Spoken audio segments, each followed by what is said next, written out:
Chapter 1. The Diamond Revised. On the Douluo Continent, in the Luo Empire, in the southern province, within the small estate of the Jingang family in Jingang City, a boy of about 5 or 6 years was diligently training his physique. His dark hair, dampened by sweat, framed a round face that was flushed with exertion, and his pair of black eyes revealed a maturity that belied his tender age. After an indeterminate period, he plopped down onto the ground, drawing in deep breaths to catch his breath. In just a few days, I shall awaken my martial soul, he murmured to himself while sitting on the ground. The boy was not of this world. His name was Wang Chun, hailing from a place known as Earth in his previous life. He was an orphan taken in by a monk from Shaolin Temple. His time in the temple was largely spent practicing martial arts and indulging in novels. Due to the immense popularity of the Douluo Continent anime, he was quite familiar with the narrative. Although he yearned for the martial souls and soul skills depicted in Douluo Continent, the thought of traversing into that realm had never crossed his mind. Yet, unexpectedly, he found himself awakened in this new world. Without the typical truck incident or lightning strike, it was merely a matter of awakening from slumber. Moreover, he possessed no golden fingers to aid him in thriving here. Fortunately, the martial arts he had learned in his past life could actually be practiced in this realm. The martial art he had mastered was the Shaolin Gong, which, according to the monk who had adopted him, was one of the more complete techniques within the Shaolin Temple. It consisted of 5 tiers: Tongzi Ju, Baiyun Ju, Liuxing Ju, Mingwei Ju, and Hongri Ju. Once perfected to its zenith, it would allow for an endless flow of vital energy, transforming qi into a formidable force, rendering one impervious to blades and spears. The first tier, Tongzi Ju, focused on refining qi to strengthen the body, invigorating the spirit even after a full day and night of combat. One would remain spirited and robust. While the first tier did not dramatically enhance combat strength, reaching the second tier, Baiyun Ju, would significantly augment one's prowess.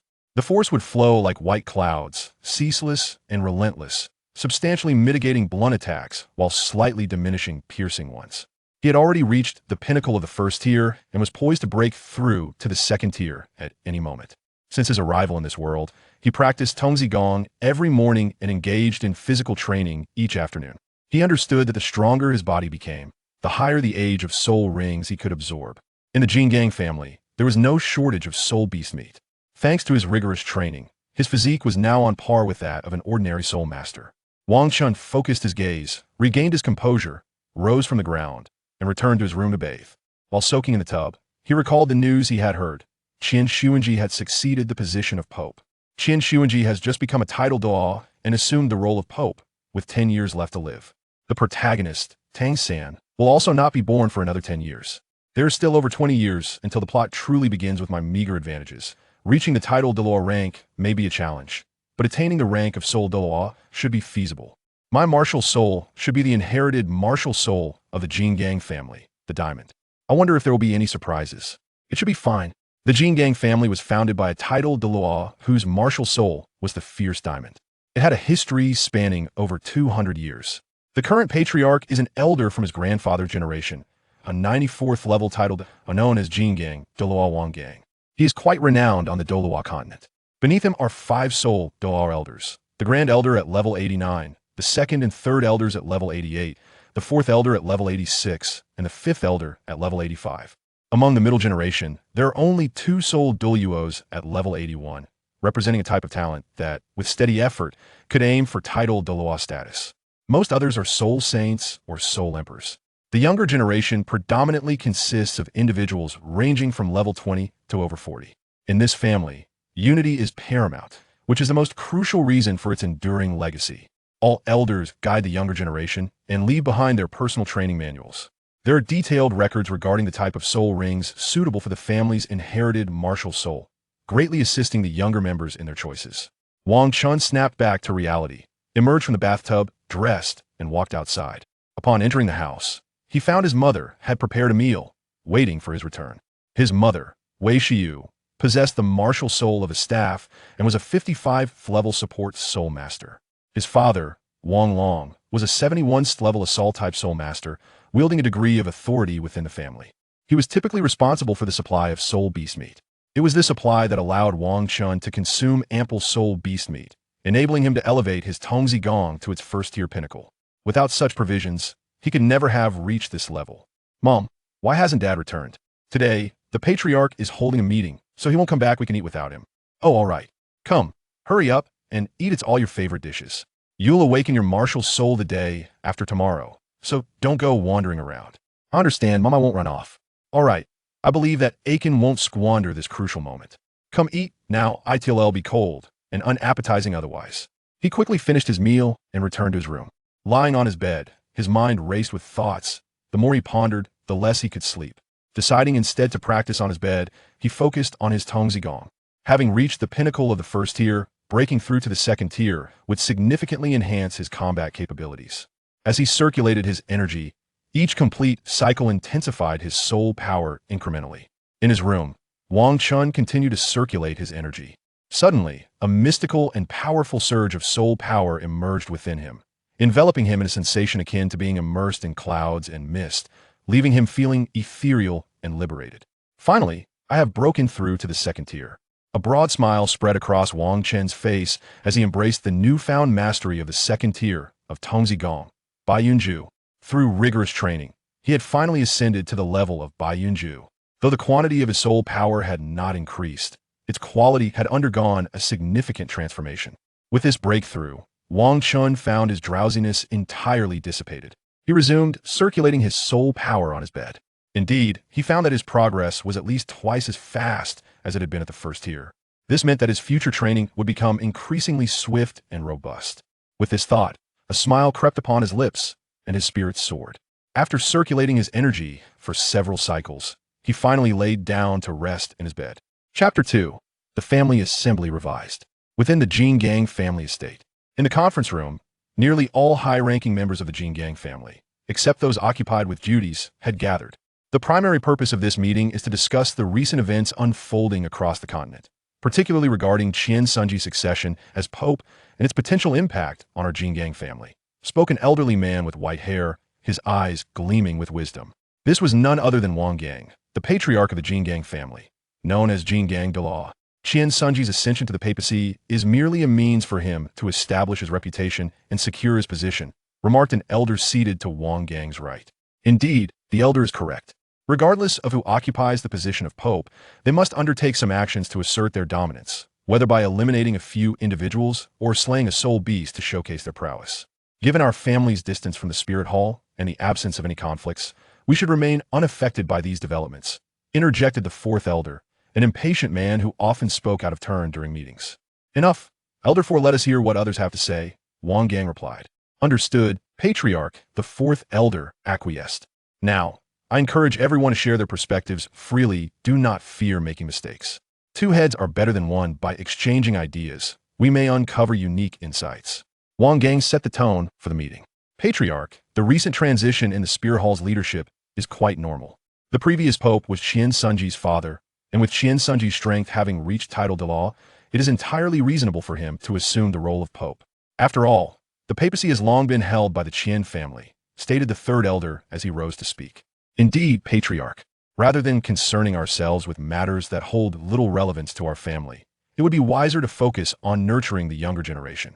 Among the recent crop of newcomers, there has yet to emerge a particularly gifted talent, chimed in the second elder, who oversaw the training of the family soul masters. A lively discussion erupted among those present. Indeed, it's worth noting that the recently awakened youths possess rather low innate soul power. Quite right, I heard the highest among them is merely at level 6. It seems he belongs to a collateral branch. Correct, he is indeed from a collateral branch. His father sacrificed for the family, and he was raised solely by his mother. Fortunately, with the family support, the boy appears to be quite robust and healthy. At this moment, Patriarch Wang Gang rose to address the gathering. Enough with the clamor, let us speak one at a time. Wang Mang. The awakening for the younger generation is just 2 days away. Are you prepared? We must ensure that no mistakes occur at that time. Rest assured, clan leader, this is not my first time awakening the martial souls of those little ones. I've been ready for quite some time. Old 5, is there any issue with the Southern Legion? Clan leader, there are absolutely no issues. The Southern Legion is a force meticulously crafted by our Jingang family, and all of its high-ranking members belong to our clan. They will not falter. Very well, this concludes today's meeting. Upon returning home, I urge everyone to pay close attention to the younger generation. A family that seeks to prosper must not face a break in lineage. Those little ones are the hope of our family once home. Ensure you motivate them to enhance their strength. Yes, clan leader. Everyone responded in unison. Orderly, they exited the conference room and returned to their respective homes. Upon arriving home, Wang Long was greeted by his wife. "My dear, what arrangements were made during the meeting? It's quite late, and Xiao Chun is already asleep," Wei Shiyu whispered. This meeting primarily revolved around the new pope of the Spirit Hall and discussed the future development of the Jingang family. "We may need to intensify the training for those youngsters, but enough of that. In 2 days. Xiao Chun will awaken his martial soul. Have you spoken to him about it?" "I have already informed him. Unlike you, who is often preoccupied with family affairs and has little time to converse with him, I understand his situation. Xiao Chun diligently trains his body. Unlike other children who squander their time in play, he has his own plans. Indeed, in a few years, I will pass on my responsibilities within the family, allowing me to spend quality time with both of you." "Yes, dear, it's getting late. Let's retire for the night." "All right, my love." The following day, Wang Chun awoke to find himself slightly taller indeed. In this world, as one's strength progresses, the body also becomes enhanced. The early rising Wang Chun took a deep breath and began practicing on his bed. His foundational skills had reached the 2nd level. Although the quantity of his soul power had not increased, the quality had seen significant improvement. Moreover, the speed of his soul power circulation had accelerated, and he felt that his strength would surely grow. At an increasingly rapid pace, after circulating his technique for several cycles, he rose and went outside to wash up, preparing to eat. "Xiao Chun, come eat. Tomorrow, you mustn't run around. You will awaken your martial soul," his mother called. "I understand. Mom, will rest well today to ensure I am in good condition for my martial soul awakening tomorrow." "All right, come eat." Your father left long ago. The family has been quite busy lately, so avoid wandering. After finishing breakfast, Wang Chun made his way to the family library. Inside, he found the cultivation notes of various esteemed predecessors and studies on spirit beasts. When not training, he mostly spent his time acquiring knowledge there. His understanding of spirit beasts had progressed significantly. Wang Chun remained there until noon. Returning home for lunch, before heading back to the library, he was researching the Jingang martial soul, examining records of which spirit beasts rings to incorporate. He contemplated what spirit rings he should add upon awakening his Jingang martial soul. Before he realized it, night had fallen. Wang Chun returned home, ready for dinner, just as his father arrived. "Dad, I will awaken my martial soul tomorrow. Will you accompany me?" "Yes, my son. I will be there with you tomorrow. Now, let us eat." Wang Chun quickly finished his meal and retreated to his room. He lay in bed, tossing and turning, unable to sleep, perhaps due to the excitement of awakening his martial soul the next day. Eventually, he slowly drifted off. Chapter 3. The Awakening of the Martial Soul Refinement. The following morning, Wang Chun rose early. "Finally, I can awaken my martial soul after waiting for so long," he excitedly murmured to himself. Before long, he dressed and stepped out of his room. Taking a deep breath in the courtyard, he felt a rush of anticipation. "Xiao Chun, soon you will awaken your martial soul. Are you excited? Hurry and wash up so we can eat. We need to arrive early at the awakening hall for the gathering. The family will assist you in awakening your martial pseudo. Not be late," his father's voice called from behind. "I understand, Dad." Wang Chun swiftly completed his morning routine, dashed to the dining room, and wolfed down his meal before hurriedly heading out with his father towards the awakening hall. Upon their arrival, they noticed several pairs of fathers and sons waiting outside. Wang Chun approached the other children to wait alongside them, while Wang Long conversed with the adults. "A Fu, you've returned." Wang Long greeted a robust, burly middle-aged man. The man scratched his head, saying, "Ah, it's you. Long ago I came back to see Ahai awaken his martial soul, and with the Southern Legion currently free, I took a few days off to accompany him." "That's great. It's fitting for a father to be present for Ahai's awakening. He appears healthy, so I'm certain he will awaken an impressive martial soul. This child, Xiao Chun, has always been clever. I believe he too will awaken a remarkable martial soul." As they chatted, time slipped by unnoticed. After about half an hour, more than a dozen children were gathered outside the hall. Just then, a towering figure approached, an imposing man who was Elder Wang Meng, responsible for overseeing the martial soul awakenings of the Jingang family. "All you little rascals, step into the awakening hall. I shall awaken your martial souls," Wang Meng commanded as he reached the entrance. He entered the hall first, followed closely by the children, who walked quietly in line, not daring to make a sound. Once inside, Wang Meng set up the necessary arrangements and began the awakening process. "All of you, step into this light circle one by one. I will awaken your martial souls." Wang Meng called out names, directing a boy to step into the light circle. "Focus your mind and feel carefully. Do not let your thoughts wander." As the boy stepped inside, Wang Meng shouted, and a golden silhouette of a martial soul appeared behind him, accompanied by 7 soul rings, 2 yellow, 2 purple, and 3 black. As his soul power circulated, the light circle emitted a radiant golden glow, enveloping the boy. Wang Ming glanced at the scene and stated with indifference, Spear martial soul, innate soul power level 5, not bad. Next. Why does the awakening of the martial soul seem different from that of Tao Ge? Wang Chun pondered, captivated by the awakening process he had just witnessed. Unlike Tao Ge, does he still possess innate soul power? Is there still a dual martial soul?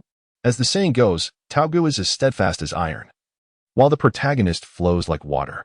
Tao Ge is respectfully referred to as the blind idol. Whenever he dismisses a protagonist, their martial soul tends to be remarkably formidable. Currently, it is not his awakening, and the methods employed are somewhat different. While Wang Chun was lost in thought, Elder Wang Ming awakened the martial souls of several children. The baboon martial soul, with an innate soul power of level 6, is commendable. The dagger martial soul, with an innate level of 4, is also passable. The colossal arm gorilla martial soul, boasting an innate soul power of level 8, is indeed impressive, a promising talent. Elder Wang Ming spoke very little to the children awakening their martial souls, offering only the simplest of evaluations. His expression remained largely unchanged, only revealing a smile when the twin-armed giant ape martial soul was awakened, accompanied by a distinct assessment unlike any other, as one child after another awakened their martial souls. It soon came to the last one, Wang Chun, standing within the luminous circle. Wang Chun was enveloped by a protective light barrier as Elder Wang Ming channeled his soul power. Unlike the others, the moment the barrier formed, an abundance of golden light erupted, encasing Wang Chun. Witnessing this scene, the previously serene demeanor of Elder Wang Ming vanished instantly, his eyes sparkling with intensity. He sensed the emergence of a formidable martial soul. As the golden light dissipated, a powerful golden silhouette appeared behind Wang Chun, exuding an air of strength. Elder Wang Ming swiftly appeared before Wang Chun, producing a small blue orb, urging him to touch it eagerly. The moment Wang Chun's hand made contact with the orb, it illuminated like a crystal, radiating a dazzling blue light. Observing this, Elder Wang Ming was filled with excitement, yet he tempered his enthusiasm to avoid startling Wang Chun, greeting him with a warm smile. You are Wang Chun, correct? Your martial soul is the Titan giant ape, possessing innate full soul power. Come. We must meet the clan leader. My martial soul is the Titan giant ape? Wang Chun responded, taken aback, wondering if such a martial soul truly existed, as he had never encountered it in novels before. Elder Wang Ming, thinking he had not heard clearly, reiterated, yes, the Titan giant ape martial soul. A remarkably powerful top-tier martial soul. The awakening of Wang Chun's Titan giant ape martial soul, along with his innate full soul power, caused quite a stir within the Golden family. Fortunately, as the last to awaken, he was promptly taken away by Elder Wang Ming to meet the clan leader. Once the children who had awakened their martial souls exited the awakening hall, the waiting parents outside learned of the emergence of a top-tier martial soul with innate full soul power within the Golden family. As Elder Wang Ming and Wang Chun emerged, all eyes turned to the small figure beside Elder Wang Ming, the very Wang Chun who had awakened the Titan giant ape martial soul. Wang Long, come along to meet the clan leader with your son. The rest of you may return. Train diligently, young ones, and strive to become soul masters soon. Elder Wang Ming instructed before leading Wang Chun and Wang Long away. In a quaint garden of the Golden family, 6 elders engaged in conversation. They were the most powerful and influential figures within the Golden family, the Golden Douluo and the 5 elders. I wonder if there are any promising talents this year. The 4th elder seemed to be speaking to himself, as if inquiring of others, while pacing back and forth. The Grand Elder furrowed his brow and remarked, 4th, do refrain from wandering about. You always behave this way. Can you not exhibit a semblance of composure? After all, you are an elder. The 1st elder interjected. You may maintain your composure, but I find it impossible. Our family has yet to produce any promising prospects in recent times. If this continues, what formidable individuals will the family have in the future to safeguard our lineage? Even if you pace back and forth, it will not enhance the martial spirits of the younger generation within the family. It would be far wiser to sit quietly and await news from Wang Ming. Yet, I find it difficult to remain still. Our family has lacked talent for several generations, which naturally causes me great anxiety. But what good does this impatience serve? Can it conjure 2 promising individuals? Surely, we cannot simply remain idle and do nothing. At this moment, the patriarch Wang Gang, seated at the head of the table, spoke. All right, it is not so simple for members of the family to emerge all at once. Please take a seat. Recently, we must pay close attention to the commoners outside. striving to win over some talented individuals who lack familial influence. By inviting them to join our Jingang family, we can not only cultivate more talent within our clan, but also ensure the continuation of their martial spirits under our legacy. With the patriarch's words, the fourth elder could only smile and take his seat. Remarkable, truly remarkable, patriarch, exclaimed the third elder, seated beside the second elder. This strategy not only strengthens our family's power, but also undermines that of other clans. Indeed, a plan that achieves two objectives with one action. The patriarch is indeed formidable, praised the fifth elder at that moment. All right, enough of this. We are not strangers, so there is no need for such pleasantries. Rather than wasting energy on flattery, we should focus on how to attract those talented individuals without family backing. Admonished the patriarch Wang Gang to the elders who were lavishing him with compliments. At this moment, the grand elder also spoke to them. For these individuals, the allure of our diamond clan pales in comparison to that of the spirit hall. Our only advantage lies in being the local force within Diamond City. Our southern garrison possesses considerable appeal to the city. Furthermore, the Diamond Soul Master Academy we established caters to underprivileged children, allowing them to study first and pay later. After graduating from the Junior Soul Master Academy, they can repay us once they have earned money, thereby granting us a commendable reputation within Diamond City. Those who graduate from there typically join our southern garrison. Yet most of them eventually withdraw to pursue further studies at the Intermediate Soul Master Academy once they have accumulated sufficient funds. I believe our Diamond Clan should establish an Intermediate Soul Master Academy. Consequently, those graduating from the Junior Academy could directly enroll in the Intermediate Academy. In due course, we would be able to attract those capable of attending the Advanced Soul Master Academy into our clan, while those unable to pursue the Advanced Academy would be less inclined to leave after joining the Southern Garrison. Indeed, my elder brother's insights are profoundly reasonable. Thus, we shall be able to attract a greater number of talented individuals. After the Grand Elder finished speaking, the second elder immediately interjected. At that moment, Wang Ming entered, accompanied by Wang Chun and Wang Long, and respectfully addressed them. Clan leader, elders, we have discovered a remarkable talent within the Jingang family. This is Wang Chun, whom I have brought forth. Wang Chun, gazing at the esteemed elders, also respectfully greeted. Greetings, clan leader. Greetings, grand elder. Greetings, second elder. Greetings, third elder. Greetings, fourth elder. Greetings, fifth elder. I am Wang Chun. Oh, young Ming, could it be that this young man possesses a dual martial soul? Or perhaps he has innate full soul power? Without further ado, he brought it over in haste. Stop keeping us in suspense. Speak quickly, the fourth elder inquired directly. The four elders were indeed the uncle of Elder Wang Ming, which is precisely why Elder Wang Ming was able to assume the esteemed position of the elder overseeing the awakening of martial souls. Otherwise, despite his capabilities, he would not have been granted the authority to directly manage the Martial Soul Awakening Hall and become its elder. Thus, in response to the inquiries from the four elders, he could only manage a wry smile and say, Uncle, please do not be so impatient. I shall reveal it shortly. Do hurry, and refrain from dragging it out unnecessarily, keeping us in suspense. Very well, Xiaochen has awakened the Titan Grade 8 Martial Soul, and remarkably possesses innate full soul power. Apart from him, there is another lad named Wang Hai, who has awakened the Armored Giant 8 Martial Soul with innate soul power at level 8, which is quite commendable. The rest are rather ordinary. As soon as Wang Ming concluded his statement, several elders rose to their feet, directing their inquiries towards him. Is it truly so? Such a promising talent has emerged this time. Indeed. With diligent cultivation, reaching the level of title Douluo should be well within reach. Precisely. It has been ages since our family has produced such a remarkable talent.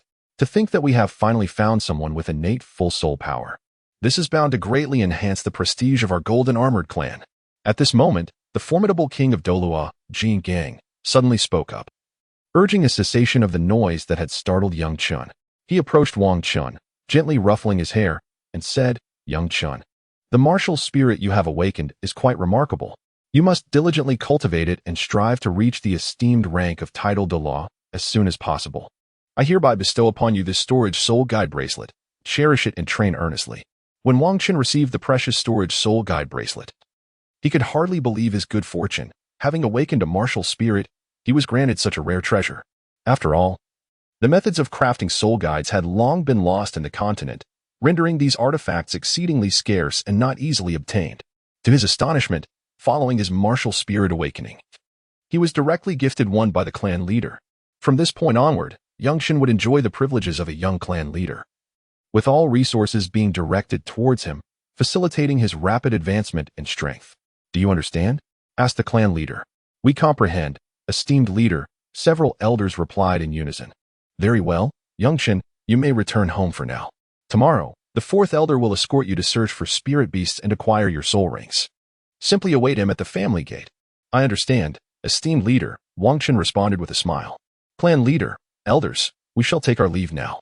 At this moment, Wang Long respectfully addressed the clan leader and the elders. "Indeed, Wang Long, you have given birth to a remarkable son, and your contributions are undeniable. You may take him home now." After the clan leader spoke, Wang Long departed with Wang Chun. Meanwhile, Wang Ming continued to report on the recent awakening of the martial spirit. When Wang Qin and his father returned home, his mother had already prepared a meal, eagerly awaiting their arrival. "Little Chun, your awakening of the martial spirit is truly exceptional. News has spread throughout the family. They say you have awakened the Titan Great Ape with innate full soul power. My son is indeed impressive," Wei Shiyu remarked with a smile as she spoke to Wang Qin. At this moment, Wang Long smiled at his wife and remarked, "Indeed, my dear. This time Xiao Qin's awakened martial spirit is remarkably outstanding. Earlier, the clan leader met him and even gifted him a soul-guiding device. He holds great expectations for Xiao Qin. Wouldn't you agree, Xiao Qin?" Yes, Dad is right. But let us eat first. We are quite famished," Xiao Qin replied. "Xiao Qin, darling, please wash your hands quickly and join us for dinner. This time, the dishes are all your favorites," his wife encouraged. "Certainly, my love. We shall wash our hands at once. After all, our little hero is hungry, and we must promptly satiate his appetite." "Ha.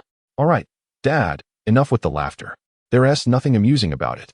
I hardly ate anything this morning before awakening my martial spirit in the afternoon." Wang Chun practiced alone in the courtyard. After being teased by his father at noon, he felt a touch of embarrassment and decided to hone his skills here.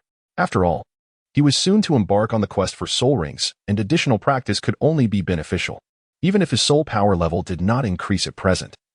The accumulation of effort would surely yield swift advancement once he acquired his soul ring.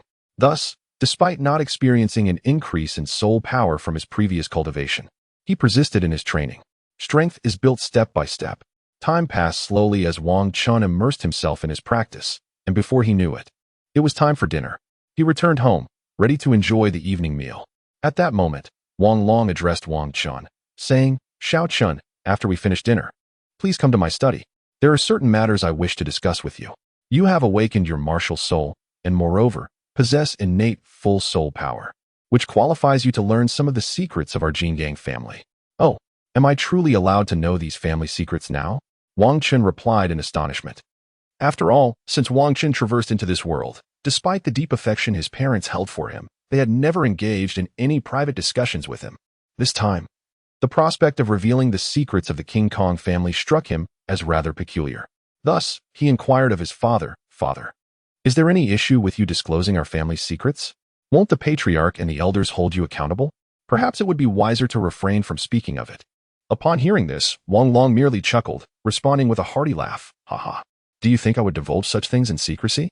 These are the family's regulations. To uncover these secrets, one must either ascend to the rank of a seven-ringed soul sage and become an elder of the family, or be an exceptional child like you, who has awakened a remarkable martial soul. Generally, only those who have awakened a martial soul of innate rank 8 or higher are deemed worthy. Just like your Uncle Fu's little Hai, who has awakened a martial soul of innate rank 8. Even your Uncle Fu would share this with him. So, cast aside your unfounded worries.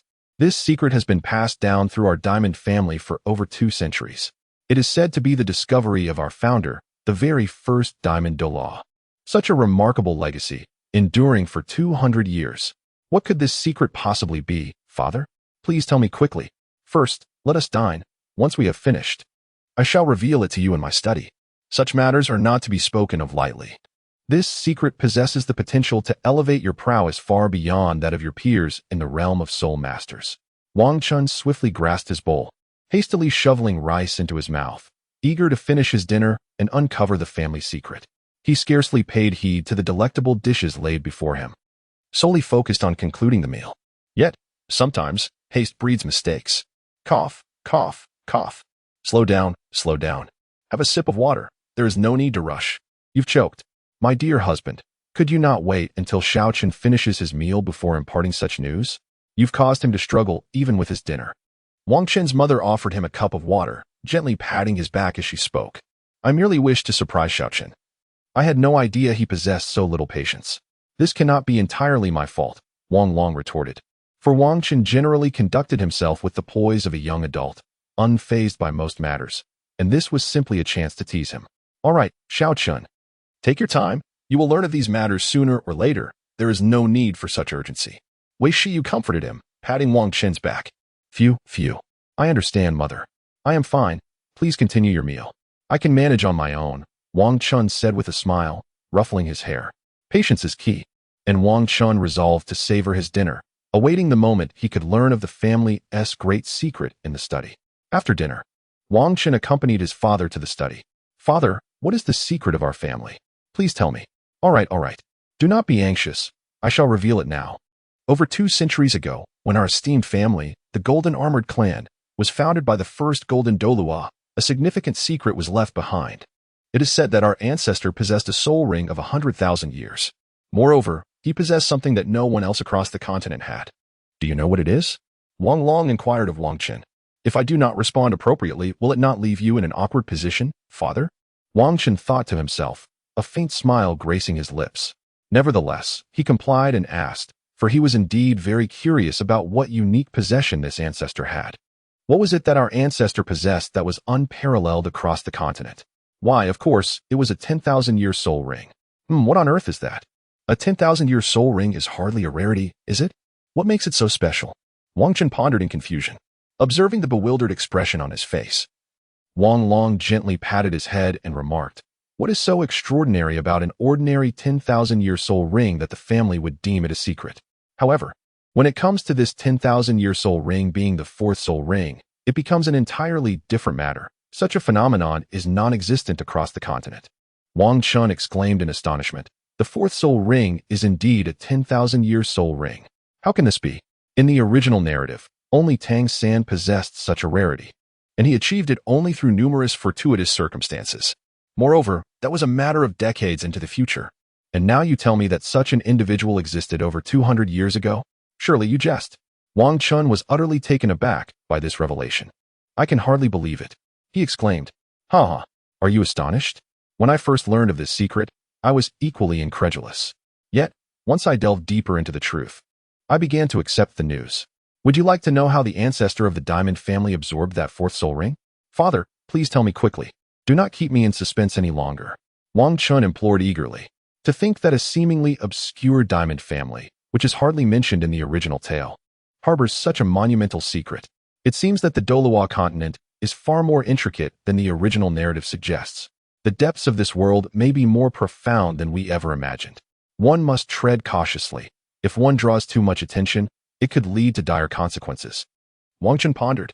Very well, I shall reveal it to you. Wang Long replied with a mysterious smile directed at his son. Over 2 centuries ago, when our ancestor reached the formidable level of 40, he set out to procure the 4th soul ring. At that time, he was merely an ordinary soul master of the same level, lacking the coveted 4th ring. With no family to assist him in this quest, he resorted to hiring a soul-hunting team with his own gold to aid in acquiring the soul ring.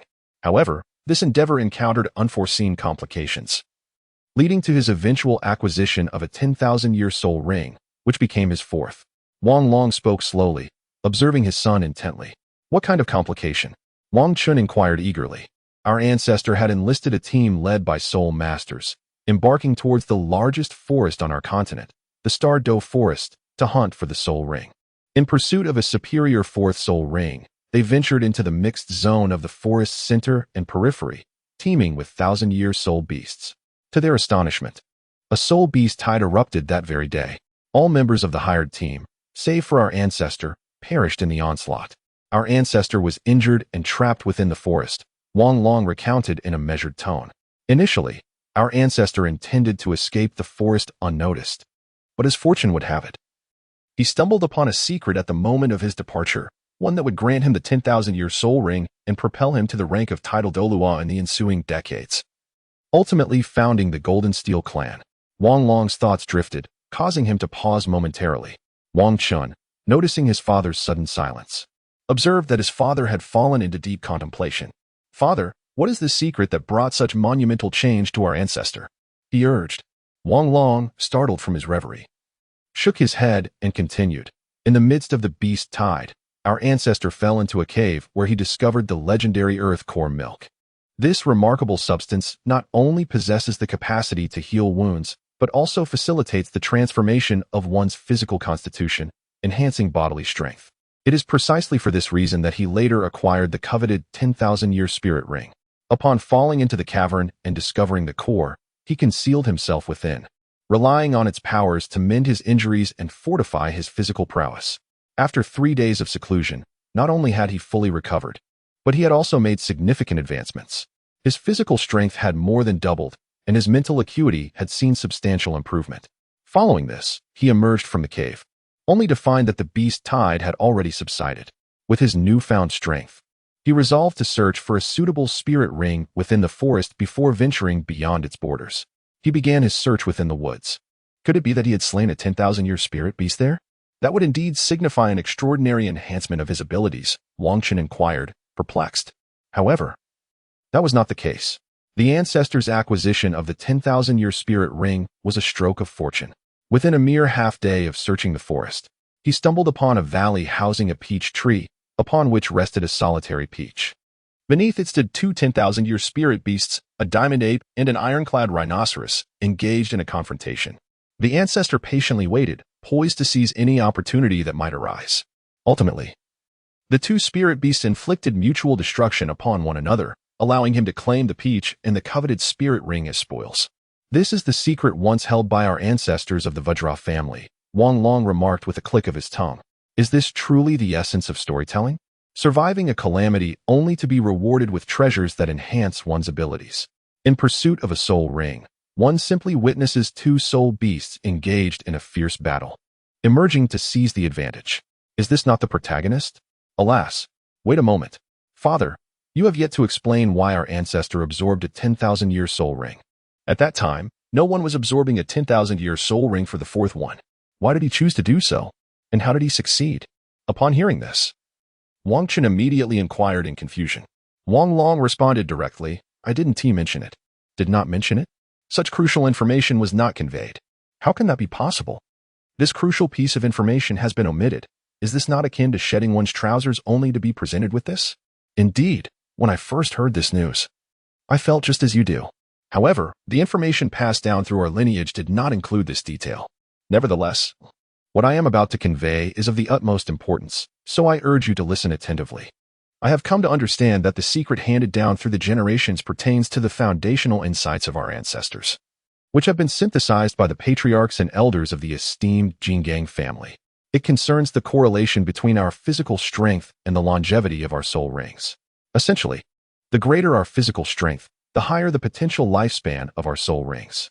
In other words, as we enhance our physical prowess, we become capable of absorbing soul rings of greater age. Thus, we can surpass other soul masters in strength, Wang Long mysteriously conveyed to Wang Chun. Is that all there is to it?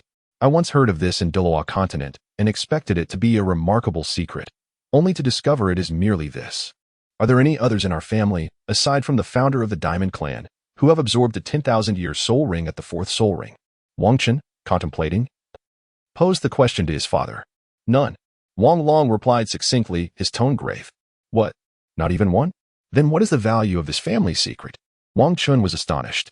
A seemingly worthless secret was cloaked in such grandeur, appearing as a monumental revelation. Ahem. Although no one in the family has absorbed a 10,000-year soul ring at the fourth level, many have indeed absorbed soul rings exceeding 9,900 years. While they may not be 10,000-year rings, they still surpass those of others. Why not absorb a 10,000-year soul ring? This is due to either insufficient physical strength or inadequate mental prowess. According to the secrets passed down in the family, once these two criteria are met, one can directly absorb a 10,000-year soul ring. However, under the assessments by the family elders, none have qualified thus far. Nevertheless, you possess a considerable likelihood of meeting this standard, as you are the first innate full soul power individual in our Diamond Clan. After you absorb your first soul ring, the family will arrange specific physical training for you. Once you absorb your second soul ring, you will be subjected to extensive physical refinement. For only after the second soul ring will the efficiency of physical training significantly increase. By the time you reach your third soul ring, you will be capable of absorbing rings of even greater ages. These are the secrets that our family has summarized. Do you understand? Wang Long replied to Wang Chun. Oh, is that so? Well, after you return with your first soul ring, you will be able to enjoy the medicinal baths and delicacies within the family. By then, you will comprehend everything. All right, you should return to your rest. I have conveyed all I wanted to say. Oh, I will head back now, father. You should also get some rest. Yes, I understand.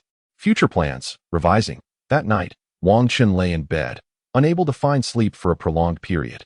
He never anticipated the depths of this Douluo Continent. The original text merely presented the tip of the iceberg.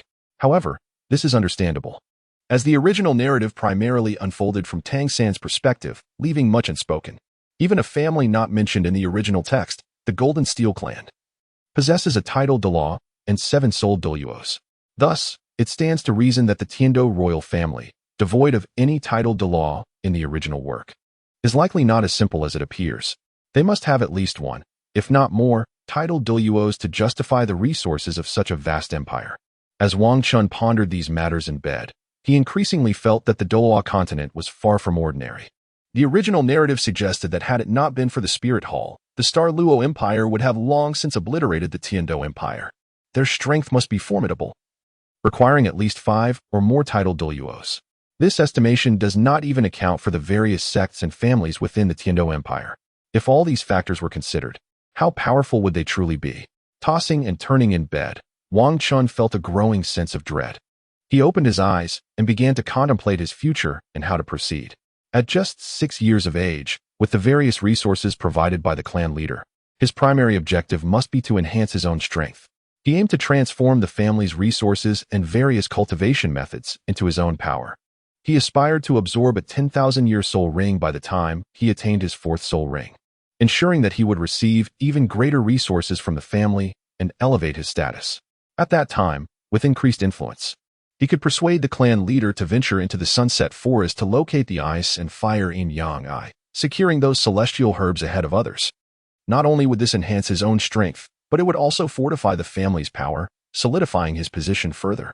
Wang Chun reflected on his future, realizing that his foremost task was to diligently improve his strength to fulfill his plans. Only by strengthening himself could he take control of his destiny. Otherwise, he would be no different from the common folk, burdened by the mundane concerns of daily life and the fear of encountering a formidable soul master who might extinguish his life with ease. Alas, pondering over these matters proves futile. It would be wiser to contemplate what soul rings to pursue alongside the elder tomorrow. One cannot help but wonder if I might, like the protagonists of novels, fortuitously acquire a soul ring that bestows a soul bone. Sigh. Nevertheless, it is better to cast aside such thoughts of gain or loss. Rather than dwell on these musings, I shall dedicate this time to furthering my cultivation. I strive to elevate my foundational skills to a higher echelon. Wang Chun spoke to himself while reclining on his bed. Upon finishing his musings, he rose and seated himself upright, channeling his energy into his foundational skills and commencing his practice. When one is deeply focused, the passage of time often goes unnoticed. Before long, Wang Chun emerged from his meditation, releasing a deep sigh. Alas, I am still too young. My meridians cannot endure prolonged exertion. If only I could withstand it, my strength would ascend swiftly. It is no wonder that within the Golden Armored Clan, physical training is only initiated after the first soul ring has been absorbed. An extensive physical conditioning begins only after the second soul ring. It is only with the support of family herbal baths and medicinal cuisine that one can cultivate in such a manner. If an ordinary soul master attempted this, their body would have long since deteriorated, and the thought of enhancing their strength would be utterly implausible. Merely surviving would be a remarkable feat. It is no surprise that those top-tier experts possess backing. Otherwise, their power could not possibly escalate at such a rapid pace. Wang Chun pondered for a moment and spoke with exasperation. He stretched languidly, moving his limbs and neck, realizing it was the first time he had engaged in such prolonged cultivation, and his limbs felt somewhat unresponsive. He descended from his bed, opened the window, and took a deep breath, exhaling slowly. Gazing at the moon and stars above, He reminisced about his carefree life in his previous existence at the Shaolin Temple. When he first began learning the fundamentals of martial arts from his master, he would ask numerous questions. Master, why must we practice martial arts? What purpose does it serve? Martial arts are practiced to strengthen the body. As for its purpose, it is to maintain health and live a vigorous life. But if it serves no significant purpose, why should I continue practicing it? After all, it is said to strengthen the body. In this modern society, where technology is advanced, practicing martial arts cannot guarantee one a livelihood as easily as in the past. Nonetheless, there are certain traditions that we must preserve. We cannot allow the heritage of our ancestors to fade away in our time. Do you understand? If it serves no real purpose, why pursue it? You may not comprehend it now, but in time, as you mature, you will understand. Our study of this art is not solely for its immediate utility, but for the sake of inheritance. Inheritance is the fundamental reason for our learning. Oh, I see now. I understand. I too shall diligently study martial arts and strive to become the strongest master, ensuring the legacy of this martial practice endures. Do you truly grasp it? I am uncertain if I fully understand. Perhaps you could explain it to me once more. Master? Very well, you are still young, and it is acceptable not to understand. When you reach a certain level in your cultivation, enlightenment will come naturally. For now, focus on honing your martial skills. Tick-tock, tick-tock. 2 tear streaks traced down Wang Chen's face. He had unwittingly shed tears while reminiscing about those moments, which fell onto the back of his hand. Master, are you faring well in that world? Wang Chen wiped away his tears and murmured to himself. He reminisced about his previous life, the serene existence within the temple, and the master who had raised him single-handedly. That benevolent monk, who always brought him delectable treats from outside the temple, was now lost to him forever. Master, though I can no longer see you, I shall become strong in this world. I will continue my cultivation, growing stronger until I am the mightiest. Just as we once spoke, my strength is not sought to dominate the fates of others, but to affirm my existence. I aim to leave a legacy in this unfamiliar world, a testament to my relentless cultivation. As if to fortify his resolve, Wang Chen gazed at the moon outside, softly speaking his thoughts. Once he finished, he closed the window and returned to his bedside, lying down to rest. After all, he had to accompany the elder on a soul ring hunt the next day, marking the inception of his journey into the realm of cultivation. He drifted into a hazy slumber, awakening only when morning arrived, prompted by his father's call. Thankfully, his father roused him, otherwise he would have been tardy for his first soul ring hunt. With his father's reminder, Wang Chun hastily completed his morning routine, had his meal, and gathered his supplies before heading to the door to wait for the elder. After all, this was his endeavor to procure a soul ring. It would be inappropriate to keep the elder waiting. Wang Chen did not wait long at the entrance when the 4th elder emerged. Greetings, 4th elder. Thank you for your assistance this time. Wang Chen addressed him with utmost respect. Ah, little Chun, have you been waiting long? We shall set off shortly. The 4th elder replied with a smile, stroking his beard. Not at all. I just arrived, 4th elder. Very well, follow me. The 4th elder beckoned Wang Chun towards a carriage. Understood, 4th elder. The carriage, modest in appearance and devoid of embellishments, was drawn by 2 swift steeds. These horses, nurtured by the family for a decade, were gentle in temperament and possessed remarkable endurance, making them a rare breed of trainable spirit beasts.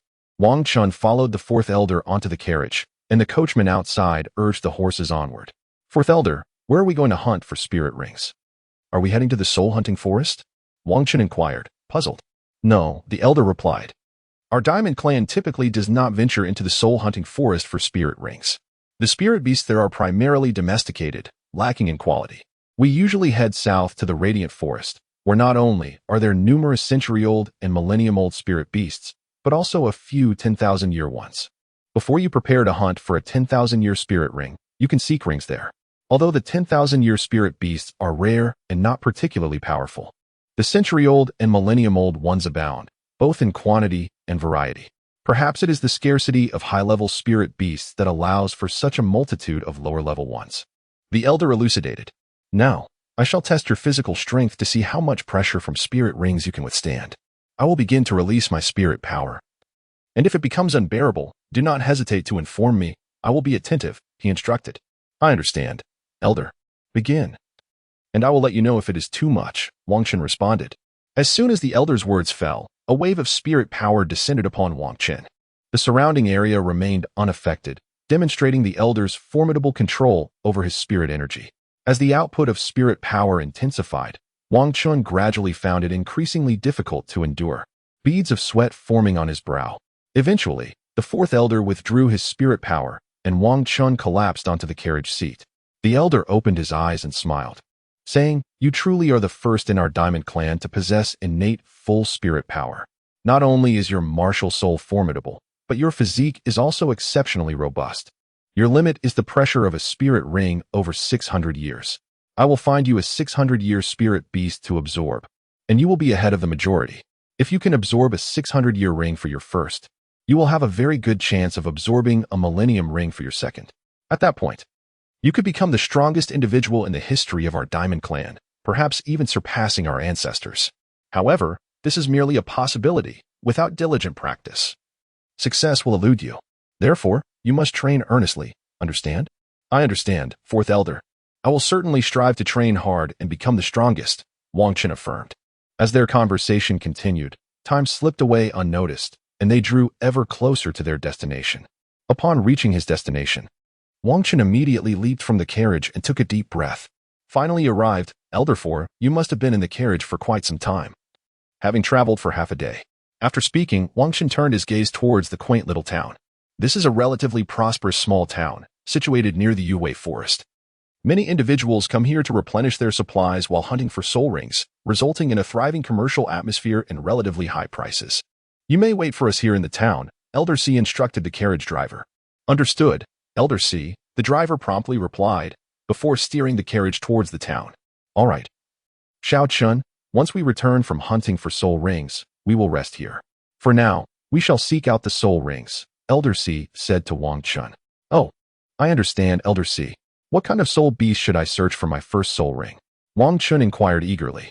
Based on the extensive research conducted by our Kong family over the years, soul masters with ape-like martial souls, such as ours, typically fall into the category of powerful attack-type soul masters.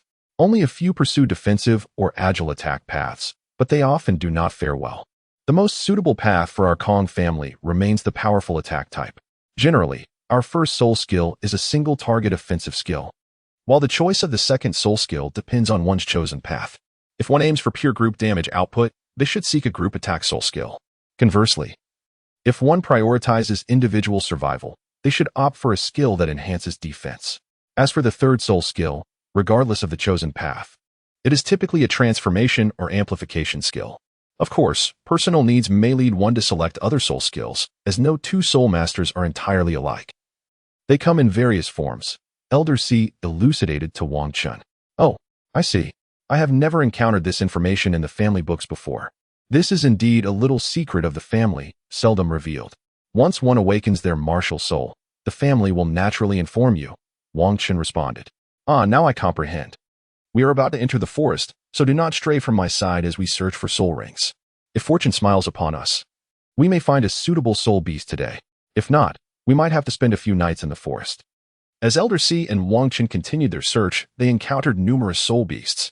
Unfortunately, either the soul beasts were too young or did not meet the necessary criteria. After spending a considerable amount of time in Yue Forest without success, they decided to spend the night in the forest, hoping to discover a suitable soul beast the following morning. By a campfire, Elder C roasted a rabbit and remarked to Wang Chun, "Xiao Chun, it is generally inadvisable to light a fire in the wild. While a fire can ward off some soul beasts, it also attracts more formidable ones. However, with me here, you need not worry. After you finish your meal, rest, I will keep watch." "I understand, Elder C," Wang Chun replied. Indeed, it is a blessing to find solace beneath a grand tree. Born into the esteemed Jingang family, Wang Chun was fortunate to have his first soul ring bestowed upon him by a formidable soul Douluo. Such a privilege is undoubtedly a reflection of his exceptional talent. Nevertheless, even those of lesser aptitude would receive assistance from the family during the soul ring acquisition process.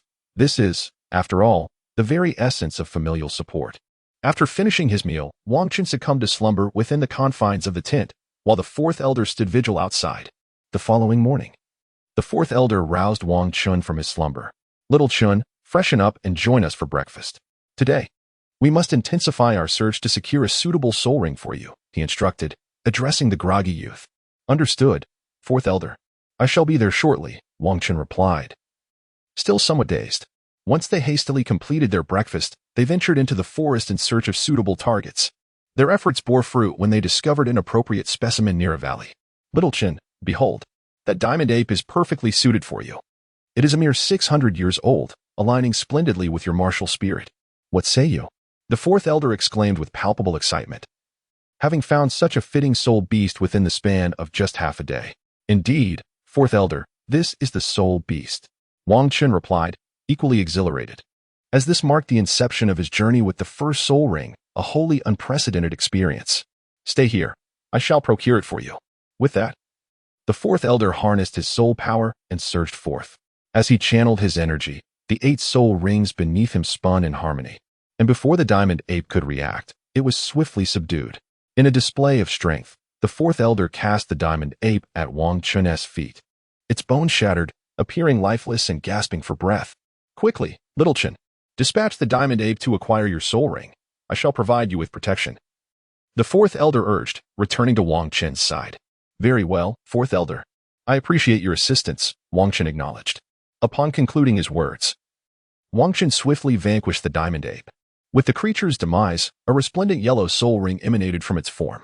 Without hesitation, Wang Chun seated himself upon the ground, channeling his internal energy to absorb the soul ring. As he engaged in this practice, the soul ring seamlessly integrated with his being, augmenting his capabilities. Thanks to his profound cultivation, his physical resilience was remarkably high, rendering the absorption process devoid of any discomfort or agony. Instead, a refreshing energy coursed through him, continuously nourishing and fortifying his physical constitution. All attributes of Wang Chun's body surged at an astonishing pace. Within the span of less than an hour, he completely absorbed the 600-year-old soul ring from the diamond ape, thereby acquiring his inaugural soul ring and its associated skill. With his eyes closed, he meticulously attuned himself to this newfound ability, a smile spreading across his face, for the potency of his soul skill was astounding. His first soul skill, the mighty diamond fist, promised a staggering 2-fold increase in his attack power, explosive force, and overall strength, while simultaneously allowing him to disregard 10% of his opponent's physical defenses. This soul skill is utterly extraordinary. However, due to its immense power, the consumption is equally significant. Even with Wang Chun's current soul power, he can only utilize it a few times before being completely drained. Xiao Chun, this soul skill is rather impressive, isn't it? The fourth elder remarked with a smile. After all, he believed that the first soul ring was 600 years old and derived from a highly suitable spirit beast. Thus the soul skill must indeed be remarkable. Yes, fourth elder, I find my soul skill to be exceptionally powerful, and I wish to test it out. Wang Chun replied excitedly. Very well, unleash your soul skill upon me, and I shall assess its efficacy, the fourth elder instructed. Understood, fourth elder, please be cautious. I'm about to commence, Wang Chun declared, preparing to activate his soul skill. Given that the fourth elder was a soul Douluo, even though his first soul skill was formidable, it was relative. Wang Chun's strength was limited and would not pose any threat to a soul Douluo. As Wang Chun initiated his soul skill, golden light emanated from his hands as he swung a fist towards the fourth elder. Mighty golden fist. Wang Chun bellowed, his golden fist crashing towards the fourth elder. With a resounding thud, the fourth elder did not even activate a soul skill. He merely relied on his own soul power to completely counter Wang Chun's fully unleashed first soul skill. Impressive, impressive. Your first soul skill is already comparable to others' third soul skills. Although your current soul power level is still relatively low, you have just absorbed your first soul ring and have already reached 13th rank. Once you return to your family and cultivate with those resources, you will undoubtedly grow stronger rapidly, the fourth elder said with satisfaction. He had never encountered such a talented junior before and believed that Wang Chun could at least reach the rank of Super Douluo. Even the title of Peerless Douluo was not beyond the realm of possibility, given Wang Chun's innate talent to support such advancement. All right, let us prepare to exit the forest. We shall rest for a day in the town before returning home, the fourth elder informed Wang Chun. Certainly, fourth elder. Just a moment, please, Wang Chun replied, rushing towards the corpse of the golden ape to inspect it. This is strange. The protagonist should receive such an extraordinary first soul ring. Shouldn't I be granted a soul bone as well? Why is there none? This is utterly different from what is depicted in the novels, he muttered to himself, clearly displeased. Ha ha ha, Xiao Chun, there aren't that many soul bones available. Typically, it is only soul beasts over 10,000 years old that may yield a single soul bone. Such a century-old soul beast is virtually incapable of yielding soul bones. The probability of such an occurrence is infinitesimally close to zero. Let us hasten our departure. The fourth elder chuckled, expressing his understanding of Wang Qin's actions. After all, he too had once entertained the fantasy of effortlessly acquiring a soul bone in his youth. However, throughout the years, the only time he had succeeded was during the hunt for the eighth soul ring, when a right arm bone was fortuitously dropped by the soul beast. Ah, I comprehend now, fourth elder, Wang Qin replied. Thus, they made their way out of the forest, preparing to seek refuge in the town. By the time Wang Qin and his companions arrived at the town, evening was fast approaching, and they proceeded toward the Yuli Inn, intending to rest there. The Yuli Inn is established by the Jingang family, as the family members have predominantly hunted their first to fourth soul rings in the Yuhui forest.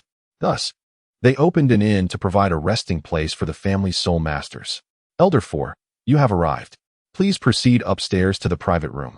I will promptly inform the kitchen to prepare the meals, and the guest rooms have also been tidied up, said a stout middle-aged man respectfully. His name is Wang Yun, the manager appointed by the Jingang family. Although he possesses limited talent, currently at just over level 20, he exhibits exceptional aptitude for management. Having not only efficiently run the Yuli Inn in Yuhui town, but also established several branch locations elsewhere. Despite the family's support, his capabilities were crucial for such growth. Very well, please make the necessary preparations, Elder 4 nodded in acknowledgement. Soon, Wang Qin and the others were served their meals, and after freshening up, they retired to rest. After all, it was Wang Qin's first night spent in the wilderness, and he felt somewhat out of his element, prompting him to retire early for the night.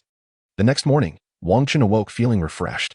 After exiting his room and enjoying breakfast, he expressed a desire to explore the town to Elder 4. Upon receiving consent, he exited the inn and began wandering the small town. This was his first venture outside the family confines, as he typically spent his time training alone without mingling with others.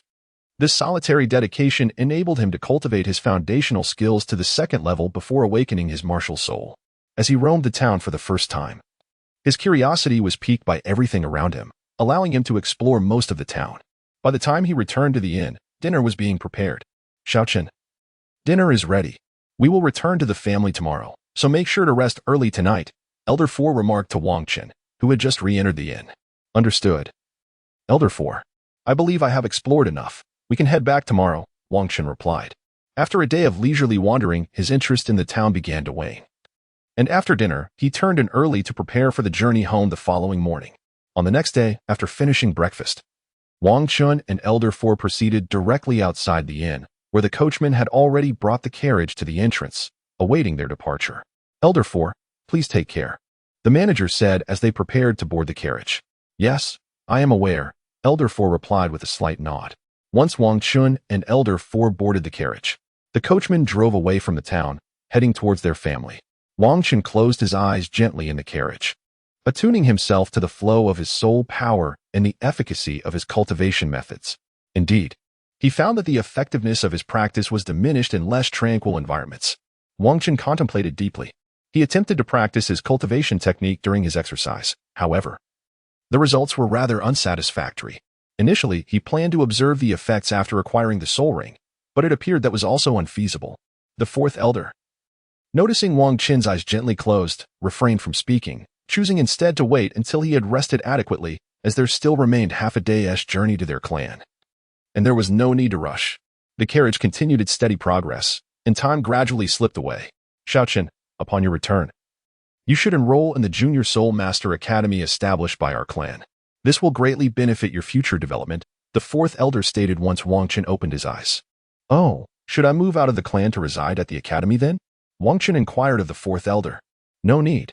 You will continue to stay at home. Simply attend classes at the academy in the morning, return for lunch, and in the afternoon, the clan will provide you with specialized training. Both medicinal baths and herbal meals will be prepared for you, so there is no need for concern. Just focus on your cultivation, the fourth elder replied with a smile. Understood, fourth elder, Wang Qin responded. Before long, they arrived at the clan's estate. The fourth elder disembarked from the carriage and assisted Wang Qin in doing the same. He addressed the coachman, you may return the carriage. Your contributions will be duly recognized. Of course, fourth elder, the coachman replied respectfully. In the Golden Armor clan, every individual is credited for their efforts, with recognition based on the magnitude of their contributions. The merit within the family of the Vajra flows solely among its members, yielding numerous benefits. Not only does it enhance one's standing, but it also allows for the exchange of valuable resources beneficial for soul masters' cultivation, which can be utilized for the training of one's descendants, though not for sale. Consequently, the members of the Vajra family exhibit great enthusiasm in their endeavors. The fourth elder addressed Wang Qin, saying, "Young Qin, upon returning home, please inform your parents that you must rise early tomorrow to attend the Junior Soul Master Academy established by the Vajra family. Arrangements have already been made for your guidance. You need only to go." "I understand, fourth elder. I shall take my leave now." "Farewell," Wang Qin replied, making his way home. Upon arriving, he shared the family's plans with his mother, who expressed her unwavering support. "Little Qin, you must study diligently and not disappoint the family's cultivation efforts. Of course, take care of your health as well. I have always regarded you as my pride," his mother said, affectionately ruffling his hair with a smile. "I understand, mother. I will take good care of myself and dedicate myself to my training," Wang Qin assured her. "All right, little Qin, you haven't eaten yet, have you? I shall prepare something for you. Please wait a moment. When your father returns, you should also share this news with him," his mother said before heading to the kitchen. After enjoying the lovingly prepared lunch, Wang Qin commenced his training, knowing well that strength is accumulated little by little. In the evening, Wang Long returned home, and Wang Qin recounted the fourth elder's words. After a moment of contemplation, Wang Long responded, "This is quite normal.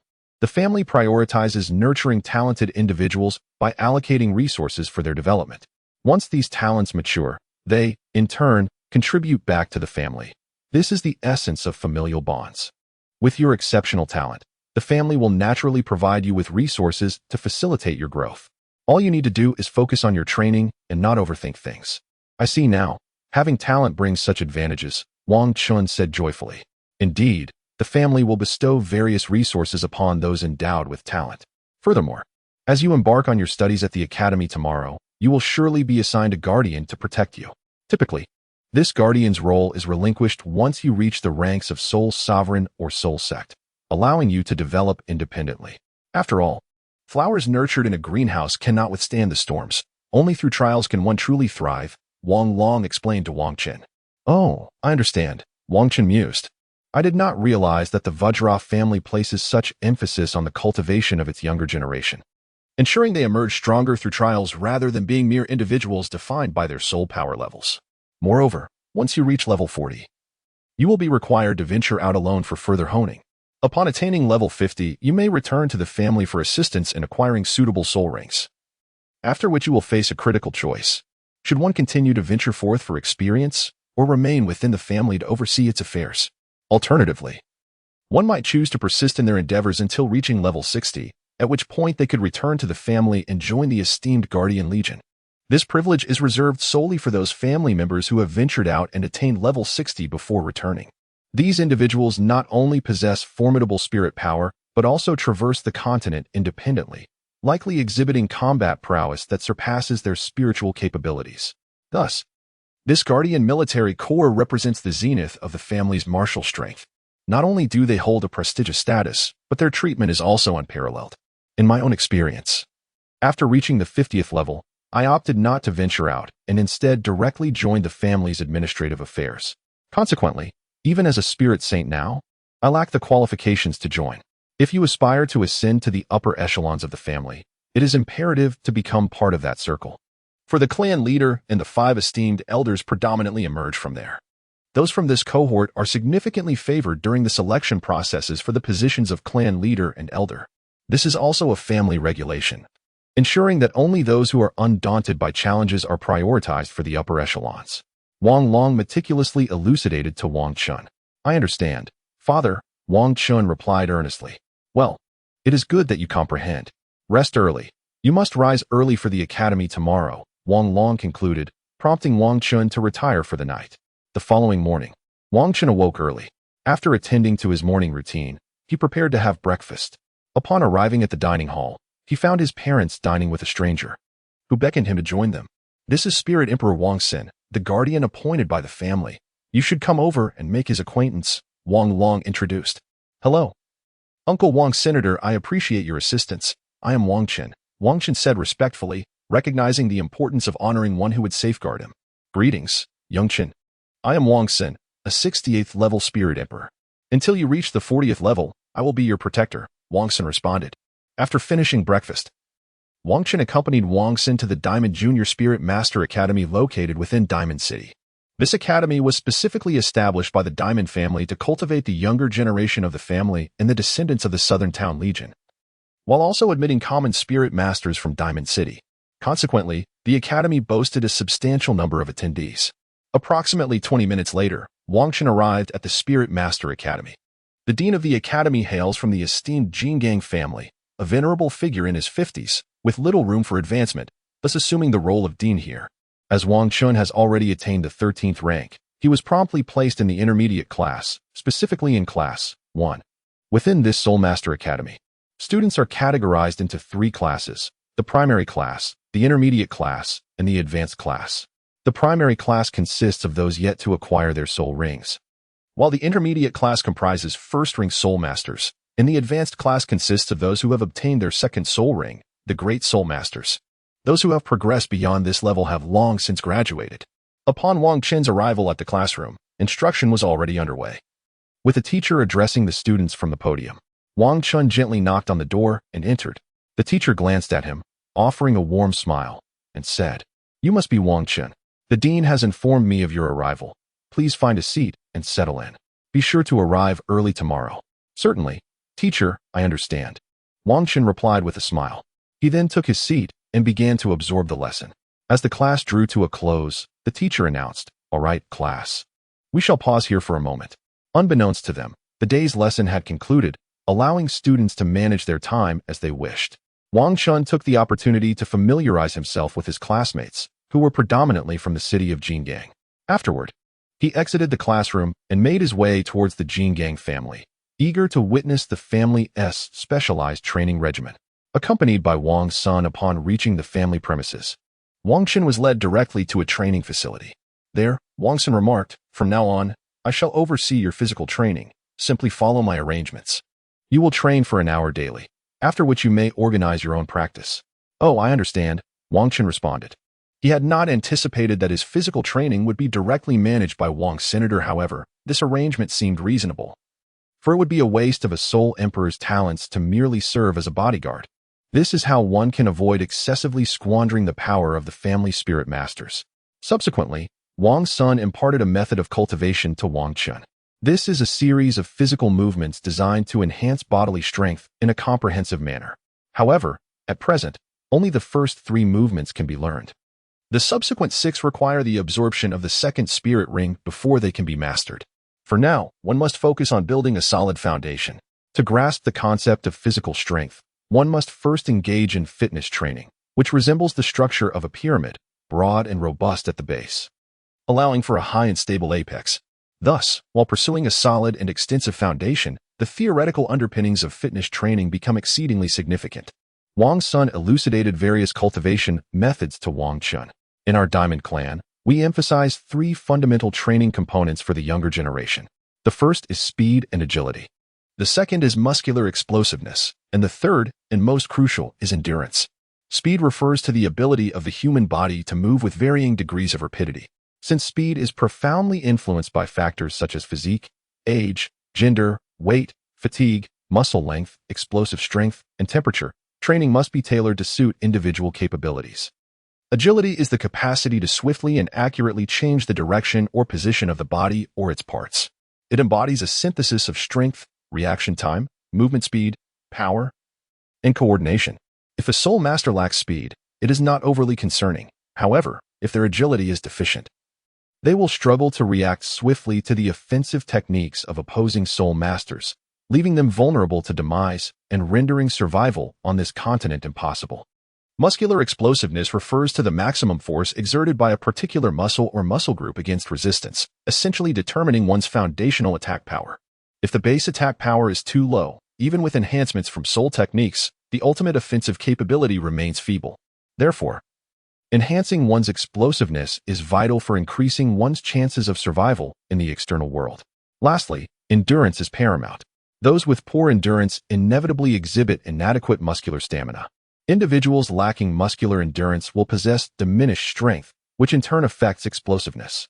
Reduced explosiveness results in inferior speed, and poor speed translates to diminished athletic capability.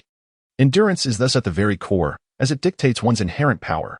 Hence, it is an area of focused training within our Diamond Clan. Consequently, our clan has developed the cultivation methods I am presently imparting to bolster the combat prowess of our soul masters. After all, a high soul power level does not inherently equate to strength, as one may not be able to fully realize their potential. Wang Xin elucidated the secrets of family cultivation to Wang Qin. Upon hearing this, Wang Qin reflected that the novels he had previously read failed to fully capture the essence of this world. This was understandable, as such tales typically focus solely on the protagonists. Now that he had traversed into this realm, he realized it was a tangible reality, where every individual possessed flesh and blood, far beyond mere characters in literature. The existence of numerous secrets was only natural. After all, few would reveal all their cards, for to do so would likely invite peril. I understand now, Uncle Wang Xin, Wang Qin responded. Very well, you must practice the family's physical cultivation technique daily. However, do not overexert yourself. 2 sessions each day will suffice, followed by soul power cultivation. Immediately after physical training, engage in soul power refinement, as this not only enhances bodily strength, but also accelerates the cultivation of your soul energy. You will dine on medicinal cuisine provided by the family every noon, and it is imperative to practice immediately after eating to better absorb the medicinal benefits and fortify your body. As for the medicinal baths, those occur weekly, and I shall accompany you then. For now, familiarize yourself with the techniques I have taught you.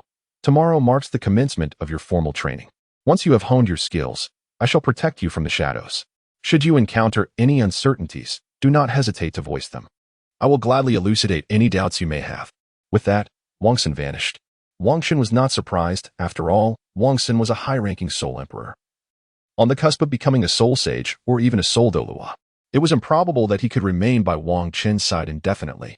The arrangement of offering clandestine protection while simultaneously cultivating was indeed the most prudent course of action, for the family could not afford to squander the talents of a high-ranking soul master.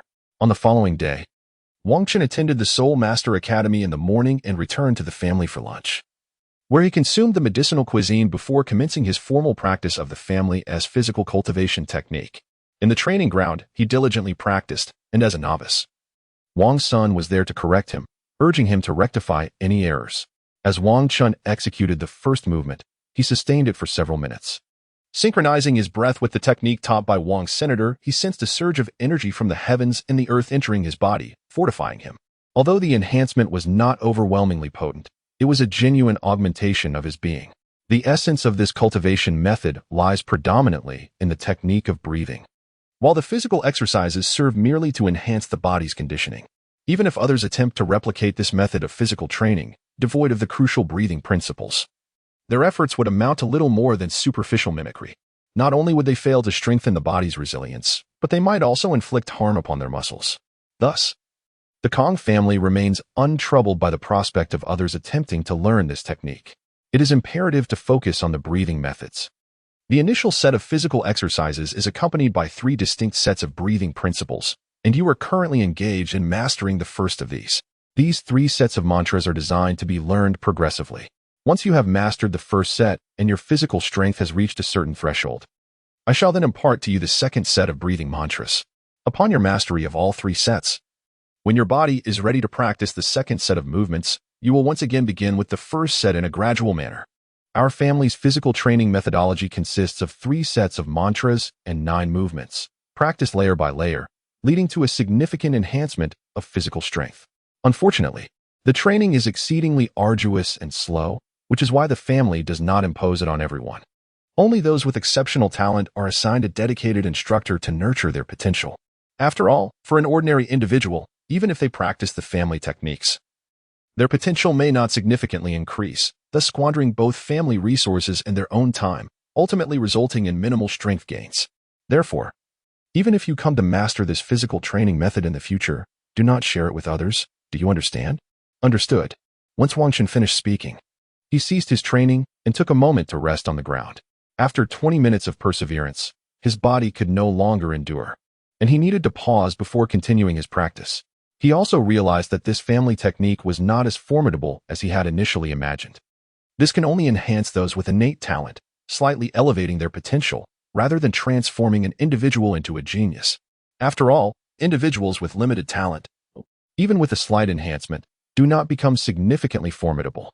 Moreover, the resources expended do not diminish. On the contrary, they require an even greater allocation of resources.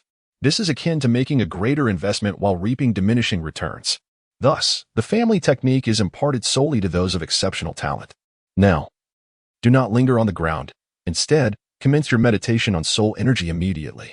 This not only enhances the physical form but also accelerates the flow of spiritual energy, thereby hastening the process of advancement. Upon noticing Wang Chun resting on the ground, Wang Sun promptly addressed him.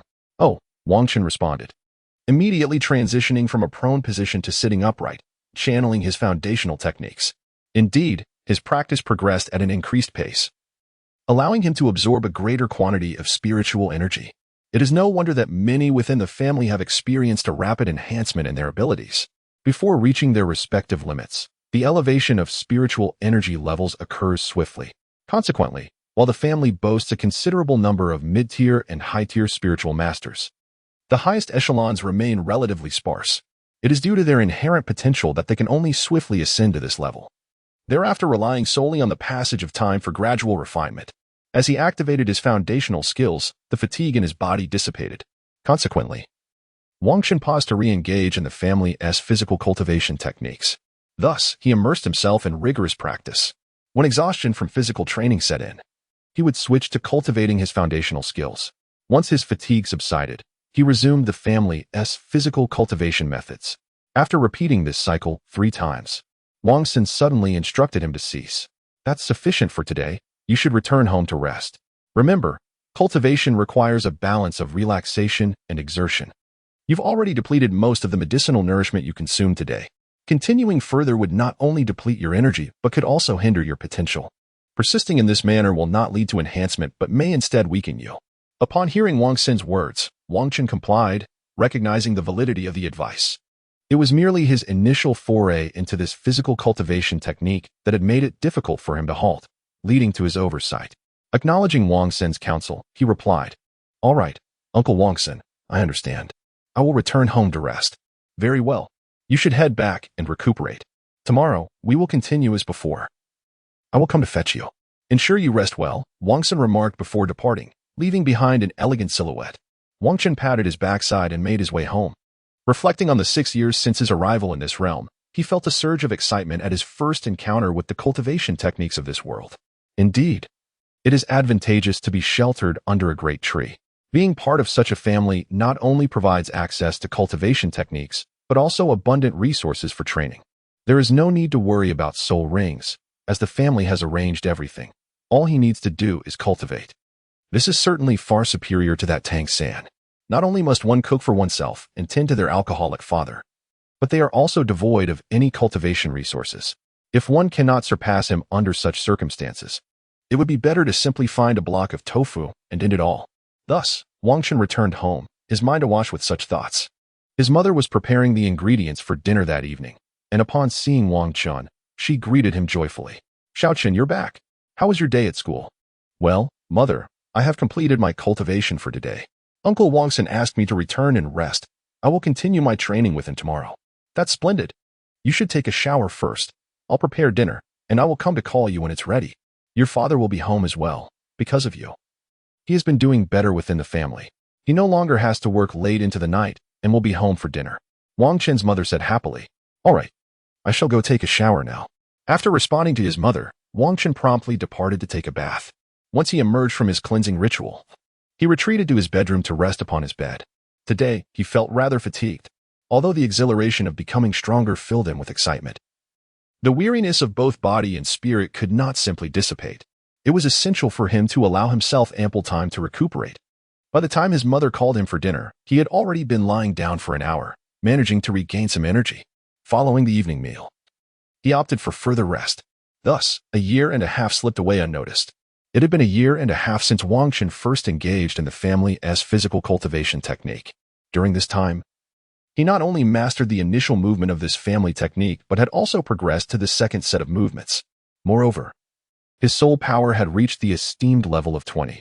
He had yet to embark on the quest to capture a soul ring. Otherwise, he would already be recognized as a formidable soul master. At just over 7.5 years of age, he was undeniably a prodigy. Throughout this year and a half, his progress in the cultivation of his childlike abilities had also seen some advancement, although he still fell short of the 3rd level. It had been 2 days since he attained the level of 20 in soul power. The family had resolved that Wang Chun's father would accompany him to the Yuhui forest to procure a soul ring.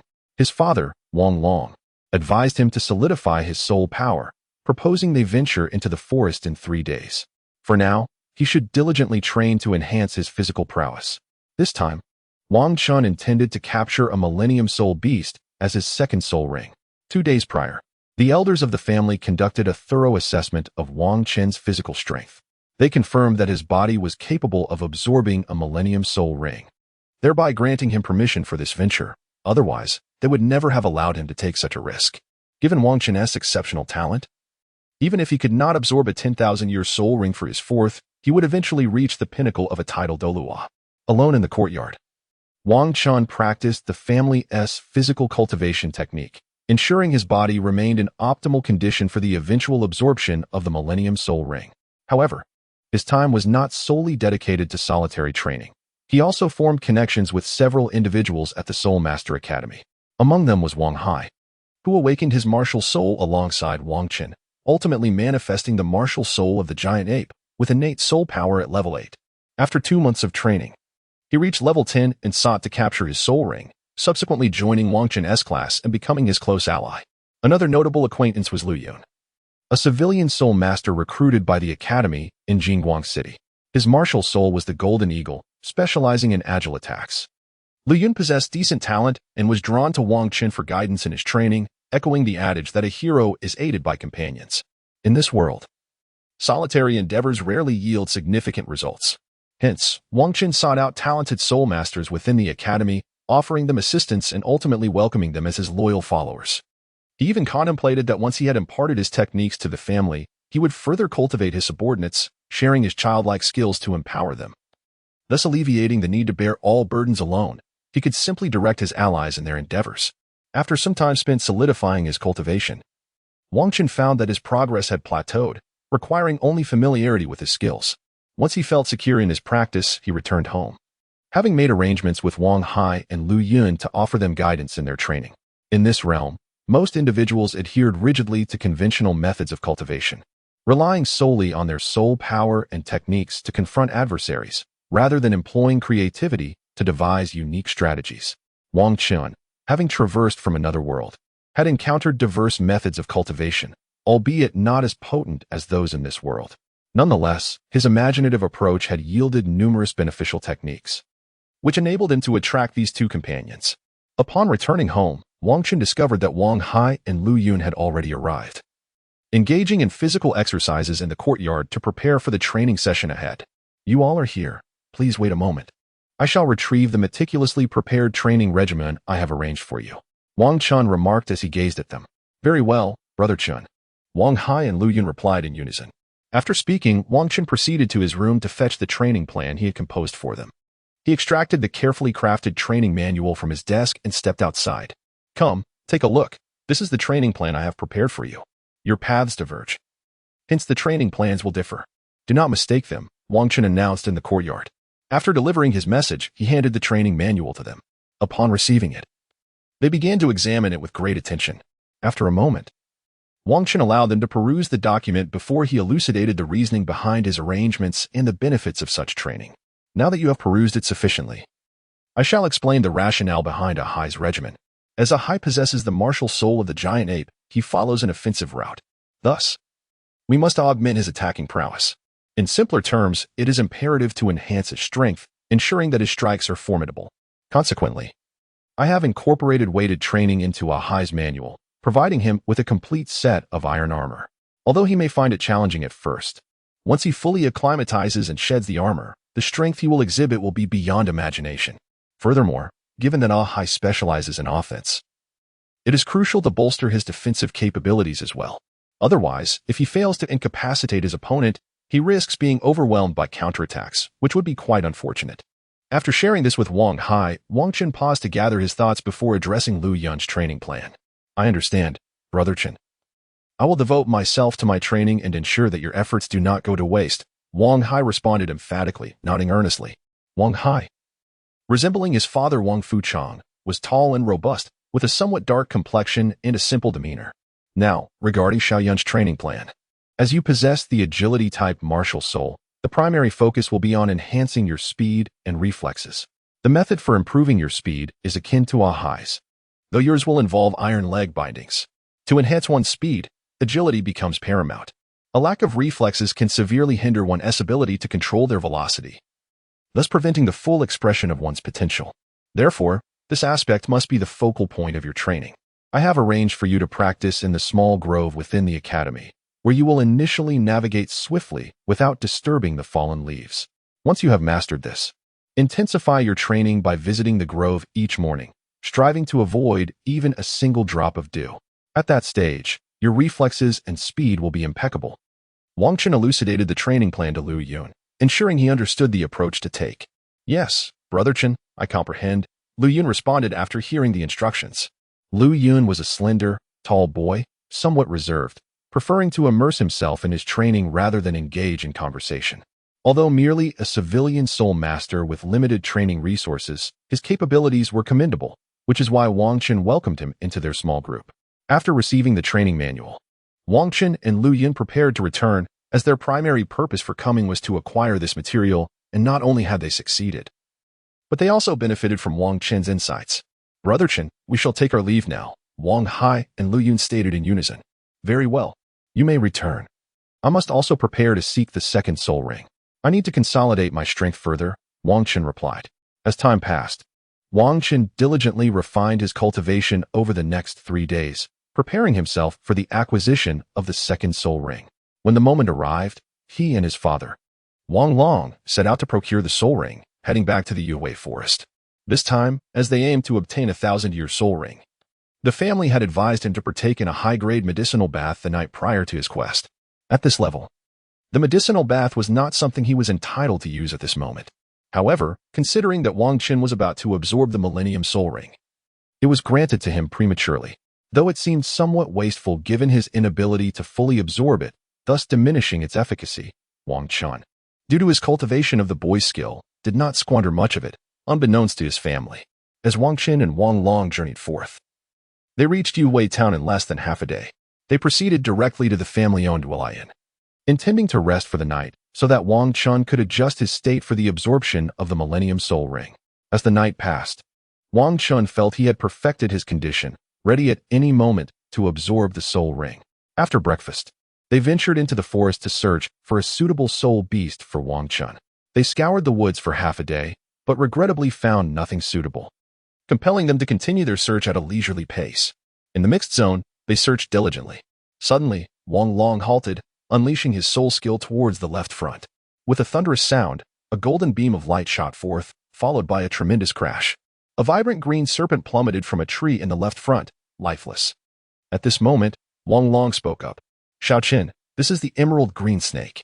Although its name may not be particularly distinctive, its venom is exceedingly potent, and it excels in ambush tactics. The small serpent before you has already reached a length of over 70 centimeters, indicating that it is a spirit beast of 700 years. A bite from it could prove fatal, even for a soul master. In the wild, should you encounter large, advanced spirit beasts, there remains a possibility of escape, as you might detect them in advance. However, should you cross paths with these stealthy, venomous spirit beasts, you may find yourself bitten before you even realize it, leaving you to await your demise. Thus, it is imperative to maintain vigilance when outdoors. One must ascertain the circumstances before taking action. These are my personal insights, and you must, without fail, remember them. At this moment, Wang Chen was also somewhat astonished, as it was his first encounter with such a situation. During his previous expedition to acquire a spirit ring, he had the support of an elder from the Soul de Law, coupled with a stroke of good fortune, allowing him to swiftly find a suitable spirit ring without experiencing this predicament.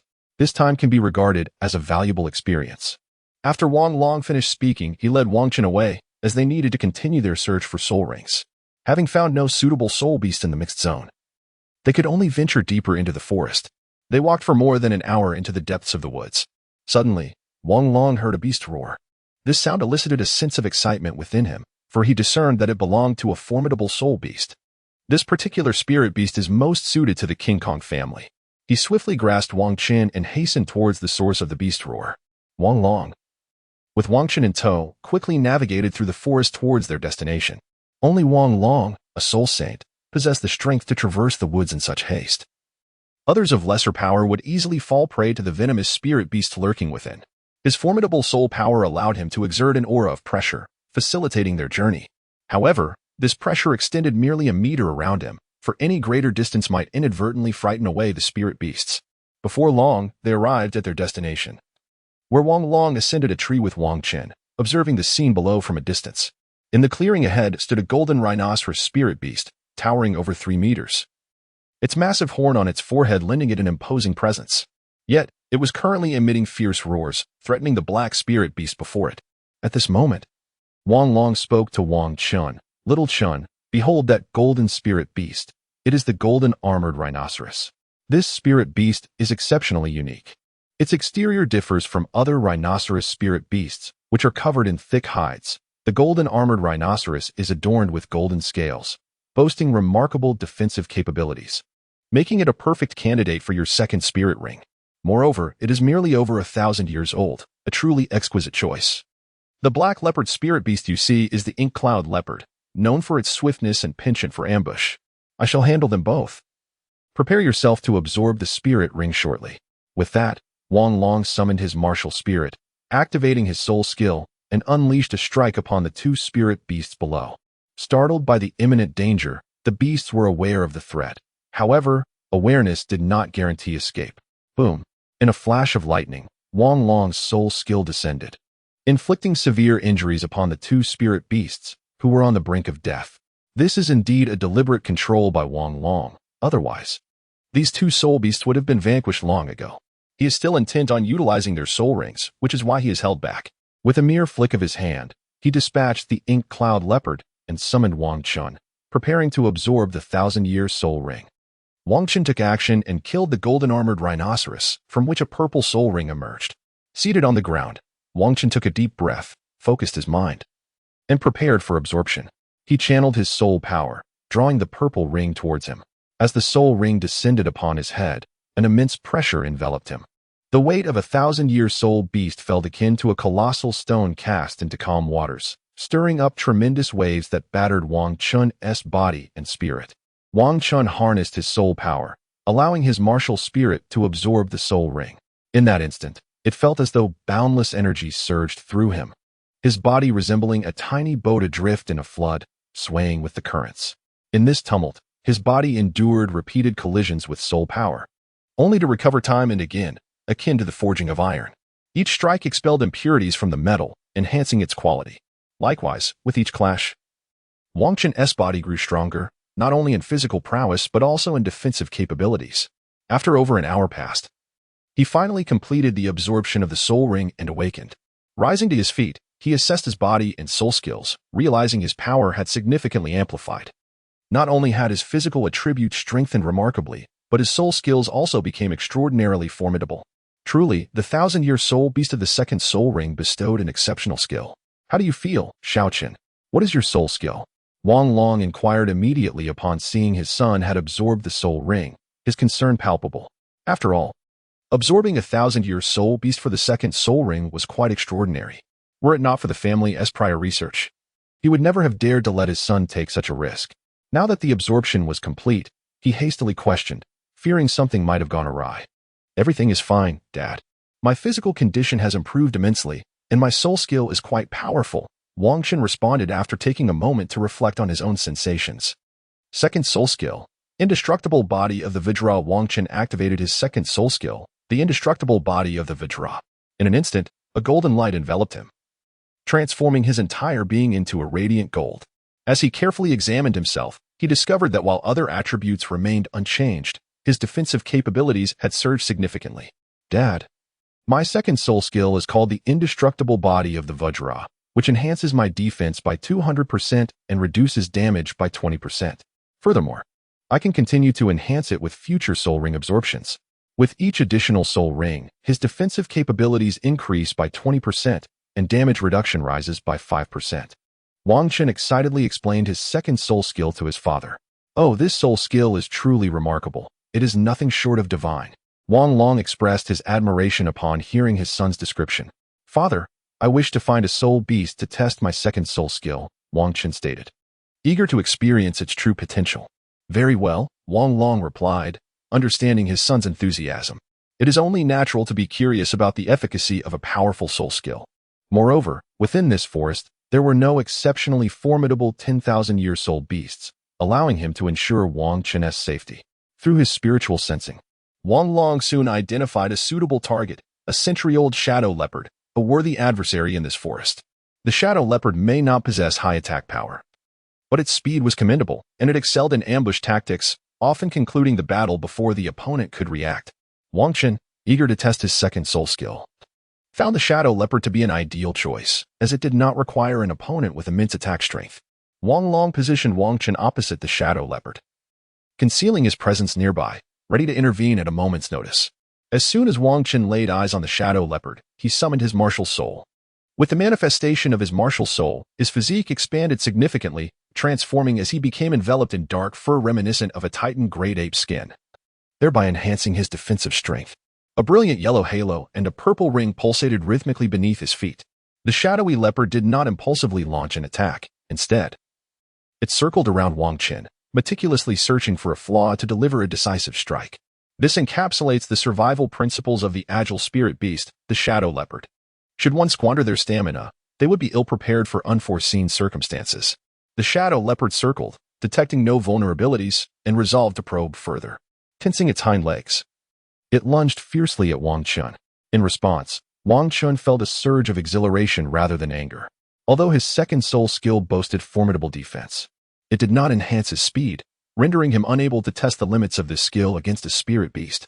He crouched slightly, adopting a horse stance to lower his center of gravity and mitigate the risk of being sent flying.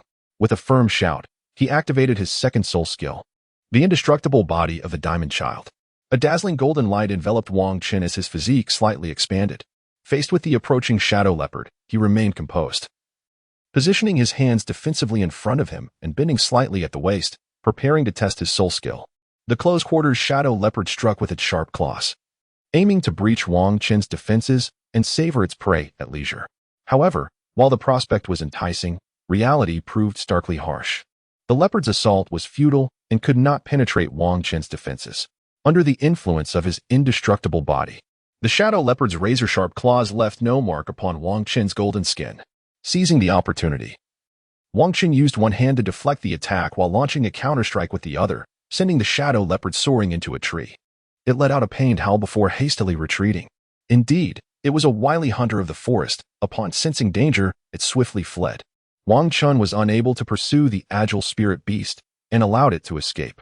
His intent was merely to test his soul skill, not to hunt spirit beasts. Thus he spared this creature. His objective had been achieved, and he refrained from further pursuit. At that moment, Wang Long appeared by his side and said, "All right. The soul skill has been tested. Let us return to the town and take a moment to rest." "Okay, father," Wang Chen replied joyfully.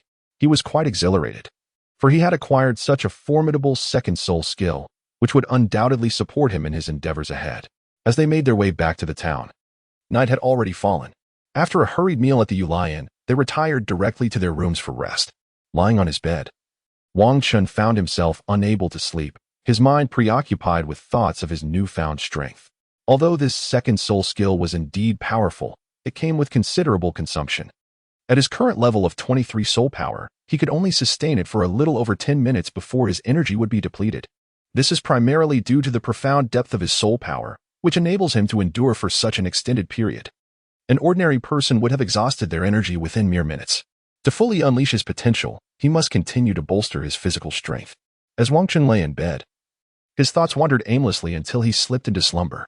The following morning, after having breakfast with his father, he returned home directly, utilizing the family carriage. He arrived at the family estate by noon. After partaking in lunch at home, he was promptly summoned by the clan leader and the elders to discuss his situation. Although theoretically Wang Chen could perfectly absorb a Millennium Soul Ring, it was prudent to exercise caution.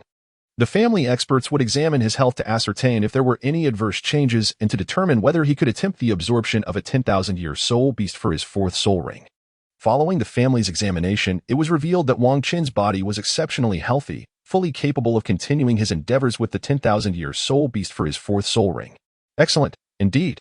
You are truly a prodigy of the Golden Armor clan. There is no issue with absorbing beyond your level.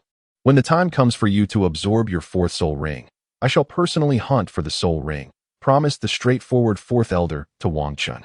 Thank you. Fourth elder, Wang Qin replied respectfully. We are all part of the same family. It is our duty as the older generation to assist you younger ones. In the future, it will be your responsibility to carry on our legacy and elevate the Golden Armor clan to greater heights, the fourth elder remarked with satisfaction. Indeed, as Elder 4 has stated, the future of the clan rests upon your shoulders. We can only do what is within our means. The distance you can traverse is up to you, the Grand Elder added, equally pleased. At that moment, the clan leader spoke. Well then, we summoned you to assess any potential risks associated with your recent exceptional absorption. Now that the examination is complete, you may return to your cultivation. The clan holds great expectations for you. Should you require anything, do not hesitate to inform the family. We shall endeavor to fulfill your needs. After listening, Wang Qin returned home, while his father, Wang Long, remained behind, seemingly to discuss some matters. Thus, he instructed Wang Qin not to wait for him. Upon returning home, Wang Qin commenced his training, initially exercising in the courtyard, followed by practicing his foundational skills. Thus, he concluded his afternoon of cultivation. When his father returned, it was already time for dinner. After dinner, Wang Long mysteriously smiled at Wang Qin and said, Once we finish our meal, I have a splendid gift for you. What is it? Wang Qin inquired, puzzled. You will find out soon enough. For now, let us focus on our meal, Wang Long teasingly replied. After dinner, Wang Long and Wang Qin returned to the study. With an air of mystery, Wang Long presented a small box, which he opened to reveal a tiny golden bone. This is the surprise I wish to share with you. This head spirit bone is a gift from our family to enhance your spiritual strength. When absorbing a 10,000-year spirit ring, one may experience a mental shock, and this spirit bone will aid you in withstanding that impact, thereby facilitating a smoother absorption process. Wang Qin, somewhat incredulous, inquired, The family bestowed upon me such a precious head spirit bone? The rarity of spirit bones is well known. Some spirit masters, even those who have reached the rank of title Douluo, have never possessed a single spirit bone. Now, at just 23, receiving a head spirit bone from the family left him astounded. Furthermore, the head spirit bone is second only to the torso bone among all spirit bones. The Golden King family is incredibly generous. Indeed, it is because of your exceptional talent. You absorbed a 1,000-year spirit ring at your second ring. And now you stand a chance to absorb a 10,000-year spirit beast ring at your fourth.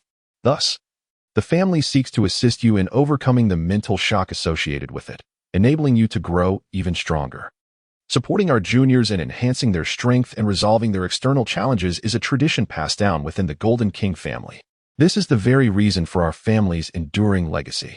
By helping talented spirit masters flourish, they can, in turn, protect the family.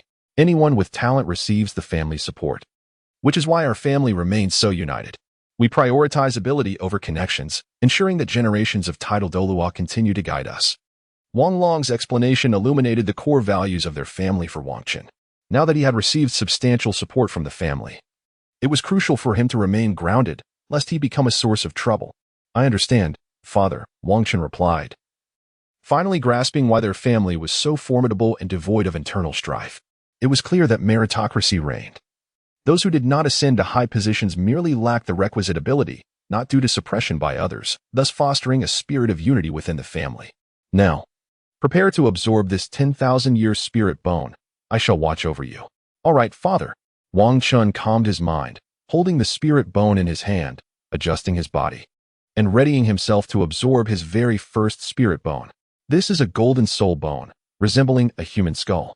It emanates a radiant golden glow, exuding an astonishing wave of soul power, accompanied by an inexplicable energy fluctuation. Wang Qin grasped the golden soul bone in his hands and pressed it directly against his forehead, channeling his soul power in preparation to absorb this ancient relic. As Wang Qin activated his soul power, the golden soul bone suddenly radiated a brilliant light, enveloping him instantaneously.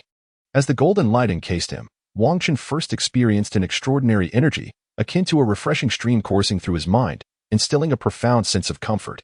As this stream flowed into his consciousness, it gradually stimulated his brain, imparting a sensation of enhancement. Not only did his memory sharpen, but his comprehension also flourished, illuminating areas of thought that had previously eluded him. Moreover, under the influence of this invigorating stream, Wang Qin felt his mental fortitude rapidly strengthening, and he found himself able to wield this burgeoning power with complete control, as if it were a skill he had painstakingly cultivated, devoid of any uncontrollable moments. Suddenly, another wave of energy surged into his body, akin to soul power, coursing throughout his being, fortifying his physical strength. At this moment, Wang Qin consolidated his mental energy, compressing it to render it more concentrated. He continued to operate his soul power, hastening the integration of the soul bone located in his head. A golden radiance enveloped him, and the fusion with the soul bone persisted throughout the night, with Wang Long vigilantly watching over him. By morning, Wang Qin had finally completed the integration and awakened. Upon opening his eyes, he felt an immense enhancement. He could even perceive the myriad tiny particles floating in the air. Wang Long, who had been attentively observing, promptly inquired as soon as Wang Chun regained consciousness, "Xiao Chun, how do you feel?" Wang Qin replied hastily, "I feel quite well. It appears my soul skill is a passive one, directly augmenting my mental defense. I can now negate 20% of mental attacks and even reflect 5% of the damage. My soul power level has also increased by 1, now reaching level 24. Excellent. You have indeed become more exceptional. However, having just absorbed this head soul bone, you are yet to fully harness its potential. You will need to develop it further in the future," Wang Long encouraged. "Since you spent the entire night absorbing the soul bone, you need not attend the academy today, nor engage in any training. Take this time to rest. I shall also take a break. The clan leader has already been informed. Remember, training must balance with relaxation." With that, Wang Long retired to rest.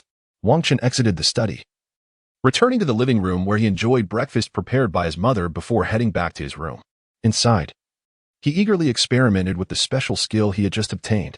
Although the absorption of the soul bone had only granted him a passive skill, his mental power had significantly intensified, enabling him to manipulate small objects with ease.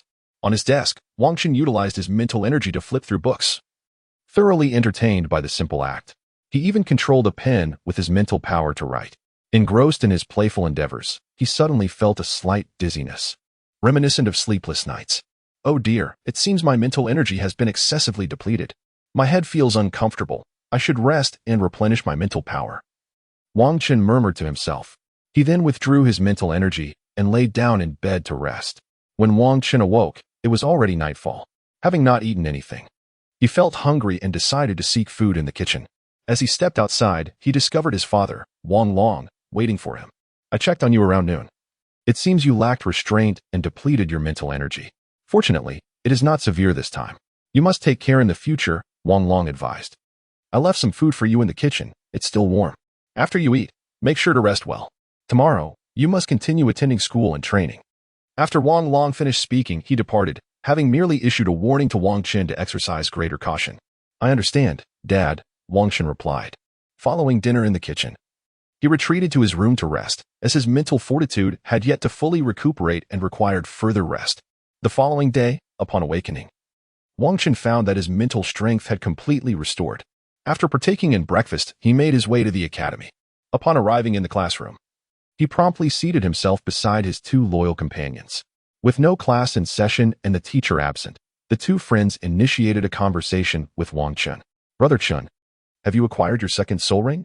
one inquired. "Indeed, I have now become a second ring soul master," Wang Qin responded. "Well, Brother Qin, your progress is astonishing. We can hardly compare," Wang Hai exclaimed with envy. In response to Wang Hai's remark, Li Yun coolly interjected, "Brother Qin possesses innate full soul power. Naturally, you cannot measure up." "You, I really don't enjoy conversing with you," Wang Hai retorted nonchalantly. "So what level are you at now, Brother Qin?" Wang Hai asked, puzzled.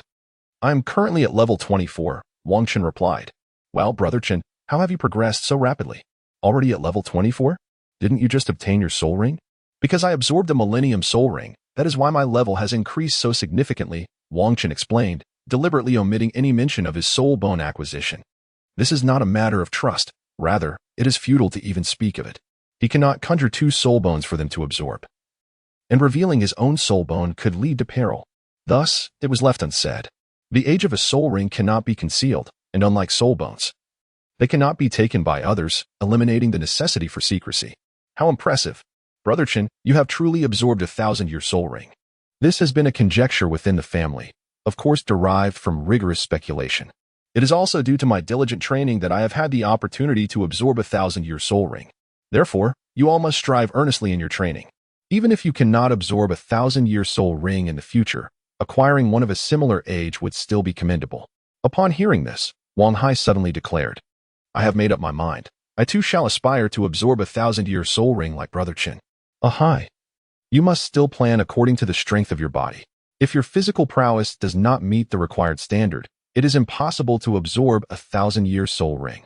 Moreover, if you pursue the second soul ring solely for the sake of absorbing a 1,000-year soul ring, neglecting your training and wasting excessive time on enhancing your physical strength, it would indeed be counterproductive. With that much time, you might have already been able to absorb a third soul ring. That is why the family does not mandate the absorption of a 1,000-year soul ring for the second. They only encourage us to aim for higher ages. Wang Chen explained to Wang Hai. I understand now, Brother Chen. I will strive to choose soul rings of higher ages. Very well, let us prepare for class. The teacher will be arriving shortly. After Wang Chen spoke, he began to prepare earnestly, as today's lesson was of great significance. And the teacher had informed them in advance. This time, the focus is primarily on elucidating the essential considerations for survival in the wilderness. This concerns whether one can effectively survive while traveling in the future, which is why Wang Chen arrived at the classroom so early to prepare. Shortly thereafter, a soul master in his 50s or 60s entered the room. He is the instructor for this course. Enough of introductions. This is of little importance to you. What I am about to impart is what you need to learn. While I speak, you are to listen quietly and take notes, without making any noise that might disrupt me. Should you have any questions, please wait until I have finished. Do you understand? Yes, teacher. Very well, let us begin. The first point regarding survival in the wilderness is what one must do. First and foremost, it is advisable not to start a fire in the wild. Although a fire may deter certain soul beasts, some formidable ones are unafraid and may, in fact, be drawn to it, leading to complications. Next, it is wise to scatter powdered excrement from powerful soul beasts at your resting site. This can help repel bothersome low-level venomous insect beasts. Lastly, and most importantly, one must never display wealth in the wild and should never trust strangers. The greatest danger in the wilderness is not the soul beasts, but rather humanity itself. Teacher, why are humans the most dangerous? Because the human heart is inscrutable. One can never fully grasp the thoughts of others. Enough for today, class dismissed. After the lesson, Wang Chen greeted his two companions and returned home directly. From this day forth, his training regimen would intensify. In the secluded training courtyard, Wang's son appeared, typically remaining invisible unless necessary. He had manifested here to enhance Wang Chen's training program. Little Chen, you have now become a great soul master, and thus your training plan must be elevated. It can no longer be merely physical conditioning as before. You must continue to strengthen your physical prowess alongside other training regimens. Firstly, you are to engage in wilderness survival. Your next month will be dedicated to this. You are to journey alone from the family estate to the Yuhui forest and train there for a month. The primary focus will be combat against soul beasts to hone your fighting capabilities, rather than solely elevating your soul power level. Start by battling 10-year soul beasts at the periphery. While this should not pose a problem for you, even facing a 100-year soul beast directly is acceptable. However, this is a family regulation requiring you to confront soul beasts alone, as opposed to having support. Thus, you need to acclimate to this experience. Once you have adjusted, you may engage with a 100-year soul beast. Should you successfully vanquish a soul beast, you are to bring back its meat as a form of reward for your stay at the Yulian. Oh, when do I depart? You have a week's time. You may discuss it with your family, and once prepared, you may set forth. I must emphasize, though I shall accompany you, I typically refrain from intervening. In the wilderness, unforeseen events may arise, and I may not be able to safeguard you. Therefore, exercise caution. Your self-preservation is paramount. Once you have completed your training, there will be further endeavors. You must register an account at the Battle Soul Arena within the King Kong City, where you will engage and practice duels with human soul masters to enhance your prowess. Understood. Uncle Wang, Senator, shall I continue practicing the family's techniques today? Indeed. You must persist with these practices. Strength is accumulated gradually, and one cannot afford to be complacent. After consuming the medicinal meal, Wang Chen commenced his training for the day. initially focusing on the family's body tempering techniques. Once his body began to tire, he transitioned to practicing his foundational skills to recuperate. Time passed slowly. Uncle Wangxin, I shall return home now. I believe I can begin my outdoor training tomorrow, rather than waiting an entire week. That depends on your arrangements. If you wish to start tomorrow, that is permissible. Then I shall set off tomorrow. Be sure to inform your parents of your plans. You will depart for the Twilight Forest. Wangxin returned home to discuss his plans with his parents, who expressed their support. Recognizing that outdoor training is essential at any time, experience gained now will mitigate dangers in the future, as one must inevitably seek soul rings in the wilderness. After dinner, Wangxin retired early to rest, for survival in the wild necessitates being well rested. The following day, after breakfast, Wangxin made his way directly to the Twilight Forest. This journey was to be undertaken alone, while there would be unseen guardians monitoring and protecting him. The primary focus was on honing his survival skills. He would not have the luxury of his family as transportation and thus set off early. By the time Wangxin arrived at Twilight Town, it was already afternoon. Having walked such a distance, he decided to rest at the Ulian. After exchanging greetings with the innkeeper and enjoying a meal, he retreated to his room to recuperate. This was his first experience of such a lengthy journey. In his previous life, such exertion would have left him utterly exhausted. However, in this world imbued with special powers, the nourishment of soul energy allowed him to awaken revitalized after a single night's rest. The next morning, after breakfast, Wangxin replenished the necessary resources at the inn.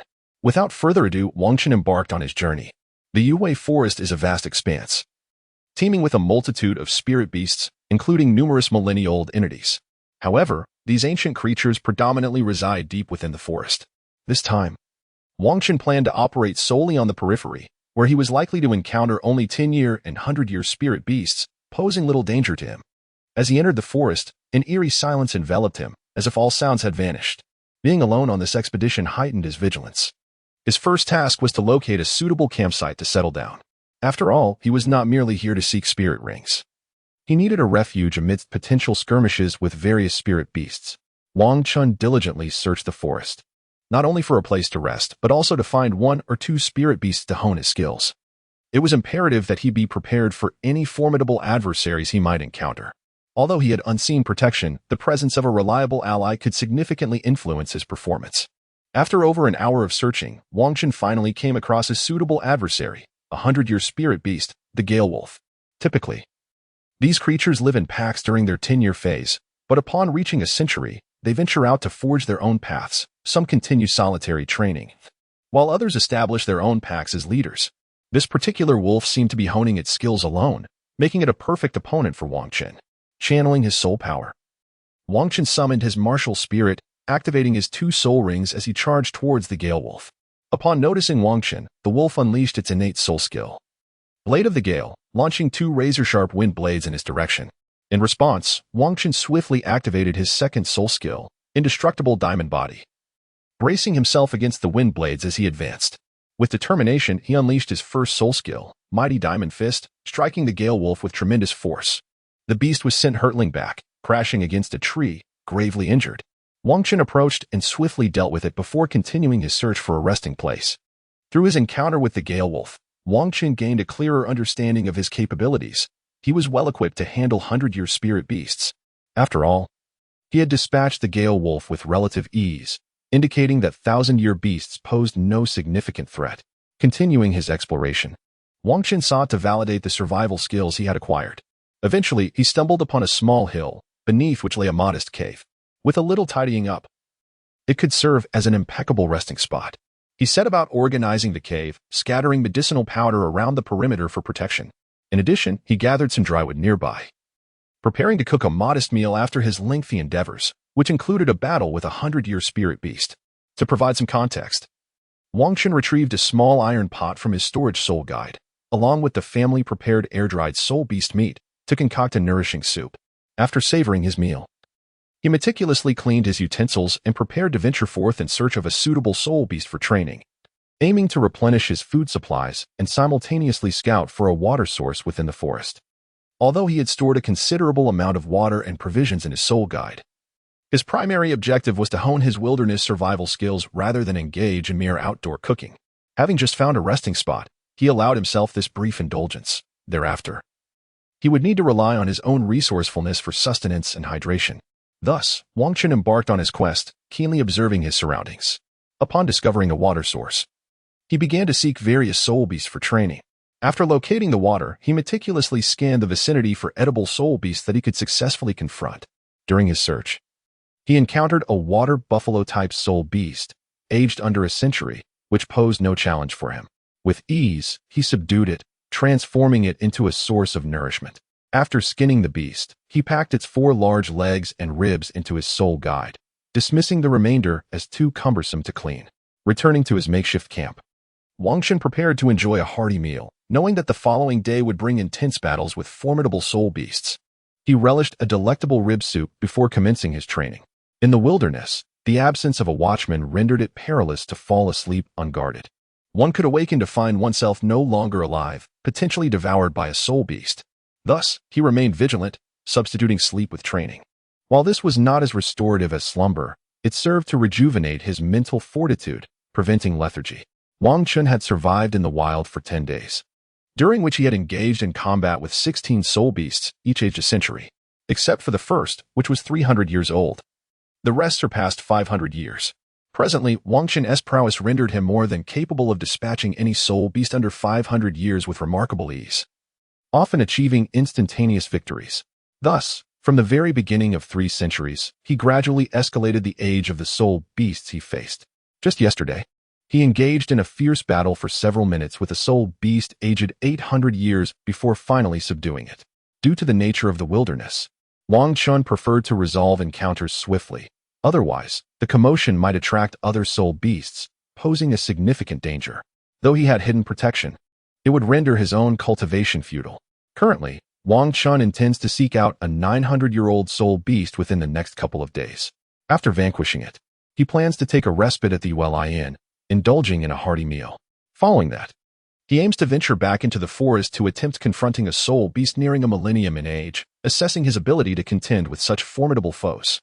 Should he succeed, he could essentially conclude this phase of his cultivation and return to the Diamond City to register for a dual spirit arena account, engaging in battles against human spirit masters, as future confrontations will predominantly involve them.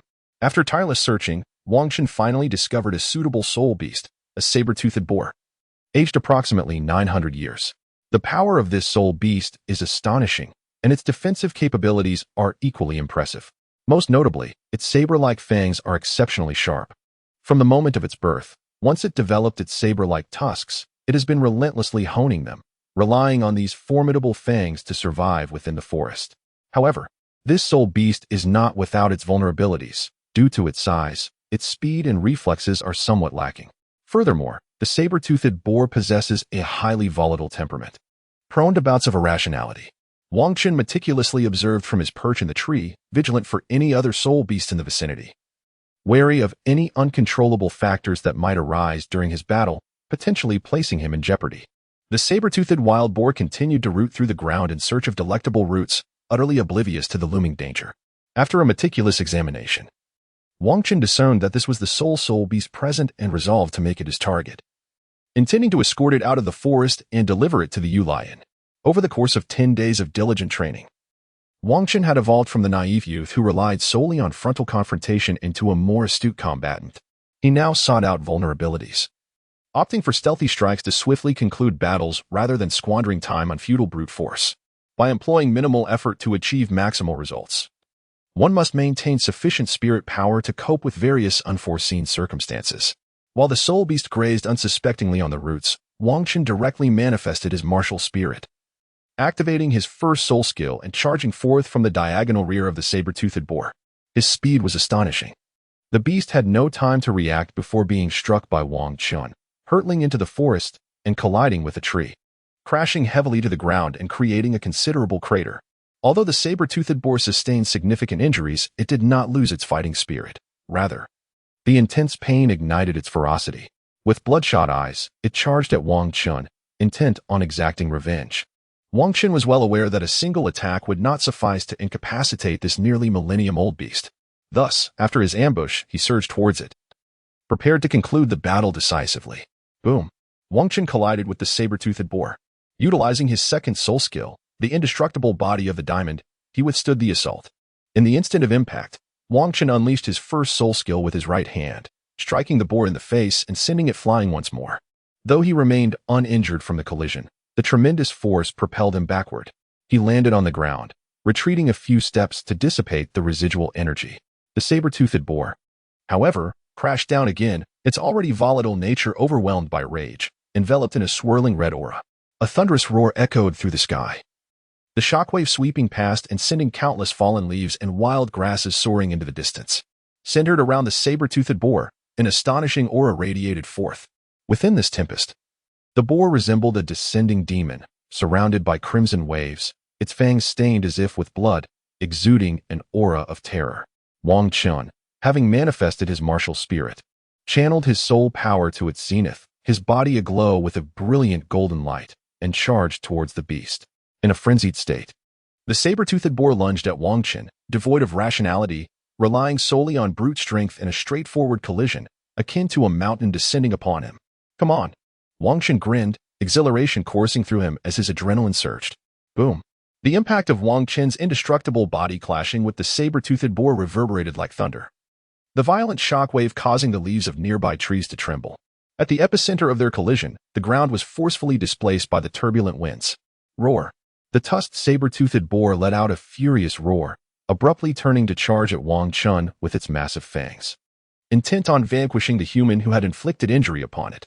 Undeterred, Wang Chen summoned his formidable soul technique, unleashing a powerful golden fist with his right hand to strike against the tusks.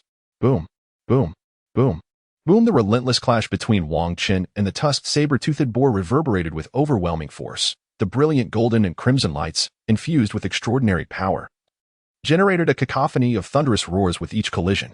A fierce gale erupted from the point of their confrontation, ravaging the surrounding air. After several minutes of this intense struggle, the tusked saber-toothed boar began to falter, its strength, borrowed from sheer will, gradually waning. The natural defense provided by its hide was already at a disadvantage against Wang Chen's potent soul technique, especially considering that his first soul skill could bypass a portion of physical defenses, amplifying its plight. Thus, its inability to withstand the onslaught was hardly surprising. Noticing such a glaring weakness, Wang Chen seized the opportunity. He deftly sidestepped the boar's charge and fully unleashed his golden fist, striking the creature squarely in the throat, causing it to collapse. It emitted a few pitiful grunts before falling silent. A deep yellow soul ring materialized from its form. However, at this moment, it bore no utility for Wang Chen.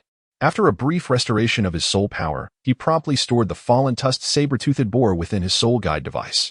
The family provided an exceptional soul guide device, a storage soul guide measuring 3 meters by 3 meters by 3 meters, totaling 27 cubic meters. After containing the saber-toothed boar within, there was little room left aside from his prepared resources. Wang Chen returned to his resting place, intending to dine before departing from the twilight forest to the town for a few days of recuperation. Following his rest, he planned to engage in further training within the forest before returning to King Kong City to register for an account at the Soul Combat Arena. Since Wang Chen was situated on the outskirts of the Twilight Forest, his journey back to the town did not consume much time. Upon arriving, he first greeted the innkeeper at the Lion. Afterward, he entrusted the saber-toothed boar he had acquired to the inn for their management, hoping to enjoy a splendid meal that evening, with the remainder serving as a gift to the inn. Wang Chen then retreated to his room to indulge in a long-desired bath, a luxury he had been deprived of while in the wilderness. After refreshing himself, he began to reflect on his recent experiences in the wild, particularly his battle with the saber-toothed boar. Initially, he could have employed a strategy of ambush and kite tactics to gradually wear down the beast. However, he found himself overwhelmed by adrenaline and engaged in a direct confrontation. Although this method resolved the conflict, it was considerably more perilous. Nonetheless, such direct encounters expedited his strength development. Through this battle, Wang Chen had already approached level 25, and he anticipated that it would not be long before he achieved that milestone.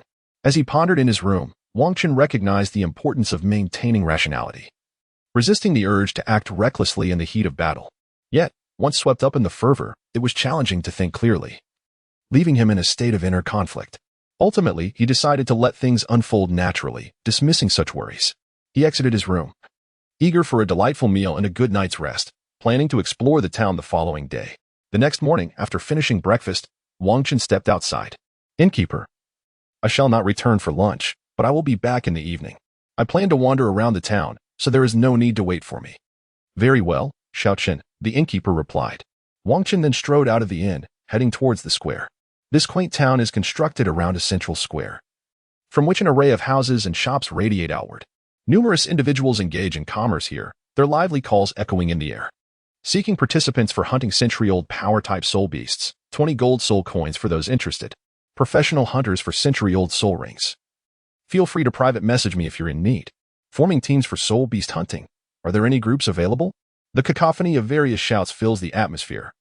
Yet Wang Chun finds little interest in these pursuits. His primary intention for this outing is to savor some local delicacies and to explore the town in search of potential treasures.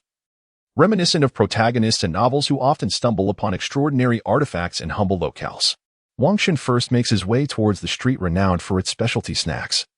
Eager to discover the unique culinary offerings of Douluo Continent, as he meticulously searches through the food stalls, he suddenly spots a small shop with an inviting sign that promises delectable treats.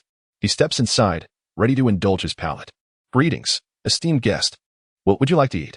The shop assistant warmly welcomes him upon his entrance. "What is your specialty? Please share," Wang Chen inquires. "Certainly. Please take a seat. Our signature dish is the 8 Treasures chestnut pigeon, a cherished family recipe. This dish is not only nourishing but also beneficial for the liver and kidneys, invigorating the spirit and replenishing blood. The pigeon is stuffed with a delightful mixture of chestnuts, lotus seeds, shiitake mushrooms, and other ingredients, perfectly balancing the richness of the pigeon meat with vibrant flavors, ensuring it is far from bland. It is truly exceptional." "Very well. I shall have the 8 Treasures chestnut pigeon," Wang Chen responds eagerly. "Excellent choice. Please hold on for just a moment," the assistant replies before disappearing into the kitchen. Before long, the assistant returns, presenting the 8 Treasures chestnut pigeon. Wang Chen observes this so-called family specialty with keen interest.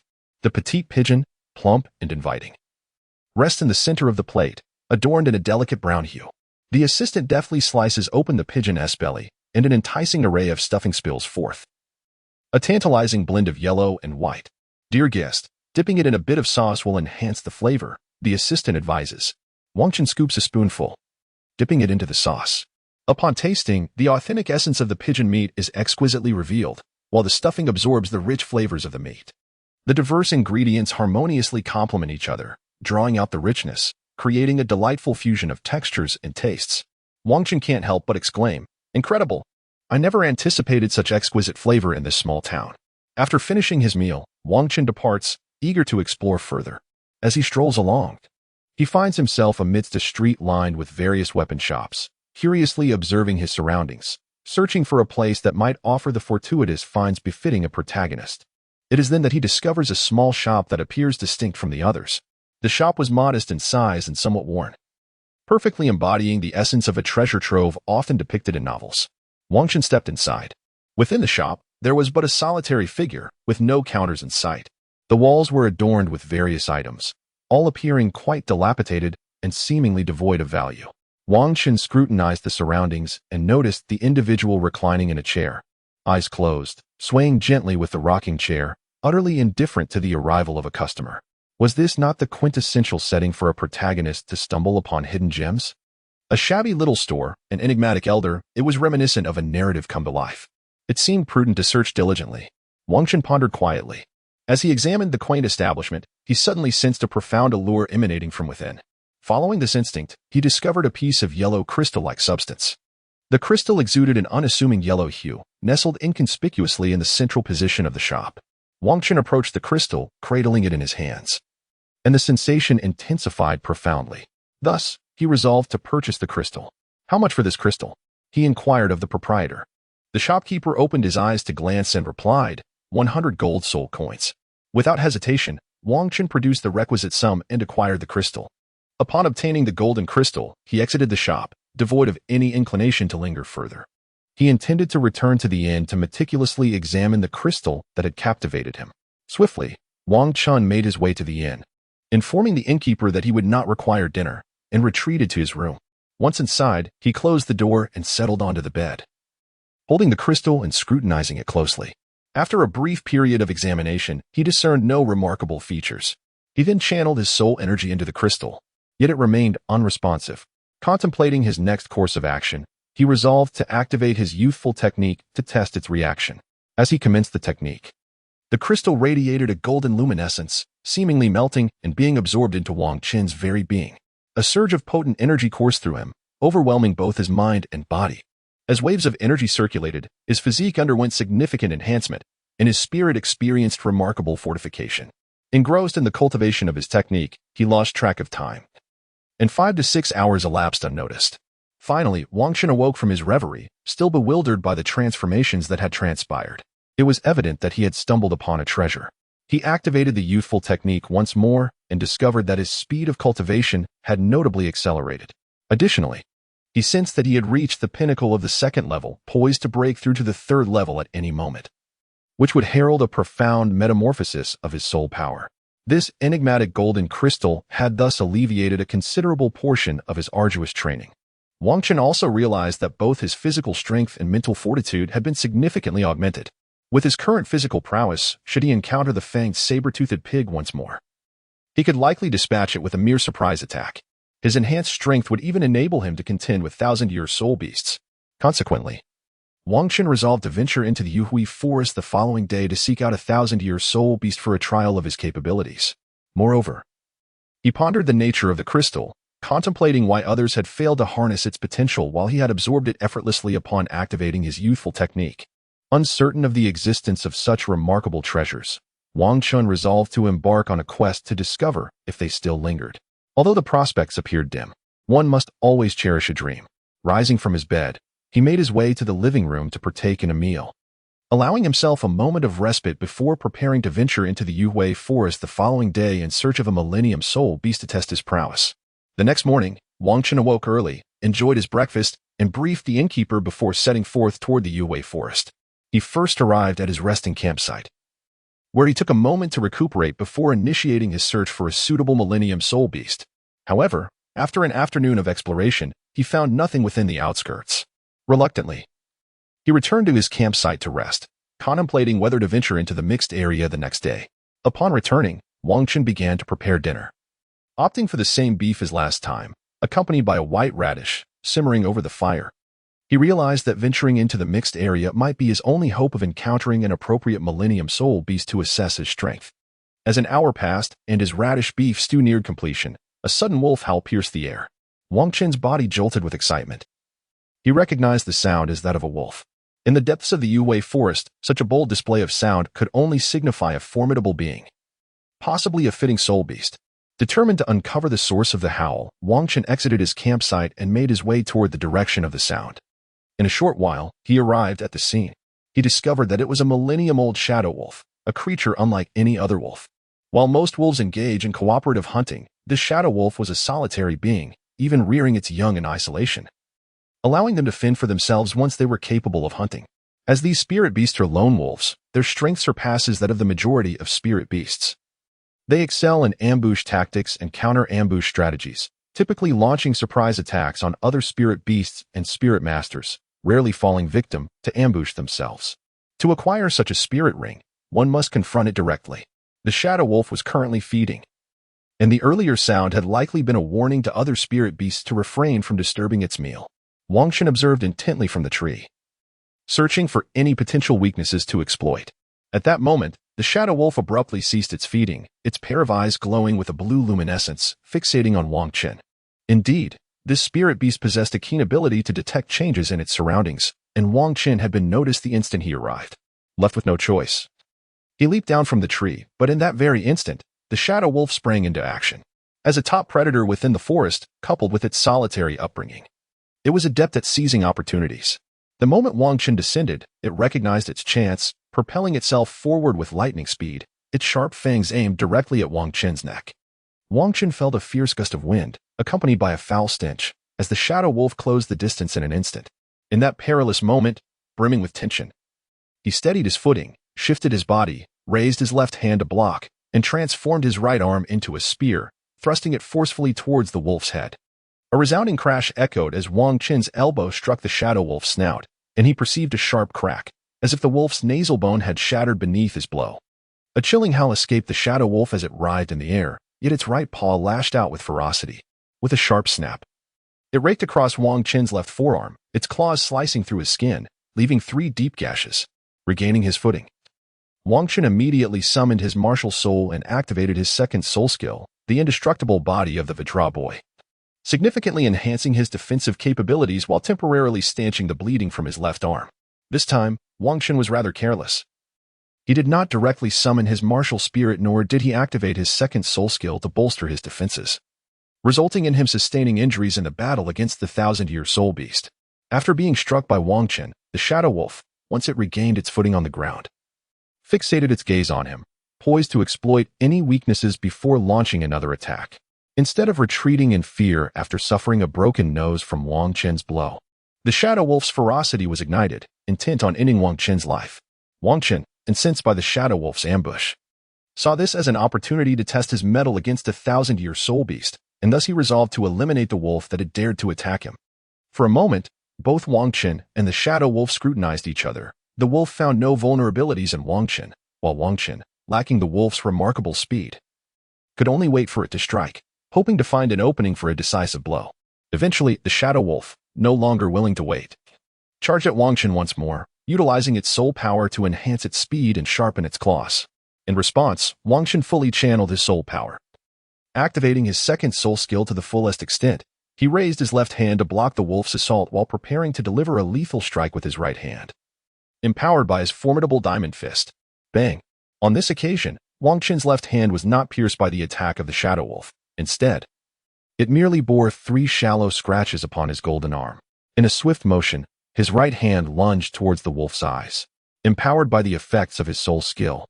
His fist struck the creature's eye as effortlessly as a knife piercing through tofu, penetrating deep within and, with the flow of soul power, shattering the wolf's skull. The shadow wolf was sent flying, crashing to the ground, lifeless. Wang Qin approached to inspect the beast and confirmed its demise. A sigh of relief escaped him. This battle had proven to be the most perilous he had faced thus far. However, it was also a stark reminder of his earlier negligence. Had he been more vigilant, he may not have sustained such grievous injuries. This experience imparted a profound lesson. One must never underestimate any opponent and must always exert their utmost effort, devoid of complacency. He collected the fangs of the 1,000-year-old shadow wolf as a memento of this encounter, subsequently storing the beast within his soul guide device. He intended to present it as a token of gratitude to the Yu-Lion for the respite he had enjoyed over the past 2 days.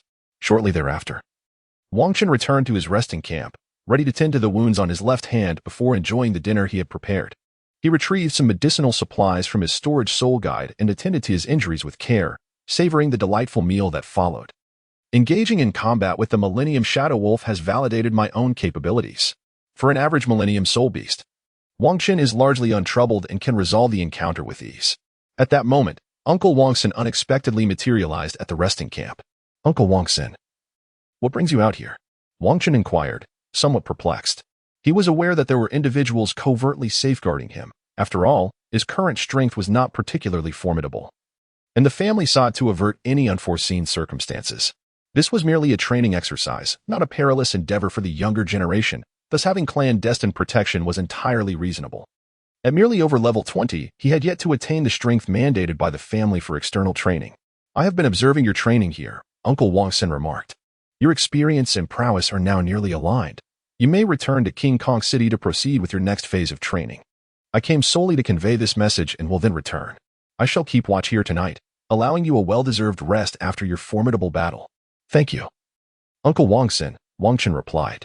After finishing his dinner, he chose not to rest, but to engage in meditation to replace sleep. Having reached the pinnacle of level 24, he was confident in his ability to break through. He planned to achieve this breakthrough tonight. After a night of diligent practice, Wang Qin finally ascended to level 25. He solidified his soul power, enjoyed a modest breakfast, and then, accompanied by Wang Xin, exited the forest and arrived at Yue town. He presented the shadow wolf he had hunted to the innkeeper of the Yu-Lion before departing the town. Once outside the town, both Wang Sun and Wang Qin vanished without retracing their steps together. Wang Qin set off alone towards King Kong City. As he hastened his journey, he eventually returned to King Kong City by afternoon. Wang Qin first prepared to return home to freshen up before proceeding to register at the King Kong Soul Arena. After washing up and having a light meal, Wang Xin reappeared before him. Once you finish eating, we shall head to the King Kong Soul Arena. I will accompany you for your initial registration, but from henceforth, you will go alone. Very well, Uncle Wang Senator, let us set off now, Wang Chen replied. As they approached the King Kong Soul Arena, Wang Chen finally beheld the grandeur of the edifice. He had never visited such a place during his training at the King Kong family, making this his inaugural experience in such a venue. The King Kong Soul Arena is predominantly circular, towering to a height of 100 meters, and is divided into a main arena and 20 subsidiary arenas. It has the capacity to accommodate 50,000 spectators, including 100 VIP boxes. This arena serves not only as a site for soul masters to spar and exchange techniques, but also as a platform for various factions to showcase their strength. As they walked towards the arena, Wang Xin shared some fundamental information regarding the King Kong Soul Arena. Here, battles generally fall into 3 distinct categories. One form is a contest of wits, wherein adversaries engage in mutual sparring, strictly forbidding any actions that could result in casualties. The second type is a fight to the death, typically arising from irreconcilable disputes, wherein parties seek to avoid large-scale warfare, opting instead for a method whereby the victor lives and the vanquished perishes, with no further pursuit of the matter allowed, thus resolving the conflict. The final type is a wager fight, officiated by a grand arena of combat spirits, where each party sends forth an equal number of spirit masters to compete, ultimately allowing the victor to claim all that was wagered. This wager fight is essentially a fight to the death, albeit with additional stakes involved. This method is often employed by numerous nobles and clans when they encounter significant discord. The competition format consists of 3 variations: 1-on-1, 2-on-2, and group battles. The latter is determined by an agreement on the number of participants, typically ranging from 7 to 10, in accordance with the regulations of the soul fighting arena. Upon entering the grand arena, one is immediately struck by a colossal stone tablet inscribed with countless names. Wang Xin informs Wang Chen that these names belong to those who perished in the arena during their soul battles.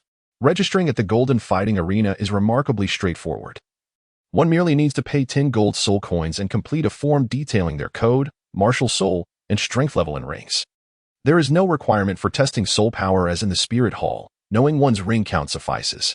However, if luck is unkind, a level 21 fighter might find themselves pitted against a level 29 opponent, which heightens the thrill and uncertainty of the battles. Wang Chen swiftly completes his registration and receives his Iron Soul Badge.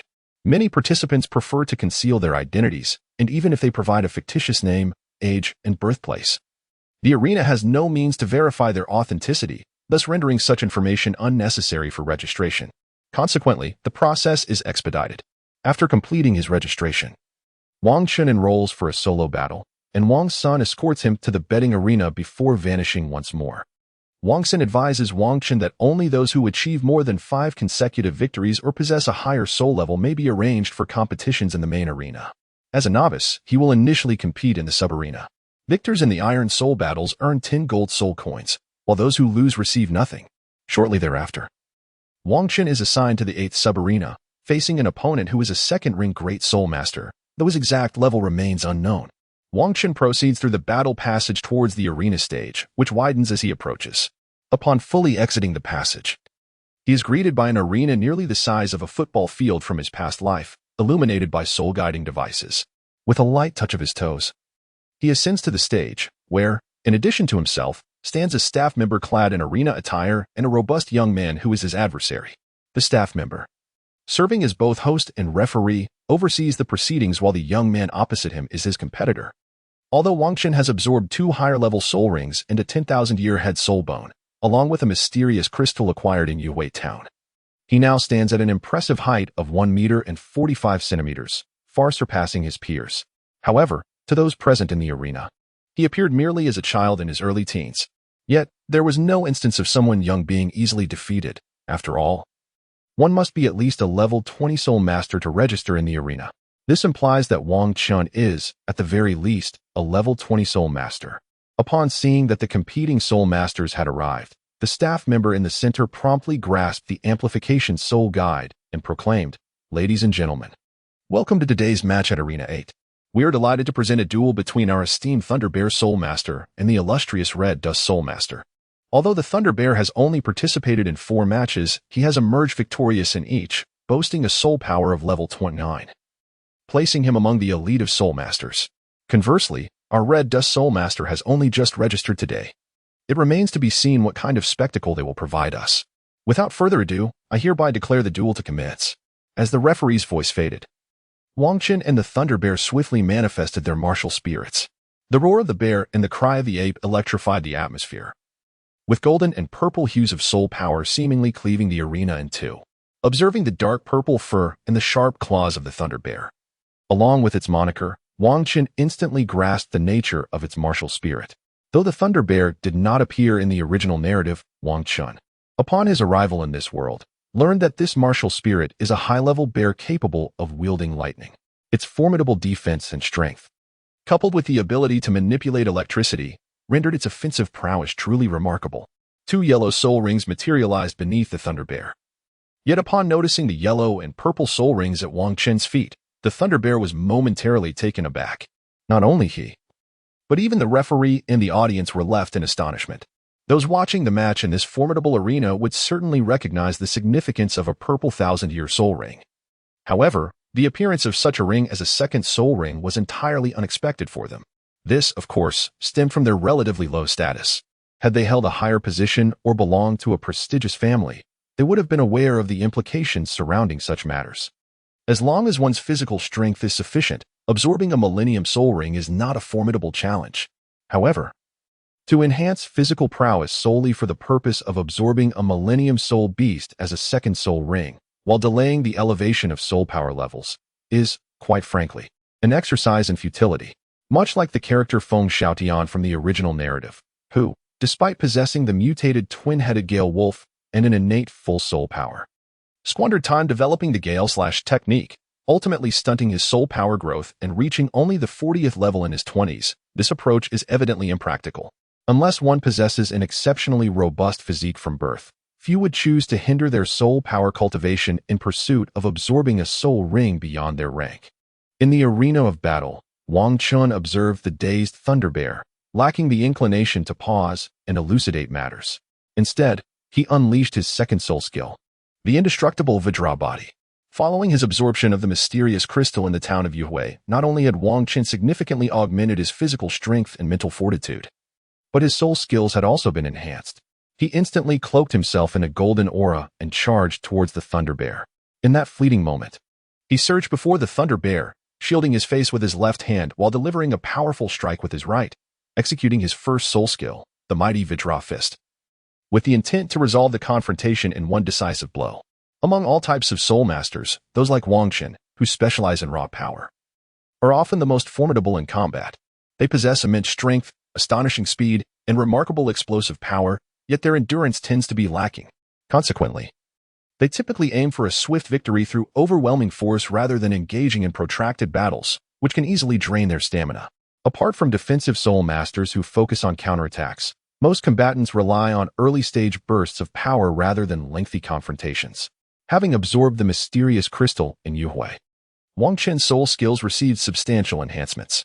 With the effect of his second soul skill, the indestructible Vajra body, his defense surged by 250%, while damage reduction reached 30%. Coupled with the first soul skill, the mighty Vajra Fist, his strength, attack power, and explosive capability increased by 150%, elevating his overall presence to its zenith.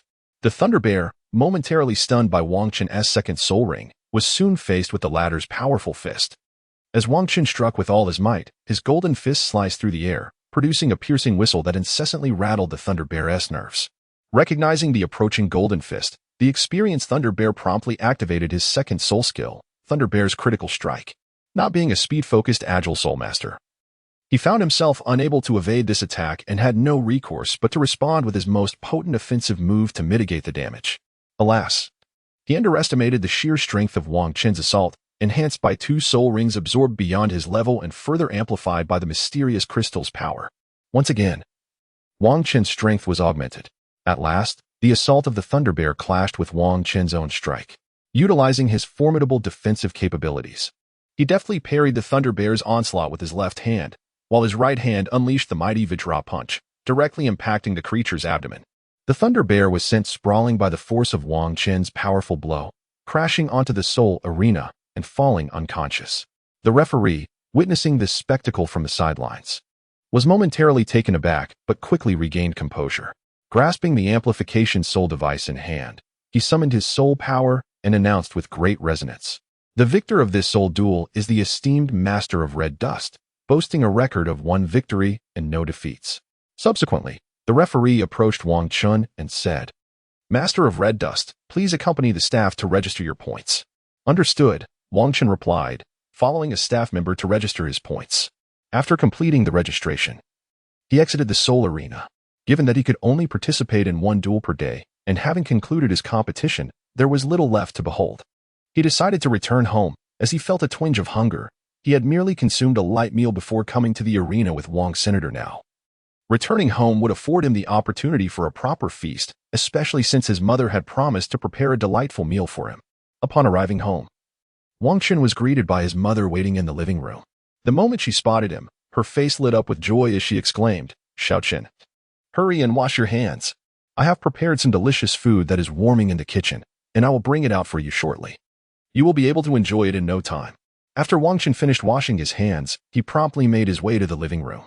Upon entering, he was greeted by a feast of delectable dishes and the tantalizing aroma wafting through the air. Unable to resist, he swallowed hard. After all, during his time training in the Twilight Forest, he had not indulged in such exquisite cuisine. He had only managed to prepare a modest meal of meat to satiate his hunger, which, while sufficient, lacked any remarkable flavor. Wang Chun quickly seated himself and began to relish the sumptuous meal prepared by his mother. Once he had savored the delightful dishes, he strolled into the courtyard where he typically practiced, allowing his body to digest the delicious food. As evening approached, he returned to his room to rest.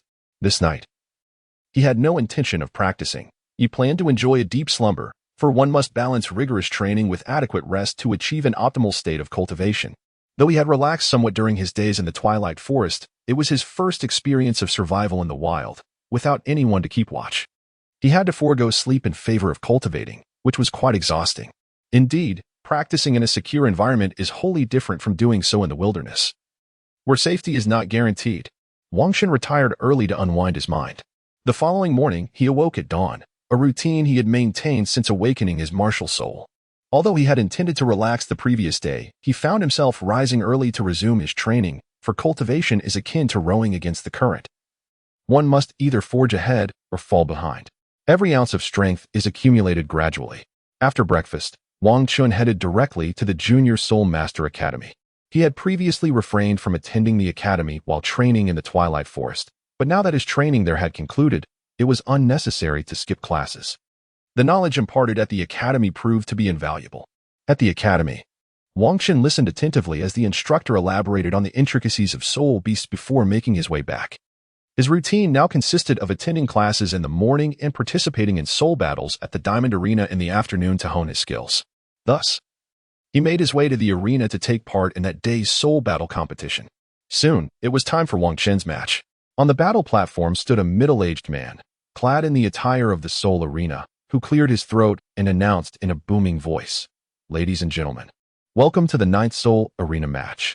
Today, we have the formidable Iron Bull Grand Soul Master, who has achieved 2 consecutive victories, facing off against the Red Dust Grand Soul Master, who boasts 1 win and no losses. Will the Iron Bull Grand Soul Master continue his glorious streak with a 3rd victory, or will the Red Dust Grand Soul Master triumph and secure a 2nd win? Let us await the outcome. Now, let us welcome our 2 Grand Soul Masters to the stage." A tall figure soon ascended the battle platform, standing around 9 meters tall. He was adorned with formidable muscles, and his copper-ringed eyes sparkled with intensity. With a fierce roar as he entered the arena, Wang Chun sought to amplify his presence. Unlike him, however, Wang Chun chose a more subdued approach, quietly awaiting the referee's instructions. Once the match commenced, both Wang Chun and Tai Do swiftly activated their martial spirits. Wang Chun soon discovered that this Iron Bull was, in fact, a defensive spirit master, rendering him utterly outclassed. Wang Chun unleashed his first spirit skill and charged forward. Despite Tai Do's attempt to bolster his defenses with a spirit skill, his efforts proved futile as Wang Chun effortlessly shattered his guard, leading to a swift defeat for Tai Do. Wang Chun concluded the match with ease and returned home. 1 year later, it has been a year since Wang Chun began his training in the Twilight Forest.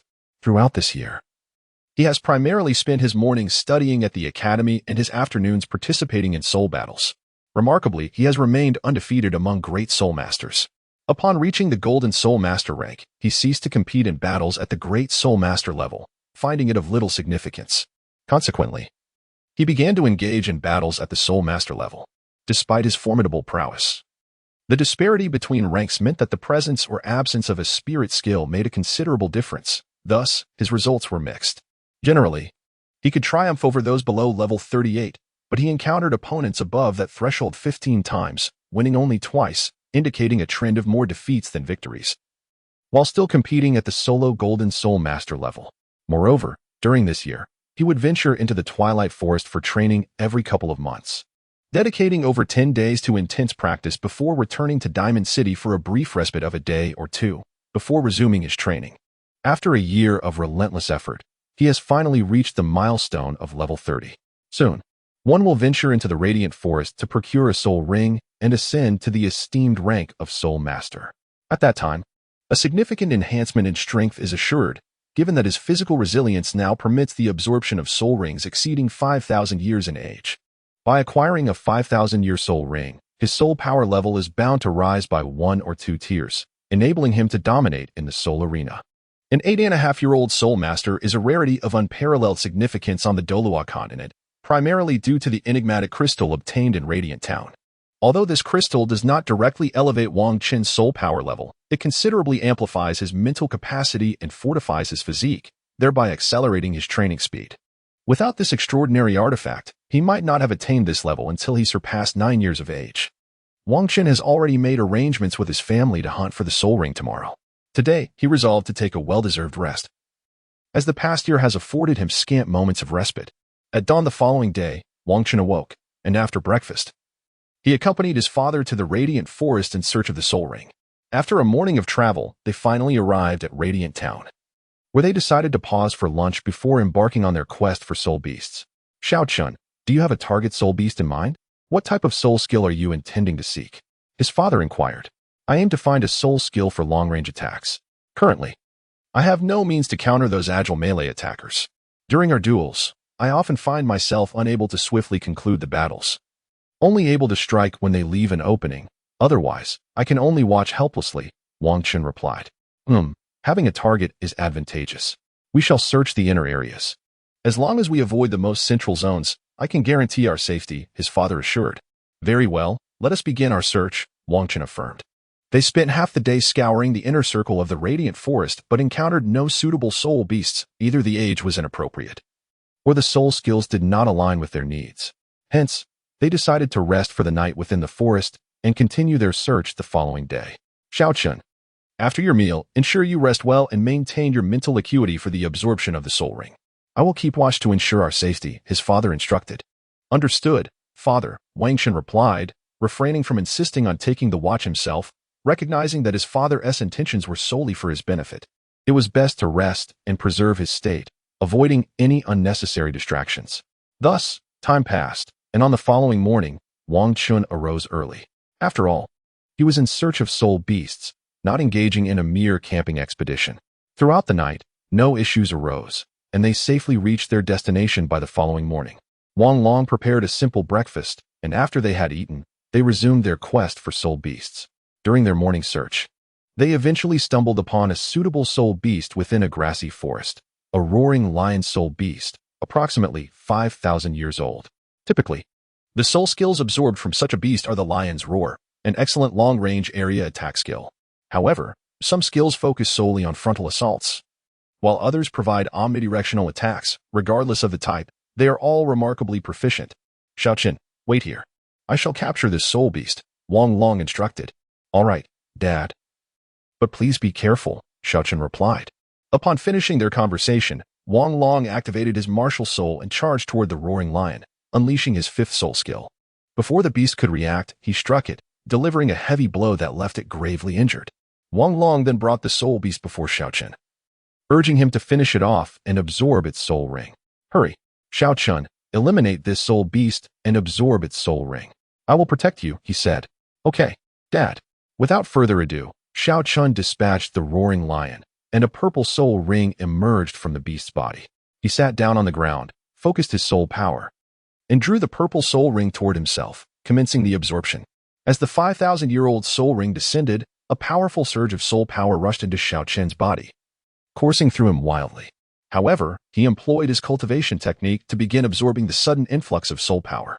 As he channeled his technique, the errant soul power within him began to harmonize with his cultivation, gradually enhancing his physique. After over an hour of absorption, Xiaoqin successfully assimilated the soul ring, navigating the process with minimal peril. Rising to his feet, he activated his martial soul, revealing 1 yellow and 2 purple soul rings beneath him. He felt invigorated, experiencing significant enhancements not only to his physical form, but also to his soul power, now exceeding level 32. All right, you've completed your absorption. Let us head out. Wang Long said. Sure, Dad. Once we reach the outskirts, I want to test my 3rd soul skill, Xiaoqin responded. Very well. Testing at the periphery will minimize encounters with formidable soul beasts, ensuring greater safety. Thus, Wang Long and Xiaoqin made their way toward the forest's edge. Upon reaching the perimeter, Xiaoqin paused, activated his martial soul, and began to unleash his 3rd soul skill. Roar. Xiaoqin activated his Titan Ape Roar, startling numerous small flying soul beasts, which fled the area in haste. His Titan Ape Roar served as a forward-focused sonic attack skill. Upon activation, he manifests a colossal ape formed of soul energy outside his body, though this occurs only during full exertion. Under normal circumstances, he launches attacks solely from his mouth. When fully activated, the energy consumption significantly increases and the movement slowed down. However, the assault from the soul energy giant is far more potent and provides a degree of protective capability. Conversely, when not fully activated, the attack power diminishes slightly. Yet the energy expenditure is also reduced, allowing for instantaneous strikes. After experimenting with his soul technique, Wang Qin exited the Radiant Forest with his father and returned to the Diamond Clan. It has now been a month since Wang Qin procured his soul ring in the Radiant Forest, and he has reached the pinnacle of the 2nd level of his foundational training, poised for a breakthrough at any moment. He intends to dedicate the next few days to diligently refining his foundational techniques, eager to advance and harness the immense enhancement that the 3rd level will bestow upon his abilities. However, to transition to the 3rd level of the Meteor technique, he believes that training at night yields a higher probability of success. Thus, Wang Qin resolves to wait until evening to engage in focused practice. Presently, he plans to seek out his 2 younger companions. After all, his training has kept him from spending time with them, and it is essential to foster communication. Trust cannot flourish in the absence of interaction, for camaraderie is nurtured through shared experiences. Wang Qin reserved a table at a modest tavern in Diamond City, inviting them both for a meal and to discuss their training challenges. After freshening up, he set off for the tavern. Upon arrival, he spotted his 2 companions and greeted them with enthusiasm. Hi, Xiaoyun, you're both here. Just waiting for you, Brother Qin. Let us head to the private room, they replied. Wang Qin led them into the reserved chamber, encouraging them to order their favorite dishes before commencing their discussion for the day. Xiaohai, have you noticed any changes since following my training guidance? Brother Qin, I've adhered to your instructions and feel significantly stronger now. I've increased my weight training, and with the family's resources, I've already reached level 19. I believe I'm on the verge of a breakthrough, and soon I'll be able to hunt for my 2nd soul ring. Though I may not match your prowess, I'm making commendable progress. Excellent. Are you approaching level 20? Keep pushing yourself. Strive to grow stronger as soon as possible, Wang Qin encouraged. Understood, Brother Qin, came the reply. And you, Xiaoyun? What changes have you experienced? Brother Qin, following your methods has greatly enhanced my speed and reflexes. I also want to express my gratitude for the training resources you secured for me. Such matters are trivial. Focus on your training. Do not overthink it. Once you grow stronger, it will also benefit me, Wang Qin reassured. When the time comes, you will have reached level 20, allowing your family to assist in procuring a soul ring. Thank you. Brother Qin, I feel I am on the brink of achieving level 20. I will then trouble the family for assistance. The cultivation resources for Lu Yun were acquired through Wang Qin's efforts, though this merely entailed submitting an application to the family. Subsequently, the family conducted an evaluation and granted Lu Yun the resources for his cultivation. However, Wang Qin exerted some influence, elevating Lu Yun's resources to a higher tier. This was due to Wang Qin's exceptional talent, which prompted the family to value his opinion. Within the Jingang family, sustainable development cannot solely rely on its members. It is imperative to attract exceptional talents from outside as well. Therefore, the Jingang family has established a mechanism for absorbing outstanding external talents. Various levels have been designated for external talents, with differing resources allocated according to their respective tiers. Most of these talents are unlikely to join the Diamond family. However, they have all risen swiftly thanks to the resources provided by the Diamond family, essentially owing a debt of gratitude to them. When the time comes that their assistance is required, they will not hesitate to lend their efforts. This is also part of the Diamond family's legacy. Although these individuals have not formally joined the family, their influence cannot be overlooked. Furthermore, there are some exceptionally gifted individuals who are willing to affiliate with the family. After undergoing the family's trials, they can enjoy the same privileges as the family's own offspring, ascending to high-ranking positions within the clan. Thus, the Diamond family also boasts a cadre of external experts. However, once these individuals procreate within the family, their descendants become part of the Diamond family's direct lineage. Through this generational development, the Diamond family has cultivated an increasing number of skilled practitioners. After all, those assimilated into the family typically possess commendable talents, and their progeny are likely to inherit significant potential for cultivation. This process of progressive development has enabled the Diamond family to flourish over the past 2 centuries. Now, let us dine. Should you have any questions afterward, feel free to inquire. At this moment, the dishes at the restaurant had been served, and Wang Chun invited them to dine. Shortly thereafter, they finished their meal and once again exchanged insights on their cultivation experiences before returning home. As night fell, Wang Chun ventured into the courtyard, where he began his practice under the most brilliant starlight. Seated in the cool glow of the stars, he entered a meditative state, diligently cultivating his childhood technique. The bright moon hung high in the sky, illuminating the scene, while the air held a slight chill. Clad in a thin practice garment, Wang Chun's face bore a resolute expression, unaffected by the external environment. As he commenced his training, a surge of soul power rippled across his surface, the extraordinary quality of which was hard to believe for one at the level of a soul master. Suddenly, a rumble echoed within him. Wang Chun felt a profound sensation. As his soul power circulated through its meridians once more, it underwent a qualitative transformation, emanating a silvery radiance that shimmered like stardust, harmonizing with the celestial bodies above. This was the 3rd layer of the childhood technique, the meteor art. Having broken through to the 2nd layer at the tender age of 6, he had now spent an additional 2.5 years to ascend to the 3rd layer. The childhood technique is divided into 5 realms, each presenting significant differences. Mastering the final layer, the Red Sun art, is said to enhance one's physical constitution remarkably, allowing even an average individual to ascend to the status of an extraordinary prodigy. Reaching the 3rd layer of the childhood technique signifies a transformative leap from the previous stages, showcasing the technique's exceptional nature.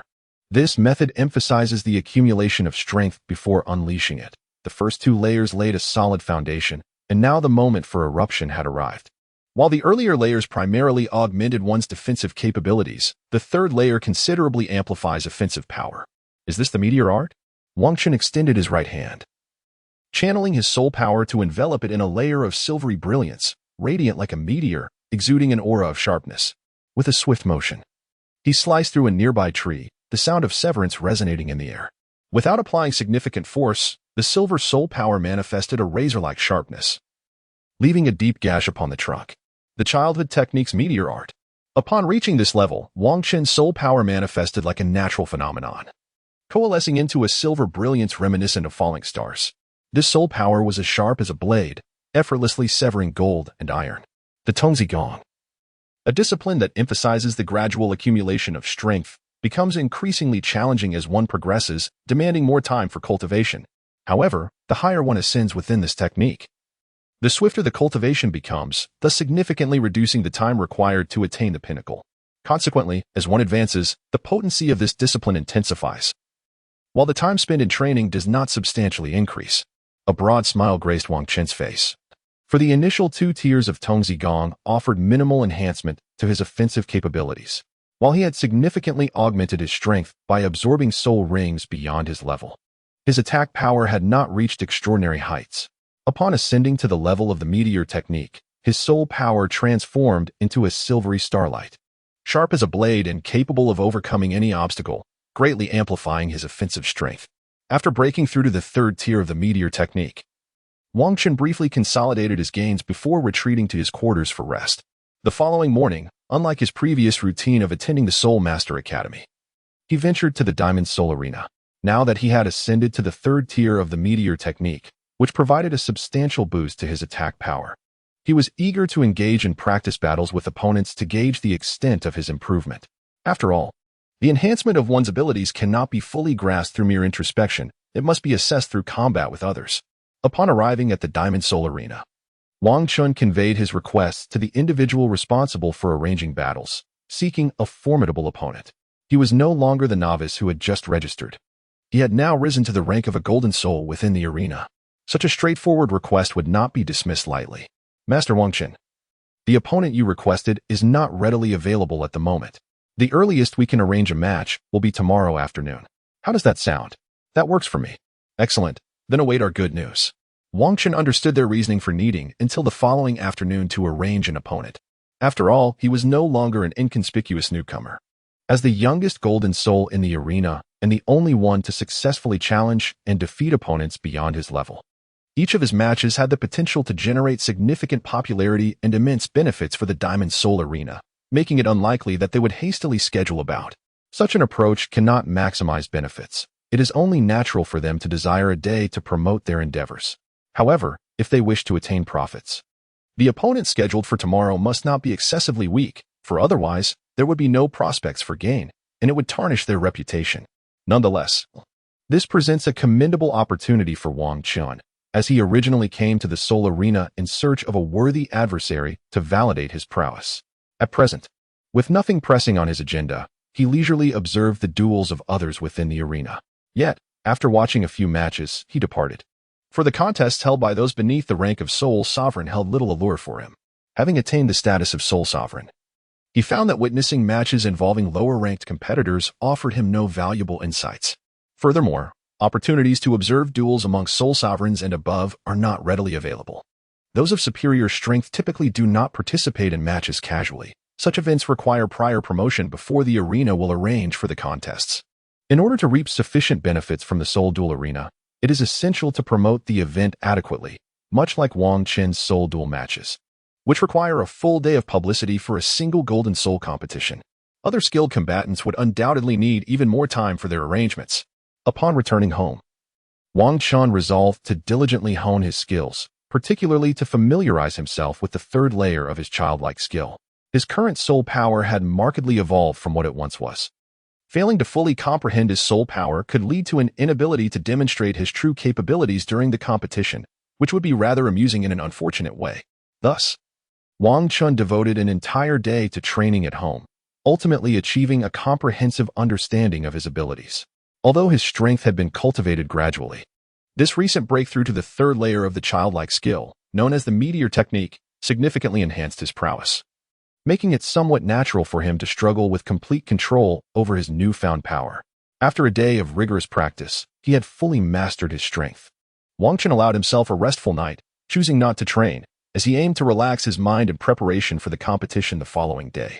On the afternoon of the second day, as Wang Chun arrived at the Diamond Soul Duel Arena, the coordinators summoned him to provide insights about his opponent in today's duel.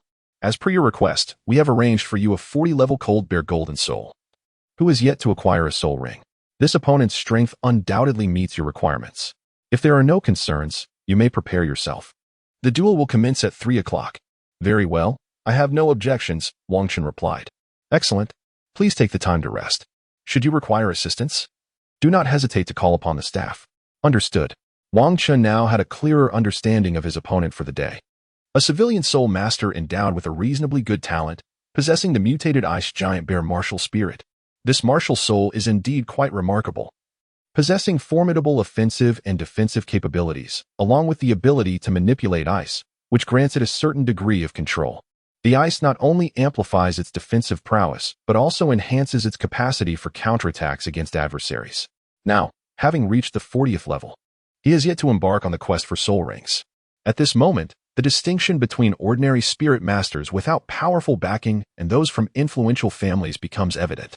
Once Wang Chun attained the requisite strength to hunt for spirit rings, he could immediately enlist his family's assistance in locating suitable ones, without any need for delay.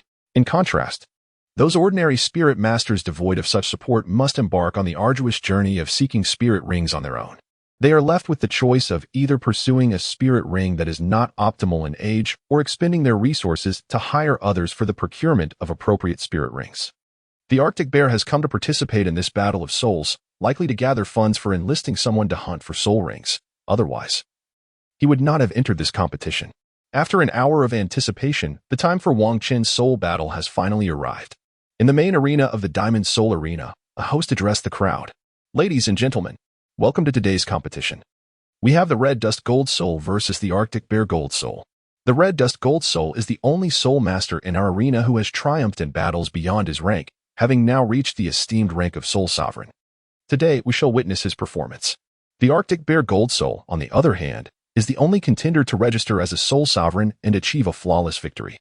Among these two unique champions, who shall prove superior? Let us find out. Now, let us welcome our protagonists for today. The Red Dust Gold Soul and the Arctic Bear Gold Soul. Upon hearing his name, Wang Qin stepped into the battle passage and ascended to the main arena, where a man in his 20s approached him.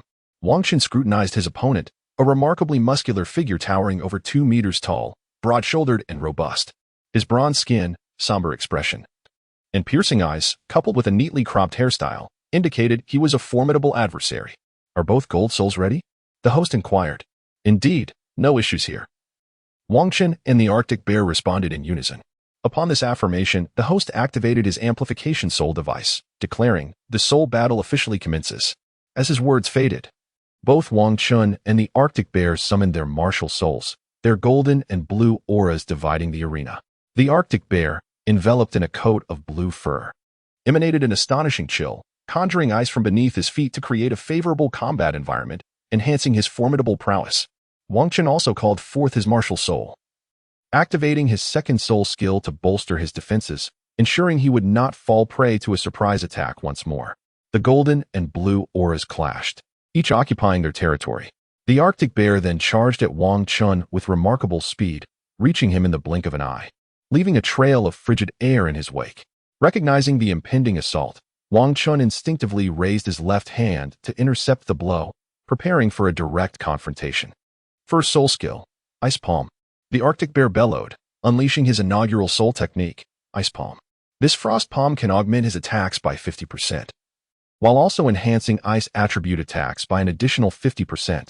This soul technique significantly amplifies the offensive capabilities of the Ice Bear, an ice attribute soul master. Upon activating the Ice Palm, the Ice Bear's hands become enveloped in frost, greatly enhancing both his attack power and the defensive strength of his hands. The Ice Palm slices through the air, trailing a stream of azure energy as it strikes fiercely towards Wang Qin. With a low growl, a glimmer of unusual light flashes in Wang Qin's eyes. Despite the opponent's remarkable speed, he remains perceptive. Indestructible. Wang Qin effortlessly intercepts the Ice Palm with his left hand, and thanks to the efficacy of his indestructible body technique, he sustains little to no damage. Seizing the moment, he unleashes his first soul technique, the powerful Vajra Fist, driving upward towards the Ice Bear's chest. In a critical instant, a flicker of astonishment crosses the Ice Bear's eyes. He cannot fathom why his own first soul technique elicits no reaction from his opponent before Wang Qin's fist hurtles towards him. Nevertheless, his extensive combat experience kicks in. Just as Wang Qin's powerful Vajra Fist is about to make contact, the Ice Bear's second soul ring suddenly illuminates, activating his second soul technique, Ice Armor.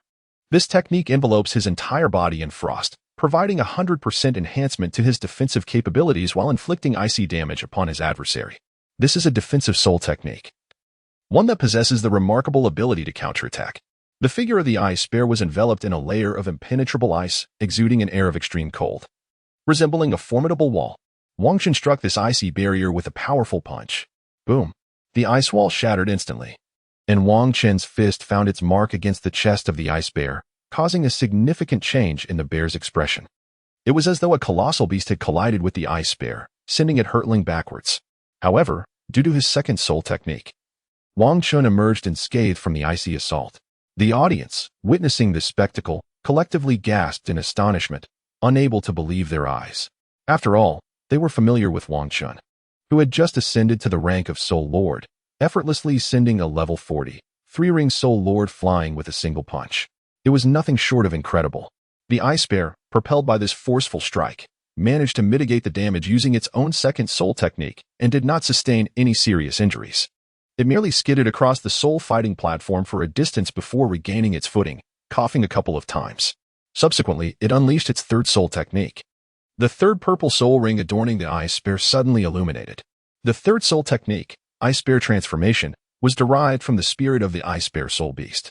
Among soul beasts that have existed for a millennium, the ice bear stands out as a remarkably powerful attribute spirit, possessing a robust physique and formidable ice attribute attacks. It excels in strength, speed, explosive power, attack potency, and defense, making it one of the pinnacle entities among bear-type soul beasts. A 1,000 to 9,000-year-old ice bear has the potential to vanquish a 10,000-year-old soul beast. Furthermore, the ice bear's martial spirit is perfectly aligned with its attributes, allowing it to fully harness the power of this soul ring. Once the ice bear transformation is activated, all of its attributes receive a tremendous boost. Its attack, defense, explosive power, speed, and ice attribute attacks will all see a remarkable 100% enhancement.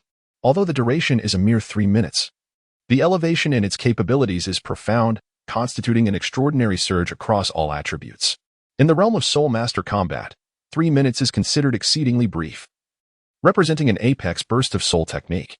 This extraordinary soul skill enables the cold bear to engage in battles beyond its level, which is the very reason it has never tasted defeat in the Soul Master competition. A glimmer of brilliance flashed in the cold bear's eyes as a layer of frost enveloped its hands. This third soul skill not only bestowed upon him a tremendous enhancement, but also significantly improved his control over the ice attribute. It was evident that Wang Qin's recent attack instilled in him a profound sense of vigilance, recognizing that he faced a formidable opponent. Wang Qin gazed at the ice bear with slight astonishment, not anticipating such a powerful soul skill from him. Boom! In the next moment, without the slightest hesitation, the ice bear charged once more towards Wang Qin. After all, his third soul skill lasted merely 3 minutes, and he was determined to vanquish his adversary without wasting any time. Likewise, Wang Qin was not one to remain passive. He surged forward, bolstered by the enhancement of his second soul skill, charging fiercely at the ice bear. From a distance, they appeared as 2 streaks of light, one golden and one blue. The golden one represented Wang Qin, while the blue one symbolized the ice bear. The two collided directly, unleashing a gust of energy that surged outward from the point of impact. Subsequently, 2 silhouettes emerged from the center of the whirlwind. The 2 figures were none other than Han Xiong and Wang Qin. At this moment, Han Xiong, utilizing the power of his third soul skill, experienced a tremendous enhancement to his attributes. Although the duration was brief, the effect was undeniably potent. Meanwhile, Wang Qin, empowered by his second soul skill, significantly bolstered his defensive capabilities, and given his ability to absorb soul rings beyond his level, his physical prowess was formidable. Now, with the augmentation from Han Xiong's third soul skill, their physical attributes were nearly equal, resulting in a stalemate during their intense confrontation. Han Xiong charged forward once more, delivering a flurry of punches toward Wang Qin, who responded without hesitation, retaliating with equal fervor. Boom, boom, boom. With each collision, a gust of energy erupted into the air. After a minute of their fierce exchange, Han Xiong and Wang Qin separated once again. Wang Qin could discern Han Xiong's strength. Relying solely on his first 2 soul skills would likely not secure victory, but he possessed a third soul skill. As the clash resumed, Wang Qin's hands once more intercepted Han Xiong's strikes. However, this time was different. Wang Qin unleashed his third soul skill, the Titan Giant Ape Roar.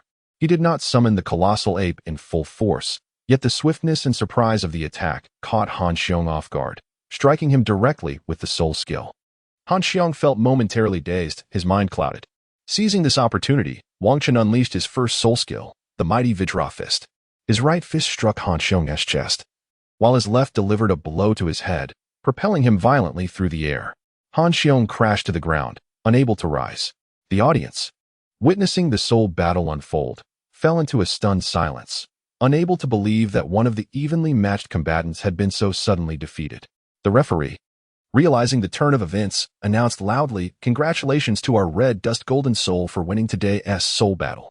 Wang Qin cast a glance before following the staff to register, while the defeated Han Xiong was escorted away by the arena's personnel.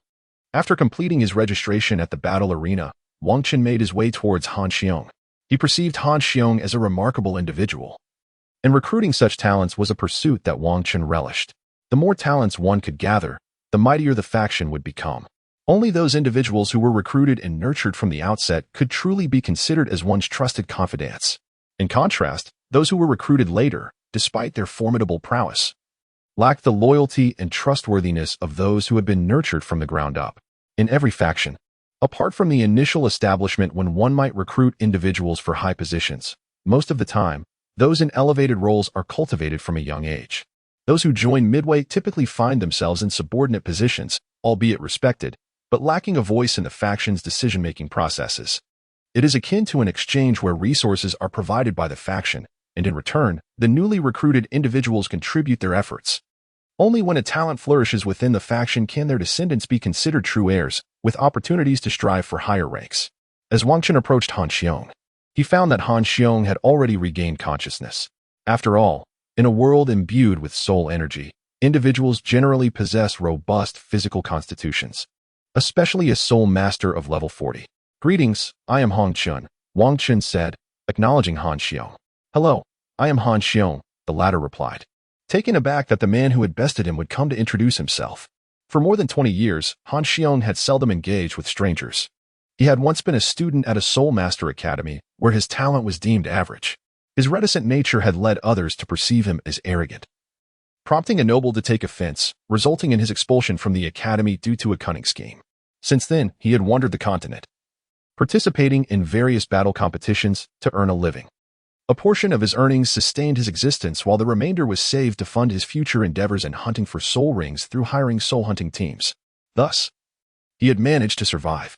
He had not sought to join any academy or sect, as it was exceedingly rare to encounter a force genuinely committed to nurturing one's potential.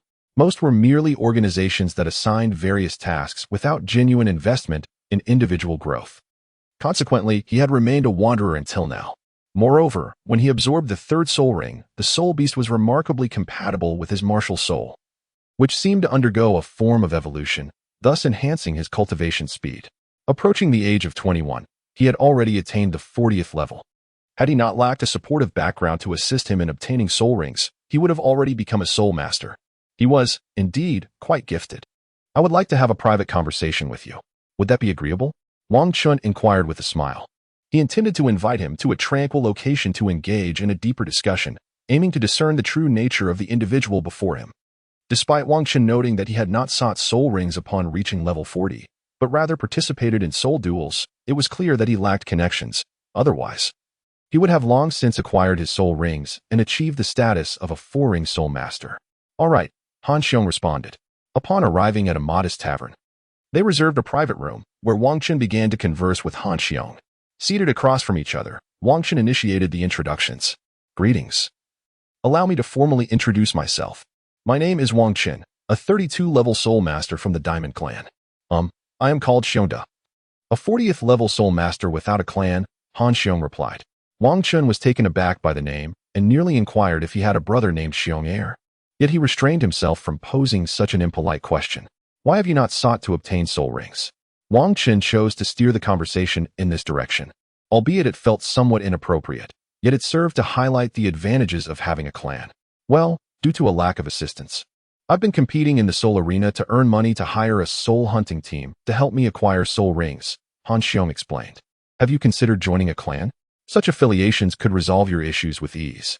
"I have thought about it, but unfortunately, I have not encountered a suitable clan. You might contemplate our Diamond Clan. Individuals with your talent receive commendable treatment." "I will consider it. I can provide you with details regarding the opportunities within our Diamond Clan. Not only will you gain access to cultivation resources that will expedite your growth, but when the time comes for you to acquire soul rings, the clan will directly assist in obtaining the appropriate ones, sparing you the need to earn money and hire a soul hunting team as you currently do. These are merely the basics. Additionally, within our clan, merit and talent are the sole criteria for recognition. There will be no instances of favoritism, regardless of who you are. The path to better treatment is paved with your own efforts. One will not encounter situations where one invests effort without reaping rewards. Consider this carefully." After listening to Wang Chun's words, Han Xiong felt a flicker of temptation. After all, it is only through experiencing hardship that one comprehends the struggles of those without support.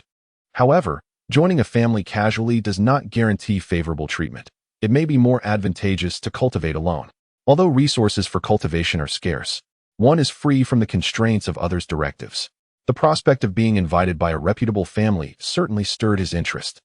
He did not doubt the authenticity of Wang Qin's words. After all, recruiting talent is essential for fostering and expanding one's influence. To deceive individuals into joining would likely weaken the very power one seeks to enhance. Moreover, Wang Qin's youth paired with his formidable strength indicated his prominent status within the Jingang family. His personal invitation was indeed a mark of respect. Thus, after careful consideration, he acquiesced, as it also presented an opportunity to resolve his soul ring dilemma. Very well, I agree to join. However, I wish to accompany you, he stipulated. Given that he was unfamiliar with others in the Jingang family, aligning himself with Wang Qin seemed a prudent choice, since it was Wang Qin who had extended the invitation.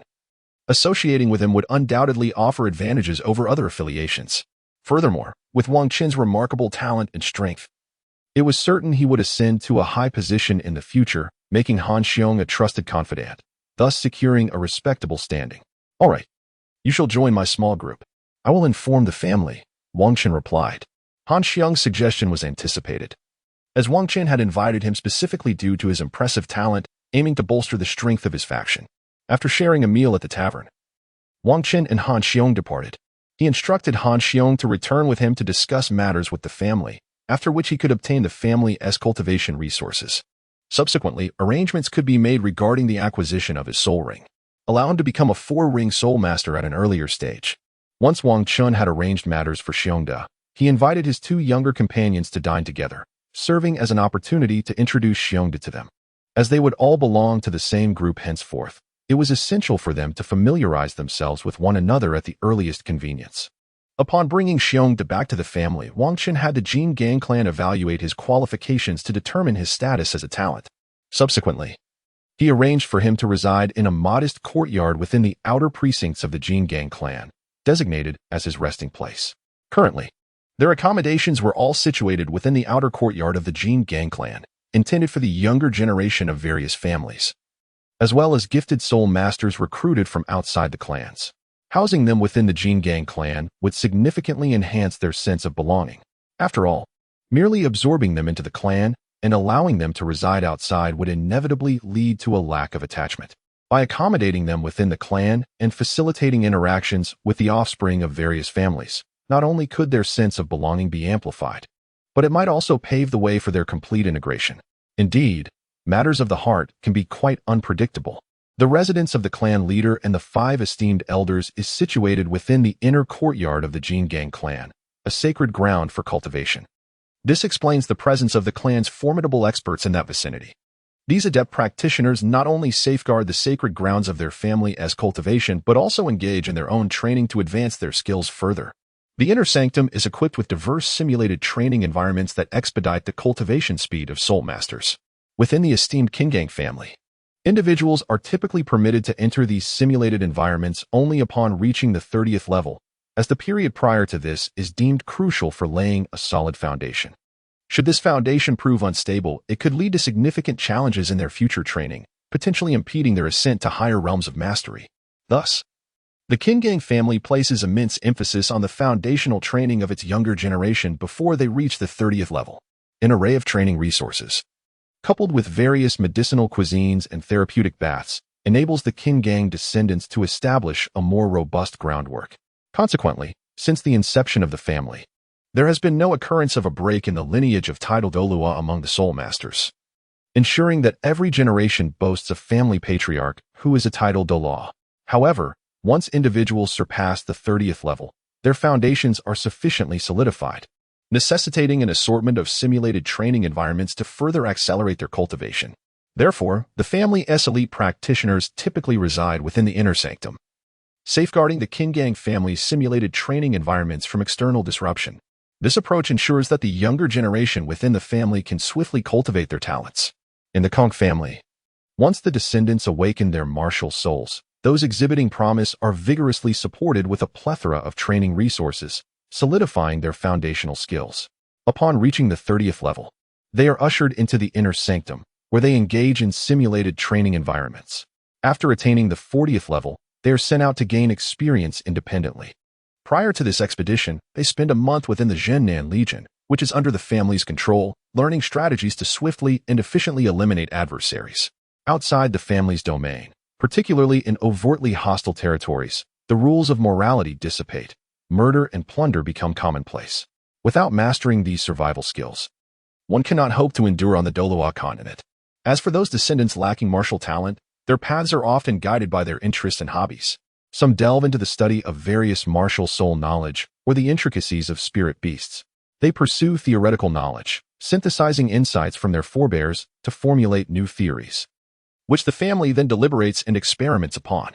Successful theories are meticulously cataloged in the family's theoretical library, enriching the intellectual heritage for future generations. Others, however, take a more carefree approach, indulging in diverse learning until they reach a suitable age, at which point they marry and procreate, thereby increasing the family lineage in the hope of birthing a gifted descendant. Such individuals can be regarded as the progenitors of the family, constituting a vital component of its lineage. After all, in the absence of these individuals, if all members of the family were to devote themselves solely to cultivation and study, marrying and bearing children at a much later stage, the family line would inevitably dwindle. Should any unforeseen circumstances arise, the lineage could face the dire threat of extinction. Moreover, during external ventures, the risk of perishing in the outside world looms large, further exacerbating the scarcity of descendants. Hence, the necessity for those who diligently propagate the family line emerges. These individuals contribute significantly to the family's legacy. It is precisely due to such specialization that the family has managed to avoid the petty intrigues and power struggles often associated with discord. Thus, the family has preserved its unity and successfully passed down its heritage to the present day. The continuity of a family is not reliant on a singular formidable figure, but rather on a robust system of rules that ensures generational transmission. A remarkable individual may enhance the family's prosperity during their tenure. However, once they depart, the family is likely to decline. This is because the family's advancement hinges upon that individual. Without them, progress becomes unattainable. Conversely, fostering a diverse array of talents through well-established regulations represents the true path to familial development. Once Wang Qin and Xiong De had arranged matters within the family, they set out to seek Wang Hai and Lu Yun, intending to familiarize themselves with the members of their small circle, thereby facilitating better growth. Furthermore, Xiong De was scheduled to obtain his soul ring next week, alongside the family's soul masters, in the Yuwei forest. After all, there were others within the Golden Fong family in need of soul rings, and addressing each one individually would be rather cumbersome. Typically, such excursions occurred monthly, during which all soul masters requiring rings would be taken together to resolve the matter at once. Only exceptional talents would warrant special arrangements for their soul ring hunts. Wang Qin sought out his two subordinates and subsequently visited a tavern, reserving a private room for a proper introduction. Such discussions could not be held carelessly, as that would convey a lack of respect. Wang Qin would never overlook such seemingly trivial matters. Genuine sincerity begets genuine loyalty. His ability to win over Wang Hai and Lu Yun stemmed from his heartfelt intentions and the assistance he provided, which fostered their earnest allegiance. Otherwise, it would have been impossible to gain their loyalty. Unlike the tales where a mere display of power compels subordinates to bow in submission, reality dictates that without offering others any tangible benefits, there is no reason for them to follow you unconditionally. Within the private room, Wang Qin gazed at his three subordinates and promptly spoke. "This is Xiong De, who has just joined our small group today." "Greetings, Brother Xiong. I am Wang Hai," came the reply. "Greetings, Brother Xiong. I am Lu Yun."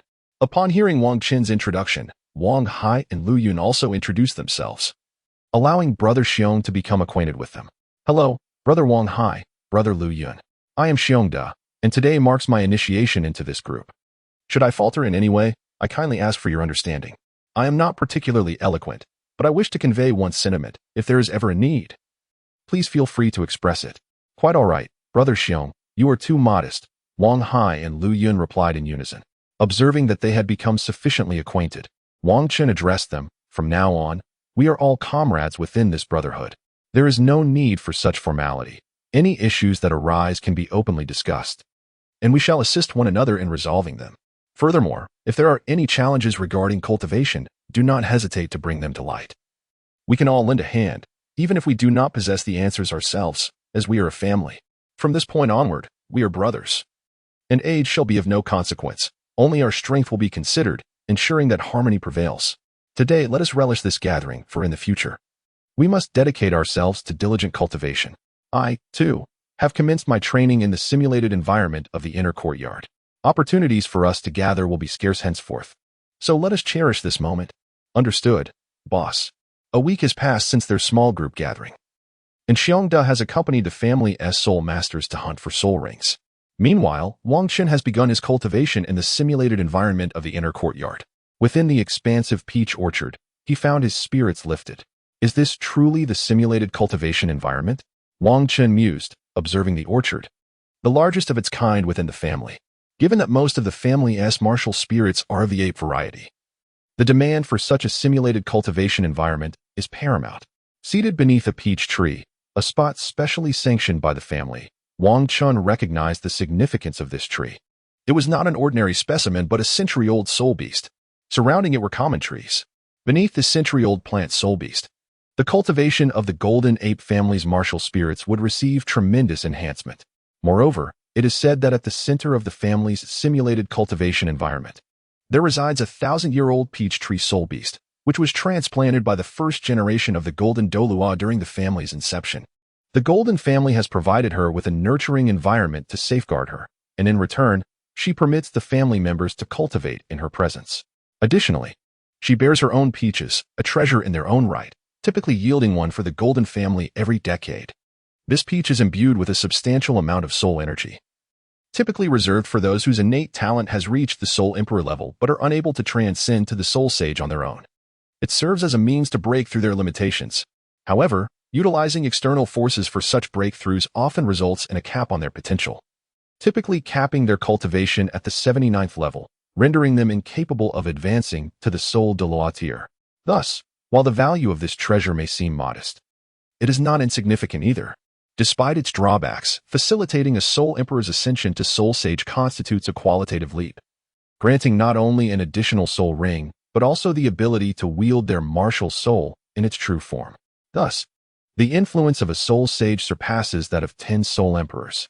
This is also the reason why the family coexists harmoniously with the ancient soul beast. Wang Chen sat beneath the peach tree and began his cultivation. The moment he entered the simulated training environment, he sensed his martial soul stirring with an innate affinity for the surroundings. As he activated his child's skill to cultivate his soul power, he comprehended why the family insisted that the younger generation establish a solid foundation, only allowing them to enter this simulated environment upon reaching level 30. The abundance of soul power available here was overwhelming. If one were to commence their training here without a strong foundation, their meridians would be incapable of bearing such a deluge of energy, potentially leading to catastrophic results, such as ruptured meridians or debilitating injuries.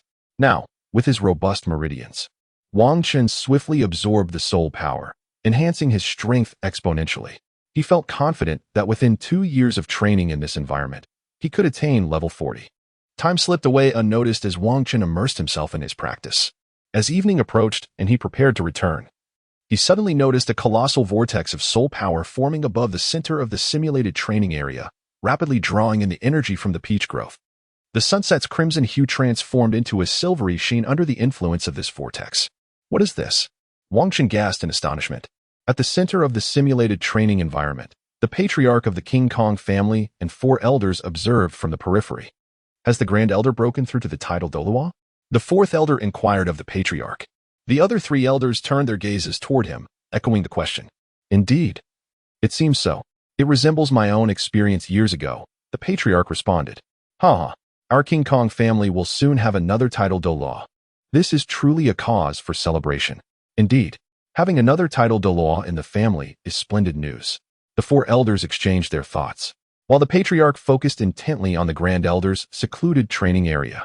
The Grand Elder sensed that he was on the verge of transcending to the rank of title Douluo, prompting the clan leader and the 4 esteemed elders to gather in this place to safeguard him, ensuring his cultivation remained undisturbed by others. Although he harbored confidence in the Grand Elder's impending breakthrough, a flicker of concern lingered within him.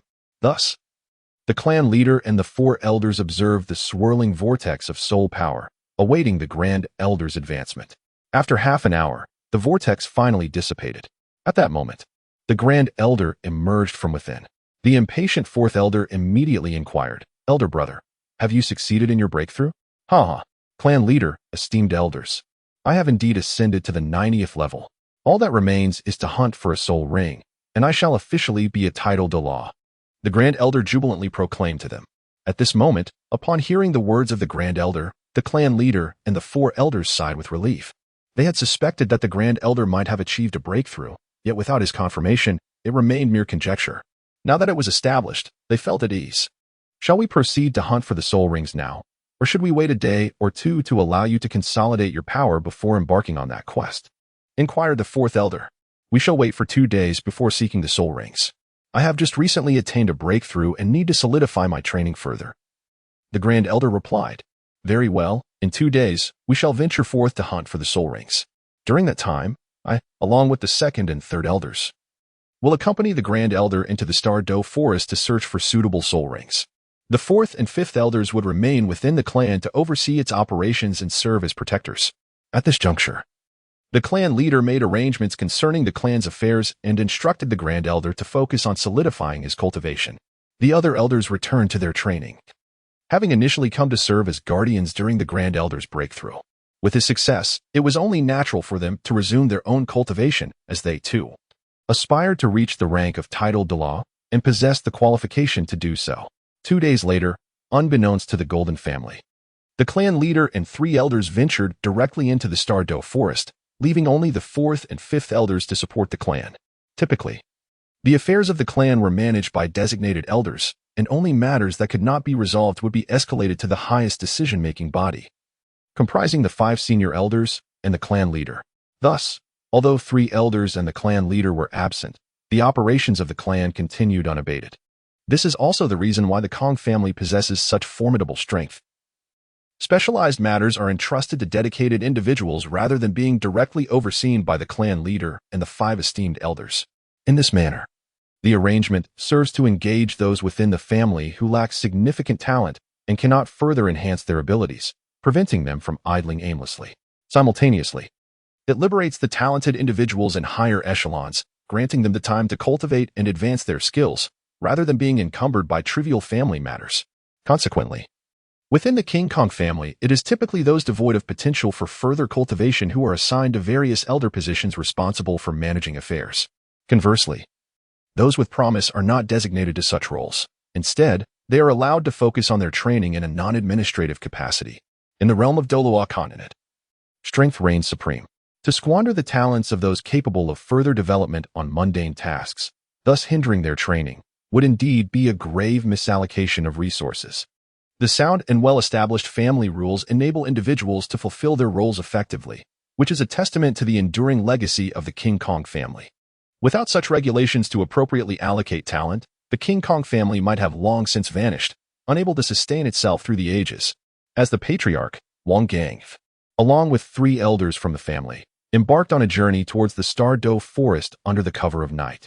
Their aim was to procure a suitable spirit ring for the Grand Elder and return to the family swiftly. After all, much of the family's strongest forces were currently away. Any unforeseen calamity could potentially deal a devastating blow to the family. Thus, after 5 days of travel, they arrived at a quaint town on the outskirts of the Douluo Forest, intending to rest and recuperate after their arduous journey. It was imperative to regain their vigor. For once they ventured into the Douluo Forest, there would be no respite, as the quest for an appropriate spirit ring would undoubtedly entail fierce battles. This quaint town, though modest in scale, boasts a plethora of shops, the majority of which engage in commerce related to soul masters. After all, at the periphery of the Douluo Forest, it is predominantly soul masters who frequent these locales, pausing to replenish their resources before embarking on their quests to hunt for soul rings within the forest's depths. Who, in their right mind, would venture to such a place without purpose? In the realm of Douluo Continent, virtue does not guarantee survival, nor does malevolence ensure demise. It is the foolish, lacking discernment, who are certain to meet their end, often incurring the wrath of formidable soul masters and being dispatched with ease. Wang Gang and his companions, imposing in stature and exuding an air of authority, were clearly powerful soul masters, deterring any potential provocateurs. The quartet settled into a modest inn, securing 4 rooms, and indulged in a delightful meal. For once they entered the Douluo Forest, their provisions would consist solely of the rations they had brought with them. After a restful night, they set out early the next morning to embark on their journey into the Douluo Forest. Once they departed the town, Wang Gang and his companions quickened their pace. The distance to the Douluo Forest was relatively short, allowing them to arrive at its entrance in no time. This was not their first visit to the Douluo forest, so they were not overwhelmed by the vast expanse of green before them. The trees within the forest were exceedingly lush. Even at the periphery, their heights exceeded 20 meters. In comparison to the radiant forest, the vitality here was markedly more pronounced. Among the four, there was a tidal Douluo at level 95 and a quasi-tidal Douluo at level 90, along with two soul Douluo at level 89. Naturally, they would not linger at the outskirts. Instead, they proceeded cautiously towards the heart of the Douluo forest. After all, their objective was to assist the Grand Elder in locating the ninth spirit ring, which could only be found within the core area. As they advanced rapidly, they soon reached the inner circle of the Douluo forest. Here, they ceased their earlier cautious pace and began to search more deliberately. The Grand Elder took the lead, flanked by the second and third elders, while the clan leader brought up the rear, forming a formation as they commenced their search. To avoid startling or disturbing any nearby spirit beasts, the four of them restrained their own aura. After a full day of searching, they had yet to find a suitable spirit ring, which was not entirely unexpected, as this was not their first endeavor in the Douluo forest. They calmly discussed who would keep watch during the night, while the other three closed their eyes to rest. They knew that when the right spirit beast was found, a battle would ensue, thus it was essential to maintain their strength in optimal condition. Although they could endure several days without rest, it would still slightly affect their performance, preventing them from being at their best. To mitigate any minor missteps that could jeopardize their quest for the spirit ring, they decided to assign one person to keep watch, while the other three preserved their strength. Since the purpose of this venture was to enable the Grand Elder to absorb the spirit ring and break through to tidal Douluo, he was not assigned to watch duty. Instead, the responsibility was rotated among the other three. They were uncertain how long they would need to search within the Douluo forest to find a suitable spirit ring. Thus, the night passed without incident. The following day, they resumed their quest for the spirit ring. The group made their way towards the core area, aware that without success in the inner circle, they had no choice but to venture deeper in search of a fitting spirit beast. As the four delved further into the heart of the Douluo forest, the surroundings grew increasingly tranquil, transforming the once vibrant habitat of spirit beasts into a breathtaking earthly paradise. This is due to the fact that the deeper one ventures into the starry forest, the more formidable the spirit beasts become, claiming increasingly vast territories. Consequently, the number of spirit beasts diminishes. The challenge of locating these elusive creatures intensifies, however. The likelihood of encountering powerful spirit beasts increases, for only the strongest can thrive within this realm, as the weaker ones cannot endure its harsh conditions. At last, in a location where the air was notably humid, they stumbled upon a spirit beast that was exceptionally suitable. In this enchanting peach orchard resides a silverback gorilla, whose essence is intricately linked to the Elder's martial spirit. This venerable silverback, aged 90,000 years, is perfectly suited to serve as the ninth spirit ring of the Elder. I shall take the lead in our endeavor, while the three of you shall provide your invaluable support. At this moment, the clan leader spoke. He proposed that the strongest among them take the role of the primary attacker, while the three elders would provide support, aiming to severely injure the silverback gorilla in one swift strike. This strategy was crucial. Prolonged combat could easily attract other soul beasts, complicating the absorption of the soul ring. Thus, before the silverback gorilla could react, the four of them launched a coordinated assault, leaving it gravely wounded and devoid of any capacity to retaliate. Great Elder, swiftly eliminate it, and then commence the absorption. We shall provide you with protection, they urged. Indeed, the sooner we conclude this, the sooner we can depart from this place. Very well, I shall resolve this immediately, the Great Elder declared, and without hesitation, he dispatched the 90,000-year-old silverback gorilla. He then began the process of absorbing the soul ring. The black and crimson soul ring emerged from the corpse of the silverbacked gorilla, gracefully descending upon the Grand Elder. He harnessed his soul power, commencing the arduous process of absorbing this 90,000-year-old soul ring.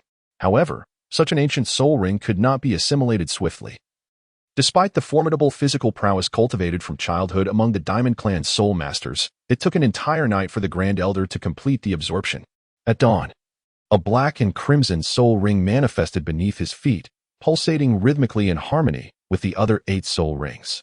This marked the moment when the Grand Elder officially ascended to the coveted rank of Tidal Douluo, a realm long yearned for by all soul masters across the continent. At this juncture, the aura surrounding the Grand Elder underwent a profound transformation. My heartfelt gratitude to the clan leader and my 2 brothers, he expressed immediately upon completion of the absorption. There is no need for excessive formality. We are all part of the same family. From now on, we shall support one another, the clan leader replied. Now, let us proceed. We should not linger here too long. Let us inspect for any soul bones. Very well. The Grand Elder responded as he approached the silver-backed gorilla's carcass, meticulously examining it. I have discovered a right arm bone, he announced. You should absorb it. It is perfectly aligned with your soul ring, enhancing the effects post-absorption, the clan leader suggested at this moment. Indeed, this will yield superior results. The two elders concurred with the clan leader's decision. Let us exit. Once we return to the clan, you may absorb this soul bone. Thus, the four departed the Douluo forest, making their way back to the Diamond Clan. Over the course of more than half a month, the members of the Diamond Clan remained unaware of the Grand Elder's ascension to the title Douluo realm. They were also oblivious to the clan leader and elder's expedition into the Douluo forest to procure soul rings before their return. Naturally, the clan leader and elders refrained from publicizing the Grand Elder's breakthrough to title Douluo, as every family guards its complete strength closely, maintaining hidden trump cards. Otherwise, should adversaries target them, they would find themselves bereft of the means to resist, having laid bare their secrets. The opportunity for a turnaround is indeed non-existent. However, if one possesses a trump card that the adversary has not anticipated, revealing it unexpectedly can catch them off guard, significantly enhancing one's survival capabilities. Just as individuals tend to fear the unknown rather than what is already familiar, once the trump card is fully unveiled, the enemy will no longer harbor fear.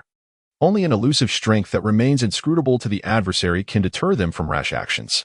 Wang Chun now maintains a highly disciplined routine. During the day, he practices in the peach grove of the simulated training environment, and at night, he returns to the inner courtyard prepared by his family for rest. Within the sanctuary, he is free to focus solely on his training without concern for any other matters. The meals, accommodations, and resources necessary for his cultivation are all provided by his family. His sole responsibility is to enhance his strength, as everything else has been meticulously arranged for him. Every night, upon returning to his resting quarters, Wang Chun dedicates time to refining his foundational techniques before sleep, elevating his mastery. This practice not only fortifies his abilities, but also accelerates his training pace. In the simulated environment, he begins by cultivating his soul power, followed by engaging in the family's physical training methods. Presently, he has achieved the 7th level of his physical training, significantly augmenting both the strength of his body and the resilience of his meridians. His rapid progress in this discipline can be attributed to his practice of foundational techniques, which has expedited his soul power cultivation and reinforced his physical fortitude. Additionally, the enigmatic golden crystal he acquired in Yuhui Town has further enhanced his physical attributes. It is precisely these factors that have propelled his family's physical training to such heights. The remarkable strength of his physique enables him to absorb soul power with remarkable speed within the simulated training environment, thereby swiftly augmenting his abilities. After half a month of diligent cultivation, his power has seen tremendous growth. Within this simulated environment, Wang Chun has elevated his soul power level to the pinnacle of 32. Sensing that a breakthrough to level 33 is imminent, if he continues to train in his family's simulated environment, he believes he might reach level 40 before turning 11. On this day, Wang Chun arrived early at the simulated training environment, firmly believing that he would surely break through to the 33rd level. He seated himself beneath a century-old peach tree and commenced his practice for the day. He channeled his internal energy, swiftly absorbing soul power, and then rapidly refining it, gradually impacting the bottleneck of the 33rd level. With each incremental push, he finally achieved a breakthrough, feeling his soul power circulating with newfound swiftness. He vividly recalled that prior to absorbing the mysterious crystal from Yuhui Town, he could only perceive a significant acceleration in the flow of his soul power during moments of breakthrough. Typically, one does not sense such changes when advancing in soul power levels. However, after absorbing that enigmatic crystal, he could distinctly feel the enhancement of his soul power with every breakthrough.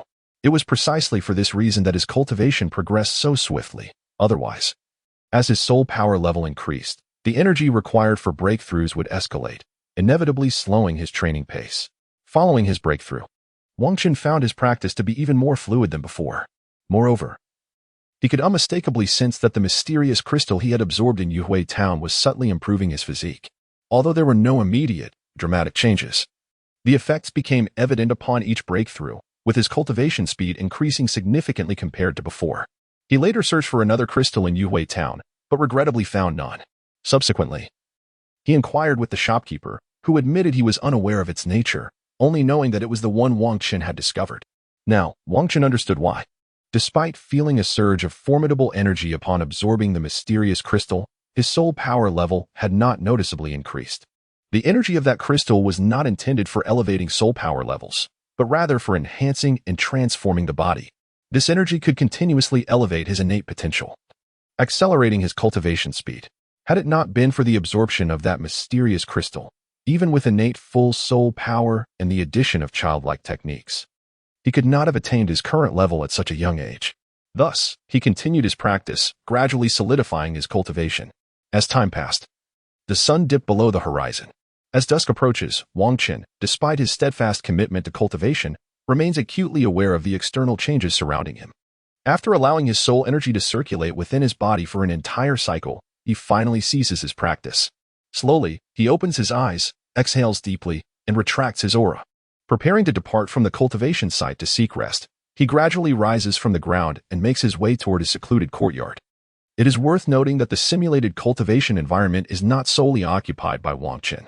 While returning to his resting quarters, he encounters several family spirit masters who are also engaged in their own cultivation within this space. Undoubtedly, these individuals are significantly older than Wang Qin. However, those permitted to train in the family's simulated cultivation arena must at least possess the rank of Soul Master. This is due to the fact that the family restricts access to this venue for those below the Soul Master level, as training here accelerates one's cultivation speed. For spirit masters whose soul power falls beneath that of a Soul Master, the risk of instability in their foundational cultivation is considerably heightened when they attempt to advance too rapidly. This will result in Soul Masters being unable to fully realize their potential in subsequent training, and it will further hinder their future breakthroughs, preventing them from ascending to higher levels. Therefore, within the esteemed Golden Family, all Soul Masters below the 30th level are devoid of any herbs that accelerate the cultivation process. Instead, they are provided solely with foundational elixirs, which serve to strengthen their roots and will not interfere with their future training. In this manner, establishing a robust foundation in one's early years will undoubtedly enhance the prowess of the Soul Masters within the Diamond Clan, endowing them with superior cultivation talent and facilitating their ascension to elevated echelons. Furthermore, once a solid groundwork is laid, the subsequent provision of various herbs that expedite cultivation will more effectively utilize the family's resources.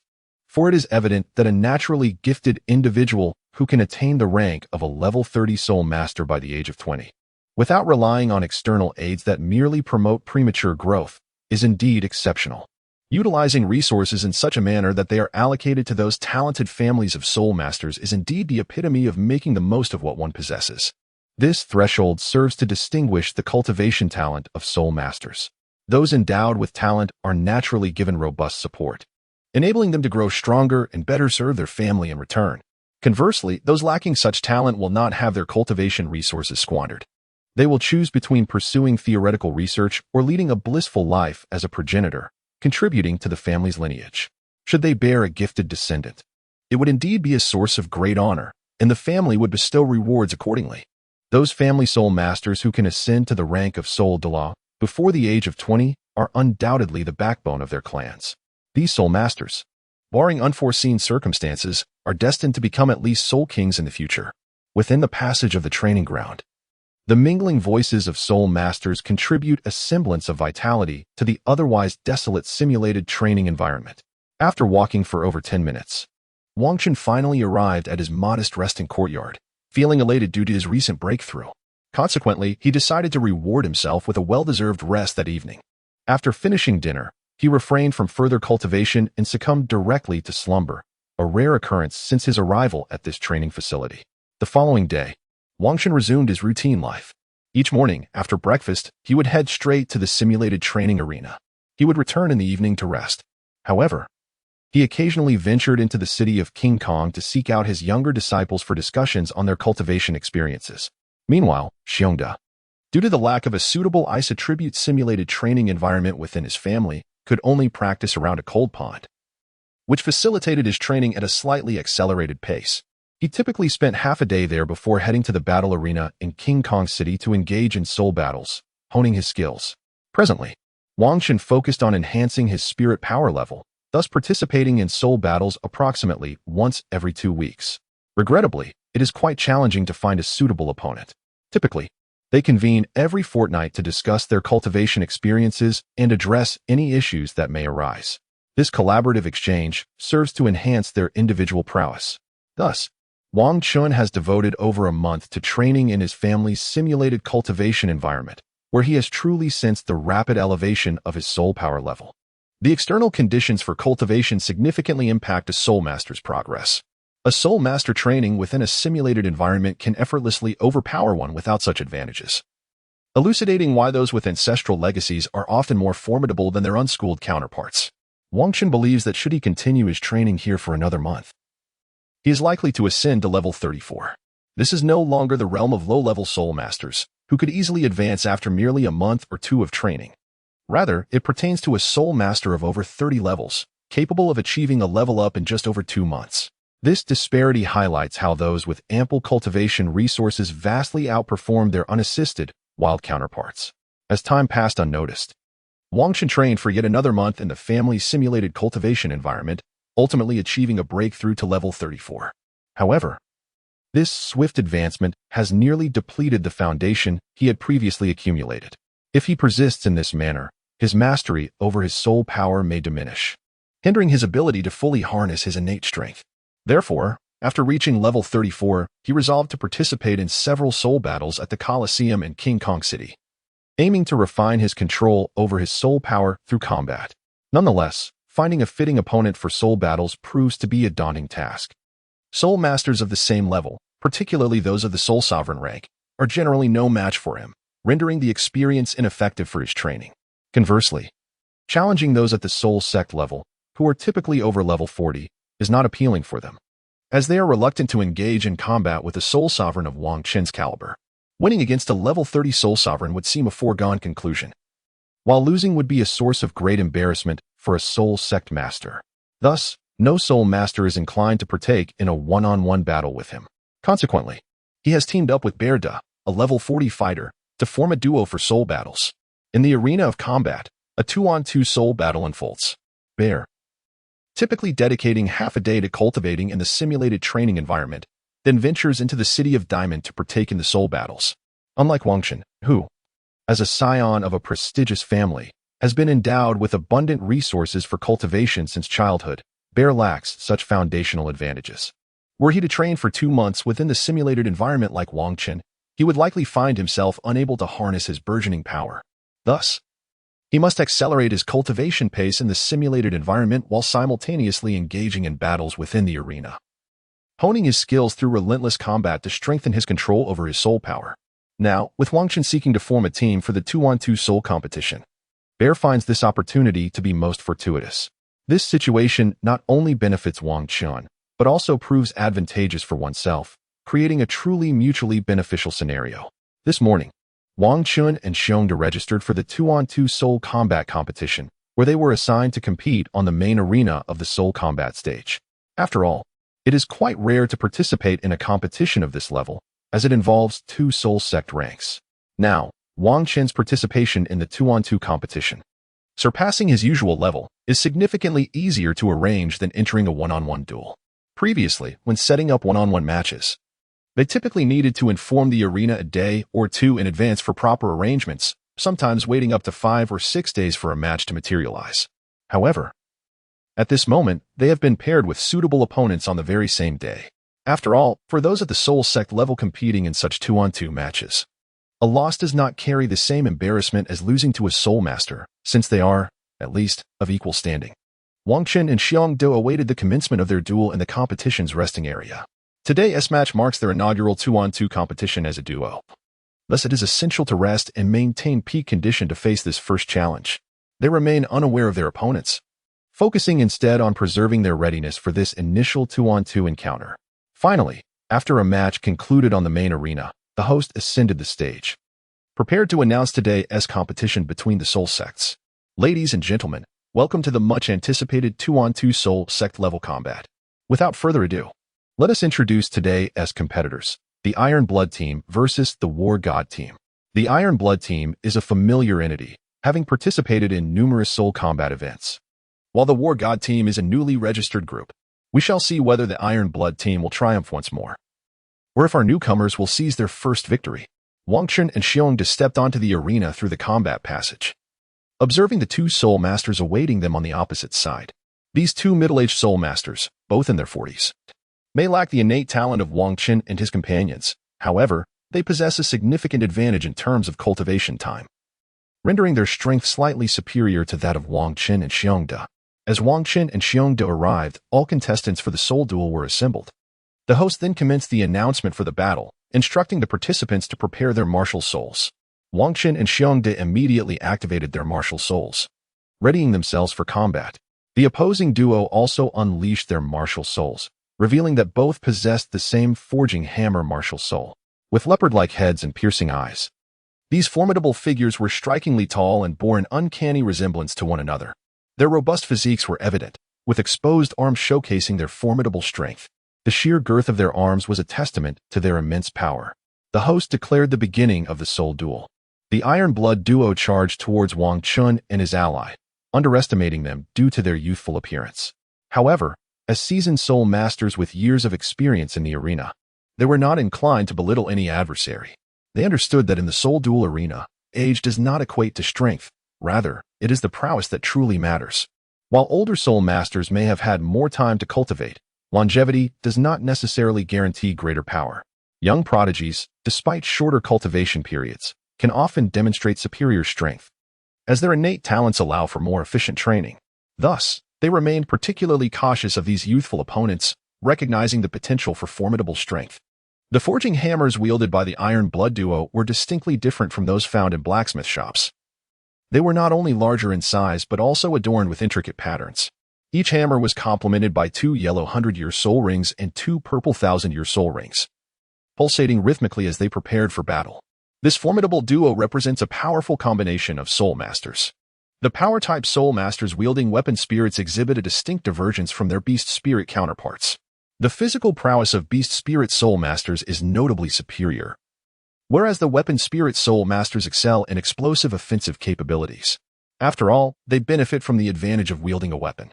Engaging in combat with formidable armaments against mere flesh and blood undoubtedly confers significant advantages upon the weapon spirit soul masters.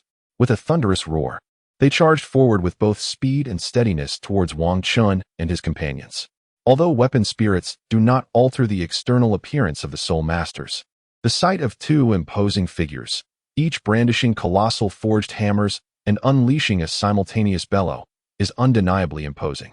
They advanced with nearly synchronized steps, akin to a thunderous force. Heading towards Wang Chun and Xiongde, their hammers raised high in preparation. In response, Xiongde swiftly activated his 4th soul skill, Raging Cold Tide. This soul skill is one that he acquired with the assistance of the Diamond Clan, perfectly tailored to suit his unique abilities. The current cold wave surges with a ferocity that befits its name. Upon unleashing his soul skill, he gains the ability to manipulate the direction of the icy torrent, thereby suppressing the strength of any adversary caught within its grasp. Once assailed by the chilling currents, opponents find their limbs rendered sluggish, their speed significantly diminished, thus effectively lowering their combat prowess. This soul skill of his rivals even a diminutive domain in its capacity. Elders of the family have proclaimed that should Xiongde ascend to the rank of title Douluo, his 4th soul skill might very well evolve into an ice domain. Hence, it is said that his 4th soul skill is perfectly tailored to his essence. As Xiongde activated his 4th soul skill, Wang Chun simultaneously invoked his 2nd soul skill, prepared to withstand the initial onslaught from their opponent. After unleashing his ability, Xiongde took refuge behind Wang Chun, biding his time to launch a surprise attack once Wang Chun had successfully absorbed the opponent's strike. Should an opportunity present itself, he aimed to weaken an adversary without hesitation. Though it was their inaugural foray into a 2-on-2 soul battle, their synergy was commendable, for they were well acquainted with each other's soul skills and understood the nuances of cooperative combat. The blue icy wave surged forth towards the Iron Blood duo. Given the minimal disparity in their levels, being struck by such a cold wave would inevitably sap their strength. This illustrates the formidable nature of skills akin to domain abilities. The Iron Blood duo remained unfazed. Having navigated the soul arena for years, they were seasoned combatants. As they beheld the approaching azure current, they brandished their forging hammers with deftness, The colossal hammers, seemingly weightless in their grasp, formed an effective barrier that thwarted the majority of the icy onslaught. However, a fraction of the cold wave managed to breach their defenses, and they could feel its chilling power beginning to infiltrate their beings. Their bodies felt somewhat unresponsive, and the flow of their soul power appeared less than fluid. In response, they let out a fierce roar and activated their soul skills. Their first soul rings illuminated simultaneously. And as the icy wave prepared to invade their forms once more, it was abruptly repelled by the force of their hammers, supplemented by a unique shockwave that diverted the cold currents. This shockwave, the Iron Blood Duo's first soul skill, effectively thwarted the icy incursion. Positioned one to the left and one to the right, they swung their forging hammers, encasing themselves in a robust defense while swiftly advancing, closing the distance to Wang Qin and his companion. Now, Wang Qin bellowed, surging forward with his formidable defenses, intent on creating an opportunity for Xiongda naturally. The Iron Blood Duo were unwilling to relinquish the hard-won ground they had gained. With determination, he unleashed his soul skill against Wang Qin, intending to eliminate him first before engaging in a 2-on-1 confrontation, which would simplify the task of vanquishing their adversary.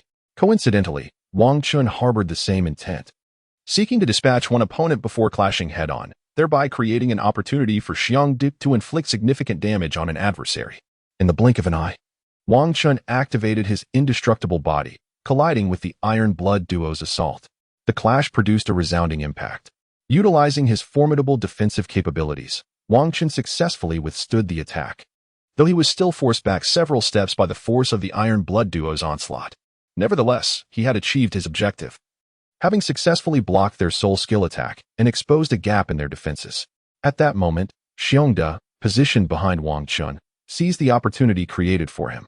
He charged forth from Wang Qin's right side, unleashing his own ice palm, striking fiercely at the leader of the Iron Blood Duo and sending him hurtling away. "Boss!" The second member of the Iron Blood Duo cried out in alarm upon witnessing his leader being sent flying. In response, he activated his third soul skill, Super Impact, striking the ground with tremendous force, which thwarted Wang Qin and his allies' subsequent attacks, preventing them from pursuing further against the leader. Although the Iron Blood second member's third soul skill failed to inflict damage on the enemy, it effectively halted their follow-up actions. By neutralizing the immediate threat to his leader, he ensured that their captain would not be severely harmed and that they could continue the fight. Thus, the efficacy of his soul skill proved substantial. This indirectly reflects their extensive combat experience, enabling them to devise strategies to thwart their opponents in the shortest possible time. When Wang Qin and his companions realized they had no opportunity to attack the leader of the Iron Blood team again, they halted their original plan. Instead, they decided to first target the isolated second-in-command, intending to eliminate him swiftly. After all, their strategy prioritized dispatching one adversary, whether it be the leader or the second, without affecting their overall plan. Although they were momentarily repelled by the soul skills of the Iron Blood second-in-command, the leader had also been sent flying by the soul skills of Xiongda, making it unlikely for him to return immediately. Thus, they were determined not to miss this excellent opportunity and charged towards the Iron Blood's second-in-command with intent to neutralize him. "Go!" Wang Qin shouted at Xiongda, promptly unleashing his first soul skill against the Iron Blood's second. His aim was to restrain him and create a lethal opportunity for Xiongda. Grasping Wang Qin's intention, immediately activated his third soul skill, Cold Bear Transformation, significantly enhancing his physical attributes, and then, using his first soul skill, aimed to deliver a devastating blow to the Iron Blood second-in-command. Naturally, the Iron Blood second-in-command could not disregard Wang Qin's assault, and being not of a sensitive attack type, he couldn't evade Wang Qin's strike. Instead, he resorted to his soul skills to counterattack, activating his own first soul skill in an attempt to deflect Wang Qin and escape to regroup with his leader, for this was a 2-on-2 contest, and being alone would place him at a severe disadvantage. After all, 2 fists cannot contend with 4 hands. With a resounding clash, Wang Qin's fist met the Iron Blood second-in-command's forging hammer. Alone now, the hammer's power was no match for when he had teamed with his leader, and thus he failed to push Wang Qin back, resulting in a stalemate. At this moment, Xiongda, who had been waiting for an opportunity, sprang into action. Leaping from behind Wang Qin, empowered by his third soul skill, he unleashed his first soul skill, Ice Palm, aiming a strike at the Iron Blood second-in-command's head. He was confident that this blow would surely incapacitate him. Just as the situation reached a critical juncture, a massive forging hammer flew in from behind the Iron Blood second-in-command, sending Xiongda hurtling away and averting a potentially devastating attack. At this moment, Wang Qin exerted his strength, sending Iron Blood's second member flying. He then discerned the nature of the attack. It turned out that Iron Blood's leader had been hurled away, and upon witnessing his comrade in peril, he promptly unleashed his fourth soul skill, Jinquan's Toss. Utilizing this technique, he launched Xiongda into the air, alleviating Iron Blood's second member from immediate danger. Subsequently, he hastened towards his brother, intent on swiftly neutralizing one adversary to prevent his comrade from facing two foes alone. Meanwhile, Xiongda, who had been struck by Iron Blood's leader, managed to regain his footing upon landing, though he had been impacted by the leader's fourth soul skill. Its potency was diminished due to the leader's hasty execution, and he had activated his third soul skill to significantly enhance his physical attributes. Thus, he sustained minimal damage. Observing Iron Blood's coalition attempting to besiege his leader, he rushed forth to assist. Ultimately, Wang Qin and Xiongda once again found themselves in a standoff with the Iron Blood coalition. Initially, the coalition had planned to collectively incapacitate Wang Qin before turning their attention to Xiongda, aiming for victory in the soul fighting competition. However, Wang Qin had cleverly thwarted their assault, leading to Iron Blood's leader being sent flying by Xiongda. Although Iron Blood's second member's skill had intercepted Wang Qin's follow-up attack, it had inadvertently placed him in jeopardy, nearly resulting in Xiongda delivering a decisive blow. Fortunately, the timely activation of Iron Blood's leader's skill had salvaged his brother from this predicament. Now, with neither side achieving their objectives, a tense standoff ensued once more. Despite the flurry of events occurring on the soul fighting stage, the spectators had yet to fully grasp the unfolding drama, as it transpired in a flash. The Iron Blood coalition, wary of overextending themselves to eliminate one opponent, feared falling into a trap that could ensnare them in crisis. Therefore, they adopted a cautious approach, advancing steadily towards Wang Qin and his companion, wielding their forging hammers. Seeing no opportunities to swiftly eliminate an adversary, Wang Qin relinquished this notion and resolved to confront his opponents head-on, seeking to uncover an opening amidst the fray. One-on-one, be vigilant, Wang Qin advised Xiongda, before once again activating his first soul skill against the Iron Blood coalition. Heeding Wang Qin's counsel, Xiongda also unleashed his soul skill, prepared for a direct confrontation. The Iron Blood coalition, unwilling to be outdone, activated their own skills in response to the advancing foes. The clash resounded with a series of impacts. Bang, bang, bang. After exchanging blows with the Iron Blood coalition and realizing they were at a disadvantage, Wang Qin decided to unleash his ultimate technique. Xiongda, let us seize the moment like we did in our first soul fight. Wang Qin suddenly shouted towards Xiongda, intending to catch his opponent off guard and eliminate him swiftly. Taken aback by Wang Qin's sudden exclamation, Xiongda paused momentarily before grasping the meaning behind Wang Qin's words. The iron-blooded duo, seasoned veterans of the fighting soul arena, exhibited their wealth of experience upon noticing Xiongda's momentary distraction. They exchanged a knowing glance, resolved to dispatch another adversary. Given that Wang Qin stood in the left foreground while Xiongda occupied the right background, they recognized that circumventing Wang Qin to launch a surprise attack on Xiongda was unfeasible. Thus, they resolved to unite their efforts to eliminate Wang Qin first. Consequently, they unleashed their second soul skill with all their might, Devastating Strike. This formidable soul skill allows one to augment the weight of their martial spirit, inflicting tremendous damage upon adversaries. Wang Qin, having grasped the intentions of the Iron Blood duo, found their strategy fortuitously aligned with his own. He unleashed his second soul skill, Indestructible Youth, with full vigor, resolutely withstanding the onslaught of the Iron Blood combination. The clash resounded as their attacks struck simultaneously upon Wang Qin's left and right hands. Thanks to the full activation of his second soul skill, his defensive capabilities were significantly bolstered, enabling him to withstand the Iron Blood duo's assault. Subsequently, he initiated his third soul skill, which he had not yet employed in this soul battle, the Titan's Roar. A colossal wave of sound erupted, disorienting the Iron Blood combination, thereby diminishing the potency of their strikes. Seizing the moment, Xiongda, who had discerned Wang Qin's intentions, surged forth from Wang Qin's right side. With a powerful ice palm, he struck decisively at the waist of the Iron Blood leader, delivering a devastating blow that sent him hurtling away. As the Iron Blood leader was propelled backward, Wang Qin's right hand was liberated. He unleashed a powerful strike, the mighty King Kong fist, directly onto the waist of Iron Blood's second-in-command, sending him flying. Adhering to the principle of striking while the iron is hot, Wang Qin and Xiongda surged towards the airborne Iron Blood duo. intent on delivering a finishing blow to decisively conclude the battle. The Iron Blood duo, momentarily dazed by Wang Qin's sonic assault, regained their senses upon witnessing the follow-up attack from the War God duo. Despite their desire to retaliate, their mental state was still disoriented, compounded by their recent flight. They lacked a stable footing to mount any effective counterattack. Ultimately, the relentless onslaught from the advancing War God duo struck them once more, leaving them no opportunity for a response, and they were compelled to surrender. Thus, Wang Qin and his companions celebrated their inaugural victory in the 2-on-2 soul duel. After the match, both Wang Qin and Xiang Do were elated with their achievement. Following their registration at the Soul Duel Arena, they ventured out to reunite with their two younger comrades in King Kong City, eager to share insights on their training experiences. They returned to the familiar little tavern, occupying the same private room as before, where Wang Qin and his three companions exchanged their training wisdom. After their discussions, they enjoyed a meal together before returning to their respective training. This 2-on-2 soul duel imparted a wealth of experience distinct from previous one-on-one encounters. In a one-on-one match, one merely needs to focus on a single opponent without the need for extensive contemplation. However, in a 2-on-2 setting, one must not only be vigilant of adversaries but also remain cautious of their synergy. It is essential to avoid acting in isolation, as this could easily allow opponents to exploit openings and inflict significant damage.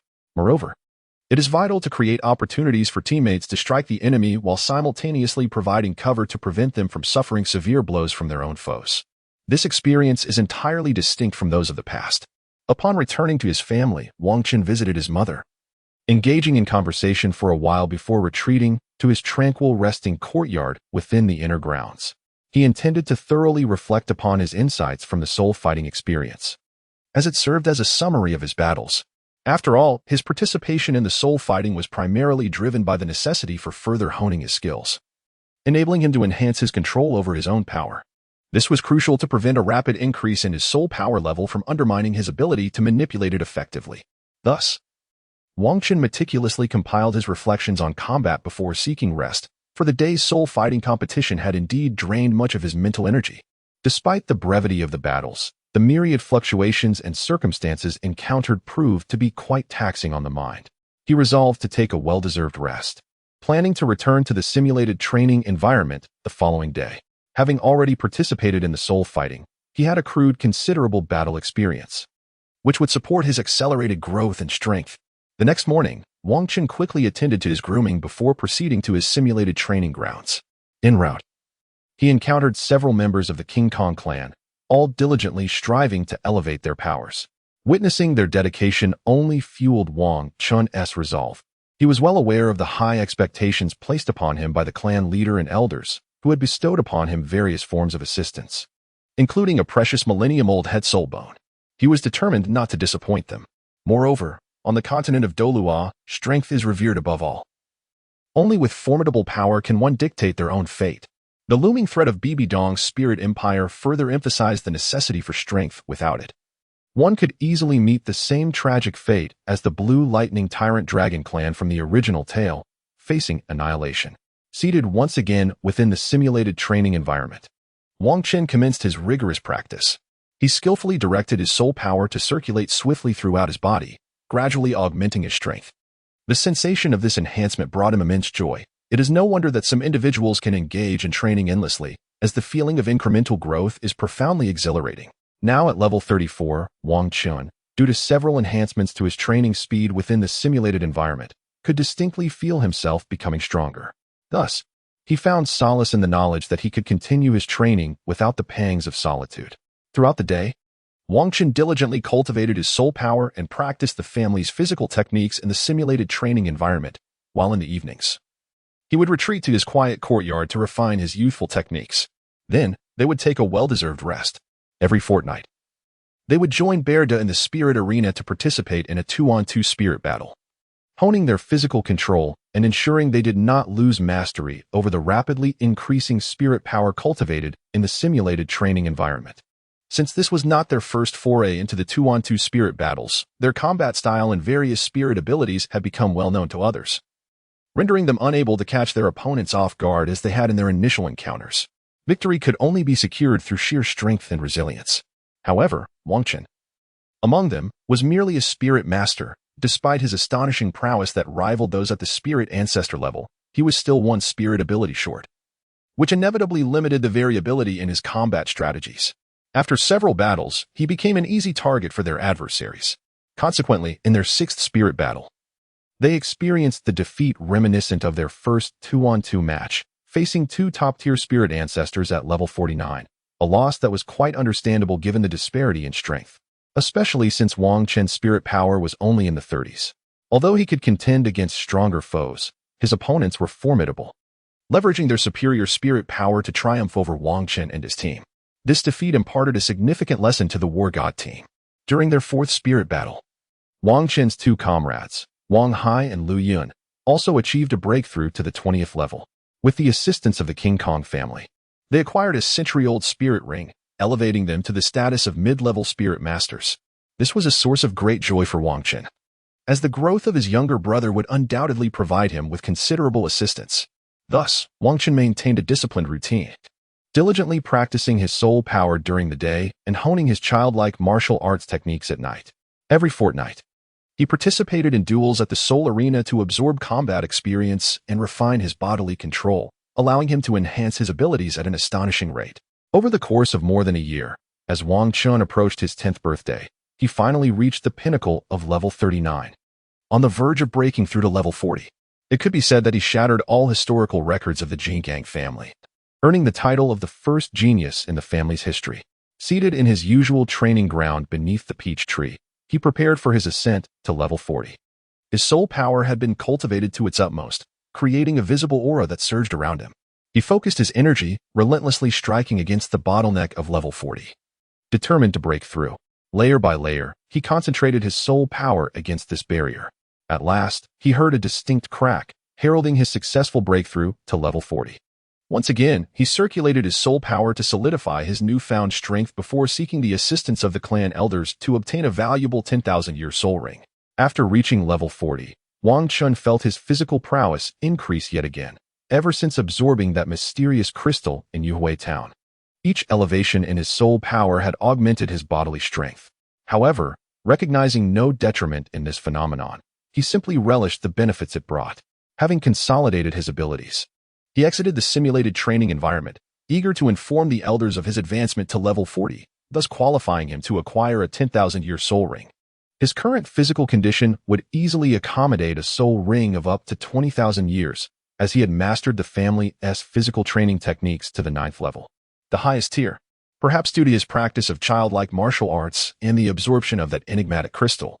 His progress in the family's training regimen had been remarkably swift, further enhancing his physical capabilities.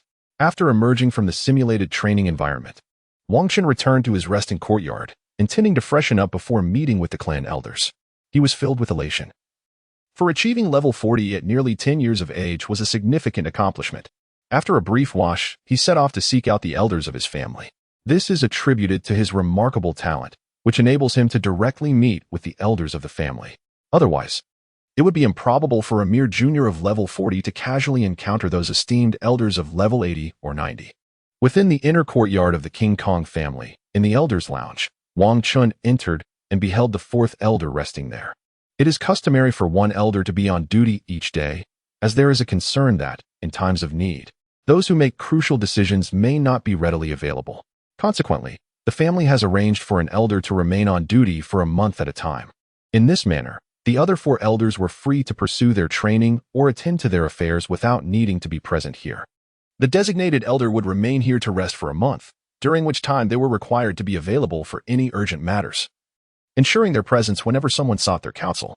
This month, it fell upon the 4th elder to stand guard. Thus Wang Chen found himself in the company of the 4th elder. "Greetings, 4th elder." "Oh, it is young Chen. Do you require assistance with something?" "Indeed. I wish to hunt for a soul ring, thus I seek the aid of my family." "Oh, you wish to obtain a soul ring? Have you already reached level 40? "Yes, I have achieved level 40 on my own, which is why I have come to seek your help in acquiring a soul ring." The 4th elder was taken aback by Wang Chen's declaration. After all, he was remarkably young.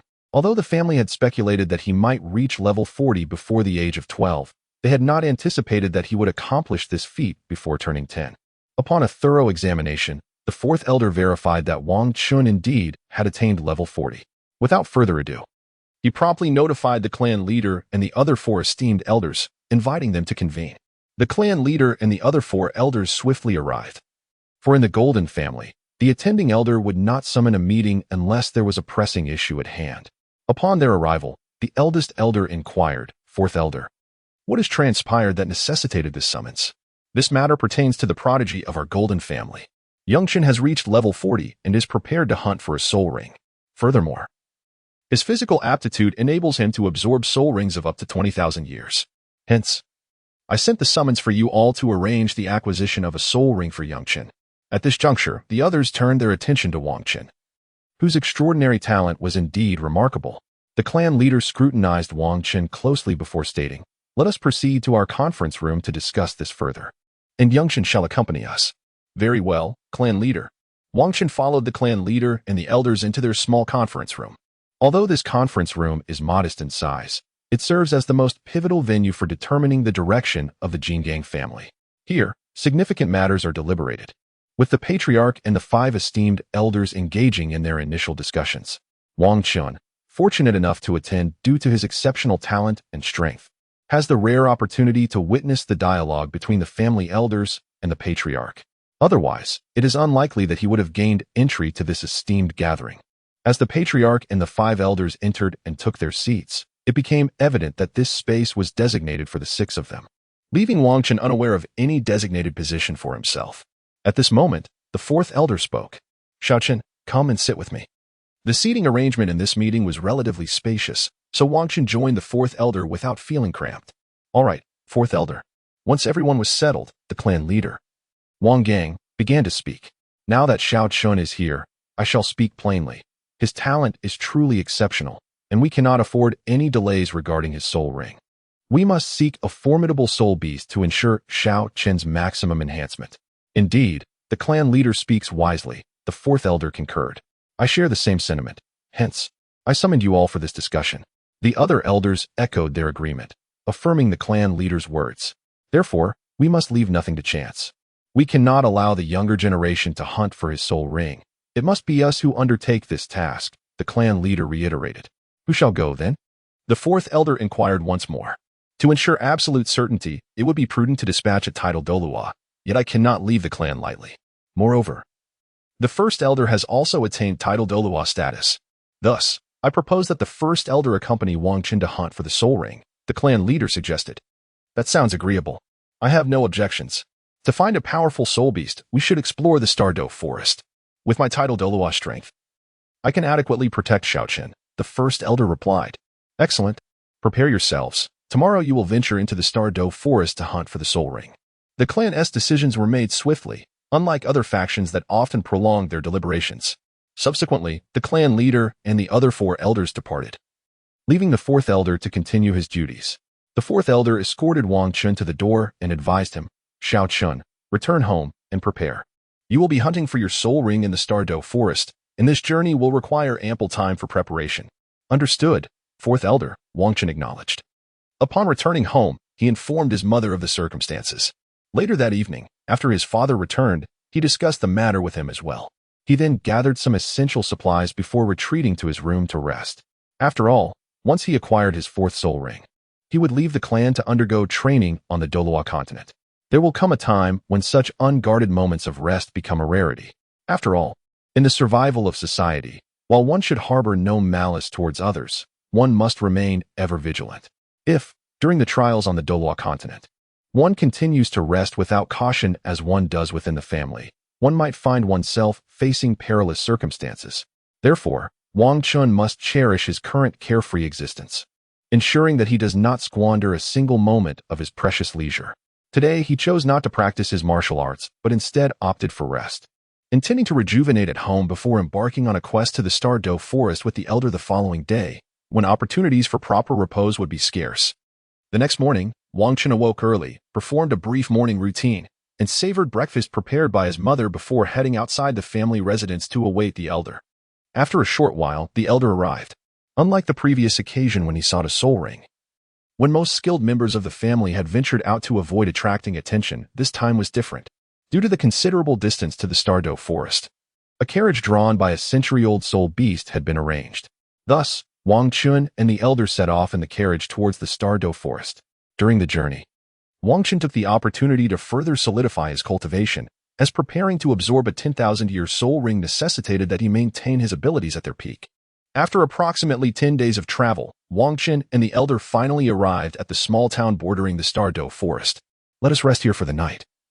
Xiaochen, tomorrow, we shall enter the Douluo forest to assist you in obtaining your soul ring. Very well, elder.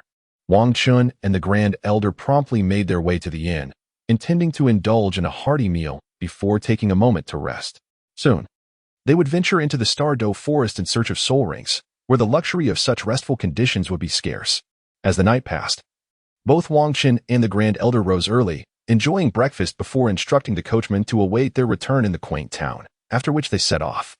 Within the lush expanse of the forest, Wang Chun marveled at the vibrant aura of life that surrounded them, a testament to the myriad of soul beasts this place nurtured. It was Wang Chun's inaugural visit to the Douluo forest, and he was profoundly awed by the rich vitality that permeated the air. The Grand Elder guided him swiftly toward the mixed inner circle, for they sought a formidable 10,000-year soul ring for Wang Chun, a goal achievable solely within that inner realm. After all, the most powerful soul beasts resided deep within the forest, while the outskirts were typically inhabited by mere century and millennium beasts, which did not meet Wang Chun's requirements. Thus, the Grand Elder hastened toward the mixed inner circle, fully aware that Wang Chun's speed could not rival that of a tidal Douluo.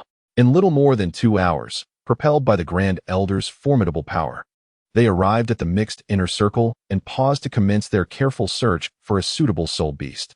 Xiaochen, do not stray too far from me, the Grand Elder cautioned. The soul beasts that thrive here are either exceedingly powerful or highly venomous. Should you wander too far, unforeseen dangers may arise. Understood, Grand Elder. Wang Chun replied, instinctively drawing closer, for he understood the wisdom of heeding counsel. Unlike reckless youths, he recognized the importance of safeguarding his own well-being. Thus, Wang Chun followed closely behind the Grand Elder, embarking on their quest for the soul ring.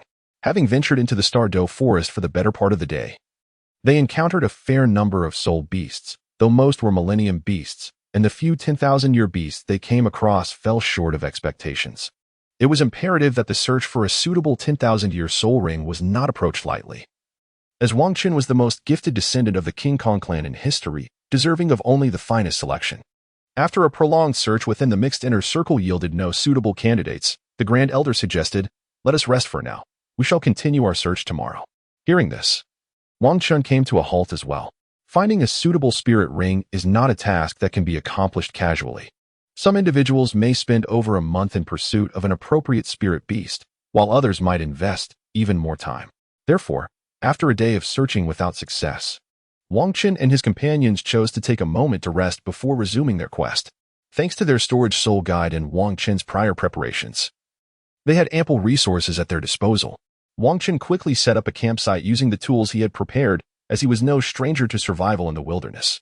Unlike his previous experience in the Yue forest, where he had to endure for an extended period to hone his combat skills, this time in the Douluo forest was solely for the purpose of seeking spirit rings. Consequently, there was no need for a permanent, sturdy resting place. A temporary campsite would suffice, making the task considerably simpler. After establishing the camp, Wang Chun sprinkled special powder around the perimeter, which served not only to deter certain spirit beasts but also to prevent incursions by snakes, insects, and rodents. Once these preparations were complete, the elder's dinner was ready, and Wang Chun moved to partake in the meal. After dining, the elder addressed him, Xiaochen, you should rest now. I will keep watch. Tomorrow morning, we shall continue our search for spirit beasts. Very well, elder, Wang Chun replied, refraining from arguing about the watch duty. He was well aware of his limitations. Given his strength, it would be imprudent to stand guard in the mixed inner circle of the Douluo forest. The spirit beasts that thrived here possessed considerable prowess, as survival in such an environment demanded it. Especially at night, the strength of spirit beasts increased, while human soul masters experienced a diminishment in their abilities.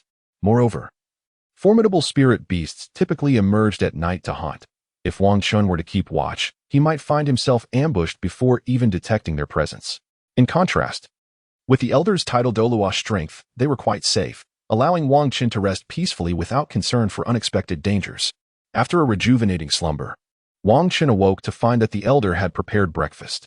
Xiao Chun, come over for breakfast now that you're awake. After we eat, we must continue our search for suitable spirit beasts. Understood, elder. I will freshen up and join you shortly. After Wang Chen finished speaking, he retrieved a bottle of water from his storage soul guide and performed a brief cleansing ritual before heading to the elder's quarters for breakfast. Xiao Chun, today we shall continue our search within the mixed inner circle. If we still fail to locate a suitable soul beast, we shall venture into the inner circle, where ancient soul beasts are more abundant. However, it does pose some risks, but we shall cross that bridge when we come to it. Understood, elder. Wang Chen and the elder swiftly completed their breakfast, dismantled the camp, and resumed their quest for soul beasts. Thus began the second day of their search for a soul beast. Wang Chen closely followed the elder, diligently seeking safety as they traversed the mixed inner circle. They scoured the area for a considerable time, yet regrettably, no suitable soul beast was found, prompting them to take a brief respite. All right, Xiao Chen. Let us pause here for a moment and have something to eat. This afternoon, we shall prepare to move inward, aiming to search for a suitable soul beast tomorrow. Very well, elder. I will prepare some food. After speaking, Wang Chen began to prepare lunch on the spot. He extracted some marinated soul beast meat from his storage soul guide and took out a small pot he had prepared, intending to make a soul beast meat soup. Wang Chen then gathered some dry twigs nearby and commenced cooking. Meanwhile, the elder seized this opportunity to rest his eyes and rejuvenate his mental strength, as he would need to keep watch at night. Although his title Douluo strength allowed him to endure several days without rest, it would inevitably affect his performance. Thus, he chose to take advantage of this moment to recuperate. Fortunately, Wang Chen was also proficient in cooking, so he took charge of the meal preparation. Moreover, the daytime in the Stardow Forest was considerably safer than at night. The concealment of soul beasts has become increasingly easier to detect. Thus the Grand Elder harbored little concern for Wang Chen's safety. During this time, Wang Chen prepared lunch and called the Grand Elder to partake in the meal, after which they engaged in further discussions. Once they finished dining, they opted not to linger but promptly set off towards the inner regions. As they journeyed deeper, they casually scanned their surroundings for any suitable soul beasts. Should they find an appropriate one, they could avoid the perils of venturing further inward. Thus, they spent the afternoon searching, yet regrettably, no suitable soul beasts were found. As dusk approached, Wang Chen and the Grand Elder decided to set up camp at the juncture of the inner and mixed circles, planning to rest for the night. For the forest grew increasingly perilous after sundown. If the Grand Elder were alone, he would be unconcerned. However, with Wang Chen's presence, he felt compelled to consider the latter's safety. As before, Wang Chen took charge of camp preparations, spreading medicinal powder, while the Grand Elder busied himself with dinner. Once Wang Chen had established the campsite, they were nearly ready to dine. After their meal, Wang Chen retired to rest while the Grand Elder stood watch. In the dead of night, a sudden roar and piercing screams echoed from not far away, startling Wang Chen awake. He emerged from the tent to find the Grand Elder attuned to the disturbance. Upon noticing Wang Chen's arrival, the Grand Elder beckoned him, saying, "Little Chen, come with me to ascertain the identity of this soul beast. It may very well be suitable for you, considering that only formidable soul beasts engage in battle at night." Understood, Wang Chen replied, and he followed the Grand Elder swiftly to the site of the conflict. The Grand Elder guided Wang Chen to a concealed vantage point nearby, where they meticulously observed, eventually catching sight of the combatants. A fierce battle ensues between a blood demon bat and a dark moon mad ape. Do you see it, Xiao Chen? This is a millennium-old dark moon mad ape, perfectly suited for your fourth spirit ring. Observe closely the silver strands of fur atop its head. Every 10,000 years, this spirit beast grows a single silver hair, and the second strand is slightly smaller than the first, indicating it has yet to reach 20,000 years, making it an ideal candidate for your spirit ring. Moreover, it is engaged in a fierce struggle with the blood demon bat over the moon shadow flower, presenting me with an opportune moment to eliminate them. Additionally, that moon shadow flower can enhance spiritual power. Once you consume it and subsequently absorb this sub-20,000-year spirit ring, your chances of successful absorption will increase significantly. Thank you, esteemed Elder. Now, please take cover here while I deal with the spirit ring. After speaking, the Elder charged directly toward the two Millennium Spirit Beasts. Although Millennium Spirit Beasts possess considerable strength, they pale in comparison to a title Douluo. The Elder immediately activated his martial spirit, dispatching the blood demon bat with a single move and severely wounding the dark moon mad ape before bringing Wang Chen over to eliminate the latter and prepare for the absorption of the spirit ring.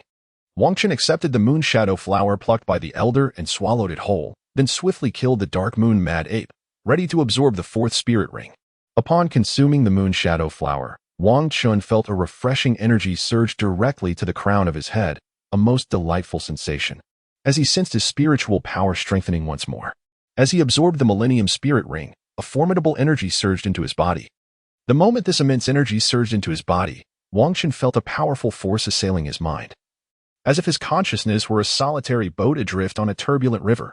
Fortunately, his mental fortitude had undergone numerous enhancements, bolstered by a piece of head soul bone, and he had consumed a moon shadow flower prior to absorbing this Millennium Soul Ring, which augmented his mental prowess.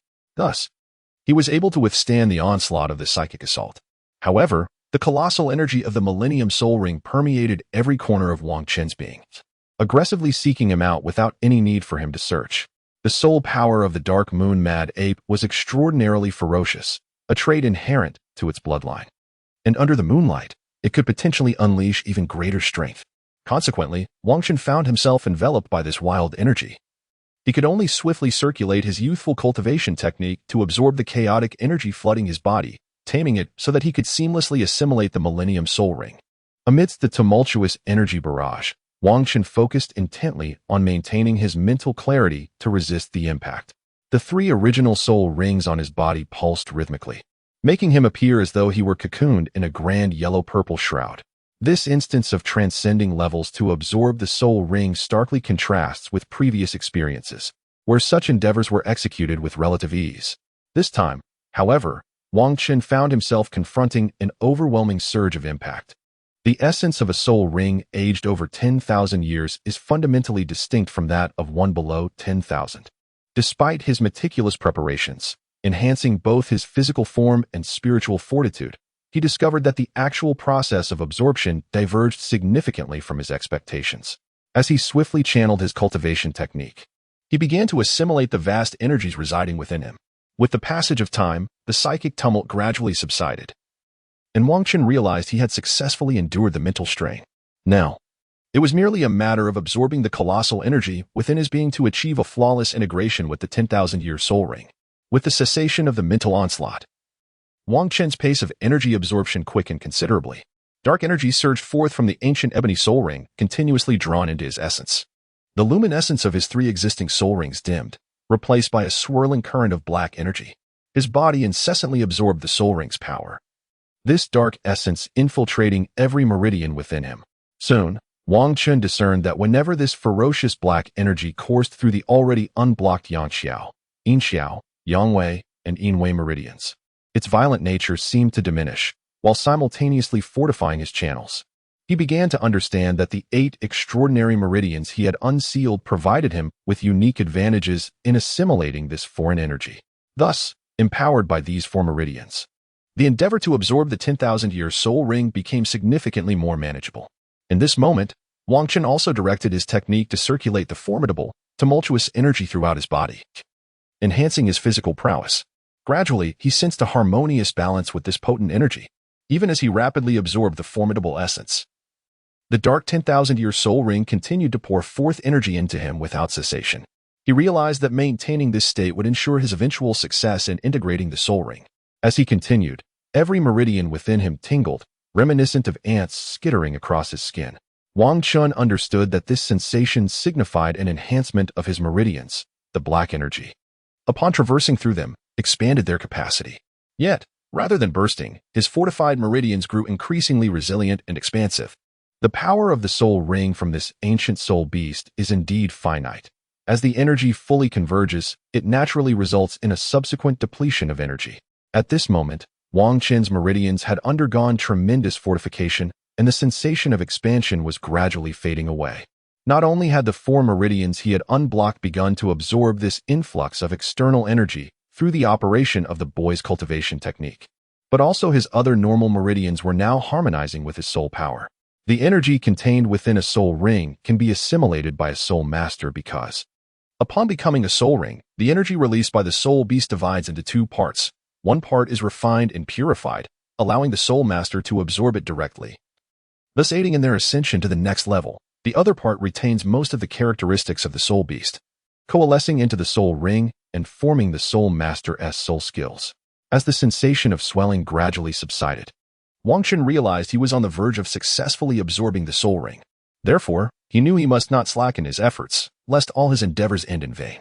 Thus, Wang Qun maintained control, continuing to absorb the energy, while outside his body, in addition to the original yellow and 2 purple soul rings. A black soul ring began to materialize from the void. After several hours, as dawn approached, Wang Qun finally completed the absorption of this 10,000-year soul ring. Taking a deep breath, he meticulously sensed the changes within himself. Following the absorption of the soul ring, his physical attributes had received a significant enhancement, and he had successfully reached level 42, aided by the energy he had absorbed during the operation of his cultivation technique. Otherwise, he might have attained level 43. Seeing Wang Qun awaken, the elder expressed his concern, asking, "Xiao Chun, how are you? Do you have any issues?" Although Wang Qun's absorption of the 10,000-year soul ring had been theoretically researched by the family, the actual circumstances remained uncertain. As the most gifted descendant in the history of the King Kong family, he naturally felt a deep concern. "I'm fine, elder. I feel exceptionally well now." "Oh, that's good to hear. What soul skill did you acquire from absorbing this 10,000-year soul ring?" "My 4th soul skill is the rampaging ape transformation. Under normal circumstances, it can amplify all my attributes by 300%, and under the moonlight, it can enhance them by an additional 100%. In the most potent scenario, my 4th soul skill can amplify my attributes by 400%. Oh, this soul skill is indeed extraordinarily powerful. I must thank you, elder, for your assistance. This is all for the family. There is no need for such formalities. Moreover, this soul beast also possesses a right arm soul bone. If you absorb the soul bone, it will provide even greater enhancement." After the elder spoke, he handed a silver soul bone to Wang Qun. "Will you absorb it here? Or shall we wait until we reach the town? Let us absorb it once we arrive at Stardo Town."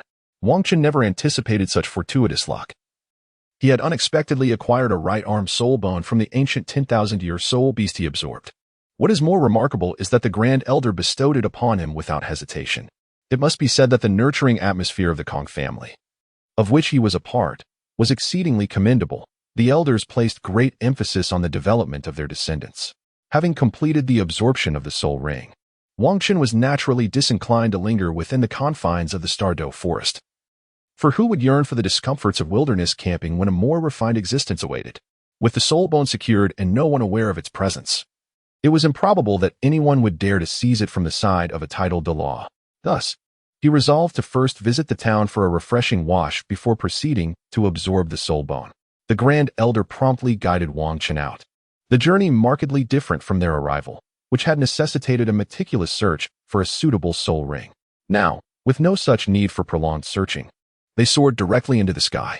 In less than half a day, the Grand Elder had brought Wang Qun to the quaint Stardo town. They made their way to the very inn they had first visited, where they indulged in a hearty meal before Wang Qun refreshed himself. Once he completed his ablutions, he ventured into the Grand Elder's chamber to express his intention of absorbing the soul bone there. Absorbing a soul bone required thorough preparation, and having a titled Douluo as a protector ensured an unparalleled level of safety. From his storage soul guide, Wang Qun retrieved the sharply defined silver right arm soul bone and pressed it firmly against his right hand. As he channeled his soul power, a resonant hum filled the air, and the soul bone transformed into a warm energy that flowed from his hand into his body.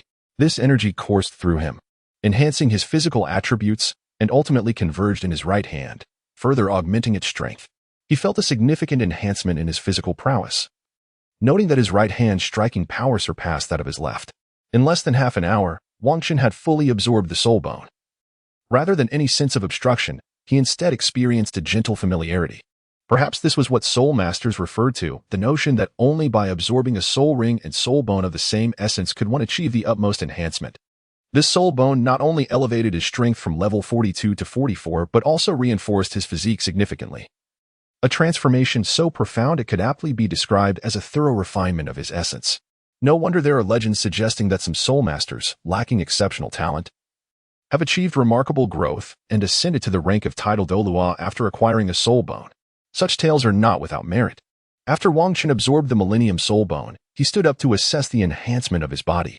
He then addressed the Grand Elder, saying, "Grand Elder, I shall return to rest now. You should also retire early. I appreciate your vigilance in the Stardow Forest these past few days. Indeed, after your absorption, it is wise to rest. Tomorrow we shall return to the family, and you must prepare yourself for the trials ahead, replied the Grand Elder. Upon hearing this, Wang Chun retired to his room. Although he had the Grand Elder keeping watch during their time in the forest, true relaxation eluded him in the wilderness, and he felt the necessity to recuperate thoroughly. The following day, after sharing breakfast with the Grand Elder, Wang Chun boarded the carriage that had brought them and set off towards the family estate. With their objectives fulfilled, Wang Chun felt buoyant, undeterred by the monotony of travel. After more than 10 days of cultivation, they finally reached home. Xiao Chun, come with me to meet the Patriarch and the other elders. We need to discuss your future training arrangements, the Grand Elder instructed. Of course, Grand Elder, Wang Chun replied, following him into the inner courtyard of the family estate, where the Patriarch and the elders convened. This time, the fifth elder remained behind, and upon seeing the Grand Elder and Wang Chun, he inquired with concern. How did it go, Xiao Chun? What kind of soul ring did you acquire? Let us hold off on that for now. Please summon the Patriarch and the other elders to convene. We need to discuss Xiao Chun's future development and briefly touch upon his recent gains, the Grand Elder replied. Understood, the fifth elder acknowledged, promptly notifying the Patriarch and the other elders to gather for the discussion. Before long, the Patriarch and 3 elders arrived. What matters require our attention? The Patriarch inquired. The fifth elder responded, it is urgent. He wishes to discuss Xiao Chun's development and share insights from this soul-hunting expedition. Very well. Let us proceed to the conference room, the Patriarch instructed, leading the way into a small meeting area for a more in-depth dialogue. The harvest from this soul ring expedition has been substantial. Xiao Chun not only absorbed a soul ring nearing 20,000 years in age, but also obtained a right arm soul bone, since it fell from this millennium soul beast. I allowed Xiao Chun to absorb it. Indeed, there are no complications with Xiao Chun absorbing this soul bone. It will yield him significant enhancements. It is undoubtedly prudent to facilitate his absorption, the Patriarch concurred. This time, I primarily wish to discuss the matter concerning Xiao Chun, who has now reached level 44. According to the family tradition, it is time for him to embark on his journey of experience. However, considering that he is merely around 10 years of age, should we postpone his training until he matures further? The other elders, upon hearing the thoughts of the Grand Elder, fell into deep contemplation. After all, historically, individuals in the family who attained level 40 were typically over the age of 15, and the notion of delaying their training had never been considered. Nonetheless, given Wang Chun's extraordinary talent, achieving level 40 at such a tender age raises concerns about the appropriateness of sending him out to train. Yet, it has always been the family's custom for those who reach level 40 to venture forth. And it is precisely this tradition that has ensured that those who return from their journeys possess superior combat skills and intelligence, thereby maintaining the continuity of our advanced martial heritage. Disrupting this established norm could potentially jeopardize the legacy of our family in the future. Thus, the Grand Elder summoned several members of the family to deliberate on this matter. At this moment, the elders remained silent, for they were uncertain about the choice to be made. Logically, it would be prudent for Wang Chun to wait until he matured further before embarking on his journey of training. However, from a legalistic standpoint, principles ought not to be violated. This is akin to a person's moral boundaries. Once crossed, they tend to be breached repeatedly, leading to a complete erosion of limits. To disrupt established norms would set a poor precedent for the younger generation. Eventually, it was the clan leader who spoke. The rules must not be broken. Let Yang Chun proceed with his training, but prior to that, he shall spend 6 months learning within the Southern Town Core. Very well, Yang Chun. You may return home for a month of rest before reporting to the Southern Town Core. Understood, clan leader, Wang Chun responded, and after receiving the clan's directives, he departed. Once Wang Chun was gone, the clan's elders continued to express their concerns in a discussion. Clan leader, Yang Chun is still too young. Though he has already reached level 44, I believe it is premature for him to venture into training at this stage. Indeed, clan leader, Yang Chun is arguably the most gifted among our Golden Giant clan. Allowing him to train now seems rather reckless. However, we must adhere to the clan's customs. Without these principles, could our Golden Giant clan have flourished to its current stature? If we disregard this norm, we would be setting a detrimental example for our descendants, providing them with an excuse to avoid training. Will those who grow up in such an environment be capable of taking over the clan and fostering its development? The other elders found themselves at a loss for words, as they had contemplated these very concerns. which is why they had refrained from voicing too many objections to the clan leader initially, fearing they might make a decision harmful to the clan's future. Furthermore, I have arranged for young Chun to study within the southern town core for 6 months, which will afford him ample time for additional learning. At this moment, the elders finally realized that typically, the young members of a family would spend merely a month studying with the Southern Town Legion. However, Wang Qin had extended his stay by an additional 5 months, which could be considered a compromise of sorts. Upon returning home, he informed his mother of the family's decision. Being aware of the regulations of the King Kong family, she refrained from voicing any objections and instead prepared a delightful array of dishes for him. After conversing with his father that evening, Wang Qin retired for the night. He planned to gather with his younger brothers the following day, for soon he would embark on his journey for training, and such opportunities for camaraderie would become scarce. The next day, they convened at the familiar little tavern, where Wang Qin and his 3 younger brothers enjoyed their reunion in a private room. In a month's time, I shall depart for the Southern Town Legion to study, and thereafter, I will venture into the world for training. Thus, today is our chance to relish one last gathering. Boss, have you reached level 40 now? One inquired. Indeed, I have, Wang Qin confirmed. But once I leave, you must exercise caution. Understood. We will keep in touch and discuss any issues that arise, they assured him. Feel free to voice any concerns you may have. I will see if I can assist you, Wang Qin encouraged. They exchanged thoughts and shared a hearty meal before parting ways to return home. As the month progressed, Wang Qin contemplated his impending departure from the King Kong family. Having spent a decade in this environment, the thought of leaving stirred a sense of nostalgia within him. He resolved to take the time to wander through the bustling streets of King Kong City, cherishing the memories of his childhood.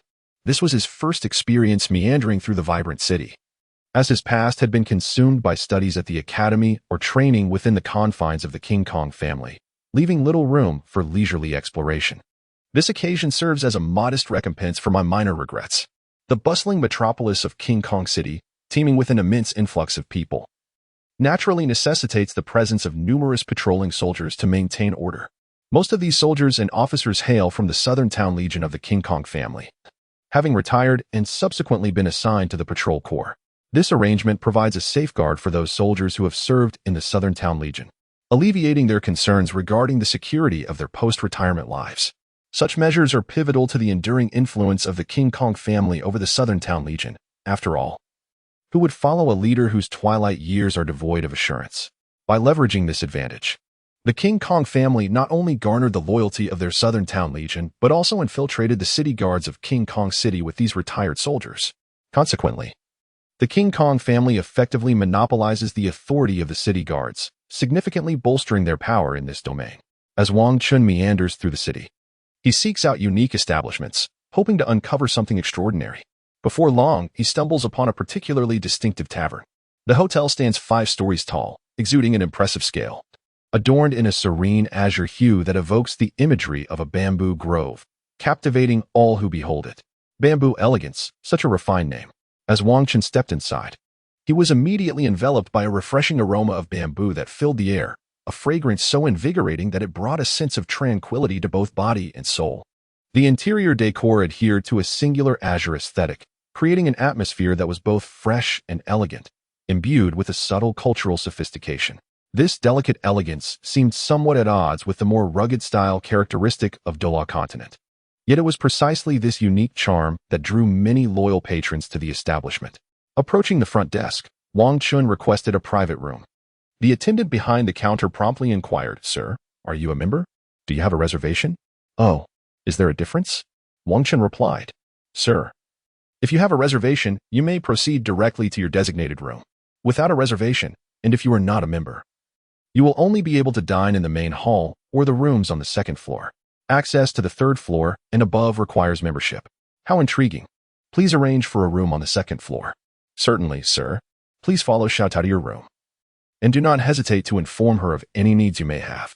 Upon the completion of Xiaoer's remarks, a beautiful attendant approached to escort Wang Qin to an upstairs private room. There, he indulged in a selection of exquisite delicacies, savoring the unique ambience of this extraordinary hotel. After departing from the establishment, Wang Qin continued to explore, relishing the experience of visiting unfamiliar locales before returning home. He resolved to spend quality time with his mother in the coming days, as opportunities for such moments would be scarce once he ventured out again.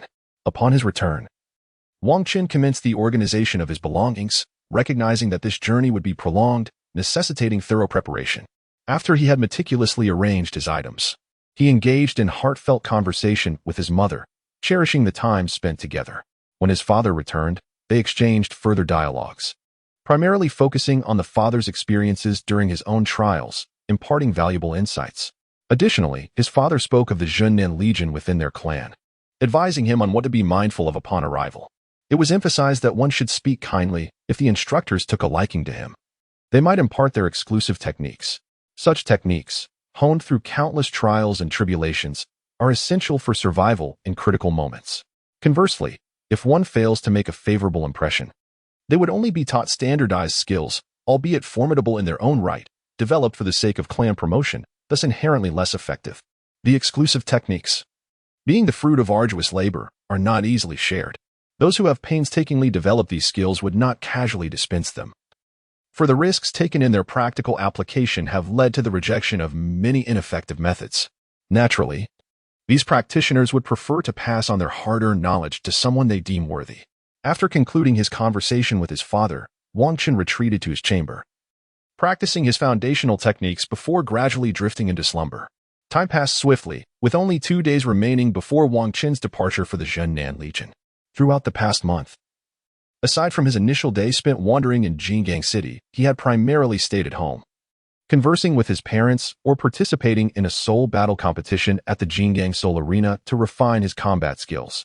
He also took advantage of the clan's simulated training environment to enhance his soul power or peruse the extensive library, which housed a wealth of knowledge. This repository contained not only theoretical insights accumulated by the clan, but also diverse information from across the continent. It featured treasures akin to the ice and fire yin yang I mentioned in the original text, alongside various herbal remedies, including records of rare fungi and celestial orchids, detailing their uses and effects. However, such knowledge remained concealed within the clan, inaccessible to outsiders. Without the clan's ancestral records, even the most splendid treasures would be beyond one's comprehension. This was exemplified by the character from the original narrative, the poisoned Douluo, who, despite possessing the ice and fire yin yang and a plethora of treasures, was oblivious to their potential, illustrating the drawbacks of lacking a lineage. The clan's legacy encompasses more than mere guidance in cultivation or assistance in acquiring soul rings. The most significant aspect lies in these hidden legacies, which ensure that one does not enter a treasure mountain only to return empty-handed. Before departing, Wang Qin intended to gather his 3 loyal companions for one last meeting, as there would be no further opportunity for such camaraderie once he set out. They reconvened at the familiar little tavern, occupying the same private room. This time, their conversation veered away from the topic of cultivation. Instead, they resolved to indulge in a sumptuous meal, focusing solely on nurturing their bonds, leaving aside discussions of their practices. Brothers, after this gathering, I shall be leaving. From now on, it shall be just the 3 of you. I urge you to remain united and supportive of one another. Wang Qin expressed. This time, let us speak of nothing else but our fellowship. Very well, boss, they replied. The gathering continued until dusk, after which they each returned home, feeling a twinge of reluctance, for they knew not when they would once again be reunited. This is entirely natural. Individuals experience their greatest joy during childhood. They are carefree, unburdened by worries or responsibilities. However, as one matures, considerations of future development and the weight of various responsibilities inevitably come into play. The ability to revel in the same carefree happiness of youth becomes a distant memory. 2 days later, Wang Qin prepared to embark on his journey to the southern town core. This time, he was escorted by the 4 elders and entrusted to the commander of the Southern Town Legion, which could be considered a final gesture of favor for Wang Qin. The prodigy of the Diamond Clan. The Southern Town Legion is stationed in the southern part of Diamond City, near the edge of the Twilight Forest. The Southern Guardian Corps was initially established to confront the tide of soul beasts within the Radiant Forest. Ultimately, it was the formidable experts from the Diamond Clan who vanquished the more powerful soul beasts, thereby bringing a definitive end to the great beast tide in the Radiant Forest. Only minor waves of soul beast remained, posing little threat. Consequently, the Southern Guardian Corps transformed into a force dedicated to maintaining stability in the Radiant Forest, shedding its previous burdens. Moreover, since the Diamond Clan did not entirely eradicate the beast tide, the minor beast waves that occurred approximately every 6 months, though harmless, provided the empire with no justification to disband this corps. The Jinnan Legion, entirely dominated by the Kong family, has transformed into a crucial learning base for the talents of the Kong family seeking to hone their skills. Here, the combat training differs significantly from family sparring sessions or soul battles. It is not merely about scoring points, but rather about determining superiority and even confronting life and death. One must not hold back, for one might not even realize how they met their demise. Under the tutelage of seasoned soul masters who have traversed the trials of life and death within the Jinnan Legion, the survival rate of the Kong family's aspiring talents has markedly improved. Elder Four escorted Wang Qin to the Legion's camp and entrusted him to the commander before departing. The commander subsequently handed Wang Qin over to the vice commander, Wang Fu, who happens to be the father of Wang Hai, Wang Qin's younger brother. Wang Fu possesses the martial spirit of a black magic tiger, earning him the moniker Black Tiger Fu. Wang Hai has inherited his mother's monkey martial spirit. Wang Fu is a robust and imposing figure, exuding an aura of sincerity and reliability, suggesting maturity and steadiness. Yet, as the adage goes, one should not judge by appearances, as the depths of the sea cannot be measured by a mere dip. Uncle Fu, where are we headed now? Wang Qin inquired. First, we shall go to your quarters, and then I will introduce you to your future instructors, Wang Fu replied. Very well, Wang Qin agreed. He followed Wang Fu to his lodgings, made his bed, and then accompanied him to meet his instructors. In a clearing within the Jinnan Legion's encampment, two individuals were engaged in a sparring match without the use of soul power, while several others observed the contest. Commander Fu, what brings you here today? Are you looking to spar? One of them asked. Commander Fu, I was just hoping to experience your crow aircraft technique once more, another chimed in. Actually, I've brought this child along to learn. We can discuss sparring another time, Wang Fu responded. Oh, aren't these children typically assigned to the captains of the Soul King squads? Why has this one come to us? This situation is different. This child possesses exceptional talent, which is why he was brought here. All right, let me introduce him. This is Wang Qin, a genius from the family, who will study with the Jinnan Legion for 6 months. You are to impart to him experiences regarding survival on the continent, as well as knowledge of life and death combat. There is no need to teach him anything beyond that. Little Qin, allow me to introduce you. These 6 individuals are the captains of our Jinnan Legion. The most imposing one is Wang Chong, the darkest is Xiong Jin, the slimmest is Lu Ha. The two who resemble each other are the brothers Li Fei and Li Yun, and the last one is Lu Fu. You may address them as uncles. Uncle Wang. Uncle Xiong, it is a pleasure to meet you. I look forward to your guidance, Wang Qin said politely. Now that introductions are complete, Little Chun will join you for lessons starting tomorrow. For now, I must show him around the environment, Wang Fu concluded, leading Wang Qin away. It appears that an extraordinary individual has arrived. It is nonsensical. Would an ordinary person send the formidable Black Tiger Afu to seek us out? Enough of such musings. Let us focus on our cultivation, and when the time comes, we shall impart our knowledge thoroughly. After all, it is merely a matter of 6 months. Wang Qin, accompanied by Wang Fu, had garnered a basic understanding of the various environments pertinent to his cultivation before returning to rest. This was due to it being his first day. Thus, he was granted a day for acclimatization. Early the following morning, Wang Qin returned to the previous location, awaiting the arrival of the 6 captains. Eager to learn about aspects he had not previously understood. Before long, the 6 individuals arrived, and soon after, the slender Lu Ha approached him. You must be Shao Chun. Come with me. I shall first impart some theoretical knowledge to you. Once you grasp these concepts, we shall proceed to practical application. Oh, understood. Lu Ha led Wang Qin into a room. After seating him, he handed Wang Qin a manual. This manual was compiled by the Jingang family, and it is imperative that you memorize its contents, as it details vital points of the human body that can swiftly incapacitate an opponent. I will explain it to you. So listen attentively. Concerning the 14 vital points of the human body. 1. Eyes, being one of the most crucial vulnerable areas, as it guides human actions. An assault on the eyes results in the loss of vision and the inability to retaliate. Method of attack. A jab with the fingers is effective against this area. 2. Temples, located in the temporal region of the head, where the superficial temporal artery, veins, and temporal nerves traverse. This area is structurally weak.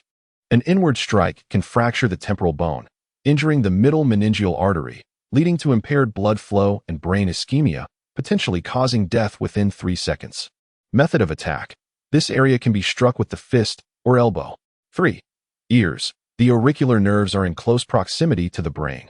and a blow or compression can damage the arteries and veins leading to the meninges, obstructing blood circulation.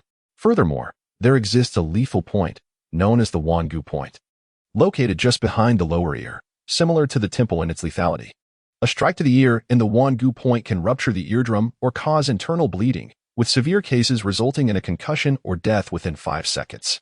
Method of attack: engage with both fists simultaneously from either side. 4. Jaw. The jaw's position renders it susceptible to strikes, and impacts can lead to skull-base fractures and intracranial bleeding, resulting in excruciating pain, unconsciousness, or shock. Method of attack: use a straight punch or an upward elbow strike. 5. Adam's apple. The presence of the trachea, carotid artery, and vagus nerve makes this area critical. A strike with the outer edge of the palm or a choke from behind with the forearm can be fatal. Additionally, a finger can be used to press against the Adam's apple, potentially causing suffocation due to oxygen deprivation. Method of attack: direct assault or an elbow choke. 6. Face. The face houses essential organs for vision, smell, and oral functions. Due to the dense distribution of nerves and blood vessels, it is extremely sensitive to pain. A strike here can inflict unbearable pain, potentially diminishing combat effectiveness. Method of attack: engage with punches, knee strikes, or kicks to the foot. This can render an opponent unconscious or in shock within 3 seconds. The Southern Army Corps Part 2. The external neck is flanked by vital blood vessels and nerves on both sides. The carotid arteries and vagus nerves are distributed along the sides of the neck. A forceful strike with the outer edge of the palm to the external or posterior sides of the neck can compress the carotid sinus, inducing severe arrhythmias in the adversary, potentially leading to heart failure and death within 2 seconds. Striking techniques include using the outer edge of the palm or delivering a downward blow with the elbow. The solar plexus. This is a perilous region, housing the diaphragm nerve plexus, the esophagus, the aorta, and the inferior vena cava. When subjected to violent impact, the blood vessels may swell due to external pressure, resulting in rapid or halted heartbeats, asphyxiation, and potentially death within 3 seconds. Method of striking: it is advisable to strike this area with a kick, as foot attacks possess significant penetrating power. The abdominal area encompasses the thoracic cavity beneath the xiphoid process, the navel, and its surrounding regions. The upper right abdomen contains the liver and gallbladder, while the upper left houses the stomach and spleen. The kidneys are located on either side, with the lower abdomen comprising the intestines and bladder. These organs are arranged within the abdominal cavity, resting upon the pelvis, in proximity to the heart, and are intertwined with mesentery and nerve clusters. Hence, a severe external blow can cause the vascular structures of the viscera to swell, obstructing blood circulation. Furthermore, the abundant nerve endings in the peritoneum of the abdominal wall render it highly sensitive, inducing excruciating pain. Rupture and hemorrhage of the liver, spleen, or kidneys can lead to the enemy's demise within 5 seconds. Method of striking: attacks can be executed using kicks or knee strikes for lethal effect. The ribcage consists of 12 pairs of ribs, slender and elongated, with thin muscles attached to their surface. Consequently, a knee strike or kick to any rib can result in fractures or fatality. Additionally, such impacts can jolt the internal organs, and the sharp edges of fractured ribs may pierce the viscera, causing significant internal bleeding. Method of striking: employ punches, knee strikes, or kicks. A powerful attack may lead to the enemy's death within 3 seconds. The groin area is a critical vulnerability for men. Even strikes from women or children can compel any strong man to succumb. A violent assault can induce shock or death within 3 seconds. Method of striking: kicks to this area are effective. If in close proximity, a knee thrust may be employed. The knee joint is the largest and most complex joint in the lower extremities, comprising the distal end of the femur, the patella, and the proximal end of the tibia.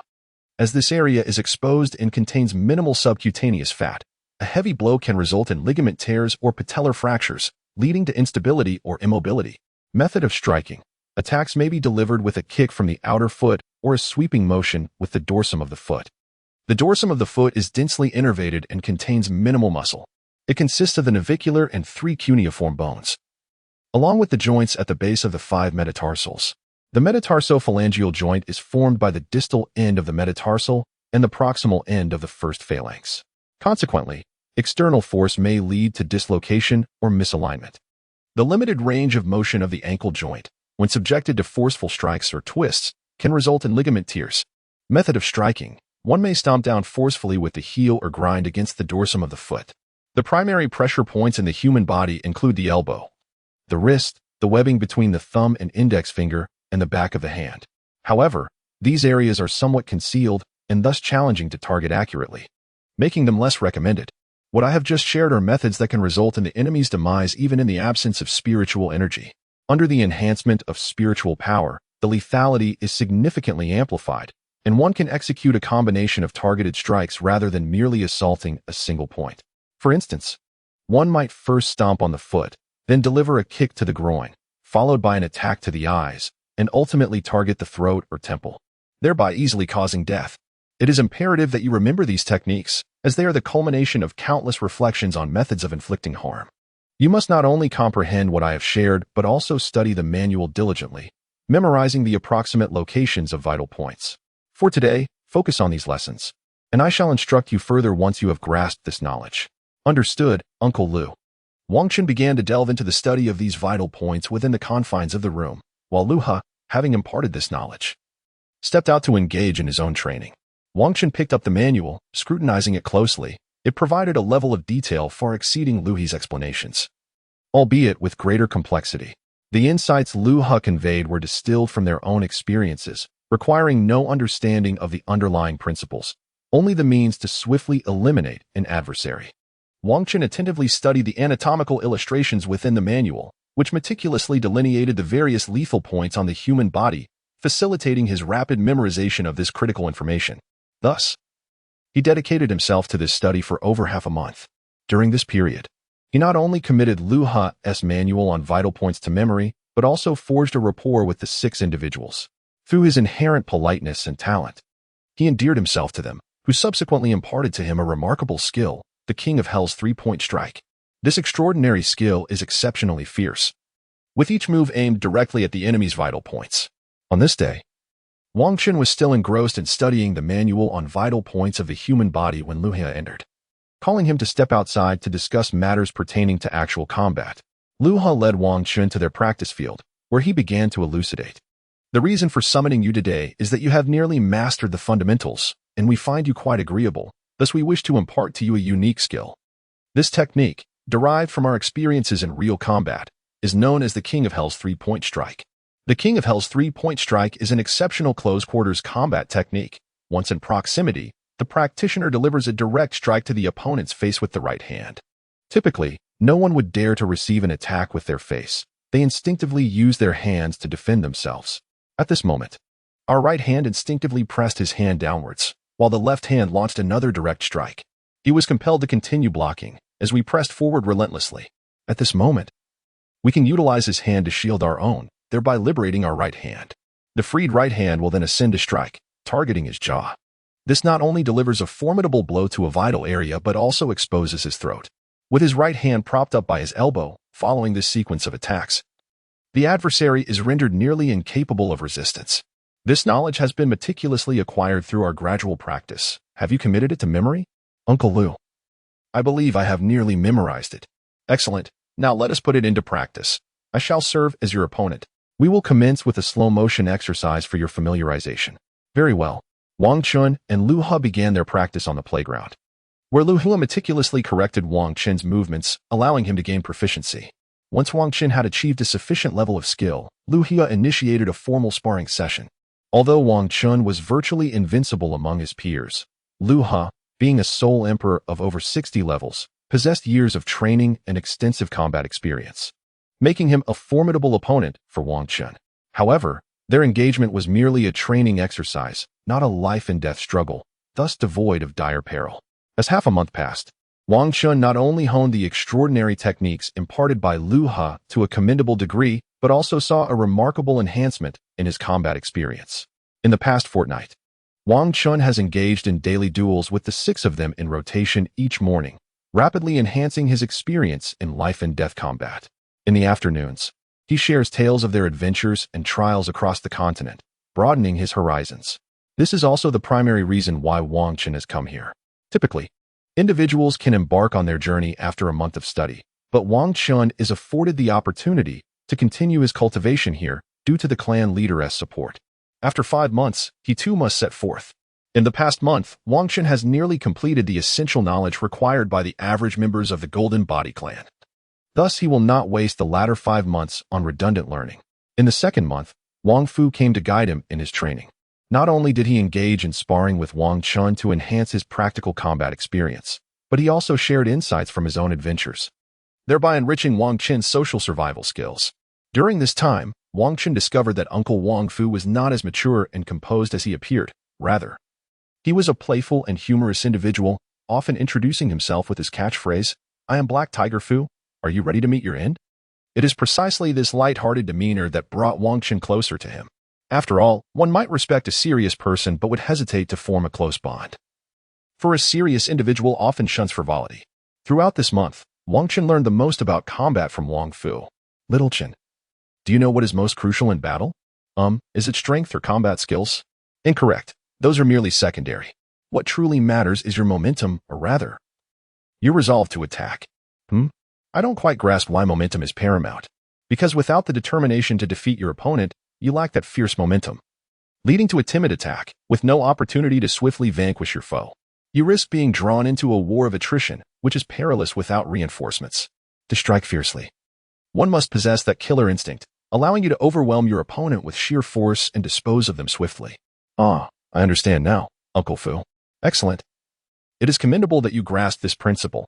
Now, let us spar, and you must embody that killer resolve. But won't this be too dangerous? Fear not.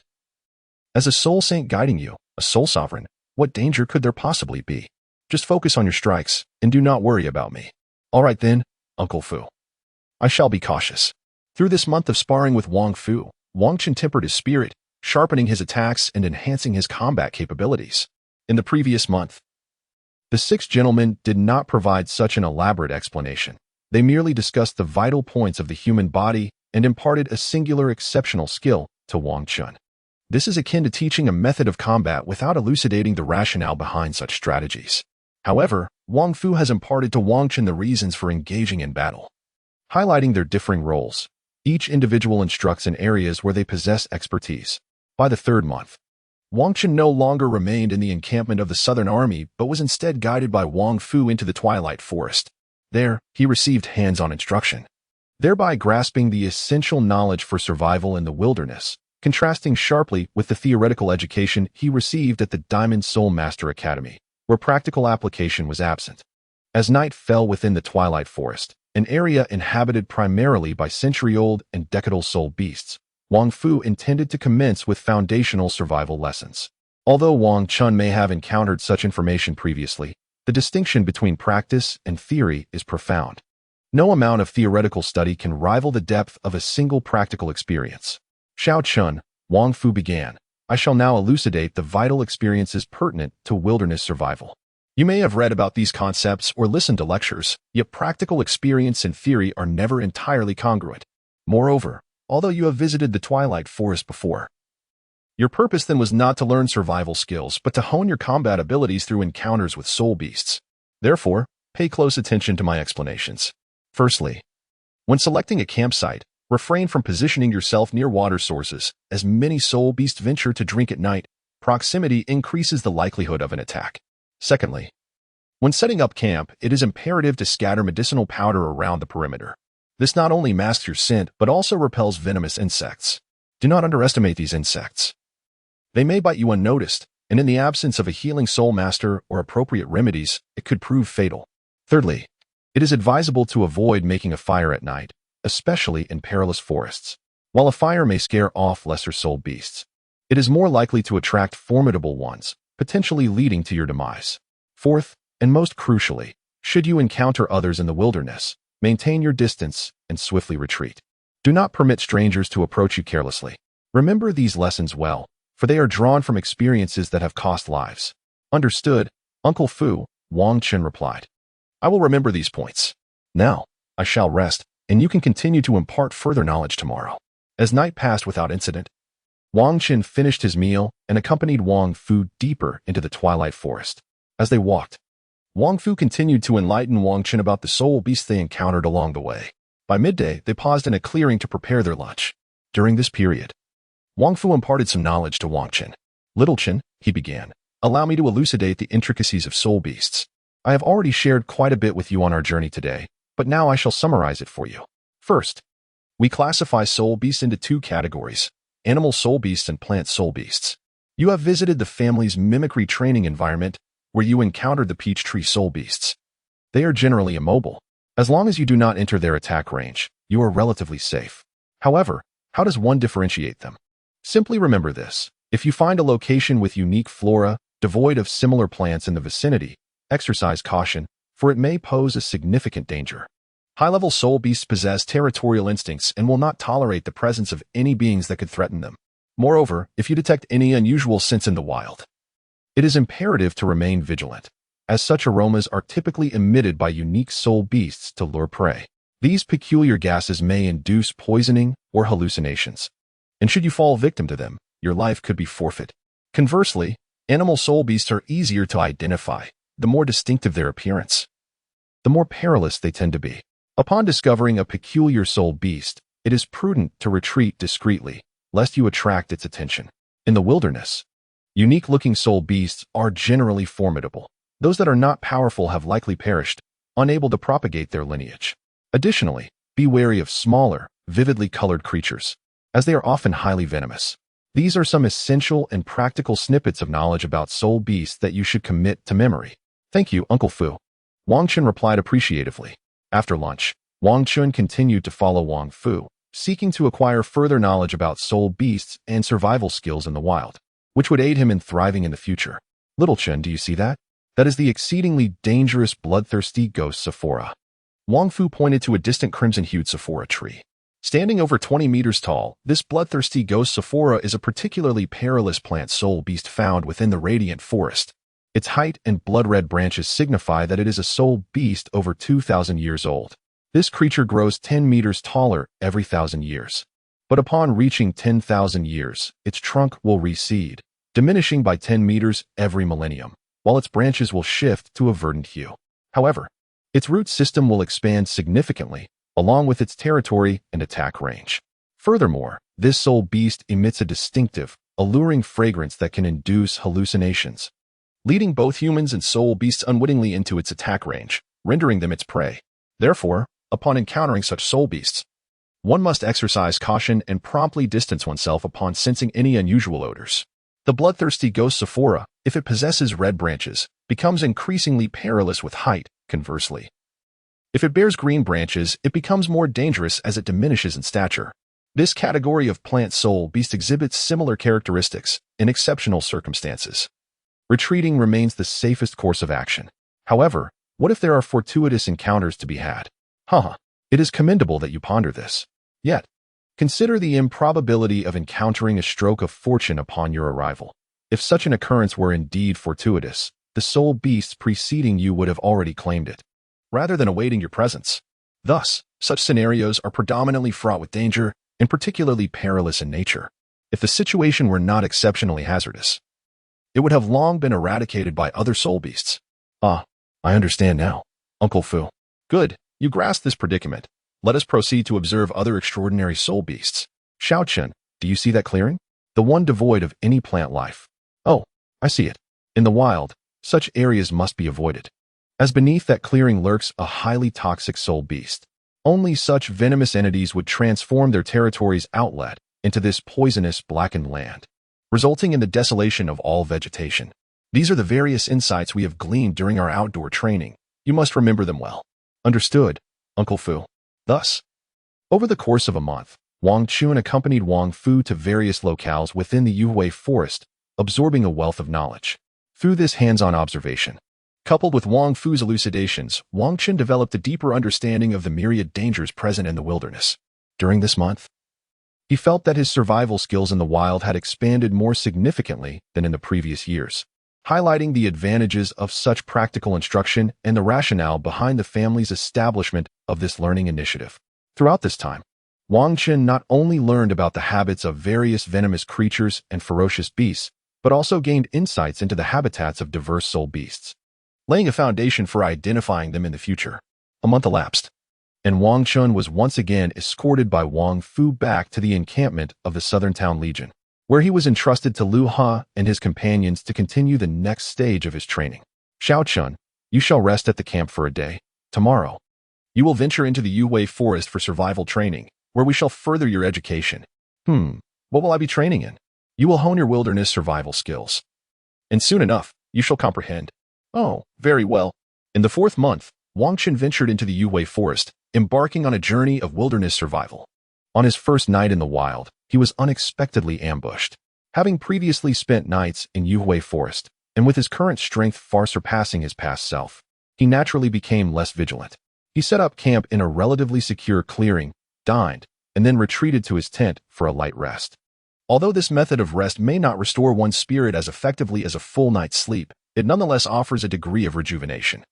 And it allows for a certain awareness of the external environment that complete slumber does not provide. This light slumber allows one to remain aware of the surrounding environment. Although it lacks the meticulousness of a vigilant watch, it is nonetheless quite effective. Typically, in situations where one finds oneself alone, such a method is employed to ensure the preservation of basic combat abilities. However, Wang Qin fell victim to an ambush by Lu Ha and his companions. Given that Wang Qin's strength was already inferior to theirs, coupled with the vast difference in experience, he was swiftly subdued before he could react. Xiao Chun, your vigilance in the wilderness is woefully inadequate.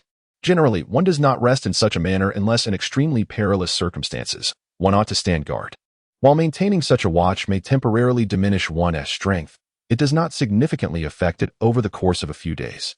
Only in the face of danger, particularly after engaging in combat, should one resort to this shallow form of rest to safeguard their fundamental combat prowess. Your current state is exceedingly perilous. Fortunately, this is merely a drill, otherwise you would be a corpse by now.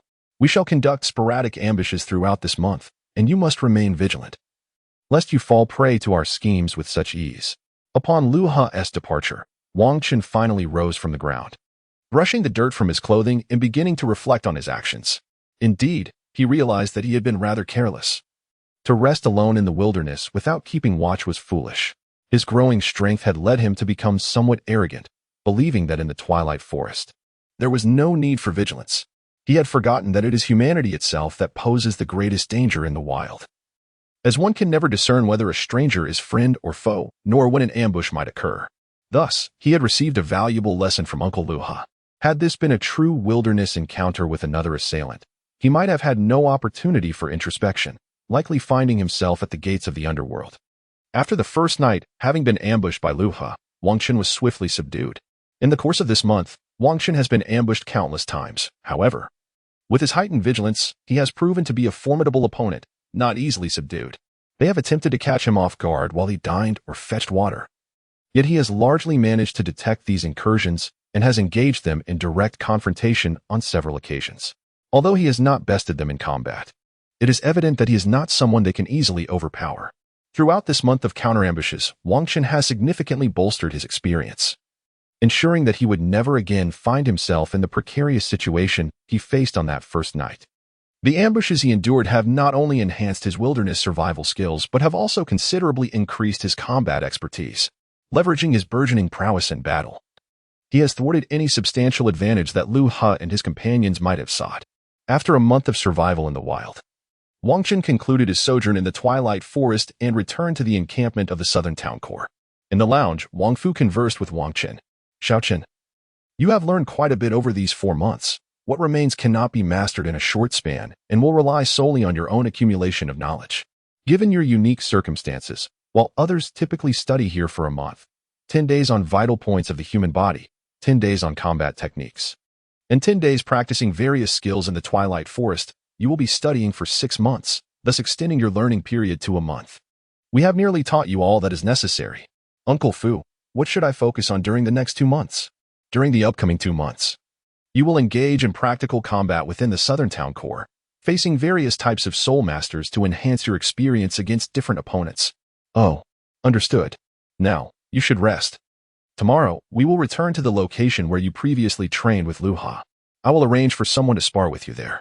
Remember to rise early. Do not keep others waiting, as they are coming to assist you, and it is important not to cause them any inconvenience. Certainly, Uncle Fu. I am well aware. And there is no need for further reminders. Very well, I shall take my leave, and you remember this. Indeed, after spending some time with Uncle Afu, his loquacity became evident. He felt compelled to reiterate every matter, as if fearing that others might forget. The following day, Wang Chen arrived at the playground early, before anyone else, and there he closed his eyes to meditate. To be fair, his experience in Soul Master combat was rather limited. Although he had participated in numerous soul battles at the Diamond Fighting Soul Arena, he primarily encountered beast martial soul masters, predominantly those of the assault and agility types, with very few control-type soul masters. In fact, he had yet to face a purely control-oriented soul master, leaving him with scant experience in such encounters. Moreover, within the Diamond family, the majority possessed beast martial souls, with control-type soul masters being exceedingly rare. Thus, no arrangements had been made for him to practice against one. Most of the soul masters in the southern town core were sourced from outside, possessing a diverse array of martial souls, which naturally included control-type soul masters that Wang Chen sought to battle. The previous day, he had requested Uncle Afu to arrange for a purely control-type soul master to assist him in gaining experience. After a short wait, Lu He and his 5 companions arrived. They were not only there to observe Wang Chen's battle, but also to serve as judges, ready to intervene should the match become overly intense, as it would be undesirable for anyone to sustain injury.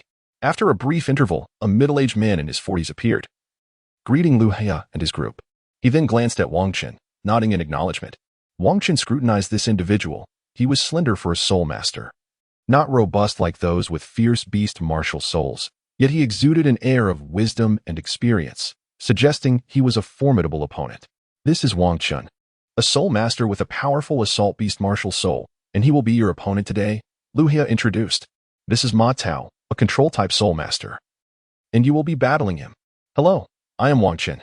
Thank you for your assistance today, Wang Chen said, to which Ma Tao merely nodded in response. Wang Chen did not take offense at Ma Tao's curt demeanor.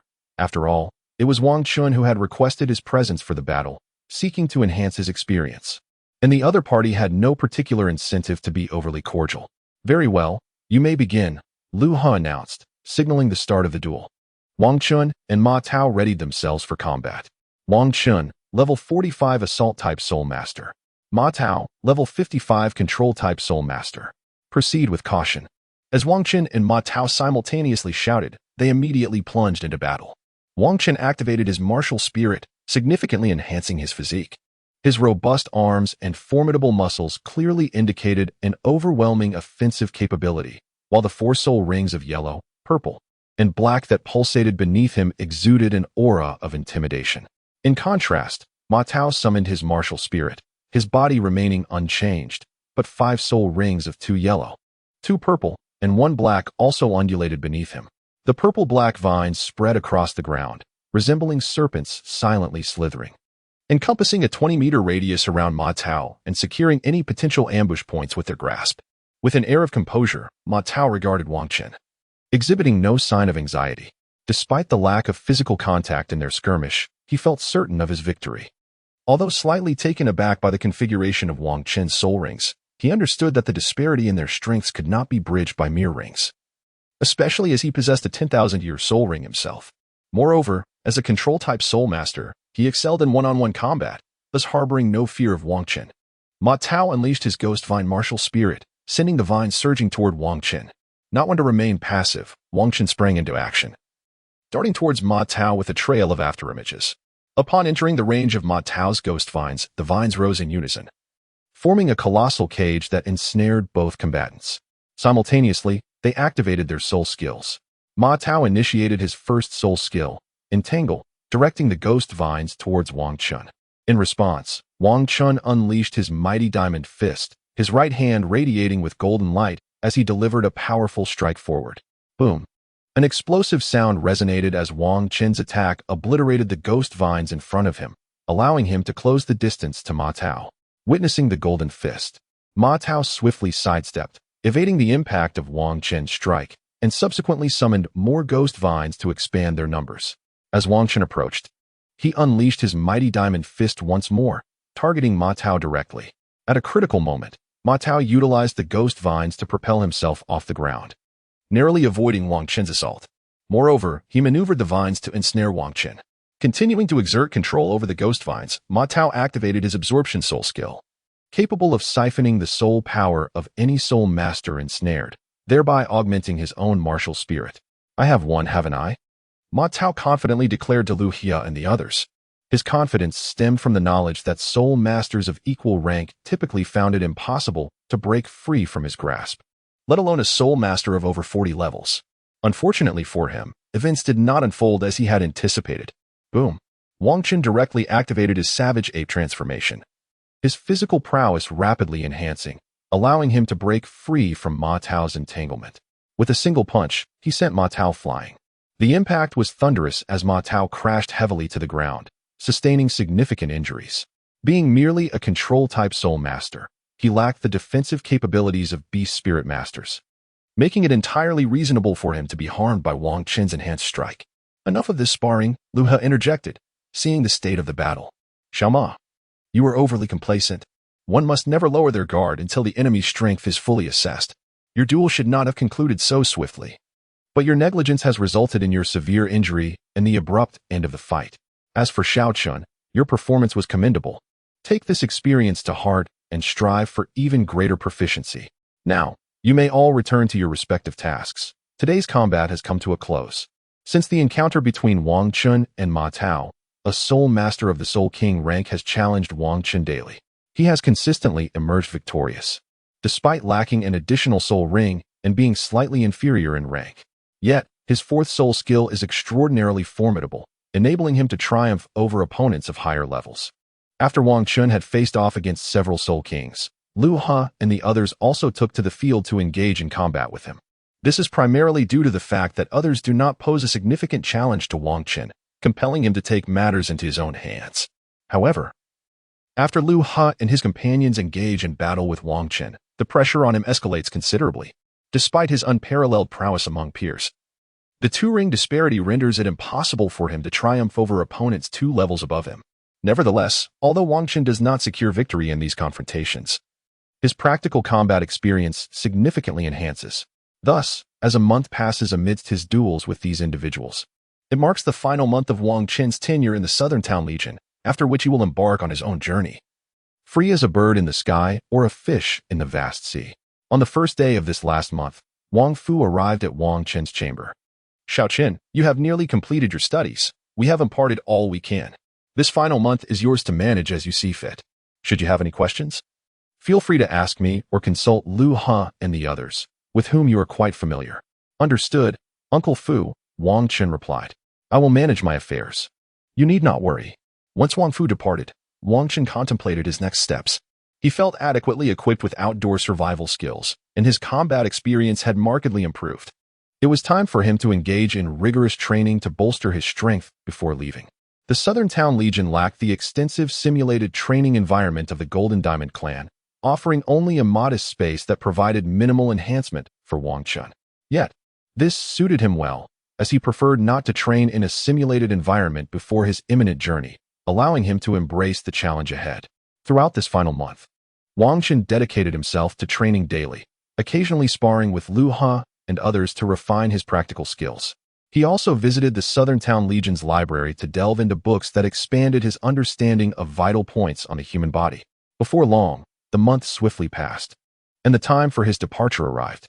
Shao Chun, you have spent 6 months here, and your studies are nearly complete. As you venture forth, remember the lessons learned here and remain vigilant, advised one of his mentors. Indeed, Shao Chun, go forth and explore. When you become a titled Douluo, do invite me for a drink, another chimed in. Take care of yourself above all else. I wish you prosperity and success in your future endeavors, they collectively expressed. Thank you all. I am off now. Wang Qin was deeply moved, having spent merely 6 months here. He was regarded by these uncles as one of their own junior members. However, the time had come for him to depart. He set forth towards King Kong City. But before leaving, he felt it necessary to inform his family. Upon returning to his clan, he encountered the clan leader and 5 elders, sharing his experiences and growth within the Southern Town Legion. After receiving their kind admonitions, he prepared to leave and return to his home, where he wished to converse with his parents. Leader, are there truly no arrangements to ensure young Chen's safety? This topic had been thoroughly deliberated before, had it not? Decisions had been made in the past. What more is there to discuss now? Yet, every individual must traverse their own path. We cannot shield them from every storm throughout their lives. They must learn to grow independently, for who else will inherit the legacy of our clan? Ah, mother, what delectable dish are you preparing? Ah, little Chin, I knew you would return today, so I specifically made your favorite meal. Once you venture out for your training, you will no longer have the chance to savor my cooking. Thank you, mother. Now, hurry along. Dinner will soon be served. On this day, Wang Chun engaged in a lengthy conversation with his mother. Eventually, upon his father's return, he too conversed with Wang Chun, primarily sharing anecdotes of his past experiences during his training on the mainland. Although he was aware that the family would impart such knowledge to Wang Chun, he felt compelled to reiterate these lessons, aiming to enhance Wang Chun's understanding for his future endeavors, ensuring greater safety in the world outside. The following day, Wang Chun rose early, having arranged a final gathering with his 3 younger brothers before his departure. After this meeting, it would likely be challenging for them to reunite. They convened in their familiar spot. Eldest brother, you must prioritize your safety once you step outside. Do not be careless. When it is my turn to venture out, I will certainly seek you out. Indeed, I will await your return, and together we shall strive in the world. Upon returning home, Wang Chun meticulously inspected his storage soul guide, reviewing the various supplies he had prepared. Once he confirmed that nothing was amiss, he indulged in a restful slumber. The next day, after breakfast, he ventured out. His father, instead of attending to family affairs, remained home to bid farewell to Wang Chun, accompanying him out of King Kong City before returning. As Wang Chun exited King Kong City, he felt a profound sense of exhilaration, imbued with the spirit of adventure. He cast a glance back at the city where he had spent the last decade. I shall return, adorned in glory. Turning away, he set forth on his journey. Although he had yet to determine the precise route for his training, he was resolute in his intention to explore the sunset forest within the Xingluo Empire, eager to witness the elusive celestial herbs. At this juncture, it was possible that Douluo had not yet taken possession of the Eye of Ice and Fire. Thus, accompanied by the family's elite, they might seize the celestial herbs without engaging in combat. He proceeded along the main road, intending to reach the Star-Do Great Forest first. There, he could face soul beasts in battle, not only enhancing his practical experience but perhaps fortuitously acquiring soul bones, which would be a delightful bonus. After a journey spanning over 20 days, Wang Chun finally arrived at the outskirts of the Star-Do Great Forest. The extended duration of his travel was attributed to his curiosity, as he took the time to explore his surroundings. Being his inaugural venture into the world, he found himself captivated by the myriad sights. Upon entering the small town, Wang Chun first sought accommodation at an inn, freshening up and enjoying a meal. Subsequently, he inquired about any nearby soul master guilds, intending to explore potential groups to join. He wished to learn from seasoned veterans before continuing his journey to the Xingluo Empire. After all, his primary goal for this expedition was to gain experience, ensuring he did not lose sight of his main objective: join the mercenary group. Cheers! The esteemed Iron Blood Mercenary Corps is currently seeking new recruits. The Fire Rain Mercenary Corps is in search of a healing soul master, offering exceptional compensation. Wang Chun entered the mercenary tavern he had learned about from others. This tavern serves as a stronghold for the mercenary guild, akin to the arenas established by the gladiatorial guild in various locales. All mercenary factions must register at such establishments to be recognized as legitimate mercenary groups. Essentially, individuals seeking to hire assistants will post tasks within the confines of the mercenary guild. Although the fees may be higher, the assurance of the guild's credibility instills greater confidence in clients. Furthermore, these mercenary factions predominantly accept assignments through the guild, as, despite a portion of their earnings being allocated to the guild, the stability and higher compensation provided are preferable to operating independently. Acting as an intermediary guarantor, the guild not only receives remuneration and resolves issues, but also expands its own influence. This can be described as a situation that yields triple benefits, an embodiment of a win-win scenario. Within this tavern, the majority of patrons are indulging in libations, for they have embarked on daring quests and undoubtedly seek relaxation upon their return. Behind the bar, a sizable sign displays an array of tasks posted by others. Mercenary groups may claim suitable tasks directly from the bar steward. Once a task is accepted by a mercenary group, it vanishes from the board. In the event of a task's failure, the mercenary guild dispatches its trained elite mercenaries to assist in fulfilling the failed task. During this process, they not only refrain from collecting the task issuer's reward, but also refund 50% of the original reward as compensation from the guild. Conversely, The mercenary group that failed the task incurs a deduction of mercenary points, experiences a decrease in their success rate for future tasks, and is barred from accepting new assignments for a month. Mercenary points serve as a vital internal currency within the guild, influencing both the advancement of mercenary ranks and the exchange for various cultivation resources. Points are categorized into promotion points and circulation points. Circulation points can be exchanged for diverse resources and shared among other mercenary groups, while promotion points can only be obtained through tasks, remaining non-transferable and solely for rank advancement. Mercenary ranks range from 1 to 5 stars, with 1 star being the lowest and 5 stars the highest. Advancement necessitates a specific accumulation of promotion points. No alternative means exist. To the right of the bar lies a recruitment area, where various mercenary groups seek new members. And it is here that Wang Chen first heard the call for recruits upon entering the tavern. Observing intently, he noted that each mercenary group occupied a space the size of a table, prominently displaying a sign detailing their recruitment requirements.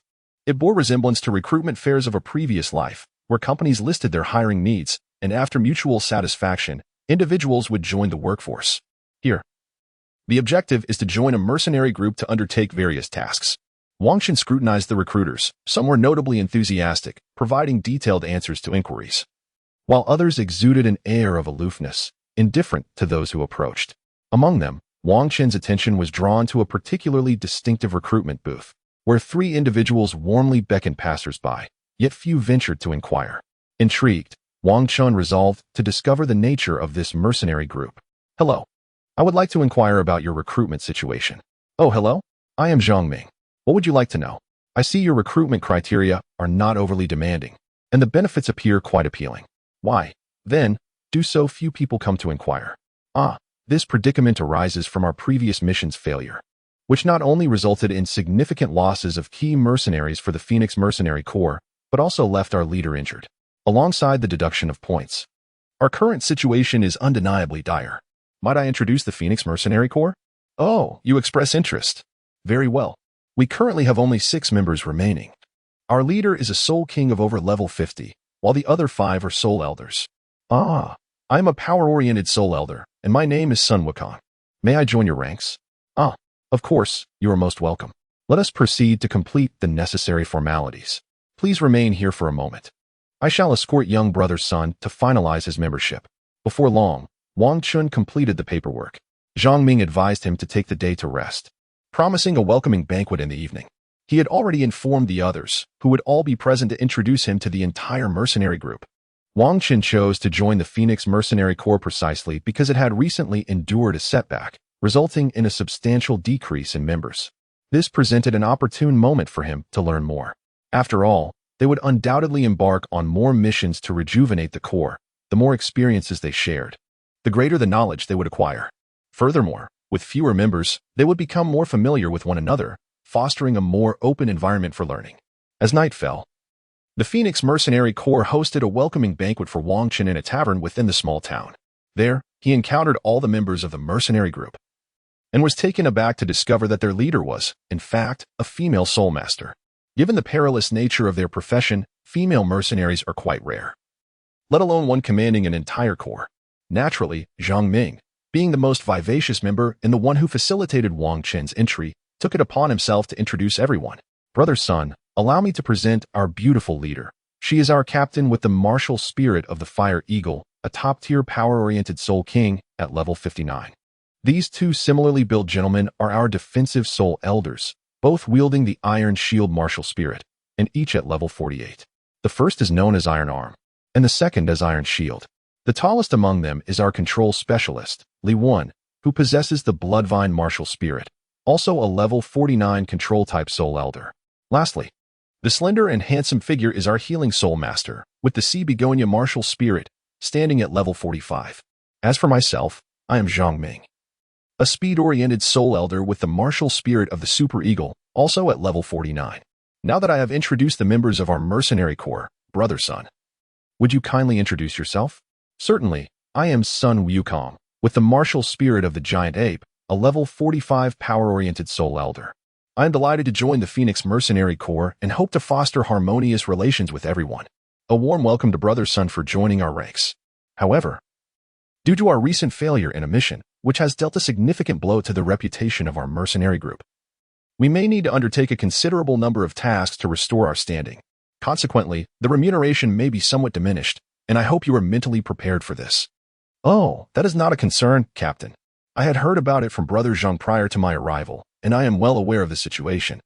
There is no need to worry about me. That evening, Wang Chun and the other members of the Phoenix Mercenary Corps dined with great merriment. During the banquet, Wang Chun inquired about the recent incident involving the Corps. It turned out that as the Phoenix Mercenary Corps was on the verge of attaining a 2-star status, they undertook a mission to procure a 4th soul ring that had been elusive for over 3,000 years. This task was crucial for them, as it would secure the points necessary for their promotion. The Corps, recognizing its significance, mobilized not only their level 59 captain but also summoned other members who were on leave, all in an effort to ensure the mission's success and achieve their coveted rank. However, while hunting for the soul beasts, they encountered an unexpected 30,000-year-old soul beast, leading to not only the failure of the mission but also a devastating blow to the Corps, resulting in the loss of a significant portion of their personnel, including grievous injuries sustained by the captain. Ultimately, they not only failed to ascend to 2-star status but also found their mercenary points diminished. Now, over a month had passed, and those who had been injured were nearly recovered, prompting the Corps to seek new recruits to resume missions and accumulate mercenary points. This was fortuitous for Wang Chun, as he sought to gain experience through undertaking tasks, regardless of the lower remuneration. His purpose was not monetary gain.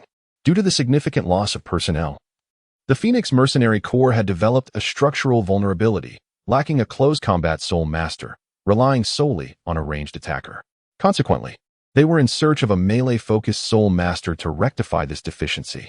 With Wang Chun, a close combat soul master wielding the powerful giant ape martial spirit, they were ready to embark on missions once more.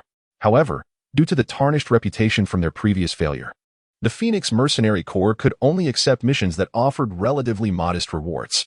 After all, task issuers were understandably reluctant to engage a mercenary corps with a low completion rate, as the risk of failure was a considerable concern, given that missions issued through the Mercenary Guild were inherently more expensive than those from other venues. It was unlikely they would risk assigning tasks to a corps with such a precarious track record. Thus, the Phoenix Mercenary Corps could only take on simpler missions, such as assisting others in acquiring second soul rings, which posed little difficulty. Naturally, the rewards were significantly lower than before, but they had no choice but to accept these tasks to accumulate points and restore their reputation. In this manner, Wang Chun accompanied the Phoenix Mercenary Corps on low-difficulty missions for a month, gradually amassing experience. The circumstances were markedly different from before. In the past, he had ventured alongside the elders of his family, who had always ensured his protection. Now, he was solely responsible for his own safety, with no elders to keep watch over him during the night while he rested. Now, the team alternates their rest periods. In the periphery of the Starry Forest, Wang Chun has become quite seasoned, having survived here for the past month. Currently, Zhang Ming is observing tasks at the Mercenary Guild, selecting suitable ones to undertake. Led by the captain of the Phoenix Mercenary Group, during this time, Wang Chun has hunted several century-old soul beasts, offering their soul rings to task issuers. Throughout this month's endeavors, the Phoenix Mercenary Group has successfully restored their accumulated points and enhanced their task completion rate. In the second month, they are finally poised to embark on more challenging tasks that promise greater rewards, as this marks the inaugural high-difficulty mission for the rejuvenated Mercenary Group. All members of the Phoenix Mercenary Group mobilize, determined to ensure flawless execution this time, lest they face a fate of demotion to a mere sporadic group, which signifies a downgrade to a non-ranking mercenary status. This is due to the regulations of the Mercenary Guild, which stipulate that repeated failures in missions result in a significant deduction of points, potentially even leading to the cancellation of the mercenary group. The Guild is concerned that those groups that frequently fail might recklessly accept tasks, ultimately tarnishing the reputation of the Mercenary Guild. The Phoenix Mercenary Group, often found wandering within the Starry Forest, possesses a profound understanding of the habitats of soul beasts. Within a mere span of 2 days, they successfully located a suitable soul beast for their employer, a fiery monkey over 1,000 years old, prepared to conclude the battle decisively. The group leader's words were met with unanimous agreement among the members.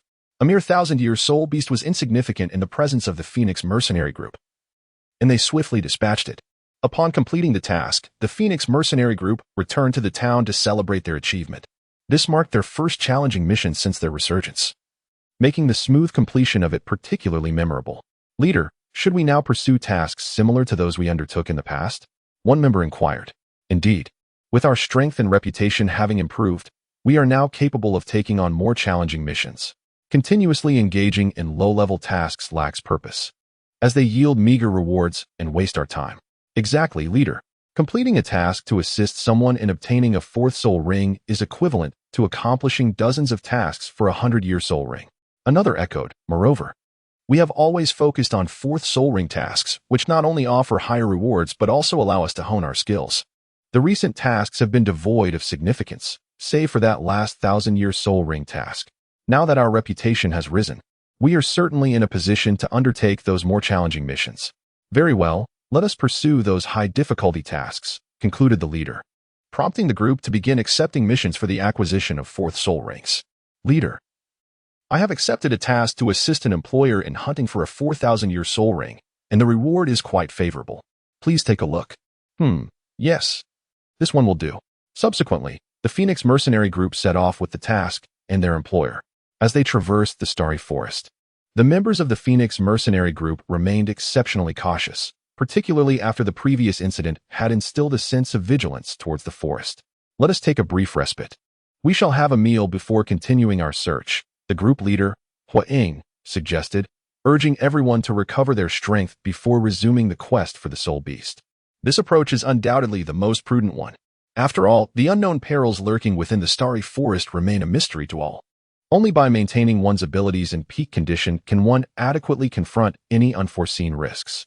After a brief respite, they resumed their journey. Ultimately, they discovered a suitable target within a low-lying area. Their mission was successfully completed, and they returned to the town where Wang Qin, through the trials of this task and his battle with soul beasts, ascended to the 46th level, an unexpected boon indeed. Following the completion of this mission, the Phoenix Mercenary Corps granted all its members a 5-day holiday, given that the previous month had seen no breaks. As everyone had been diligently engaged in tasks to bolster the core points and reputation, it was only fitting to offer a well-deserved respite after undertaking such a challenging assignment. Wang Qin, however, found little amusement and instead dedicated the 5 days to cultivation at the mercenary base, awaiting the arrival of their next mission. A month has elapsed since Wang Qin and his companions were granted their holiday. During this time, they have accomplished numerous tasks, amassing a considerable amount of points, bringing them closer to achieving a 2-star rating for the Phoenix Mercenary Corps. Consequently, after a month of relentless missions, they opted against taking a break, choosing instead to continue their endeavors until they could elevate the Corps rank to 2 stars before finally enjoying some leisure time. On this day, the Phoenix Mercenary Corps, as per their usual practice, undertook a mission to assist in the procurement of a 4th spirit ring for another. However, this time, the employer's stipulation was to hunt a soul beast of at least 4,000 years of age. Though the requirement was somewhat elevated, the compensation offered was correspondingly generous. For the Phoenix Mercenary Corps, this was hardly a challenge, boasting a Soul King and 6 advanced soul ancestors. Slaying a soul beast of over 4 millennia was merely a matter of ease. Once again, the captain of the Phoenix Mercenary Corps personally led Wang Qin and Zhang Ming on this expedition. The entire team did not accompany them, as they had already divided into 2 smaller units, enabling them to swiftly accumulate points. Had they remained as a single unit, completing such numerous tasks and amassing points would have been impossible. Thus, the captain, alongside Wang Qin and Zhang Ming, engaged in more challenging assignments, while the remaining 5 members tackled less arduous tasks to expedite their point accumulation. This is also permitted by the Mercenary Guild. As long as your mercenary group is sufficiently populous, you can swiftly accumulate points and elevate your star rating. After all, having a larger number of members does confer certain advantages. However, this approach carries inherent risks. Any failure by a team is recorded against the mercenary group, which may hinder their ability to amass points rapidly and could even lead to elimination due to a high failure rate. Ultimately, failure incurs significant costs, and it is possible that the points earned may not compensate for the losses incurred. Consequently, formidable mercenary groups tend to adopt an elite strategy. Although they may have fewer soul masters, the strength of these soul masters is considerable. In the Mercenary Guild, the star rating of mercenaries can be directly correlated with the strength of soul masters. Typically, the highest combat prowess within a 5-star mercenary group is at the level of Soul Douluo, while the highest for 4 stars is Soul Sage, 3 stars is Soul Emperor, 2 stars is Soul King, and 1 star is Soul Zone. The baseline for those without a star rating is a Great Soul Master, as only those who have attained such strength can register a mercenary group. However, this is not absolute. Legends speak of certain 5-star mercenary groups that even include titled Douluos. Thus, Wang Qin's Phoenix Mercenary Group is quite commendable, boasting a top-tier Soul King of 59 within a 1-star group. Had they not registered recently and encountered an unexpected incident, they might have already ascended to a 2-star group. As per their usual routine, Wukong would lead the way, Zhang Ming would scout the surroundings. The employer would remain in the center, and I would bring up the rear. After the captain's instructions, Zhang Ming activated his martial soul, soaring into the sky to survey the area. Meanwhile, Wang Chun ventured ahead, embarking on a quest for suitable soul rings. After searching for some time, the vigilant Zhang Ming noticed an unusual occurrence. A soul beast was advancing toward them from their front right. Upon closer inspection, he discerned that it was a spider soul beast, which aligned perfectly with their employer's requirements, given that their employer possessed a spider martial soul. If the age of this soul beast is appropriate, there will be no need for them to continue their search. He promptly informed the leader of his findings, and they altered their course, hastening towards the direction of the spider. Soon, Wang Chun detected something unusual. He heard a peculiar sound, akin to the rustling of leaves, drawing nearer with each passing moment. Before long, he beheld the source of the noise, a colossal black spider. Its main body measured over 7 meters in diameter, with legs resembling long spears extending beyond 5 meters, creating a bizarre and formidable creature. Its glossy black exoskeleton gleamed unnaturally, and the tips of its 8 elongated legs were slender, piercing the ground with each step, revealing their sharpness. As Wang Chun noticed it, the spider, in turn, became aware of him and his companions. Its 8 legs moved with astonishing speed, swiftly advancing towards Wang Chun. 2 of its legs lifted, striking down towards him. But Wang Chun reacted instinctively, retreating quickly to evade the attack. It was through this encounter that they glimpsed the spider's underbelly, discovering it to be a nearly 4,000-year-old human-faced demon spider, perfectly fitting the employer's requirements. A nearly 4,000-year-old humanoid spider was no match for Wang Chun and his companions, and was swiftly vanquished, subsequently absorbed by their employer. During this encounter, Wang Chun discovered a remarkable artifact on the soul beast, a relatively intact right arm bone, dating back close to 4 millennia. According to the regulations of the Mercenary Guild, any items acquired during a mission, aside from those specifically sought by the employer, rightfully belong to the mercenary group. Thus, this soul bone naturally fell into the possession of the Phoenix Mercenary Corps. The leader, Hui Ying, secured the soul bone and, after the employer had completed the absorption, they returned to the town. Once back at the Phoenix Mercenary Corps base, all members convened for a meeting primarily to deliberate on the fate of the soul bone. Although it was Wang Chun and his 2 companions who had discovered and obtained the bone, it was essential to involve the entire team in the discussion, as mutual respect within the group was paramount for its longevity. How shall we arrange the distribution of this soul bone? Huang inquired. Well, let us determine who among the 3 of you is most suited to receive it, suggested Taijia, who was not eligible for participation in the distribution. I defer to the group's decision. As I have only recently joined, I propose that it be divided between the captain and brother Zhang, Wang Chun remarked.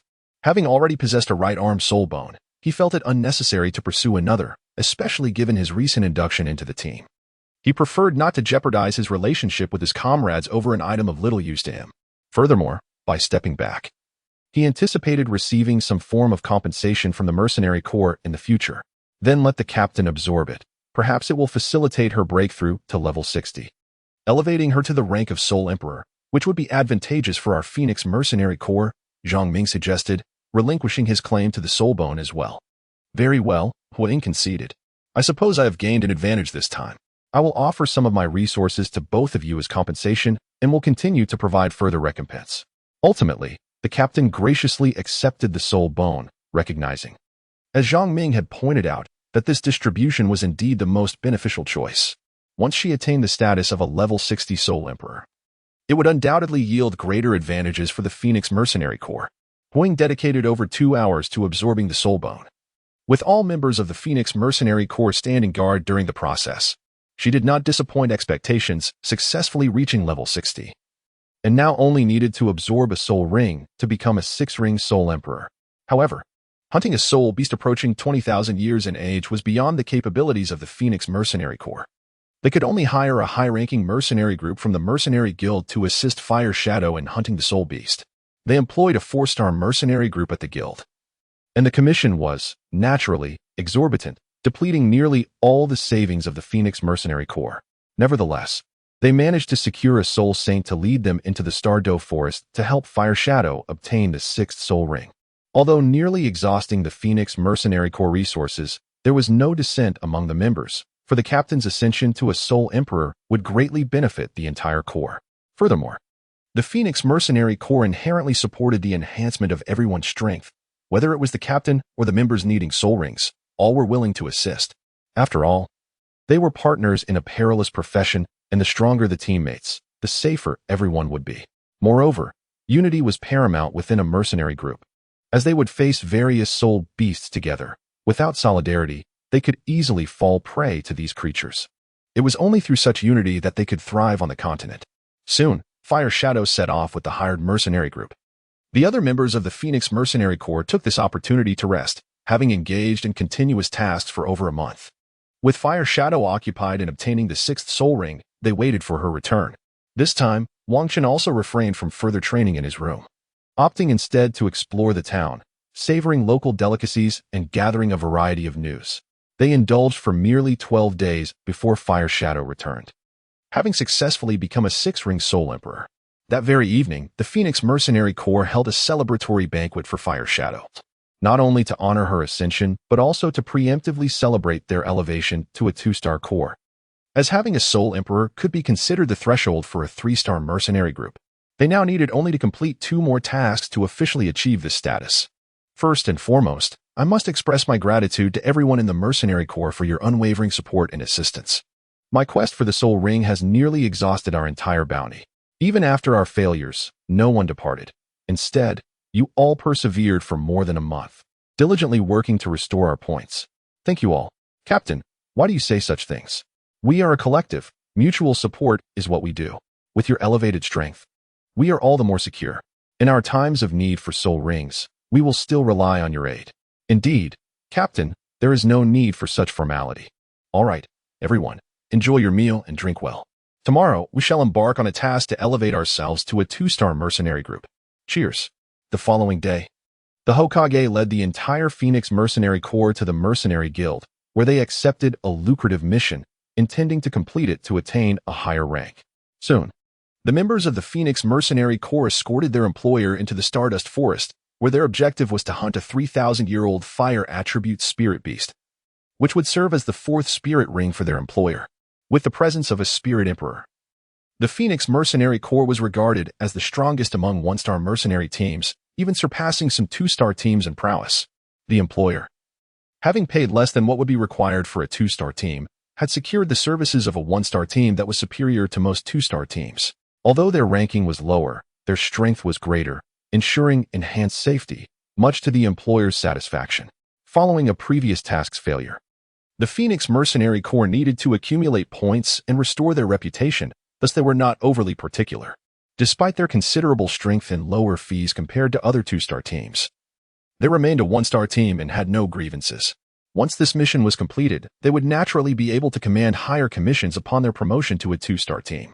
As was customary, Wang Chen would initiate the operations, flanked by the Ironclad brothers for protection, while Zhang Ming would survey the surroundings from above.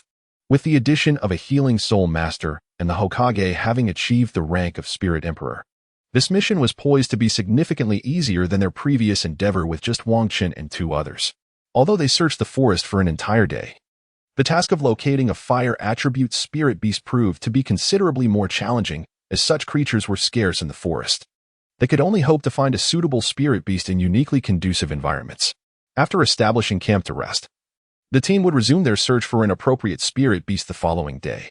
As the leader of the Phoenix Mercenary Corps, the Hokage prudently arranged for the team to rest, understanding that human soul masters would inherently face diminished capabilities in the nighttime of the Stardust Forest due to limited visibility, while spirit beasts remained unaffected by such conditions. Therefore, continuing the search for spirit beasts in the forest at night was exceedingly perilous. Being a mercenary team seasoned with countless missions in the Stardust Forest, they were well aware of the dangers and would not commit such a blunder. Moreover, The employer was not a foolish character from a novel, and thus would not insist on the mercenary team searching for spirit beasts at night, opting instead to rest at the campsite. As the employer, he was not required to establish camp or keep watch during the night. One need only heed the arrangements of these seasoned mercenaries and rest well at the campsite. It is essential to maintain one's condition. For when the time comes to absorb the soul rings acquired by the mercenary group, departing from the Douluo Forest will fulfill the employer's task. After all, in such a perilous place as the Douluo Forest, the most detrimental occurrence is discord within a team, which can easily lead to danger.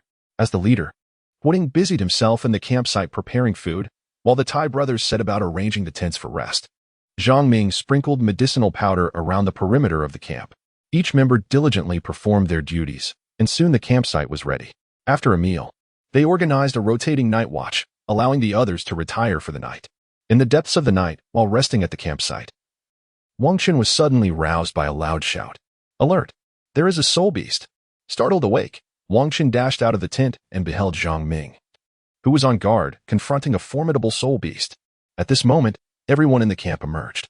Wang Qin discerned that it was a scorpion spirit beast. Its entire form a striking white, exuding an intense aura of malevolence from its skeletal joints. Its pallid body slithered along the ground with astonishing speed.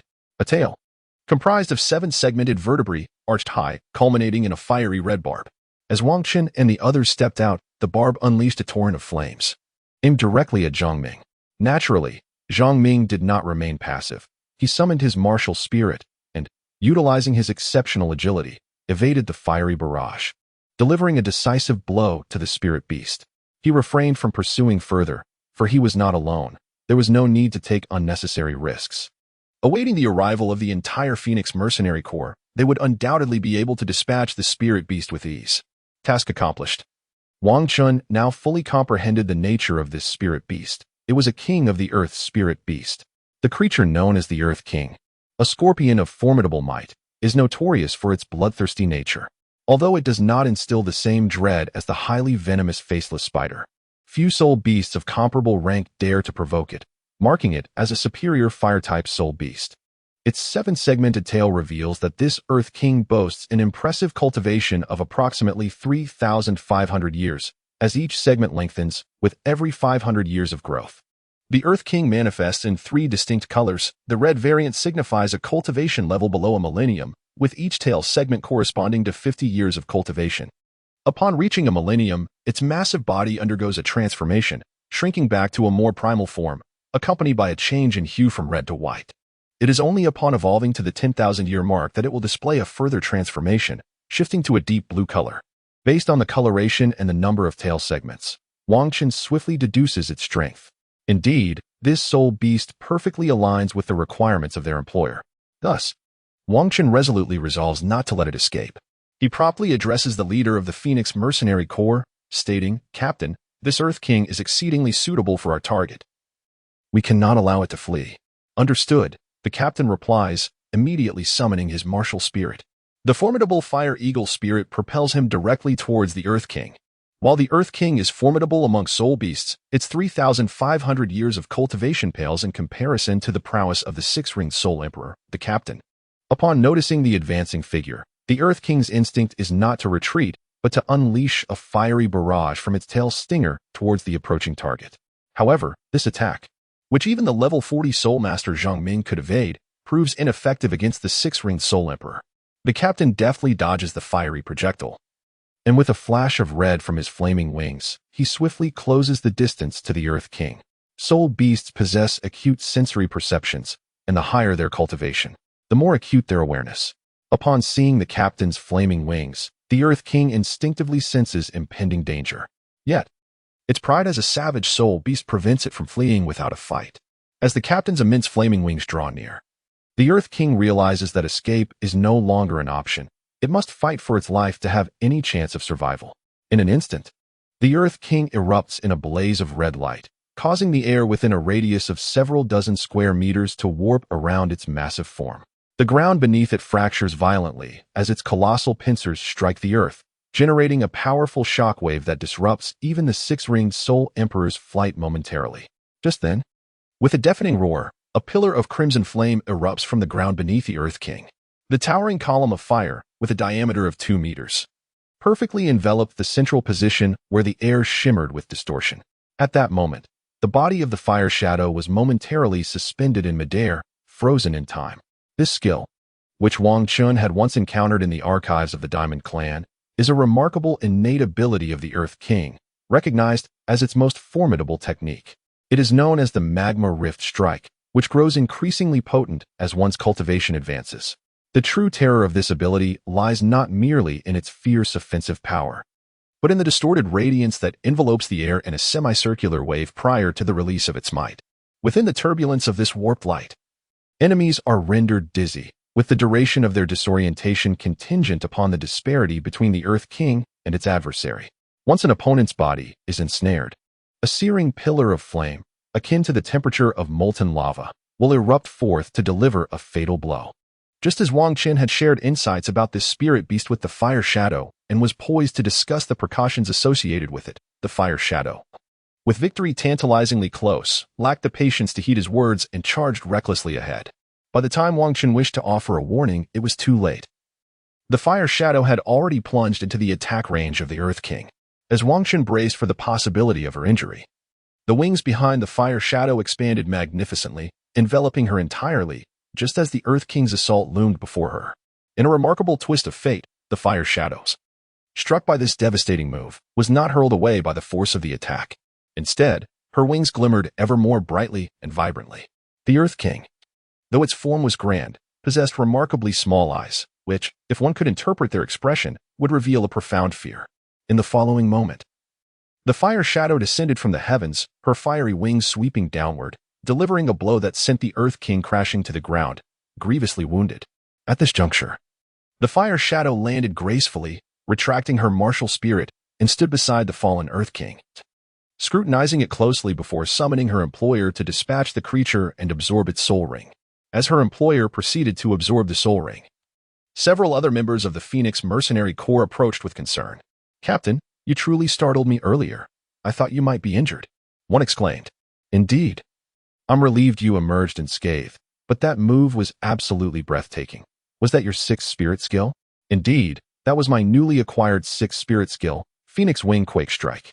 Not only does it envelop me with immense wings, mitigating the damage from attacks, but it also absorbs external fire assaults to amplify the power of this technique. Hence, I emerged completely unscathed from the Earth King's counterattack." "Oh, so that's how it is." After the exchange among the Phoenix Mercenary Corps, several hours passed before the employer successfully absorbed the soul ring, and ultimately, they all returned to the small town. All members of the Phoenix Mercenary Corps then proceeded to the Mercenary Guild, having accumulated sufficient points. They were poised to ascend to the rank of a 2-star mercenary group. And naturally, they did not linger but proceeded directly to their promotion. Upon arriving at the registration desk of the Mercenary Guild, the attendant, familiar with the renowned leader of the group, acknowledged her presence. "Ah, leader of the Phoenix Mercenary Group, you are here to register for your promotion, I presume?" "Indeed. Given our frequent completion of tasks, we aim to redeem ourselves from our previous setback and achieve this elevation in rank." "Very well, allow me to verify your records." After reviewing the points accumulated from their recent endeavors, the attendant confirmed their eligibility for the promotion. "Congratulations, leader and members of the Phoenix Mercenary Group. You have successfully ascended to a 2-star rank." "Thank you very much." "No need for thanks. It is my duty, and you have met the necessary criteria, enabling me to facilitate your promotion." After exchanging pleasantries with the attendant, Wang Chun and his companions exited the guild, heading to their usual gathering place. After all, such a successful elevation warranted a proper celebration. This time, rather than congregating at a tavern, they opted to host a bonfire celebration within the Phoenix Mercenary Group's base to commemorate their promotion. The night sky was resplendent, and the atmosphere within the camp was filled with joy and camaraderie. Though the gathering was modest in size, the familiarity among the members fostered a warm environment for interaction. As they prepared to indulge in their feast, the leader, Huiying, stood to address the group.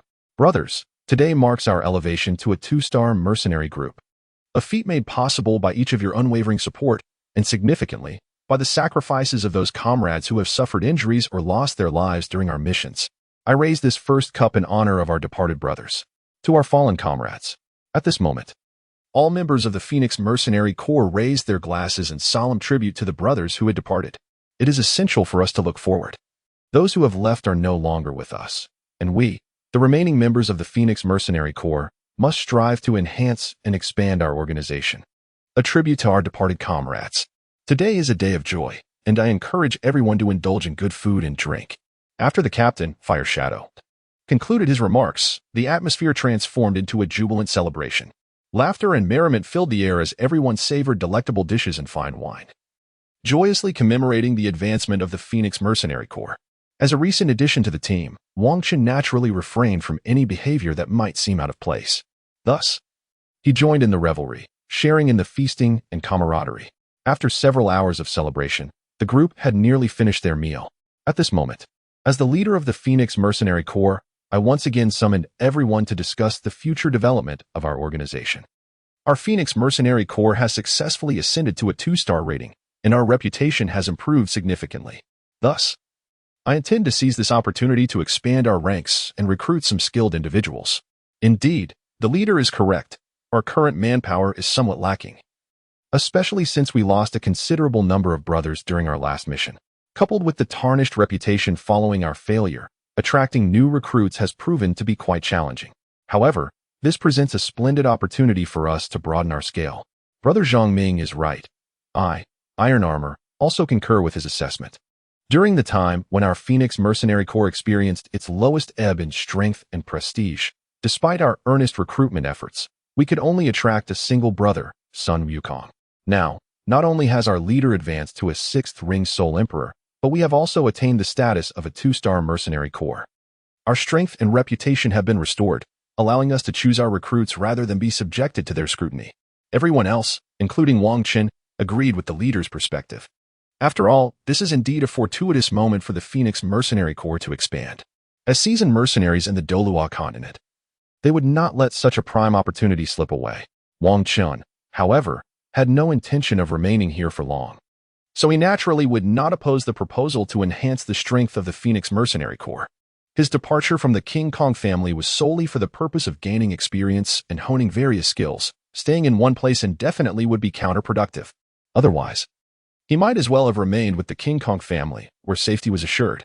Seeing that everyone was in agreement, Fire Shadow felt a great sense of joy. After all, she founded the Phoenix Mercenary Corps with the hope of seeing it flourish, and she certainly did not wish to miss this opportunity. However, this mercenary corps was not hers to command unilaterally. The other members had journeyed alongside her from the very beginning, and she could not disregard their opinions. With unanimous consent among the members, the situation could not be more favorable. Since everyone is in accord, we shall proceed to the Mercenary Guild tomorrow to recruit some new members. We can take these few days to rest in the town, free from the burden of executing missions. Upon hearing Fire Shadow's arrangement, nobody opposed it. After concluding their discussions, everyone returned to rest, having enjoyed a hearty meal that evening. Meanwhile, far away from the town, within the King Kong family, a small meeting was also taking place. In the inner courtyard of the King Kong family, the Patriarch and 50 elders were engaged in conversation in a modest meeting room. Patriarch, have there been any recent updates regarding Xiao Chen? As the most impetuous elder of the King Kong family, the 4th elder was the first to speak up. Recently, news relayed from our kin suggests that Xiao Chen has been honing his skills in Tiannan Town, located on the outskirts of the Stardew Forest. He has joined a mercenary group as a mercenary, which is indeed a commendable choice. It not only allows him to learn to interact with others, but also enables him to undertake missions and broaden his horizons. As long as Xiao Chen is doing well, that is what matters, for he is undoubtedly the most talented descendant of our King Kong family. Has there been any news from that side recently? Of course not, came the reply. After the 4th elder and the clan leader concluded their discussion regarding Wang Chen, the Grand Elder turned to the clan leader with a query. Clan leader, have there been any updates from the elder generation, particularly the Supreme Elders? Alas, aside from a message relayed by the Supreme 5th Elder, there has been no news from the others. Indeed, it stands to reason, if it were so simple to find opportunities for breakthroughs, there would not be so few titled Douluos on the continent. Where is the Supreme 5th Elder currently? He happens to be in the Stardew Forest, not far from Xiao Chen. I have sent word to him regarding Xiao Chen's situation, and he will surely keep a watchful eye on him. Ah, that is excellent news. Xiao Chen's safety is thus further assured. Indeed. Subsequently, The group continued their discourse on various matters. The following day at Tiannan Town, within the Phoenix Mercenary Corps headquarters, everyone rose early. Despite the late celebrations the previous evening, all members, being soul masters, were not deterred from attending to their duties.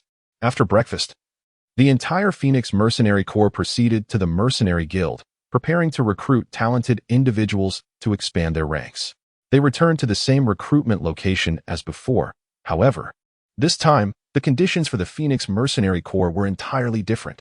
Previously, during their lowest ebb, there had been scarcely anyone inquiring about recruitment.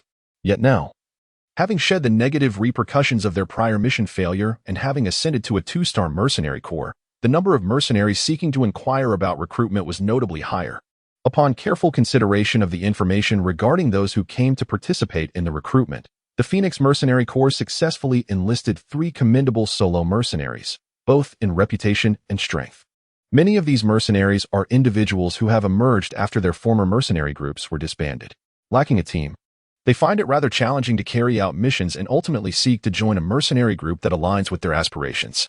Upon discovering that the Phoenix Mercenary Group is recruiting new members, they naturally came forth to apply. Ultimately, the Phoenix Mercenary Group successfully enlisted 3 commendable male mercenaries: Zhao Fei, a level 43 strong attack-type soul master wielding a spear; Zhang Tian, a level 47 agile attack-type soul master with an owl spirit; and Ma Jun, a level 45 strong attack-type soul master with a fiery steed spirit. With the addition of these 3 individuals, the Phoenix Mercenary Group's size and strength have significantly increased. After recruiting these capable soul masters, the Phoenix Mercenary Group refrained from immediately undertaking missions. Instead, they engaged in synergy training at their base. Unlike the previous occasion when Wang Chen joined, which merely added 1 individual, this time 3 newcomers joined simultaneously.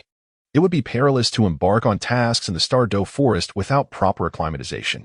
A team comprising unfamiliar faces cannot achieve seamless collaboration in the face of danger. Ineffective coordination could jeopardize everyone's safety. Thus, they resolved to cultivate their cooperation in a secure environment. Now, let us commence a practice drill. The leader, Huang, organized all members of the Phoenix Mercenary Group for cooperative training. With the Sun Wukong brothers leading the way, Zhao Fei partnered with Little Sun to forge ahead. While the armored warriors provided flanking support, Zhang Ming and Zhang Tian maintained aerial vigilance, with Hua Manlu positioned centrally and the others securing the rear. Upon hearing Hui Ying's instructions, everyone began to coordinate as directed. Excellent, just like that. We must emphasize our cooperation.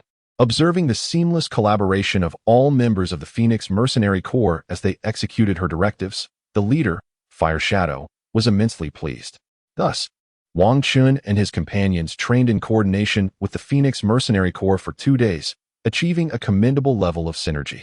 Consequently, Fire Shadow resolved to embark on a relatively simple mission to further hone their skills and ascertain whether the newly integrated mercenaries could maintain effective cooperation. After all, it is through practical experience that one can truly evaluate the situation. In no time, the Phoenix Mercenary Corps undertook a prestigious task, assisting someone in the procurement of a Millennium Soul Ring. As a 2-star mercenary group boasting a Soul Emperor, this task was undoubtedly within their capabilities. However, to assess the core collaborative prowess, they opted for a mission of heightened safety. Engaging in a challenging task without adequate coordination could lead to unforeseen complications. Therefore, they accepted the straightforward assignment of aiding in the capture of a defensive Millennium Soul Beast. The Phoenix Mercenary Corps escorted their employer to the Douluo Forest to search for a suitable soul beast. Having been entrenched in this area for quite some time, they possessed a general understanding of the types of soul beasts in their respective locations. They promptly guided their employer in the direction they were familiar with. Before long, they identified an ideal target, a Millennium Iron Armored Rhinoceros. This soul beast was not only immensely powerful, but also possessed remarkable defensive capabilities, making it a coveted target for strength-oriented and defense-oriented soul masters. Upon spotting it, the Phoenix Mercenary Corps and their employer were determined not to let it escape. This time, I shall refrain from intervening. You must coordinate your efforts in combat, controlling your attack power to avoid wasting this soul beast, she instructed. The leader of the Phoenix Mercenary Corps swiftly began to arrange a collaborative operation among all members. Although this millennium-old iron-armored rhinoceros was no match for the Phoenix Mercenary Corps, even without the intervention of the leader, it stood no chance against the others. However, the objective was to hone the cooperative skills of the members of the Phoenix Mercenary Corps, and thus, they could not simply vanquish this spirit beast in an instant. They were required to temper their offensive capabilities and engage in a concerted effort to subdue the creature. The rationale behind training the Phoenix Mercenary Corps on this particular spirit beast was its relatively weak strength.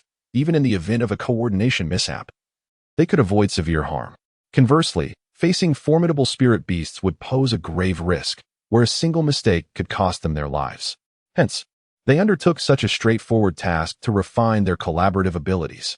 Initially, the iron-armored shield brothers activated their martial souls to block the spirit beast's escape route. Meanwhile, Zhang Ming and Zhang Tian provided aerial disruption, while the control-type member, Li Wen, unleashed his martial soul to ensnare the beast.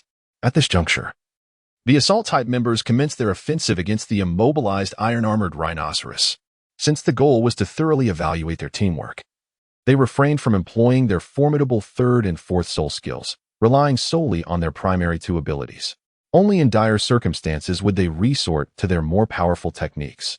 Otherwise, they were determined to conquer this millennium-old iron-armored rhinoceros with their initial two skills. Despite the absence of their formidable soul techniques, the members of the Phoenix Mercenary Corps engaged the iron-armored rhinoceros with remarkable skill, ensuring a dynamic exchange throughout the confrontation. Their cooperative abilities were enhanced during this battle. Soon, the Phoenix Mercenary Corps, with their commendable teamwork and inherent strength, succeeded in inflicting severe injuries upon the ironclad rhino, ultimately allowing their employer to deliver the fatal blow and absorb the soul ring. It had been 5 days since the Phoenix Mercenary Corps last collaborated in hunting a soul beast. In that span, they undertook 2 additional tasks, successfully slaying 2 soul beasts over 4,000 years old, significantly bolstering their teamwork. Consequently, the Phoenix Mercenary Corps resolved to continue hunting several soul beasts aged between 7,000 to 8,000 years for further practice. They began accepting missions to assist others in slaying 10,000-year soul beasts, as their ranks now included individuals on the verge of reaching level 50. They aimed to familiarize themselves with the tasks at hand, paving the way for direct hunts of soul beasts in the future. Another fortnight passed. Within this time, the Phoenix Mercenary Corps had repeatedly collaborated to hunt several formidable 1,000-year soul beasts, greatly enhancing their cooperative capabilities. All members unanimously agreed to commence attempts at capturing 10,000-year soul beasts. However, such missions were not frequently available. Therefore, they decided to persist in hunting 1,000-year soul beasts while remaining vigilant for any opportunities that might arise. Should no missions present themselves, they would continue their pursuit of 1,000-year soul beasts for 2 months, after which, even in the absence of a mission, they would directly seek to hunt a 10,000-year soul beast, treating it as both a test of their strength and a rehearsal for future needs of 10,000-year soul rings within the Phoenix Mercenary Corps. Thus, 2 months elapsed.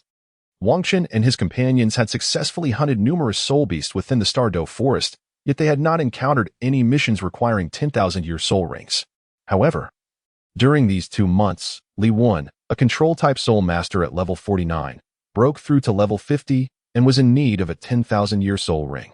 Consequently, the entire Phoenix Mercenary Corps prepared to venture into the Stardow Forest to seek an appropriate 10,000-year soul beast for him.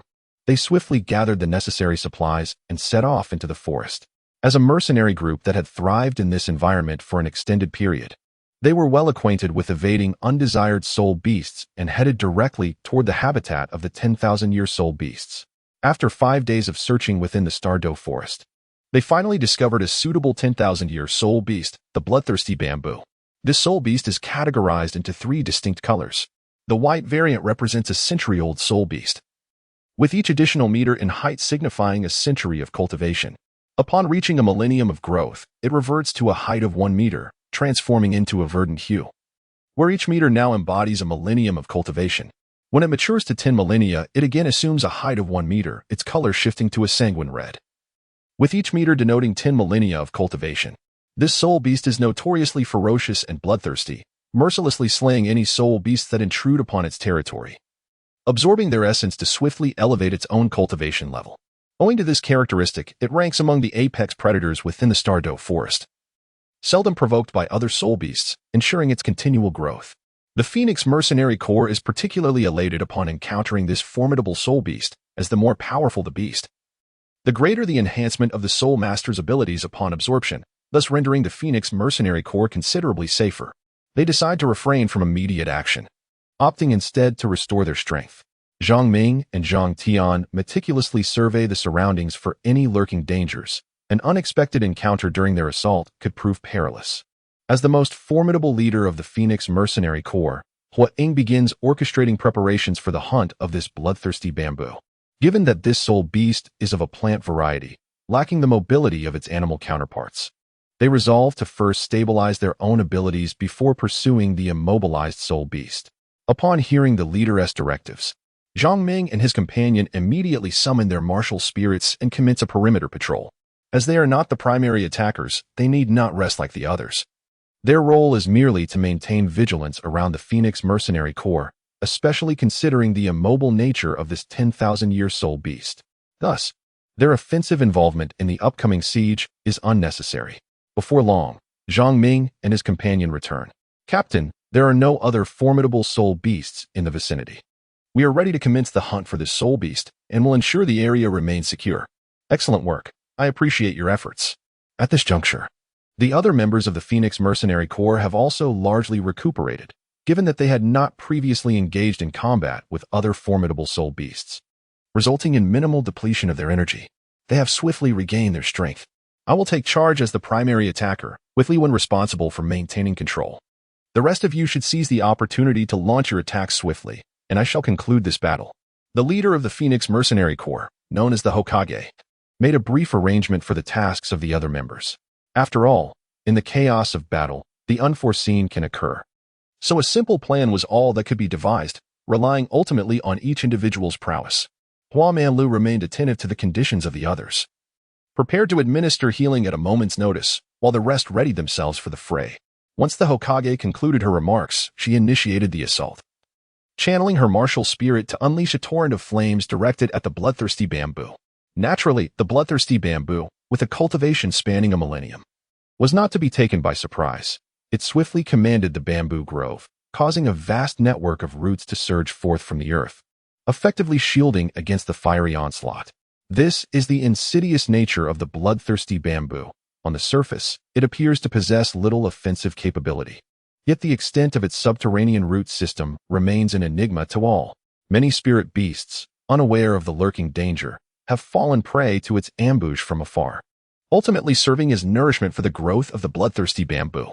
However, this time, the adversaries are not Na'vi spirit beasts, but rather a group of human spirit masters who recognize the characteristics of the soul beast. Naturally, they will not be deceived and become unwitting fodder. The attack from the fire shadow was, of course, thwarted by the bloodthirsty bamboo. After all, the fire shadow did not expect to inflict substantial damage. The intent was merely to force its roots to surface, preparing to exploit the creature's vulnerabilities. As a premier predator, the bloodthirsty bamboo does harbor a critical weakness, a blood-red crystal located near its ground-level roots. This crystal is not only the site where it absorbs the cultivation of other spirit beasts, but also its Achilles heel. An assault on this crystal would sever its control over its roots, rendering it a feeble creature devoid of retaliatory power. Shattering it could lead to the demise of the bloodthirsty bamboo. The plan devised by the Phoenix Mercenary Group is quite straightforward. First, they will compel the roots to emerge, while others focus on dismantling the roots to distract it from mounting a counterattack. Following this, the fire shadow will target its weak spot, ultimately creating an opportunity for Li Wen to deliver the fatal blow to the bloodthirsty bamboo. Given that the fire shadow is the most formidable combatant, a fire element spirit master, she is ideally suited to confront this plant-based soul beast, particularly as she possesses the ability to fly. Although Zhang Ming and his companion can also take to the skies, their relative weakness and lack of fire element affinity would render them vulnerable to the bloodthirsty bamboo's control, leaving them powerless to escape. Thus, they remain vigilant in their surroundings, contributing to the hunt in their own right. As the roots of the bloodthirsty bamboo are laid bare, the others spring into action, unleashing their spirit techniques to distract the creature and provide the fire shadow with an opportunity. With the support of her comrades, the bloodthirsty bamboo's focus on the fire shadow diminishes significantly. She swiftly activates her spirit technique to ignite the exposed roots. However, as a millennium-old soul beast, the bloodthirsty bamboo will not be vanquished so easily. It rapidly summons even more roots from the depths to thwart the attack. despite the many roots ablaze. The new roots it unleashes do not weaken but rather grow in strength. Nonetheless, the fire shadow's objective was merely to weaken the bloodthirsty bamboo slightly. She did not intend for this strike to be conclusive, and she possesses contingencies in reserve. At that moment, the Hokage unleashed her sixth soul skill, and a pair of enormous fiery wings unfurled from her back. With a powerful flap, she soared towards the bloodthirsty bamboo. The flames igniting the roots along her path further intensified her assault, revealing the impact of her previous attack on the roots of the bloodthirsty bamboo. The colossal wings of fire obliterated the roots that obstructed her way, allowing her to advance directly to the base of the bloodthirsty bamboo, where she launched her attack. A thunderous explosion reverberated through the air, causing the roots entangling the Phoenix mercenary group to lose control and crash to the ground. In that instant, Wang Qin realized that the Hokage's plan had triumphed. She had struck at the weakness of the bloodthirsty bamboo, neutralizing its resistance. Amidst the smoke of the detonation, the voice of the Hokage rang out, "Li Wen, come quickly and deal with this soul beast. Do not waste time." Upon hearing this, Li Wen rushed forward, shattered the crystal of the bloodthirsty bamboo, and vanquished it. Soon, a black soul ring floated up from the corpse of the bloodthirsty bamboo, and Li Wen seated himself on the ground to commence the absorption process. Given that the Hokage had been expending her energy in a relentless assault, it had taken a significant toll, while the others had not experienced considerable exhaustion. Thus, Li Wen proceeded directly to absorb the soul ring. Meanwhile, Zhang Ming and Zhang Tian stood vigilant, determined to prevent any unforeseen incidents during Li Wen's absorption. At this moment, aside from Li Wen, who was absorbing the soul ring, the captain, Hui Ying, was quietly replenishing the soul power he had expended earlier. The other members of the Phoenix Mercenary Corps were also on alert, surrounding Li Wen's position as he absorbed the soul ring. After all, if only Zhang Ming and another member were on guard, it would be easy to overlook any unforeseen occurrences on the ground. Therefore, the other members of the Phoenix Mercenary Corps, who had not exhausted themselves significantly, began their vigilance. After several hours passed, Li Wen successfully absorbed the Millennium Soul Ring, achieving the status of a 5-ring Soul King. During this time, no unexpected incidents occurred, and they safely exited the Stardow Forest, returning to their base in the town. The entire Phoenix Mercenary Corps decided to rest thoroughly. For although only Hua Ying had expended considerable soul power during the hunt for the Millennium Soul Beast, everyone else had been mentally strained. Given that it was their first experience hunting such a formidable creature, they resolved to restore their mental strength and, once rejuvenated, to celebrate Li Wen's ascension to Soul King and the enhanced power of the Phoenix Mercenary Corps. Upon returning to the base, nearly everyone sought rest, including Hua Ying, despite her being the strongest member, as her energy expenditure was the greatest. However, Wang Chun did not choose to sleep. Although he had expended some mental energy during the mission, he had practiced the child training technique, which allowed him to recover effectively. Additionally, he possessed a head soul bone, further augmenting his mental capacity. Thus, by the time he returned to the base, he had nearly fully recuperated. Once in his room, he began contemplating his future. He had decided it was time to prepare for his departure from the Phoenix Mercenary Corps, as he had not ventured out merely to become a mercenary, but to accumulate experience. He had learned to communicate with others and how to collaborate in combat while hunting a Millennium Soul Beast. Although he had not been the main force, he had still felt the pressure of facing such a formidable creature. Now, he felt he had gained sufficient experience from his time with the Phoenix Mercenary Corps, prompting his desire to leave. Though he had not been there long, he had formed some bonds with his comrades. Therefore, he did not intend to leave without notice. He resolved to remain for another month or two, until the Phoenix Mercenary Corps had grown stronger, before announcing his intention to depart. After all, with the addition of a new Soul King, the Corps would undoubtedly seek to expand. Once they had recruited enough members, Wang Qin's departure would scarcely impact the Phoenix Mercenary Corps. The following day, after a well-deserved rest, all members of the Phoenix Mercenary Corps awakened, ready to prepare for their celebration. This has become a unique tradition within the mercenary group. Whenever a member achieves a significant breakthrough in strength, a celebration is held in their honor. This occasion not only commemorates the significant enhancement of this member's prowess, but also celebrates the bolstered strength of the mercenary group. This not only enhances the cohesion of the mercenary group, but also reflects the respect the group holds for talent. After all, the mercenary corps thrives through the unity of its diverse talents. Naturally, fostering a sense of belonging is paramount. The previous occasion when the Fire Shadow ascended to the Soul Emperor was not celebrated immediately, as it coincided with a pivotal moment for the Phoenix Mercenary Corps, which was on the brink of achieving a 2-star rank. Furthermore, since the Fire Shadow was the protagonist of the breakthrough, she decided to postpone the celebration until after the Phoenix Mercenary Corps attained its 2-star status, a decision that elicited no objections from the others. With the protagonist having made her choice, outsiders had no grounds for dissent. Soon, all members of the Phoenix Mercenary Corps busied themselves with preparations for the evening's celebratory banquet. Wang Chen, of course, joined Zhang Ming in gathering the necessary ingredients for the feast. As night fell at the Phoenix Mercenary Corps headquarters, everyone gathered, adhering to tradition, awaiting a few words from the protagonist.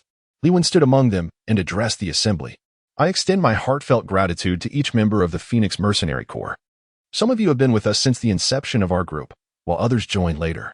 Nevertheless, we are all members of the Phoenix Mercenary Corps, brothers who can entrust our backs to one another. I hope we will continue to grow together and elevate our corps. As I am not particularly eloquent, I will keep my remarks brief. Thank you all. Cheers. The others in the Phoenix Mercenary Corps raised their glasses in unison, echoing his sentiment.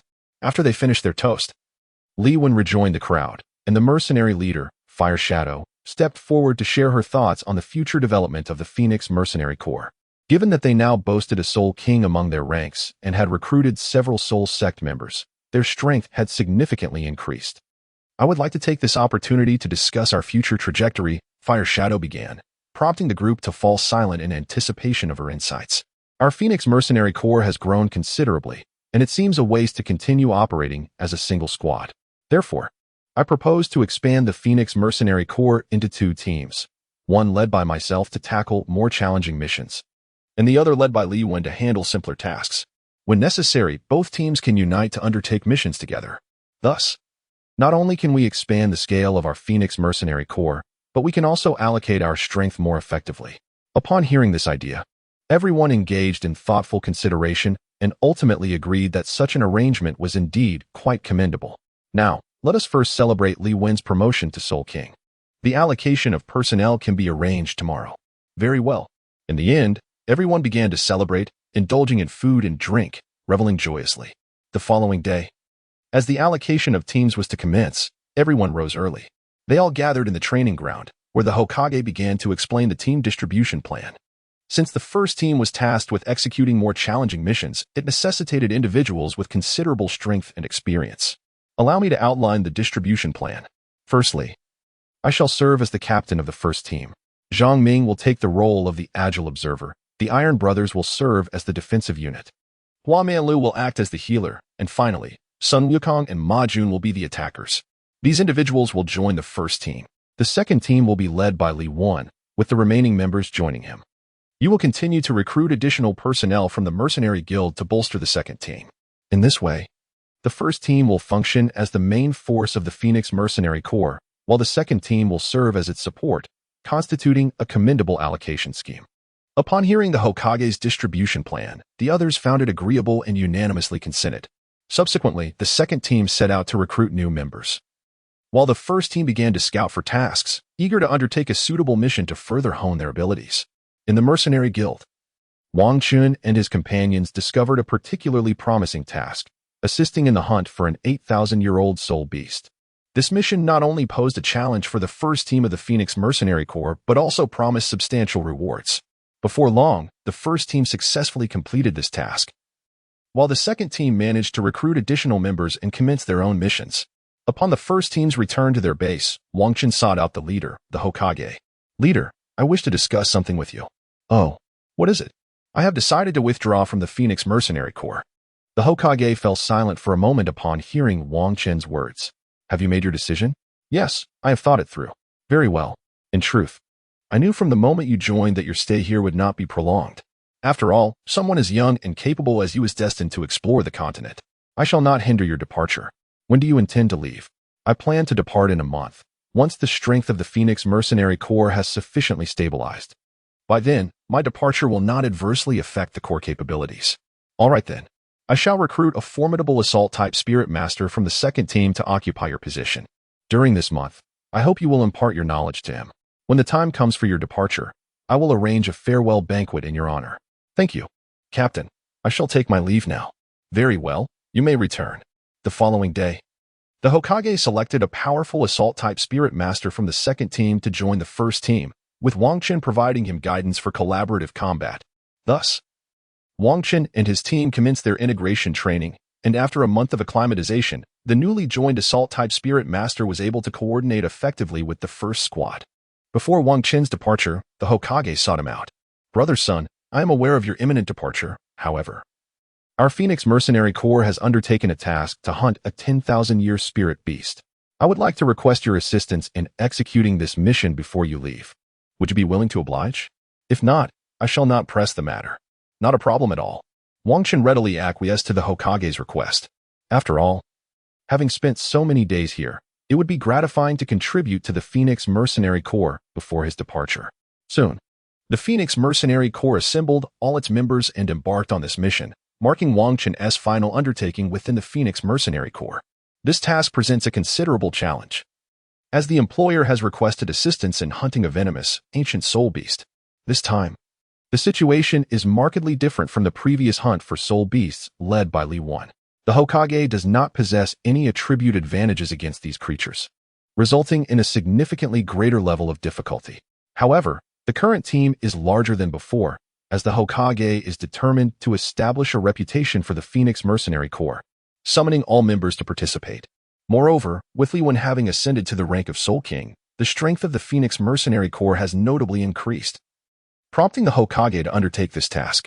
Otherwise, had there been no feasible chance of success, she would not have risked the safety of all involved.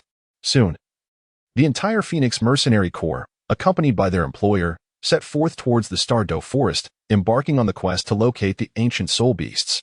This time, the quest is to seek out soul beasts of the animal variety, which are undoubtedly rarer than their immobile plant counterparts. Consequently, after 5 arduous days of searching within the Douluo Forest, they have yet to discover a suitable soul beast. Let us rest for now. Tomorrow we shall venture towards the poison forest in search of our quarry, proclaimed the leader, Fire Shadow, as he commenced the arrangements for their encampment. At this moment, Zhang Ming approached the leader, Hua Ying, and inquired, "Leader, are we truly heading to the poison forest? It is quite perilous there." The leader replied, "There is no alternative. After all, this is our inaugural mission to hunt a 10,000-year soul beast. If we fail to execute it well, it will significantly tarnish the reputation of our Phoenix Mercenary Corps. Furthermore, we shall only venture to the outskirts of the poison forest, awaiting the emergence of those soul beasts to hunt a 10,000-year soul beast, without delving into the forest depths. It should not be excessively dangerous." Reluctantly, Zhang Ming acquiesced to Hua Ying's perspective on hunting soul beasts at the periphery of the poison forest. The poison forest is a treacherous area within the Douluo Forest, known for accelerating the evolution of poison attribute soul beasts. Many such beasts are drawn to its depths, resulting in a multitude of poison attribute creatures inhabiting the region. However, the environment poses significant threats to these beasts. Some cannot withstand the toxic miasma and perish upon entry. Yet, many instinctively venture into the forest. Although numerous soul beasts fail to adapt and lose their lives, those that do manage to acclimate experience substantial enhancements, their strength surpassing that of poison attribute soul beasts found elsewhere by threefold. Thus, aside from soul masters seeking poison attribute beasts, few dare to tread there. The perilous atmosphere, laden with various toxic gases, makes it all too easy for the unprepared to meet their demise. Fortunately, Hua Ying had anticipated the worst before their departure, ensuring that an ample supply of resources was meticulously prepared, fully sufficient for the needs of the entire Phoenix Mercenary Corps to hunt soul beasts within the poison forest. The following day, the members of the Phoenix Mercenary Corps, accompanied by their employer, hastened towards the poison forest, intending to locate a suitable soul beast. After half a day, they arrived at the outskirts of the poison forest and began their meticulous search for soul beasts. The poisonous forest truly lives up to its reputation as a haven for toxic attribute soul beasts. Within a mere half hour, the Phoenix Mercenary Corps encountered 7 or 8 toxic soul beasts, albeit all of them being merely a millennium old, rendering them unsuitable for their current objective. To avoid alerting the beasts, they refrained from engaging these creatures. The soul beasts capable of thriving in this toxic environment were predominantly over 1,000 years old, possessing a degree of sentience that deterred them from attacking the evidently perilous Phoenix Mercenary Corps, thus preventing any conflict. As the day waned, the Phoenix Mercenary Corps still found themselves devoid of a suitable target. Their exploration had remained on the periphery of the forest, making it exceedingly difficult to locate a 10,000-year-soul beast. Consequently, they resolved to lay in wait at the outskirts, anticipating the emergence of the ancient soul beasts during their hunting forays. The diverse noxious gases within the poisonous forest endowed its toxic soul beasts with formidable prowess, surpassing their counterparts in other regions. However, these very toxins rendered the beast largely inedible, necessitating that the most powerful among them venture outside the forest to hunt for sustenance. Thus, the Phoenix Mercenary Corps decided to remain vigilant at the forest's edge, awaiting the appearance of 10,000-year-soul beasts seeking food. Soon, night enveloped the forest, prompting several soul beasts in need of nourishment to emerge. Wang Qin and his companions concealed themselves among the trees at the periphery, meticulously observing the creatures for a suitable 10,000-year target. After an hour of scrutiny, nearly 10 toxic soul beasts emerged from the forest, yet they were predominantly 1,000-year beasts, still unfit for Wang Qin's aspirations. However, they soon identified a promising candidate, a 10,000-year hundred-eyed centipede. This soul beast is characterized by its remarkable feature of possessing not only the 2 eyes on its head, but also an additional 98 eyes adorning its body, totaling 100 eyes, hence its name. The centipede's most peculiar trait lies in the color of its eyes. At the age of 100, they are black. With each additional century of cultivation, its length increases by 1 meter. Upon reaching a millennium, it condenses back to a meter in length, its eyes transforming to white. At 10,000 years, it again reverts to a meter, with its eyes turning golden. At this stage, each meter signifies a millennium of cultivation. The hundred-eyed centipede they had just spotted was precisely 1 meter long with golden eyes, aligning perfectly with their objective. Thus, the entire team commenced stealthily trailing the centipede, intending to strike once it exited the confines of the poisonous forest.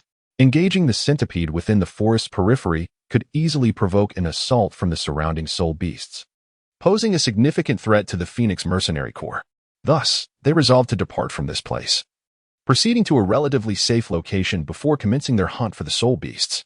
In this manner, the Phoenix Mercenary Corps followed the centipede with 100 eyes for quite a distance, having moved far from the toxic forest. As they trailed behind, the Phoenix Mercenary Corps prepared to make their move. Zhang Ming, you and Zhang Tian take to the skies for reconnaissance. Remain vigilant for external dangers and watch for opportunities to ambush, but be wary of the centipede's numerous eyes, commanded the leader. Understood, Zhang Ming replied. Li Wen, exercise control. The rest of you, prepare to strike. Do not allow it a chance to retaliate. Stay alert and avoid being struck by the golden light from its eyes. We shall all act together when it begins to feed.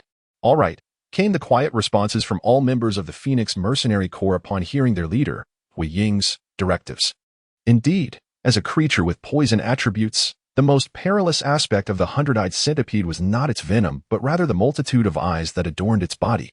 These eyes could emit blinding light, disrupting the vision of adversaries, and those struck by its radiance would succumb to a state of paralysis for a duration proportional to their strength. Those weaker would remain incapacitated longer. Once ensnared in this paralysis, escape from its jaws would be nearly impossible.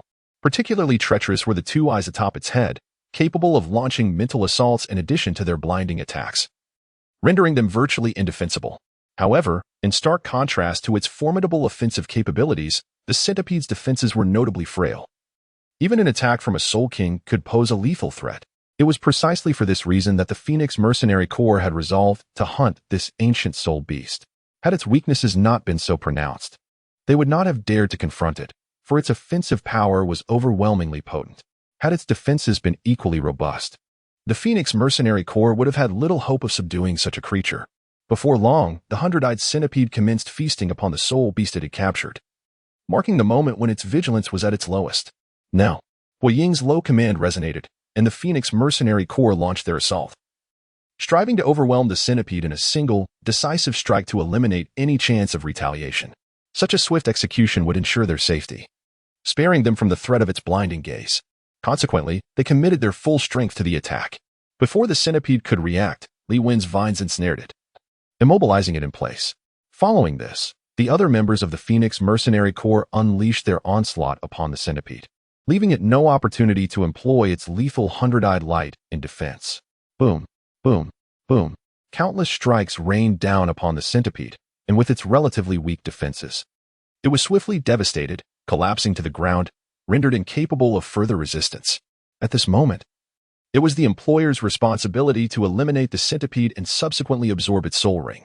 Meanwhile, the other members of the Phoenix Mercenary Corps remained vigilant, ensuring that no unforeseen incidents would occur. Wang Chun, reflecting on his journey, noted that it had been some time since he departed from his family. Having arrived in this small town in southern heaven and joined the Phoenix Mercenary Corps a few months ago, he felt a sense of accomplishment. He had joined during a critical time for the Corps, and together with his comrades, they had elevated it to a 2-star mercenary group. However, he had ventured out to seek adventure and could not remain tethered to one place as a mercenary indefinitely. Thus, with the Phoenix Mercenary Corps now on the path to growth, he planned to depart. After several hours, the employer successfully absorbed the 10,000-year soul ring from the centipede. They then exited the Douluo forest together. Before leaving, the members of the Phoenix Mercenary Corps examined the centipede's remains, but unfortunately, they found no soul bones. This was not unexpected, as soul bones are notoriously rare. Their previous acquisition had indeed been a stroke of extraordinary luck. Upon returning to the headquarters of the Phoenix Mercenary Corps, the atmosphere was subdued. Although they had accomplished a challenging task, the impending departure of a brother cast a shadow over their celebration. Despite the somber mood, no one spoke up to dissuade him. After all, what reason could there be to hinder a brave adventurer destined for the vast continent? Everyone offered encouragement and blessings, organizing a farewell banquet for Wang Chen at the headquarters. Brother son, do take care while adventuring across the continent. Should you ever tire of the thrill? Remember that here awaits a group of friends with whom you once shared life and death. Indeed, Brother Zhongming. The farewell banquet lasted over an hour. After all, it was a send-off gathering, and the atmosphere was understandably less jubilant than that of other celebrations. Consequently, its duration was somewhat shorter. As the protagonist of the event, Wang Chen felt compelled to share a few words. Firstly, I am truly delighted to have joined this collective, as we have collectively elevated the status of the Phoenix Mercenary Corps. This achievement fills me with a profound sense of accomplishment. However, due to certain circumstances, I must now depart from this group.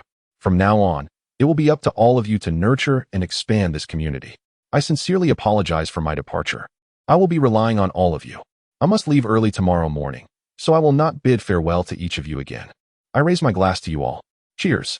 The following morning, Wang Chen quietly emerged from his room, intending to leave discreetly.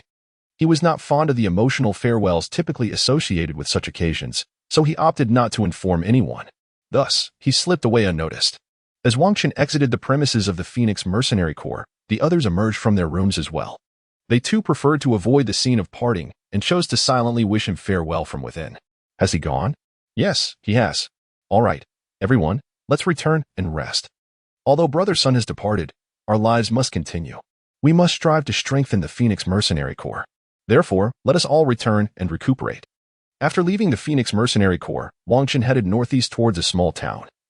Planning to circumvent the central area of the Starry Forest and enter the Douluo Empire from its outskirts. He intended to train there for a while before venturing into the Sunset Forest to seek the Ice and Fire Eyes, at which point he would summon the skilled members of his family to procure the documented celestial herbs. After 2 days of travel, Wang Chen found himself considerably far from Tiannan town. During this time, he arrived at another small town, intending to rest, enjoy a meal, and then continue his journey towards his objective the following day. After finishing his meal, he strolled around the town but, regrettably, found no unexpected treasures. After all, this was reality, not a novel. Unlike the protagonists of fictional tales, he did not encounter any fortuitous events or stumble upon hidden fortunes. He simply enjoyed a meal and wandered the town before returning to the inn to rest, eager to resume his journey towards the Douluo Empire the next day.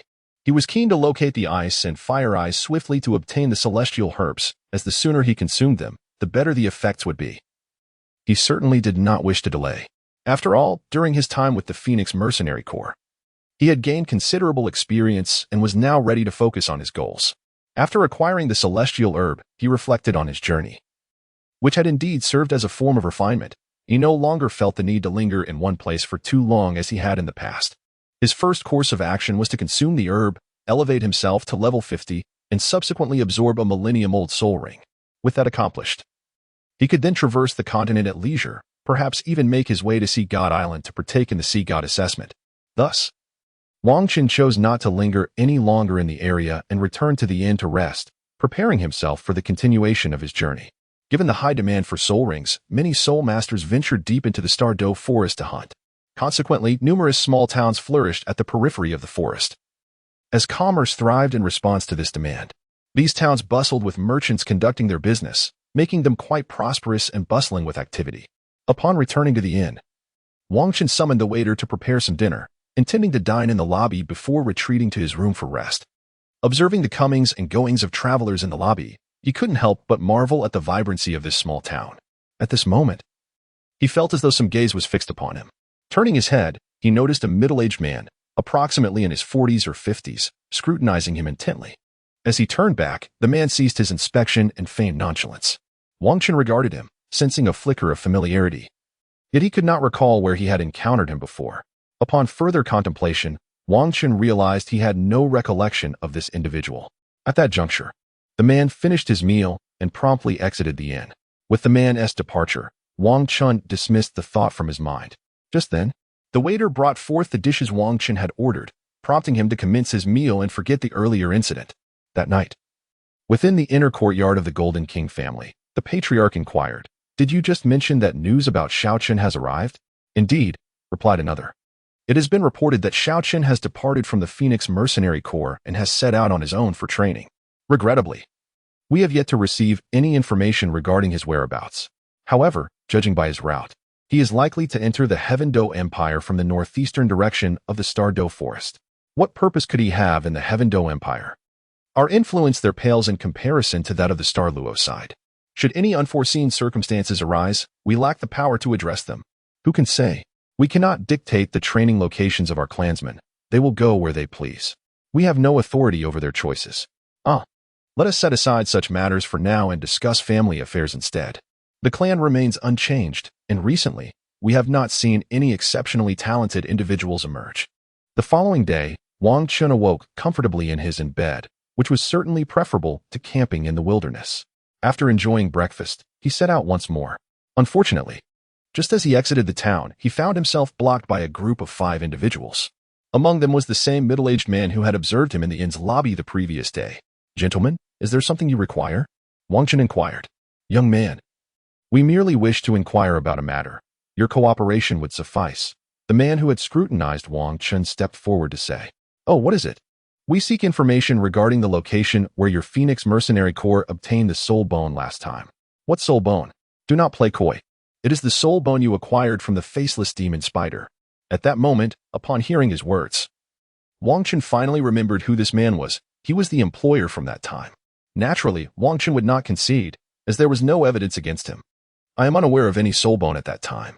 Spare us the nonsense. When I absorbed the soul ring, I distinctly sensed the presence of a soul bone." At this moment, Wang Chen found himself somewhat perplexed. The soul bone could still be perceived, yet the original text did not seem to mention this. However, it is indeed plausible for such homogeneous entities to be sensed, especially considering the certainty with which this individual spoke. "Very well, you need only to inform us, and we shall not impose any difficulties upon you." At this moment, Wang Chen realized that there was no way to resolve the situation amicably. The only recourse was to confront it through combat. However, among the 5 individuals before him, aside from the employer's evident strength, which he deemed manageable, he felt a certain pressure from 2 others, while the remaining 2 exuded a far greater sense of threat. From his perception of this pressure, Wang Chen surmised their approximate levels of power. The weakest among them possessed the strength of a soul sect, while the 2 he felt less pressure from were likely soul kings. Conversely, the 2 who emanated the most significant pressure were presumably soul emperors. Given Wang Chen's current abilities, victory was out of reach, although an opportunity to escape still lingered. He pondered the middle-aged man who had sought to hire a mercenary group for the purpose of obtaining a soul ring and wondered where he had found such formidable individuals. After all, with such backing, there would be no need for him to expend resources on hiring mercenaries. Unbeknownst to Wang Chen, being cornered was merely a stroke of misfortune. Following the absorption of the soul ring, the man was aware that the Phoenix Mercenary Group had acquired a soul bone. However, according to the rules of the Mercenary Guild, this soul bone rightfully belonged to the Phoenix Mercenary Group. Given his own weak strength, he was naturally unable to resist their claims and had no choice but to acquiesce. This incident illuminated for him the stark contrast between having support and lacking it. Had his own backing aided him in acquiring the soul ring, he might not have obtained the soul bone, yet he would certainly have received other compensations, unlike his current predicament where he was left with nothing. Consequently, he resolved to seek affiliation with a family. Nevertheless, with his strength merely at the level of a soul sect and his age advancing, it was likely that his talents had reached their limits. Joining a very small family might afford him some degree of power, but it would ultimately be meaningless. However, aspiring to join a more reputable family, he found himself lacking significant leverage, and even after joining, he would wield little authority. This does not quite align with his expectations. At this moment, he encountered Wang Qin, a member of the Phoenix Mercenary Corps, at the inn, and recollected the matter of the soul bone. Although it was not an actual soul bone, merely information regarding one, it could serve as a substantial bargaining chip, granting him numerous privileges in his quest to join this family. Thus, the plan to ambush Wang Qin was conceived. Wang Qin, naturally, would not divulge any information to them, for he was confident in his ability to escape. While he recognized that he was no match for two soul emperors, if he chose to flee, they would be incapable of detaining him. After all, Wang Qin's fourth soul skill tremendously enhanced his capabilities, elevating him to the level of a soul emperor. However, the duration of this enhancement was limited. Otherwise, he would not have contemplated fleeing but would have instead subdued them physically. As these individuals were still devising ways to extract information from Wang Qin without taking immediate action, he seized the opportunity to dash towards the Douluo forest. He certainly would not emulate protagonists from novels who, despite preparing to escape, engaged in combat only to be gravely injured before finally fleeing. He denied them the chance to confront him, taking advantage of their inattention to widen the distance between them as he sprinted into the forest. Once within the confines of the Douluo forest, he would have ample hiding places, and with the abundance of spirit beasts within, his chances of evasion would significantly increase. If the situation escalated and those pursuing him engaged with the spirit beasts, he could then make his graceful exit. The 5 individuals, witnessing Wang Qin's flight, were momentarily taken aback before shouting in unison, urging him to halt. Stop. Don't run. A fool would not run. Engaging in battle with them held no merit. And should they summon additional experts, he would find himself in dire straits. Ignoring their shouts, Wang Qin continued sprinting into the Douluo forest. Although these 5 possessed slightly greater strength than Wang Qin, their speed could not compare. They likely had not anticipated that he would dare to flee, and with such swiftness. After all, 2 soul emperors and 2 soul kings pursuing a mere soul master should have been an effortless endeavor. Shouldn't a soul master surrender upon the sight of soul emperors and soul kings? However, Wang Qin's actions surprised them all. A soul master, bold enough to flee, exhibited a swiftness that surpassed their own. Having underestimated Wang Qin, they had made no adequate preparations and were now left with no choice but to trail behind him in relentless pursuit. After several minutes of running, Wang Qin finally spotted the entrance to the Douluo forest. Just as he was about to enter, an elderly man and a young boy emerged from the woods. They were momentarily taken aback by the sight of the rapidly fleeing Wang Qin, yet they did not intervene, merely halting to watch cautiously as he passed by and ventured into the forest. Wang Qin, of course, noticed the 2 figures but, caught up in his escape, could afford no further contemplation. He chose to enter the forest from a distance, mindful of the potential misunderstandings that could arise from proximity to unfamiliar soul masters, which could swiftly escalate into conflict. Had it not been for the pursuers behind him, Wang Qin would have opted to pause and enter the forest more leisurely, thus avoiding any unnecessary misinterpretations. At that moment, the 2 soul emperors chasing Wang Qin also arrived at the scene. Given the inferior strength of the others, they had allowed these 2 soul emperors to pursue Wang Qin first. Upon seeing the elderly man and the boy, excitement surged through them, and one of the soul emperors called out, "Elder, please apprehend that young man ahead." Upon hearing the words of his clan member, the elder hesitated not, immediately unleashing his attack. The cries of the soul emperor resonated loudly, and Wang Qin, of course, heard them.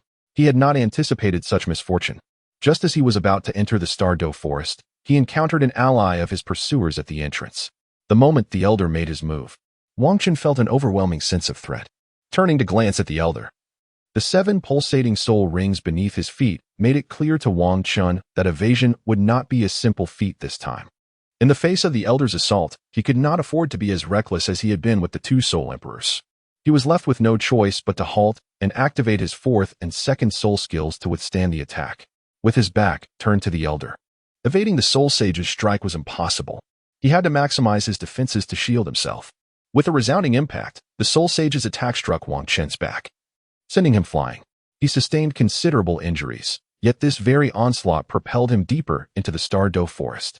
Despite his grievous wounds, he dared not linger. He pressed onward into the depths of the forest. Confronted by the Soul Sage, he recognized that he was no match for such an opponent. After all, the Elder had yet to unleash his ultimate attack, his martial soul's true form. A mere soul skill had already inflicted severe damage upon him. Should he be caught, he would have no chance of survival. The Elder, witnessing Wang Qin's continued flight, was momentarily taken aback. He had not expected the young man, struck by a blow from a Soul Sage, to still be capable of escape. This left him somewhat embarrassed, yet he feigned nonchalance as he addressed the two Soul Emperors. "What is the matter with that young man?" he inquired. Reporting to the Grand Elder, "There are rumors that the lad possesses a soul bone. We merely sought to inquire about it, but to our astonishment, he fled at an astonishing speed. Had it not been for your presence, Grand Elder, we likely would not have even been able to catch a glimpse of him." "Very well," he continued. "You shall escort Shaolin back, while I shall pursue him personally." Upon finishing his words, he activated his martial soul's true form and set off in the direction of Wang Qin. Although activating his martial soul's true form would render him somewhat weakened for a time, the prospect of acquiring information regarding a soul bone was indeed worth it. Moreover, having severely injured the young man, he was confident that he would not be able to escape too far, allowing him the opportunity to obtain the information he desired while remaining relatively safe. Meanwhile, as Wang Qin fled ahead, he sensed a subtle allure upon entering the area. Faced with the pursuit of a soul sage, he could only trust his instincts and escape toward that direction, hoping it might lead to an opportunity to elude his pursuer. Wang Qin's speed was remarkably swift, yet still fell short compared to that of the soul sage who was closing in on him. Had it not been for the elderly man's earlier conversation with the two soul emperors outside, the soul sage might have already caught up to him. Wang Qin dashed forward, disregarding the soul beasts within the Stardow forest, fully aware that such reckless speed could invite ambush and potentially cost him his life. However, remaining stagnant would undoubtedly lead to his demise upon being caught. Faced with these two dire choices, Wang Qin prioritized the immediate threat to his life. Thus, without regard for his stamina, he sprinted for nearly 10 minutes, approaching the limits of his endurance. Yet, the allure he felt in his heart grew stronger and clearer. Just ahead lay a mountain, but at that moment, the soul sage had closed the distance, now within range to strike at Wang Qin. Initially, he had intended to capture Wang Qin alive, but the young man's flight had incensed him. No longer inclined to take him in unscathed, he resolved that even crippling him would suffice to extract information. Consequently, he unleashed his attack, a golden beam of light hurtling toward Wang Qin. At that moment, Wang Qin reached the peak that had called to him. He felt a peculiar force envelop him, and then he lost consciousness. As Wang Qin arrived at the mountain peak, the soul sage's attack reached its intended target. With a thunderous roar, the strike impacted the ground, sending up a cloud of dust. When the soul sage approached, he discovered, to his astonishment, that Wang Qin had vanished. What is going on? Where has that young man gone? How infuriating. The soul saint searched around thoroughly, yet regrettably, he could not locate Wang Qin. Furthermore, due to his utilization of the martial soul's true form, his strength was no longer at its peak. Thus, he resolved to exit first and summon the family members to conduct a search. Meanwhile, a spy from the Jingang family in the town discovered that Wang Qin was being pursued and promptly reported the situation to the family. Given his own limited power, that was all he could do. As an urgent intelligence report, the transmission speed was, of course, exceedingly swift. Upon receiving the information, his superior did not dare to delay. He first relayed the intelligence to the Jingang family and then attempted to contact the esteemed Fifth Elder, hoping he would lend his support. The Fifth Elder, upon receiving the news, wasted no time and headed directly towards Wang Qin's direction. By evening, the family patriarch and elders had received the news. How audacious! Which family dares to act so recklessly? Do they not wish to continue their lineage? Exclaimed the impatient Fourth Elder in indignation. Now is not the time for such discussions. We must first send someone to locate Xiao Qin, the most rational elder stated, articulating the immediate priority. Indeed, our goal is to find Xiao Qin first. And then we shall eradicate that audacious family, he continued. It seems our Jingang family has not made a move for too long, leading others to underestimate our power. We must teach them a lesson this time. The Fifth Elder had already departed, and the Grand Elder decided to accompany him, determined to eliminate the threat entirely without leaving any survivors. The Patriarch echoed in fury. Initially, we contemplated directly storming their stronghold to annihilate that reckless family. However, we bear a responsibility. The family cannot afford to deploy so many high-ranking combatants at once, as it would weaken our defensive capabilities. Thus, only the Grand Elder, being second in strength to the Patriarch, was dispatched. Without delay, the Grand Elder set off for the task after the Patriarch made the necessary arrangements. At this moment, Wang Qin, in a special space, remained oblivious to the events unfolding outside due to him. After an indeterminate time, Wang Qin finally awoke. He opened his eyes and surveyed his surroundings, noting the brightness around him, but found that anything beyond 10 meters was indistinct. Upon carefully assessing his physical condition, he realized not only had his strength fully recovered, but his injuries had also healed completely. "You are awake." A sudden voice near Wang Qin startled him, prompting an involuntary exclamation. Turning his head, he beheld a man composed of light appearing unexpectedly before him. "Ah, greetings, senior." The junior is perplexed by his unexpected presence here. "If I have inadvertently caused any offense, I humbly ask for your understanding." Wang Qin, bewildered by the current situation, recognizes the necessity of uttering kind words to avoid offending this enigmatic figure, especially since he seeks to glean information on how to depart from this place. It appears that he was directly transported here due to the resonance of the teleportation array, and his injuries were healed in this very locale. "Thank you, esteemed elder. Might I inquire how I may exit this place?" Exiting is quite simple. However, before you do so, I believe it prudent for you to comprehend why you were brought to this location. To be honest, I am not particularly curious about that reason. My sole desire is to understand how to leave.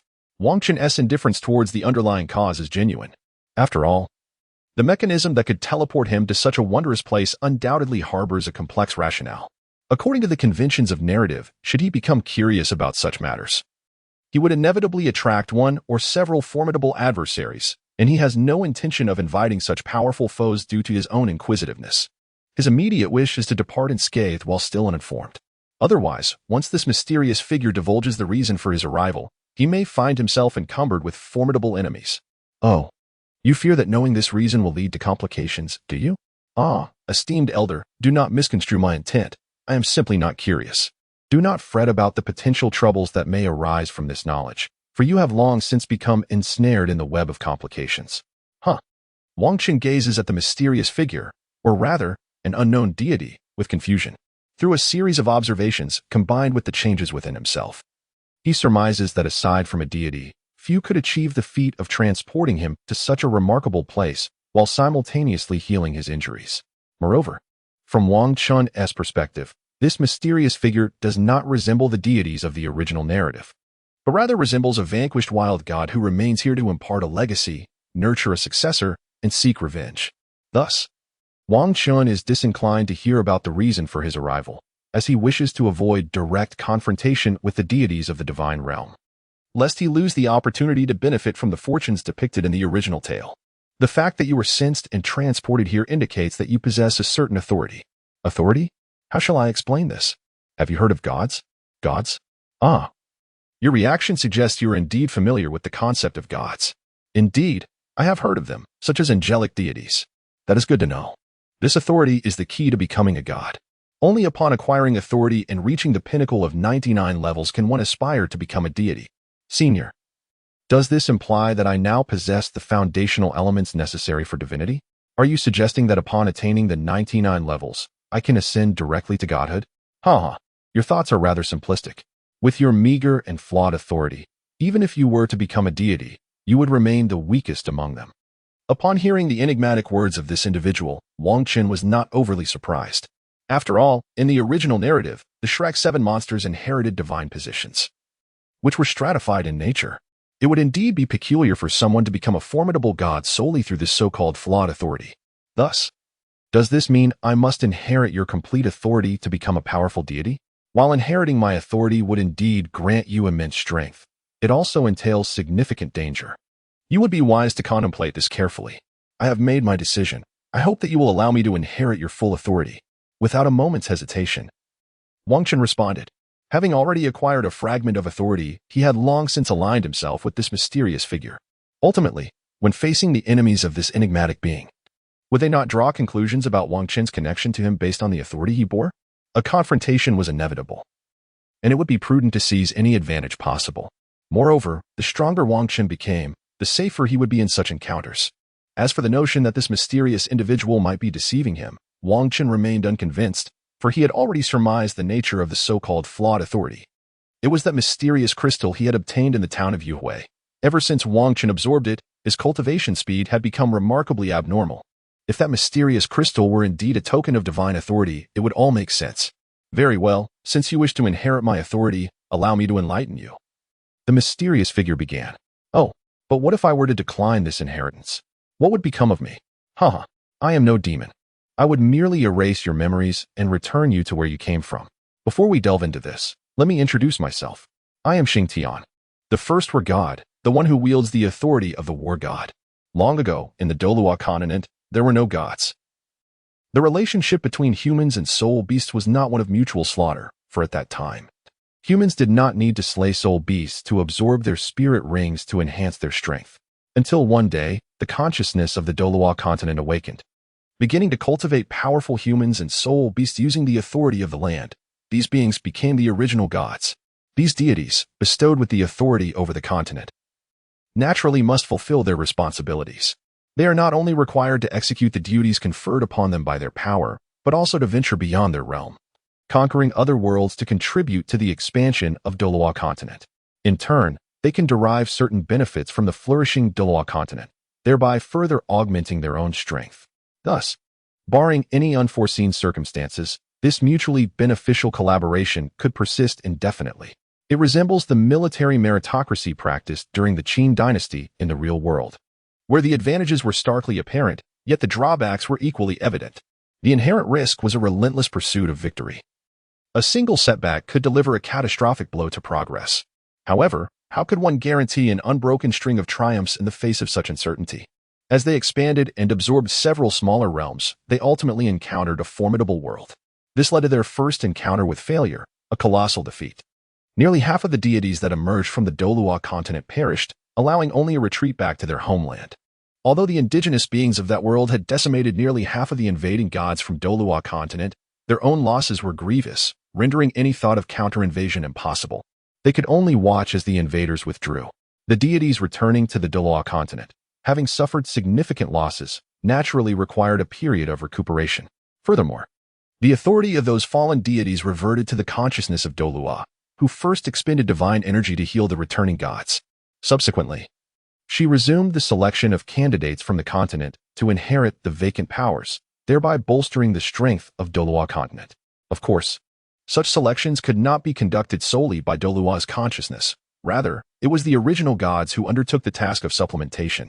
This had always been the case, as aside from the most powerful deities initially selected by Douluo's consciousness, all others were chosen by those primordial gods.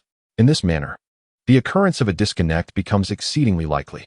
However, the initially selected deities possessed relatively pure intentions, free from such thoughts. Yet, following the failure of that expedition, these divine beings gradually began to entertain alternative ideas.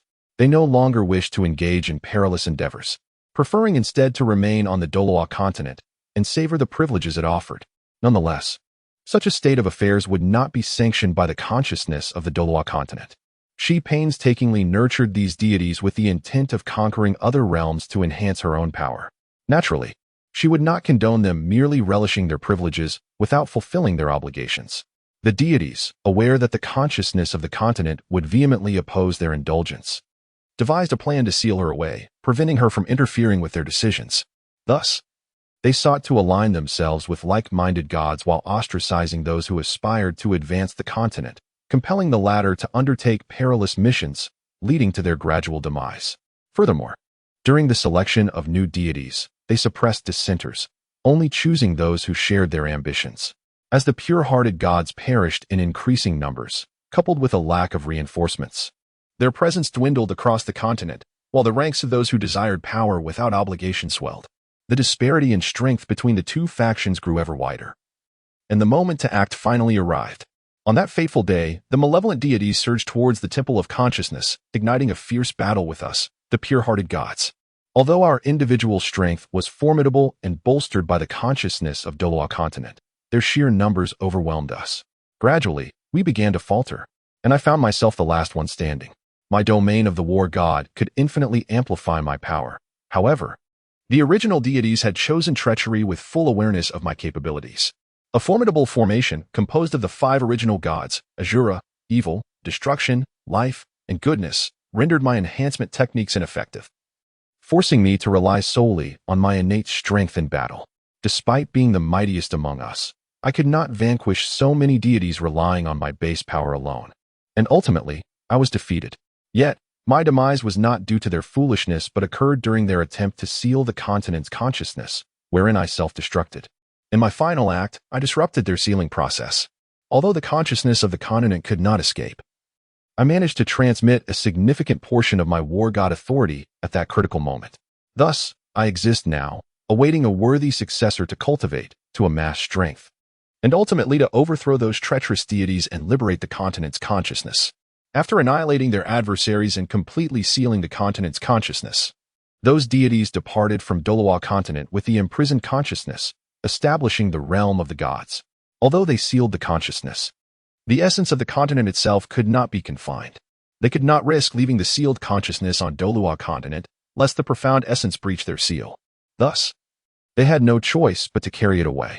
Moreover, following the divine war, the realms once inhabited by the gods were utterly devastated, compelling them to forge a new divine domain and seal the consciousness of the continent.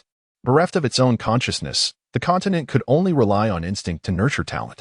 Furthermore, this inherent essence, exclusive to the Douluo Continent, could not be manipulated by any other entity, instilling fear in the gods that such instinctive cultivation might give rise to formidable deities capable of challenging them.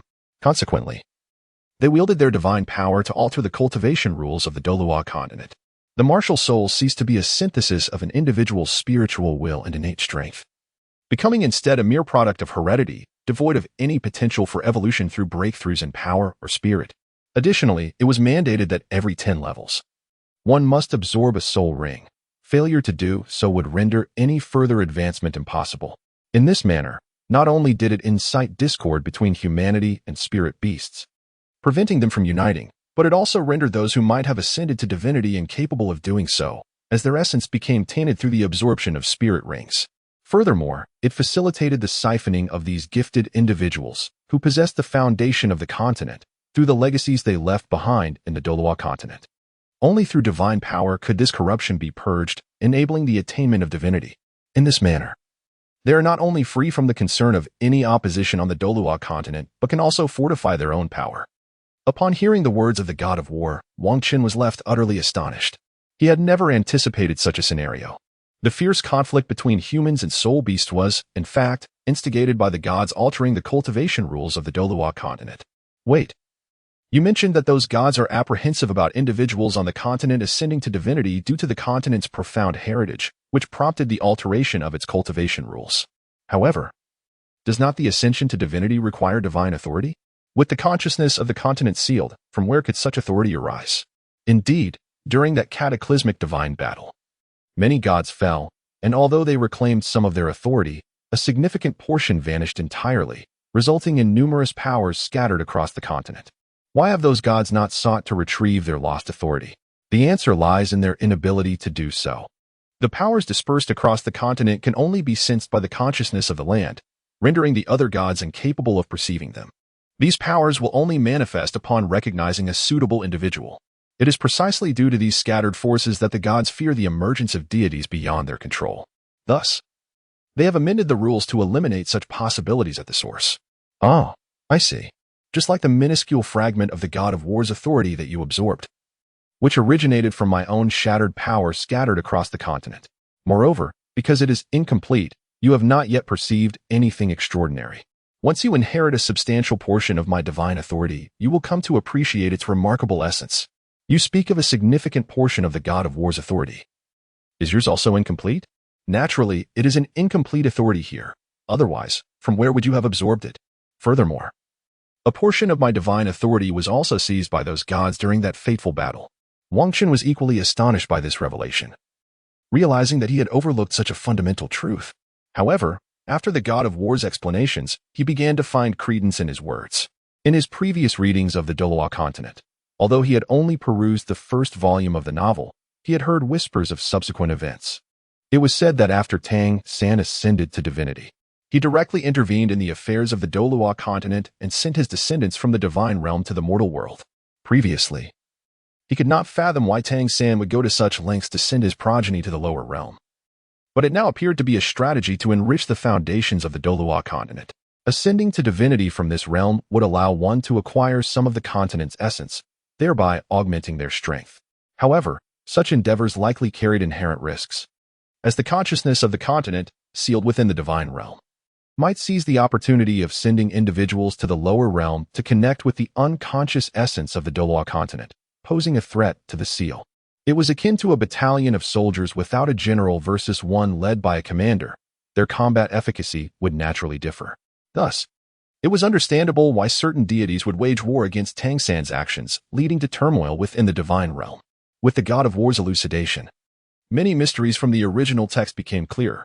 The celestial herbs found within the Eye of Ice and Fire undoubtedly represented the essence of this continent. This was why Tang San and his companions experienced such profound transformations, attracting the favor of the deities who viewed them as potential heirs. Otherwise, how could it be that for so long no one achieved godhood, yet during Tang San's era, so many ascended? It was precisely because they absorbed the continent's essence that the deities feared they might acquire scattered divine powers within the Douluo Continent, becoming uncontrollable gods. Consequently, those deities sought to assimilate them, ushering them into divinity to mitigate any risks of insubordination. Now, having absorbed a fragment of the god of war's authority, Wang Qin found himself standing in opposition to the divine realm.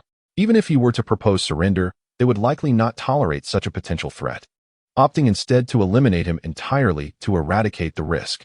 God of War, what must I do to inherit the authority of the God of War? Your current strength is insufficient. You can only inherit a small fraction of the authority for now. You must combine it with the God of War's power you possess to unlock a semblance of his unique abilities. May I inquire, what are these unique abilities? The most fundamental one is the capacity to absorb other special powers to enhance oneself. In due time, you will gain control over this process, rather than being passively strengthened only when your power increases as you are now. Am I able to inherit the God of War's authority at this moment? Yes. However, before proceeding, I must caution you. Upon your return to the world, avoid those sacred sites of the deity's legacies. Otherwise, you will surely attract their notice. In that case, you may find yourself in considerable peril. I understand, esteemed predecessor. Let the inheritance commence. Upon finishing his words, the war god summoned divine power, manifesting a luminous portal before Wang Qin. As he stepped through it, he beheld a majestic golden temple, rising 3 stories high. He entered the first level, where at its center stood a cylindrical golden pillar, radiating a brilliant golden light that permeated the temple. Following the war god's guidance, he placed his hand upon the pillar. Suddenly, the golden radiance enveloped Wang Qin, and it felt as though his consciousness was transported to a unique realm.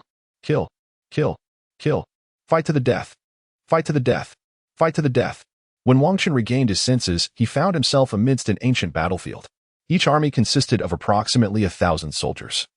And as the commander of one faction, Wang Qin realized that this was the trial for inheriting the powers of the war god.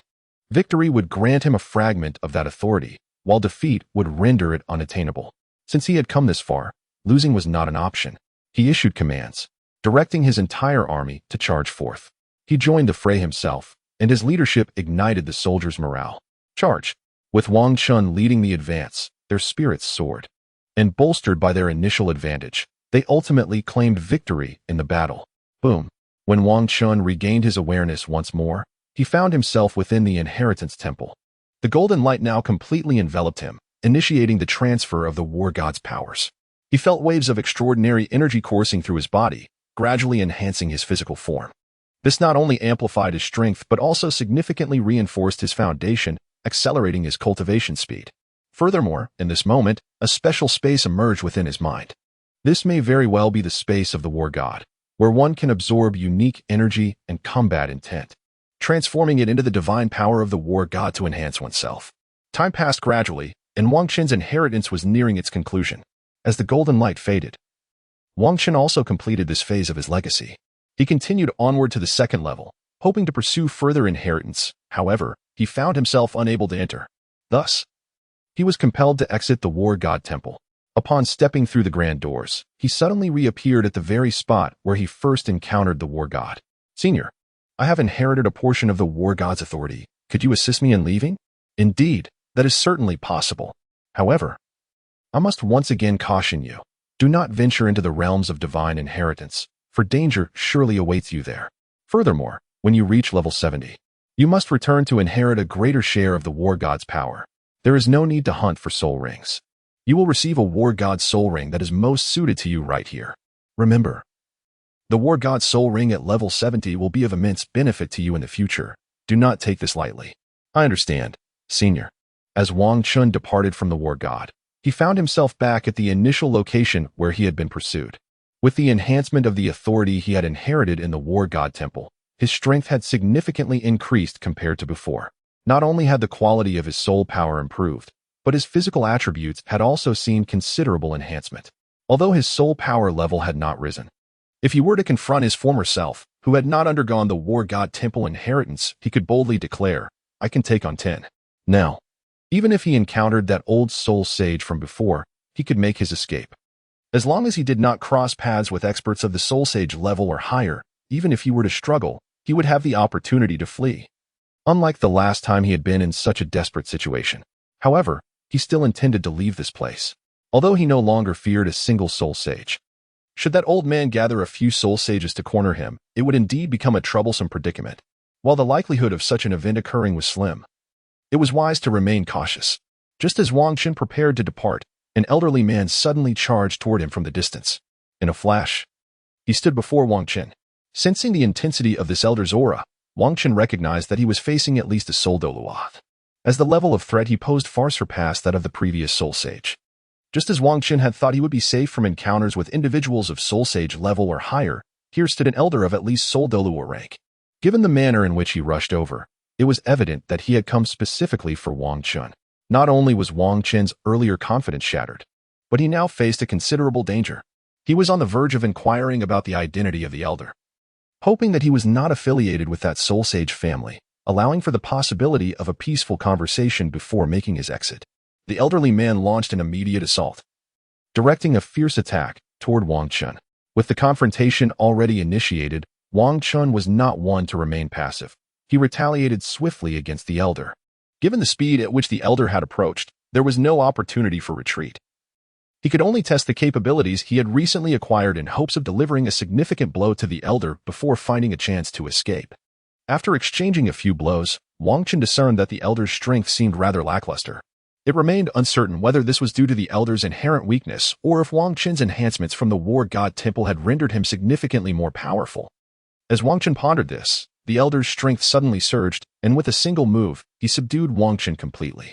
It became clear to Wang Chun that it was not the elder's weakness nor his own overwhelming power that was at play. Rather, the elder had not yet unleashed his full potential, seemingly testing Wang Chun's capabilities. Just as Wang Chun lamented his predicament, the elder spoke up. Indeed, your strength is commendable. You are undoubtedly the most talented in your family. Are you also from the King Kong family? Wang Chun, realizing the elder's words, suddenly understood that this man was not an enemy. The earlier encounter had merely been a trial of his strength. Yes, I am from the King Kong family. Upon learning of your ambush and subsequent disappearance, the family alerted me, as I was one of the closest, to come in search of you. Ah, thank you, esteemed elder. Now, let us depart from this place. The family has also sent an elder to meet us, who will explain everything to you. With that, the elder swiftly led Wang Chun out of the forest, moving at a speed that rivaled that of any formidable titled Douluo. Before long, they arrived at the small town where the ambush had initially occurred and encountered the elder who had come to assist. Shaochen, I am relieved to see you unharmed. The family has already avenged you. Wang Chun had originally intended to wait until he had grown stronger to seek retribution, but since the family had acted on his behalf, he felt no need to intervene. Thank you, great elder. Now that we have located you, I shall take my leave. I will not return to the family. I never anticipated that your strength would reach such heights. Upon the elder's departure, he expressed his gratitude towards Elder Wu. Seeing the elder's demeanor, Wang Chun hastily extended his thanks to the venerable man. Once the elder had left, Wang Chun, still perplexed, inquired, Elder, who was that individual? I do not recall ever encountering him within our clan. It is quite understandable that you are unaware, the elder replied. He departed from the family long before your birth. Oh, but why did he leave? Ordinarily, I would refrain from disclosing such matters, but given the circumstances you now face, I shall elucidate. The Jingang clan places immense emphasis on the notion of succession. to prevent the elders and clan leader from wielding power for extended periods, which could lead to corruption and neglect of nurturing talent. Each leader is allowed to govern for a mere 30 years and may not serve consecutive terms.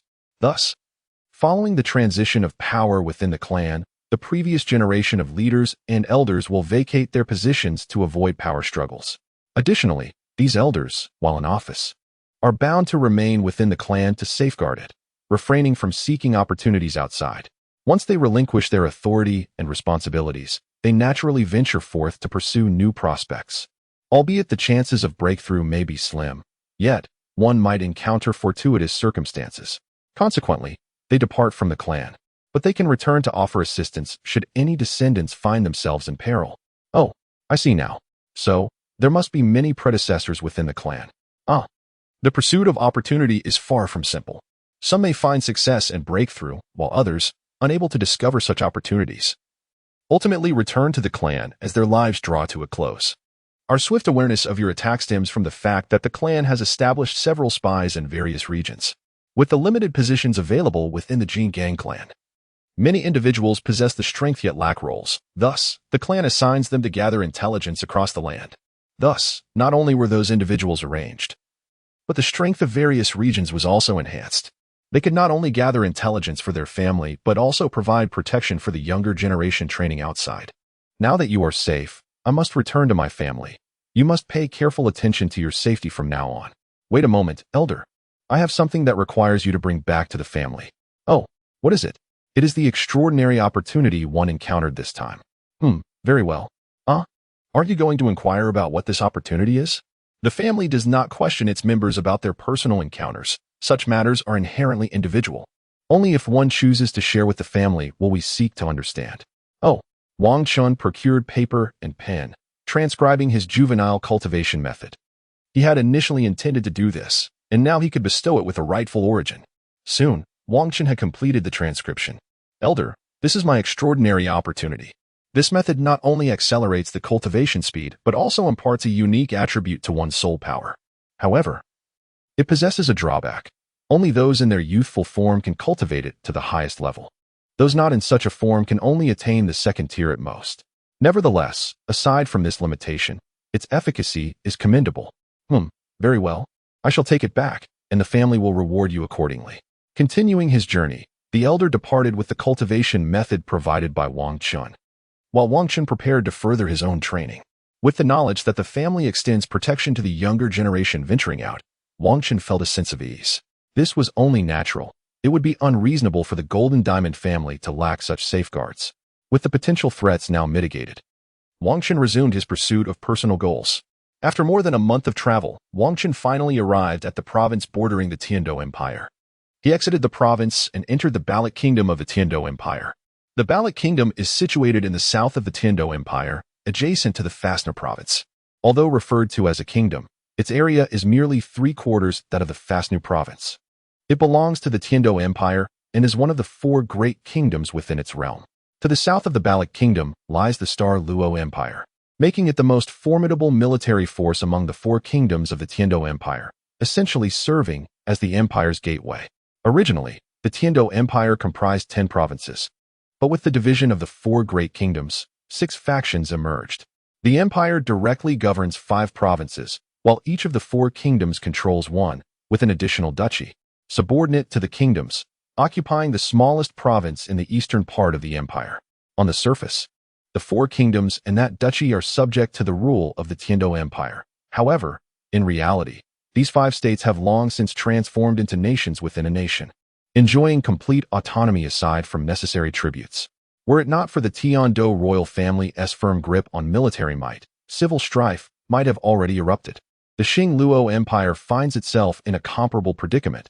However, Tiando's situation is arguably more dire. Thus, while both empires appear formidable, they are, in truth, in a state of decline. No one can predict when the entire continent's landscape might undergo a sudden transformation.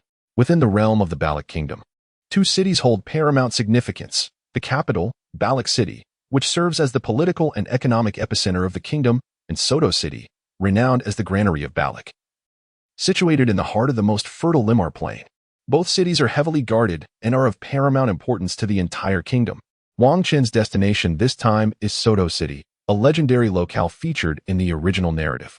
He intends to ascertain whether the Shrek Academy has been established there, as it is renowned within the story. Once he enters the Baroque kingdom of the Xingluo Empire, Soto City is not far off. Throughout his journey, Wang Qin encounters no unforeseen events and arrives safely. After a fortnight of travel, he finally reaches Soto City. At the southern gate of the city, he pauses for a moment to admire the grandeur of the fortress. Upon entering, Wang Qin decides to indulge in a satisfying meal, for he has traveled a considerable distance and feels fatigued. He first discovers a quaint eatery and relishes the local delicacies of Soto City before seeking a place to rest. In his search, he finds no trace of the Rose Hotel, which may have been established later in the timeline of the original work. Thus, he settles for a reasonably good inn to spend the night, planning to inquire about the Shrek Academy the following day. On the morrow, Wang Qin inquires at both the tavern and the Seoul Arena, yet regrettably, he uncovers no pertinent information.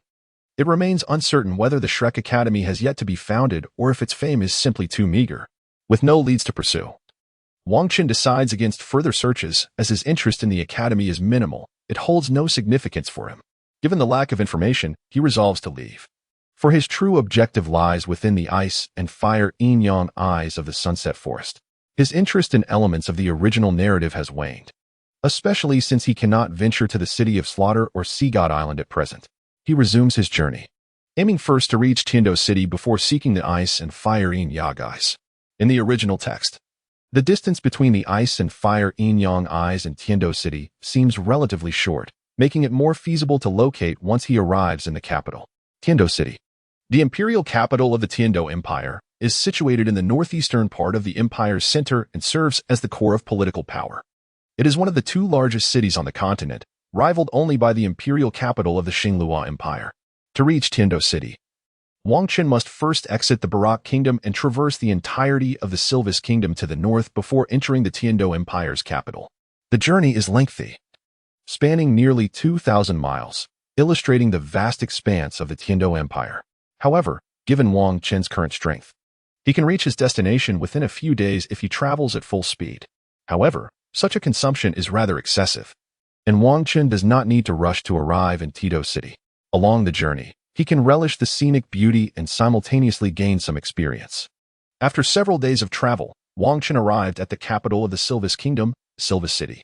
Upon entering Silvis City, he sensed a faint allure emanating from the divine space within his mind. Could there be fragments of the war god's authority here? The thought brought him a flicker of joy. After inheriting a small portion of the war god's power, he had been informed by the war god, Xing that there were scattered fragments of the war god's authority throughout the Douluo Continent. Upon encountering them, his divine space would resonate in response. To his surprise, he felt such a sensation now.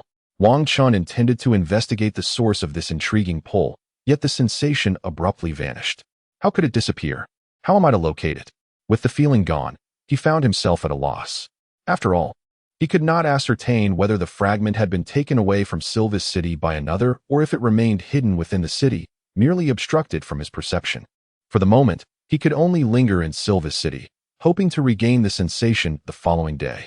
His options were limited, for even if it had been taken away, he had no means to pursue, as he was unaware of the path taken by others. A misstep could lead him to miss the opportunity entirely. It would be wiser to remain within the city and search thoroughly. Perhaps the fragment was indeed nearby, simply shrouded from his awareness. He resolved to seek a place of lodging, for if he were to stay and search for the alluring fragment, he ought to secure comfortable accommodations. After all, he was not short on funds, and it would be unwise to deprive himself of comfort.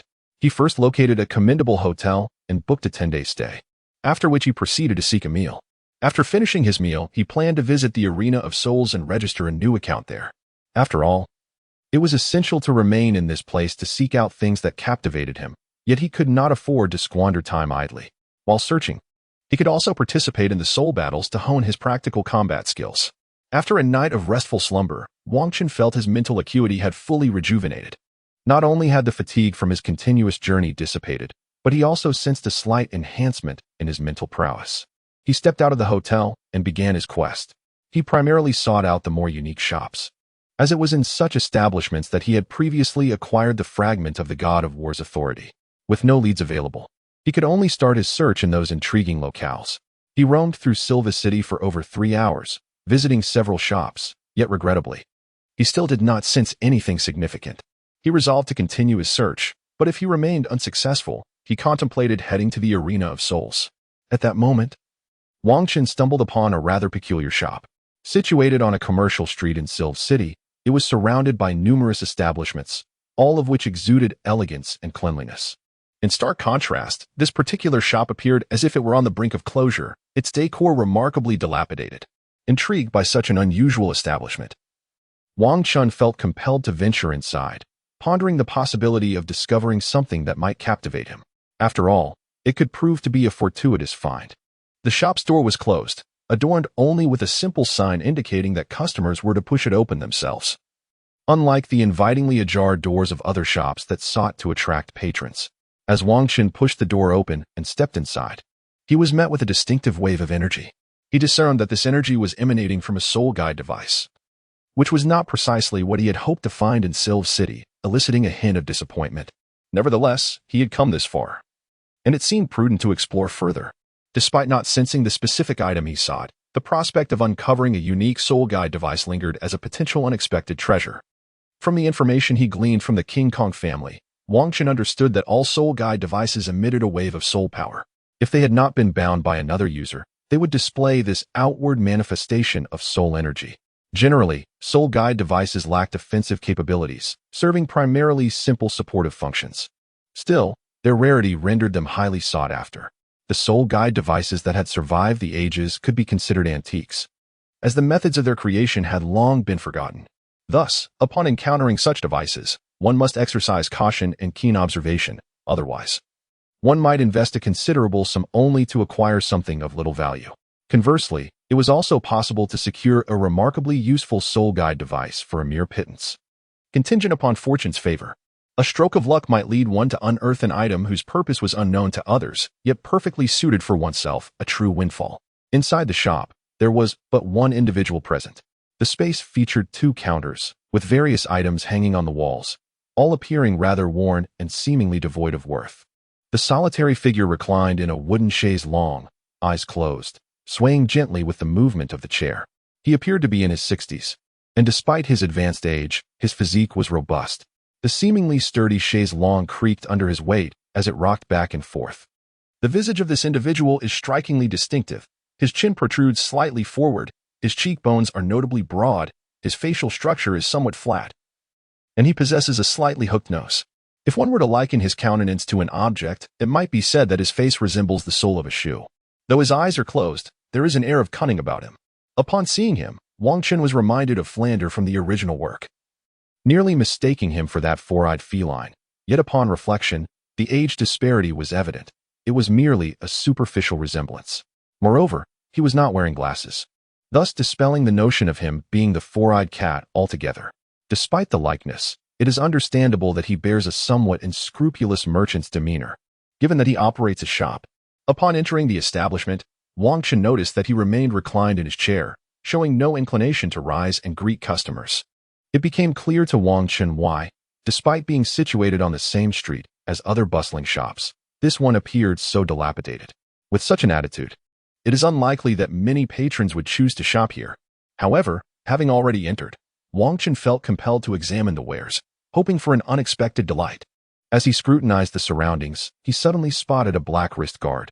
Upon grasping it, he felt a peculiar allure emanating from the god of war space, distinct from the sensation he experienced upon first entering the city. This object should not be regarded as the god of war's authority, but rather as a relic from the era of the god of war. Wang Chen first held this item in his hands and meticulously searched once more, hoping to uncover any other intriguing treasures. After a thorough examination, he regrettably found nothing else of allure. At that moment, he noticed that the elderly man was still asleep, seemingly unperturbed by the potential for theft. However, Wang Chen did not dwell on it. Instead, he approached the old man with the item in hand. After all, the man's demeanor suggested he was no ordinary character. Remaining undisturbed while others searched for so long indicated he was indeed a master. It would be prudent to inquire, as there could be further rewards awaiting him. "Good day, sir. May I ask what this item is?" Upon hearing Wang Chen's question, The old man slowly opened his eyes for a fleeting glance before closing them again. Isn't this merely a flawed wrist guard? Wang Chen pressed further. Are there any others like it? None, the old man replied curtly. Very well, how much for this item? 500 gold soul coins. No negotiation. All right, here you go. Wang Chen responded, retrieving the 500 gold soul coins from his soul guide and handing them to the proprietor before promptly exiting the shop. The old man, having secured the coins, did not bother to look again and returned to his slumber. Wang Chen exited the establishment and made his way back to his lodgings. As he felt no inclination to seek out additional items at that moment, his sole desire was to absorb the power of the wrist guard he had just acquired. Upon returning to the hotel and informing the front desk not to disturb him, he swiftly entered his room and locked the door behind him. He then took out the special wrist guard he had purchased from the shop. Drawing upon the information transmitted from his God of War space, he commenced the process of refining the wrist guard. As he enveloped it with his soul power and activated the divine might from his God of War space, the flawed black wrist guard underwent a dramatic transformation. Its color deepened considerably, and it no longer appeared defective. This is a divine artifact of the God of War, which, due to the wars of yore, was cast down to the continent, its spirit extinguished. Deprived of the God of War's divine power, it gradually lost its extraordinary characteristics, transforming into an ordinary, fragmented wrist guard. Now, nourished by Wang Chen's divine power, it is slowly regaining its former brilliance. Thanks to this divine essence, the wrist guard was swiftly refined. At this moment, Wang Chen also comprehended its function. It amplifies strength, a simple and pure enhancement, yet due to its singular effect, the extent of amplification is remarkably substantial. The wrist guard he acquired is one meant for the right arm. However, having been deprived of divine nourishment for so long, its amplification effect is not what it once was. Currently, it can only augment Wang Chen's right arm strength by 100%. Nevertheless, as long as it continues to be nourished by Wang Chen's divine power, its amplification will undoubtedly increase in the future. Elated by this newfound treasure, Wang Chen decided to indulge in a fine meal to celebrate. He resolved to continue his search the next day, but even if he found nothing, it mattered little, for he had already obtained an amplifying wrist guard. Upon receiving such a treasure yesterday, he opted for a celebratory rest and did not visit the Soul Arena. Thus, this morning, Wang Chen prepared to first explore the Soul Arena. Upon entering, he was met with a bustling crowd. True to the grandeur of the capital of the Sylvis Kingdom, the arena was immense. Here, he registered a new account under the name Soulsec Xingtian. Just as Wang Chen was about to sign up for a battle, he suddenly sensed a compelling attraction, stronger than before. This alluring force emanated from within the Soul Arena. Driven by curiosity, he followed the pull. He made his way to the main battle arena where two Soul Masters were engaged in combat. The source of his attraction was one of the younger Soul Masters. This man stood nearly 6 feet tall, with broad shoulders and a strikingly handsome, yet slightly domineering visage. His wavy brown hair cascaded down his back, reaching close to his waist. Most intriguingly, his eyes were a vivid crimson, exuding an unsettling aura of lethality. His cold gaze flickered with a hint of bloodlust, making one feel as though they were being sliced by a sharp blade upon meeting his stare. This extraordinarily handsome visage, combined with his ominous eyes and commanding presence, rendered him a focal point of attention wherever he went. Presently, he was the center of enthusiastic cheers. Lion King! Lion King! Upon hearing the cheers, the man on the battle platform quickened his assault, swiftly dispatching his opponent. In this scenario, he remains devoid of the augmentation of his martial soul. Should he employ the abilities of his martial soul, it is likely that this battle would conclude with even greater swiftness. Wang Chen observed him intently. Remarkably formidable. This reflects the inner thoughts of Wang Chen. Since his emergence, he has yet to encounter a youth of such formidable prowess. Noticing Wang Chen's gaze, the man glanced back momentarily before departing the soul battle platform. Wang Chen resolved to challenge this individual, for the compelling allure he sensed during the recent battle had vanished. He felt compelled to ascertain whether the source of this magnetism resided within the man himself, or if, like him, it had been absorbed. Should it reside within the man? He would devise a means to acquire it, if it had indeed been absorbed. He would have to wait until his next visit to the war god Xingtian to inquire further. After all, Wang Chen was uncertain how to extract this absorbed authority and could only await future opportunities. Moreover, the might of the Lion King presented an ideal adversary to gauge his own strength. Since embarking on his cultivation journey, he had not encountered peers of comparable power, making this opportunity too precious to forego. Recognizing this unique circumstance, Wang Qin chose not to enroll further in the soul battle competition, opting instead to gather information about the Soul Master. Fortunately, the individual was quite renowned within the arena, and a few inquiries sufficed to unveil his background. The Lion King had recently arrived at the soul battle venue. Despite being only at the 49th rank, his combat prowess was exceedingly terrifying. He had triumphed in every match without employing soul techniques, relying solely on his martial spirit, leaving no opponent capable of forcing him to utilize his skills.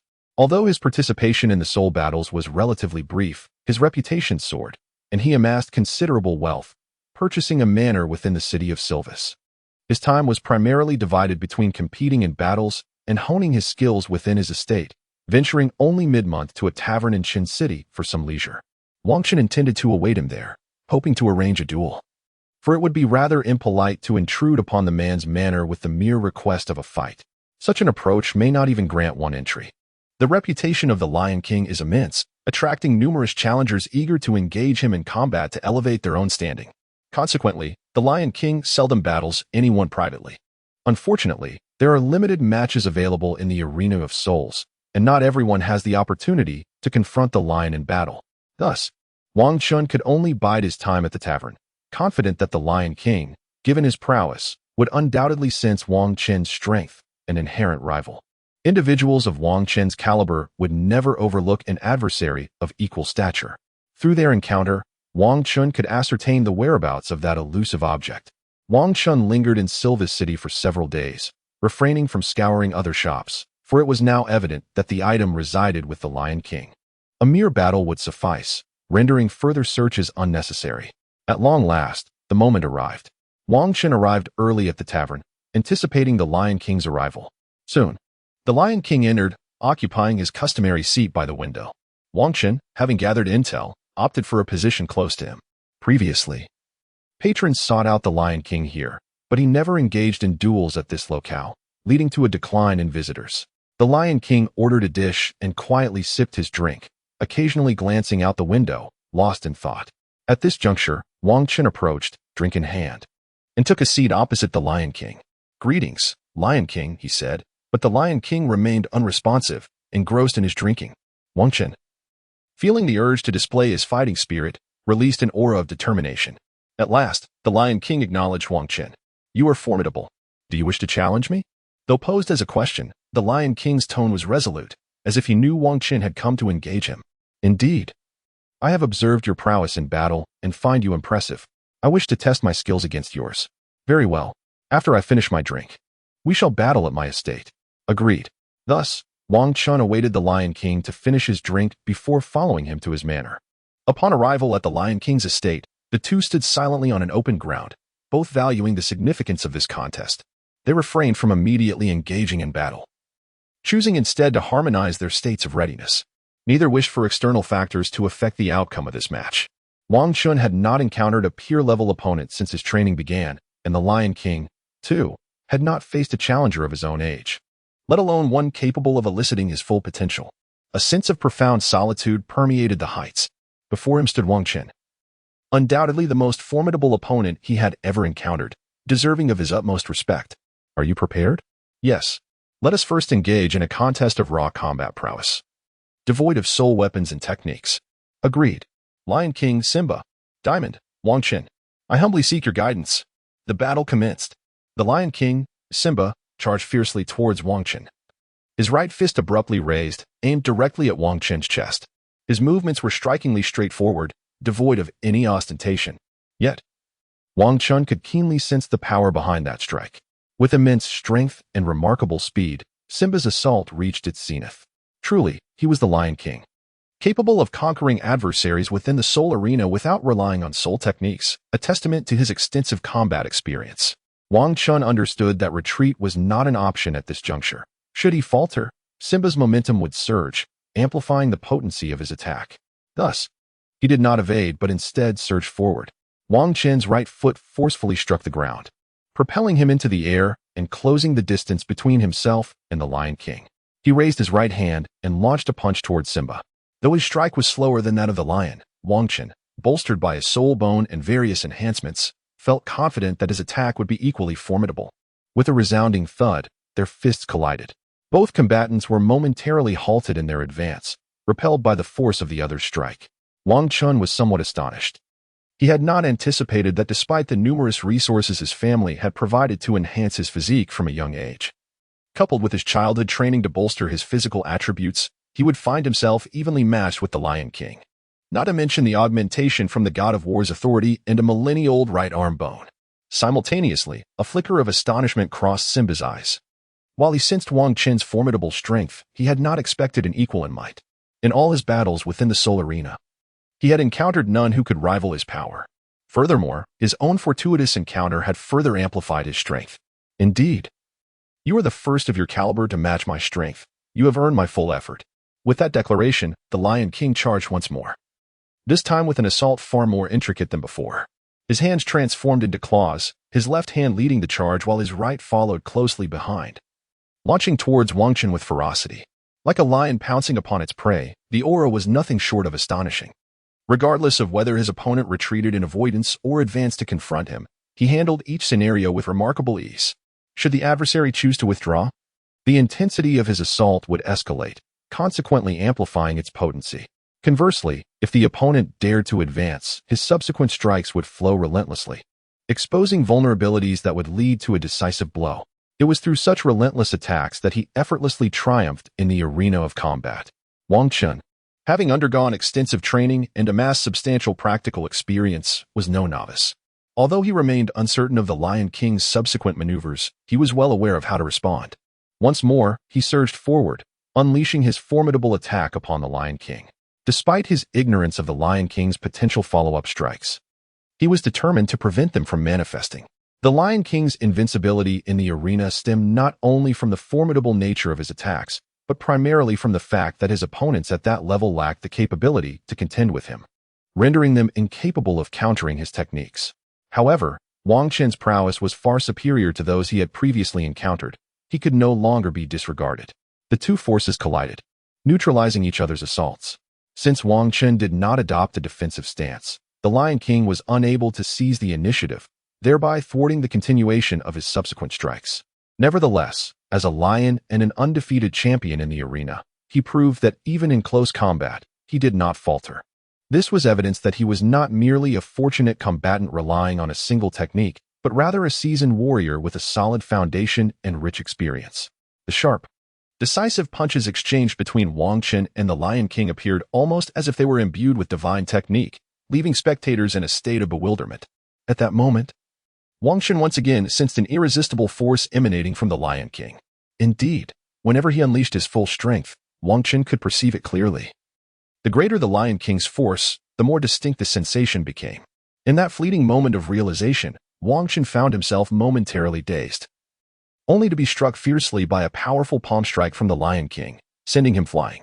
Through this series of exchanges, the Lion King recognized that his punches were evenly matched with Wang Chun's and that he could not secure victory through such simplistic means. Thus, he resolved to abandon these straightforward attacks. He charged toward Wang Chun as he landed and steadied himself, closing the distance with remarkable speed. With a powerful leap, he aimed both feet at Wang Chun's head. Wang Chun felt the gust of wind rushing toward him, a sharp sting piercing his eyes. He was acutely aware that the forthcoming attack would be exceedingly fierce.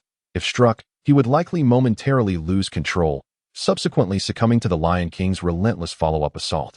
At this juncture, Wang Chun found himself unable to counter the impending strike, having lost the initiative and being subjected to the Lion King's close-range onslaught, particularly a flying kick. Defending with his fist would place him at a significant disadvantage, and the likelihood of successfully blocking the attack was slim. Thus, his only recourse was to retreat and evade the kick. Wang Chun swiftly withdrew, as the Lion King's kick possessed a considerable arc, allowing him to deftly dodge the assault. As Wang Chun evaded, the Lion King landed, raising his leg high above his head, akin to a massive axe descending, and ferociously aimed a blow at Wang Chun's head. It was yet another brutal leg strike. One must concede that such techniques wield considerable power and intimidation against ordinary soul masters. However, when facing Wang Chun, the efficacy diminished.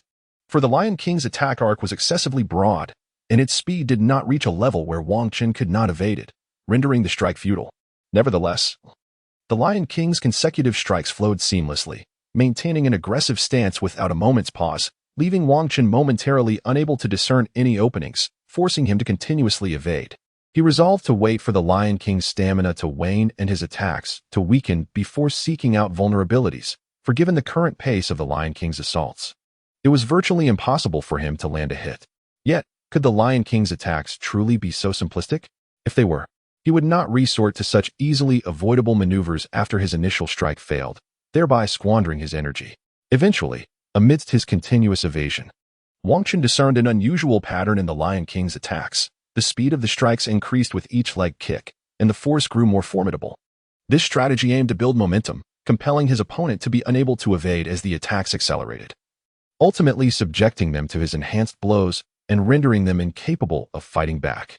Wang Chen had not heard of the Lion King employing such a tactic in the Soul Duel arena, likely because no adversary had been capable of pushing him to utilize it.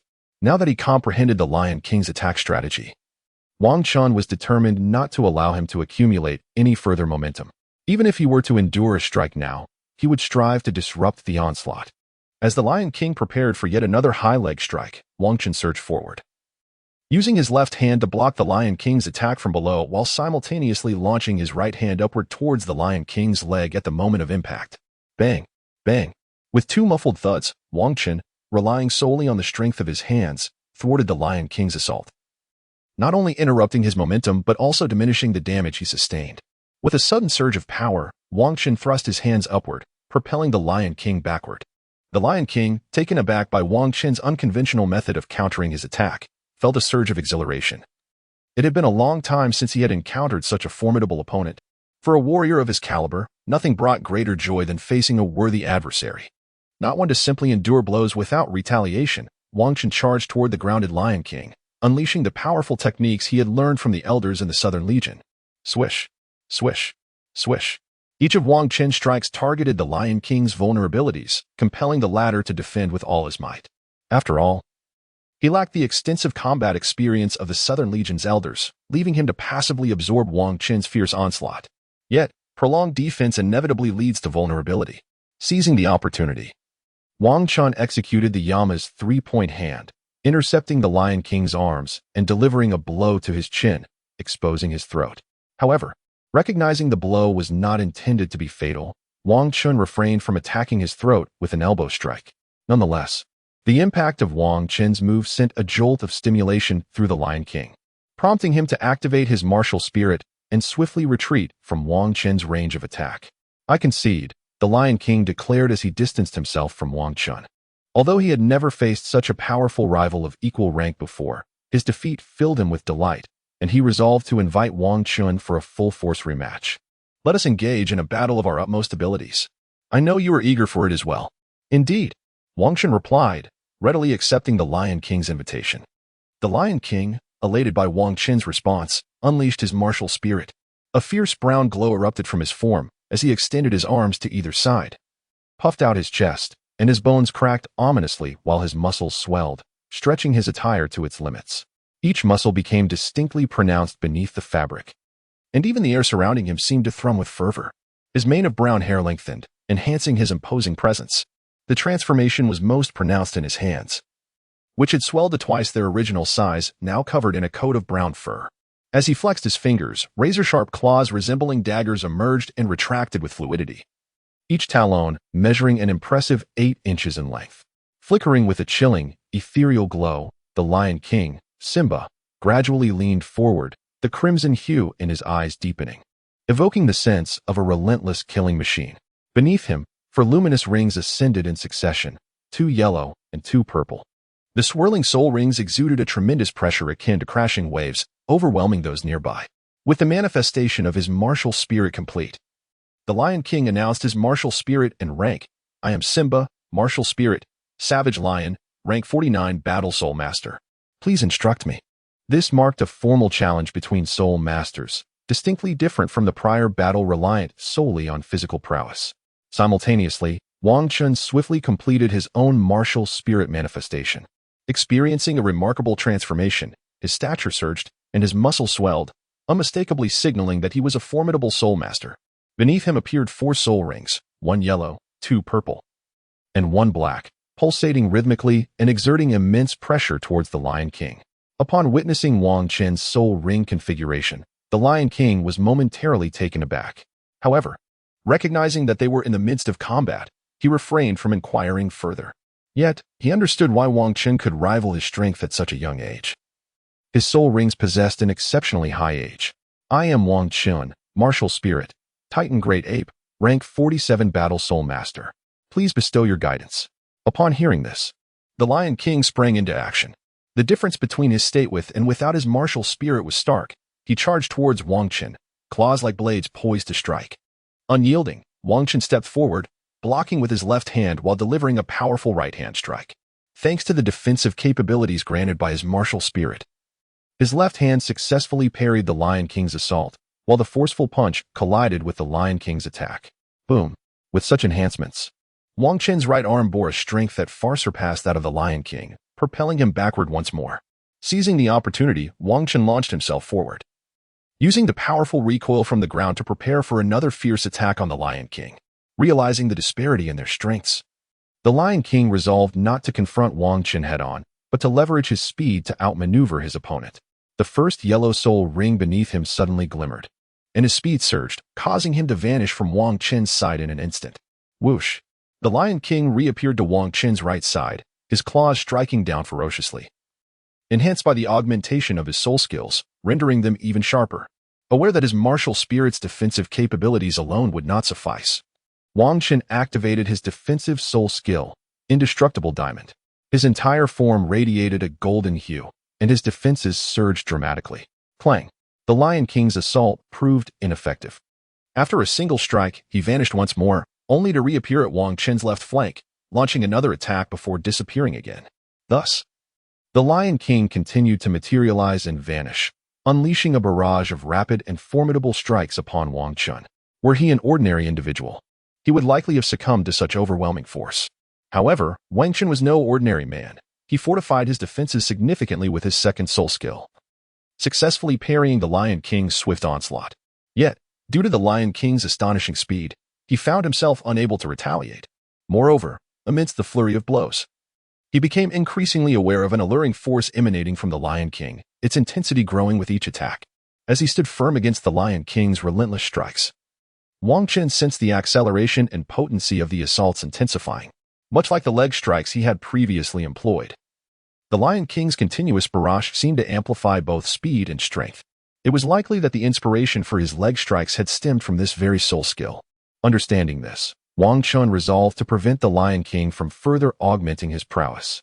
Although unable to match the Lion King's velocity to interrupt him directly, Wang Qin possessed a group attack soul skill that could effectively disrupt the Lion King's rapid strikes, provided its area of effect was sufficiently vast.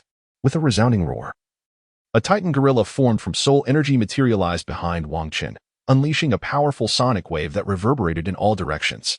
Naturally, the Lion King was caught in the wake of this widespread assault. Yet, due to his formidable strength, the impact did not inflict significant harm upon him. Nevertheless, Wang Qin achieved his objective, interrupting the Lion King's rapid strikes and preventing him from further enhancing his speed and power. Halting in his tracks and gazing at the resolute Wang Qin across from him, the Lion King felt an unparalleled exhilaration. Indeed, this was a worthy adversary capable of countering his onslaught. Sensing the thrill of battle, the Lion King prepared to unleash his most powerful attack against the strongest opponent he had encountered since his inception. Fierce Lion Transformation. With a resounding roar from the Lion King, the 4 soul rings beneath him pulsated with fervor, the 4th purple soul ring radiating an immense brilliance.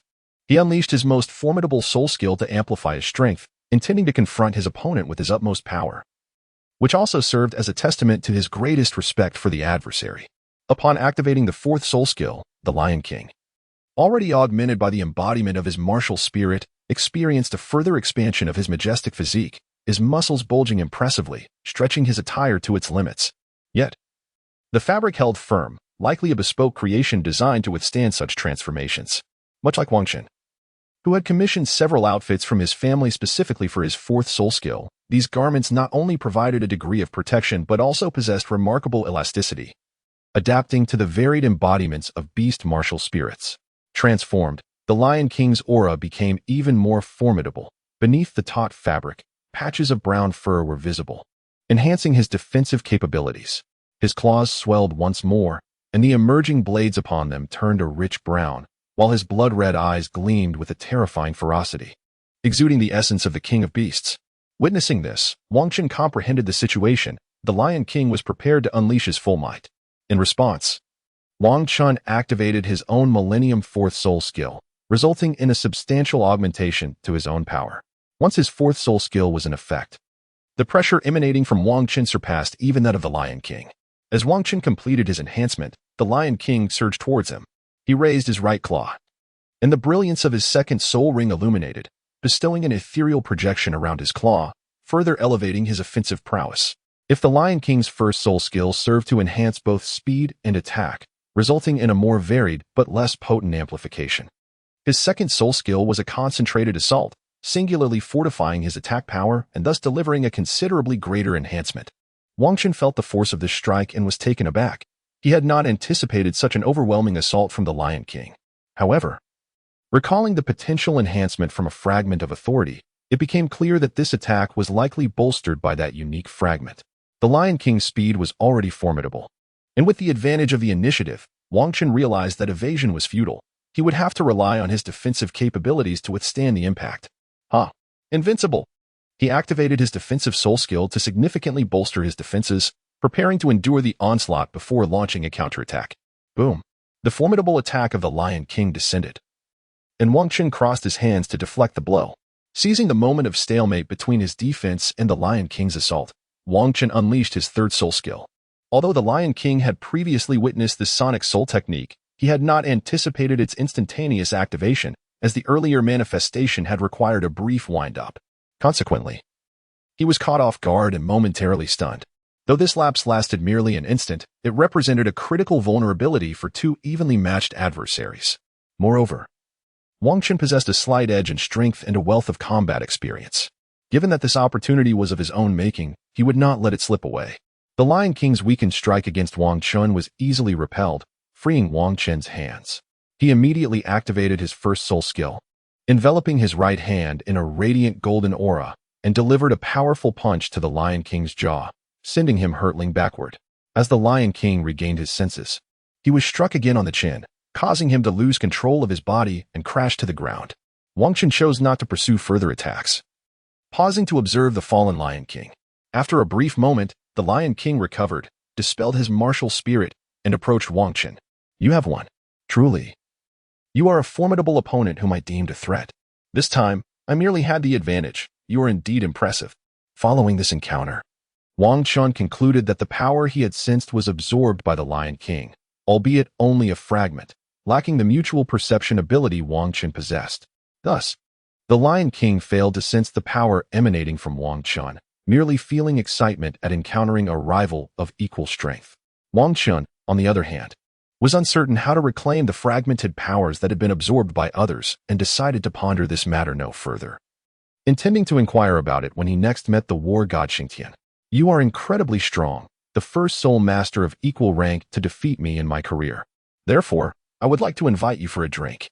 "Certainly, I appreciate your kind invitation." Wang Qin and the Lion King ventured out for a drink, engaging in extensive conversation at the banquet. Both individuals are exceptionally gifted, which naturally led to a wealth of topics to discuss. After a day of dialogue, their relationship experienced significant progress. This advancement can be attributed to Wang Qin's deliberate efforts in communication, coupled with the Lion King's respect for the one who had bested him in combat. It is perhaps the shared brilliance of both men, along with their prior encounter in battle, that fostered a deeper camaraderie through such a thrilling confrontation. Following their skirmish, the Lion King extended another invitation for prolonged discourse, further solidifying their bond. Having discerned the essence of what captivates him, Wang Qin resolved not to linger in Silva City any longer, as he sought to pursue the Eye of Ice and Fire to acquire potent celestial herbs. Thus, on the following day after conversing with the Lion King, he articulated his intentions. The Lion King, recognizing that individuals like Wang Qin possessed their own aspirations, did not attempt to dissuade him. Instead, he invited Wang Qin for one last drink as a farewell gesture. After their parting toast, Wang Qin departed from the Lion King's estate, rested for a night, and the next day set forth from Silva City toward his goal. Upon leaving Silva City, Wang Qin journeyed northward, and after several days of travel, He was nearing the imperial city of Tiando. Having braved the elements in the wild for days, he longed to reach Tiando City and refresh himself. Soon, he arrived at the capital of the Tiando Empire. In the distance, the banners fluttered atop the city walls, a testament to its grandeur as one of the largest and most prosperous cities on the continent. The walls of Tiando City soared over 100 meters high, constructed entirely of the most resilient granite. Soldiers patrolled the walls, clad in armor and wielding long spears, exuding an aura of formidable prowess. Truly, it was a royal city, with even the patrolling soldiers being elite forces. The imposing main gate stood 10 meters tall and equally wide, allowing 6 horsemen to pass side by side. Flanking the main entrance were 2 smaller doors, each 5 meters high, through which pedestrians could enter and exit in an orderly fashion, entering from the right and exiting from the left. The central gate remained shut, as ordinary citizens were deemed unworthy to pass through. Only those of noble standing could expect the grand doors to open in their honor. Wang Chun, of course, had no choice but to patiently queue at the right side for entry. Though a Soul Sect member, he had the privilege to bypass the line and enter through the smaller door. He chose to adhere to the decorum of the moment and waited his turn. Time was of little consequence. Soon, Wang Chun passed through the city gates and entered one of the most prosperous cities on the continent, Tiando City. Truly, as the capital of the Tiando Empire, the city exuded immense prosperity. Its streets were paved with azure bricks, each as broad as the main thoroughfare of Silva City. The grandeur of the entire city could only be described as magnificent and colossal. As Wang Chun traversed the streets, he observed that even the shops here were significantly larger, with most entrances towering at 3 meters or more. He selected a seemingly upscale hotel, booked a room, and indulged in a meal. Indeed, it was the capital of Tiando, and the prices were considerably steeper than those in Silva City. After his meal, he chose not to linger further in Tiando City, but instead opted for a well-deserved rest to recuperate his spirits. The following day, Wang Chun emerged from the hotel and began inquiring about a place called Lanba Academy. Unfortunately, such an institution did not exist in Tiando City. Without wasting any more time, he replenished his supplies of food and, primarily, water, essential for his upcoming expedition into the Sunset Forest in search of the Ice and Fire Eyes. He was uncertain how long it might take to locate them. After all, in the original tale, the masters had found the Ice and Fire Eyes swiftly, thanks to the distinctive call of Douluo, which aided in their search. Wang Chun, however, did not possess such means of precise location and had to rely on time to gradually seek out the eyes.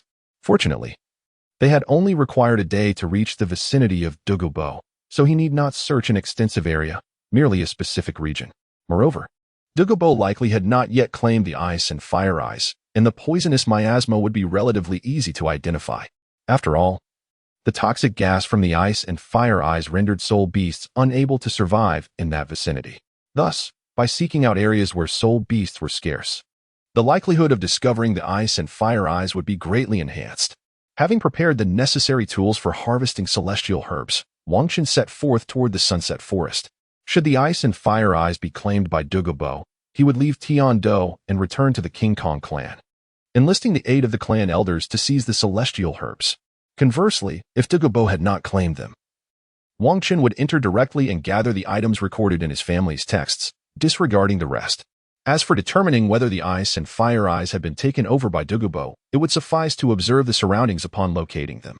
If there were formations present, he would retreat and return to his clan. However, if only the poisonous miasma remained, he would proceed within, confident that with the capabilities granted by his god of war space, he would not need to fear for his survival amidst the ice and fire energy, which would not only pose no harm, but would also serve to enhance his strength. Wang Chun departed from Tiando City, making his way toward the Sunset Forest, situated over 100 kilometers away. I have embarked on a journey to seek the Eye of Ice and Fire. The Sunset Forest is a wild spirit beast gathering place located within the territory of the Xingluo Empire, and it contrasts greatly with the Douluo Forest. The Douluo Forest is situated in the heart of Douluo Continent, renowned as the largest spirit beast forest in the central region. This area belongs to the tropical climate, with most of its flora being tropical plants. In contrast, the Sunset Forest lies at the center of the Xingluo Empire. Although it does not quite reach the frigid zones, its temperature is significantly lower than that of the Douluo Forest. Consequently, the vegetation here predominantly comprises temperate plants that are characteristic of northern regions. Tropical plants evoke a sense of density and humidity, while temperate plants, though more refreshing, lack the same level of density. Thus, traversing the sunset forest is considerably easier than navigating the Stardew forest. However, formidable spirit beasts typically prefer the tropical rainforest environment of the Stardew forest. Therefore, while the sunset forest is not devoid of spirit beasts, those that possess a cultivation level exceeding 10,000 years are scarce, with most residing within the range of 1,000 to 10,000 years. Additionally, due to its proximity to the Xingluo Imperial City, the Empire has actively targeted and eliminated powerful spirit beasts in this area to ensure the safety of Xingluo City. Furthermore, as the capital of the Xingluo Empire, Xingluo City houses a considerable number of spirit masters, not to mention the presence of the Royal Academy, which increases the demand for spirit rings. Here, in close proximity to Xingluo City, many soul masters frequent this area to hunt soul beasts, resulting in a general decline in the quality of these creatures. Wang Qin need not worry about encountering formidable soul beasts. He can leisurely search for them. During his quest, he can hone his combat skills through the hunt and utilize the slain soul beasts for sustenance, thereby minimizing the time needed to exit the sunset forest and return to Xingluo City for resource replenishment. Having spent half a day in the sunset forest since departing from Xingluo City, Wang Qin encountered a considerable number of soul beasts along his path, albeit of inferior quality. Although he did come across a few thousand-year-old soul beasts, most were merely just over 1,000 years old, rendering them largely ineffective for his purposes. Moreover, as he had just entered the forest and his food supplies were ample, he felt no pressing need to hunt soul beasts. He resolved to venture further afield in search of better prospects, as the abundance of soul beasts here, coupled with the lack of hills, indicated that this was not a region near the ice and fire yin-yang. Naturally, he would not squander time lingering in this place. However, as night fell, he chose not to travel overnight, for he was unfamiliar with the terrain and thus had no reason to rush. He decided to rest for the night before setting out again. With the aid of a storage soul guide device, Wang Qin was well prepared, having equipped himself with an array of harvesting tools as well as ample supplies for outdoor survival. With these tools at hand, coupled with his own strength, he swiftly erected a tent and began to cook. Given the scarcity of high-ranking soul beasts in this area, Wang Qin was unconcerned that his fire might attract any formidable creatures, as this region still lay within the periphery of the sunset forest. High-ranking soul beasts were rare, making it unlikely for them to appear here. After his meal, Wang Qin did not extinguish the fire, as the local soul beasts were relatively weak, and the cool temperature necessitated a campfire for a more comfortable night's rest. During the night, he needed to engage in simple cultivation to substitute for sleep. Thus, the warmth of the fire would aid his training without excessive heat hindering his efforts. It was essential for him to ensure adequate rest and maintain his fundamental combat readiness while searching the sunset forest for an indeterminate duration. With the campfire and the medicinal powder he had sprinkled before setting up camp, he was undisturbed by any soul beast throughout the night. The following morning, after a brief tidying up, he commenced his second day of exploration. This time, he set out to explore the sunset forest in search of hills that rise at least 500 meters, specifically those with a conical summit. The Eye of Ice and Fire is nestled within such hills. Once he locates one, he will inevitably discover the eye, with a specific target in mind. The search becomes considerably more manageable, unlike the aimless quest without any distinguishing features that would require scouring the entire forest.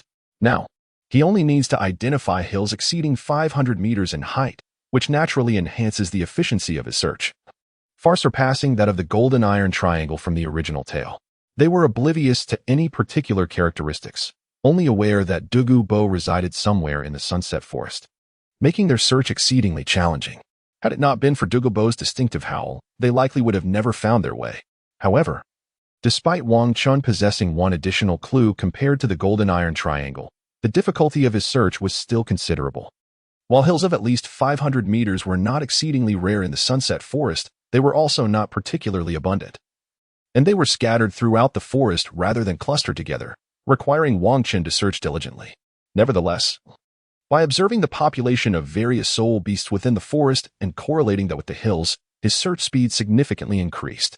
After 2 days of travel and exploration, Wang Qin finally arrived at the base of the first 500-meter hill, although the nearby soul beasts were not scarce. The likelihood of the Eye of Ice and Fire being here appeared minimal. Nonetheless, Wang Qin felt compelled to reach the summit to confirm, as missing this opportunity would be a grave loss. Upon ascending, he found that the summit was entirely solid, devoid of any depressions. To verify this, he struck the surface, and the blow failed to penetrate, confirming that this was not the Eye of Ice and Fire. Having established this fact, Wang Qin did not depart immediately. He was somewhat hungry and decided to camp for the night atop the hill. It was his first experience resting in such a location, allowing him to savor the joys of hilltop camping. Perhaps he might even witness the sunrise the following morning, a luxury he had yet to indulge in since his arrival. Since crossing over, he had devoted himself to rigorous training, unlike the carefree spirits of his age who squandered time in play. With no peers his age to bond with, he consistently immersed himself in his family's cultivation practices. Following the awakening of his martial soul, he engaged in even more family training, leaving little room for leisure. Only his two younger subordinates were companions in his pursuits. Typically, I would merely gather with them for a meal in the kingdom of Kong, without ever having ventured to the mountain peaks for leisure. Upon my arrival in the Twilight Forest, my limited prowess confined me to the periphery for cultivation, and I had yet to encounter such towering hills.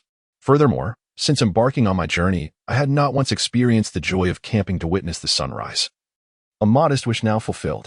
After dinner, Wang Qin did not succumb to slumber or engage in training. Instead, he found himself gazing contemplatively at the starry sky. The brilliance of the heavens captivated him. In his past life, environmental pollution had obscured such luminosity, rendering him unfamiliar with a sky so resplendent. Since his transmigration, his rigorous cultivation had left no room for relaxation or careful observation. Now, as he lingered alone in the Twilight Forest, searching for the ice and fire duality, without a specific destination, he found himself unwinding. After a night devoid of sleep, Wang Qin was rewarded at dawn with a breathtaking sunrise. Subsequently, he departed from the hill, resuming his quest for the ice and fire duality eye. During the day, the forest was relatively tranquil, as many spirit beasts were nocturnal. In the serene silence of the Twilight Forest, Wang Qin treaded quietly, his vigilant eye scanning the surroundings, particularly the shadowy corners, wary of ambush from cunning spirit beasts. Despite his strength rendering the Twilight Forest largely devoid of peril, a soul master with considerable experience in the field maintained a fundamental level of vigilance. He understood that complacency could lead to dire consequences. Even if he escaped this encounter unscathed, future dangers, compounded by a loss of alertness, could prove fatal. As he ambled through the woods, Wang Qin practiced his unique cultivation technique, a skill only attainable through extensive mastery. While its efficiency paled in comparison to focused meditation, it allowed him to cultivate during this monotonous search, a remarkable feat indeed. After all, he could maximize the utilization of his time, placing him far ahead of others. Admittedly, this approach dulled his awareness of his surroundings slightly, yet such a minor drawback seemed inconsequential, given that the Twilight Forest posed few significant threats to him at present. Through such a method of cultivation, one might alleviate the tedium of the search. It enables one to maintain patience while seeking the ice and fire eyes, rather than succumbing to frustration from prolonged pursuit. Thus, with a steady pace, Wang Qin embarked on his journey of exploration once more. At the outset, all appeared well, as his perceptive abilities allowed him to sense the surrounding soul beasts, alleviating any concerns of ambush. However, as time progressed and his cultivation deepened, his perceptual acuity gradually waned. Consequently, he fell prey to a surprise attack from a soul beast, a century-old Jingang snake, which resided underground and thrived in frigid environments, possessing a formidable venom. Even a soul master could find themselves in peril if bitten, unless the toxin was swiftly purged. Nevertheless, this posed little threat to Wang Qin. As the snake lunged at him, he instinctively reacted. With his formidable prowess, he effortlessly countered the century-old soul beast. This incident served as a poignant reminder for Wang Qin. After an extended period of cultivation resulting in diminished perception, one must pause and rest adequately to restore their senses before continuing the search. Otherwise, the dangers could be dire. While he managed to handle this encounter with relative ease, the next ambush might involve a far more formidable soul beast, which could prove to be a far more daunting challenge. Though the obsidian ice serpent measured merely 1 meter in length, it was indeed a delectable delicacy. Now was an opportune moment to take a brief respite, allowing oneself to recuperate before resuming the search. Transforming this exquisite serpent into a nourishing meal was a splendid choice. As it was merely a momentary pause to replenish one's energy, there was no need to establish a campsite. Instead, a sprinkling of medicinal powder sufficed before igniting a fire to prepare the meal. The Jingang serpent requires a vigorous boil to awaken its intrinsic qualities. If one possesses a martial soul of the ice attribute, Consuming this serpent can enhance the martial soul to a certain degree and fortify the physical body. Although the extent of this augmentation is minimal, it remains a rare and precious delicacy. Regrettably, Wang Qin does not possess an ice attribute martial soul and can only marginally strengthen his physique. However, given the already formidable enhancement of his body, the effects may be imperceptible. Regardless, even in the absence of these benefits, the exquisite flavor of the Xianbing serpent is undeniable. Thus he did not dwell on it too much. After savoring this delightful dish, he took a brief respite before resuming his search. Following the ambush by the Xianbing serpent, Wang Qin gained valuable experience. Whenever his sensory abilities diminished due to strenuous training, he would pause to rest, fully restoring his mental acuity before proceeding on his journey. Thus, he spent over a month traversing the Sunset Forest, meticulously examining 5 hills, each rising to 500 meters. Alas, he still could not locate the Ice-Fire Duality Eye. Yet his strength saw a slight improvement during this period, advancing further within the 47th level, nearing its pinnacle. After a simple night of rest, Wang Qin set forth once again, heading towards another hill exceeding 500 meters that he had previously observed. Lush trees flourished at the base of the hill. Yet there were surprisingly few soul beasts. Upon recognizing this, Wang Qin felt a surge of excitement. After all, the previous hills had teemed with soul beasts. The scarcity here suggested an even greater possibility of discovering the Ice-Fire Duality Eye. He ascended the mountain path with ease, moving swiftly, each step covering several meters. And his strides remained remarkably steady. This is the experience he has accumulated over the past month while ascending several hills. This method not only allows for a swift ascent but also minimizes energy expenditure. Moreover, such speed helps evade numerous attacks from spirit beasts, as those dwelling upon these hills are relatively weaker. The formidable spirit beasts cannot thrive in these small elevations due to the limited territory. They typically avoid such uncomfortable habitats. The lesser spirit beasts, sensing his rapid pace, generally do not provoke him, enabling Wang Qin to ascend at an impressive rate, reaching the summit in no time.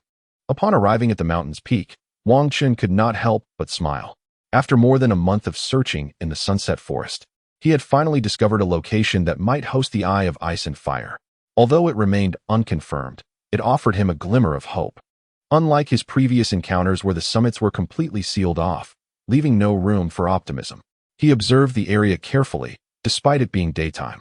The depths of the hollow remained obscured.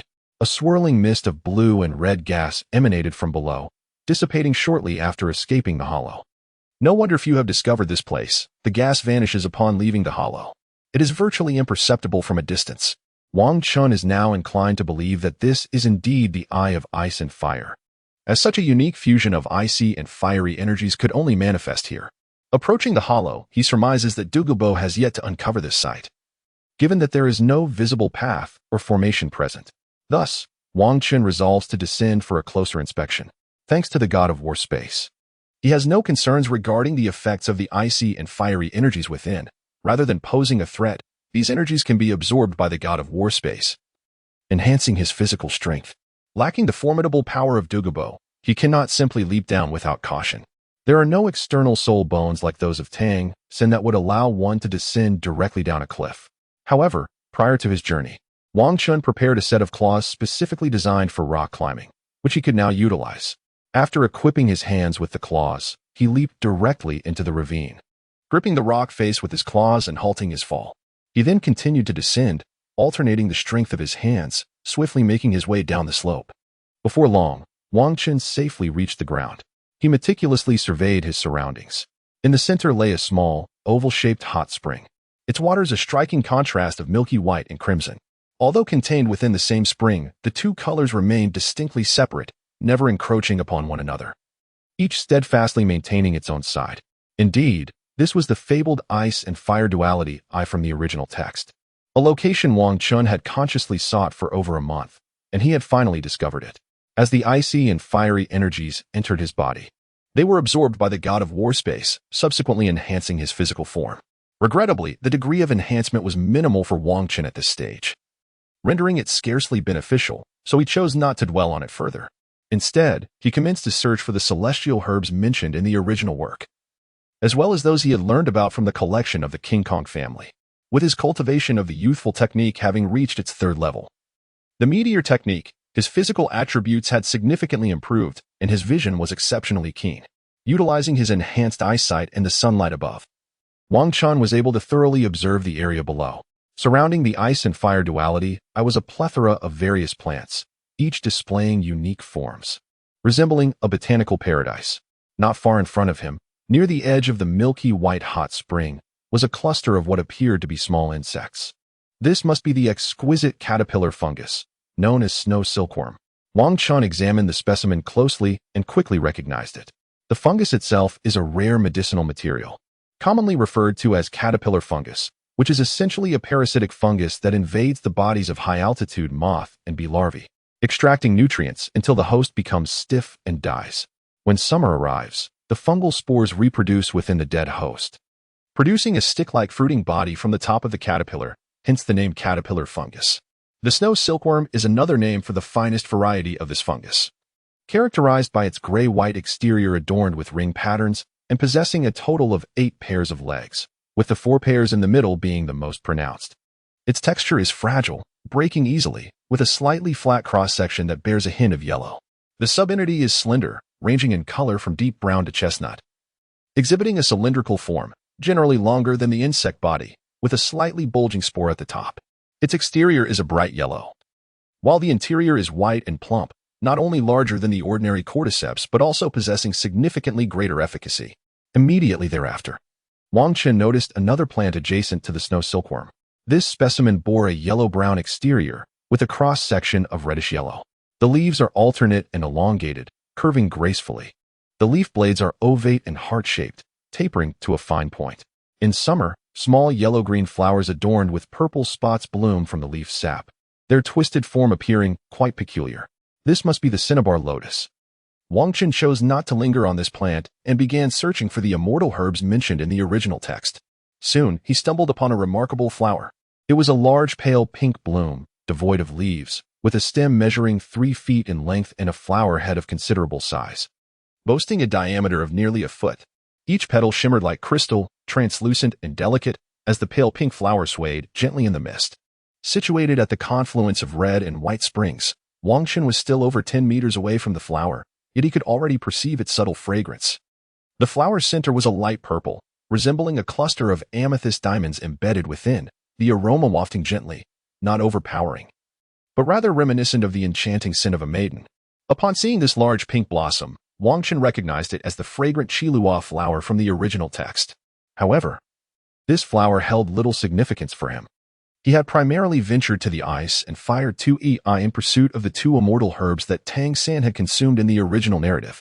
His own formidable physique, enhanced by the cultivation of the youthful technique, had already rendered him exceptionally powerful.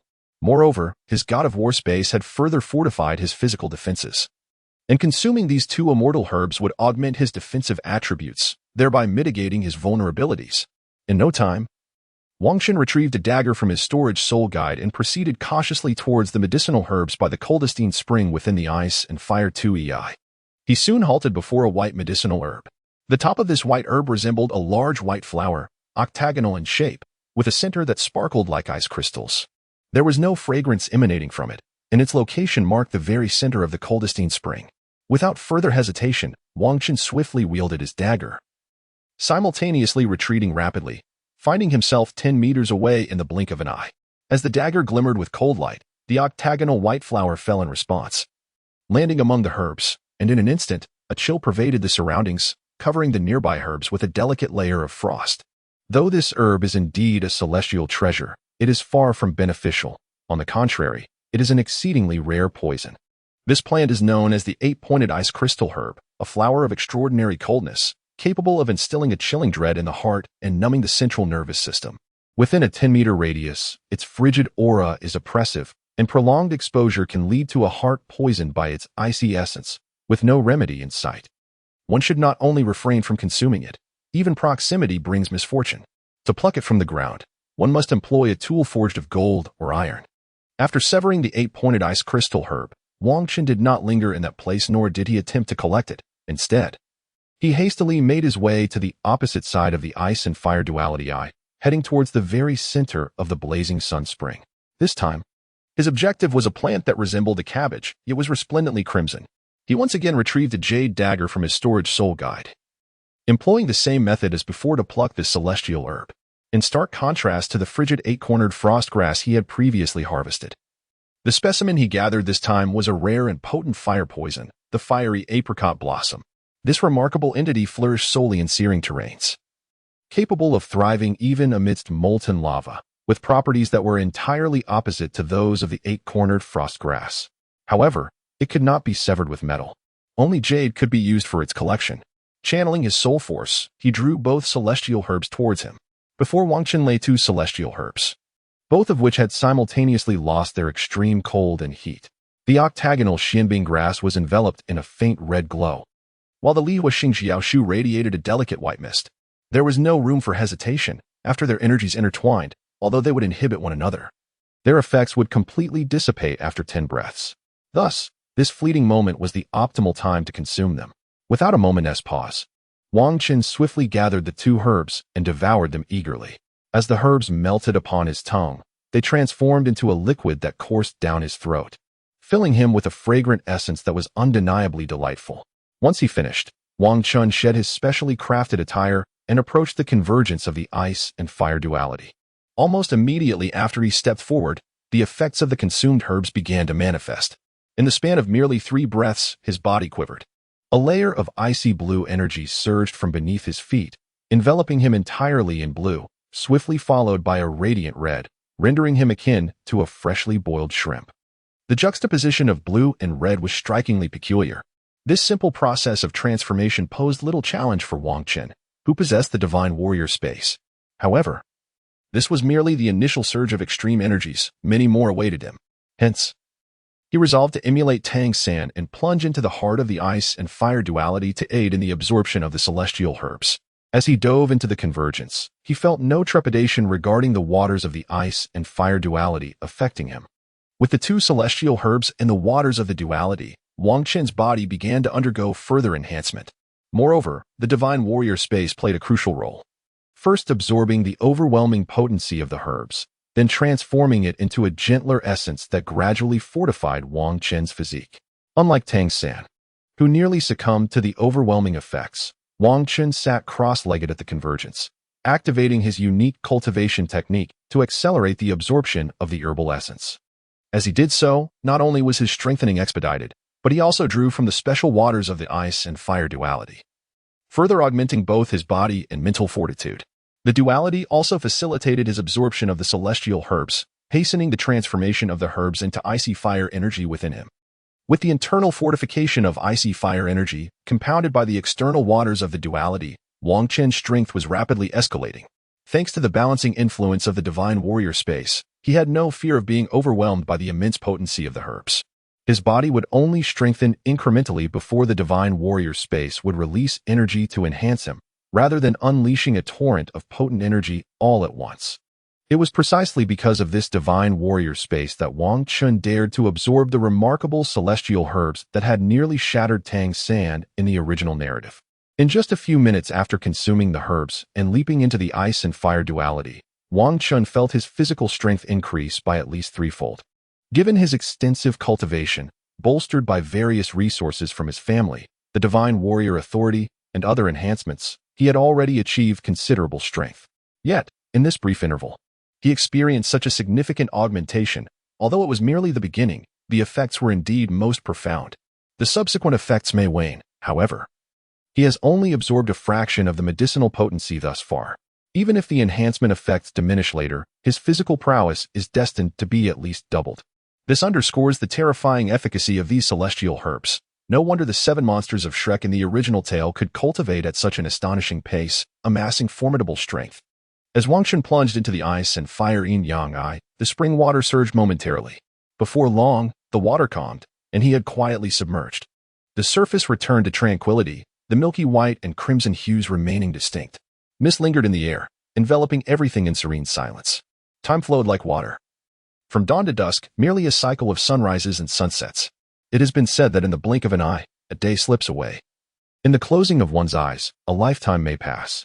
Time, at times, seems interminable, yet it is fleeting. Such is the nature of human existence.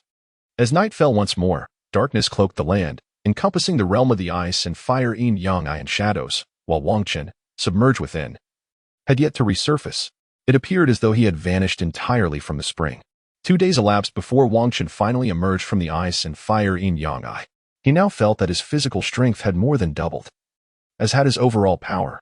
With his current abilities, confronting the elderly soul sage from earlier would surely not result in his retreat. Moreover, thanks to the absorption and neutralization provided by the god of war space, he was not hindered like Tang San in absorbing the immense medicinal energies. Now at level 50, upon returning to his family, he would merely need the elders to find a suitable soul beast for him to ascend to Soul King. Additionally, there remained some medicinal energy within his god of war space, and upon absorbing a soul ring, his strength would likely experience yet another surge in a short span. After emerging from the waters, Wang Chun donned his garments and began to gather the herbs he required, no longer fearing the dangers posed by the spring water or the poisonous plants. To him, the cold extreme in spring felt like cool water, while the hot sun spring was merely warm. Immersion in these waters would not only pose no harm but would instead be incredibly refreshing, akin to a unique ice and fire hot spring. Simultaneously consuming both of these celestial toxic herbs could yield benefits succinctly encapsulated in the phrase, water and fire cannot invade. All poisons are dispelled.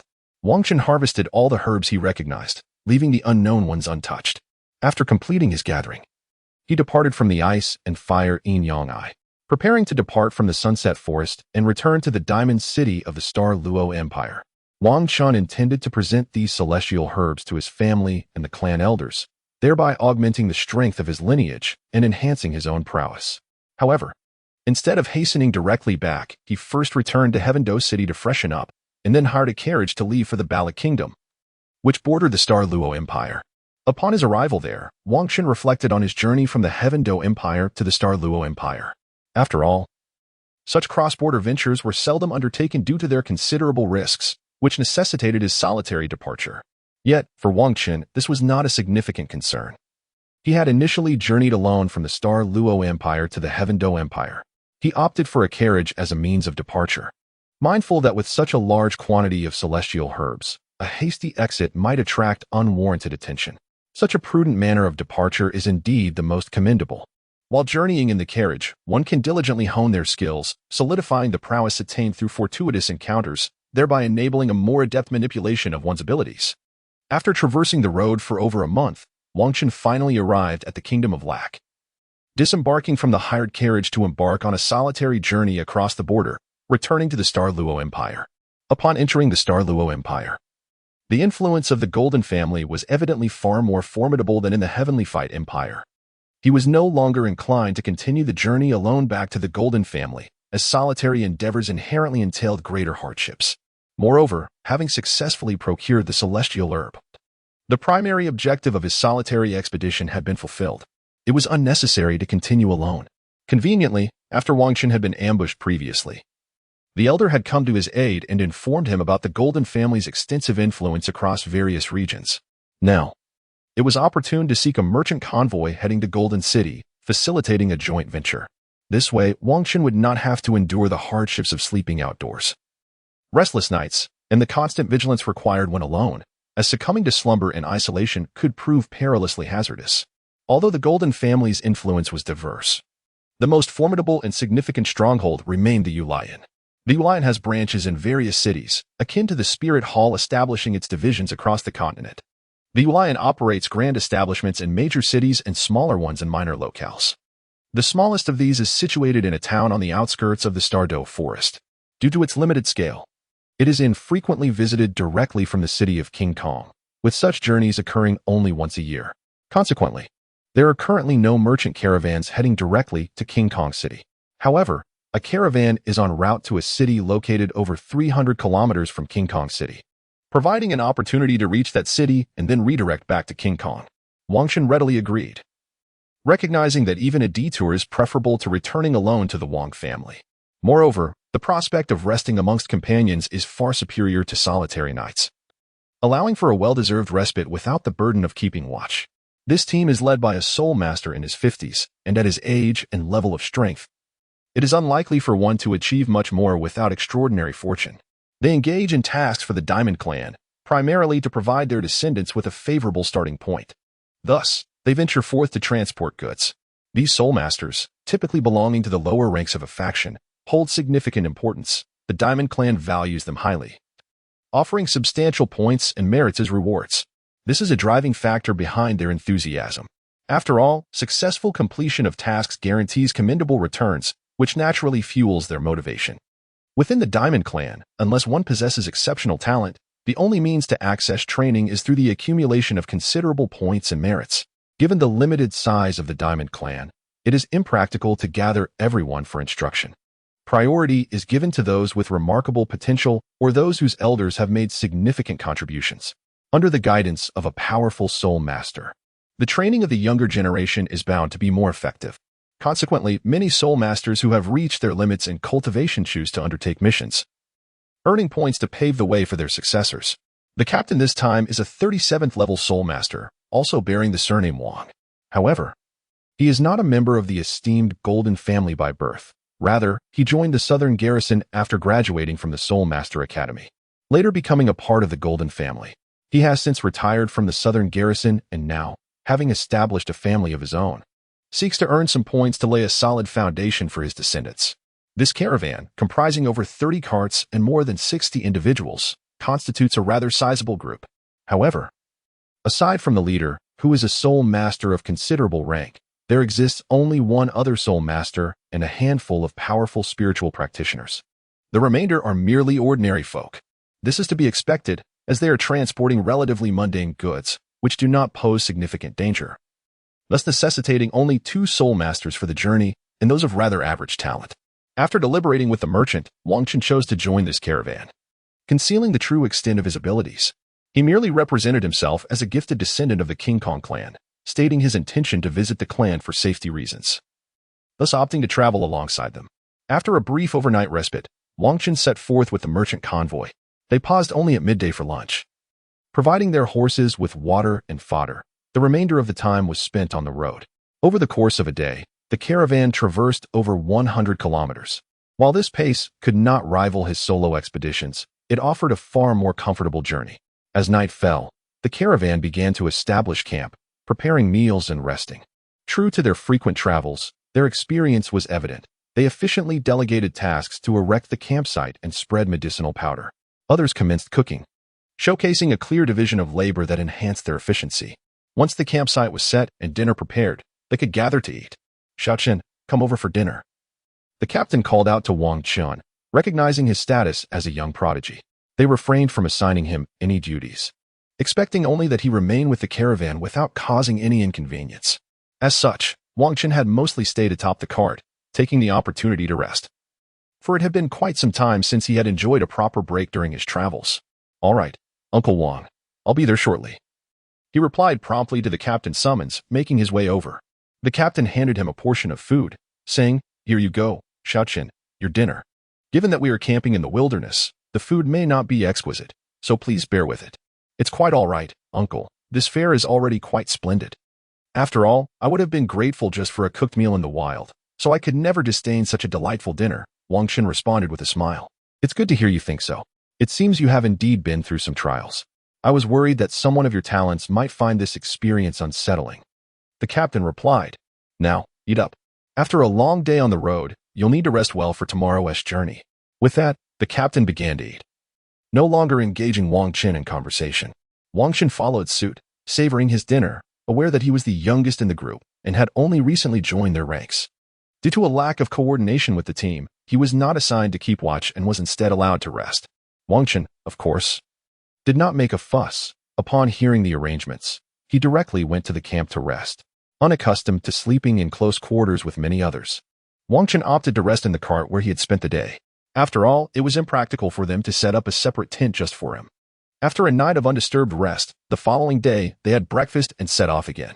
With several days of travel still ahead to reach their destination, they could not afford to waste time on the road. Completing their mission sooner would yield rewards earlier and reduce risks. After several days of travel, the merchant convoy finally arrived at their destination one evening.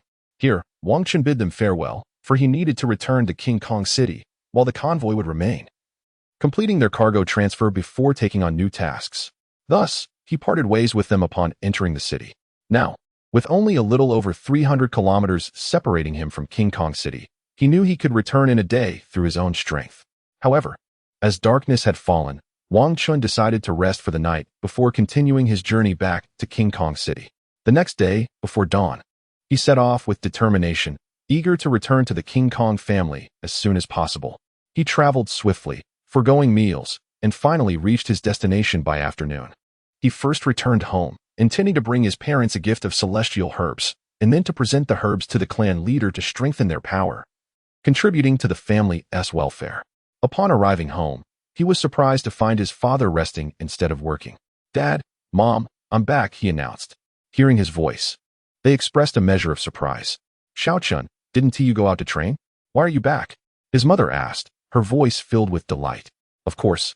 I missed you, Mom." He knew how to say the right things to make her happy. "I'll prepare your favorite meal. You and your dad can chat for a bit." With that, his mother left the room. "How come you're back?" Wang Chen's father inquired.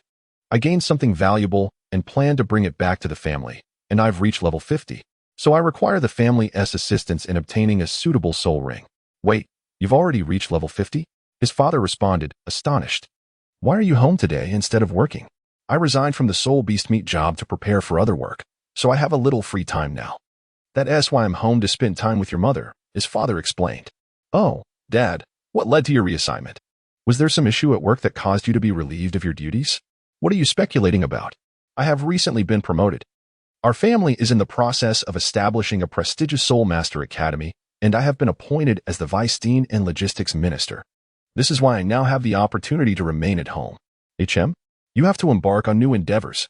How could you possibly find the time?" "That is because most of the preparations are already in place and students have been enrolled. However, the Academy currently lacks exceptionally talented individuals. Thus, the family has been deliberating whether to invite some of the younger generation, who are out gaining experience, to return and enrich our newly established academy. In the end, it was decided not to disturb those juniors, and your return is quite timely. Your participation would help fill the gap in our elite academy's graduates." Father, why is the family establishing this prestigious Soul Master Academy? The primary aim is to attract talent. In recent years, our family has not produced any exceptionally gifted descendants, which prompted this initiative. Moreover, the Grand Soul Master competition for the entire continent is approaching, presenting an excellent opportunity to garner recognition. Thus, we require young talents like you to participate in the competition and elevate the reputation of our Soul Master Academy. This will also serve as a means to attract talented students through effective promotion. "I understand. I will join the prestigious Soul Master Academy and participate in the competition to gauge the abilities of other prodigies. My purpose in returning this time is to present some treasures I have acquired for you and Mother, but since she is not here, let us discuss it after dinner." "Very well. We shall wait for your mother to join us before we converse about it." After dinner, Wang Chun retrieved the celestial herbs he had prepared for his parents from his storage soul guide. He first took out a peculiar celestial herb. This is a most peculiar celestial herb, with roots and leaves resembling delicate, intertwined vines. Yet, at its pinnacle blooms a resplendent golden tulip, its rich fragrance instantly enveloping the entire room, imparting a sense of opulence. "Mother, this is the serendipitous discovery I have made during my recent outing. This herb not only enhances one's strength, but also fortifies one's foundation, allowing one's innate abilities to ascend to new heights.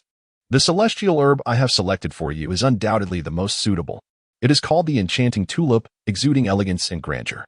Consuming it allows one to absorb the essence of heaven and earth, as well as the brilliance of the sun and moon. Your staff, being a treasure class martial soul, will benefit greatly from the assistance of this enchanting tulip, achieving a harmonious synergy. This flower is not to be ingested, rather, one must gently inhale its stamen, slowly drawing its essence into the body, and thereafter cultivate one's soul power with patience, allowing the medicinal effects to permeate throughout the limbs and bones." "Oh, Xiaochun, is this celestial herb one of the treasures recorded in our family's library?" Upon hearing Wang Chun's words, his father expressed his astonishment. "Indeed. The item I have discovered is the very treasure I had previously encountered in our family's tomes. After obtaining it, I returned immediately. Since it is such a remarkable treasure, I shall abstain from consuming it. Instead, it is better suited for you, Xiaochun. At your young age, with your innate talent, the effects will be far more pronounced. I, as your mother, shall forego it." Upon overhearing the conversation between Wang Chun and his father, his mother realized the significance of the gift her son had presented. If it were merely a trifle, accepting it would be customary. However, the item her son offered was far too valuable, and its benefits would surely be diminished if she were to partake instead of her son. For a mother, her child's well-being takes precedence. After all, since conceiving Wangchen, she had already begun to diminish her own cultivation efforts, and after giving birth, she devoted herself entirely to caring for him, forgoing her full-time training. This clearly illustrates her deeper concern for her son. Mother, there is no need for you to decline. I have already consumed it, and further ingestion would yield little benefit, potentially resulting in a clash of medicinal effects. Please, you should partake. Very well, my dear. Xiao Chun has spoken. You should accept it, as this is his heartfelt intention. Very well then. Father, I have also prepared a celestial herb for you. However, you must choose between a more challenging option with greater amplification or a simpler one with lesser enhancement. Naturally, I will opt for the more challenging one. I thrive on difficult endeavors. Very well. Upon concluding his words, Wangchen retrieved a celestial herb from his storage soul guide. It appeared to be an unremarkable white flower, roughly the size of a palm, resembling a peony, devoid of leaves, with its stem connected to a substantial black stone. The stone, entirely obsidian in hue, revealed its tremendous weight simply from Wang Chen's grasp. Upon the white blossom rested several striking crimson petals, vivid as blood, evoking an awe-inspiring sensation. Wang Chen solemnly declared, Father, this herb is known as the heartbreak red of sunlight, a divine treasure among celestial medicinal plants. It is accompanied by an ancient tale. Long ago, there was a young man, serene in nature, who cherished nurturing flowers and trees, cultivating a garden of green lotus and vibrant blooms. He would often compose verses for the flowers, raising his cup to the moon, and whenever petals fell, his heart sank in profound sorrow. He would gather the fallen petals and bury them, weeping endlessly. As the saying goes, true feelings can move the heavens. His affection for the flowers touched the celestial flower fairy, who secretly wed him, their love flourishing without bounds. However, such bliss was fleeting. The heavens discovered their union and were filled with wrath, declaring that mortals and immortals must not intermingle, commanding the flower fairy back to the divine realm. Ever since losing his beloved, the young man languished in sorrow, neglecting his garden, which fell into desolation. One day, a venerable elder appeared, revealing that the cherished white peony in his garden was the embodiment of his wife. To reunite with her, he merely needed to destroy the flower, causing the fairy to lose her celestial form and descend to the mortal realm. Yet, he was warned never to destroy the stone. After imparting this wisdom, the elder vanished like a wisp of breeze. The young man awoke to his folly, regretting his neglect of the flowers. Though he loved his wife dearly, he could not bear to destroy the peony, instead nurturing it with even greater care, weeping day and night until his heart shattered. In his final moments, his blood stained the petals, marking his undying devotion. Wangchen continued gravely, Father, this flower is extraordinary, serving its master. To harvest it, one must focus on their beloved with utmost sincerity, shedding blood upon the petals. Any hint of doubt will result in death without the possibility of picking the flower. Once taken, as long as it remains by its master's side, it shall never wither. The stone beneath, known as the black terminus, must not be destroyed, lest the heartbreak red lose its potency. Consuming this herb grants one the power of immortality, enhancing soul strength and transforming the body fundamentally. Upon hearing his son's narration, Wang Long found himself moved by the tale. Very well, I shall give it a try. He summoned his soul power, stimulating his lifeblood, and ejected a torrent of blood upon the petals. In that fleeting moment, his mind was flooded with memories of his beloved wife, their fateful meeting, shared adventures, and ultimate union. As his blood fell upon the petals, the heartbreak red quivered gently before cascading down. Now, father and mother, you both possess the celestial herb. Hasten to consume it. I shall protect you. Very well, they responded. Wang Long accompanied his wife to his usual training chamber, where they began to consume the celestial herb. Entering a state of cultivation, time passed inexorably, and Wang Chen observed as his parents engaged in their practice for over 3 hours. At last, the moment of completion was at hand. During this period, both parents underwent remarkable transformations. The most splendid of these changes was seen in his mother, as a staff radiating with a resplendent spectrum of colors floated gracefully before her, shimmering amidst a dazzling halo, beautifully accentuated by a rich golden light. The golden radiance emanated from the mother herself, imbued with a rich fragrance reminiscent of tulips, as if a celestial being had descended to the mortal realm. With each surge of brilliance, her staff appeared increasingly resplendent and captivating. In contrast, the father's transformation was somewhat different, enveloped by a crimson glow after consuming the heartbreak herb. He underwent a profound metamorphosis. The potent effects of the heartbreak herb began to thoroughly reshape his physique, fortifying his foundational essence and facilitating a smoother path for his future cultivation.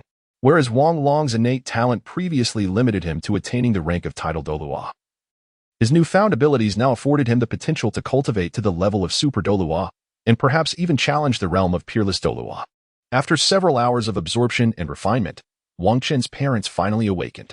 "Mom, Dad, how do you feel?" "I feel remarkably well. Not only has my strength ascended from level 59 to 60, but it seems my martial soul has also experienced a slight enhancement. More importantly, I still possess a considerable amount of medicinal potency within me. Once I acquire my soul ring, I believe I can swiftly elevate my strength by several more levels. What a true treasure this is." Wang Chen's mother articulated her transformation and then turned her gaze towards Wang Chen's father. I feel a more profound change within myself.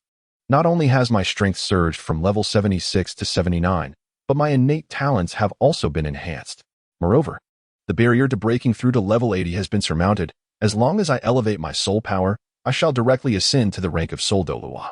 Perhaps I may even have the opportunity to become an elder in the future.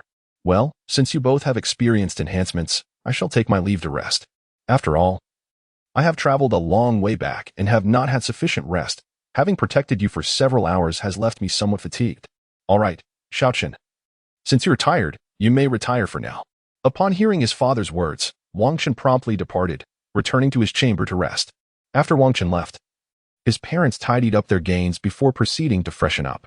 After all, consuming the celestial herb had put them through a rigorous transformation, expelling some impurities from their bodies, thus necessitating a thorough cleansing. The following morning, upon rising, Wang Chen made his way to the dining hall. Upon arrival, he found his parents already partaking in their meal. "Shaochen, come quickly to eat. Afterward, you need to pay a visit to the elder. The family has sent a message requesting your presence to discuss certain matters." Wang Long spoke as he noticed Wang Chen's arrival. "Oh, it seems I have matters to discuss with the elders as well. However, what exactly do they wish to confer with me about?" "It should pertain to the establishment of a prestigious Soul Master Academy by our family, especially with the upcoming Soul Master competition across the continent. We require a prodigy to make a name for our academy in this event." "Very well. I shall go after I finish my meal. By the way, father, do you now have such leisure time?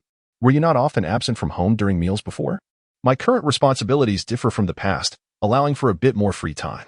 Moreover, your mother needs to hunt a soul beast to absorb a soul ring and attain the rank of Soul Emperor.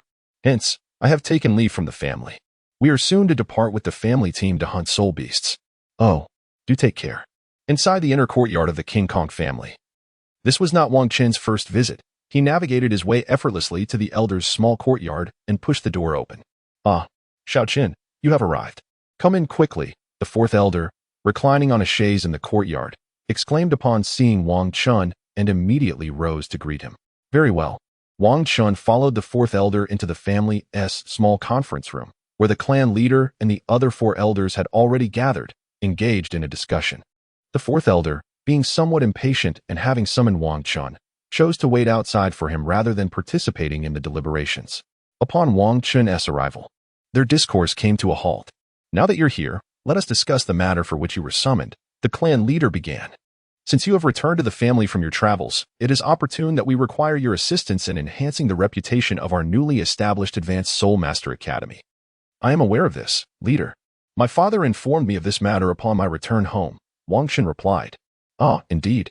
He is responsible for overseeing the academy. So it is only natural that he would convey this to you. What are your thoughts on it?" "Of course, I have no objections. My current strength is a result of the family's nurturing, and it is only fitting that I contribute to the family's endeavors." "Excellent. You may enroll at the academy. Aside from team training, you will have the freedom to arrange your schedule as you see fit." "Very well. However, aside from myself, who else will be participating in the Soul Master competition?" "Currently, the only other qualified candidate at the academy is Xiongda, whom you previously introduced to the family. We aspire to secure first place in this competition to bolster our reputation. Thus, it is imperative to select formidable participants. Unfortunately, most of our capable candidates have ventured out to gain experience, and we are reluctant to disrupt their training plans. Hence, We have not summoned them back at this time. Unless we find ourselves unable to assemble a strong team, we shall refrain from calling them back to participate. Nonetheless, with your return, we have already secured one participant, and it is possible that others may complete their training and return to the family within the next 6 months, allowing us to gather a full team without interrupting their current endeavors. Indeed, however, my return is primarily due to a fortuitous encounter I experienced during my travels. Another fortunate encounter. Speaking of which, we have reviewed and studied the techniques you had the Grand Elder bring back last time.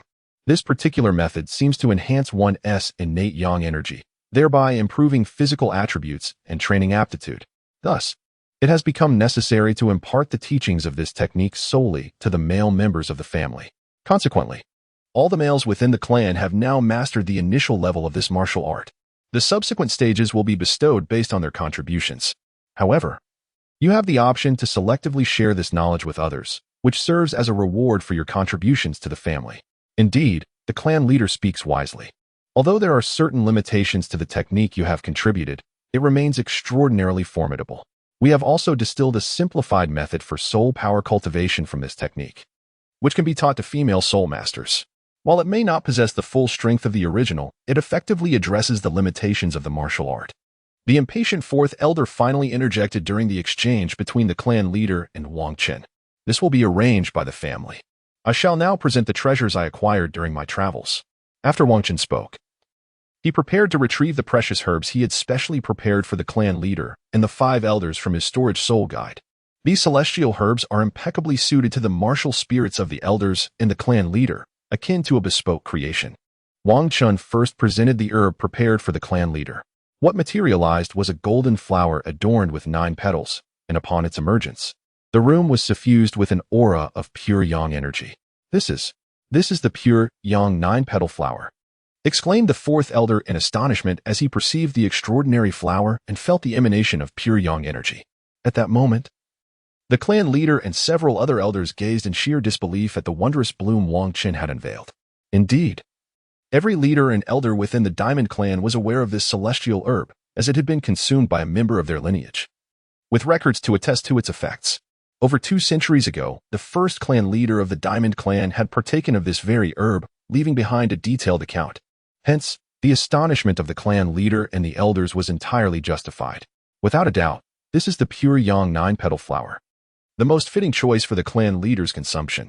The clan leader, Wang Gang, shares the same martial spirit, Fierce Diamond, as the first clan leader, and the documented effects of this herb upon consumption are well known. When Wang Chen discovered this herb within the eyes of ice and fire, he was equally astounded. He had not anticipated encountering a celestial herb with such meticulously recorded significance within the Diamond Clan. He resolved to bestow this herb upon the clan leader, as doing so would undoubtedly elevate the clan's supreme combat prowess. The first clan leader, upon consuming this herb at the Soul Douluo level of 87, had experienced a direct elevation of 3 levels, attaining the title Douluo rank of 90. Furthermore, he cultivated the pure yang body, which not only amplified the ferocity of his martial spirit, Fierce Diamond, but also enhanced his own strength. Each of his moves bore tremendous power, rendering him formidable even without the use of soul power. Coupled with the inherent indestructibility of his martial spirit, the first clan leader could engage in combat across levels within the titled Douluo realm, an utterly terrifying prospect. Upon hearing Wang Chen's words, the clan leader felt a surge of emotion. Such a precious celestial herb was being offered directly to him. However, as the clan leader, his thoughts transcended his personal desires. While the herb would undoubtedly yield significant benefits for him, given his advancing years, it would be far more advantageous for the clan's prodigy, Wang Chen, to consume it. Though the effects are commendable for me, it would be best for Xiaochun to partake of it. The other elders, upon hearing the clan leader's sentiments, regained their composure, having momentarily lost their composure at the sight of something from the clan's records. Indeed, the clan leader is correct. This herb is best suited for Xiaochun. Yes, we are all aging, whereas Xiaochun is still young. The effects would be most beneficial for him. Indeed, that is undoubtedly true. The other elders also echoed the words of the clan leader. Upon hearing the sentiments expressed by the leader and the elders, Wang Chen felt a profound sense of emotion. If it were merely an inconsequential object, relinquishing it would not matter much. After all, at an advanced age, it would be unbecoming to vie with the younger generation for such things. However, this celestial herb is well documented, with accounts of its consumption yielding remarkably beneficial effects. The ability of these venerable elders to suppress their desires and bestow this treasure upon the younger generation is truly moving. The mindset of considering the younger generation is likely the very reason behind the remarkable unity of the Diamond Clan. After all, who would not cherish an elder who genuinely cares for them? Who would dare betray such a family? No need for that, clan leader. I have already consumed other celestial herbs. Their effects are optimal for me. Taking more now would be counterproductive, creating conflicts with the herbs I previously ingested. It would be entirely unwise. Therefore, I believe it is best for you to partake in it. The stronger you become, the safer our Diamond Clan will be. This is the best outcome for me as well. Upon hearing Wang Qin's words, the clan leader decided to accept the celestial herb. Very well, I shall accept it. That's splendid, clan leader. I have not only prepared a celestial herb for you, but also for several other elders. After speaking, Wang Qin produced a second celestial herb. It was a delicate white flower, resembling a pristine lotus, untouched by the dirt of the world. Wang Qin presented it to the Grand Elder, stating, "This flower is known as the water fairy jade skin herb. It serves to nourish tendons and replenish bones, facilitating the flow of energy through the meridians. It harmonizes splendidly with your silverback gorilla martial spirit. When consuming it, you should only eat the petals and then suck the nectar to absorb its efficacy. It also requires the activation of soul power. Only in a state of tranquility can one truly absorb its essence." Having heard Wang Qin's explanation, the Grand Elder refrained from being overly modest and accepted the herb outright. After the Grand Elder received the celestial herb, Wang Qin produced yet another one. This particular herb was a vibrant red, quivering gently, exuding a soft, tender quality, composed solely of crimson leaves. The tips of the leaves resembled a coxcomb. But upon closer inspection, one would notice the distinctive golden veins running through them. As this herb was revealed, the temperature in the room rose dramatically. This herb was named the Coxcomb Phoenix Sunflower, and it aligned perfectly with the second elder's flame bird martial spirit. It should not be chewed or swallowed, rather. One must channel their soul power to harness its potential, allowing for a profound transformation of both sinews and marrow. The effects of this herb were strikingly apparent, promising a significant enhancement to the second elder's soul power and fiery abilities. After delivering this explanation, Wang Qin handed the herb to the second elder, then produced another small plant, half black and half white. This plant bore two leaves, one black and one white, clearly delineated and unyielding to one another. Third elder. This celestial herb is known as the Jingang immortal grass, capable of strengthening one's physique and significantly augmenting vitality. It pairs remarkably well with your everlasting ivy martial spirit. Consuming this herb will undoubtedly elevate your strength considerably. At that moment, Wang Qin gazed at the fourth elder, the one he understood best, and presented a celestial herb resembling a crimson rose. Fourth elder, he began, "This is the blazing rose. Your martial spirit causes you to gradually lose your sanity in the throes of intense battle. While it significantly amplifies your power, it is fraught with peril. Thus, I have prepared this blazing rose for you. It not only purifies your martial spirit, preventing any future loss of control, but it also enhances your fire abilities and combat prowess, ensuring that your strength does not diminish with the absence of that uncontrollable power." Upon concluding his words, Wang Qin turned his attention to the fifth elder of the family. This auxiliary soul master, endowed with the Pandao soul, is well aware that the cultivation speed of such food-type soul abilities is relatively slow. Fortunately, the fifth elder's soul aligns harmoniously with the family's simulated training environment, which has allowed him to attain an impressive level of over 80 at such a young age.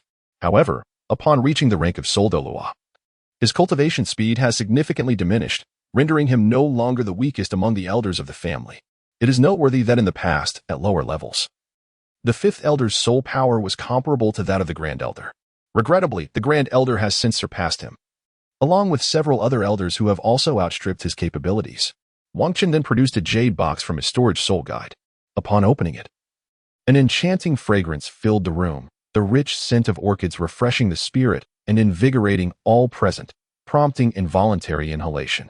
Within the box lay a delicate 8-petaled orchid, its petals quivering gently, exuding a pristine and ethereal aura. Wang Qin remarked, "This exquisite specimen is known as the 8-petal immortal orchid, a celestial-grade medicinal herb. It must be housed in a jade container, for when stored in such a vessel, it remains fresh for a millennium and blooms for 100 generations. Among all the celestial herbs I have brought back, this is the most gentle yet richly potent in its medicinal properties. It is easy to absorb, though it requires considerable time. However, as a soul Douluo, the fifth elder's absorption rate will undoubtedly accelerate. Moreover, the function of this herb is to fortify the foundation and expel impurities from the body, thereby addressing the fifth elder's slow cultivation speed as a food-type soul master. This is the celestial herb I have brought back for the clan leader and the elders. Well then, since you have acquainted yourself with the matters of the Soul Master Academy and presented us with the celestial herb you prepared, you may return home for now. Once we have absorbed these herbs, we shall take you to hunt for soul rings. Very well, clan leader and elders, I shall take my leave. With that, Wang Chun departed from the inner courtyard and returned to his residence. At that moment, his parents were away, engaged with the family's soul hunting team in pursuit of soul rings. Consequently, Wang Chun sent a message to his 3 younger brothers, inviting them to his home, for he had prepared a celestial herb for each of them. Before long, his 3 younger brothers arrived at Wang Chun's residence. "Eldest brother, you have returned," one exclaimed. "Yes, I have been out on a journey for some time and have gleaned some rewards. Additionally, I encountered a fortuitous event, prompting my return to the family. How have you all been faring lately?" "Eldest brother, we are doing well. Ever since you embarked on your journey, we have been training diligently. And I have reached level 31. "Oh, hi, that's quite impressive. You've already reached the 31st level. How about the other 2? What levels have they attained?" The usually reticent Lu Yun interjected. "I have also reached the 29th level, and I am on the verge of breaking through to the 30th level. Soon, I shall merely need to procure a soul ring to ascend to the rank of Soul Master." Wang Chun praised his diligent junior, acknowledging, "Shaolin is indeed commendable. Your dedication to cultivation is remarkable." Within their group, he was recognized as the most industrious in his training. As a commoner soul master, Lu Yun had previously lacked resources to aid his cultivation before being embraced by Wang Chun. Nevertheless, his prowess in the initial Soul Master Academy was noteworthy. Otherwise, Wang Chun would not have sought him out. Now, with the resources of the King Kong family at his disposal, his cultivation speed has significantly accelerated, allowing him to attain the 29th level by the age of 13. Yet, it must be noted that without his relentless efforts, such strength would not have been achievable. Even with the King Kong family support. "Boss, I am faring well too. My strength has reached the 44th level.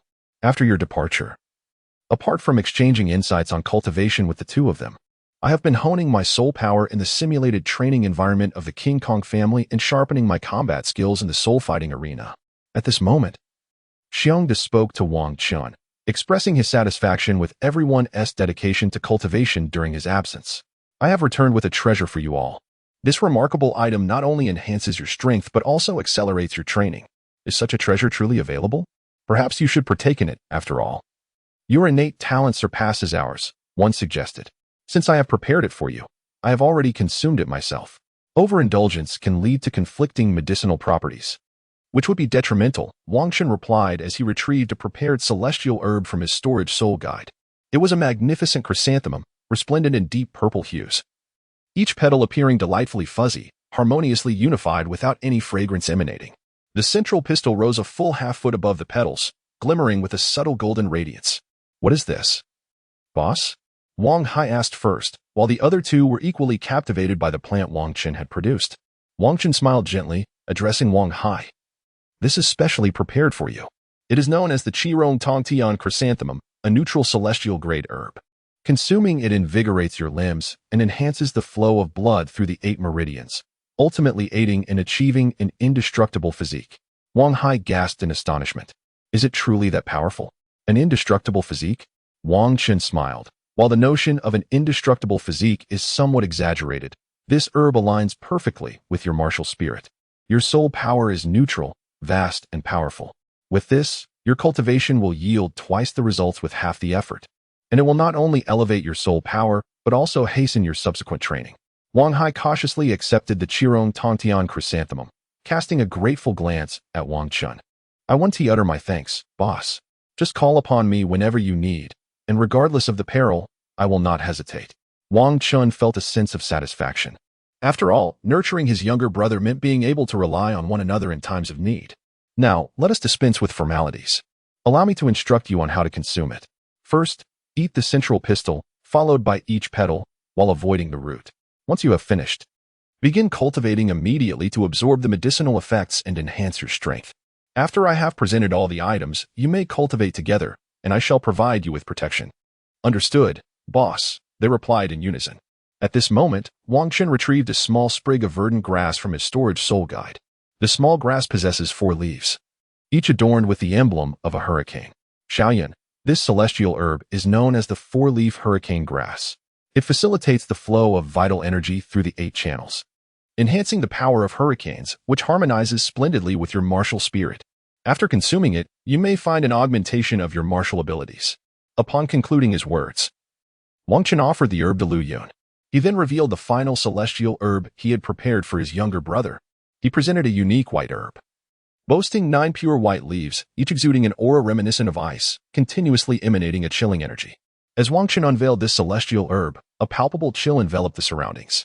This herb is called the 9-turn profound ice grass. It not only allows for 9 transformations in body refinement, significantly enhancing your physical prowess, but it also fortifies your ice abilities. Consequently, your control over ice will not only be amplified, but your overall mastery will also improve. Remarkably, this herb is not to be ingested. Simply holding it while channeling your soul power enables it to penetrate your body and bolster your strength. Now that you are all aware of how to utilize the celestial herbs, proceed to my usual training ground to begin your consumption. I shall guard you. Understood, boss. The 3 of them followed Wang Chen to a tranquil training area, ideally suited for absorbing the celestial herbs. After arriving at the serene training chamber, the trio eagerly partook of the celestial herbs, while Wang Chen maintained a watchful presence nearby, safeguarding them.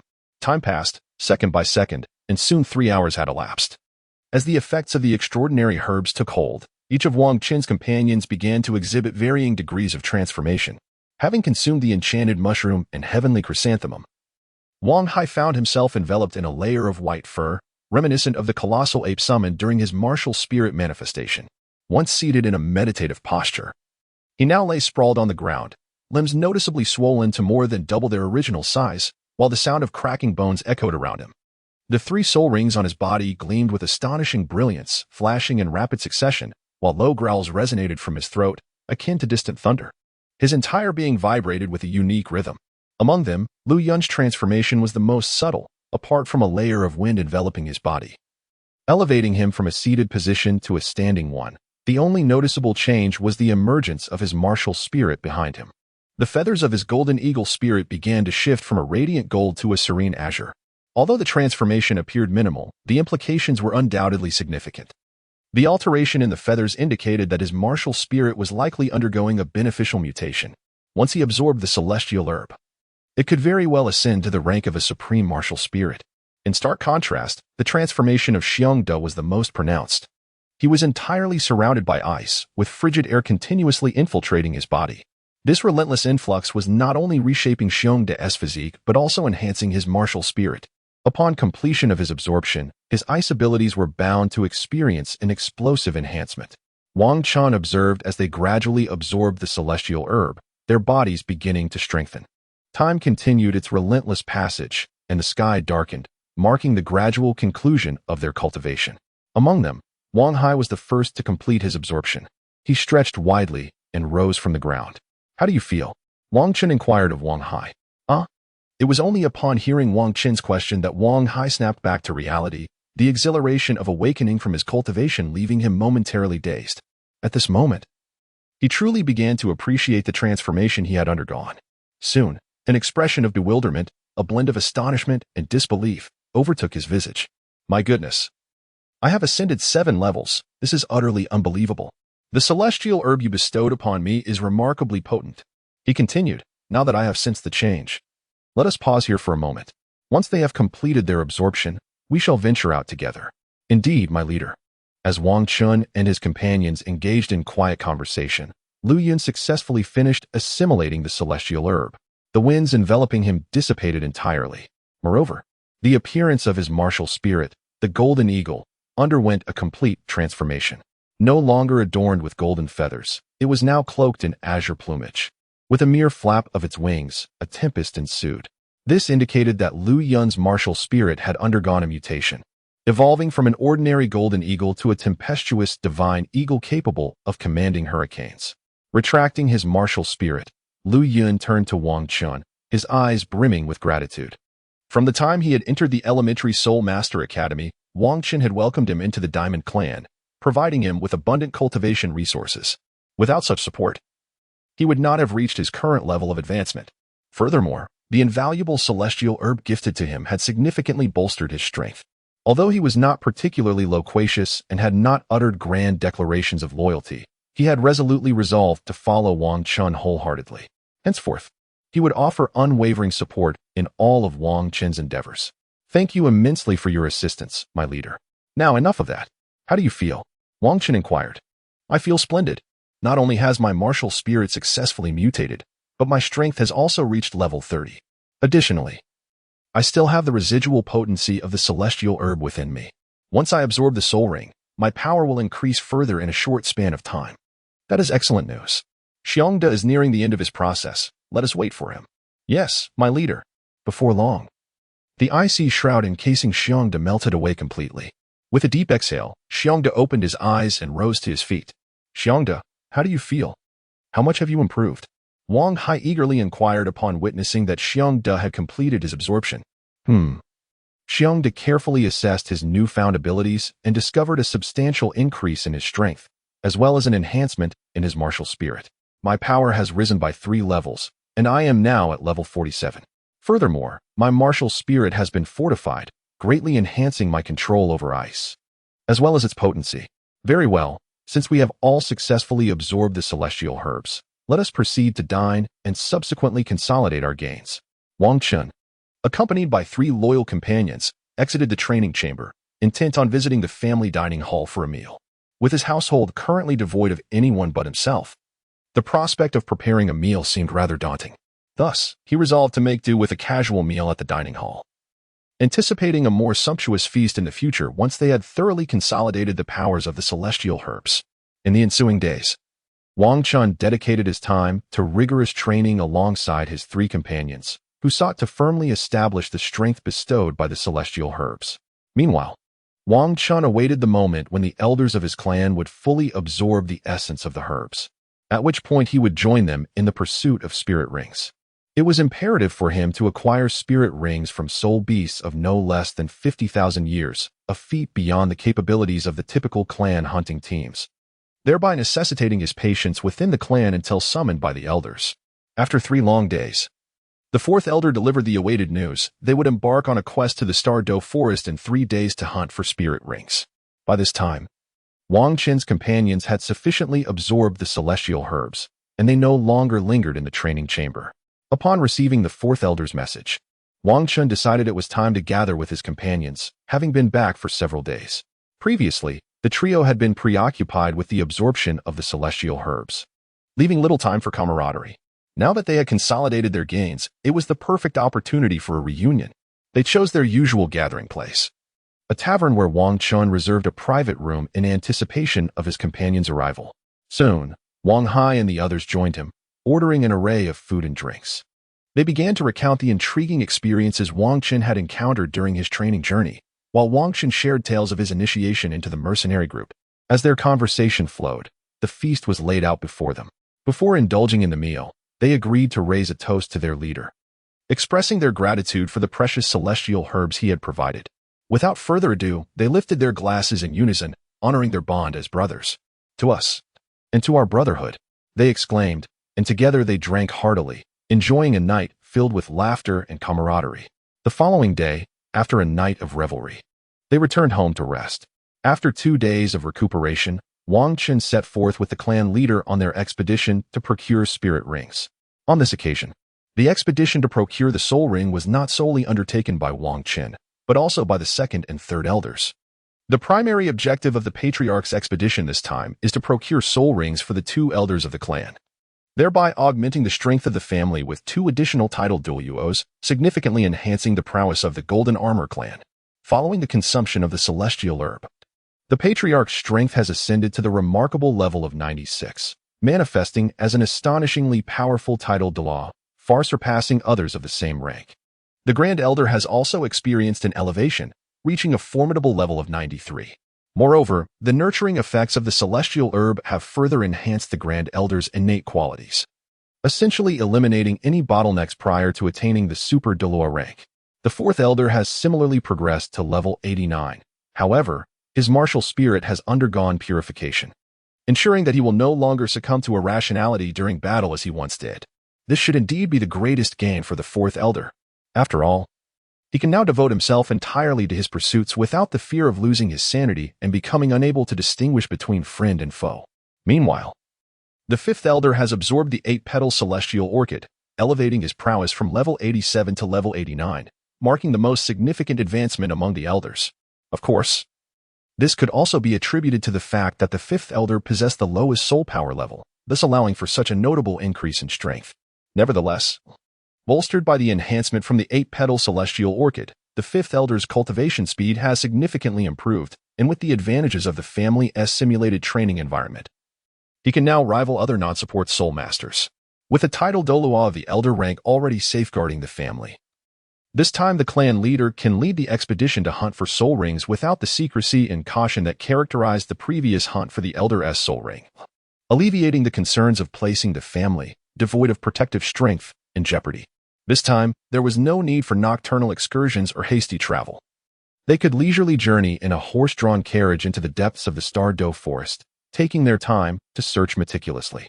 Soon, 1 or 2 carriages from the Jingang family set forth, carrying the clan leader and 2 elders, along with Wang Qin.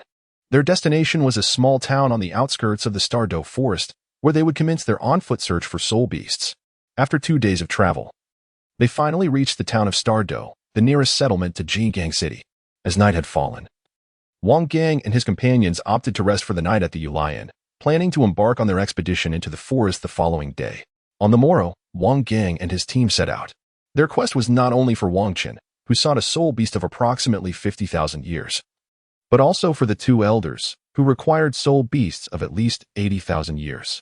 These soul beasts are unlikely to appear in the outskirts of the Douluo forest. Hence, they did not waste time searching the periphery and directly ventured into the depths of the forest. Due to Wang Qin's slower pace, unable to keep up with the speed of the clan leader and others, Wang Gang took it upon himself to carry Wang Qin, swiftly advancing into the heart of the Douluo forest. Leader, let us first find a suitable soul ring for Xiao Chen here. Indeed, let us seek a soul beast over 50,000 years old. Should we encounter any suitable soul beasts along the way, we shall hunt them for you first. At this moment, Wang Qin and his companions had already ventured deep into the Douluo forest, commencing their meticulous search. Since Wang Qin required a soul beast with a minimal age, they resolved to first seek a suitable soul ring for him. After all, it is prudent to undertake simpler tasks before tackling more challenging ones. Thus, they could complete all tasks more swiftly.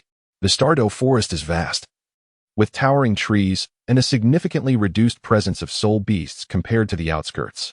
The entire forest is enveloped in an eerie silence, punctuated only by the sounds of Wang Qin and his companions as they traverse through it. Despite their meticulous search, they regrettably encountered no suitable soul beasts throughout the morning. However, due to the formidable strength of the clan leader and the elders, the half-day of searching proved to be no burden. Wang Qin, having undergone considerable training, also remained unfazed by the duration of their quest. Hence, they did not pause for a respite or lunch, but rather pressed on with their pursuit. After several more hours of walking, they emerged from the towering forest and found themselves before a sprawling marshland. Upon their arrival, they observed ripples dancing across the surface of the swamp. Clan leader Wang Gang employed his mental prowess to keenly perceive the marshland and subsequently smiled, exclaiming that fortune smiled upon them, for they had discovered a soul beast particularly suitable for Xiao Chen, lying just beneath the marsh. Upon hearing Wang Gang's words, the other 2 elders likewise focused their senses and confirmed the presence of a massive titan python lurking beneath the swamp. Indeed, it was an excellent find. Uncertain of how long their search within the Douluo forest would take, the 3 of them decided that one person would utilize their mental energy to survey the surrounding environment, while the other 2 conserved their strength. Once the first person's mental energy was nearly depleted, they would rotate, allowing another to take up the vigilance. In this manner, not only can we maintain a vigilant watch over our surroundings, but we also prevent the entire team from losing their morale, which could hinder our combat effectiveness. Thus, at the outset, the 2 elders failed to detect the titan python lurking beneath the swamp. It was only after the clan leader's reminder that they employed their mental prowess to sense the creature. After all, they were on the verge of obtaining a soul ring for Wang Qin, necessitating an awareness of the soul beast's location. Elder 2, your martial spirit cannot reach its full potential here. So you shall be responsible for ensuring young Chen's safety. Elder 3 and I will swiftly hunt down this soul beast. Understood. Upon finishing, Elder 2 swiftly retreated with Wang Chen, vacating the battlefield for the clan leader and Elder 3. Third soul skill, rapid growth. As Elder 2 departed with Wang Chen, Elder 3 unleashed his soul skill. Suddenly, a plethora of everlasting vines emerged within the swamp. Swish, swish, swish. The everlasting vines began to grow rapidly, intertwining in the swamp, preparing to extract the Titan python from its murky lair, thereby facilitating its defeat. Otherwise, if it remained ensconced in the swamp, Wang Gang and the others would indeed struggle to transform it into Wang Chen's soul ring. The swamp served as a buffer, preventing them from effectively controlling the force of their attacks on the Titan python. A diminished attack would fail to inflict significant harm, while an excessive one might risk outright killing the soul beast. Thus, there was no way to utilize this soul beast. Hence, the third elder decided to extricate it from the swamp. Prepare, Chief. All right. In just these two succinct phrases, they comprehended each other's intentions, a testament to their long-standing rapport. The third elder wielded the everlasting vines and hurled a colossal serpent, over 50 meters in length, into the sky, liberating it from the mire. Meanwhile, the chief had been poised and ascended rapidly, appearing before the Titan python's head. Furious diamond fist. Boom. With a single punch, Chief Wang Gang sent the soul beast crashing back to the ground. Crash. The Titan python slammed into the earth, producing a thunderous sound. Bang, bang, bang, bang. As it struck the ground, the Titan python began to splinter, emitting a series of explosive cracks. This is the ferocious diamond fist of Patriarch Wang Gang, capable of inflicting immense damage upon adversaries, as well as causing explosive harm within their bodies. The greater the disparity in strength, the more devastating the impact. Under normal circumstances, such a punch would suffice to slay the Titan python. However, this time, in order for Wang Chun to acquire a soul ring, he deliberately restrained the force of his blow. Upon witnessing that the Patriarch and his companions had vanquished the Titan python, the second elder promptly took Wang Chun aloft. Xiao Chun, proceed to eliminate the Titan python and prepare to absorb the soul ring, he instructed. Following the second elder's words, Wang Chun approached the severely injured Titan python. Struck by the Patriarch, he delivered a punch to the very spot that had been ravaged by the Patriarch's assault. With this strike, Wang Chun effortlessly penetrated the Titan python's cerebral core through the colossal wound inflicted by the Patriarch, thus ending its life. Through this encounter, Wang Chun gained a profound understanding of the Patriarch's formidable prowess. He could shatter the Titan python's toughest skull with a single blow while channeling his soul power within, wreaking havoc upon its body. Remarkably, this was achieved without directly killing the Titan python. The precision of soul power manipulation was truly terrifying. Such meticulous control is beyond the reach of an ordinary title Douluo. It is no wonder that the strongest of the Diamond Clan, having absorbed the pure young nine-leaf flower, has become even more formidable. At this moment, a black spirit ring emerged from the corpse of the Titan python, which had been slain by Wang Chen. Wang Chen sat cross-legged on the ground, channeling his soul power, and then drew the black spirit beast towards him. Boom. As soon as the soul ring of the Titan python, which had existed for over 50,000 years, settled upon Wang Chen's head, it began to infuse him with a substantial amount of soul power. This infusion of energy far surpasses that of the Millennium Soul Ring absorbed previously. Naturally, given that it is a 50,000-year soul ring, it is understandable that it contains 3,000 years more energy than the last. Had the former Wang Chun been subjected to such an immense surge of energy, he would likely have been overwhelmed. However, the current Wang Chun is markedly different. Not only has he been endowed with a portion of the war god's authority, granting him a space for energy storage, but he has also undergone significant enhancement through the Ice and Fire Immortal Herb within the Eye of Ice and Fire, vastly improving his physical capabilities. Now, as this energy enters his body, Wang Chun is fully capable of withstanding it. Moreover, with the existence of the war god space, this 50,000-year soul ring poses no issues whatsoever. The war god space voraciously devours the energy, subsequently filtering it before returning it to Wang Chen's body. In this manner, the once tumultuous energy became tamed, allowing Wang Chun to absorb it with greater ease. Now, all that remained was the passage of time to gradually enhance his capabilities, enabling him to successfully assimilate the 50,000-year Titan Python soul ring. The filtered, gentle energy coursed throughout his body, incrementally fortifying him, allowing his already augmented physique to experience yet another growth. As time drifted by, Wang Qin had been engaged in absorption for 3 hours. The energy emanating from the 50,000-year black soul ring diminished progressively, while Wang Qin's aura grew increasingly potent. It appeared that he was nearing the completion of his absorption. After more than 10 minutes had elapsed, the black soul ring hovering above Wang Qin's head finally ceased to emit energy, vanishing completely. This also signifies that Wang Qin has successfully absorbed the soul ring that has existed for over 50,000 years. Once again, Wang Qin has shattered the record set by the Diamond Clan. Even the inaugural patriarch who founded the Diamond Clan did not achieve such extraordinary feats. However, Patriarch Wang Gang and the other 2 elders had anticipated this outcome, for they had already assessed Wang Qin's physical prowess within the clan. Wang Qin's physique was capable of absorbing soul beasts nearing 60,000 years in age. Otherwise, they would not have endeavored to hunt the Titan python that was over 50,000 years old for him. Soon, Wang Qin concluded his absorption and rose from the ground, meticulously attuning himself to his transformations. Martial soul manifestation. With a low shout, Wang Qin completed the manifestation of his martial soul.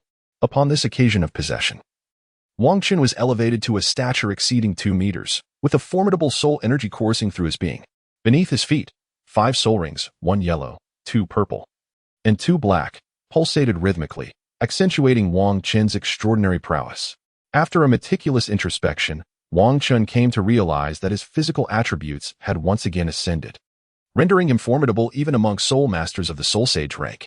Although this extraordinary absorption had undergone filtration through the God of War space, resulting in a slight loss of energy, vestiges of medicinal potency from celestial herbs still lingered within him.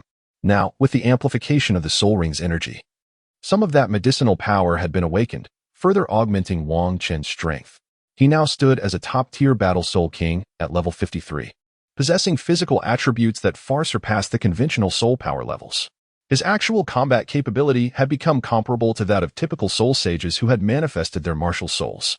It can be asserted that he had achieved a remarkable enhancement. With his current prowess, when he partakes in the Continental Soul Master competition, it is likely that he alone could vanquish the teams from other Soul Master academies. Wang Qin then dispelled his martial soul and approached the clan leader and the elders. Earlier, while Wang Qin was absorbing the soul ring, the clan leader and the 2 elders had stood guard nearby, ensuring no unforeseen events would disrupt his absorption process. Upon the completion of his absorption, they returned to his side. Clan leader, I have successfully completed the absorption.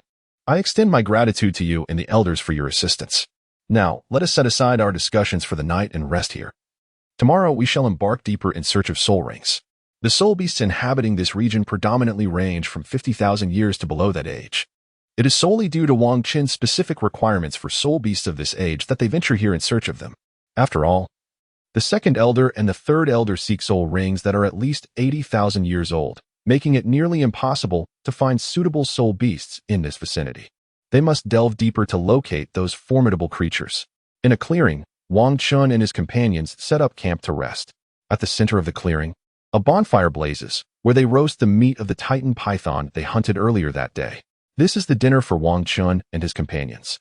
Although for Wang Gang and the others, going a few days without food poses no significant issue, having the opportunity to indulge their appetites is certainly a delight. Moreover, the flesh of the Titan python, which has existed for over 50,000 years, is truly a potent source of nourishment. Even those lower-tier soul masters who partake in this Titan python meat can enhance their physical prowess and slightly accelerate their cultivation speed. Wang Qin's storage soul guide contains a considerable amount of Titan python meat, which he intends to share with his 3 younger brothers upon their return.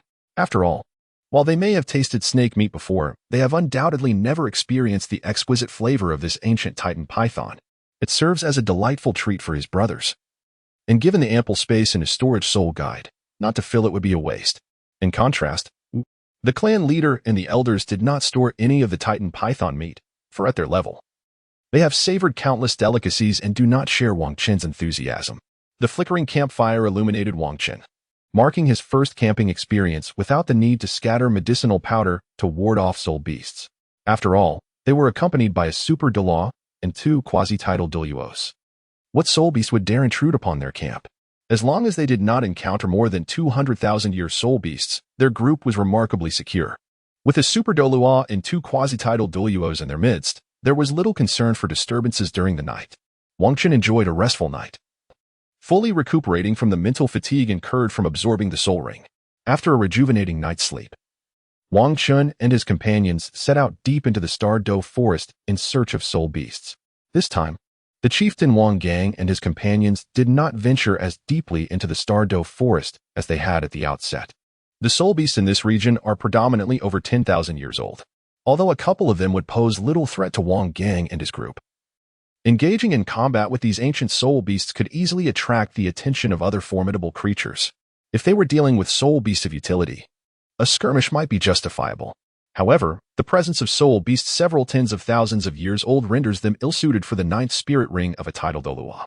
Engaging in battles that yield no advantages and squander their strength is entirely unnecessary.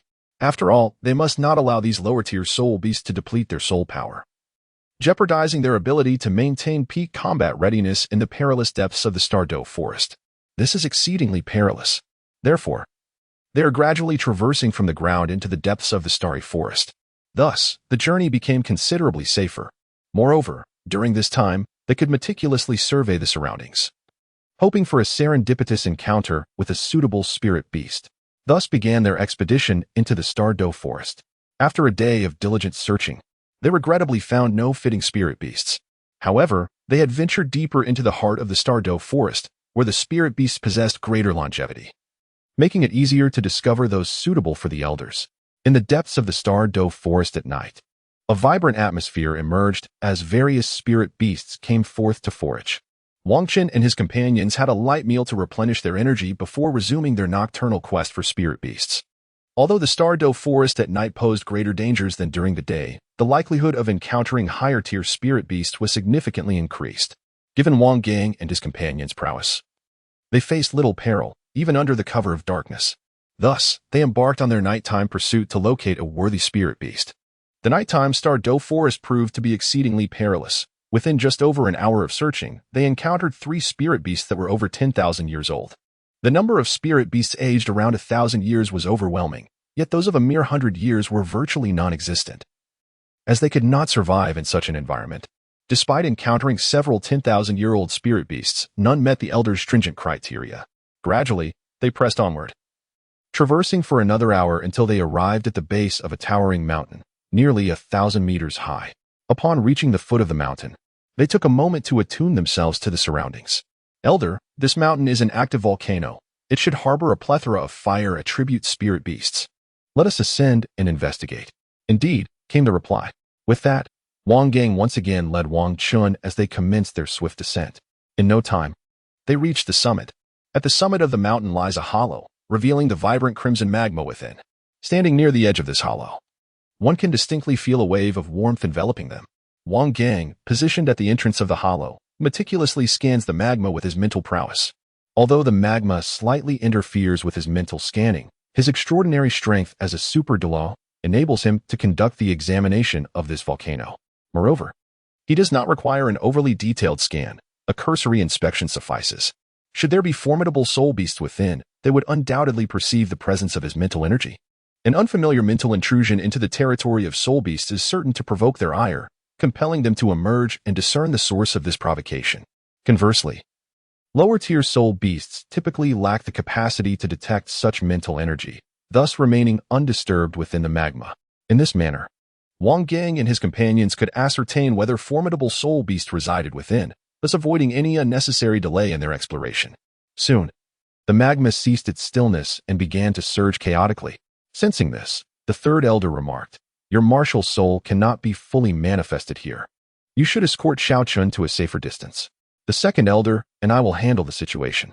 Chief Wang Gang had already sensed the presence of a soul beast beneath the volcano, one that was at least 90,000 years old.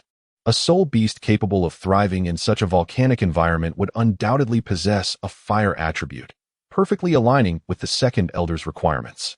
After several days of searching, they had finally discovered one. Once the third elder had safely led Wang Chun away, a crimson serpent, measuring over 10 meters in length, erupted from the depths of the volcanic hollow. The head of this crimson serpent is adorned with a singular horn, which exhibits a blood-red hue interspersed with hints of violet and azure. Its entire form is enveloped in a rich scarlet, devoid of any other color. "Lava crimson chain serpent," exclaimed the second elder with great fervor. Upon witnessing the full visage of the soul beast, he recognized its identity. The lava crimson chain serpent is a remarkably distinctive fire attribute soul beast. In its juvenile stage, known as a century-old soul beast, it is entirely cloaked in black, resembling a highly venomous serpent. However, despite its appearance suggesting toxicity, it is, in fact, a non-venomous creature. This clever disguise allows it to survive during its vulnerable youth. As it approaches the millennium mark, it requires a fire attribute environment for metamorphosis and evolution. Once it evolves into a millennium soul beast, its entire body transforms into a vivid crimson. At this moment, the lava crimson chain serpent truly lives up to its name.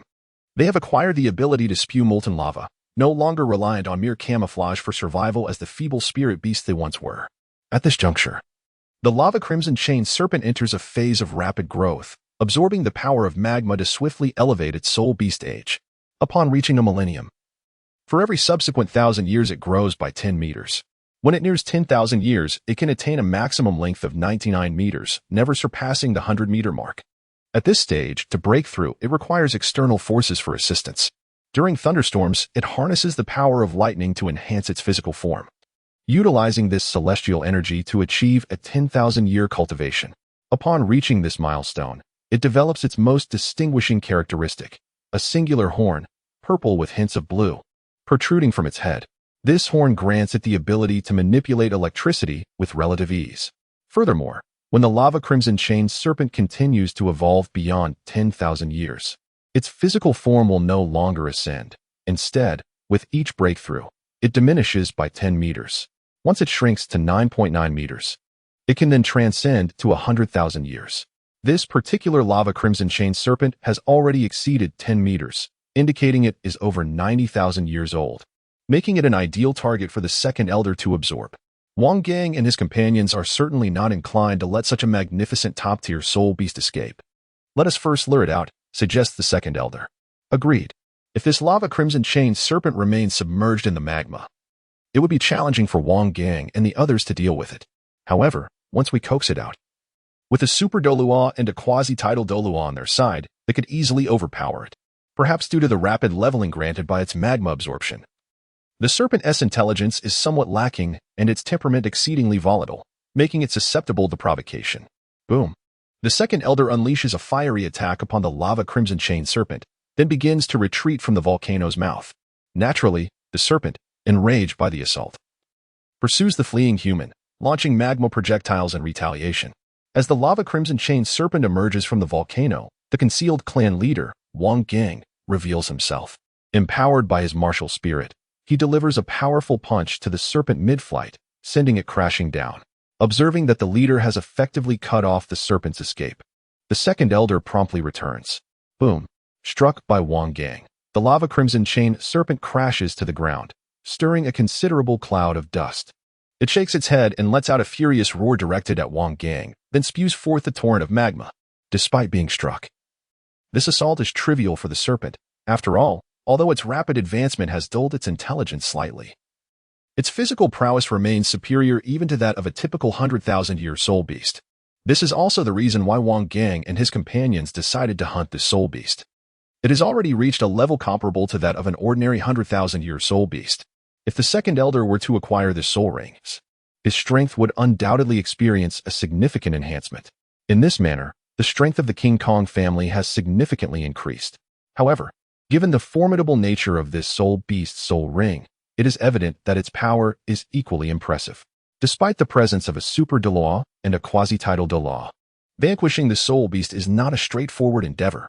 The second elder and clan leader Wang Gang launched a coordinated assault on the lava-red chain snake. Yet they found it challenging to inflict substantial damage upon it.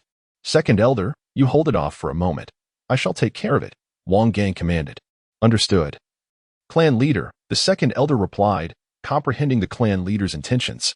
He then utilized the advantage of his martial spirit to distract the lava-red chain snake, buying precious time for the clan leader's assault. Thus, the second elder managed to restrain the lava-red chain snake for over 10 seconds, preventing its escape. At that moment, Wang Gang's soul skill was fully prepared. 7th soul skill, Kong Gang Heavenly Strike. Boom. With a resounding explosion, the ground shattered as Wang Gang propelled himself forward with immense force. directly confronting the lava-red chain snake. His strike landed squarely on the creature's head. Boom! The lava-red chain snake was forcefully driven into the ground. Crash!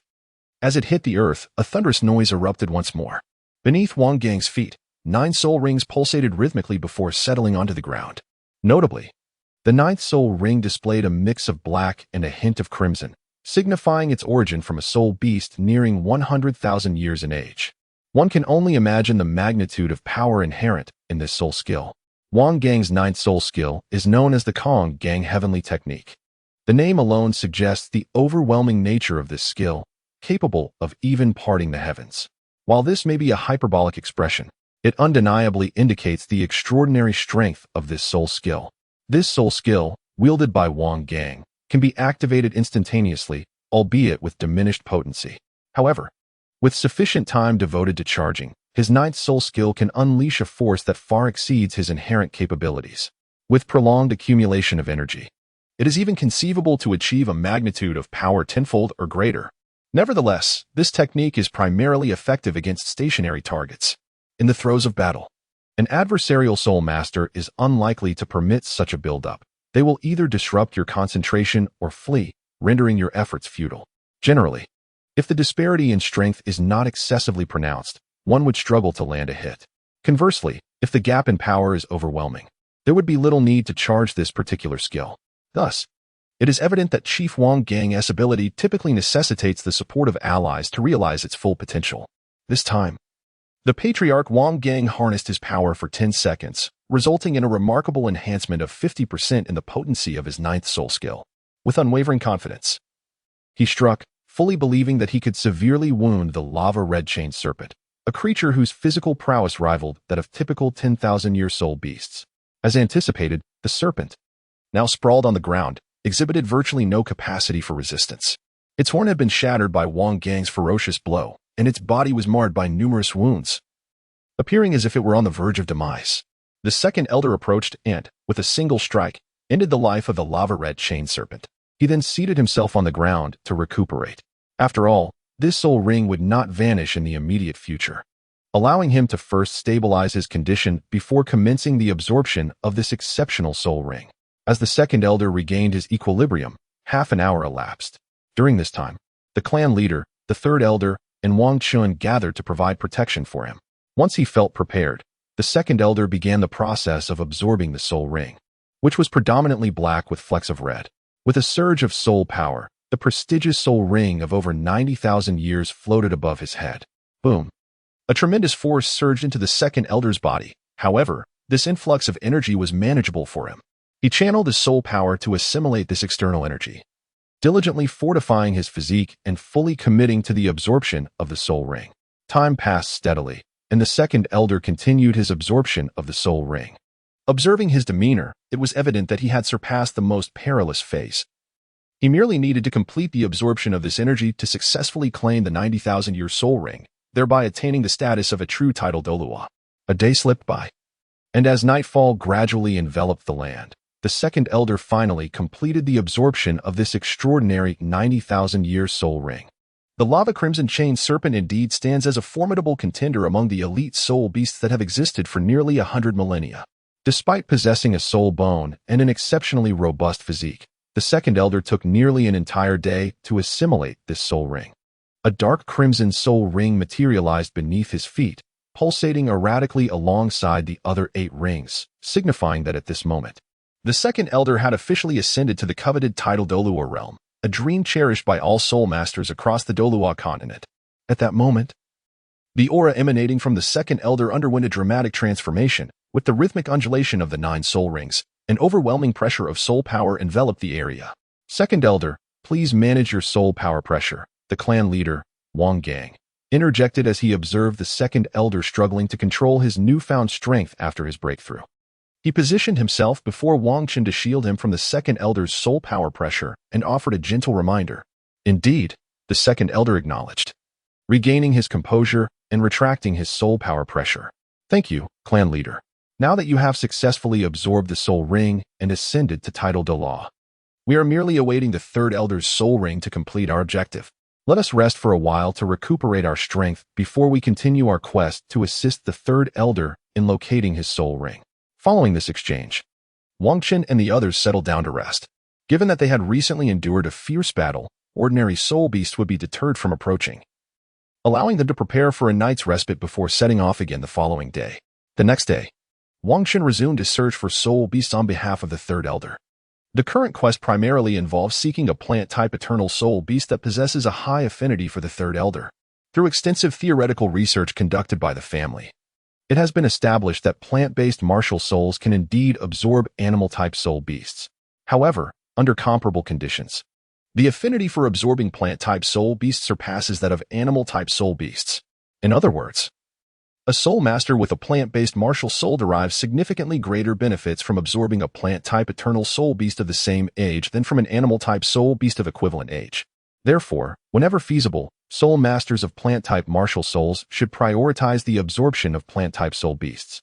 Only in instances where suitable plant-type soul beasts are unavailable should they consider the secondary option of absorbing animal-type soul beasts. On this outing, Wang Gang and his companions undoubtedly aimed to locate a suitable plant-type soul beast for the third elder. However, plant-type soul beasts are considerably more elusive than their animal counterparts. Typically, they remain stationary, unless they transform into human form after a millennium. Otherwise, their territories tend to be quite limited, unless one possesses prior knowledge of their domains. Encountering such plant-type soul beasts proves to be quite challenging. Nonetheless, they had mentally prepared themselves for this expedition, intending to search initially for a plant-type soul beast. Should they fail to find one with an appropriate age, they would then resort to selecting an animal-type soul beast that possessed both sufficient age and suitable attributes. After 3 days of searching, regrettably, they still had not encountered a fitting plant-type soul beast. Over the past 3 days of searching, Wang Gang and his companions encountered a plant-type soul beast of considerable age, specifically a bamboo soul beast exceeding 50,000 years. However, not only was its age unsuitable, but its compatibility was also rather low. Naturally, they did not pursue the soul beast further. Nevertheless, they diligently noted its location. Should any member of their clan require such a beast in the future, providing a commendable option. After all, plant-type soul beasts typically remain within their territories and exhibit minimal movement. In contrast, the Douluo forest is teeming with animal-type soul beasts, both in greater numbers and superior quality compared to their plant counterparts. During these 3 days, the most formidable plant-type soul beast they encountered was merely one over 50,000 years old. In stark contrast, they encountered 3 animal-type soul beasts aged over 70,000 years, with even more exceeding 50,000. The Douluo forest truly lives up to its reputation as a paradise for soul beasts, hosting a plethora of them. However, compared to the past, the numbers have significantly dwindled due to the relentless hunting by human soul masters. Throughout their search over the past 3 days, Wang Gang and his group explored numerous locations but regrettably returned empty-handed. As night fell, they decided to pause and rest, preparing to resume their search the following day. Chief, after 10 days of searching, if we still have not found a suitable plant-type soul beast, I shall opt for an animal-type soul beast instead. After all, we cannot continue searching indefinitely, having already been out for several days. That sounds reasonable. The clan leader, Wang Gang, concurred with the choice of the third elder. For as formidable members of the Golden Steel clan, their prolonged absence from the family could pose significant risks. Should a crisis arise during their absence, it would be perilous for them all. Moreover, the pursuit of plant-type soul beasts is fraught with difficulty. Selecting an animal-type soul beast, which can also be assimilated, remains a viable option. Provided the age is sufficiently advanced, it can compensate for the disparity. Furthermore, they still have 10 days to continue their search. And should they discover a suitably aged plant-type soul beast within this time frame, they would not need to resort to a secondary option. After 5 days of searching within the Douluo forest, Wang Gang and his companions had yet to find a plant-type soul beast of appropriate age. However, during their quest, they encountered an animal-type soul beast estimated to be around 90,000 years old, whose age and compatibility aligned well with the third elder. They meticulously observed the creature, recorded its location, and departed without disturbing it. They resolved that if, within the next 5 days, they failed to find a suitably aged plant-type soul beast, the third elder would return to assimilate the animal-type soul beast of over 90,000 years. The reason for not immediately hunting the animal-type soul beast was their desire to continue searching, for should they find a fitting plant-type soul beast, they would prefer to prioritize its assimilation. In this manner, the third elder reaps greater benefits, potentially augmenting his strength. After all, when presented with a superior choice, one would naturally eschew an inferior option. Now that an alternative has emerged, there is no cause for excessive worry, even if a suitable plant-type soul beast cannot be found. A backup soul ring is assured. Thus, Wang Gang and his companions continued their search for 3 more days without success, mentally preparing themselves for a return to the formidable 90,000-year-old animal soul beast to absorb its essence. However, on the 9th day, they encountered an extraordinary circumstance. Within a certain forest, they discovered an abundance of life force, surpassing that of other locales.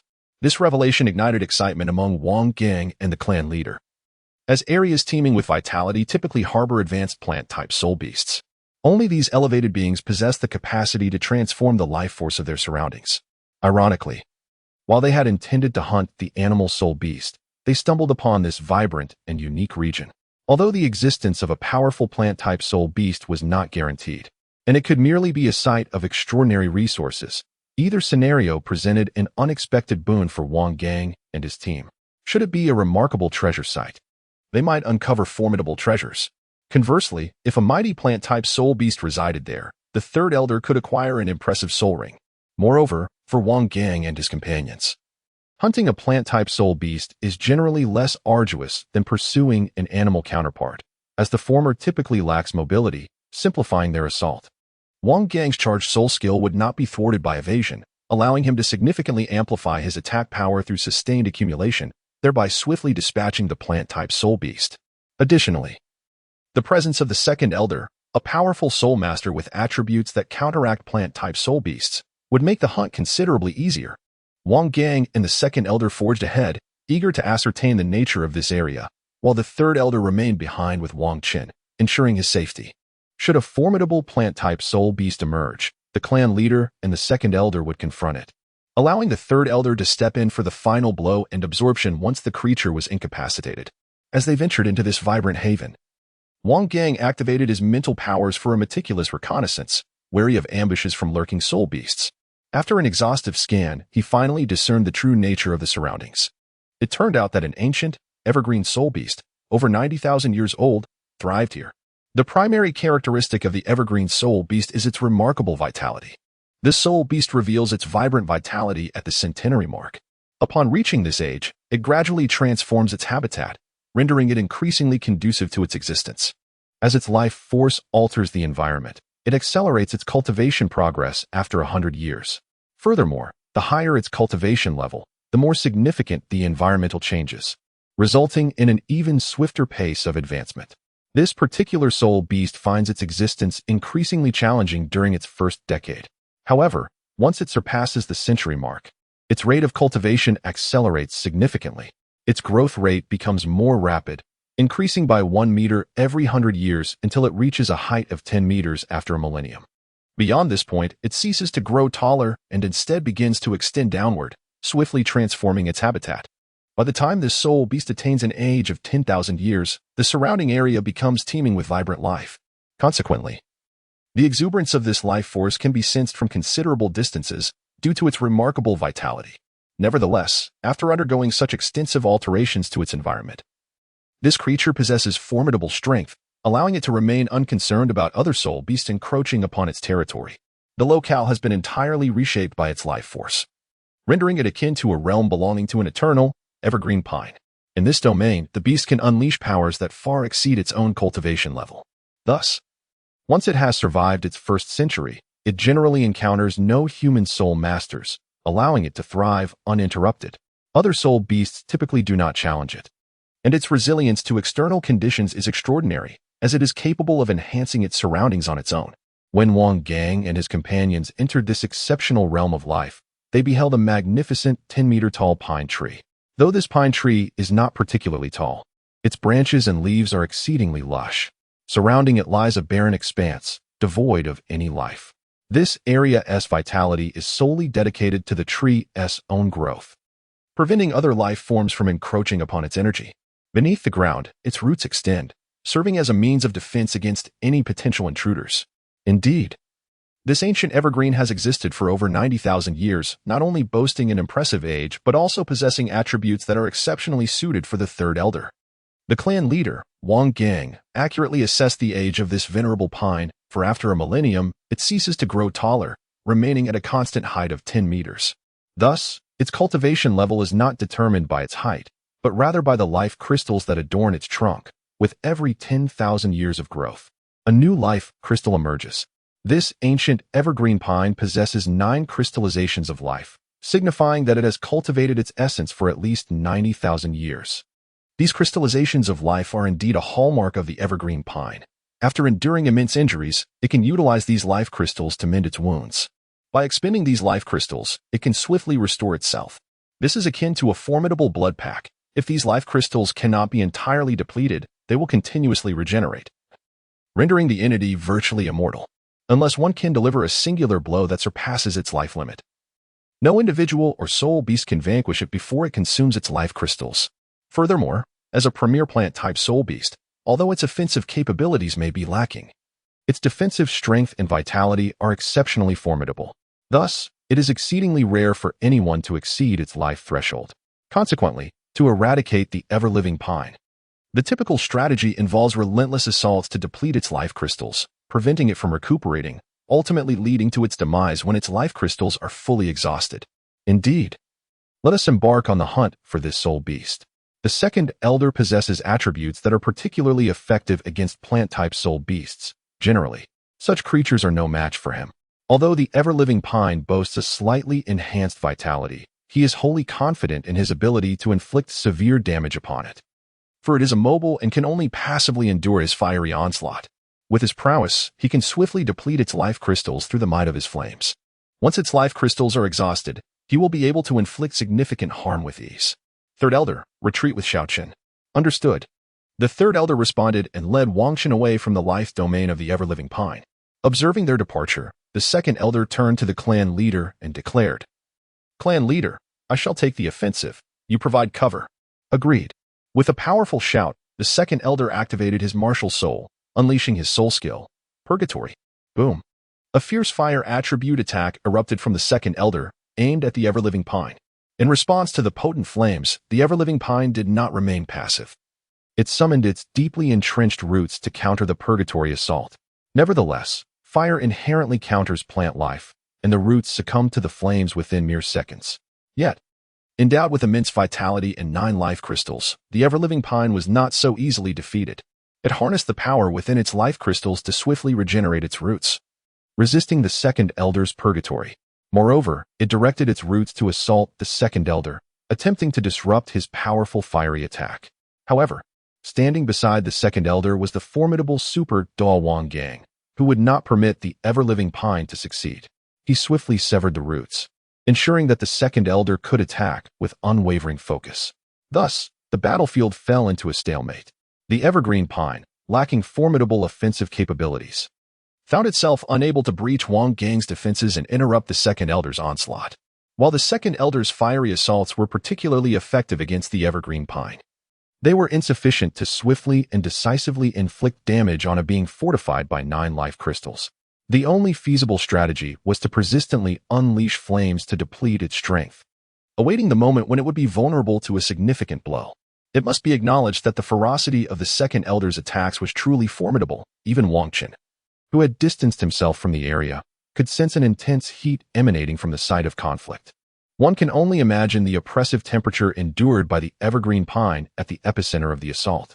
As time inexorably passed, the second elder continued his relentless barrage for nearly 9 hours, finally nearing the depletion of the life crystals sustaining the evergreen pine.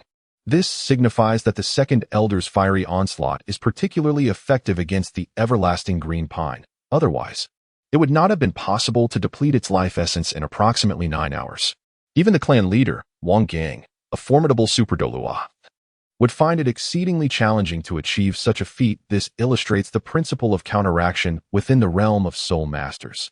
Through the manipulation of martial souls, one can achieve feats that even the most advanced soul masters are incapable of accomplishing. Having depleted the life essence of the everlasting evergreen pine, it has lost its most crucial means of defense, rendering its defeat a relatively straightforward endeavor. Without the assistance of the life essence, the everlasting evergreen pine is unable to rapidly restore its root system to thwart the onslaught of the second elder. A torrent of flames erupts, The second elder unleashes yet another of his formidable soul techniques. This soul skill differs significantly from the previous Inferno. While Inferno embodies a broad and formidable area of attack, the linear assault of jetting flames proves superior for the second elder, who is intent on charging towards the undying green pine to eliminate the obstacles ahead. Upon witnessing the second elder's offensive, clan leader Wang Gang comprehended his intentions and began to prepare to assist him in retreating from the perilous range of the undying green pine's potent counterattacks after delivering a crippling blow. Indeed, any soul beast, when gravely injured, possesses the potential for a frenzied retaliation. At such moments, these creatures become exceedingly perilous, as they disregard their own well-being and unleash their full might. To be ensnared within the attack range of a soul beast during such a tumultuous state is undeniably treacherous. Should their objective merely involve the demise of the undying green pine soul beast, the second elder could have opted for a less perilous strategy, launching fiery assaults from a distance. However, their mission entails enabling the third elder to absorb the soul ring, necessitating that they refrain from outright slaying the creature. Yet, attacking from afar complicates the management of the assault's intensity, rendering it impossible to inflict severe injury without risking the soul beast's life. Thus, the second elder resolved to engage in close combat, allowing for precise control over the force of his attacks to effectively incapacitate the undying green pine. This approach would allow the third elder to deliver the finishing blow, eradicating this soul beast and subsequently absorbing its soul ring. After the second elder incinerated the roots in a direct line with his fiery breath, he unfurled his flaming wings and surged forward, closing the distance to the everlasting green pine. With a resounding crash, the second elder unleashed his attack without granting the everlasting green pine any opportunity to react. The formidable flame struck the trunk of the tree, which, devoid of its life crystal, could not swiftly recover from its wounds. A significant portion of the trunk was consumed by the flames. After approximately 9 hours of relentless effort, the second elder and his companions finally inflicted severe damage upon the soul beast. Following his successful strike, the second elder did not linger but rapidly retreated. Meanwhile, the clan leader, Wang Gang, played his role in support, annihilating the roots of the everlasting green pine that had begun to regenerate, ensuring they posed no threat to the second elder's withdrawal. Boom, boom, boom. The heavily injured everlasting green pine finally succumbed to rage. No longer concerned about conserving energy, it unleashed its full fury. Numerous roots erupted around it, attacking wildly and chaotically. Although the soul beast's attack power was not particularly strong, the sheer volume of its offensive roots made it a considerable danger. Fortunately, the second elder had already vacated the vicinity of the everlasting green pine's potent assault. The simpler attacks from the outside posed little threat to Wang Gang and his companion, who effortlessly dealt with the encroaching roots. At this juncture, victory seemed assured. They merely had to wait for the everlasting green pine to exhaust itself in this brief, frenzied counterattack, after which it would lose its capacity to resist due to the depletion of energy. At that point, the third elder could easily deliver the final blow and absorb the soul ring. Boom, boom, boom. Time continued to pass, and a few minutes had elapsed since the everlasting green pine had been severely wounded and commenced its frantic retaliation. Its counterattack weakened progressively, indicating its diminishing ability to resist. Nonetheless, Wang Gang and his companions remained vigilant. They understood that a soul beast is most perilous when it finds itself with no retreat, forced into a desperate struggle. As seasoned soul masters, they were far from careless. Observing the waning strength of the everlasting green pine's counterattack, the second elder launched yet another fiery assault. Boom! The once indomitable evergreen pine, now grievously wounded, has lost much of its capacity to resist. It was directly struck by a jet of flames, exacerbating its injuries. Furthermore, the roots that incessantly grew around it could no longer keep pace with the destruction wrought by Wang Gang and his companions. Consequently, the number of roots valiantly resisting in its vicinity diminished significantly. At this juncture, Wang Gang and his allies had ascertained that the evergreen pine posed little threat. Thus, they called upon the third elder, instructing him to prepare for the decisive blow to eliminate the soul beast. Upon receiving the summons, the third elder swiftly appeared at the periphery of the battlefield, while Wang Chun remained concealed outside, awaiting the conclusion of the conflict involving the clan leader. Observing the arrival of the third elder, clan leader Wang Gang exchanged a knowing glance with the second elder, and they promptly initiated their assault. As partners in cooperation for many years, both Wang Gang and the second elder understood each other's intentions without the need for words. Scorching winds, the second elder bellowed. unleashing his formidable attack. A powerful gust of heated air surged toward the evergreen pine, obliterating all roots in its path and impeding the subsequent growth of any remaining roots. With the obstruction between the evergreen pine and themselves cleared, Wang Gang and the third elder charged forward. Although the second elder's scorching winds hindered the growth of numerous roots, a few tenacious ones still emerged, poised to assault those who encroached upon them. In that moment, clan leader Wang Gang sprang into action, swiftly dispatching the newly sprouted roots that threatened their advance. This allowed the third elder to approach with ease, ready to deliver a fatal strike and bring this protracted battle to a close. Vine Dragon. As he neared the evergreen pine, the third elder unleashed his most potent single-target soul technique. Boom! The formidable Vine Dragon's assault pierced through the ageless evergreen pine, which was already bereft of life crystals and had suffered severe damage. After enduring the third elder's Vine Dragon attack, the ancient pine could no longer resist. Its roots collapsed to the ground, rendering it incapable of obstructing Wang Gang and his companions. The once mighty evergreen pine finally succumbed to its demise, releasing a soul ring that shimmered with a dark crimson hue from its lifeless form. The third elder, having steadied his turbulent soul power, sat cross-legged on the ground, commencing the absorption of this elite plant-type soul ring that had drained so much of Wang Gang and the other's strength. Observing the conclusion of the battle, Wang Chun emerged from his hiding place, ready to safeguard the third elder during the soul ring's absorption. At that moment, the clan leader Wang Gang and the second elder, who had exhausted a significant amount of soul power, set aside their recovery efforts and positioned themselves in a protective formation before the third elder, determined to thwart any unforeseen events that could disrupt the absorption process. This allowed the third elder to safely assimilate the soul ring, successfully advancing to the rank of title Douluo. The third elder, channeling his soul power, drew the dark crimson soul ring towards him. The soul ring descended directly upon the head of the third elder, commencing the release of immense energy. Beneath his feet, 8 soul rings manifested, beginning to pulsate in a seemingly erratic rhythm, assisting him in absorbing some of the energy. However, the black soul ring contained an overwhelming abundance of power. After all, the ageless and evergreen pine, from which this soul ring was birthed, symbolizes vitality and vigor. Thus, it is understandable that the soul ring harbors such an excessive energy. A colossal force began to envelop the third elder, resembling a vast green cocoon that shrouded him. This immense surge of energy began to fortify the third elder, rendering him increasingly powerful. The black soul rings incessantly emitted energy, while the third elder continuously absorbed this power. With each surge of energy absorbed, the verdant cocoon flickered momentarily. Thus, Wang Gang and his companions observed the relentless ebb and flow of this energy. Time inexorably passed, and the third elder had been engaged in absorption for nearly 5 hours. The sheer magnitude of energy from this soul ring was overwhelming, even after such an extended duration. The third elder had yet to complete the process. Coupled with the 9 hours spent in battle and the additional wait for the third elder to assimilate the soul ring, the hours had stretched into the double digits. Night had surrendered to dawn.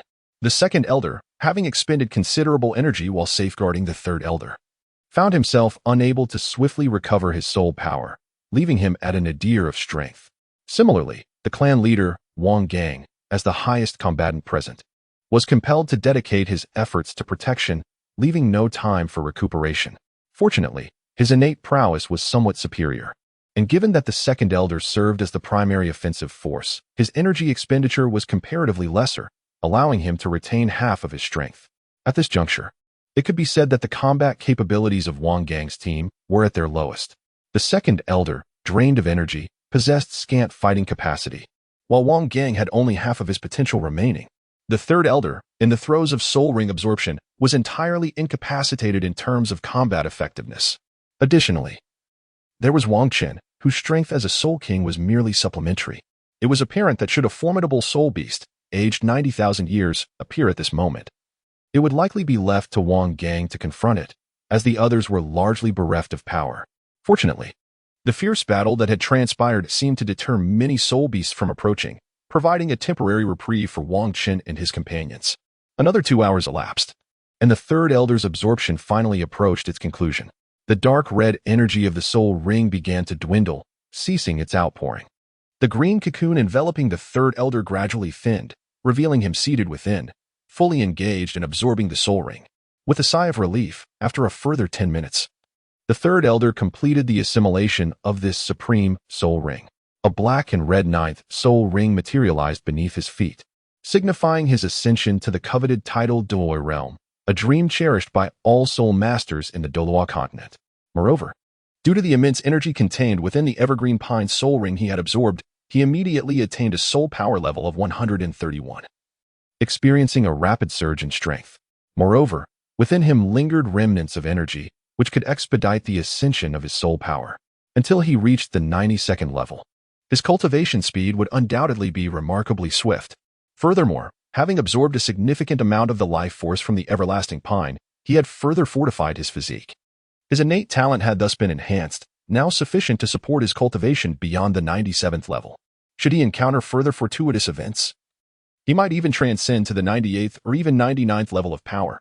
It must be said, the advantages of absorbing a soul ring with a high compatibility were indeed substantial. Upon witnessing the third elder complete his absorption, the second elder no longer needed to maintain his protective stance, and thus began to channel his soul power to regain his strength. At this moment, the patriarch, Jingang, approached.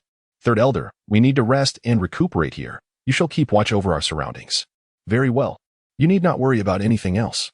I shall take care of it, replied the third elder, which reassured Jingang. Subsequently, he settled onto the ground to commence the restoration of his soul power. Although he retained half of his strength and could venture out without recuperation, the second elder had expended considerably more energy, necessitating the restoration of his soul power to safely exit the Douluo forest. Otherwise, he would be in peril. Hence, as the second elder required time to recover, they were obliged to remain in this location. This interval also allowed him to replenish his own strength, for the higher their powers, the safer they would be within the Douluo forest.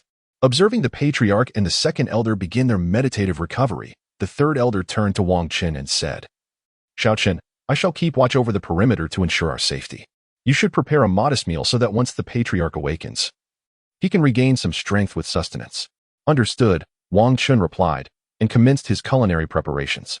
He first retrieved some Titan python meat from his storage soul guide, followed by his iron pot, intending to brew a hearty soup from the Titan python meat. After instructing Wang Qin, the third elder approached the corpse of the everlasting pine, intending to check for any soul bones.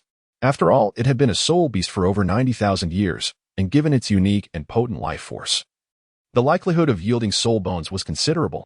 During his absorption of the soul ring, the patriarch and the others had been on guard, lacking the time to investigate. Now, as the patriarch had tasked him to examine it, he proceeded with diligence. Upon thorough inspection, he indeed detected a peculiar fluctuation of soul power. He channeled his soul power towards the source of this unusual disturbance. With a swift motion, the third elder's soul power penetrated the corpse of the soul beast, finally revealing the origin of the extraordinary soul power fluctuation. This is a remarkable piece of light green soul bone, adorned with 9 distinctive dark green dots, reminiscent of the life essence of the evergreen pine. The third elder glanced at it briefly before storing it in his soul guide, then began to vigilantly guard the surroundings to protect the patriarch and the second elder during their recovery. As time progressed from morning to afternoon, Patriarch Jingang finally regained consciousness from his recuperation. However, the second elder, having expended considerable energy, remained in the process of restoration and had yet to awaken. Patriarch, you have recovered, the third elder remarked. Indeed, my recovery is quite satisfactory, as my expenditure was not overly taxing. Now we await the second elder. I took the liberty of inspecting and discovered a rare trunk soul bone, the third elder stated, producing the soul bone he had found from the evergreen pine and presenting it to Patriarch Jingang for examination. Ah, what astonishing fortune! Patriarch Jingang exclaimed, momentarily taken aback. After all, this creature was merely a soul beast over 90,000 years old. While it was indeed special, it did not guarantee the drop of a soul bone as would a 100,000-year soul beast. Now, not only had they acquired a soul bone, but it was also the finest trunk bone. Hence, the slight astonishment of Patriarch Jingang, who was a level 96 Super Douluo and the leader of the King Kong clan, well-versed in extraordinary occurrences. Upon receiving the soul bone, Jingang examined it briefly before passing it back to the third elder. You should absorb this soul bone, as you have already absorbed the corresponding spirit ring. The effect will be maximized. Very well. The third elder accepted the soul bone and returned it to his storage soul guide. Although he understood he would ultimately absorb this soul bone, he felt it necessary to first present it to the clan's leader. After all, the clan's awareness of the acquisition and subsequent absorption of the soul bone differed greatly from a clandestine absorption. Unity is paramount for the Jingang clan. Thus, typically, when clan soul masters acquire a soul bone from an external spirit ring, it is he who absorbs it, unless he has already absorbed a similar soul bone, in which case he may present it to the clan in exchange for a different soul bone of the same level. This not only maximizes the utilization of the soul bones, but also significantly enhances familial cohesion. When the soul master reaches the end of their life or succumbs to an extraordinary circumstance, the family will reclaim their soul bones, returning them to the family's treasury. Subsequently, when the direct descendants of that soul master attain a certain level of prowess, the soul bones acquired from that master will be preferentially bestowed upon them.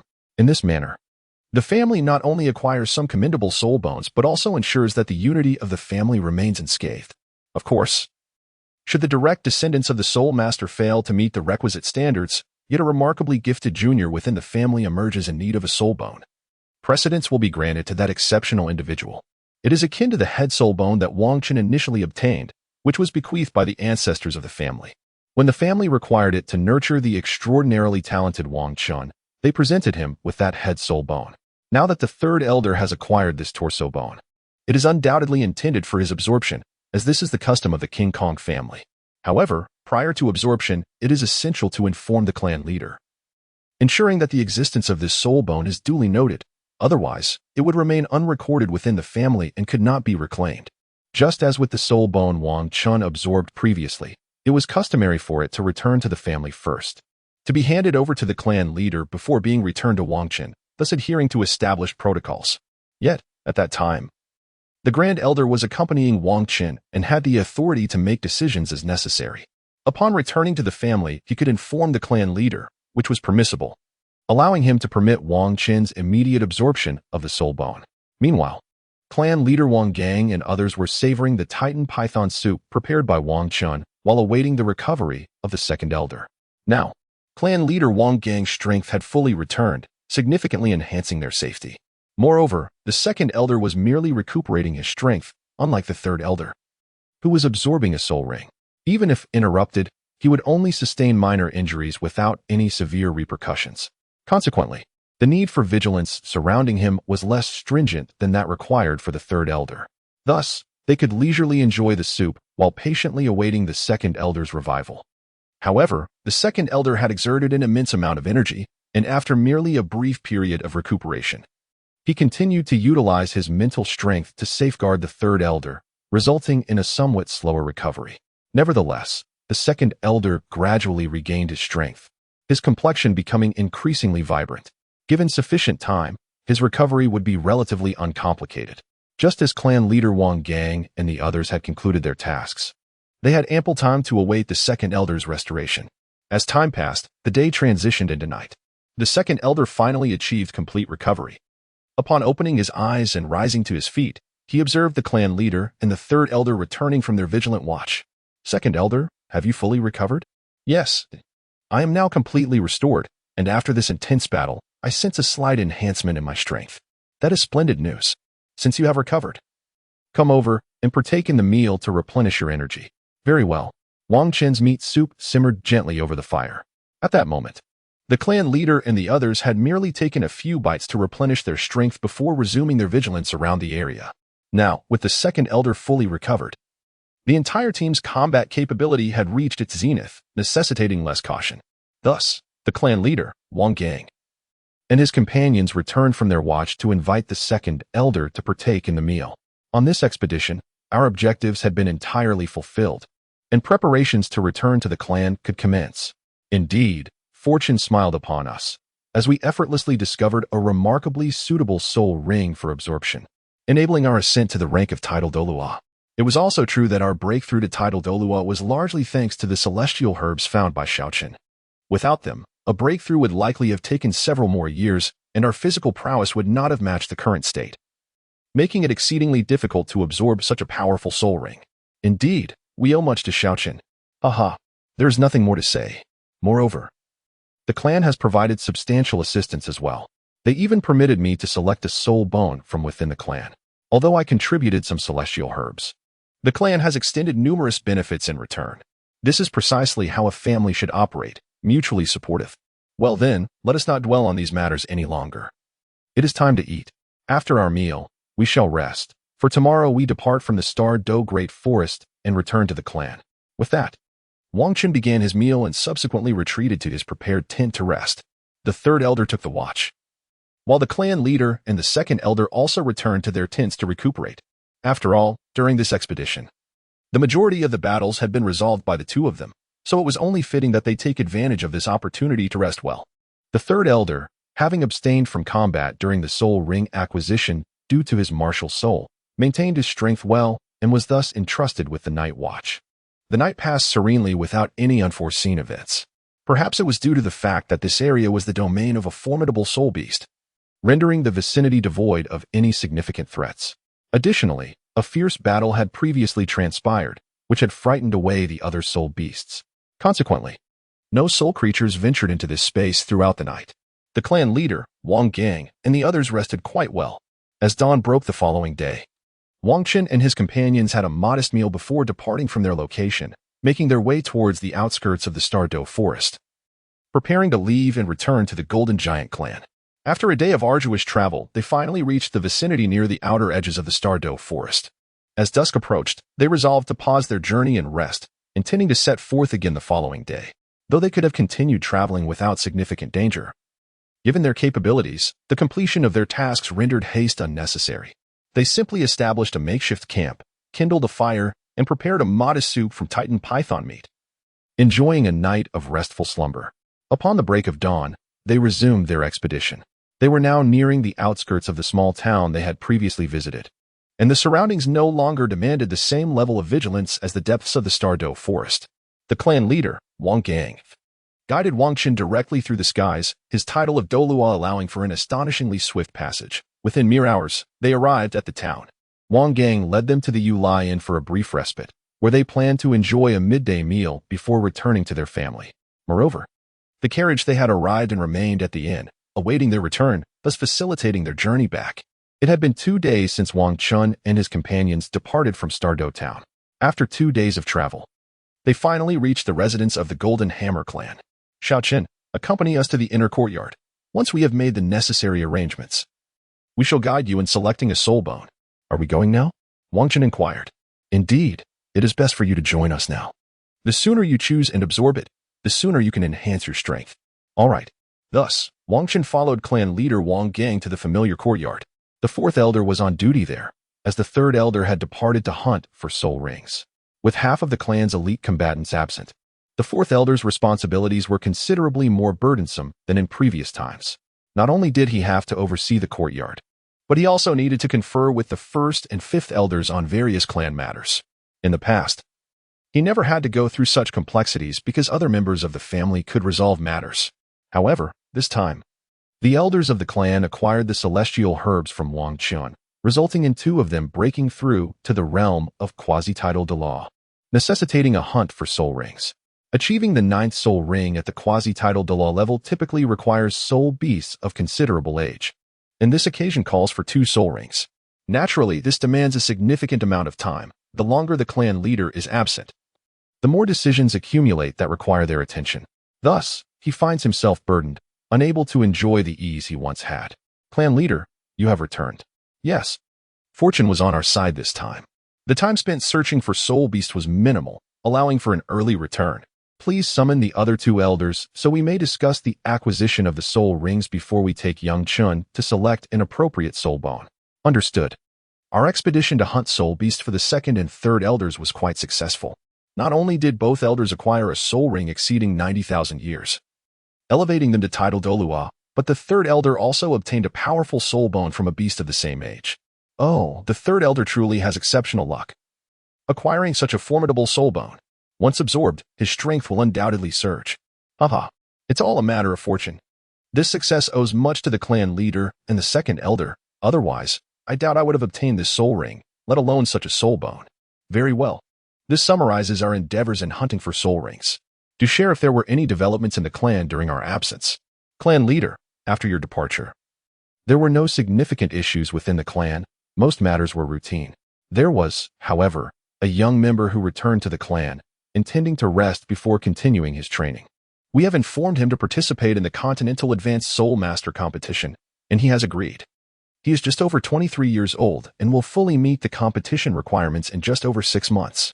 Now with Yongchen, whose combat prowess exceeds his actual soul power level, alongside another top-tier soul king of considerable strength, we have a substantial advantage in this competition, even without recruiting additional young talents from outside the clan. Indeed, very good. For this Continental Soul Master competition, we need not specifically recruit from outside. Given that it is a competition for advanced Soul Master academies, all participants should ideally be from outside, not students from the academies themselves. That would be rather nonsensical. Of course, if they happen to return to the clan and are of suitable age, they may certainly participate. You did not express such sentiments initially. At that moment, in order to elevate the prestige of the family's Soul Master Academy, you proclaimed that if those young elite fighters did not return, you would summon them back at the last moment. Now, with 2 top-tier combatants participating in the competition, you have expressed such sentiments. The 4th elder pondered this. However, despite his rather impetuous nature, he is not a fool. He would not utter such ill-timed remarks at this juncture. Shortly thereafter, the clan leader concluded discussions with the others and proceeded to accompany Wang Chun in selecting a soul bone. Typically, these soul bones are concealed within the family's treasury, and to utilize them, the consent of both the clan elder and the clan leader is required. Fortunately, the soul bone designated as a reward for Wang Chun had already been agreed upon in advance, eliminating the need for further deliberation. Nevertheless, entering the treasury to select a soul bone necessitates the presence of the clan leader and at least 1 elder. Without them, access is denied. This is to prevent the upper echelons of the family from usurping the family's treasures. However, generally, the leaders of a family are not of such character. Yet, it is still essential to adhere to the established norms. This principle has persisted since the establishment of the Diamond family. Over the years, it has endured and continues to hold a certain significance. This time marks Wang Chun's inaugural venture into the family treasury. Previously, when he received the head soul bone as a reward from the family, he was entirely unaware of the existence of this treasure vault. Had it not been for his monumental contributions, he would not have been qualified to enter this place. The treasure vault was unlocked by the combined efforts of the clan leader and the elder, utilizing their soul power along with 2 keys to open the grand entrance. At this moment, Wang Chun finally comprehended the essence of a family's ultimate treasure vault. The entire repository was constructed from an enigmatic black stone, and upon entering, one could sense an overwhelming pressure. Wang Chun felt that the flow of his soul energy had significantly decelerated. It was evident that this treasure vault was far more complex than it appeared on the surface. The pervasive black stone dampened the fluctuations of soul energy, rendering it imperceptible to others outside the vault. This significantly enhances the security of the treasure vault.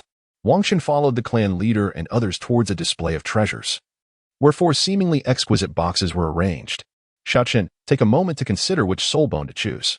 The family has prepared for you 4 premier soul bones, each over 50,000 years old, as a reward for your contribution to the clan.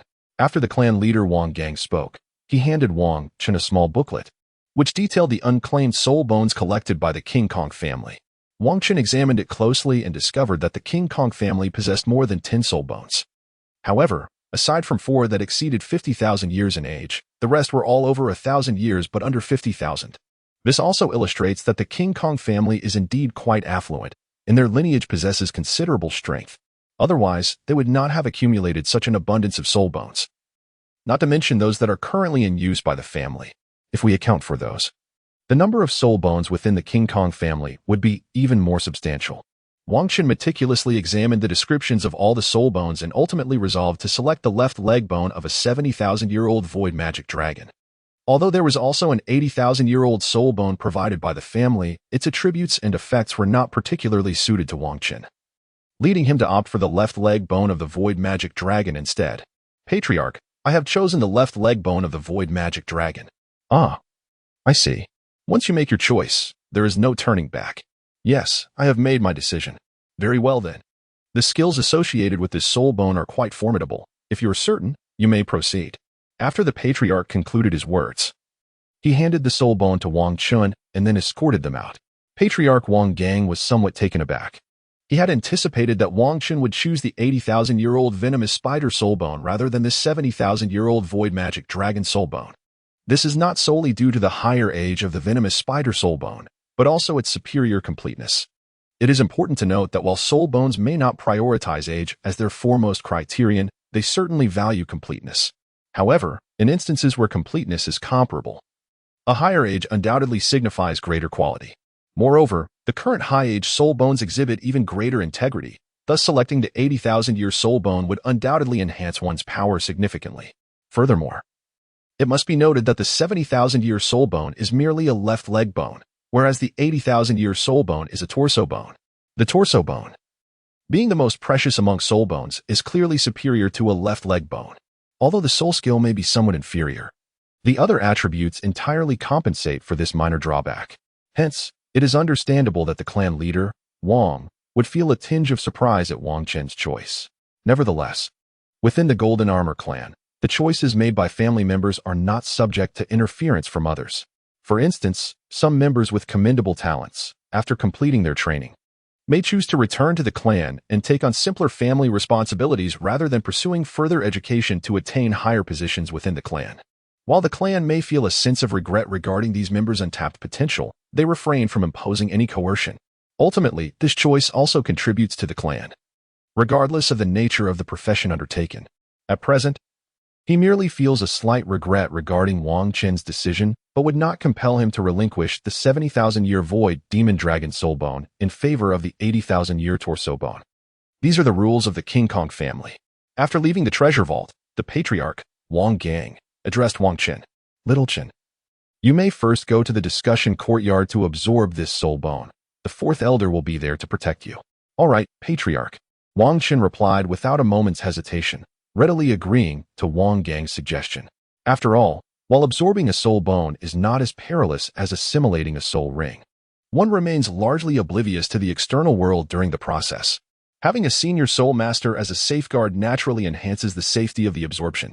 With such an advantage, Wang Chen had no reason to decline. Ensuring his safety was paramount, especially when he lacked the capability to resist. It would be rather comical if, instead of enhancing his strength, he were to diminish it due to unforeseen circumstances during the absorption. Before long, Wang Chen returned to the courtyard. While the patriarch and others would not return there, having already concluded their discussions and preferring to attend to their own affairs. Fourth elder, I must trouble you again for the soul bone absorption. It's a trivial matter. I will be on duty here regardless. You may enter and absorb it. I will guard you from outside. Thank you very much, fourth elder. With that, Wang Chen stepped into the space typically reserved for the highest discussions of the King Kong family, commencing his absorption. He first took a moment to calm his soul power and emotions, for he had experienced quite a shock in the family's treasure vault. He had not anticipated the existence of so many soul bones within the King Kong family, let alone other treasures. At this juncture, Wang Chen had finally begun to grasp the hidden power of the King Kong family. It is no wonder that every generation of the clan's patriarchs holds the esteemed title of Douluo. With the profound heritage of the King Kong family, even if the successor's strength is somewhat lacking, the family can elevate him to the required level using soul bones. Such Douluo, augmented by soul bones, not only possess strength comparable to that of ordinary Douluo but may even exceed it in combat prowess. However, this method is seldom employed, for soul bones are exceedingly precious and scarce. Although these soul bones can be reclaimed, the process is rather lengthy. After all, it is inconceivable to expect those who have utilized soul bones to relinquish them upon stepping down from their positions. The soul bones can only be retrieved after they have completed their natural lifespan. In this manner, the availability of soul bones renders it impossible for each generation of clan leaders to select them for breakthroughs. Consequently, this method can only be employed when the clan requires a successor, yet the current leader has failed to attain the rank of Douluo. Generally, other elders lack the qualification or inclination to utilize soul bones for such advancements. It is only in the face of a monumental crisis, necessitating the strength of a Douluo for survival, that such matters take precedence over the intricacies of soul bone inheritance. After all, if the clan lacks sufficient resources, discussions about soul bone legacy become meaningless. Typically, clan elders acquire their soul bones through personal endeavors in hunting soul rings, or, in rare instances, receive them as rewards for exceptional talent at lower levels of strength, much like Wang Chen, who, due to his innate full soul power and extraordinary potential, was awarded a head soul bone by the family to facilitate his growth. In most circumstances, soul bone rewards are unattainable. However, Wang Qin's recent accolade was a direct result of his significant contributions to the King Kong clan, as he provided several celestial herbs, enabling the elders to either achieve breakthroughs to title Douluo or expedite their progress considerably. This enhancement of the clan's strength warranted the bestowal of such a formidable top-tier soul bone upon him, coupled with the privilege to personally select from the treasury, rather than receiving a soul bone directly from the family as was the case previously. The significance of this is altogether different. Previously, Wang Chun was merely regarded as an exceptionally gifted junior. Now, he has been granted entry into the very core of the family. After all, the treasury is not a place accessible to every clan member. In fact, many within the clan remain unaware of the existence of such a place. Wang Chun calmed his wandering thoughts, preparing to absorb this top-tier soul bone, which is over 70,000 years old. His choice of this particular soul bone suggests its unique merits. After all, he was not limited to selecting only this one. By opting to forego the 80,000-year-old torso bone in favor of this more than 70,000-year-old left leg bone, he clearly believed that the soul bone would offer him greater assistance. Indeed, the family possesses records detailing the general soul abilities associated with these soul bones. The soul skill of the left leg bone of this void dragon is known as void displacement. By utilizing their own soul power as a coordinate, the soul master can achieve instantaneous movement at these designated points. Naturally, the greater the distance, the more soul power is expended. According to historical records, the previous owner of this soul bone was a level 91 titled Douluo from the Kong family, who could perform a maximum displacement of 5 kilometers. However, such a feat comes at an exorbitant cost. This is not the intended application of this soul skill. The appropriate application of this soul technique lies in its use during combat, where one can leave a multitude of soul power coordinates on the battlefield, thereby enabling infinite teleportation across the arena. In this manner, not only is the consumption minimized, but it also becomes exceedingly elusive to adversaries, allowing one to manipulate them with utmost ease. This is the reason Wang Chun chose this particular soul bone. After all, he currently stands unrivaled among his peers in terms of strength. Even if he were to obtain the 80,000-year-old torso bone, its compatibility would not be entirely harmonious, merely augmenting his foundational combat power.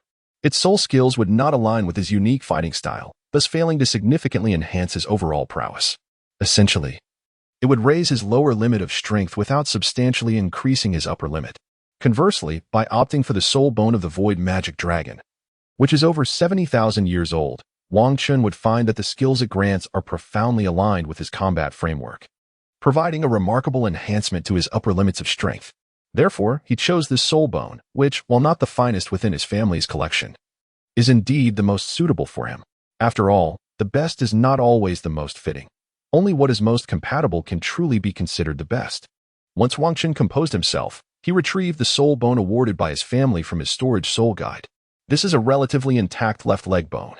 Although it does not compare to the piece of torso bone, it remains a rare gem in its own right.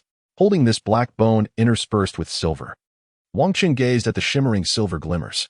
Without further hesitation, he affixed it to his left leg and began to channel his soul power, commencing the absorption of this exquisite soul bone. This time, the soul bone is far more complex than the one Wang Chun absorbed previously. After all, this soul bone not only boasts a greater age, but is also derived from a more formidable soul beast. The title of Demon Dragon alone attests to its extraordinary power. The robust physique of the Demon Dragon, combined with its ability to traverse the void, signifies that had it not been for the peculiar circumstances that left this soul beast severely injured, the family would never have succeeded in its hunt. Nevertheless, as the saying goes, to the victor belongs the spoils. Regardless of the circumstances, this soul beast has now been vanquished by the family's elders, and the soul bone has been secured within the family's collection. Thus, Wang Chun resolved to cast aside all distractions and devoted himself entirely to the process of absorption. This soul bone, having been attracted and refined by Wang Chun's soul power, transformed into a shimmering silver light and seamlessly merged into Wang Chun's body. This immense silver energy surged into Wang Chun's body, instantly beginning to traverse throughout his being. However, as a man endowed with the god of war space, he would not allow such energy to roam freely. He immediately activated his soul power, drawing this energy into the god of war space, where it commenced the process of refinement and purification before he would proceed to absorb and enhance it. Consequently, the difficulty of absorbing this soul bone has significantly diminished. Wang Qin continuously purifies and refines it, releasing a measured amount of energy to strengthen his physique. He meticulously regulates the energy emitted from the god of war space, ensuring that it is neither excessive, rendering absorption impossible, nor insufficient, which would result in a sluggish intake and squander precious time. Thus, Wang Qin persistently absorbs the soul bone's energy, witnessing a continuous enhancement of his body. Simultaneously, his soul power level begins to ascend. Given the substantial nature of this energy, he is able to elevate his soul power level. Minutes and seconds drift by, and after several hours of absorption, Wang Qin nears completion. The extensive duration he has dedicated to this process is primarily due to the considerable energy contained within the soul bone, which significantly contributes to his transformation. A silvery energy coursed through Wang Qin's entire being, incessantly transforming and enhancing his physique. This enhancement enabled him to perceive the energies of the void and adapt to the fluctuations of spatial movement. Thus, it was evident why he had undergone such purification and refinement within the god of war space, consuming considerable time in the process. Now, with the absorption complete, Wang Qin opened his eyes, acutely aware of the changes in his strength. His soul power had not only ascended 2 levels, reaching the 55th tier, but his physical constitution had also experienced a remarkable augmentation. After all, the inherent physical prowess of a magic dragon capable of void movement was formidable. Otherwise, it could not withstand the pressures of such spatial transitions. Had it not been for the substantial energy expended in the transformation of his body, Wang Qin's soul power would likely have ascended several more levels. Nonetheless, the benefits of this slight shortfall were undeniably significant. His physical attributes were greatly enhanced, and he could now perceive the void energy, granting him the ability to teleport.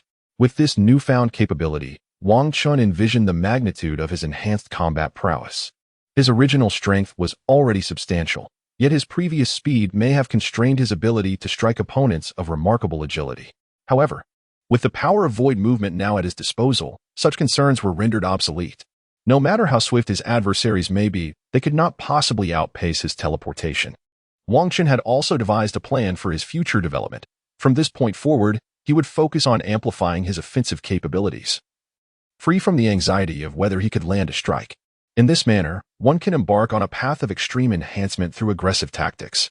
This approach not only enables one to surpass the actual combat prowess of peers, but also allows for the possibility of contending with formidable soul masters of higher ranks. Furthermore, there is no concern regarding the potential drawbacks of adopting an extreme path, as any shortcomings have been effectively compensated for by the soul bone. It was precisely this realization that led Wang Qin to select this particular soul bone. Rising from the ground, he began to manipulate his soul power to permeate the surroundings, preparing to experiment with void transfer. With a swift motion, Wang Qin initiated his endeavor to teleport within the confines of the discussion room. The attempt proved remarkably successful. The expenditure of energy for such short-range movements was minimal. With his current soul power, he could sustain this simple form of teleportation for an hour without depleting his reserves. It became evident that the shorter the distance of the teleportation, the lesser the energy consumed. Of course, this was also attributable to Wang Qin's inherent strength, which far exceeded that of his contemporaries. After this experiment, Wang Qin exited the discussion room, intending to return home for a brief respite. Elder 4. I have completed the absorption. I appreciate your assistance this time. Very well, since you have finished, you should rest now. After all, your recent expedition to procure the soul ring has been quite exhausting. Understood, I shall take my leave.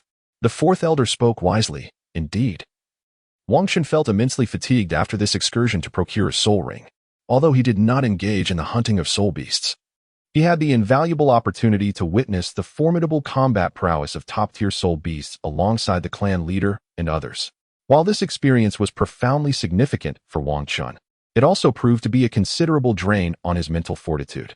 After all, such high-level battles were still somewhat beyond his reach, which elucidated his feelings of exhaustion and mental depletion. Had it not been for the necessity to absorb the soul bone, he might have returned home to rest immediately upon arriving at the clan. After a night of recuperation, Wang Qin's mental fatigue was entirely restored. Now, he intended to remain within the clan to await the continent-wide Soul Master Tournament. During this period, he had resolved to refrain from venturing outside and instead focus on his cultivation within the clan. Having completed his own affairs, there was no longer a need for solitary pursuits.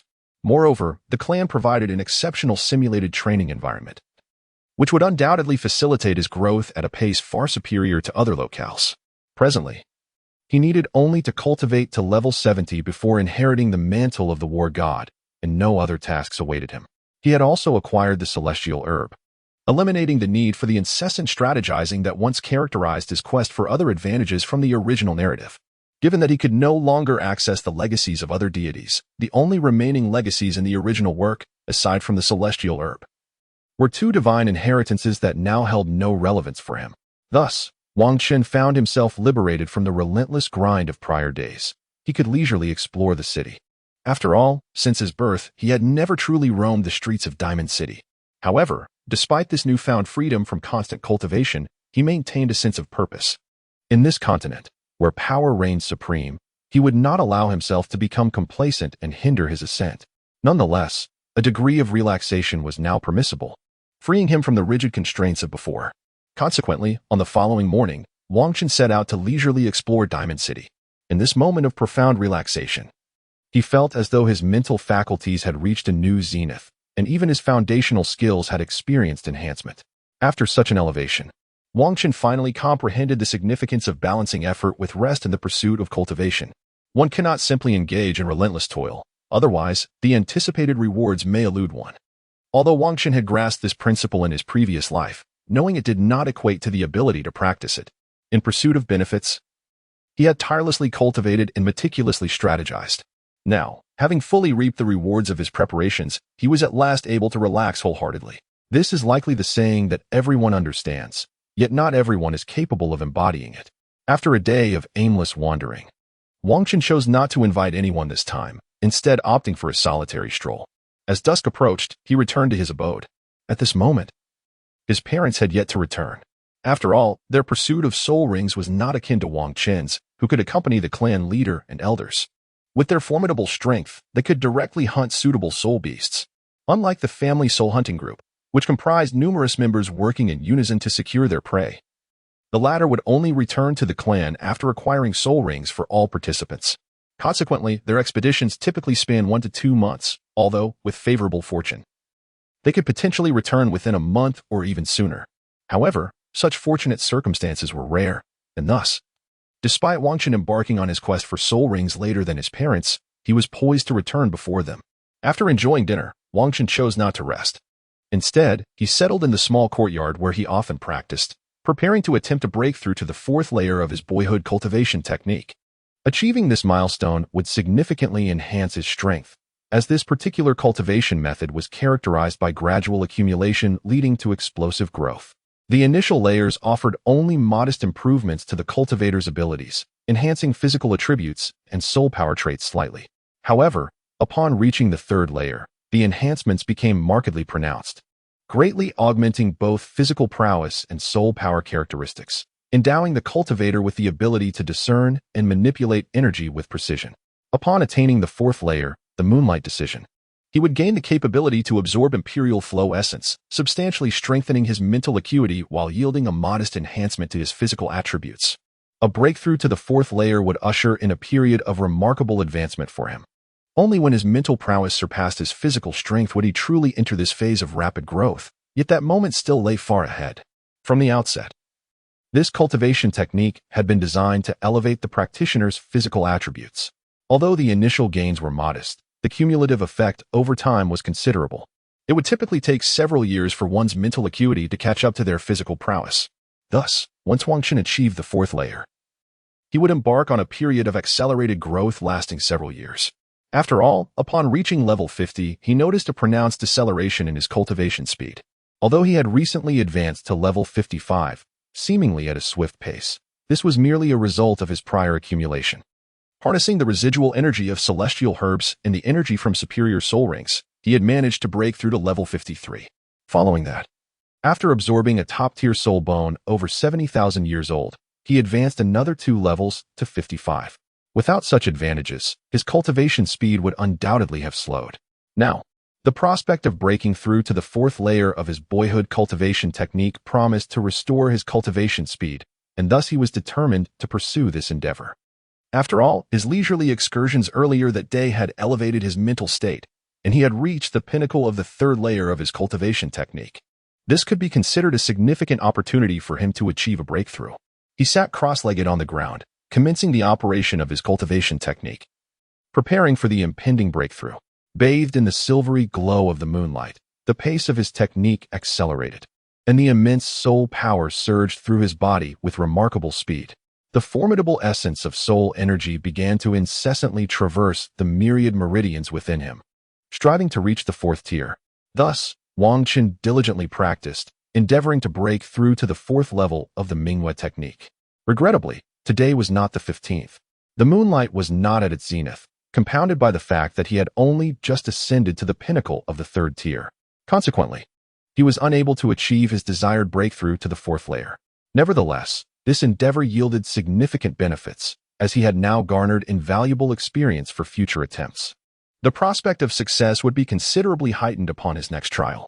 With merely 3 days remaining until the 15th of August, Wang Chun resolved to attempt the breakthrough once more on that auspicious day. By then, the likelihood of success would be markedly greater. He planned to rest thoroughly over the next 2 days, optimizing his condition for the forthcoming challenge on the 15th. Time swiftly passed, and a day marked the 15th of August. After an early dinner, Wang Chun seated himself on the ground of the courtyard, adjusting his state, preparing to make his attempt at breaking through to the fourth tier of the Tongzi technique, the Minghui technique, during the peak of the moonlight. As he regulated his breathing, Wang Chun began to slowly circulate his energy, gathering strength to seize the moment of the moonlight's fullest brilliance to propel himself into the fourth tier of the Minghui technique. Gradually, the time elapsed until it reached the pinnacle of the moon's luminance. Wang Chun exerted all his might to operate his technique, absorbing the abundant power of the moonlight, determined to achieve the breakthrough during this opportune moment. As Wang Chun executed his technique with increasing velocity, more and more imperial essence rained down from the heavens, enveloping him and being absorbed into his being. The pure, radiant moonlight enveloped Wang Chun as the tremendous soul energy surged within him, circulating with remarkable speed. With the assistance of the bright moon, the flow of his technique was evidently far more fluid than during his initial attempts.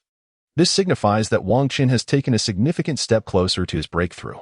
As the Emperor's essence coursed through his body, he distinctly felt a chilling energy flowing throughout, fortifying his physique.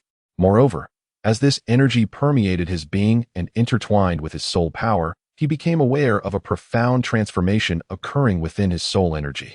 With each continuous cycle of his cultivation technique, his soul power traversed his body, refining his muscles, bones, and meridians. The wandering soul power, infused by the Emperor's essence, began to metamorphose from a starlit essence into a radiant, silvery hue, reminiscent of moonlight, pure and serene. A luminous silver glow enveloped Wang Chun's form, as the moonlight above cascaded down upon him, creating an ethereal veil of silver that harmonized with the brilliance of the celestial orb. Suddenly, a resounding crash echoed. As if something had shattered, Wang Chun had finally ascended to the fourth level of the youth cultivation technique.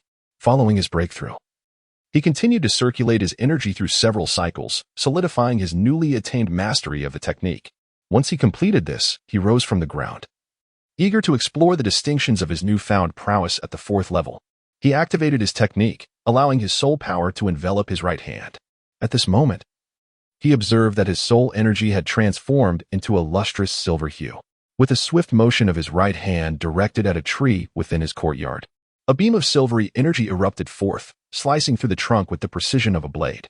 Following his breakthrough to the fourth level of the youth's martial arts, his soul energy had metamorphosed into a radiant lunar essence, capable of cleaving through gold and iron, inflicting harm even at a distance. Moreover, this technique inherently emphasized the principle of accumulating strength over time, and now, having reached the fourth level, the advantages of a solid foundation laid in the earlier stages were manifesting. Not only had the quality of his soul energy significantly enhanced, but the speed at which he accumulated this energy had also seen a notable increase. Even more crucially, the advancement to the fourth level had conferred a substantial augmentation to his defense.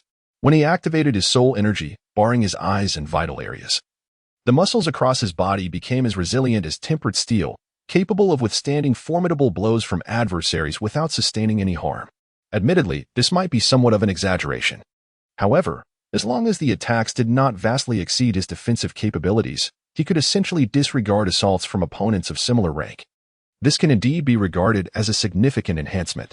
After all, it now suffices to harness one's soul power to achieve the formidable defenses that were once only attainable through arduous effort.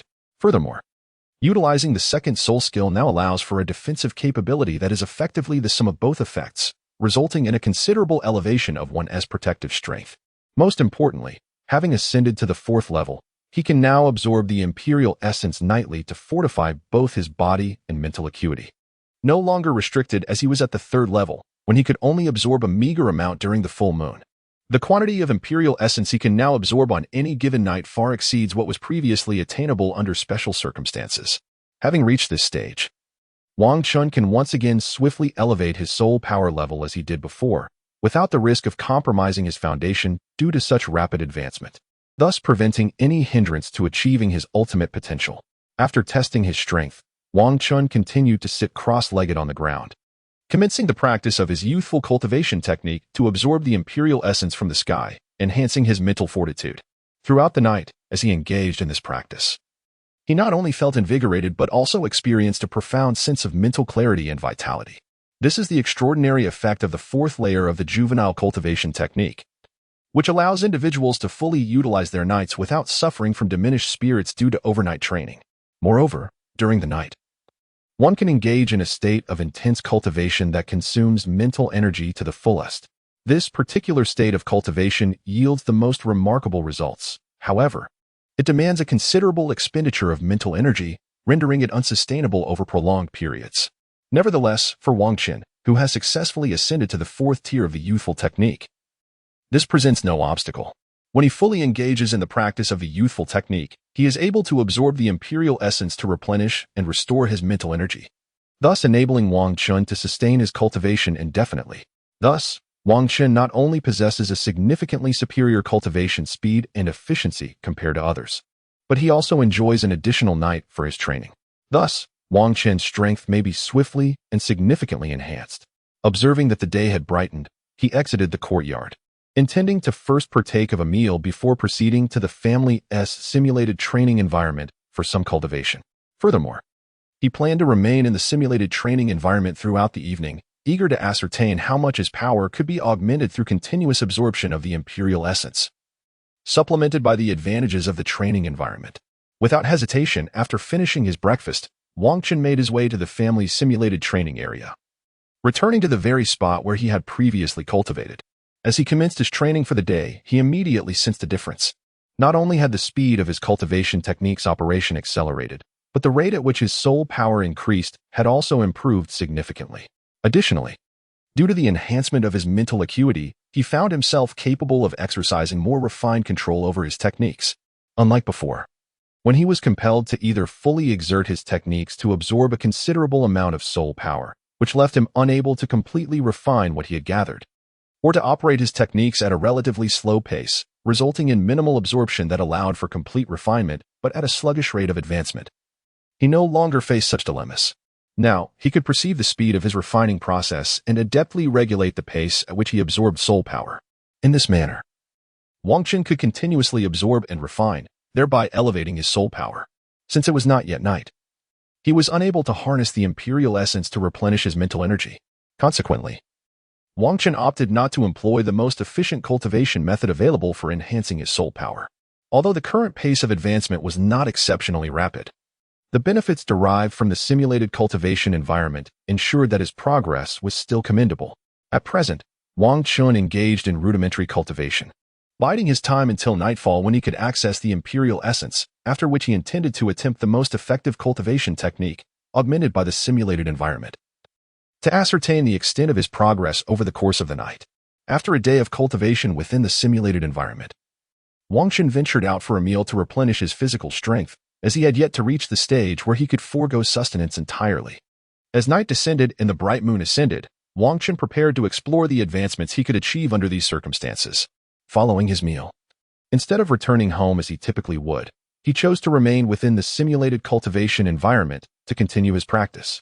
As darkness enveloped the surroundings and the moonlight cascaded from the heavens, Wang Chun settled into a meditative position, commencing his cultivation in this setting. As his youthful cultivation technique activated, streams of Imperial Essence floated down from above, enveloping him and being absorbed into his body. Upon entering his system, the essence bestowed upon him a refreshing energy that coursed through him, ultimately converging in his mind. This not only provided a slight enhancement to his physical attributes, but also significantly bolstered his mental acuity. With the restoration of his mental energy, his cultivation speed began to accelerate. He employed the most effective yet demanding cultivation method, fully immersing himself in the process. In the past, he could only practice for a little over an hour before the depletion of his mental energy compelled him to cease, resorting to sleep for restoration. This had been his customary method of cultivation. However, he would typically halt his practice once his mental energy fell below half. This approach not only optimized his cultivation results, but also ensured that he would not suffer from diminished mental acuity the following day due to excessive consumption. Furthermore, by stopping before reaching a critical depletion point, he could also effectively exercise his mental fortitude. Each time he finished a session, he would awaken to a slight enhancement in his mental energy. Although this growth was minimal for Wang Chun, who had previously lacked alternative methods for cultivating mental strength, it represented a commendable practice. While the outcomes were not particularly impressive, they were certainly preferable to an inability to enhance his mental prowess. However, in the present, with the restorative properties of the imperial essence, Wang Chun could engage in continuous cultivation without the slightest concern for mental exhaustion. Not only did his mental energy remain intact during practice, but the imperial essence also facilitated a continuous augmentation of his mental strength. Sitting cross-legged on the ground, he diligently circulated his techniques, witnessing a steady increase in his mental energy and an even swifter enhancement of his soul power. As time gradually passed, Wang Chun immersed himself in this simulated cultivation environment throughout the night, with the imperial essence continuously descending upon him. The pure, silvery moonlight enveloped him, as if draping him in a delicate gossamer robe woven from the very essence of the night. This ethereal garment not only accelerated his cultivation speed, but also enhanced the efficacy of his training. As he donned this exquisite attire, the amplification of his mental fortitude progressed at an even swifter pace. This garment not only bolstered the enhancement effects of the imperial fluid, but also expedited Wang Chun's absorption rate. Such details are absent from the original records of the foundational techniques. It is possible that subsequent accounts have been lost to time. Or perhaps this particular effect is a unique characteristic that emerged only upon traversing to the Douluo Continent. Nonetheless, Wang Chun is not inclined to ponder excessively over it. After all, it is a most favorable outcome that warrants nothing more than enjoyment without delving into its origins. As the dawn gradually illuminated the sky, the moon began to retreat, and the flow of imperial essence that Wang Chun could absorb diminished accordingly. By the time the sun ascended in the eastern sky, the moon had completely vanished, prompting Wang Chun to cease his cultivation. Without the enhancement of the imperial essence, the efficacy of his training would not only decline, but also deplete his mental energy. Thus, he brought his practice to a halt. He attentively assessed the fruits of his cultivation. Even with the numerous fortuitous encounters he had experienced, a smile involuntarily graced his lips. The results of this session were exceptionally gratifying. Not only had his mental strength increased significantly, but his soul power had also seen considerable growth. It is noteworthy that although he had not specifically trained his mental prowess, the presence of a head soul bone and the blessings of the god of war space had allowed his mental acuity to surpass that of an ordinary individual. It could be surmised that even a typical soul sage would not possess as much mental power as he. This illustrates the considerable benefits reaped from this cultivation endeavor. Moreover, his soul power was escalating at an impressive rate. Should he continue training in this manner, he could ascend another level within a mere 2 months. While this progression was partly due to the residual energy from the soul bone he had previously absorbed, it nonetheless underscores the remarkable efficacy of his training. Even after a breakthrough, devoid of additional energy enhancements, he could potentially elevate his soul power by 1 level within the span of 6 months. Relying solely on his own efforts, it is essential to note that he has already attained the rank of Soul King. Achieving such advancement through mere cultivation in 6 months is indeed remarkable. Furthermore, as his power continues to develop, the speed of his training is expected to increase correspondingly. This suggests that in future cultivation sessions, he may sustain this accelerated pace of progress. In this manner, he might potentially achieve a strength of 99 before reaching the age of 30, subsequently aspiring to attain divinity. It is essential to note that Wang Chun is not akin to Tang San from the original narrative. Tang San could relish the advantages bestowed by the deities of the divine realm, thereby accelerating his cultivation speed and even directly enhancing his soul power level. In contrast, Wang Chun is deprived of such benefits, as he remains an adversary to those gods. Should he venture into their domains, he would likely face demise before reaping any rewards. The divine authority of the war god he inherited does not confer immediate enhancements to his strength. It merely elucidates the methods of cultivation and provides a space for the war god, without any additional advantages. Only upon reaching level 70 can he further explore what other benefits may accompany the inheritance of the war god's authority. Were it not for Wang Qin's own martial arts and the support of his family, he might indeed find himself overshadowed by Tang San.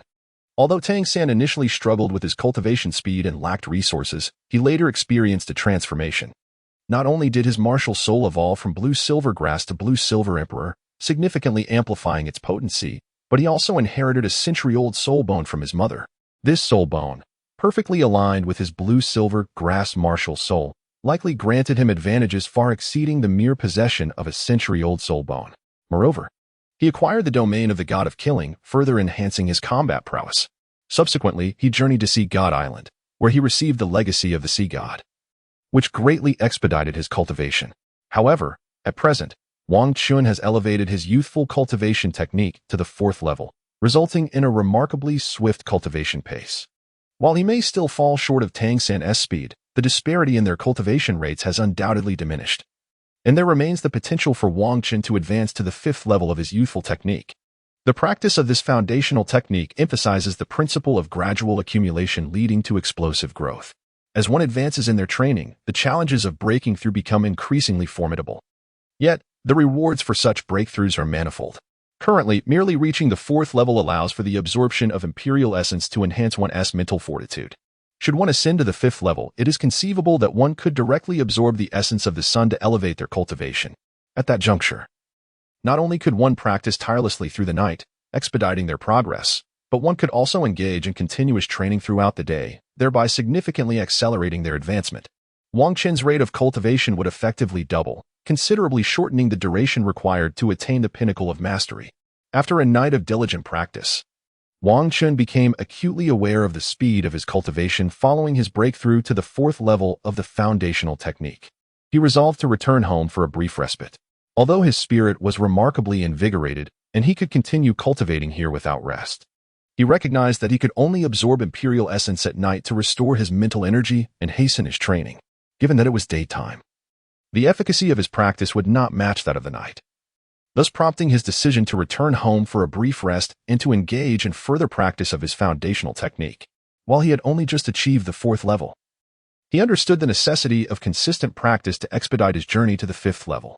Wang Qin has devised a plan whereby he would dedicate his days to practicing the foundational technique at home or participate in the Soul Duel arena for a duel. Although, with his current strength, such duels provided limited utility, they served as a refreshing diversion during his cultivation journey and alleviated the monotony. When night falls, he would immerse himself in the family's simulated training environment to cultivate his soul power. In this manner, one may attain the utmost efficiency in their personal cultivation. Upon returning home, Wang Qin briefly attended to his grooming before setting out to explore the bustling city of King Kong. After all, it had been some time since he last departed from King Kong City, and with his parents away, he relished the freedom to wander. However, it was still daytime, and many intriguing establishments had yet to commence their operations. Thus, Wang Qin meandered about until he arrived at the Soul Arena, the most captivating venue for soul masters. Indeed, within these walls resided the liveliest atmosphere of all King Kong City. As Wang Qin entered the arena, he observed numerous spectators engrossed in the soul battles. Although many were merely common folk, their fervor for the exhilarating soul contest remained undeterred. Wang Qin approached the main arena, eager to witness the day's thrilling matches. On the battleground stood a young soul master he was somewhat acquainted with, Wang Hai, who was engaged in a duel with a middle-aged soul master. It was likely that Wang Hai had been selected by his family to represent the prestigious King Kong Advanced Soul Master Academy in the Continental Soul Master Competition, as he had recently attained the impressive level of 38. Consequently, he frequently participated in these battles to hone his practical combat skills. By the time Wang Qin arrived, the contest was already underway, and the outcome was becoming increasingly evident. Despite the middle-aged soul master possessing significantly more experience, he was merely an ordinary soul master. Unlike Wang Hai, who had benefited from his family's meticulous training from a young age, replete with resources to enhance his physique and guidance from elite soul masters. Although the middle-aged contender's practical experience was superior, Wang Hai's inherent strength compensated for this disparity. His formidable capabilities allowed him to endure mistakes without facing immediate elimination by his opponent. Conversely, should the middle-aged Soul Master falter, he risked swift defeat at Wang Hai's hands. Thus, it was reasonable to conclude that Wang Hai had already secured victory in this match. Upon realizing this, Wang Qin lost interest in watching further and decided to register in hopes of finding a suitable opponent for a soul battle. Regrettably, at that moment, there were no fitting Soul King contenders available for a match with Wang Qin. However, he did not dwell on this, as it was rare for individuals at the Soul King level to engage in soul battles, given their myriad of alternatives. By the time one reached such a status, they had often secured a comfortable existence without the need for further competition. Thus, the majority of participants in the arena were typically great soul masters and soul venerables. As many students competed at these levels, in this manner, they not only have the opportunity to engage with a diverse array of soul masters, absorbing the wealth of combat experience each encounter offers, but they also need not fear incurring significant harm during these battles. After all, in typical soul fighting competitions, inflicting serious injury upon opponents is strictly prohibited. Consequently, within the arena of soul battles, it is this level of soul masters that participates most frequently. Competitions featuring soul masters of Wang Qin's caliber are rather infrequent, usually arising only when families or factions face irreconcilable conflicts. However, Wang Qin is acutely aware that competitions at his level are scarce. He merely wishes to explore the possibility of finding a suitable opponent, in which case he would gladly partake in a soul battle. If not, it poses no concern. As he visited the soul arena, Wang Qin intended merely to observe the soul battles of others and indulge in a moment of leisure. After watching a couple of matches, he decided it was time to depart. Previously, he found the soul battles captivating due to his relatively modest abilities, believing he could glean insights from the duels of other soul masters.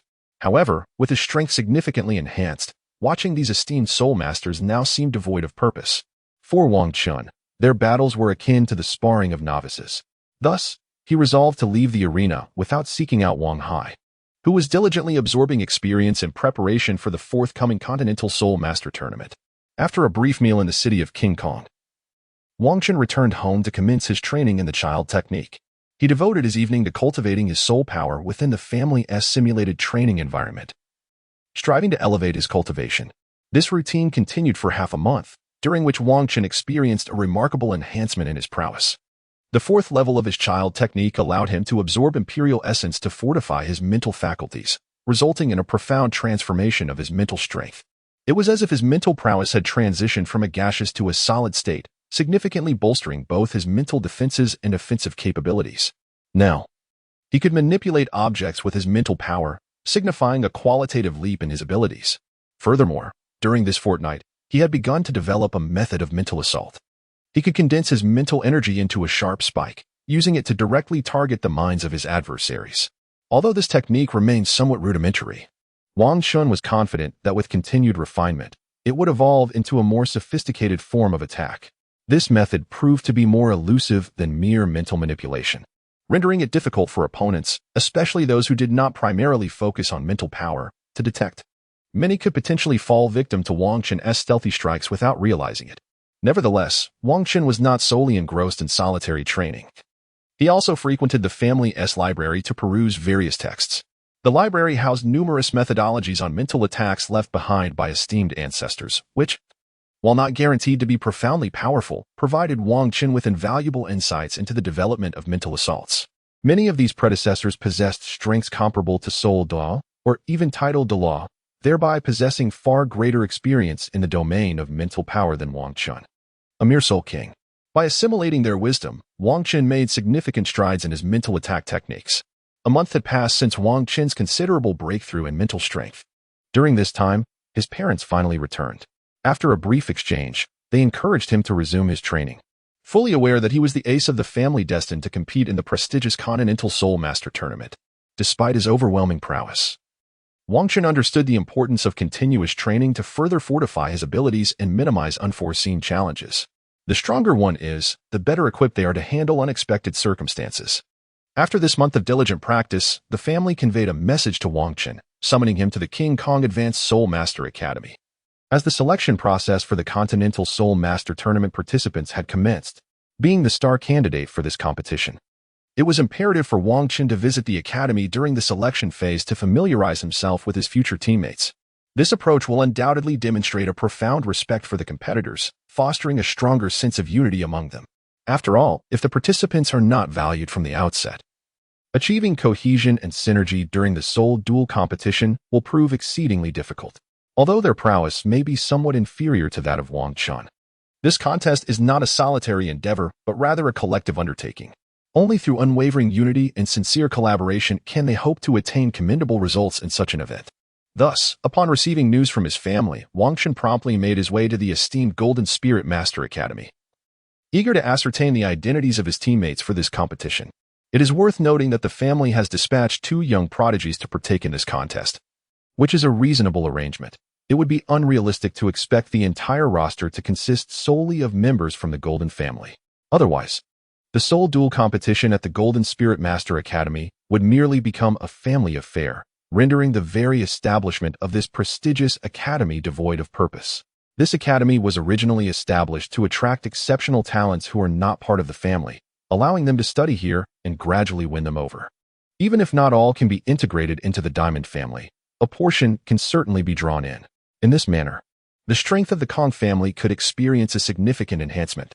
However, relying entirely on external assistance for an academy's continent-wide Soul Master competition would severely tarnish the reputation of that Soul Master Academy. After all, this would lead others to believe that the academy is devoid of talent, thereby hindering its ability to attract other skilled individuals to join its ranks. Thus, the objective of establishing this prestigious Soul Master Academy would be rendered unattainable. Consequently, this competition aims to select talented individuals from the academy to participate. Were it not for the fact that this marks the inaugural continent-wide soul fighting competition for the Golden Giant Soul Master Academy, the family would not have arranged for the young elite of the Golden family to partake in the event to enhance their reputation. After all, exceptional talents like Wang Qin can no longer enroll in the Golden Giant Soul Master Academy. Individuals of Wang Qin's caliber, as formidable Soul Kings, typically assume teaching roles in any ordinary advanced academy, rendering them incapable of remaining students. In contrast, his younger brother, Wang Hai, who is merely a Soul Sovereign, may still join the academy to engage in this selection without any issues. Should a Soul King like Wang Qin participate in the selection, it would merely serve to undermine the event. Nevertheless, to bolster the reputation of their newly established advanced academy, the family felt compelled to arrange for 2 skilled participants. Otherwise, failing to reach the finals in their inaugural competition would be utterly disgraceful. Regardless, the Golden family is a formidable lineage boasting a title Douluo. Their unwavering support for the establishment of the Advanced Soul Master Academy necessitates a strong debut. Otherwise, what purpose would the academy serve? Thus, they have enlisted young talents like Wang Qin to serve as a figurehead, a practice that will not be required in the future. After all, once they have made a name for themselves in this initial endeavor, they will undoubtedly attract promising candidates with considerable potential, with proper cultivation over 5 years. Even if they do not secure the championship as they aspire to this time, reaching the finals will still be within reach. Indeed, the Golden family is confident in their prospects for victory in the soul fighting competition, primarily due to Wang Qin's participation. Although his soul power currently hovers around the 50-level mark, his actual combat prowess rivals that of an average soul sage. It is essential to note that Wang Qin's soul sage capabilities are genuine, consistently demonstrable, unlike the explosive power exhibited by the original Shrek 7 monsters, which requires the expenditure of all their soul power and can only be sustained for a brief duration.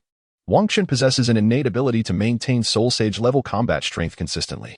If he cannot secure the championship in the soul fighting competition under these circumstances, then further cultivation would seem futile. This marks Wang Qin's first visit to the Golden Giant Soul Master Academy. However, the family has already provided him with the location. Thus, he harbors no concerns regarding locating the academy, which is situated within Golden City and not far from the Golden family estate. He arrives shortly thereafter. For the Golden family is the most powerful force within Golden City. Moreover, the Golden Giant Soul Master Academy is established with the full backing of the Golden family. Consequently, the entire academy is impressively grand and imposing. The mere existence of such a large institution within Golden City underscores the Golden family's influence. However, despite their unparalleled authority in Golden City, Establishing such an extensive advanced Soul Master Academy within such a short time frame remains an insurmountable challenge. The establishment of this venture can be attributed to the generous provision of an extensive territory by the King Kong family. Originally, the Diamond Clan intended to establish a diversified simulated training environment on this territory. After all, the clan now boasts a myriad of martial spirits, leading to an increasing demand for their simulated training facilities. Many of the clan's martial spirits are ill-suited for training within the confines of the family's existing simulated environments. Hence, the clan has long contemplated the establishment of a multifunctional simulated training environment to cater to the varied training needs of its diverse martial spirits. However, the financial burden of creating such an expansive facility solely for the clan members is considerable, particularly since the practitioners of less mainstream martial spirits are relatively weaker within the Diamond Clan. In this clan, the formidable mainstream martial spirits are well equipped to thrive in the family's simulated training environments. Therefore, the clan initially planned to launch a smaller simulated training facility to prioritize the training of its soul masters. Nevertheless, with the recent establishment of a prestigious Soul Master Academy, the opportunity has arisen to construct a grand multifunctional simulated training environment. In this manner, not only can the cultivation of the family's soul masters be maximally fulfilled, but it can also attract external talents to join, establishing the Advanced Soul Master Academy while simultaneously creating an optimal simulated training environment does not excessively deplete resources. After all, constructing an expansive simulated training environment solely for a few family members is quite different from doing so for a prestigious Soul Master Academy, which can draw in exceptional individuals from the outside world. Upon arriving at the entrance of the Advanced Soul Master Academy, Wang Chun was finally met with the Academy's magnificent decor. The entire gatehouse was intricately carved from white jade and gold stone, exuding both splendor and an imposing aura. Towering 10 meters high, the entrance bore 8 gilded characters, spelling out Advanced Soul Master Academy. After a brief survey, Wang Chun stepped inside. At the reception area, he inquired about the selection location, as his father had briefed the doorman prior to his arrival. Wang Chun was able to easily ascertain the location of the selection and proceeded directly there. By the time Wang Chun reached his destination, approximately 100 individuals had already gathered. These are the students recruited by the prestigious Golden Hammer Advanced Soul Master Academy during this period, predominantly comprising soul masters of level 30 and above. The purpose of this selection is primarily to identify the most formidable students to compete in the tournament. As for how to discern these powerful individuals, it is naturally accomplished through combat trials. Thus, when Wang Chun arrived, battles were already underway on the training ground. "Father, are these the competitors joining me for the match?" Wang Chun inquired as he approached his father. "Indeed, aside from you, there are Xiongde and a soul master from a family-controlled spirit lineage. We aim to select at least 7 additional students here to serve as formal team members and alternates for the competition. Am I here merely to observe the selection process?" "Not at all. Your primary purpose is to familiarize yourself with the selected candidates, as you will be competing alongside them. It is essential to understand each other's combat styles to ensure seamless collaboration during the tournament, thereby enhancing your chances of securing the championship. Moreover, you are not the only one here. Xiongde and Zhang Jun have already arrived, having come before you. If you prefer not to watch the selection matches, you may head to the lounge and meet your teammates. Although you are already acquainted with Xiongde, I presume you do not know Zhang Jun. He is the grandson of the third elder and possesses remarkable strength. It is only due to the desire to elevate the reputation of the King Kong Advanced Soul Master Academy that you two were selected for this competition." "Very well. I shall go meet my teammates," Wang Chun said. "Go ahead. I must remain here to oversee the matches." After his conversation with his father, Wang Chun proceeded to the lounge. "Big brother, you made it." "Yes." After exchanging greetings with Xiongde, Wang Chun turned to a young soul master standing nearby. "Hello. I am Wang Chun." "Greetings. I am Zhang Jun." Wang Chun and the young soul master introduced themselves, engaging in light conversation. Given their need for teamwork to secure victory for their family-run King Kong Advanced Soul Master Academy in the Duhan competition, it was imperative that they get to know one another. Naturally, Xiongde joined their discussion, having already conversed with Zhang Jun prior to Wang Chun's arrival. They shared brief introductions of their respective martial souls and abilities, allowing their teammates to gain insight into one another. This approach will undoubtedly enhance collaboration during the competition. After all, if one is oblivious to the soul abilities of their own teammates, unity, and synergy in the contest become impossible. Through this brief exchange, Wang Chun gleaned some basic information about Zhang Jun. Zhang Jun, at the age of 23, is a level 58 control system Soul King. As the grandson of the third elder, he has inherited the everlasting vitality of the elder's soul spirit, the evergreen vine. This martial soul is far from being the commonplace blue-silver grass. Rather, the everlasting ivy martial soul stands among the elite within the realm of botanical martial souls. Indeed, the unique vitality and rapid growth inherent to the everlasting ivy martial soul have bestowed upon it a formidable reputation within the soul master community. Possessing such a powerful martial soul, coupled with the extensive resources provided by the Diamond family throughout Zhang Jun's upbringing, his actual combat prowess far exceeds what one might infer from his soul power level alone. His true combat strength is at least comparable to that of an ordinary civilian soul emperor. Without such capability, it would be a disservice to the years of resource cultivation afforded by the Diamond family.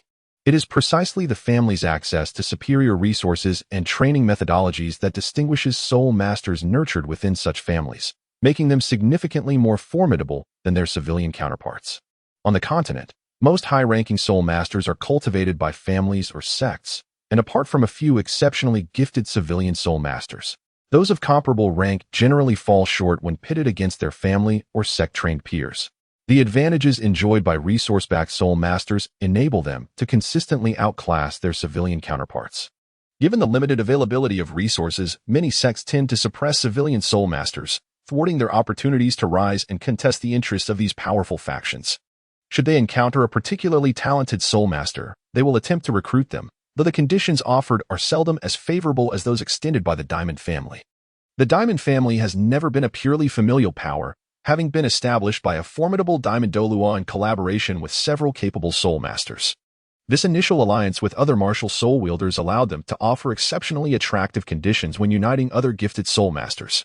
In contrast, the recruitment efforts of other factions resemble the attempts made by the Haotian sect to attract the four single attribute families, highlighting a significant disparity in status. It is precisely this sincerity in recruitment that has attracted numerous gifted individuals to the Diamond family, facilitating its remarkable growth over a mere span of 2 centuries. This genuine approach to unity has prevented any internal strife within the family, as high-ranking positions within the Diamond family have historically been determined by merit. It is noteworthy that, in past selections for the position of clan leader, individuals not of the Wang surname have emerged victorious. This illustrates the Diamond family's commitment to meritocracy. Even those outside the Wang lineage can ascend to the role of clan leader throughout the entirety of Douluo Continent. Such occurrences of clan leadership being held by outsiders have never been documented. Even the Spirit Hall has consistently seen the papacy maintained by the Qin family, with later figures like Bibidong emerging as mere anomalies. Thus, it is reasonable to acknowledge the strength of the Diamond family, as not every clan possesses the capacity to achieve such a feat. After an extensive discussion in the lounge, Wang Qin and his companions concluded the selection process. The Diamond Advanced Soul Master Academy successfully identified 7 Advanced Soul Respect Masters, including Wang Hai and Lu Yun. This outcome is unsurprising, given their prior association with Wang Qin, which has endowed them with considerable combat experience and access to ample training resources. They have established a solid foundation from a young age.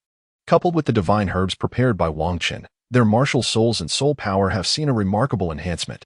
If they still fail to stand out in this selection, it would indicate that the students of the Elite Soul Master Academy are exceedingly formidable. In that case, there would be no need to enlist the formidable Soul Kings, Wang Qin and Zhang Jun, for this competition. At this moment, Wang Long, the Vice Dean, stepped forward. The selection process had concluded, yielding 7 of the most formidable high-ranking spirit masters. You shall represent our esteemed Golden Titan Advanced Soul Master Academy in the upcoming elite competition for Advanced Soul Master Academies across the continent. I hope you will unite and secure an admirable ranking in the contest. Now, allow me to introduce the 3 individuals who will accompany you to this competition.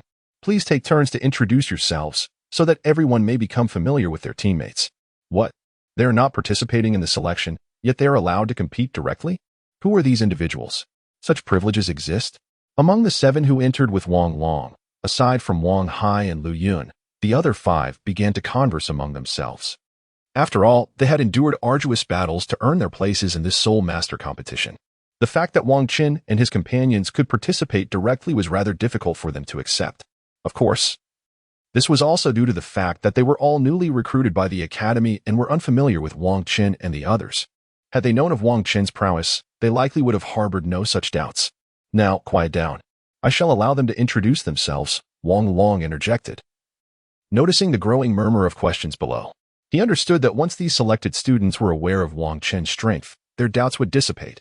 Upon hearing Vice Dean Wang Long's words, Xiongda stepped forward and summoned his martial spirit. With a resounding roar, 4 spirit rings materialized beneath his feet, emanating an overwhelming pressure towards the 5 spirit masters. Upon witnessing Xiongda's spirit rings and feeling the intensity of the pressure, the 5 ceased their discussions. I am Xiongda, my martial spirit is the Ice Bear, and I am a level 48 battle spirit master. After Xiongda's declaration, the 5 were rendered utterly speechless. It was worth noting that among the selected students, the highest spirit power was only at level 39. It appeared that Xiongda, who seemed to be of similar age, boasted a strength nearly 10 levels superior to theirs. Thus, they naturally would no longer harbor any objections regarding Xiongda's direct advancement to participate in the Soul Master competition. However, it must not be said that the students recruited by the senior Soul Master, Jingang, possess inadequate strength. After all, most of them are commoner Soul Masters who initially lacked the resources for cultivation and could only rely on their innate talent. Consequently, their soul power and combat capabilities fall short compared to a family Soul Master like Xiongda. Nevertheless, having now joined the Jingang Senior Soul Master Academy, they have access to the cultivation resources and simulated training environment provided by the Academy, enabling them to significantly enhance their abilities in a short span of time. It is quite possible that before the competition commences, they may all ascend to the rank of Soul Zone. Even if not all achieve this, at least 1 or 2 certainly will. Among them, there are indeed Soul Masters at the 39th level, merely a step away from Soul Zone. With such advantages, their elevation to Soul Zone will be rather effortless. Having endured the hardships of lacking cultivation resources, they are now diligently practicing, leaving no moment to waste. Thus, their strength is currently advancing at a remarkable pace. After Xiongda concluded his introduction, he withdrew his martial soul and stepped back. At this moment, Wang Qin stepped forward. I am Wang Qin. The Titan Great Ape is my martial soul, and I am a rank 55 Battle Soul King. As Wang Qin introduced himself, he unleashed his martial soul, and 5 soul rings, 1 yellow, 2 purple, and 2 black, danced at his feet. A surge of formidable soul power emanated from Wang Qin, even more overwhelming than before. Wow! Exclaimed the onlookers, their eyes wide with astonishment. His soul rings. How is this possible? Apart from Wang Hai and Lu Yun, who were already aware of Wang Qin's soul ring configuration, the other 5 individuals were utterly taken aback by the extraordinary combination. For common soul masters like them, possessing even a single optimal soul ring configuration was a significant achievement. Wang Qin's soul ring arrangement was not only unprecedented in their experience, but also something they had never even heard of before, which explained their shock.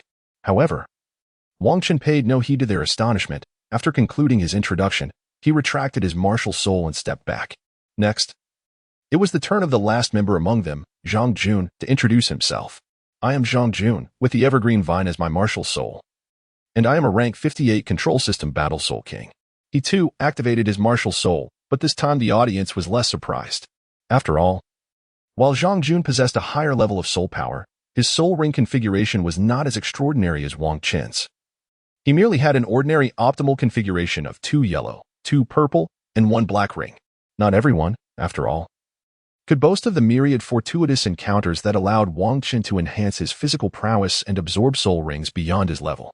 Although Zhang Jun was indeed a rare talent from the King Kong family, he was ultimately a weapon martial soul master, whose physical attributes were comparatively inferior to those of beast martial soul masters.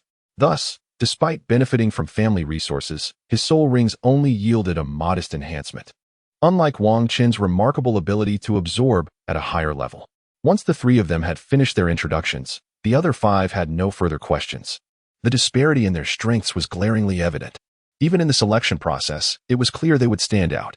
It was entirely feasible to incorporate them directly into the team.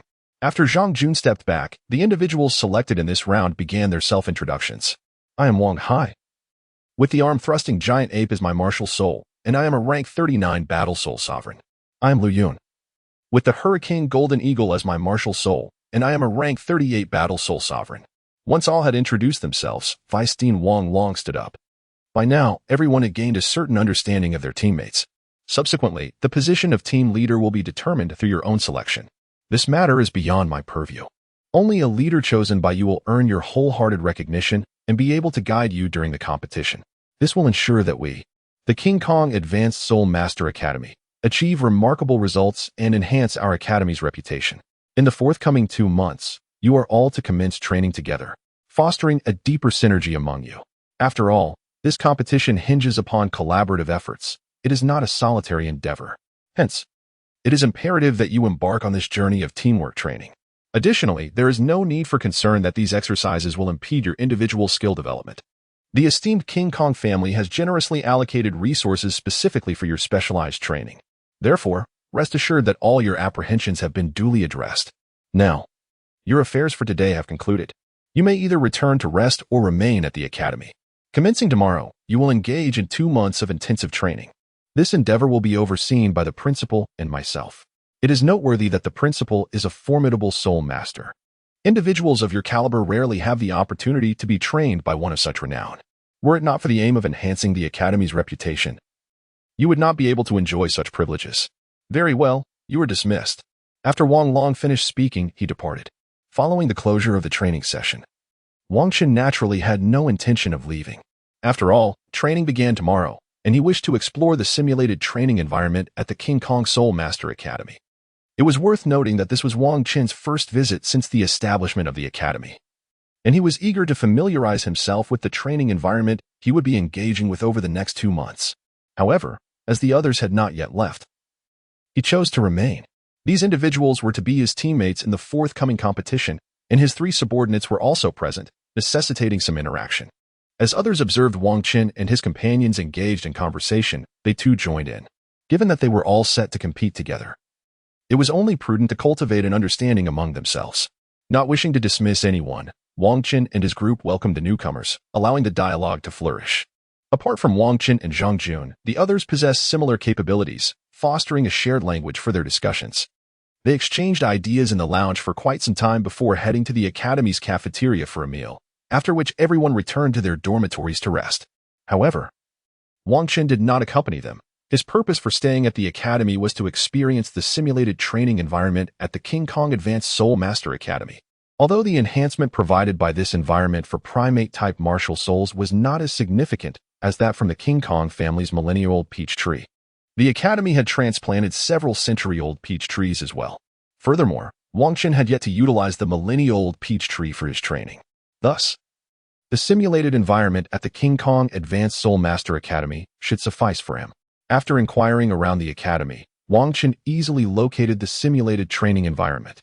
Despite the academy being newly established, it was abundantly staffed with teachers and various personnel, a testament to the King Kong family's unwavering support for its inception. The fact that a Soul Douluo was appointed as the academy's dean underscored the considerable backing from the King Kong family. Upon reaching the simulated training environment, Wang Qin commenced his evening practice. As his techniques circulated, a deluge of imperial flow essence began to descend upon him, which he absorbed. After a night of rigorous training, Wang Qin felt a significant enhancement in his soul power, bringing him closer to the threshold of breaking through to level 55. Once his training concluded, he headed to the academy's cafeteria for a meal before proceeding to the assembly point indicated by the vice president the previous day. Being the earliest to arrive, he found himself alone and took the opportunity to rest with closed eyes while awaiting the others. Before long, his peers began to arrive, leaving only the instructor to wait for. After an additional 20 minutes, Vice President Wang Long finally appeared. Excellent, everyone had arrived within the stipulated time, adhering to the regulations, which was commendable. It is evident that everyone places significant importance on this competition. I shall now announce the nature of today's training. Wang Qin and Zhang Jun, step forward. The rest of you will engage in pairs. A murmur of confusion ripples through the group, as all are perplexed by the Vice Dean's decision, uncertain as to why such a training regimen has been arranged. After all, their purpose in this closed training environment was to foster better collaboration and enhance their collective combat prowess for the upcoming competition, rather than merely honing individual fighting skills. Indeed, if the sole objective were to refine their personal combat abilities, there would be no need for this intensive training. They could simply train outside, where they would encounter numerous opponents in the soul arena, yielding even more effective results. I understand you harbor some questions. Yet combat serves as the most effective means for you to comprehend your teammates. Through these duels, you will gain insight into your comrades' martial spirits and soul skills, which will greatly aid your coordination in future team battles. Now, bear in mind that Xiongda is prohibited from utilizing his fourth soul skill. The rest of you may commence. Wang Qin and Zhang Jun shall engage in combat. Upon hearing Wang Long's words, clarity dawns upon everyone regarding the purpose of today's training, dispelling their doubts as they initiate their respective battles. Wang Qin and Zhang Jun step aside to commence their duel. Without further ado, they advance into action, having previously introduced their martial spirits in a brief exchange yesterday. Thus they waste no time in launching directly into combat. Swish! Zhang Jun summoned his martial soul, causing an abundance of everlasting ivy to sprout from the ground.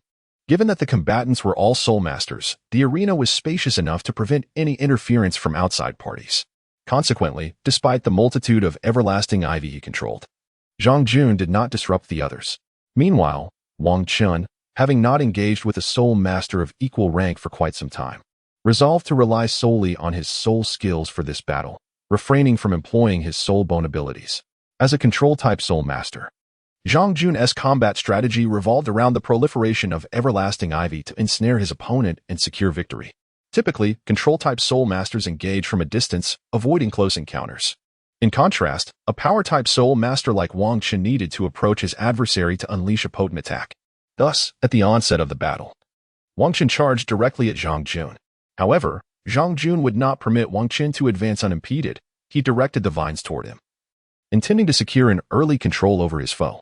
If the vines ensnared Wang Qin, the likelihood of victory would significantly increase. After all, in one-on-one confrontations, control-type soul masters hold a distinct advantage. Once ensnared, it becomes exceedingly difficult to break free from their grasp.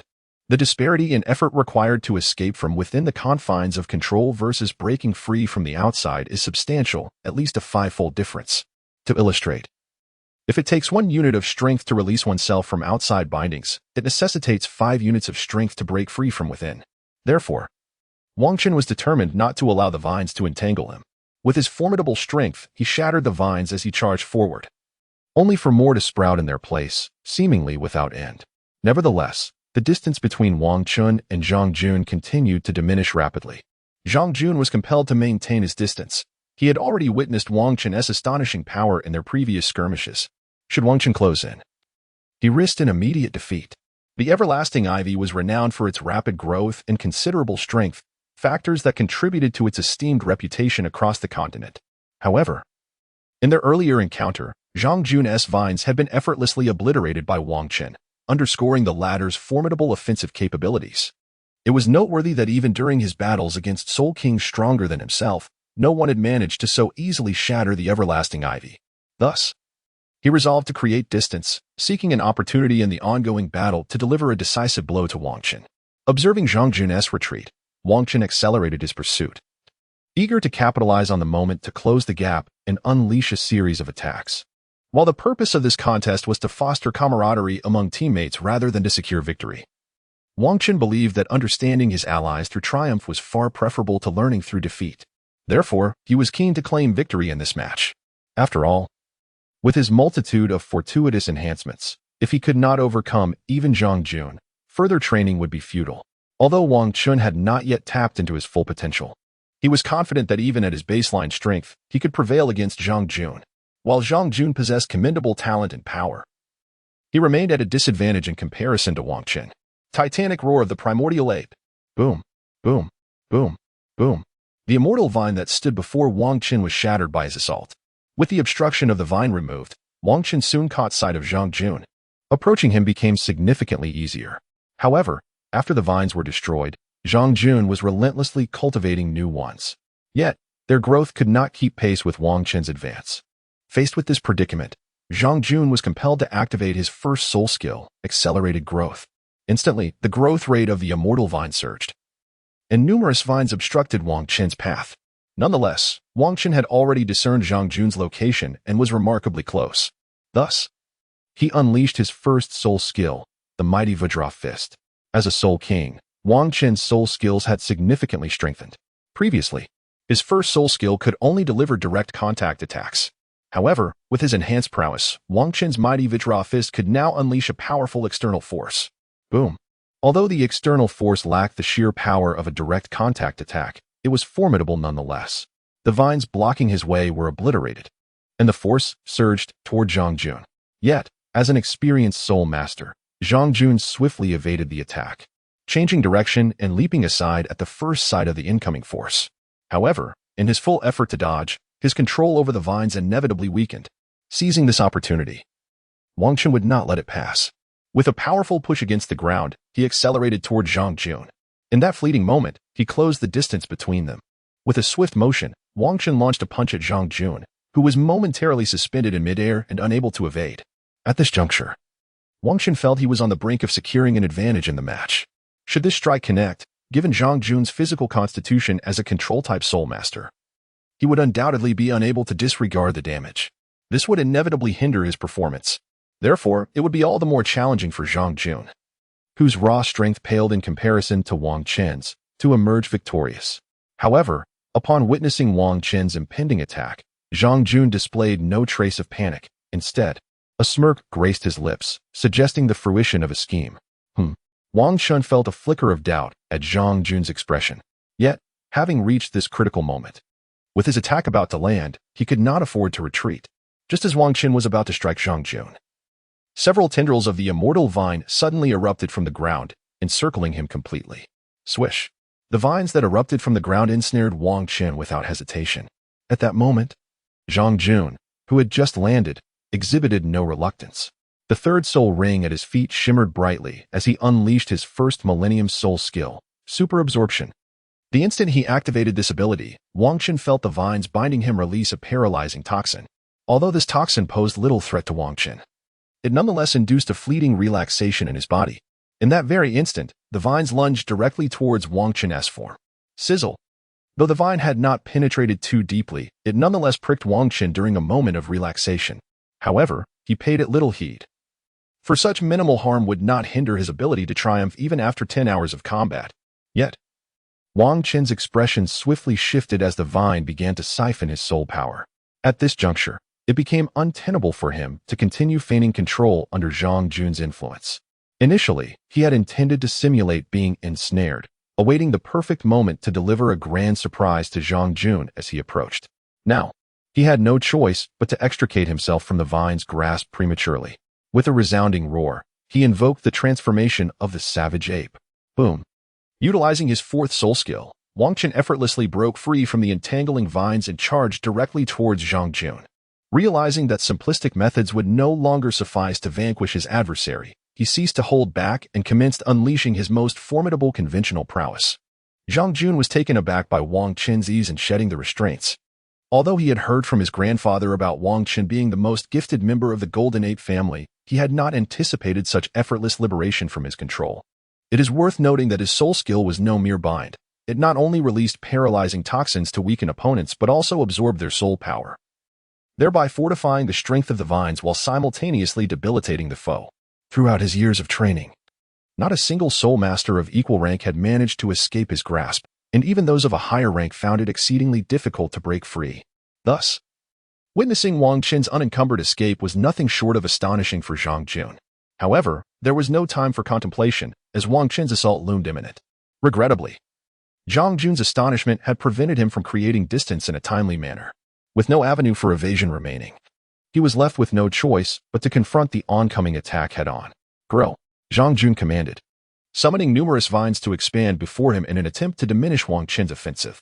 Nevertheless, as a top-tier offense-oriented soul master, Wang Qin's inherent strength was already formidable.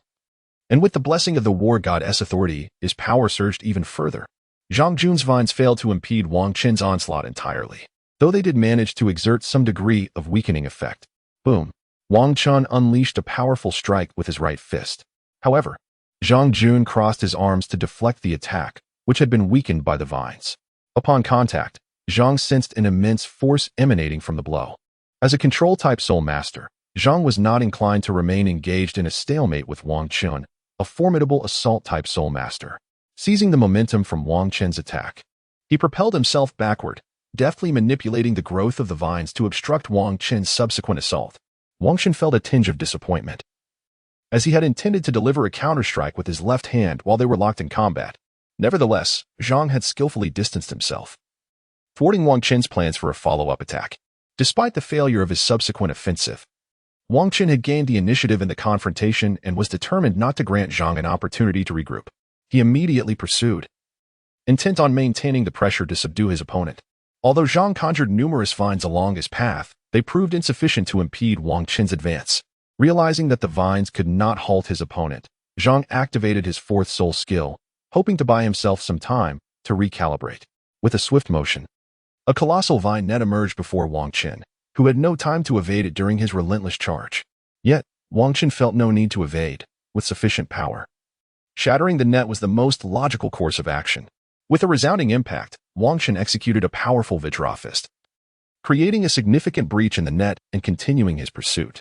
Observing the ineffectiveness of this soul skill, Zhang recognized that his vines lacked the strength to deter Wang Qin. Thus, he resolved to invoke his second soul skill. This soul skill is not a formidable attack.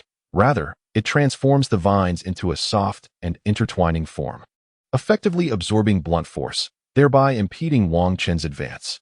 Swish, swish, swish. The softened vines successfully decelerated Wang Qin's progress. While Wang Qin possesses immense strength, these pliable vines exert a slight restraining influence on his power, causing his speed to diminish. Taking advantage of the distance, Zhang Jun began to exert full control over the growth of the vines, intending to ensnare Wang Qin before unleashing his most potent attack to eliminate him. However, this attack necessitated a brief moment to gather energy, compelling him to immobilize Wang Qin in place. Otherwise, his assault would likely prove ineffective. Once the supple vines had secured Wang Qin, Zhang Jun prepared his most powerful strike. Hiss, hiss. After a few seconds of gathering energy, Zhang Jun readied his attack. Given that this was merely a trial for combat, he refrained from exerting his full strength, opting instead to unleash a moderately powered strike after only a brief accumulation of energy. This attack can be said to be slightly more formidable than that of an ordinary Soul Emperor, yet it has not reached the ultimate potential of this soul skill. It is important to note that Zhang Jun's fifth soul skill, which has existed for a millennium, was not initially intended to be a powerful offensive technique. He had set out in search of a formidable control soul skill. However, during his quest for soul beasts, he encountered a vine dragon soul beast over 10,000 years old. It was from such a vine dragon that his grandfather, the third elder, derived his most potent single-target attack. Since childhood, Zhang Jun had admired this soul skill and longed for it. Control-type soul masters rarely possess formidable offensive skills. Most are focused on enhancing their control capabilities. Moreover, for those wielding vine martial souls, powerful offensive techniques are even scarcer. Upon finding such a suitable soul beast, he was immediately captivated. Control-type soul skills can be sought at any time, but a fitting and powerful offensive skill is a rare fortune. Thus, Zhang Jun resolutely decided to forego his pursuit of control-type soul skills and chose the Vine Dragon Soul Beast instead. The Spirit Beast did not disappoint him. Not only did he acquire the formidable soul skill he had long coveted, but it also exceeded his expectations. Unlike his grandfather's fifth soul skill, which remained unchanged, his own underwent a mutation that enhanced its capabilities. What had initially been a single-target attack transformed into a pseudo-area attack. Why is it referred to as a pseudo-area attack? This is because, upon launch, the attack detonates upon impact, inflicting explosive damage to the surrounding area. However, it can only inflict some explosive damage around the point of impact, and the blast radius is not particularly extensive. Thus, it is categorized as a pseudo-area attack. Thousand Leaves, Descend, Dragon. A green dragon-shaped assault surged toward Wang Qin. After unleashing this attack, Zhang Jun exhaled slightly, catching his breath. The power of this attack is immensely formidable, yet it exacts a considerable toll. At full capacity, he could exhaust his soul energy after just 2 strikes. However, this time he was not unleashing his full might, so the consumption would naturally be somewhat less. Nevertheless, prior to this moment, he had engaged in multiple confrontations with Wang Qin, expending a significant amount of soul skills. Consequently, his soul energy had been depleted, which is why he found himself gasping for breath. Upon witnessing the dragon-shaped assault hurtling toward him, Wang Qin was taken aback. He had not anticipated that Zhang Jun possessed such a powerful attack. Yet, instead of immediately utilizing his soul bone skill to teleport, Wang Qin opted to gauge the strength of this soul skill with his own offensive capabilities. After all, this was merely a practical training exercise. Even if he were to falter, the consequences would not be dire. This was the perfect opportunity to assess the potency of his own attack. Moreover, he still had a teleportation soul bone skill at his disposal. Should he find himself unable to withstand the onslaught, he could simply teleport away. Thus, Wang Chun initiated his recently acquired fifth soul skill, Titan's Divine Power. With the activation of this soul skill, his strength and explosive capability surged dramatically. Coupled with the enhancement from his previously activated fourth soul skill, Wang Chun's physical prowess intensified, even causing him to grow taller. Roar. Wang Chun first unleashed his third soul skill, which not only cleared the surrounding vines but also mitigated the intensity of his opponent's attack. He then fully activated his first soul skill, Mighty Diamond Fist. Boom, boom, boom. Wang Chun's fist collided with the Emerald Dragon, producing an immense cacophony. As Zhang Jun unleashed his soul skill, the vice president had already taken notice of the unfolding battle. However, he chose not to intervene, having previously arranged for a healing-type soul master to be present. This soul master is also supported by her family and excels in healing external injuries. Even if a student suffers damage during this battle, she can restore them completely. Wang Chun steadfastly holds back the green dragon, preventing its advance and gradually pushing it back. With his enhanced physical prowess, it is entirely feasible for him to withstand this assault. However, the Chiba dragon's strength lies not solely in its impact, but primarily in its explosive attacks. Upon realizing that his assault was thwarted by Wang Chun, Zhang Jun promptly unleashed an explosive attack. Due to the formidable power of the Chiba dragon, Zhang Jun could only manage some rudimentary maneuvers after initiating the attack.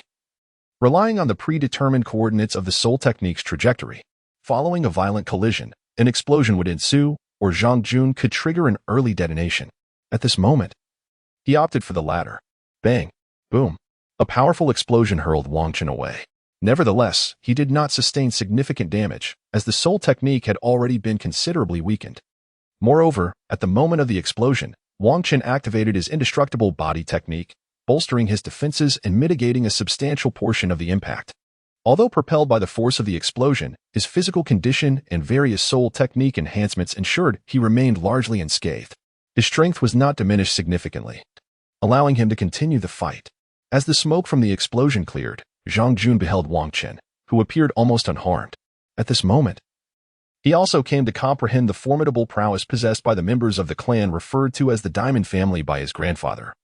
Renowned as the most gifted lineage in history, at this juncture, his soul power had been significantly depleted, leaving him with little chance of overcoming his opponent. Consequently, he conceded defeat. Upon witnessing his adversary's surrender, Wang Chun naturally refrained from further attacks, opting instead to deactivate his amplification soul skill and approach. The Vice Dean also emerged at this moment, while the others had already ceased hostilities upon witnessing the explosion of the soul skill.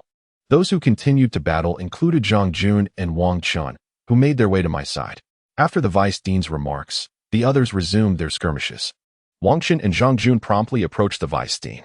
You two have now gained insight into your teammates' strengths, correct? Yes. You two are undoubtedly the strongest aces of this competition. You shall serve as the captain and vice captain. Following the skirmish, it became clear to everyone regarding the capabilities of their teammates, and you are now aware of who should assume the role of captain. After this battle, you will no longer harbor any discontent towards the captain. Now, take the time to observe your teammates' combat styles and familiarize yourselves with their martial soul characteristics and strengths. In the enclosed training session, Wang Chun and Zhang Jun attentively observed their comrades battling below from the stands, eager to comprehend the unique traits of their respective martial souls.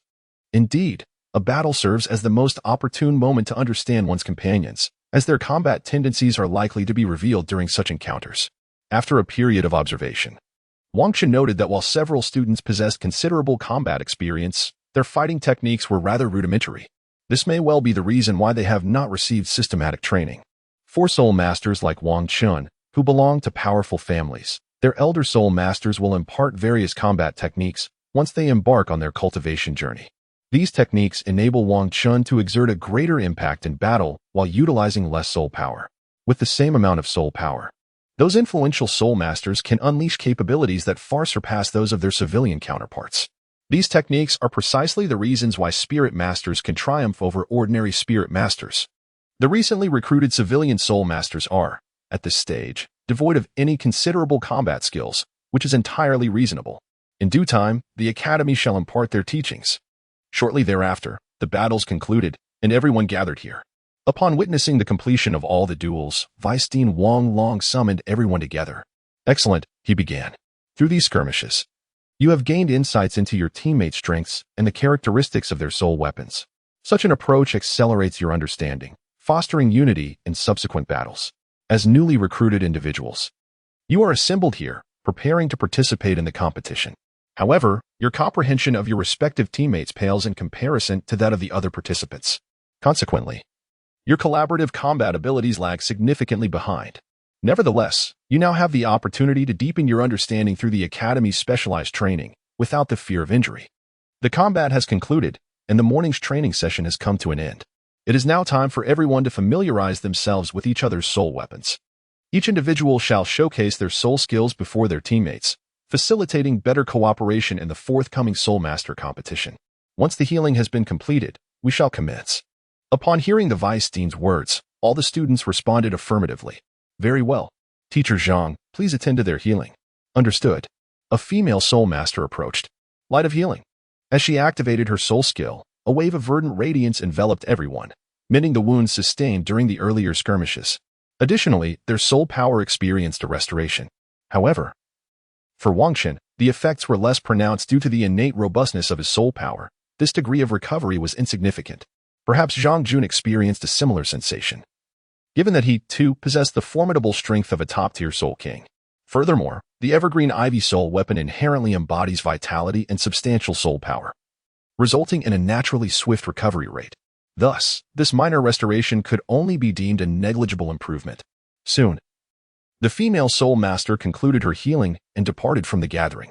At this juncture, the other trainees had nearly completed their recovery. Their inherent abilities were rather modest, and a mere healing soul skill from a 7th ring healing soul sage sufficed to restore them.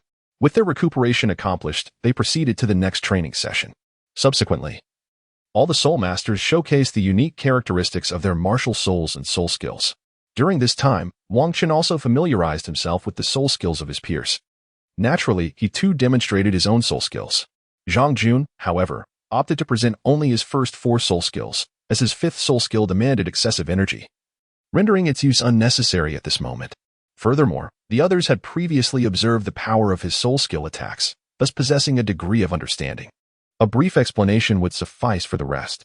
With that, the morning training concluded, and everyone was permitted to head to the dining hall for a meal, followed by afternoon training in a simulated cultivation environment.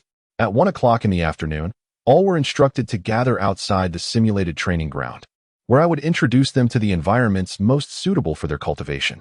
Upon the conclusion of Vice Dean Wang Long's remarks, he departed. As the clock approached 1, all gathered outside the simulated training ground. Vice Dean Wang Long arrived precisely at 1 o'clock. Now, allow me to provide you with a brief introduction. Subsequently, Wang Long provided an introduction to a simulated training environment that would be particularly beneficial for everyone as cultivation. After the introduction, all the students entered the simulated environment to commence their practice. Wang Chen naturally opted for the peach grove for his training. Here, he had transplanted a century-old peach tree spirit beast, yielding cultivation results comparable to those in his family estate. However, as it was daytime, the effectiveness of his training was undoubtedly inferior to that of the night.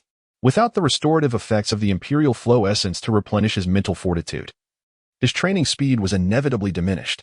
Nevertheless, the enhancement provided by the simulated training environment ensured that his pace remained reasonably swift. After an afternoon of cultivation, everyone felt a degree of fatigue. Following their return to the dining hall for a meal, all the students retired to their dormitories to rest. Wang Chen, however, was the exception. Instead of resting, he engaged in a brief, cleansing ritual before returning to the simulated training environment, preparing to continue his cultivation through the night. The others required rest because they could not recover their mental energy as Wang Chen did. They were reliant on sleep to recuperate from the mental exhaustion incurred during their rigorous training. In contrast, Wang Chen possessed a superior method of recovery, allowing him to bypass the need for sleep. As the moon ascended, Wang Chen commenced his training. With the aid of the Imperial Flow Essence, his training speed was remarkably accelerated. Gradually, time passed. Wang Chen had been training at the Advanced Spirit Master Academy for half a month. Each morning was devoted to combat exchanges, wherein they familiarized themselves with each other's martial spirits. The afternoons were spent in the simulated training environment to cultivate spirit power. However, Wang Chun continued to engage in additional practice at night, resulting in his breakthrough to the 56th level during this fortnight. In contrast, the spirit power of his peers had not advanced significantly, as they lacked the training advantages that Wang Chun possessed, enabling continuous cultivation and an enhanced training velocity. Nonetheless, their current training speed was still considerably superior to that of average spirit masters, who had never before had access to such a simulated environment for training. This morning, rather than engaging in their usual combat, they formed a 7-person team to practice cooperative combat. I will serve as your opponent. Zhang Jun and Wang Chun will not join the team just yet. The others will first collaborate in battle. Following that, Zhang Jun and Wang Chun will each join in for a team combat session. Very well. After a fortnight of intense exchanges and battles, many of the students found themselves somewhat fatigued by this form of combat. Thus, the prospect of adopting a new fighting style was indeed exhilarating. Furthermore, they had grown quite familiar with their teammates, allowing for seamless collaboration in battle. Although their opponent was the esteemed Vice Dean, a formidable soul master, they remained undaunted. After all, this was merely a test, and he would not unleash his full strength. Otherwise, the contest would lose its significance. In no time, the team was assembled. The 7 participants were carefully selected, with Xiongda opting not to join this trial. He, along with Wang Chun and others, stood by to observe the collaborative combat. Soon, all the students initiated their martial souls, preparing to launch their attacks on the Vice Dean. However, given the nature of team-based combat, they exhibited a heightened sense of cooperation. The offense-oriented soul masters took the lead, while the agile attackers maneuvered strategically, and the aerial soul masters soared above, seeking opportunities. The battle was on the verge of commencing. Now, with a commanding shout, the 7 students initiated their assault on the Vice Dean. Fire beam. Whoosh. As the attack commenced, one of the ranged soul masters unleashed a fire beam, while the others closed in on the Vice Dean, readying themselves for close-quarters combat. Observing the incoming fire beam, the Vice Dean did not evade. Instead, he stood his ground and extended his right hand. Diamond, he intoned, activating his first soul skill. As a radiant golden light shimmered upon his palm. At this moment, a fiery assault had already reached him, striking his right hand. However, this meager display of power was negligible for the Vice Dean, especially as he had activated his soul technique to bolster his defenses. Once the flames subsided, his right hand bore no marks, having effortlessly withstood the student's fiery onslaught. Yet, in that very instant, other students seized the opportunity to advance. Universal Fist. Netherworld Claw. Wang Hai and a swift attacking soul master closed in, launching their respective strikes. Nevertheless, their speed was insufficient. The Vice Dean easily anticipated their approach, rendering their ambush futile. He extended his hands, effortlessly deflecting their attacks and sending them careening backward. In doing so, he finally took the initiative to unleash his own soul technique for the first time. Gravitational Field. With a swift motion, a tremendous force of gravity emanated from the Vice Dean's body, radiating outward. Those students who intended to follow up with consecutive strikes after Wang Hai's initial assault were caught completely off guard by this overwhelming force, interrupting all their attacks. Lu Yun, who was closest, was the first to feel the weight of the gravity. Sensing the impending danger, he propelled himself backward. Observing his fellow students struggling against the gravitational pressure, he promptly activated his third soul technique. Gale. A fierce wind surged forth, sweeping the other students away. With the gravitational force diminished in the areas they retreated to, the remaining students instinctively distanced themselves, mitigating the Vice Dean's gravitational influence. This was, of course, a deliberate control on the Vice Dean's part. Otherwise, the gravity would not have been limited to a mere 5 meters. After all, this was merely a trial for the students, and there was no need for the high-ranking soul sage to exert his full strength. As they regrouped, the strongest among the students spoke up, and the others, satisfied with his leadership, readily complied with his strategy. Super Flame Ray. Gale. Lu Yun and the fire-wielding soul master launched their assault in tandem, channeling the flames with the wind's momentum. This wave of aggression has intensified significantly, prompting even the vice president to acknowledge it to some extent. After all, they have commenced a collaborative offensive, marking a notable advancement in their efforts. Initially, each party operated independently, lacking effective coordination. This is primarily due to their relative youth as soul masters, resulting in comparable levels of strength among them. Furthermore, having only recently been recruited, they are not yet well acquainted with one another, which inevitably hampers their coordination. Moreover, there is no single student among them capable of dominating the others, leading to individual combat at the outset. It is likely that the initial Soul Master understood this dynamic, refraining from imposing a team strategy from the beginning. Instead, they were permitted to engage in independent battles, which, after experiencing setbacks, would better prepare them for subsequent collaboration. Much like the present moment, they have begun to understand the importance of cooperative attacks. This not only enhances the offensive power but also diminishes the consumption of soul energy. Diamond Palm. The Vice Dean unleashed a soul skill, no longer merely resting in his hand as before, but rather fortifying his defenses. This time, the soul technique was unleashed, dispersing the students' fiery assaults. He was also prepared to intensify the pressure on the students, encouraging them to unite and collaborate more effectively, as anticipated by the Vice Dean. Upon realizing that their attacks were ineffectual against him, the students began to spontaneously join forces and engage in cooperative combat. However, regrettably, due to inadequate arrangements at the outset, their later attempts at unified efforts yielded little success. Before they could inflict even a modicum of damage on the Vice Dean, the students, exhausted from depleting their soul power, conceded defeat. At this moment, the Vice Dean also retracted his martial spirit and summoned everyone together to commence today's summary. In today's team battle, your coordination was rather inadequate. From the outset, a proper battle plan was not established, and during the initial skirmish, you fought independently, exhibiting a complete lack of unity and cooperative spirit. However, subsequent to the initial attacks, you did manage to collaborate in your assaults, thereby enhancing the potency of your soul skills. This marks a modest improvement on your part. You are not seasoned soul masters, and although your understanding of one another has deepened over the past fortnight, it still pales in comparison to that of soul masters who have trained for several years. Nevertheless, we possess advantages that other soul masters lack, namely, the ability to engage in full-scale combat without the concern of injuries affecting subsequent training sessions. With a 7th ring healing soul master among us, you are afforded the opportunity to unleash your full potential and expedite your understanding of one another. That concludes my summary. After your healing, take some time to rest. In the afternoon, we shall resume training in the simulated environment, for soul power remains a crucial element in combat. Thus, each morning, all the students would practice together at a distance, cooperating to confront the Vice Dean. The afternoons were dedicated to further honing their soul power in the simulated training environment. As time passed, half a month slipped by. Wang Qin had been training at the esteemed Golden Diamond Soul Master Academy for a month. Within this time, he had become quite familiar with the soul masters participating in the competitions alongside him. Their collaborative combat, under the Vice Dean's tutelage, had significantly improved. They were now able to launch coordinated attacks, effectively leveraging each student's martial spirit advantages, rather than engaging in isolated skirmishes as before.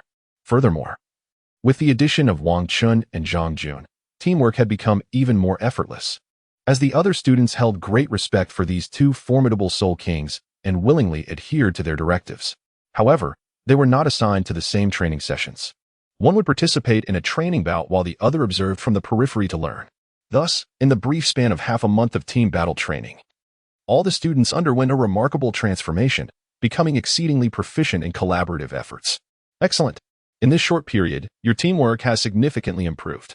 There will be no training this morning. You may take this time to relax, a balance of work and rest. Tomorrow morning, we shall reconvene here, as the Dean will conduct your training. For the following month, the chief instructor will be the Dean, a Soul Douluo. Cherish this opportunity, for it is rare to have a Soul Douluo training students like you. Now, I shall say no more. You may disperse. All right.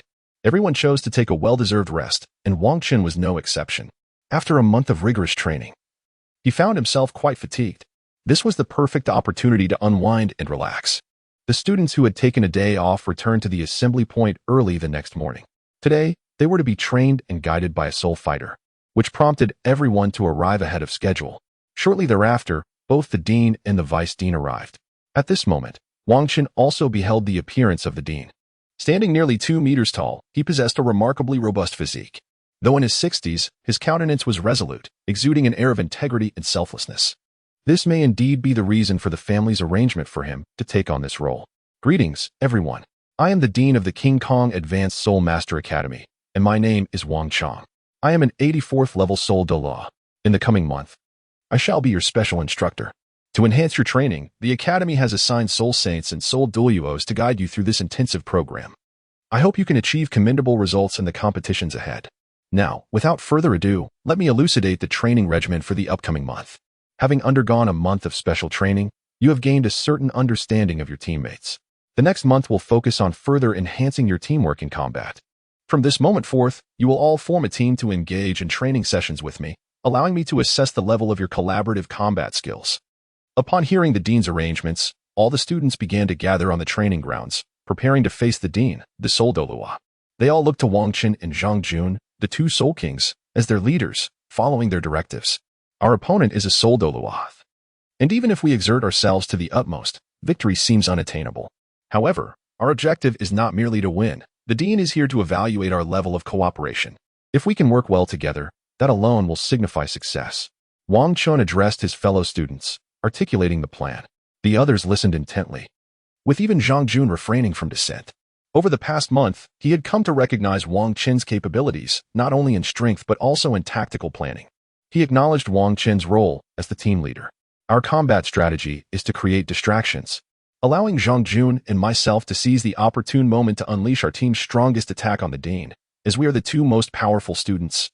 Everyone concurred with Wang Qin's strategy, as the disparity in strength between them and the Dean was considerable. Even if they managed to strike the Dean, it would bear little consequence. While victory in battle was not necessary, inflicting greater damage on the Dean would still reflect their teamwork and combat prowess. Once Wang Qin's plan was laid out, the Dean descended, ready to commence the battle. All students manifested their martial spirits and began to execute the prearranged tactics. Swish! The students commenced with a fiery ray coupled with a tempestuous assault. Although this maneuver would not inflict any damage upon the Dean, it succeeded in generating a veil of smoke, obscuring his line of sight and providing cover for subsequent student attacks. Despite the Dean's formidable prowess and his ability to perceive with mental acuity, he had previously declared that this exercise was solely to assess the students' collaborative combat abilities and that he would refrain from exerting his full strength. Thus, the plan devised by Wang Qin and his companions held the potential for success. Under the shroud of smoke, several other students advanced toward the Dean, initiating their offensive. Ghost vines. Ice. A wall of ghostly vines materialized on either side and behind the Dean, obstructing his retreat. Simultaneously, the ice spell solidified the wall of ghost vines, enhancing its hardness and fortifying its structure. The ghost vines themselves served as resilient conduits of the ice, augmenting their flexibility. Confronted by these ghostly walls encroaching upon him, the Dean chose to disregard them. His primary objective was to observe the effectiveness of the team as cooperative tactics, allowing their scheme to unfold without interference. At this juncture, all assaults were directed at the Dean's frontal position, buying time for Wang Qin and Zhang Jun. In response to these attacks, the Dean did not even summon his martial spirit. Instead, he extended his left hand. With a resounding boom, a torrent of soul power erupted from his palm, effortlessly neutralizing the students' onslaught. However, their attacks were never intended to be the main offensive. They were merely a diversion. The objective had been achieved. Thousand Leaves Descending Dragon. Mighty Diamond Fist. Zhang Jun and Wang Chun unleashed their strikes in succession, aimed squarely at the Dean. At this moment, the Dean was somewhat taken aback. He had never witnessed Wang Qin's combat prowess firsthand, yet he had heard tales of the family's most gifted descendant. Although he had anticipated a formidable strength, he was still astonished by the sheer ferocity of the attack. Despite Wang Qin's fist energy manifesting later, the Dean could still sense the overwhelming force behind it, even greater than the prior dragon-shaped assault. Now, both his flanks and retreat were obstructed. While he could easily overcome these minor hindrances with his own strength, he was testing the students' teamwork and thus could not simply evade. He was determined to gauge the extent of this team's most potent offensive. With the embodiment of the White Ape, the Dean swiftly activated his martial spirit and initiated a defensive soul skill to bolster his defenses, intending to withstand the onslaught and assess the might of Wang Qin and his companions. Boom, boom, boom. The Thousand Leaves Dragon Strike struck the Dean first, resulting in a resounding explosion. Subsequently, Wang Qin's fist energy broke through the smoke and targeted the Dean. Once the barrage concluded, the others came to a halt, as this attack could be deemed their team's strongest effort. If it proved ineffective, they would likely not achieve a greater impact subsequently. Moreover, Zhang Jun had unleashed his ultimate attack, which consumed a considerable amount of soul power, rendering it impossible to execute again in the near future. Thus, The only remaining considerable force rested with Wang Qin alone. However, the Dean was merely assessing their collaborative capability. Given this attack, no Soul Master team in the competition should be able to withstand it. Hence, once this ultimate strike was unleashed, it was nearly assured that victory in the match would follow. As the smoke dissipated, the students beheld the Dean's condition. With his exceptional strength, he had completely emerged unscathed from the team's most formidable assault. Following this, the Dean chose not to continue the evaluation, having grasped the team's combat potential. Very well. Your coordination is commendable, he remarked while approaching Wang Chun and the others amidst the lingering haze. Let us convene. Soon, all the students gathered together. The Dean continued. While your cooperation is not lacking, there remains room for further enhancement. Your strategy for this collaborative operation was quite impressive. Typically, ordinary teams would have no chance to resist. Nevertheless, there are still some flaws in your coordination.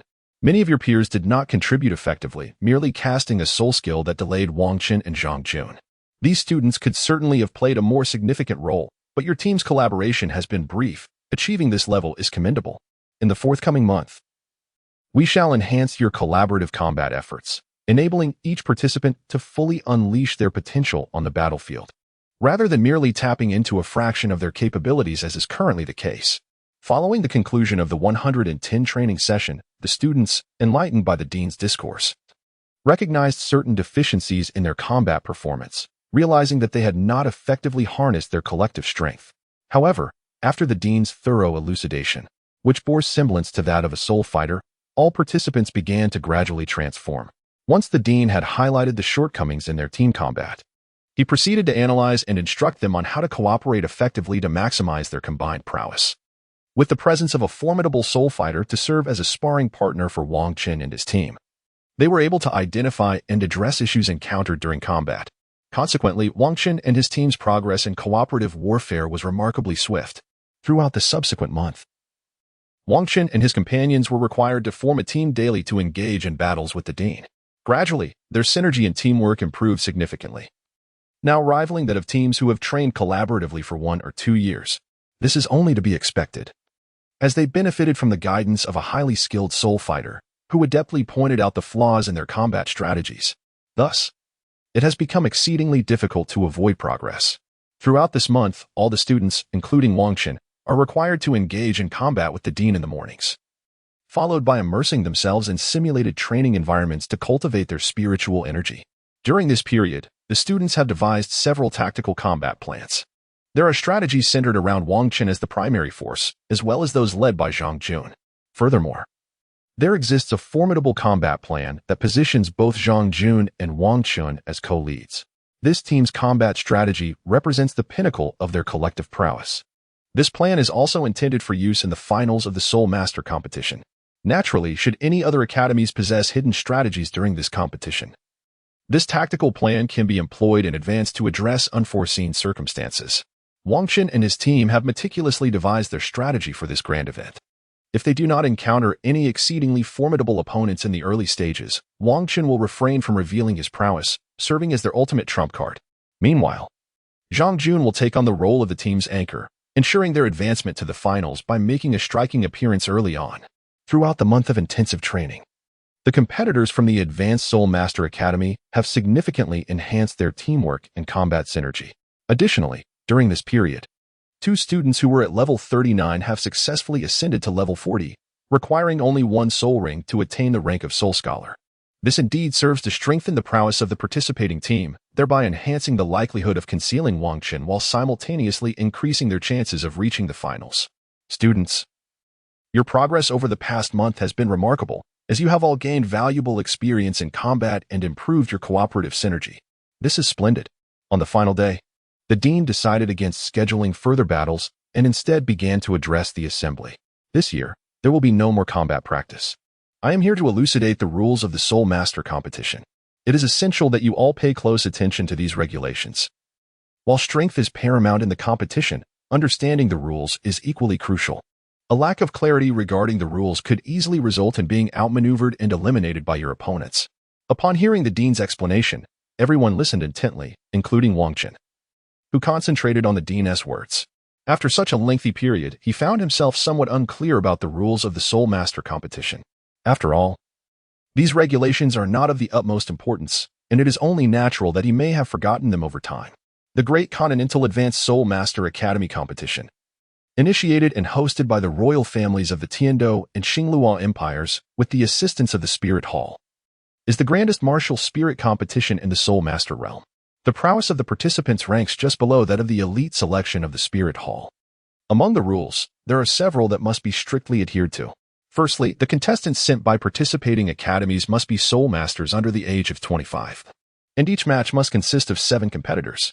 Additionally, the matches should prioritize camaraderie and skill enhancement, with a strong emphasis on avoiding harm to opponents, especially fatalities. Any act of killing an opponent will not only result in the respective academy facing significant repercussions, but will also lead to their expulsion from the competition. Dean. This clause seems rather inappropriate, interrupted Xiongde, raising his hand. Soul skills are unpredictable. What if an accidental kill occurs? If both sides are evenly matched and unleash their full strength, casualties are inevitable. The Dean turned to Xiongde and replied, "Your point is valid. However, you must understand that the purpose of the 2 great empires in hosting this Advanced Soul Master Academy competition is not merely to determine a victor among the academies, but to identify and recruit the finest talents. This sentiment is shared by the Spirit Hall and various kingdoms within the 2 empires. The students who represent the Advanced Soul Master Academies are undoubtedly the cream of the crop and the future of the Soul Master realm. Cultivating a Soul Master is no simple endeavor. While prohibiting the death of opponents may impose certain restrictions, it simultaneously serves as a safeguard for you students." "Oh, I understand now, Dean." Upon hearing this, Xiongde responded accordingly.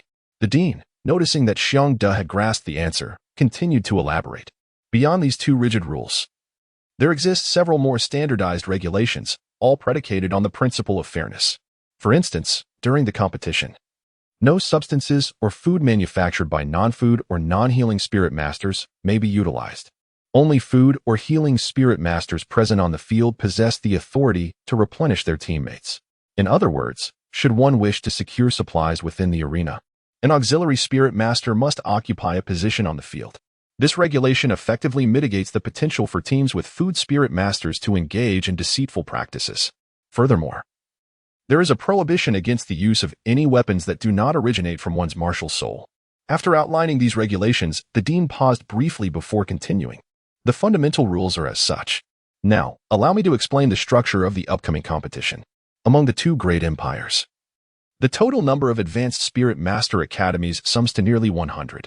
Each academy is allocated a share for participation, and each empire possesses 1 official Advanced Spirit Master Academy, which accounts for 2 shares. For example, the Royal Academy of Xingluo Empire. Within these 2 official academy shares, there are distinctions between the main team and the auxiliary team. The main team will advance directly to the final round, serving as a testament to the prestige of the 2 imperial families. The auxiliary team will compete alongside teams from other academies in the preliminary rounds. The preliminary rounds will be conducted in designated regions within our Xingluo Empire, centered around Xingluo City. All Advanced Spirit Master Academies that do not belong to other kingdoms or duchies will participate in the preliminary rounds held in Tiando City. The academies from various kingdoms and duchies will compete according to their national divisions. The Xingluo Empire comprises 4 kingdoms and 1 duchy. Thus, including the Xingluo City division, there will be a total of 6 preliminary divisions within the Xingluo Empire, aside from the 1 team that is directly promoted to the finals. These 6 divisions will vie for 15 qualification spots. The Xingluo City division, due to the abundance of Advanced Spirit Master Academies and its status as an imperial division, will grant 5 qualification spots. Each of the other 4 kingdoms and 1 duchy will offer 2 qualification spots per division, with Tiando and Xingluo being roughly equivalent. Consequently, through the preliminary rounds, 30 Spirit Master teams will advance to the next stage. All 30 teams will participate in the Grand Finals. However, prior to the Grand Finals, there will be a ranking match known as the Promotion Match. This promotion match serves to rank the teams that have already qualified for the finals, determining the order of appearance in the Grand Finals based on their rankings. It is important to note that the formats of the preliminary and promotion matches differ. The preliminary rounds will adopt the team battle format you are most familiar with, employing a single round-robin system, allowing the team with the highest victory points in each preliminary division to advance to the promotion match. The promotion matches will be conducted in a unique manner. Although the participating teams will still field 7 competitors each, the format will involve one-on-one duels. The victor remains in the arena while the defeated side continues to send forth their contestants until one side's participants are entirely vanquished. Thus, while the preliminary rounds showcase team strength, the promotion matches serve as a platform for individual prowess.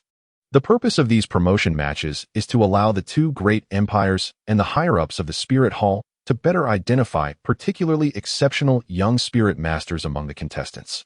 The final competition will consist of 33 teams, engaging in a rigorous elimination tournament determined by a draw.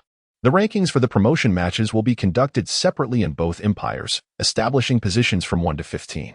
The advantages of these rankings will manifest in the finals, which will adopt an elimination format. In each round, several teams will receive buys. In the first round, 3 seed teams will be among those exempted. The remaining 30 teams will face off, with the victorious 15 advancing to the next round. In the second round, including the 3 seed teams, there will be a total of 18 teams. At this point, the 2 teams with the highest rankings from the promotion matches will receive buys, while the remaining 16 teams will compete to determine 8 that will progress to the third round. By the third round, only 10 teams will remain, with the 2 highest-ranked teams from the promotion matches once again receiving buys. Teams that have already received a bye will not be exempted again. Following the third round, 6 teams will remain, constituting the final 6 competitors of the tournament. At this stage, there will be no more buys. In the fourth round, the 6 teams will draw lots to engage in head-to-head matches to determine the final 3 placements. The final rankings of the top 3 will be established through both team battles and individual elimination contests. Initially, the individual elimination matches will follow the same format as the promotion matches. The 3 teams will compete in a contest of strength, each sending forth 7 members to face off in succession. The defeated will be eliminated, while the victors continue to confront the next challenger until all members of the opposing teams are defeated, allowing the winning team to advance directly. The remaining 2 teams will then engage in a team battle to determine the other advancing placement, culminating in a final team battle against the team that advanced through individual elimination. Upon hearing the dean's explanation, Wang Hai could not help but exclaim, "Dean, this competition sounds rather complex. It may sound intricate, but once the actual competition commences, it will be quite straightforward.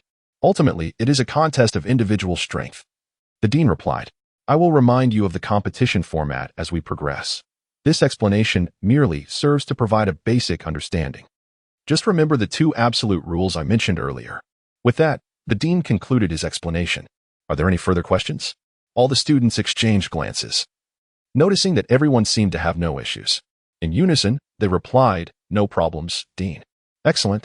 Congratulations on completing this 2-month intensive training. From now on, you will engage in self-directed practice. Each Sunday, you are to gather at the academy for a team battle.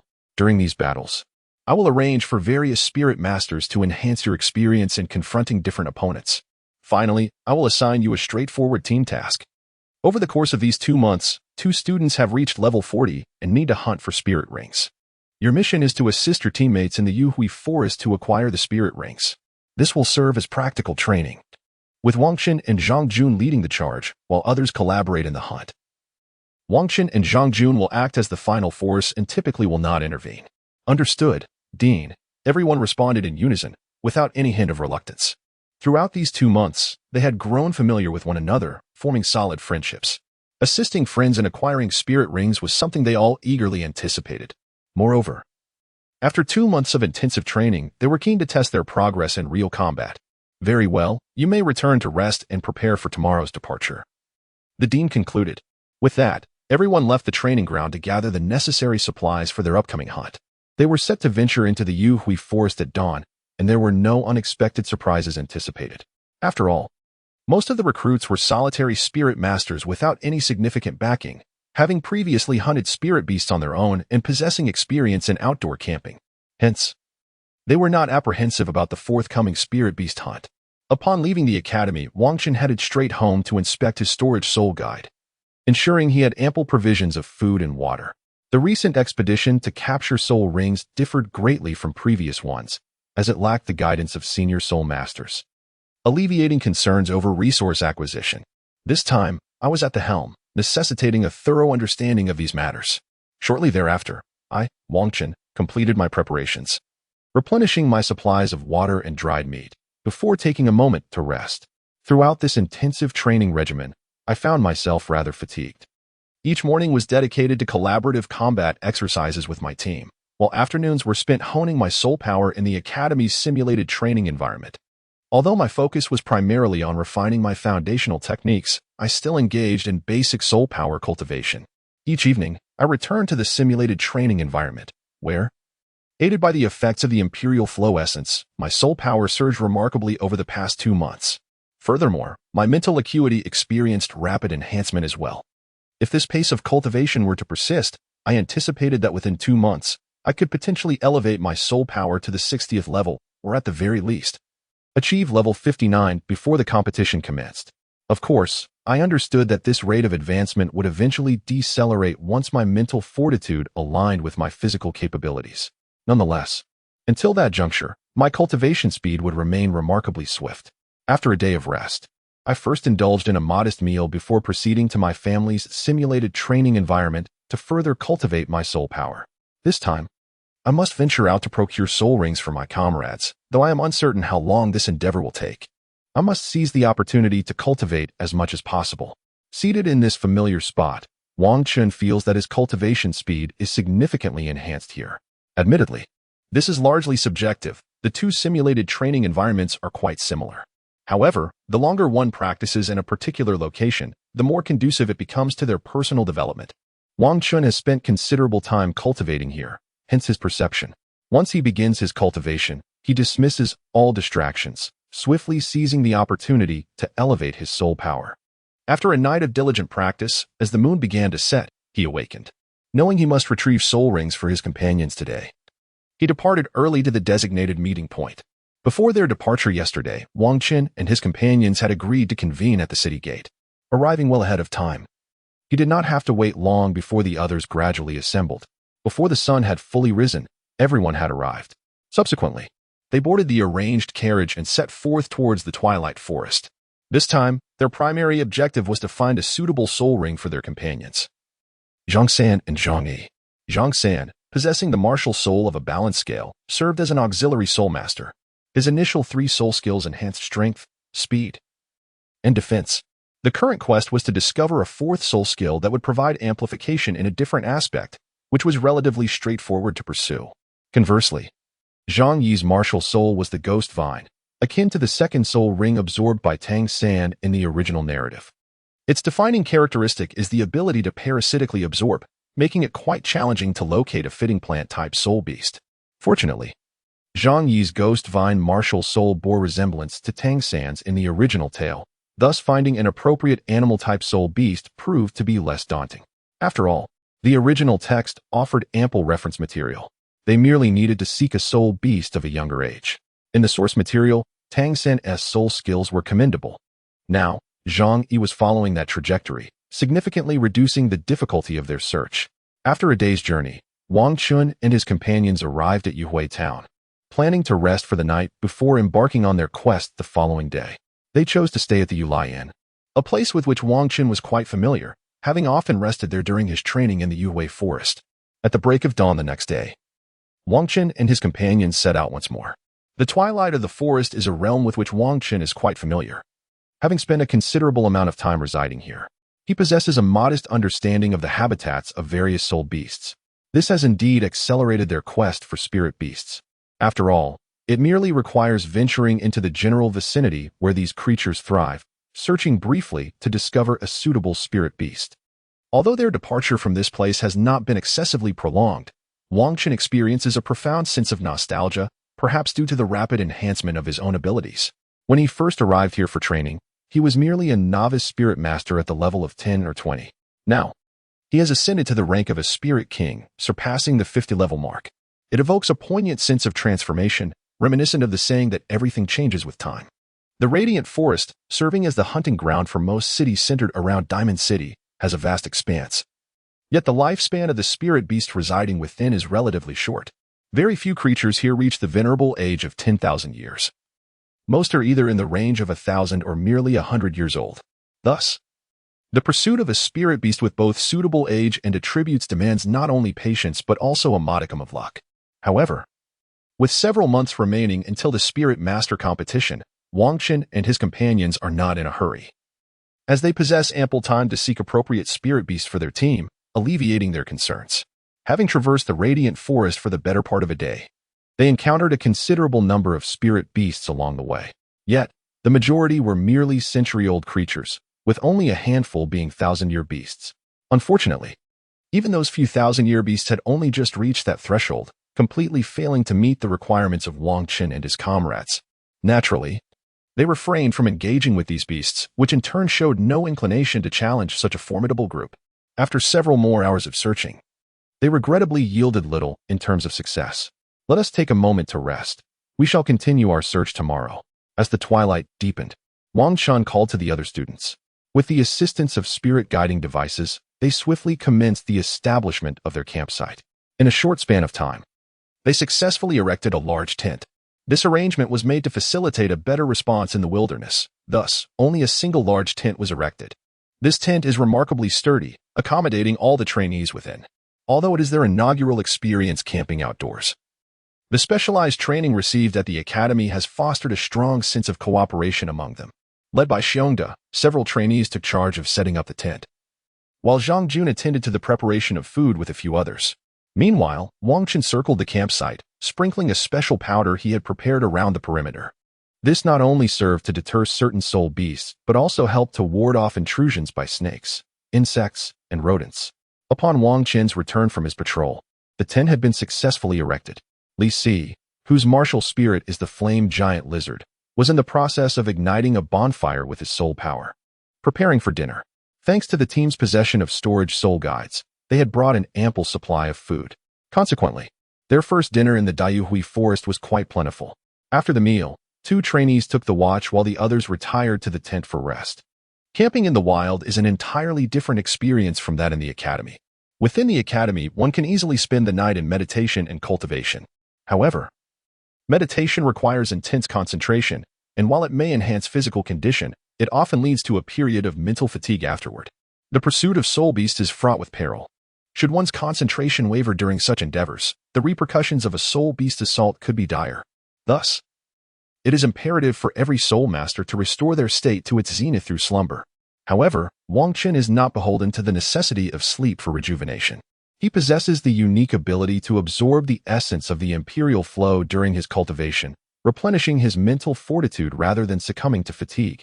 In fact, it invigorates his spirit.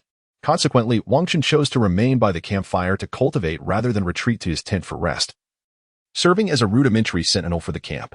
Although this vigilance cannot compare to the unwavering watch of a dedicated guard, it is certainly superior to the state of deep slumber. As the night passed without incident, all members of the team enjoyed a restorative rest, their spirits revived. Given his familiarity with the area, Wang Qin assumed the role of leader, guiding the group.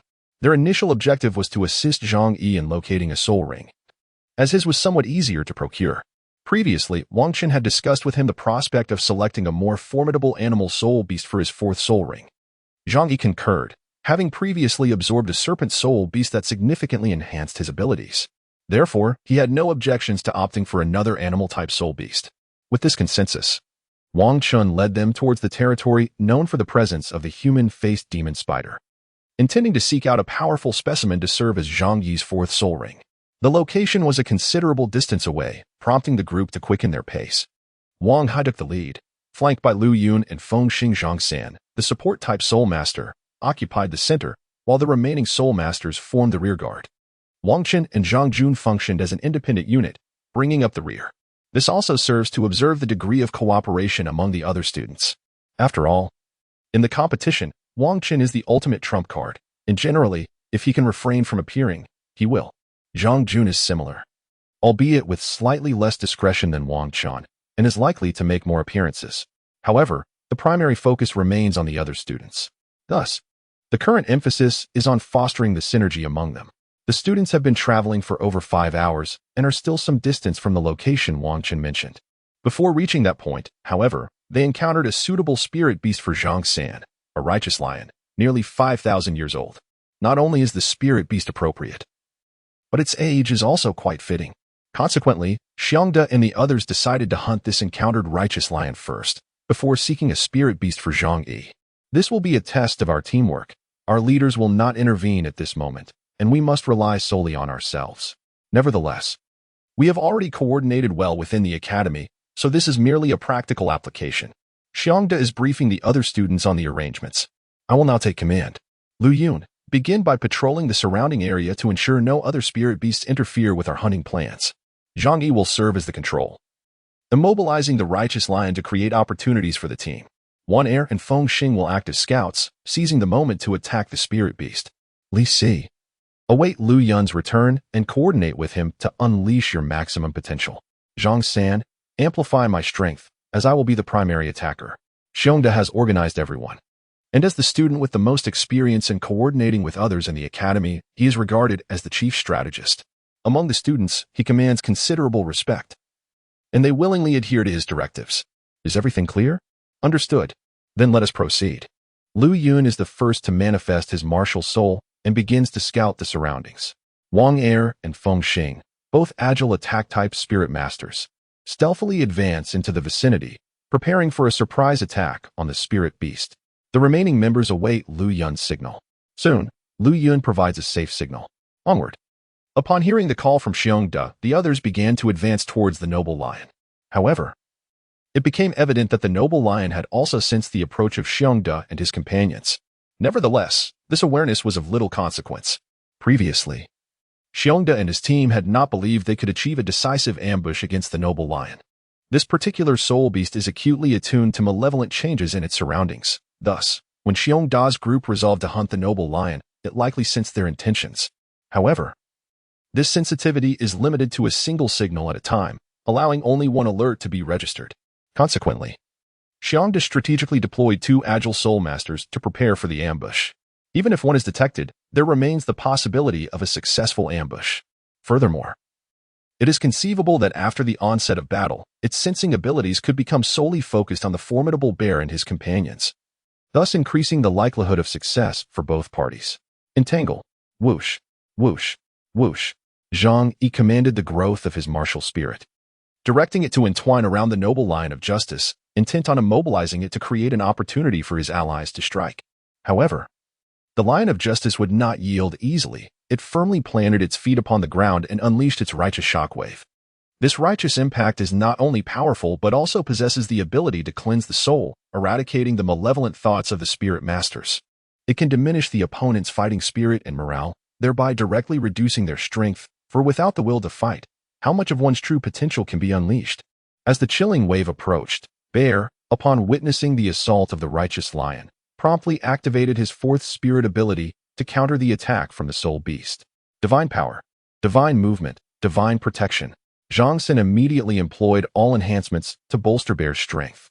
With this augmentation, Bear's prowess surged, and he unleashed his frost bear transformation, charging directly towards the righteous lion, intent on stalling it to prevent the casting of other spirit abilities, thus creating opportunities for his comrades. Frosty Palm. Empowered by Zhang San's boost, Bear's strength amplified significantly, and with a forceful strike, he propelled the righteous lion away.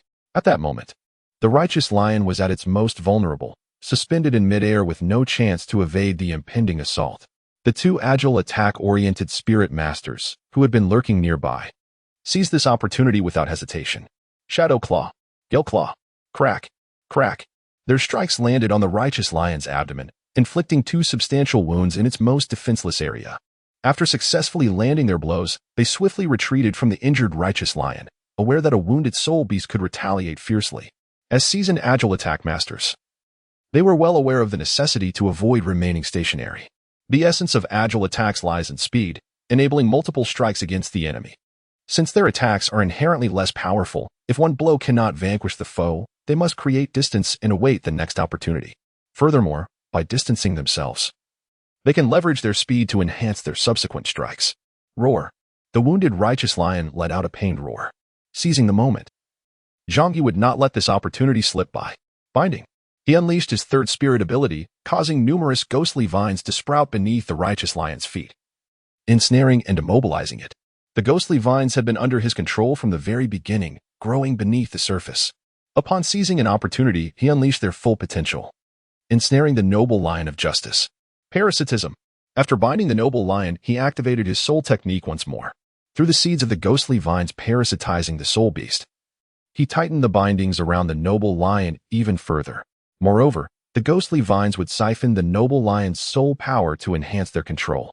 However, given Zhang Yi's current ghostly vines, complete domination of the noble lion was unattainable. As soon as the noble lion touched the ground, it began to struggle against its restraints. Snap! Snap! Snap! The ghostly vines started to break one by one, and it would not be long before the soul beast completely liberated itself from the bindings. Nevertheless, Zhang Yi's assault aimed merely to weaken the soul beast and impose a temporary constraint. Super Fire Ray.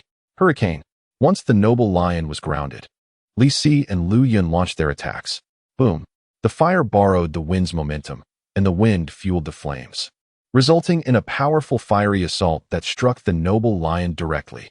With the ghostly vines fanning the flames, this fiery assault became even more formidable. Roar!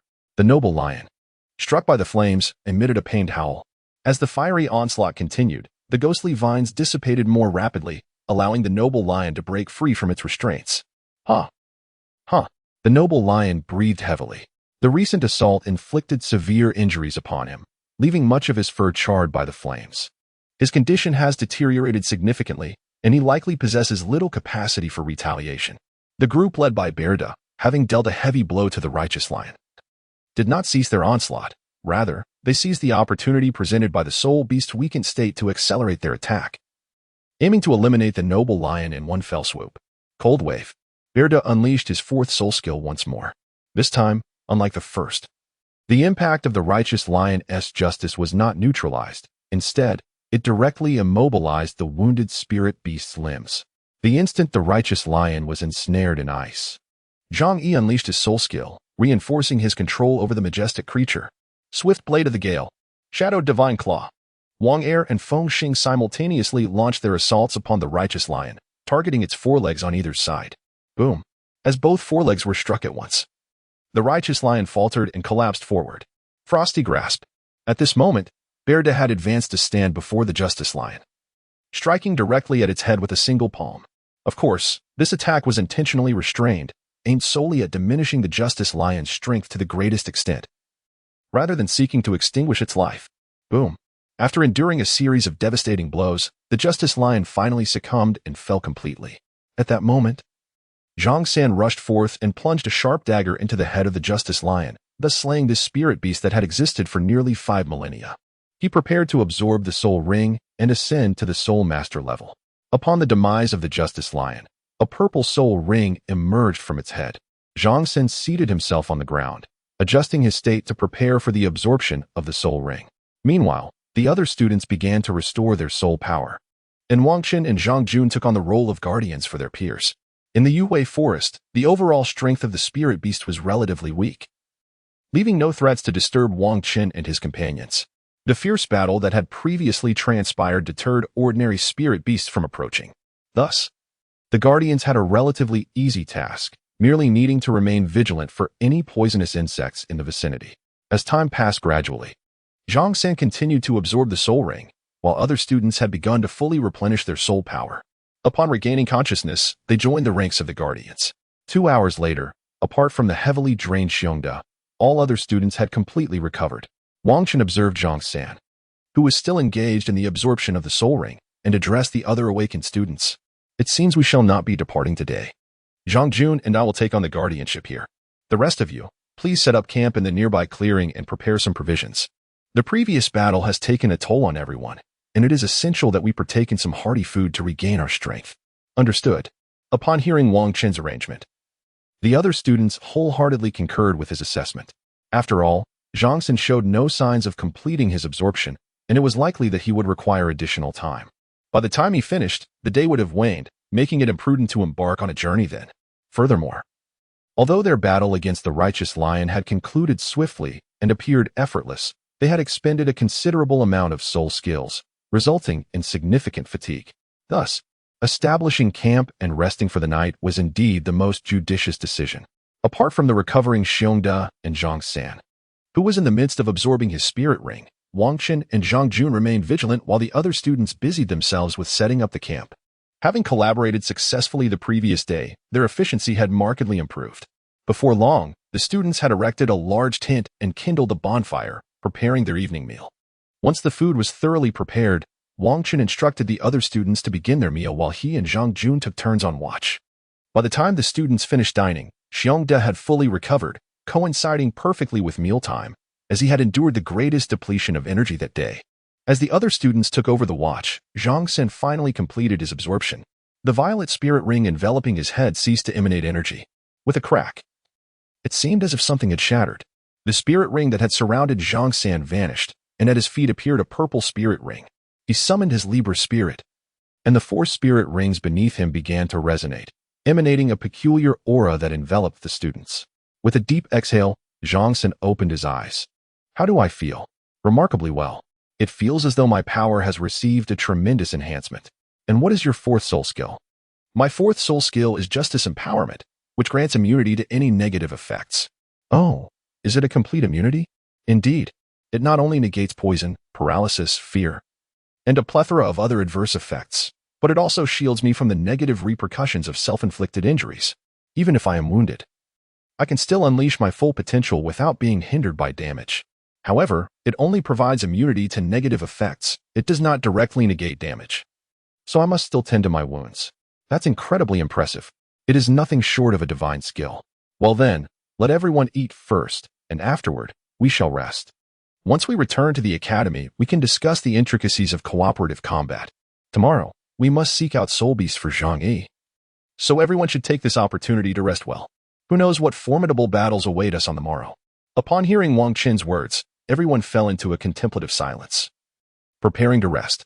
Those who had not yet dined ventured outside to partake in their meals, thereafter remaining vigilant through the night.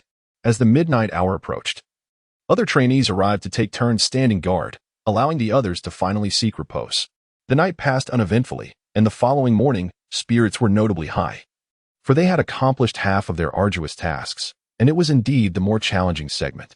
Zhang Yi's soul ring was relatively easier to locate, as Wang Chun had already provided the necessary information regarding the habitat of the required soul beasts. Simply arriving at that designated area significantly heightened the likelihood of discovering suitable soul beasts. After enjoying their breakfast, the group resumed their journey towards the objective, maintaining the same orderly arrangement as the day before. In less than 2 hours, the trainees reached the destination Wang Chun had indicated. They then commenced a meticulous search, and soon, they uncovered a 5,000-year-old cave-dwelling magic spider. The cavernous magic spider was indulging in its meal, and upon careful examination of its age, they discovered it to be remarkably suitable for their purposes. Thus, they resolved to commence the hunt for the soul beast. The most terrifying aspect of the cavernous magic spider lay in its traps. At present, it was outside, feasting, which marked its moment of greatest vulnerability. Of course, the team, led by Bear, would not squander this opportunity, and they promptly initiated their coordinated hunt. Although this cavernous magic spider possessed considerable strength, it was not situated in an environment conducive to maximizing its abilities. Coupled with the impeccable synergy among Bear and his companions, they denied the spider any chance to retreat to its traps, delivering a devastating blow that incapacitated it. Subsequently, Zhang Yi effortlessly dispatched the creature and absorbed its soul ring. Today's endeavor proved significantly easier than yesterday's, not solely due to the spider's relatively modest power, reliant as it was on its web traps, but also because Bear and his team had previously hunted a formidable soul beast. Their heightened camaraderie and enhanced cooperation culminated in a greater display of strength, enabling them to vanquish the soul beast with such ease today. The process of absorption this time proved to be considerably simpler. This was not only due to the inherent strength of battle-type soul masters surpassing that of support-type soul masters, but also because the abyssal spider was significantly weaker than the justice lion. Consequently, Zhang Yi's soul ring absorption was notably less challenging and occurred at a swifter pace compared to Zhang San. Within a mere 2 hours, Zhang Yi successfully completed the absorption, acquiring a formidable control-type soul skill. Excellent. Now that we have accomplished all our tasks, it is time to return to the academy, Wang Chun announced upon witnessing Zhang Yi's successful absorption. Indeed, everyone replied in unison. The atmosphere was one of excitement, as the success of their mission hinged upon the collaborative efforts of the students, who assisted each other in securing the appropriate soul rings. This moment was filled not only with the joy of harmonious cooperation among the team, but also with the elation stemming from the enhancement of their teammates' abilities. Subsequently, they departed from their original location and began to make their way toward the periphery of the radiant twilight forest. The journey back proved to be significantly simpler than the initial venture in search of soul beasts. There was no need for meticulous observation or repeated exploration of a single area. They merely needed to proceed in a straight line outward. The time spent exiting the radiant twilight forest was considerably less than that of their entrance, and they reached the outskirts by nightfall. At this juncture, they resolved to remain in the radiant forest for one more night, planning to exit the forest and return to the academy the following day. Having experienced this before, the students swiftly erected their tents and prepared dinner, subsequently resting for the night within their makeshift camp. The next day, they exited the forest and made their way back to Radiant Town. There, they boarded a carriage that took them back to Diamond City. Upon returning to the academy, each individual departed to their respective homes. Wang Chun returned to his family, intending to cultivate his soul power within the simulated training environment of his family's courtyard. Over the next few months, Wang Chun and his companions were required to visit the academy once a week to participate in a team combat exercise. Through various types of battles arranged by the dean, they would gain invaluable experience. During the remainder of the time, no other arrangements were made by the academy. Hence, Wang Chun returned to his family, where he felt most at ease, dedicating himself to the enhancement of his soul power, aspiring to elevate his strength by 2 levels within these months. Time swiftly passed, and when the appointed Sunday arrived, Wang Chun and his companions gathered at the academy early, awaiting the opponents assigned by the dean. Before long, the dean approached, accompanied by an elderly man of approximately 70 to 80 years of age. Today, your opponent is this esteemed elder beside me, a level 75 control-type soul sage. Your task is to unite and collaborate to showcase your utmost team strength in combat against him. I shall not provide insights into your opponent. You must strategize independently to simulate how you would respond to unforeseen circumstances in a competition. You have 5 minutes to discuss, after which the match will commence. Once the dean concluded his address, the students convened to deliberate. Control-type soul masters typically possess plant martial souls, although there are exceptional cases. Let us proceed with the assumption of a plant martial soul, one suggested. I shall refrain from entering the fray, allowing Zhang Jun to lead the team instead. After all, this exercise is intended to test our responses to unexpected situations. It is unlikely that we would all be present in an actual competition. This is a perfect opportunity to gauge our general combat capabilities. Upon hearing the discussions among the other students, Wang Chun interjected, "Indeed, it is impractical to deploy all our aces in this initial simulation match." His peers concurred with his perspective. They then began to deliberate on which other students would participate in the match. Li Si and Zhang San should definitely take the field. Their strengths will be quite beneficial for this competition, someone proposed. Zhang Yi will not participate, as your martial soul overlaps with Zhang Jun's, preventing us from fully maximizing our team potential. The remaining participants will be Xiong De, Wang Hai, Lu Yun, and Feng Xing together. The 7 of you will form a team to confront today's control-type elder. Agreed. Upon hearing Wang Chen's arrangements, everyone found them to be quite reasonable. Consequently, they all concurred with his plan. 7 individuals proceeded to the playground, while the others retired to the sidelines to observe the unfolding events. 5 minutes elapsed, and the elder also entered the arena. Begin. The dean issued the command, and all participants simultaneously summoned their martial spirits. As anticipated by Wang Chen, the elder manifested a plant-type control martial spirit. Harnessing his formidable soul power, he swiftly conjured an abundance of vines upon the playground. Subsequently, he directed these vines to launch an assault on Zhang Jun and his companions. However, since this was merely a test, the elder refrained from unleashing his full potential, instead opting to control the growth of numerous vines without employing any soul skills. Zhang Jun and his team executed the strategies they had previously deliberated. Zhang San empowered Li Si, who unleashed a powerful fiery attack to obliterate the vines controlled by the elder. Super Flame, Hurricane.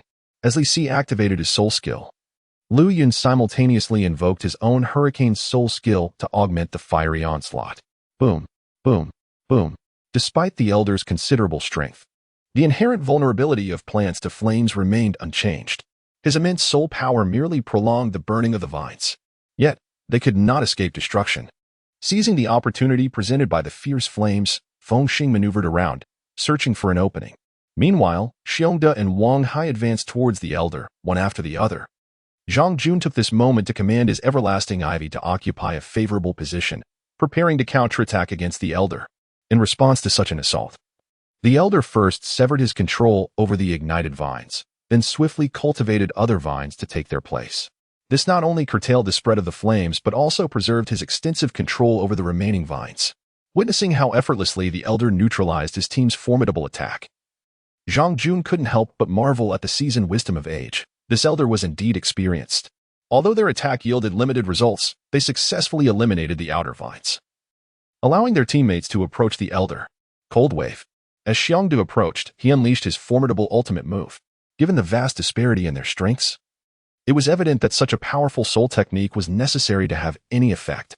Although the elder had previously managed to counter Li Si's fiery assault, his vines had nonetheless been significantly heated by that potent flame. Shortly thereafter, he was subjected to an onslaught of extreme cold. The juxtaposition of heat and cold rendered his vines exceedingly fragile, leading to a widespread collapse.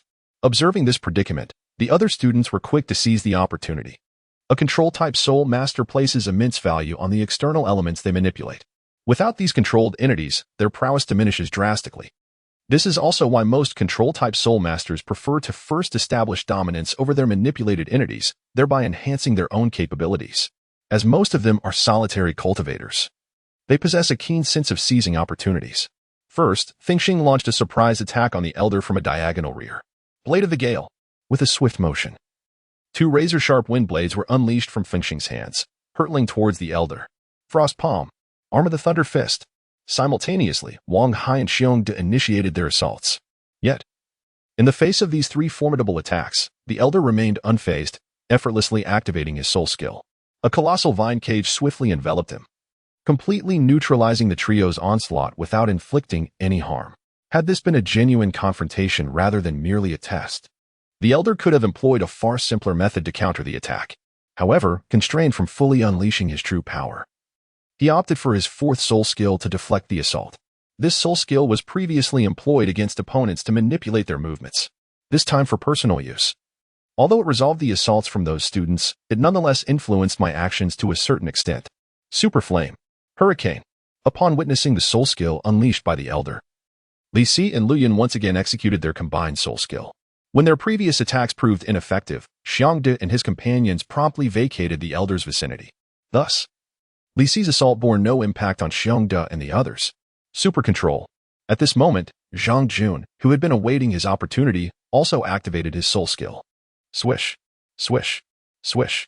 From the elder's position, numerous everlasting vines sprouted in three directions, further reinforcing the control over him. Seizing the moment while Li Si's fiery assault delayed the elder, Zhang Jun began to prepare his formidable strike. Hiss, hiss, hiss. An abundance of soul power coalesced, emitting a hissing sound. This moment reveals the potency of Zhang Jun's soul skill. However, as this was merely a test and he understood he could not restrain the elder for long, he directly unleashed his soul skill without excessive buildup. Thousand Leaves Descending Dragon. As Li Si's fiery assault waned, a colossal green dragon surged forth towards the elder. Boom, boom, boom. With a series of thunderous sounds, all soul skills vanished, and the elder emerged unscathed from the cloud of smoke created by the explosion. Wang Chun, observing from outside, witnessed the elder finally manifesting his martial soul, thus completely deflecting all attacks without a scratch. At this juncture, the student's trial for the day was essentially concluded. Once the elder activated his martial soul, his strength was on an entirely different level compared to before. Moreover, having already unleashed their strongest offensive, Zhang Jun and his companions possessed little to no counterattack capability remaining. After all, when the most potent strikes yield no effect, subsequent assaults are rendered futile. At this moment, the dean also stepped forward, and the elder retracted his martial soul, coming to a halt. Your performance today was commendable. Your coordination was quite satisfactory. To compel your opponent to reveal their martial soul signifies your adeptness in combat.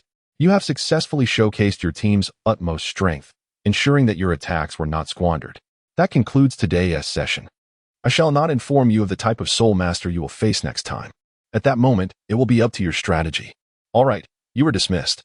After speaking, the dean departed alongside the elder. Xiao Chang, your group of students demonstrated remarkable cooperation, compelling the revelation of my martial soul. After all, for this Soul Master competition, the family has provided substantial resources and assistance. Without this strength, it would indeed be unexpected. However, dear uncle, it seems you have been rather lenient today, haven't you? Haha. After all, these are spirited young individuals, and they remind me of my own youthful days. Allowing them to showcase their abilities is certainly a commendable choice. We must not dampen the confidence of these young talents. As a seasoned elder, it is only natural for me to grant these juniors a chance to shine. Moreover, their collaboration is rather commendable, isn't it? Indeed. I must express my gratitude to you for today, dear uncle. It is a trivial matter. Assisting these young individuals feels quite rewarding, almost as if it rejuvenates my own spirit. The lad from today is, in fact, the grandson of the third elder. Quite so. His prowess is impressive. I had the opportunity to meet him once when the clan leader assumed his position. I never anticipated that he would become this formidable. With such innate talent and the robust support of his family, it is no wonder. Alas, the Golden Armored clan possesses many admirable qualities. However, it is a rarity for all members to gather together for a lively occasion, given the vastness of the Golden Armored clan. Aside from the succession ceremony of the clan leader, organizing gatherings can be quite troublesome, for everyone is dedicated to their cultivation. The inevitability of age brings forth such reflections. Very well, I shall take my leave now. Xiao Chang, should you require my assistance in the future, do not hesitate to inform me. Certainly, dear uncle. Take care on your way. After the dean departed, the other students did not leave immediately. Instead, they gathered together to discuss the battles of the day, pondering whether their coordination had any flaws and if they had fully unleashed their potential. As an observer, Wang Chun had a clearer perspective. Perhaps it is true that the bystander sees more than the participant. The success of their combat today, culminating in their strongest attack that the elder could not evade, was primarily due to the elder's deliberate leniency from the outset. Otherwise, achieving such seamless cooperation would have been far more challenging. They engaged in dialogue for a while, recognizing some mistakes in their collaborative efforts. After deliberating on their future coordination, they eventually dispersed. Wang Chun returned to his family to continue his cultivation of soul power. Time passed swiftly, and after more than 5 months, only a month remained until the continent-wide Soul Master competition. During these 5 months, Wang Chun and his peers experienced remarkable growth. Weekly team battles against various types of Soul Masters enhanced their synergy significantly. Furthermore, the multitude of battles enriched their combat experience, instilling greater confidence for the challenges ahead. With the resources from the Advanced Soul Master Academy, their strengths had also seen considerable enhancement. Among them, the Shadow Leopard King too broke through to level 40. And Wang Chun's group ventured once more into the Twilight Forest to assist him in acquiring a soul ring. The other students also made notable gains in strength. Wang Chun himself advanced by over a level, reaching the pinnacle of 57, nearing 58. If all goes well, he might break through to 58 in the coming month, achieving the same level of soul power as Zhang Jun, thus becoming one of the strongest in the team. Another Sunday arrived, and all the students gathered at the Soul Master Academy once more. Before long, the dean arrived.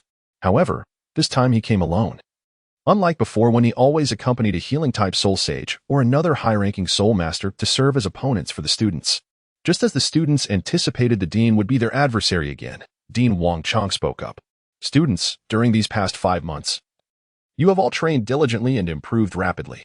I have witnessed your journey from clumsy cooperation filled with flaws to the current harmonious synergy and formidable strength. I am genuinely delighted to see your progress.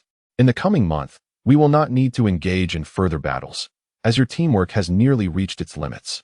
Continuing the battles has ceased to serve any significant purpose. Therefore, for the upcoming month, everyone is free to arrange their schedules as they see fit. Take this time to relax and adjust yourselves to your optimal state, striving to showcase your utmost abilities during the competition. However, on the 20th, preparations must be made to gather and set forth to the southern city for the contest, vying for those 2 coveted qualification spots. Before concluding, I would like to add one more point. Since everyone must travel to the southern city in advance, it would be prudent to refrain from wandering about during this month, as the Academy may summon you at any moment to provide crucial information regarding the competition. That is all for today. You may disperse now. The dean departed first, while the other students remained, intending to discuss their forthcoming arrangements. Over the past few months of combat, they had forged strong friendships. It was entirely natural to deliberate on their future plans. Boss, we have no missions for the next 20 days. Do you have any other plans? There are no additional arrangements. During these 5 months, we have engaged in battles with high-ranking soul masters weekly, reflecting on our experiences and rectifying our mistakes in combat. It has been quite arduous. This is the perfect opportunity for everyone to rest and recalibrate their states. However, do not entirely neglect the honing of your abilities. In 10 days, the 7 of you will participate in a team soul battle in the soul arena. The 3 of us will observe your matches from the sidelines, gathering insights from your performances. Although you have previously participated in a team soul battle each month, it was always led by either Zhang Jun, Xiongde, or myself. This time, it will be your turn to compete, simulating the general circumstances you will face in soul master competitions. Understood. Everyone regarded this as an excellent opportunity to test their own capabilities, and thus unanimously agreed to Wang Chen's arrangement. 5 days had elapsed since the preparation for the competition commenced. During these 5 days, Wang Chen devoted each night to training his soul power within the family's simulated cultivation environment, aspiring to ascend to the 58th level of strength. Throughout this period, his soul power had reached its zenith. He merely needed to transcend this limit to attain the coveted 58th level. However, this threshold proved somewhat obstinate. Despite the assistance of the Imperial Flow Essence, several more days would be required for refinement. Nevertheless, in the course of these days, Wang Chen had approached the precipice of a breakthrough. It was almost certain that within this time frame, he would achieve the 58th level of prowess. As night fell, Wang Chen returned once more to the simulated cultivation environment, preparing to attempt a breakthrough. Taking a deep breath, he settled cross-legged on the ground, commencing his evening practice. As his cultivation technique activated, a torrent of Imperial Flow Essence cascaded from above, enveloping him and augmenting his mental strength while accelerating his training pace.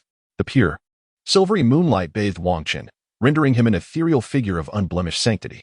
Within him, however, a vast reservoir of soul power surged with fervor, relentlessly assailing the barrier of the 58th level.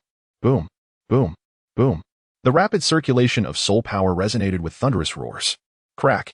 It was as if something shattered within the confines of his being. Wang Chen had managed to fracture his own barrier slightly. In quick succession, a deluge of soul power surged forth, battering against this breach. Boom.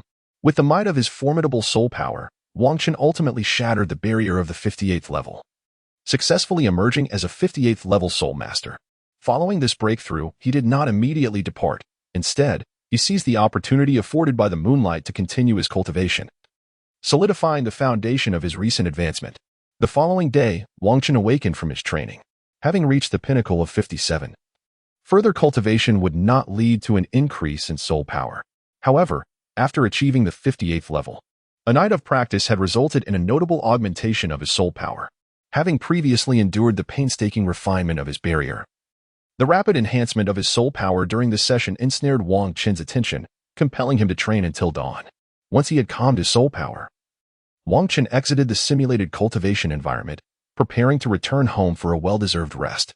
In recent days, in pursuit of a breakthrough, Wang Chen has scarcely taken any rest. Additionally, having previously reached a bottleneck, he finds himself unable to rapidly expend his mental energy to cultivate his soul power. Consequently, each night, he is unable to fully absorb and refine the Imperial Essence. He can only absorb a portion of the Imperial Essence before halting the process, choosing instead to completely refine what he has already absorbed before resuming further intake. Consequently, the pace of his cultivation had significantly diminished, resulting in a decline in his mental acuity compared to before. Therefore, after his breakthrough, Wang Chen resolved to return home and indulge in a restful slumber, fully restoring his spirit before proceeding further. After enjoying a rejuvenating sleep, Wang Chen felt his mental prowess remarkably enhanced. That evening, he resumed his training in the simulated cultivation environment, focusing on refining his soul energy. This time, he once again experienced the exhilarating sensation of rapidly increasing his soul power. He practiced here for an entire night before departing once more. In the days that followed, Wang Chen diligently cultivated his soul power within the simulated training environment of his family. The intoxicating sensation of rapidly increasing soul power is truly captivating. Soon, the time agreed upon by Wang Chen and his companions arrived. Wang Chen had arrived early at the academy, awaiting the arrival of his teammates. Since most of the other students were engaged in simulated training within the academy's environment, they had collectively decided to convene there. Given their prior arrangement, everyone arrived promptly. Before long, all 10 of them gathered and set off towards the arena of soul battles. They had previously registered at the arena, so today they could directly proceed to face their opponents. Had they not registered in advance, it would have been exceedingly difficult to compete on this day. Although some teams were present at the arena, they could not remain indefinitely, as each had their own schedules. Only by prior arrangement could they engage in direct competition. Otherwise, it would be a matter of luck. If fortune favored them, they might find a team available for immediate battle. If not, they would have to wait for the arena to allocate opponents. In preparation for this soul battle competition, Wang Chun and his group had made reservations at the arena, scheduling their match for 10 o'clock today. Now, around 8 in the morning, they arrived at the arena to engage in preliminary discussions and strategize their combat plans. Upon their arrival, the staff promptly escorted them to the competitors' lounge, where they would exchange ideas and prepare for the day's battle. As the 3 strongest competitors, Wang Chun and his companions were not participating this time. Thus, the command of the team was entrusted to Zhang Yi, a control-type soul master.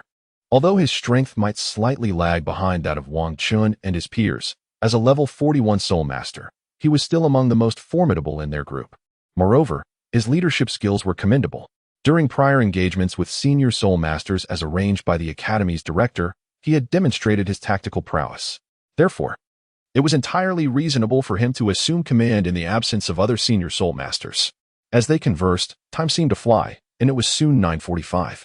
The moment for the students to take the stage was approaching. Ladies and gentlemen, welcome to this morning's team soul battle competition. Today's match features the elite team from the Advanced Soul Master Academy of King Kong City, facing off against the Beast Brigade of the King Kong Arena. The Academy team comprises top students, benefiting from the Academy's resources and the guidance of advanced soul masters, making their strength formidable indeed. Our Beast Battle team is entirely composed of soul masters wielding beast martial souls. Although they may not be the outstanding scholars nurtured by prestigious academies, each member possesses a wealth of practical combat experience, having long been a cohesive unit. In team soul battles, they boast a considerable reservoir of combat expertise. Thus, the question arises, will the morning's soul battle be claimed by the Academy's elite or by the seasoned Beast Battle team? Let us eagerly await the outcome. Now, please welcome our protagonists of the day, the Beast Battle team, the Diamond team. Oh, Beast, Beast, Beast, Diamond. As the host concludes, the audience erupts into cheers, vocally supporting their favorite team. It is evident that the venerable Beast Battle team commands far greater fame than the Diamond team, attracting a larger contingent of supporters. It is noteworthy that, after Wang Chun and the others made their reservations, the Diamond Soul Arena commenced its promotional efforts, drawing a substantial audience for this soul battle. Team soul battles are rare even within the arena, where individual and 2-on-2 contests are more prevalent. Renowned teams like the Beast Battle team typically require advance arrangements for publicity prior to their matches. This is the way to elevate the excitement of the competition to its pinnacle. The Colosseum must attain greater profits, for it is not a charitable institution. It seeks to generate revenue. Otherwise, it could not have endured for so long nor expanded its presence across the continent. As the host elaborated, both competing teams emerged from the passage and ascended the arena of the Colosseum. The arena designated for the team soul battles is not akin to those utilized for individual or duo contests. The expanse of the team battle arena is notably larger, designed to enable each participant to unleash their full potential, should the space be confined. The soul masters engaged in the contest may find it challenging to execute their abilities effectively. Before long, all competitors assembled on the stage. Now, both sides are prepared to unleash their martial spirits. Once the host concluded, every participant manifested their respective martial spirits. On the side of the Diamond Battle team, the formidable level 39 offense-oriented soul master, Wang Hai, stood at the forefront, closely followed by Li Si. Wang Er and Feng Xing occupied the left and right flanks, respectively, to guard against any potential assaults on the rear and to facilitate direct attacks on the adversary from the outermost positions. Serving as the central commander, Zhang Yi held his ground in the middle, while the support soul master, Zhang San, remained at the rear. The aerial soul master, Lu Yun, soared above, providing the team with vital visibility and intelligence.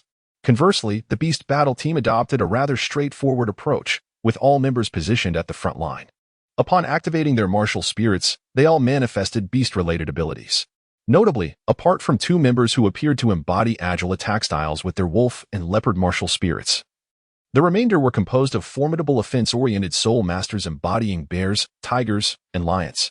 This straightforward and unrefined team of spirit masters possesses both advantages and disadvantages. The drawback lies in their singular combat strategy, lacking in variability, which renders them incapable of employing unexpected battle techniques. Conversely, their simplicity in warfare translates to a high margin for error. Even in the face of mistakes during combat, they're unlikely to face utter defeat. Furthermore, comprising solely of offensive spirit masters, the team's attacking prowess is formidable, should they find an advantageous position against their adversaries. The Beast Battle team has a significant likelihood of swiftly and efficiently securing victory. Additionally, the collaboration among multiple attackers makes them difficult to counter. As everyone completed their preparations, the host continued to speak. Before resuming the dialogue, the host exited the arena to avoid disrupting the spirit combat competition. The battle begins. As the host announced the commencement of the duel, all participants sprang into action. The first to strike was the Beast Battle team. With a swift motion, all members charged towards the Diamond Battle team. Apart from 2 agile spirit masters flanking from the sides, the remaining 50 launched a direct frontal assault. This straightforward and unrefined combat approach has consistently characterized the 100 Beast Battle team's tactics. It is simplistic yet remarkably effective. When confronted by 5 imposing figures charging towards them, inexperienced soul masters are often easily intimidated by such overwhelming presence, which hinders their ability to fully unleash their potential. In such scenarios, the 100 Beasts Battle team can initiate their assault directly, disrupting the opponent's strategic plans and compelling them to engage in combat on the team's terms. Conversely, if the adversaries remain undaunted by their imposing demeanor, agile attack-oriented soul masters may launch a surprise assault on the opponent's rear lines. Subsequently, the 5 members can continue their relentless offensive, seizing the initiative and controlling the rhythm of the battle. These are the combat techniques honed through real-world experience by the Beast Force. Simple yet effective, they embody a straightforward approach to warfare, devoid of any unnecessary embellishments. This is the reason why the Beast Battle team is favored by the audience in the Soul Arena. However, the Diamond Battle team has undergone specialized training at the Academy. Naturally, they would not be intimidated by the imposing presence of the Beast Battle team after facing the pressure from high-ranking Soul Masters. Upon realizing that their initial strategy had failed, the 2 agile attack Soul Masters of the Beast Battle team swiftly advanced to target the rear of the Diamond Battle team. Nevertheless, the Diamond Battle team also possessed 2 agile attack Soul Masters, who would not allow an ambush on their backline. Fengxing and Wang Qin charged forward, intercepting the agile attack Soul Masters of the Beast Battle team. Even at the onset of the match, for Soul Masters had already engaged in direct combat. The spectacle captivated the audience in attendance, as it was precisely this comprehensible form of combat that propelled the Beast Battle team to such illustrious fame. Faced with the formidable offensive tactics of the Beast Battle team, many opponents were compelled to alter their strategies in response to their relentless assaults. This simplification of the battle dynamics rendered the spectacle accessible to all spectators. Consequently, during each of the Beast Battle team's soul fighting competitions, the audience swelled significantly. They had garnered a devoted following within the arena. As the 2 agile attack-type Soul Masters from the Beast Battle team charged forth, the remaining 5 members unleashed their enhancement soul skills, amplifying their prowess in preparation to breach the formation of the Diamond Battle team. Should these 5 elite assault Soul Masters penetrate the defenses of the Diamond Battle team, a swift defeat could likely ensue. The mere presence of 5 top-tier attackers at such proximity would pose a considerable challenge for the Diamond Battle team, which relied solely on a single melee combatant, a Soul Venerable, who paled in comparison to the strength of the Beast Battle team's attackers. Naturally, the Diamond Battle team would not permit their adversaries to close in. Super Flame Ray, Hurricane, Li Si and Luyan once again executed their combined assault. Boom. Confronted with the overwhelming fiery onslaught, the 5 members of the Beast Battle team did not shy away. Instead, they boldly retaliated against the Flame Ray. Boom, boom, boom. The powerful counterattack shattered the Flame Ray, and the ensuing explosions obscured the view of the crowd. Whoosh. The captain of the Beast Battle team surged forward.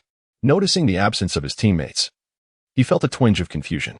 After all, their combat style relied heavily on mutual cooperation and synchronized assaults. To find himself alone in this moment was indeed unexpected.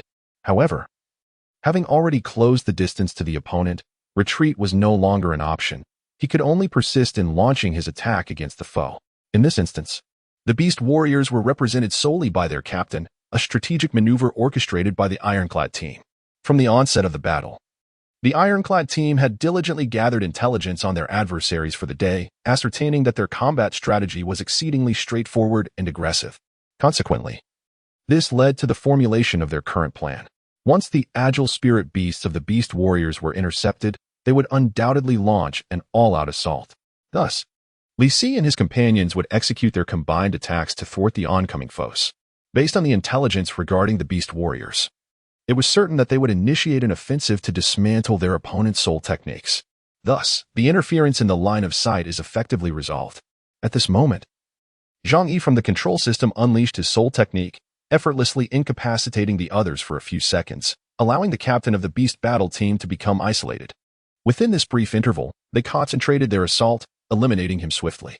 In doing so, not only did it shatter the offensive of the beast warriors team and eliminate a formidable adversary, but it also dealt a significant blow to their morale, thereby laying the groundwork for the victory of the ironclad team. Divine power, divine protection, empowered by justice, Zhang San directly bestowed his enhancement upon Wang Hai, enabling him to confront the captain of the beast warriors team and create opportunities for his teammates to launch their attacks. Arm extending fist.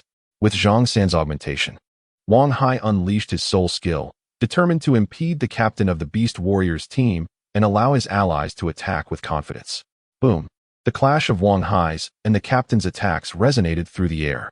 Although the captain of the beast warriors possessed greater strength than Wang Hai, bolstered by the enhancement, Wang Hai successfully held him at bay. At that moment, a ghostly vine trap materialized beneath the feet of the beast warriors team captain. This is precisely the soul skill unleashed by the core commander, Zhang Yi, which further enhances control. Team 119 Soul Fighting Competition, Part 2, at this moment. The captain of the beast warriors was utterly restrained. Not only was he obstructed by a formidable offensive warrior, Wang Hai, in front of him, but he was also ensnared by the control abilities of a soul master beneath his feet, rendering him completely immobilized. At this moment, the other members of the Diamond Squad commenced their assaults, determined to eliminate this most formidable adversary in one decisive strike. Hurricane Kick. Seizing the opportunity while airborne, Lu Yun unleashed a descending kick aimed at the captain of the beast squad. Flame Ray. Li Si launched a fiery attack from the right flank towards the captain of the beast squad. In the face of these onslaughts, the captain of the beast squad refused to concede. Instead, he unleashed his full power, executing his mightiest strike towards Wang Hai. With a single punch, he pushed Wang Hai back, neutralizing the immediate threat. However, he remained ensnared by Zhang Yi's control trap beneath him, rendering any retreat impossible for the time being. Moreover, Lu Yun and his companions' attacks were already upon him. Boom. Boom. What? How is this possible? Everything had been unfolding according to Zhang Yi's meticulously crafted plan. Yet at this critical juncture, an unforeseen issue arose. The Diamond Squad had failed to subdue the captain of the Beast Squad. Their assaults were intercepted by 4 members of the Beast Squad, emerging from the smoke. This is utterly impossible. According to standard calculations, it is inconceivable that the other 4 individuals could have escaped their bindings so swiftly. It was only upon observing the condition of the other 4 members of the Beast Legion that Zhang Yi comprehended how they managed to break free ahead of time. The 4 members of the Beast Legion projected their soul power, forming a cohesive force. This is the ultimate attack technique of the Beast Force, a powerful fusion skill of 5 united entities. This extraordinary technique closely resembles the skills exhibited by the Shrek's 7 monsters in the original work. However, in Shrek's case, 7 individuals empower one, significantly enhancing the strength of a single member. In contrast, the Beast Battle Team's remarkable move involves a collective release of soul power, forming a protective soul armor around their bodies. This armor not only boasts formidable defensive capabilities, but also possesses considerable offensive strength. To vanquish the Beast Battle Team, one must first dismantle this technique. Yet, their captain has been isolated, rendering their success seemingly impossible. Astonishingly, they have deviated from the expected and all 4 members have unleashed their ultimate move. The Diamond Battle Team had previously gathered intelligence on their opponents, fully aware of this formidable technique and thus devised a strategy to neutralize it. By prioritizing the elimination of the core captain behind this move, they anticipated that the technique would collapse on its own. This is why they executed a plan to release the Beast Battle Team's captain while containing the others. The initial phase of the battle unfolded according to their design. However, they were utterly unprepared for the revelation that the 4 members of the Beast Battle Team could also directly perform their ultimate move. nearly leading to their downfall. Yet, we have not remained stagnant in our progress. With the approach of the four members, the captain of the Beast Battle Team uttered a singular phrase before merging with his teammates to initiate their 5-in-1 fusion technique. With the captain's core presence, the momentum of the Beast Battle Team surged to new heights.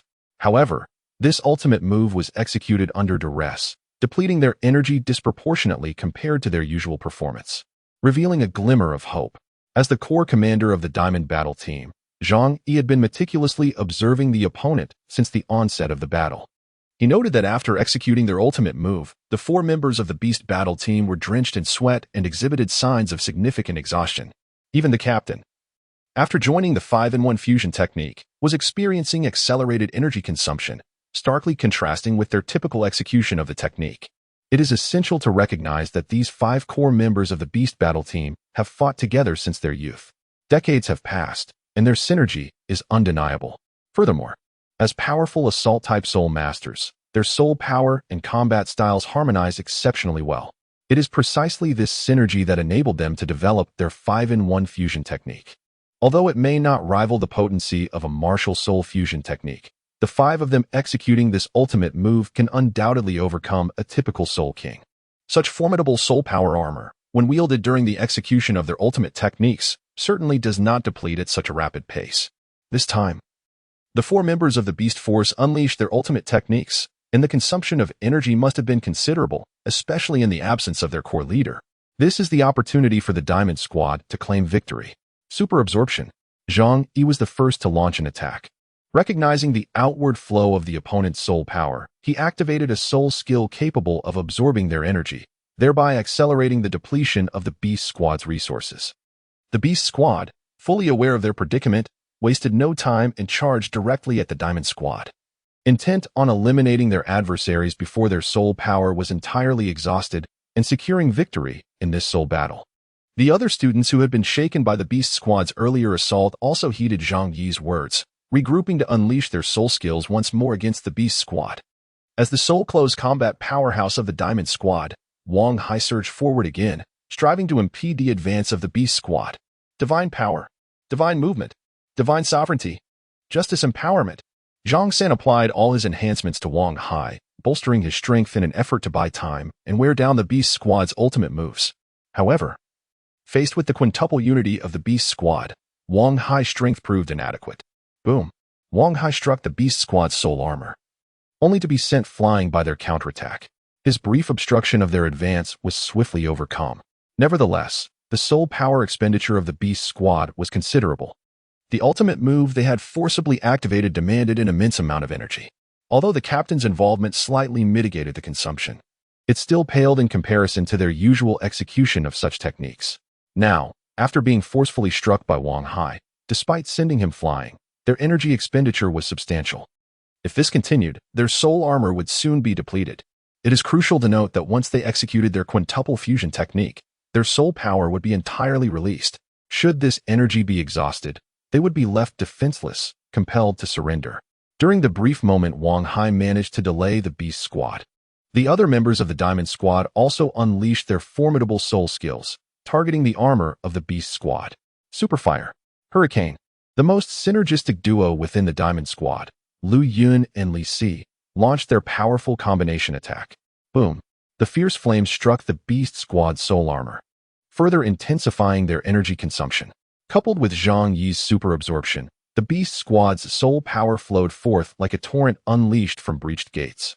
Yet, the Beast Squad would not remain passive. They launched their strongest attack forward. Boom! Their formidable soul armor surged ahead, unleashing a tremendous impact directed at the Diamond Squad. The changes in this battle for dominance have transpired with remarkable rapidity.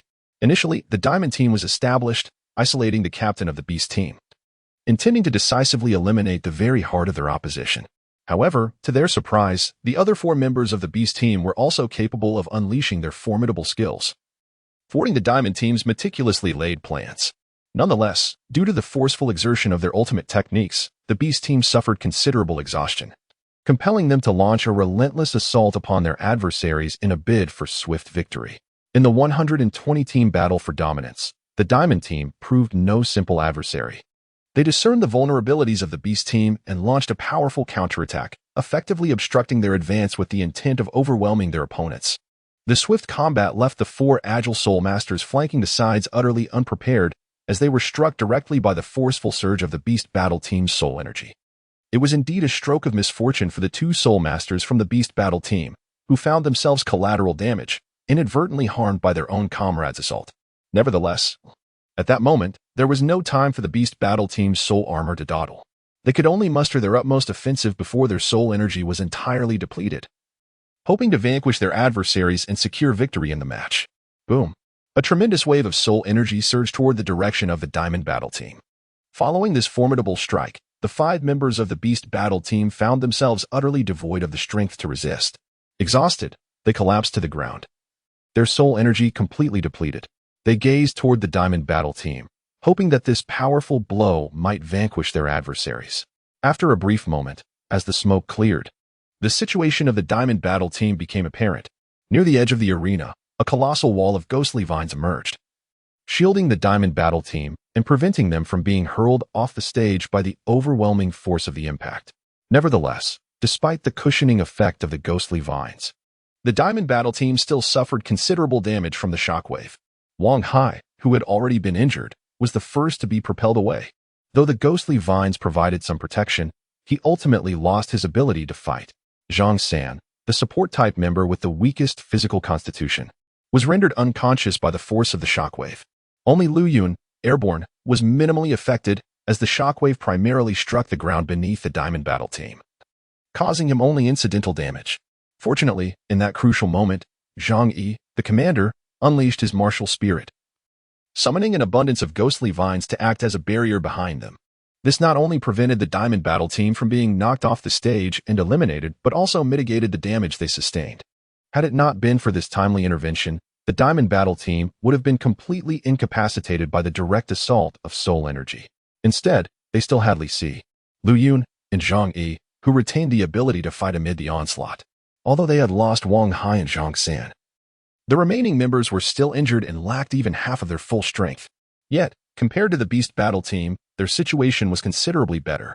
The 5 protagonists had entirely succumbed to incapacitation, leaving only 2 agile attack-type members, effectively spelling the end of their chances for victory. Nonetheless, as the last 2 standing, they were determined to make one final effort. They abandoned their 2 agile opponents and launched an assault toward Zhang Yi and his team.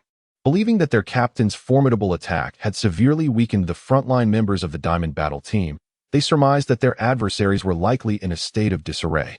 Their strength diminished to a mere fraction. If they could advance swiftly and eliminate the injured members of the Diamond Battle Team, they could not only recover from their disadvantage in the match, but also bolster their own morale while simultaneously demoralizing their foes. However, reality does not always align with one's aspirations. Upon witnessing the last 2 members of the Beast Battle Team charging toward them, Zhang Yi discerned their intentions. He was resolute in thwarting their plans. Bind.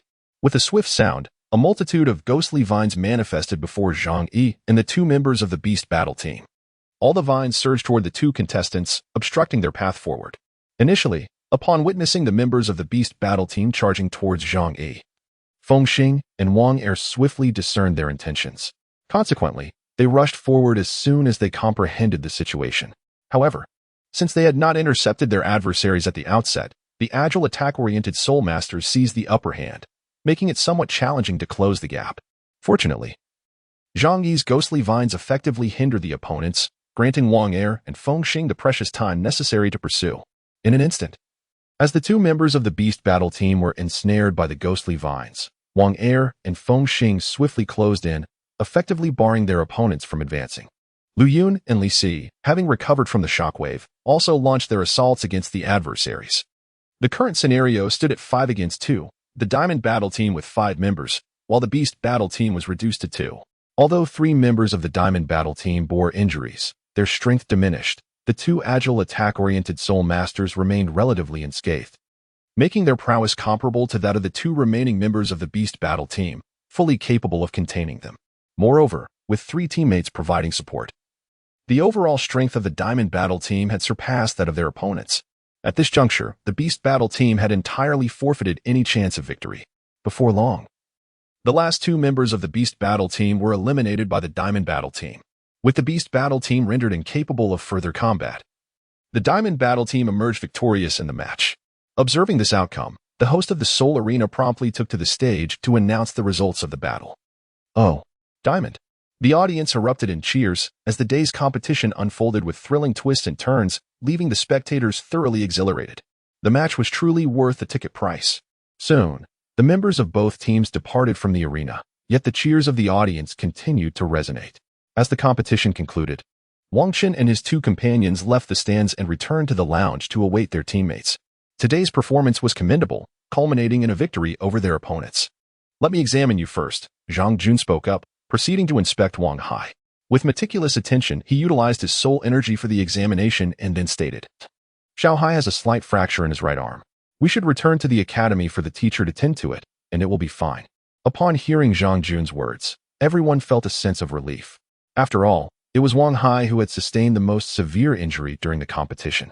Not only did he directly withstand the soul power armor of the Beast Battle team at the outset, but he was also struck by a wave of soul power. Although Zhang Yi's ghost vines provided some cushioning, the situation was still quite worrisome. Now that it was known to be merely a fracture, everyone breathed a sigh of relief. They promptly exited the Diamond Battle Soul Arena and returned to the academy, seeking the assistance of a teacher for treatment. Naturally, the teacher did not hesitate. Such an injury could be completely healed with a simple soul technique.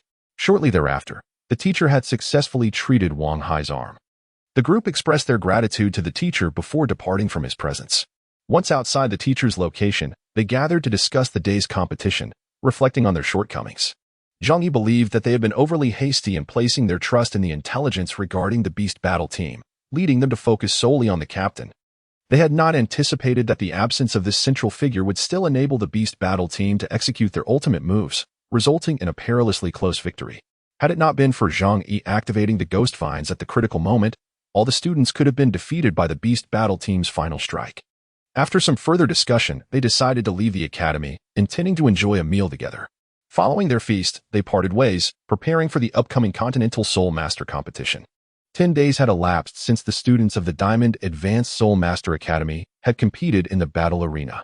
Yesterday, the principal informed Wang Chun and the others that they were to depart today for the capital city of the Southern Kingdom, known as Southern City. As the Diamond Advanced Soul Master Academy is part of the Southern Kingdom, they needed to vie for 2 qualifying spots in the Southern Division. The competition was set to commence in 10 days, necessitating their early arrival to acclimatize to the environment and ensure optimal performance. Thus, Wang Qin and his companions were departing 10 days in advance. Early in the morning, all the students gathered at the academy, awaiting the principal and staff to embark for Southern City. Soon, the principal arrived at the assembly point with several teachers. Without much ado, he beckoned the students to board the carriage as they set off towards Southern City. The academy places great emphasis on this competition. Not only is it led by the esteemed director, the formidable King Chong of the class of 84, but also accompanied by the vice president, the elite Soul Sage King Long of the class of 79. Furthermore, the Soul Sage responsible for team healing during the intensive training has joined them on their journey to the Southern City, accompanied by several other Soul Emperor instructors. One could assert that the logistical support for this event is exceptionally robust. The students need only to focus on the competition, as the academy is prepared to address any other demands they may have. Seated quietly in the carriage, the participants journeyed onward, eagerly awaiting their arrival at the venue to commence their matches.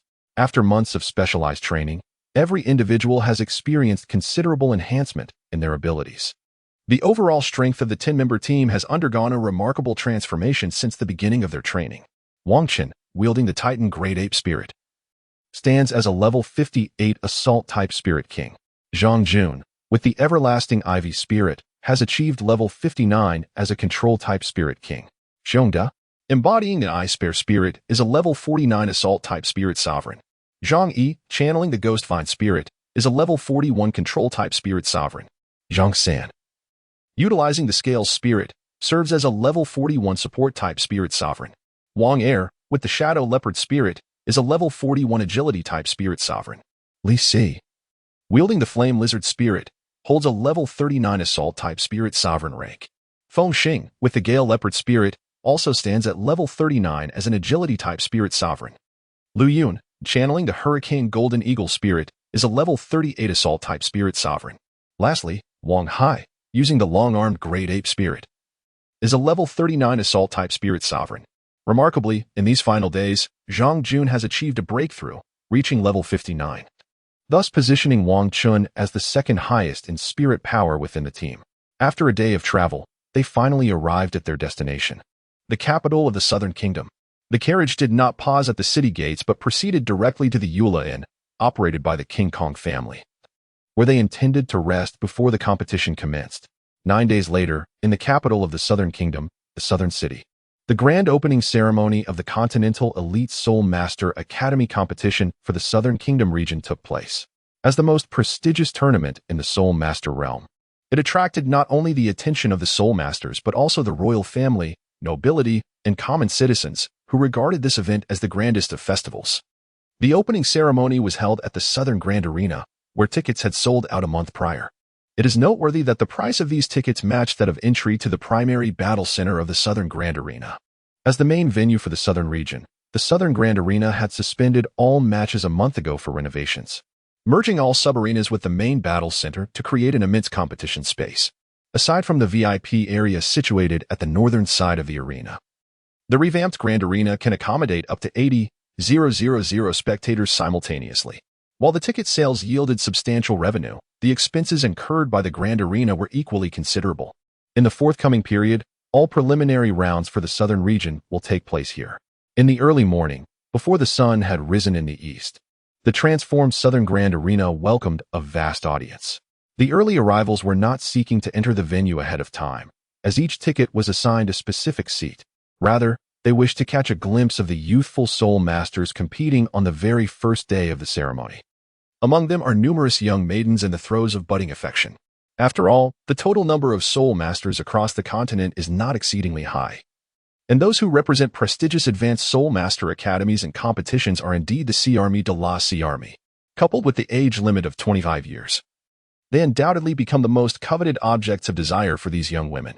Marrying a formidable soul master would undoubtedly be a splendid affair, replete with both fame and fortune. Even some nobles who have procured tickets for the VIP section gather outside, as they have always been keen on attracting soul masters. The elite competition of advanced soul master academies on the continent is a veritable breeding ground for talent. Not only those who achieve notable results, but even those who merely participate in the contest are objects of fierce competition among noble families. At this moment, centered around the Southern Grand Soul Arena, nearly a third of Southern City is abuzz with activity. Since over 10 days ago, all levels of hotels within the city have been fully booked. The city's population has surged by nearly 50%. Were it not for the presence of the Eula Inn, Wang Chun and his companions might not have found suitable accommodations. This illustrates the immense allure that the elite competition of advanced soul master academies holds for the populace. To ensure order during this grand event, Southern City has mobilized a full contingent of 3,000 city defense troops. This effectively mitigated the occurrence of unrest. Wow, there are so many people. Wang Hai could not help but exclaim. Looking around, he was witnessing such a bustling scene for the very first time. The other students were also gazing about, taking in their surroundings. Thanks to the support of the King Kong family, the King Kong Advanced Soul Master Academy was naturally affluent. They need not don the comical advertisement attire as seen in the original work of Shrek. Instead, all the students were adorned in meticulously crafted, top-tier garments. The entire attire gleamed in gold, exuding an air of opulence and grandeur. On the right side of the chest, there was an emblem of a fierce golden gorilla, encircled by 2 rings symbolizing unity. This signifies the educational philosophy of the Diamond Advanced Soul Master Academy, which is unity. This embodies the core ideology of the King Kong family. Against the backdrop of this luxurious and exquisite attire, the members of the King Kong Advanced Soul Master Academy appear even more formidable and distinguished. There are approximately 10 academies participating in this competition. It is important to note that, as a sub-region, the Southern Kingdom only has 2 qualifying slots available. Consequently, numerous academies must vie for these limited opportunities, presenting a considerable challenge. However, it is generally observed that the strength of academies in sub-regions like the Southern Kingdom tends to be somewhat inferior compared to those in the Star Luo sub-region. The allocation of qualification spots for the tournament appears rather straightforward for the Golden Titan Advanced Soul Master Academy, even if Wang Qin and Zhang Jun refrain from participating. The mere presence of Xiang De could potentially secure victory in the competition. Soon, all the academies commenced their entrance into the Southern Soul Arena. As there was an exhibition match scheduled for the day, Everyone gathered within the arena, anticipating to witness this contest before departing. The day's agenda primarily involved attending the opening ceremony, registering for the competition, and awaiting the arrangement of match sequences. The opening ceremony marks not only the commencement of the event, but also the inaugural day of the elite tournament for advanced Soul Master Academies across the continent. In addition to the ceremony, only one match is scheduled. The team from the Southern Royal Academy will draw a relatively weaker opponent for the first round of the round-robin competition, which can be regarded as a display of team combat. Otherwise, merely having an opening ceremony would evidently fail to capture the audience's interest. The prestigious elite tournament of advanced Soul Master Academies across the continent offers substantial monetary rewards.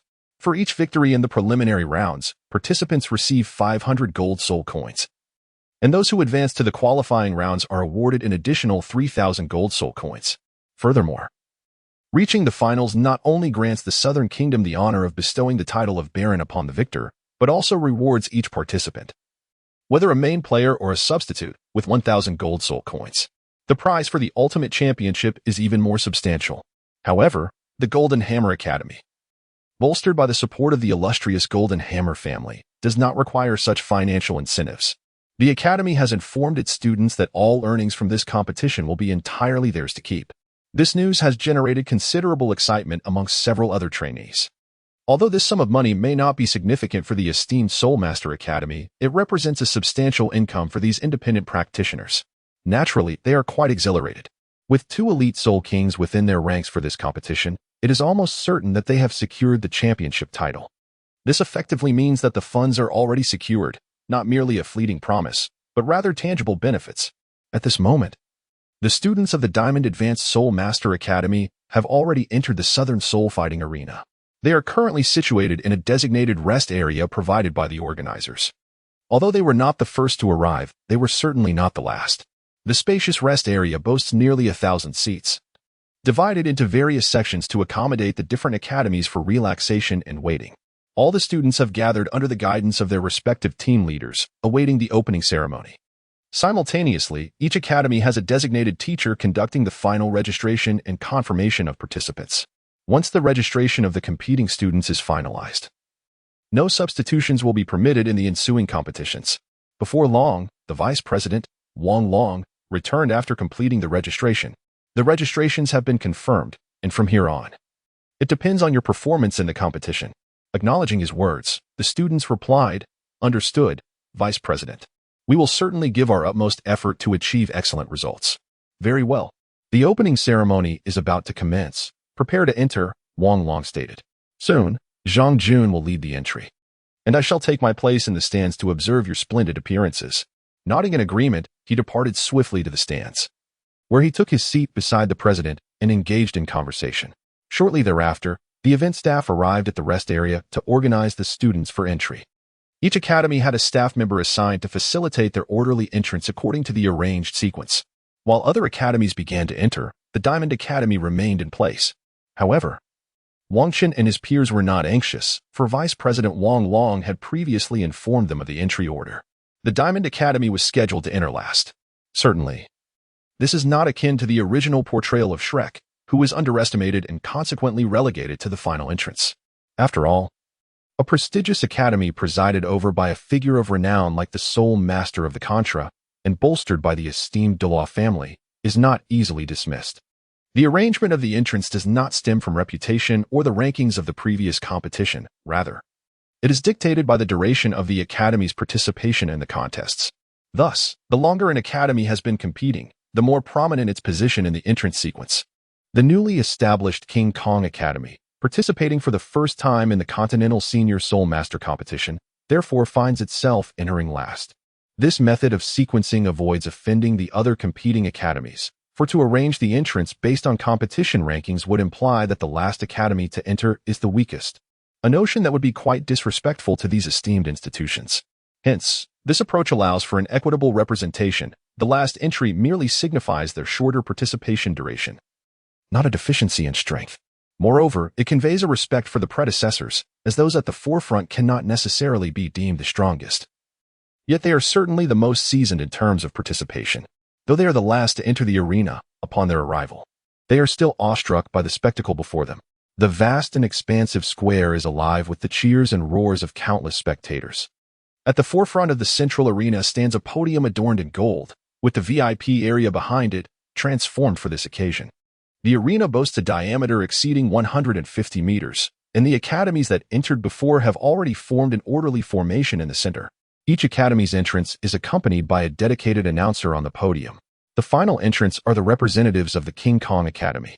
Despite its recent establishment, the academy's strength should not be underestimated, as they field 10 competitors. The audience erupts and cheers upon hearing the announcer's words, though their applause is significantly less vigorous compared to that for the established academies. At last, all competing academies have entered, with King Kong Academy positioned at the rear. Wang Qin is unfazed by the crowd's cheers, instead focusing on observing the surrounding situation. The Great Seoul Arena is undoubtedly the grandest venue he has ever encountered, capable of accommodating 80,000 spectators. The stands are adorned with a silver-toned backdrop that, despite the morning hour, are illuminated by specialized magical devices, imparting not only a sense of opulence but also a majestic atmosphere. As Wang Qin's gaze traverses the VIP section, he spots several unusual figures. In the front row of the VIP area, 3 individuals are seated.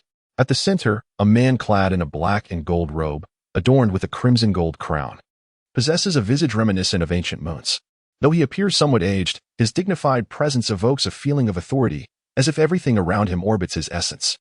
To occupy the central position in such a prominent setting at this moment implies an identity that is unmistakable. Who else but His Majesty, the King of the Southern Kingdom, could claim such a place? To his left sits an even elder gentleman, draped in a vibrant red robe, wearing a pentagonal golden crown. His eyes are half closed, suggesting he is in a state of slumber, and his narrow shoulders and elongated frame resemble that of a javelin. On the opposite side, the man possesses hawk-like eyes, sharp and penetrating. Despite his silver hair, he is meticulously groomed, exuding an air of exceptional competence. Given his position and characteristics, it is likely that he is the guardian of the Southern Kingdom, known as the Azure Eagle, a formidable title de law of level 92. On the other side, the individual in the red robe is identifiable by the pentagonal golden crown atop his head, marking him as a golden bishop of the Spirit Hall. The highest authority within the Spirit Hall is the Pope, followed by 4 major bishops, each distinguished by a pentagonal platinum crown. Below them ranks the golden bishops, of which this individual is undoubtedly one, likely the master of the Southern City's Spirit Hall, thereby holding a position of considerable prestige. Within the Spirit Hall, various levels exist, the highest being the Pope's Palace in Spirit City. Additionally, there lies a lesser-known Temple of Offerings, where entry requires a minimum strength of level 96, making its members exceedingly rare and their notoriety limited. Beneath the Pope's Palace lies the Spirit Sanctuary, with only 2 such sanctuaries on the continent, located in the capitals of the Douluo Empire and the Xingluo Empire. The leaders of these sanctuaries are platinum bishops of the Spirit Hall, each possessing a minimum strength of level 80 as sole Douluos. Below them is the Spirit Master Hall. In this context, the esteemed positions of the palace masters are typically held by the golden and silver bishops. Furthermore, within the Soul Master Palace, there exist 10 particularly unique main halls, which correspond to the capitals of the 10 kingdoms and principalities across the continent. The status of these 10 Spirit Hall main halls is slightly elevated compared to ordinary Spirit Halls, ranking just beneath the temples and above the general main halls. Those who serve as hall masters here are formidable golden bishops within the Spirit Hall, possessing strength exceeding level 75, with the minimum being 76. However, it is common for their prowess to surpass this threshold. Only individuals with the potential to attain the rank of Sol Douluo can assume the position of bishop in this esteemed location. Thus, the elderly figure in red, at the very least, boasts a strength of 76, and combined with the title of Hall Master, it is entirely fitting for him to occupy the front row of the VIP section. The announcer at the side of the VIP area declared loudly, "Now, let us welcome His Majesty, the King of the Southern Kingdom, to declare the opening of this grand competition." As anticipated by Wang Qin, the King of the Southern Kingdom, adorned in a black and gold robe, rose slowly amidst thunderous applause from the central position in the front row. He raised his right hand, gently waving to the audience and the competing soul masters below, causing the applause to swiftly fade into silence, enveloping the vast square in tranquility. His resonant voice, amplified by the sound-enhancing soul apparatus, echoed throughout the venue. "I, Yi Ming, the King of the Southern Kingdom, on behalf of the Southern Kingdom and the organizers of this competition, hereby declare the commencement of the elite competition of the Advanced Soul Master Academy across the continent. Applause erupted once more, accompanied by cheers that resonated in waves. Once the applause subsided, the king continued, "Here. I hope that all participating soul masters can fully demonstrate their abilities and achieve remarkable results. You are the pride of the Southern Kingdom and also of the Douluo Empire. For the glory of the empire, let your brilliance shine." The applause thundered for the third time, and the eyes of the soul masters in the center of the arena glimmered with fervent determination. For them, this grand competition serves as the finest stage to showcase their talents. As the king resumed his seat, the announcer's voice rang out once more. "Next, let us invite our guardian deity, the Kanjiing Douluo, Mr. In Shursan, to address the assembly." With In Shursan rising, applause erupted again, accompanied by eager gazes. For who would not wish to witness the presence of the protector of the Southern Kingdom? In Shursan smiled gently, raising his hands in a gesture of humility, expressing his delight at being invited as a guest for the opening of this competition. As a titled Douluo, he had witnessed the growth of countless soul masters. As the noblest profession on the continent, each soul master's development is paved with numerous trials. Yet, I must emphasize, the sharpness of a sword is forged through adversity, and the fragrance of plum blossoms emerges from bitter cold. Those participating in this soul master competition are undoubtedly the elite of the younger generation. As His Majesty stated earlier, may you strive for glory on behalf of the empire and your respective academies. The nation requires talents such as yourselves. In Shursan returned to his seat. As the host smiled and announced, "Next, we invite the esteemed lord of the Southern City's Soul Palace, the Golden Bishop of the Soul Hall, to conduct the draw for the first round of the preliminary matches. Following the draw, the Southern Royal Academy will compete against their designated opponents in what will be the soul match of the day." The Golden Bishop rose slowly, proceeding to the host's side under the guidance of a maiden, and began the drawing. He appeared reluctant to speak, handing each pair of opponents to the host for announcement. In the first round of the preliminary matches, the Flame Dragon Academy will face the Starlight Academy. In the first round, the Diamond Academy will contend with the Beast Academy. In the first round, the Southern Royal Academy will battle against the Oxus Academy. In the first round, the Swift Academy will challenge the Waves Academy. Once the draw was concluded, the Golden Bishop returned to the VIP seating area, settling down to await the proceedings. At this moment, the host stepped forward and continued speaking. "We shall now proceed to the first round of the preliminary competition, featuring the Southern Royal Academy against the Oaks Academy. I kindly request all participating academies to exit the arena. The two competing academies should prepare themselves. The contest will commence in half an hour."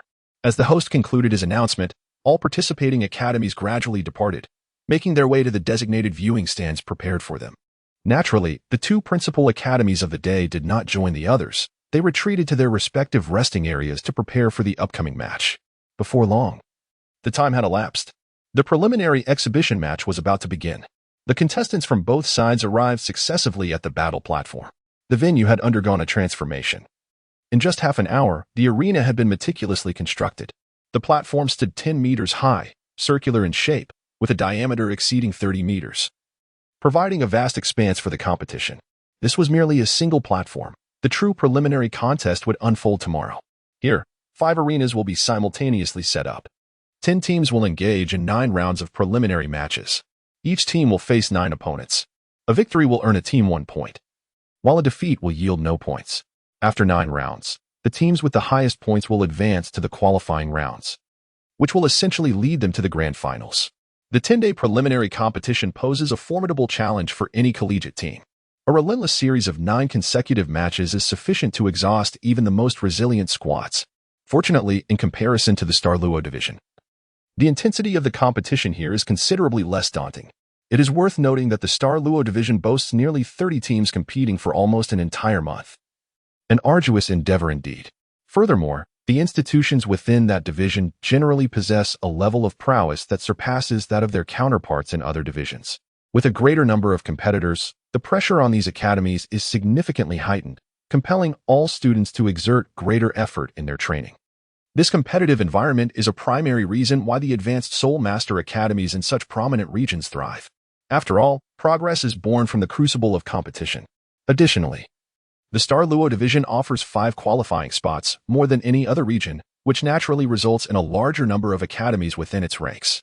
The shorter duration of competitions in other divisions is also attributable to the fact that the qualifying teams must ultimately converge in Star Luo City for the advancement matches. The additional time allocated is intended for the other teams to travel.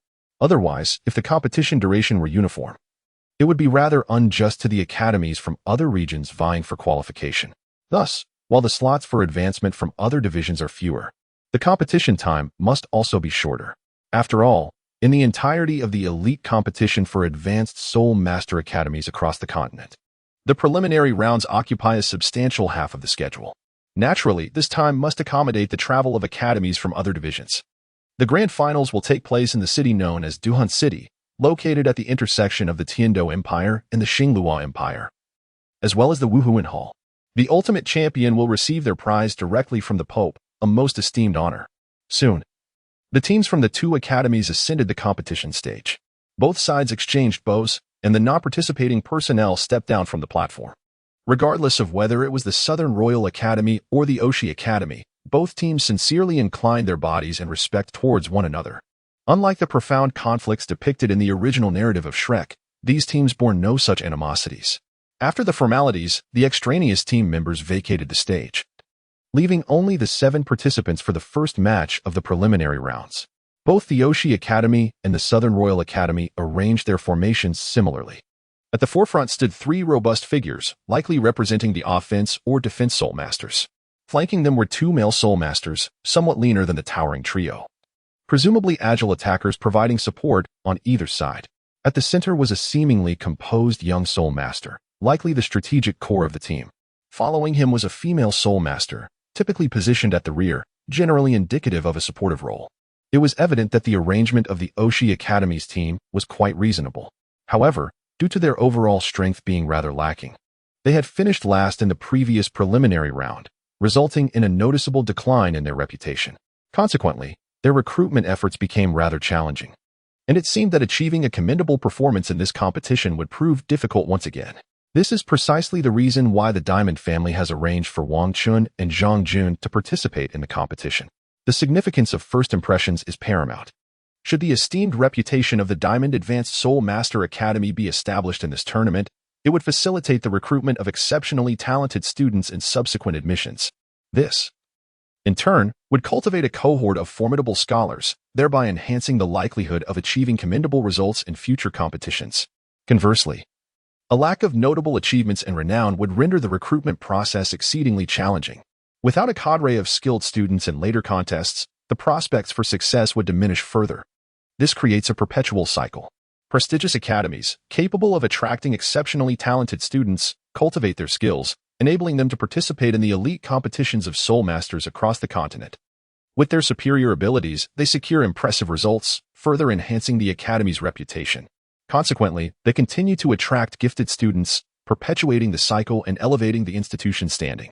Conversely, if an academy fails to establish its reputation from the outset, it may find itself in a predicament similar to that of the Oaks Academy.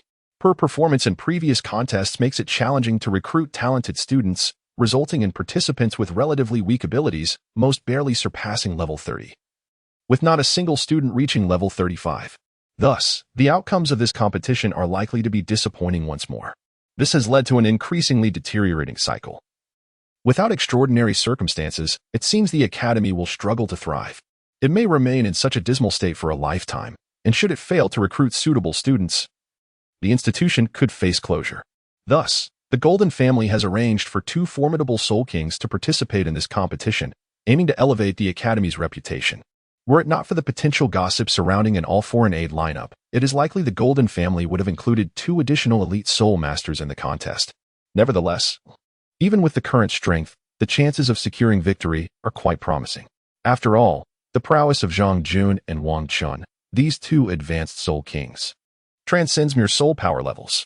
Boss, is there any doubt regarding the outcome of this competition? Wang Hai inquired, moving closer to his superior, Wang Chen. Of course not. After all, our opponents ranked last in the previous competition, and this year's participants are likely to be similarly weak. This can be seen as a gesture of goodwill towards the royal family, as they have previously shown favor to various academies. Now, the academy must reciprocate and offer the royal family its due respect. Should the Royal Academy lose in the first match, it would be a considerable embarrassment for them. Moreover, the Royal Academy was one of the two teams to advance in the last major tournament, indicating a robust strength, and securing victory in this opening match is entirely reasonable. Now, let us take a closer look. The Southern Royal Academy might be your formidable adversary in this preliminary round, Wang Chun remarked before returning his attention to the ongoing competition. Although the outcome of this match appears to be a foregone conclusion, it remains valuable to assess the strength of the Southern Royal Academy. While they likely have not deployed all their mainstays, there are at least 2 or 3 key players present, which will allow us to gauge their overall capabilities. Thus, this contest still holds some merit for observation. The first round of the preliminary matches officially commences. At the signal of the referee, this event marks the beginning of the elite tournament for high-level Soul Master Academies across the continent. Similar to Soul Battles, the competition allows 1 minute for both sides to activate their martial souls. Among the Southern Royal Academy's team, a robust Soul Master positioned at the forefront calls out, "Brothers, unleash your martial souls. Embody the colossal elephant." Once both parties had activated their martial spirits, Wang Chun realized, as he had conjectured, that the Southern Royal Academy had indeed refrained from deploying their ace team. Beneath the formidable giant elephant spirit master, for soul rings 2 yellow and 2 purple materialized. The 2 spirit masters positioned behind him had also unleashed their martial spirits, emanating 3 soul rings, 2 yellow and 1 purple. In contrast, the team from Academy fell slightly short. The first 3 spirit masters were merely soul honor, possessing 3 rings each. Moreover, every member of the Academy team was at the same 3-ring level. This underscores the profound impact such a prestigious tournament has on the reputation of an academy. It is noteworthy that this was merely the inaugural match of the preliminary rounds, where reputation plays a significant role. Despite this, the Academy had only dispatched 7 Soul Honor competitors, lacking any Soul Sect participants. One can surmise that among the competitors from Academy, there were likely no more than 2 students at the Soul Sect level. The scenario was markedly different for the Southern Royal Academy. Although they did not fully unleash their top-tier contenders, they still fielded 3 students of the Soul Sect rank. This indicates that for this tournament, the Southern Royal Academy's main strength likely consisted entirely of Soul Sect members. Such prowess, even within the Starry Realm tournament, is indeed commendable. It is no wonder that the Southern Royal Academy has consistently advanced from the Southern Division to the final competition in previous grand contests. This is not a case of undeserved reputation. Soon, the competitors from both sides engaged in combat. Although the Southern Royal Academy had decisively surpassed the Ox Academy in strength, achieving victory in the match would be a mere formality. With full effort, they could likely secure triumph in a short span. However, the Southern Royal Academy chose a different path, opting to engage in a prolonged contest with the Ox Academy. This decision was made to infuse some intrigue into the first match of the preliminary rounds. After all, a swift resolution would render the event devoid of spectacle. With so many spectators gathered for the opening ceremony, it would be rather dull for the match to conclude abruptly. Furthermore, this approach was also a gesture of respect towards the Ox Academy. An immediate elimination would be quite humiliating for them. Unlike the original Shrek Academy, which harbored significant animosity towards its opponents, both teams shared the same competition zone, making such a blatant display of disrespect inappropriate. One must acknowledge that in the realm of martial arts, it is not merely about conflict, but also about human relationships and social etiquette. After nearly 10 minutes of back and forth, the Southern Royal Academy had established a substantial advantage. They then pressed their advantage to secure victory in this inaugural preliminary match. While the skilled Soul Masters present could easily discern the vast disparity in strength between the Southern Royal Academy and the Ox Academy, recognizing that victory could have been achieved in mere minutes or even less, there was an unspoken understanding among them to refrain from voicing their thoughts. The audience, however, was thoroughly entertained, perceiving the Ox Academy as noble in defeat. Despite the considerable gap in strength between the two teams, the fact that they could endure for such a length of time and exchange blows demonstrated their indomitable spirit. Thus, not only did the competition become more captivating and enjoyable, providing the audience with a sense of value for their ticket prices, but the reputation of the AUX Academy also suffered minimal damage, perhaps even experiencing a slight enhancement. As for the victorious Southern Royal Academy, they incurred no losses whatsoever. Securing a victory in the first match of the preliminary rounds is indeed a commendable achievement. Following the conclusion of the match, the referee took to the stage to announce the results. the Southern Royal Academy triumphed in the first match of the first round of the preliminaries. A thunderous cheer erupted from the audience, predominantly directed towards the victorious Southern Royal Academy. However, there were also murmurs of admiration for the AUX Academy, who had displayed a commendable performance during the match. After the match, the three individuals seated in the front row of the VIP section departed from the arena, followed by the other academies and attendees as the day's events had concluded. Let us return to the inn first. It may not be so easy to leave later. Wang Chun called to his companions, leading the members of the ironclad team swiftly out of the arena to avoid being caught in the throng of departing spectators. Everyone followed Wang Chun, and due to their quick exit, they emerged from the Sky Do Great Arena just as the audience began to disperse, encountering little congestion and easily making their way back to the Lion. This day was merely a prelude. The true commencement of the preliminaries would unfold tomorrow, with the round-robin matches set to span a full 10 days of competition. Shortly thereafter, Wang Chun and his team returned to the Lion to discuss the upcoming matches. Although they were still unaware of their opponent's specifics, they felt confident in their abilities, believing that the first match would pose little challenge. Moreover, the Academy's dean would soon arrive to provide them with further intelligence. There was no need for undue haste. Before long, the dean returned. Follow me to a quiet place. I will brief you on the information regarding your opponents for tomorrow. The group followed the dean to a spacious room within the Lion designated for private use. They gathered around the dean as he spoke. Tomorrow, you will face the Beast Academy, which possesses a commendable level of strength, comparable to the Beast team you previously encountered in the Ironclad Arena. However, their combat experience is surely inferior to that of the Beast team. In their last competition, 5 participants held sole ranks, yet they failed to secure a qualifying spot. In this upcoming match, while it is essential to withhold your full capabilities, you should be mindful of only 2 academies, the Southern Royal Academy and the Flame Dragon Academy. The rest pose little threat. Today, you also witnessed the match. The Southern Royal team has yet to fully showcase its prowess, yet they have already secured 3 spirit ranks. It is almost certain that all their key players possess spirit rank strength. In the absence of Wang Chun and Zhang Jun's involvement, you hold no absolute chance of victory. Thus, it is likely that arrangements will be made for either Zhang Jun or Wang Chun to take action. Indeed, the competitors from the Southern Royal Academy demonstrated commendable strength in today's contest. Sitting in the lower left corner, Dean Xiong also shared his insights. He aptly noted that the Southern Royal Academy indeed possesses formidable strength. However, they are not the opponents you should be most wary of. The Dean paused for a moment, sipped his water, and continued, stating that the Flame Dragon Academy is the true adversary you must heed.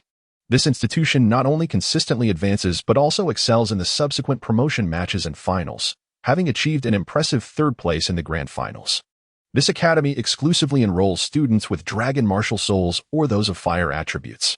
The reasoning behind such criteria can be attributed to the academy's founder, Sinan. Sinan, with the martial soul of the Flame Dragon, is a title Douluo of level 91, known by the title of Flame Dragon.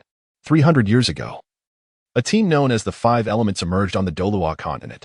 The team comprised 5 formidable individuals: Flame Dragon Sinan, Wind Eagle Dongshan, Black Rhinoceros Bei Miao, Snow Mastiff Shi Zhao, and Earth Tiger Kun Zhong. Their strength was remarkable, and they possessed the ability to wield a fusion skill known as the Imperial, which combined their 5 martial souls. With this soul skill, while they were still spirit saints, they defeated a title Douluo.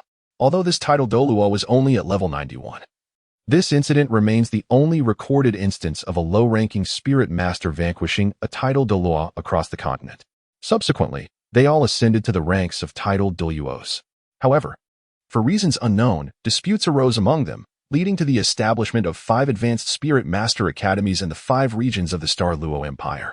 Every 30 years, these 5 spirit master academies host a grand competition known as the 5 Elements Tournament, where spirit masters trained by each academy compete. Participants in this tournament must be under the age of 40, and only one victor emerges from each competition. The academy that secures first place is entitled to receive 10% of the resources from the other 4 academies for the ensuing 30 years. This tournament has been held several times. However, this information bears little relevance to your current competition. I merely wish to share it to enhance your understanding of the broader context. For now, let us focus on the Flame Dragon Academy. And when you encounter other academies in the promotion matches, I shall provide further insights. Does the dean imply that the other 4 academies will surely qualify for the promotion matches? Wang Hai inquired, perplexed. Haha, that is undoubtedly the case. Since the inception of the prestigious Continental Advanced Soul Master Elite competition, each of the 5 academies has consistently advanced in every match, even achieving commendable results in the finals. Now, let us focus on the Flame Dragon Academy. We shall address the others once I have concluded my explanation. Flame Dragon Academy primarily recruits soul masters with dragon martial spirits and fire attributes, resulting in a majority of formidable attack-type soul masters, with only a few representing other classifications. Consequently, when encountering the team from Flame Dragon Academy, the martial spirits of Zhang Jun and Zhang Yi faced a disadvantage. Thus, 2 strategies were devised concerning Flame Dragon Academy. One is to forfeit, allowing advancement by defeating other academies. The other is to have Wang Chun take the field, thereby revealing the academy's trump card in order to secure victory. This matter is open for discussion among you all later, as the academy will not interfere with your choices. In this tranquil chamber, the dean provided Wang Chun and his companions with detailed insights regarding the other academies. Upon concluding his briefing, he departed, leaving the time for Wang Chun and the others. Boss, how shall we arrange ourselves for the matches? Of course, I shall take the field. It is inevitable that we reveal our strategy. Everyone, please return to the Yulai Inn and rest well, preparing for tomorrow's competition. Following this, Wang Chun instructed everyone to return to the inn for a good rest. On the day of the first match, Wang Chun and his team rose early, enjoyed breakfast, and then arrived at the resting area of the Southern Soul Fighting Arena, eagerly awaiting the commencement of the competition. Today, there are a total of 4 matches. Aside from the 2 academies that competed yesterday, the remaining 8 academies will embark on the first round of matches today, while the previous 2 academies will have a day of rest. This is also an advantage of the opening ceremony match on the first day. After all, commencing the competition earlier makes it easier for opponents to scrutinize and exploit any weaknesses. Naturally, there must be other benefits to compensate for this. Soon, representatives from various academies arrived. Wang Chun and his team had already arranged the participants for today's match yesterday, thus refraining from extensive discussions and opting instead to make final adjustments in the rest area, striving to showcase their full potential in the competition. Before long, the second day of the Continental Elite Soul Master Academy tournament officially commenced. 8 out of the 10 teams entered the arena. The vast square exhibited a different arrangement from the first day, aside from the central competition stage previously utilized by the Southern Royal Academy. 4 additional stages of identical size had been erected. Despite the considerable space of these 5 arenas, they did not appear congested within the expansive Sky Do Great Soul Arena, which could accommodate 80,000 spectators simultaneously. As a grand event held every few years, coupled with the fact that the competing soul masters were highly sought after, the noble audience in the viewing stands today resembled that of the opening day. Not only were the high-ranking officials from the Southern Kingdom present, but King Yiming also remained seated prominently in the central position of the front row, accompanied by the same 2 individuals from yesterday. The 4 matches scheduled for today would take place on the newly constructed stages. The academy that performed best in the first round would compete on the central stage tomorrow, while the others would battle on the surrounding platforms. Subsequently, the teams for the next day's central stage would be determined based on the previous day's performances. In no time, the participants from the Diamond Academy, led by Xiongda, made their way to the eastern stage. The Diamond Academy was determined to secure victory in the first match of the day, sending forth Xiongda, who was the strongest among them aside from Wang Chun and Zhang Jun. The remaining participants included all but one auxiliary soul master, Zhang San, who was also competing today. Upon ascending the stage, the contestants from the Diamond Academy finally set their eyes on their opponents for the day. The 7 competitors from the Beast Academy were notably tall, with the shortest exceeding 1.80 meters and the tallest surpassing 2 meters. Clad in matching black uniforms, they exuded an imposing presence, further amplified by their towering stature. Conversely, the contestants from the Diamond Academy donned golden uniforms, which were equally striking, yet their height was considerably lacking.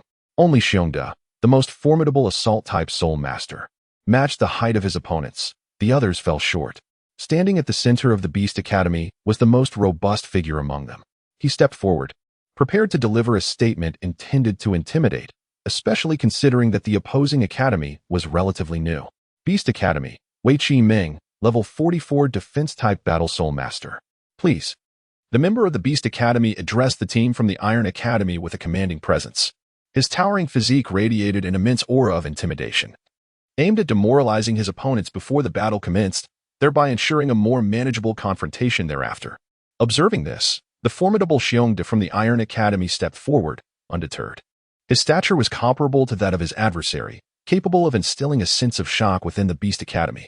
Furthermore, his momentum appeared to surpass that of his opponent, exhibiting a dominant presence. Xiongda, a level 49 Assault Soul Master from the Iron Academy, commanded respect. What?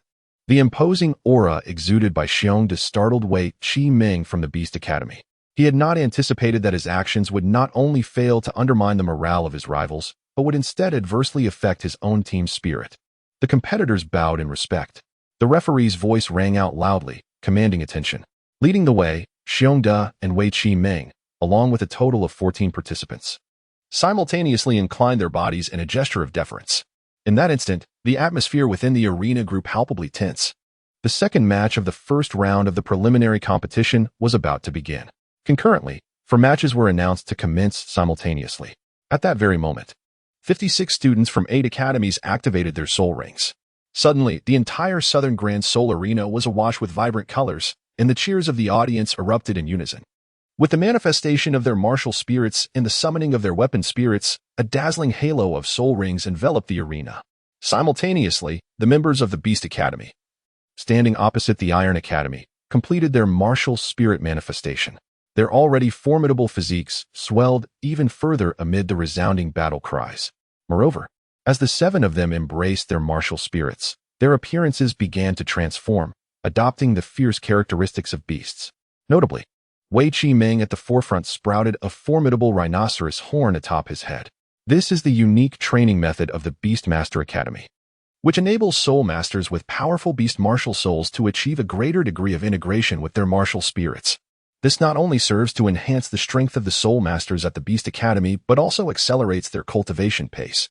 However, due to the nature of this cultivation method, which deepens the soul master's understanding of the transformations of their martial spirits, it imposes exceptionally high demands on their mental fortitude. Soul masters with relatively low mental capacity can only engage in brief periods of cultivation each day, subsequently consolidating their progress to shield themselves from the overwhelming influx of soul energy that could potentially impact their psyche. This indeed elucidates the reason for the formidable cultivation technique's lack of success in the Soul Master tournament. However, the potential side effects of this method remain unknown to others. After all, this cultivation technique is a unique skill of the Beast Academy. Nevertheless, the Soul Masters within the Beast Academy have not managed to transcend to the rank of Soul Douluo, using this extraordinary cultivation skill. This may indeed be the flaw of this method.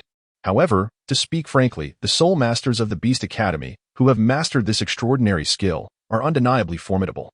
Although the Academy lacks a Soul Douluo, it boasts a considerable number of Soul Saints, with at least 5 prominently visible. Their raw strength is such that they can rival the average Soul Douluo, belonging to the elite echelon of Soul Saints. As the 7 individuals invoked their martial souls, they simultaneously lifted their right feet and stamped them down upon the arena, producing a thunderous sound. This not only served to bolster the morale that had been shaken by the earlier blows from Xiongda, but also captivated the spectators, raising concerns about whether the competition platform could withstand their ferocious power. Among the 7, the 3 in the center each possessed 4 soul rings, 2 yellow and 2 purple. The 4 flanking them displayed 3 soul rings, 2 yellow and 1 purple. Observing the students of the Beast Academy, it appears that the larger their physiques, the greater their strength, allowing one to discern the relative power of each individual merely by their appearance. Conversely, the competitors from the Diamond Soul Master Academy are equally formidable. Standing at the forefront is Xiongda, who possesses 4 soul rings, 2 yellow and 2 purple. Among the other 6 from the Diamond Academy, 2 are at the Soul Zone level. Thus, the strength of the participants from both teams comprises 3 soul zones and 4 soul sects. Nonetheless, the prowess of the Beast Academy cannot be fully assessed by soul power levels alone. Moreover, the presence of Xiongda, who has reached level 49, complicates the evaluation of the match's outcome. It may very well be an even split, with the Beast Academy at 4 and the Diamond Academy at 6. Author's note: after writing for such an extended period, the release is imminent on the 1st of the month. I find myself at a loss for words. So, I wish everyone a joyous holiday.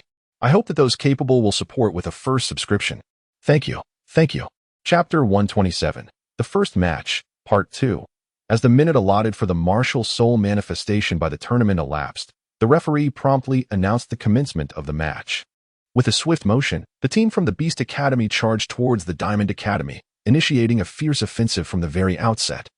This encapsulates the distinctive ferocity of the Beast Academy's combat style.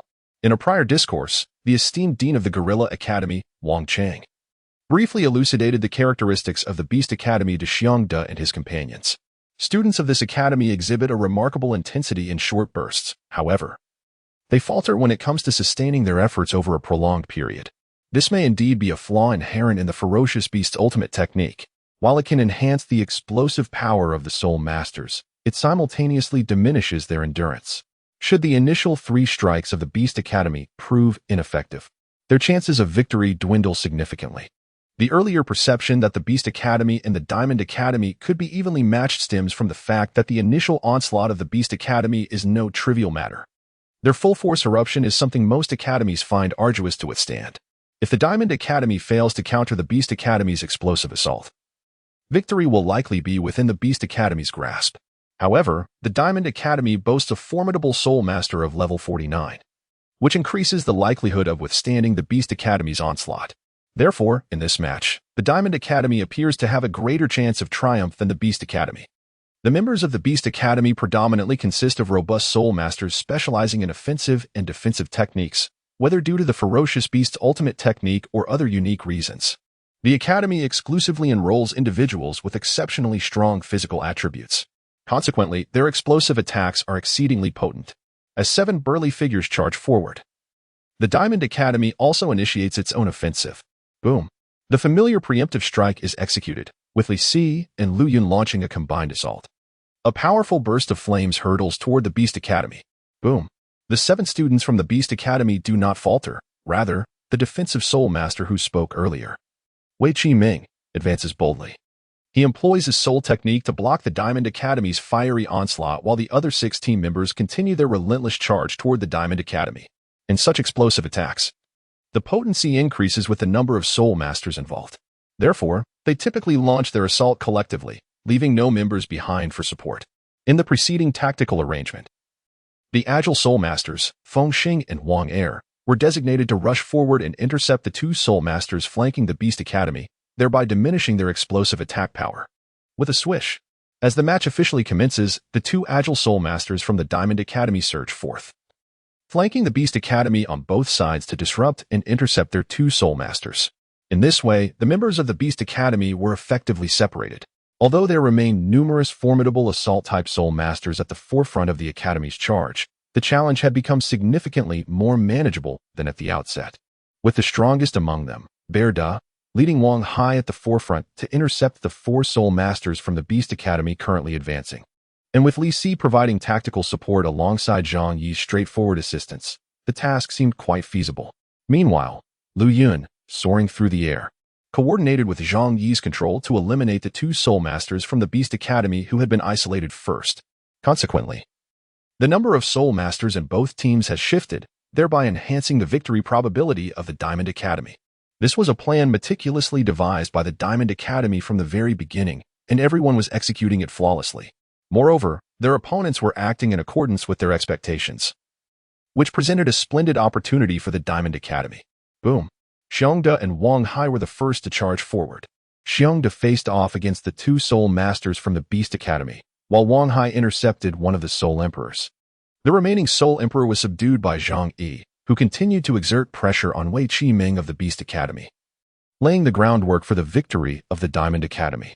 Once Zhang Yi had effectively controlled the advancing Soul Emperor, he began to manipulate his ghostly vines to assist his teammates in restraining their foes, thus providing them with the chance to eliminate the opposition. Swish! A multitude of ghostly vines sprouted from beneath him, ensnaring the intercepted Soul Emperor of the Beast Academy before he could react.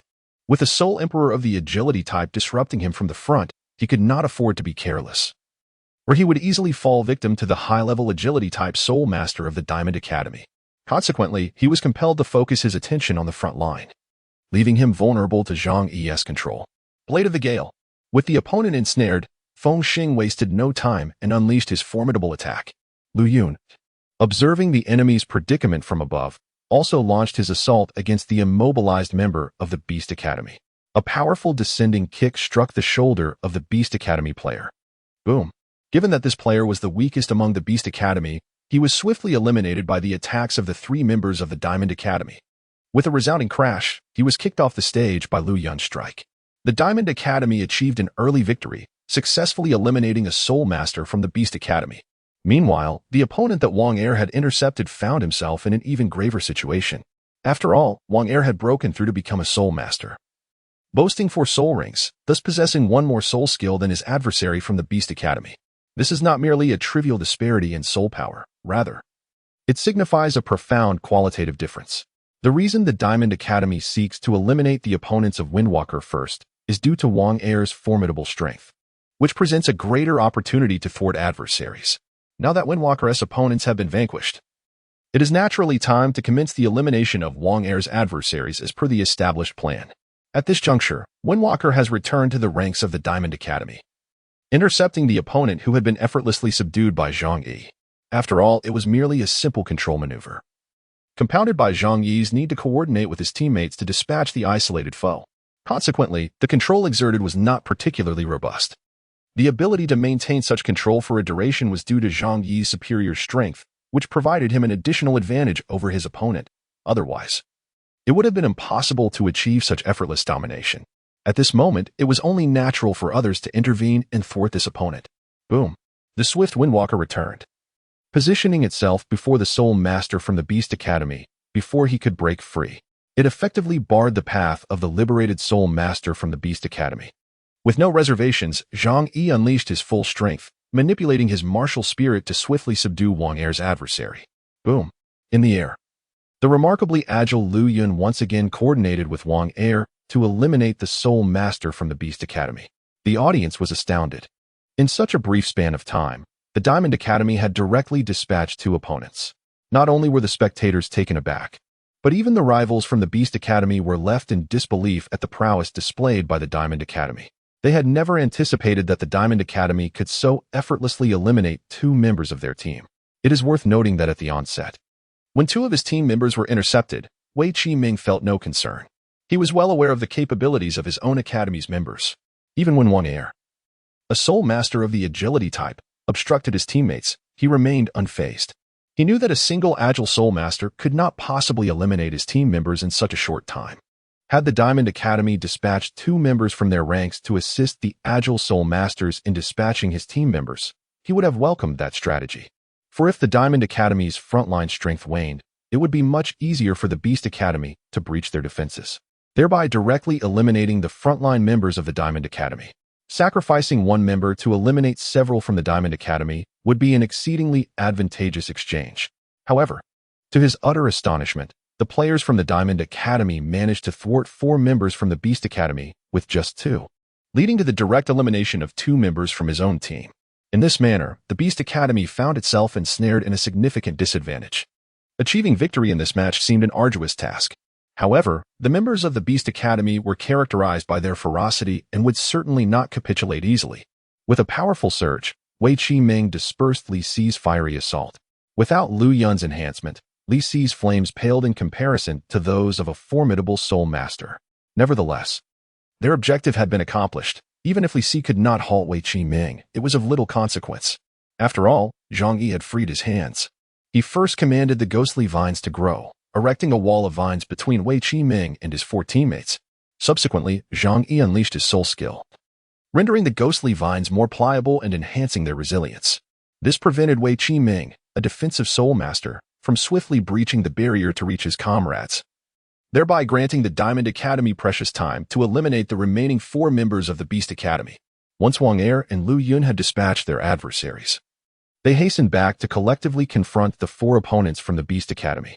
Lu Yun, soaring through the air, was the first to arrive, launching his soul skill from above at the Beast Academy member locked in a standoff with Wang Hai. Meanwhile, Wang Er, not to be outdone in speed, reached the Diamond Academy's ranks as Lu Yun initiated his attack. He assisted Xiongda by intercepting a Soul Master. Boom! With the elimination of 1 opponent, Xiongda was poised to unleash his prowess. After all, he was a formidable level 49 Soul Master, easily capable of overpowering a level 42 Soul Master. Although this level 42 Soul Master had trained in the formidable techniques of the Beast Academy, making him significantly stronger than the average of his rank, Xiongda having undergone the purification of celestial herbs, was an elite level 49 Soul Master. Thus, dispatching a relatively powerful opponent from the Beast Academy posed no challenge for him. Wang Er, however, was clearly outmatched, yet he remained unperturbed, knowing that his allies would soon come to his aid once they dealt with their adversaries. The first to eliminate their opponent were Wang Hai and Lu Yun, whose collaboration swiftly incapacitated the Soul Master from the Beast Academy, thus securing a victory. Following their success, Xiangda took charge, easily dispatching the remaining Soul Master without the distraction of other foes. Once Wang Hai and Lu Yun had triumphed, Wang Hai proceeded to assist Feng Xing in confronting his opponent. Meanwhile, Lu Yun soared through the air, coordinating with Zhang Yi to intercept Wei Qiming. After Xiangda had dealt with his adversary, he rushed to support Wang Er, and together they eliminated the Soul Master from the Beast Academy. In the ensuing 2 minutes, the Golden Academy succeeded in eliminating all members of the Beast Academy except for Wei Qiming, while not a single member of the Golden Academy was ousted, albeit at the cost of significant energy expenditure. Now, only Wei Qiming remained. Within this brief span of 3 minutes, the audience experienced a roller coaster of emotions. Initially, the Beast Academy showcased an overwhelming force, demonstrating their might. However, the Golden Academy matched them with equal precision. Xiongda's explosive power shattered the oppressive aura that the Beast Academy had created. Subsequently, the entire Beast Academy retaliated, launching an offensive against the Golden Academy, which found itself on the defensive, appearing to be overshadowed by the Beast Academy's momentum. Yet, an unforeseen turn of events unfolded. The two agile attackers from the Golden Academy intercepted the outermost members of the Beast Academy, significantly diminishing their powerful advance. Following this, the Golden Academy unleashed a fiery assault that barred Wei Qiming from advancing, further fragmenting the Beast Academy's assault and reducing their offensive capabilities. Ultimately, 2 Soul Masters from the Golden Academy managed to halt 4 from the Beast Academy. As the core controlling Soul Master of the Golden Team, Zhang Yi collaborated with Lu Yun and the agile attackers to prioritize the elimination of the Beast Academy's members. Consequently, the disadvantage faced by the Beast Academy escalated dramatically, culminating in the solitary presence of Wei Qiming. At this juncture, even the most ordinary citizens could discern that the victory of the Diamond Academy was unequivocally evident. Zhang Yi's soft soul technique proved to be remarkably effective against a defensive Soul Master like Wei Qimo. Without sharp attacks, it was exceedingly difficult to resolve the entanglements of the ghost vines. Just moments ago, despite Wei Qimo's all-out assault, he merely shattered a portion of the ghost vines, which continued to proliferate under Zhang Yi's control at a much faster rate. Furthermore, with Lu Yun's interference from above, Wei Qimo found himself ensnared, unable to breach the barrier and reach his teammates. At this point, the Beast Academy had entirely lost all chances of victory. 1 against 7. Even though Wei Qimo was a student of the Beast Academy, it was futile to persist in a hopeless battle. Preserving his strength for the next match was undoubtedly the wisest decision. After all, continuing to fight against the Diamond Academy under such circumstances would leave him outmatched.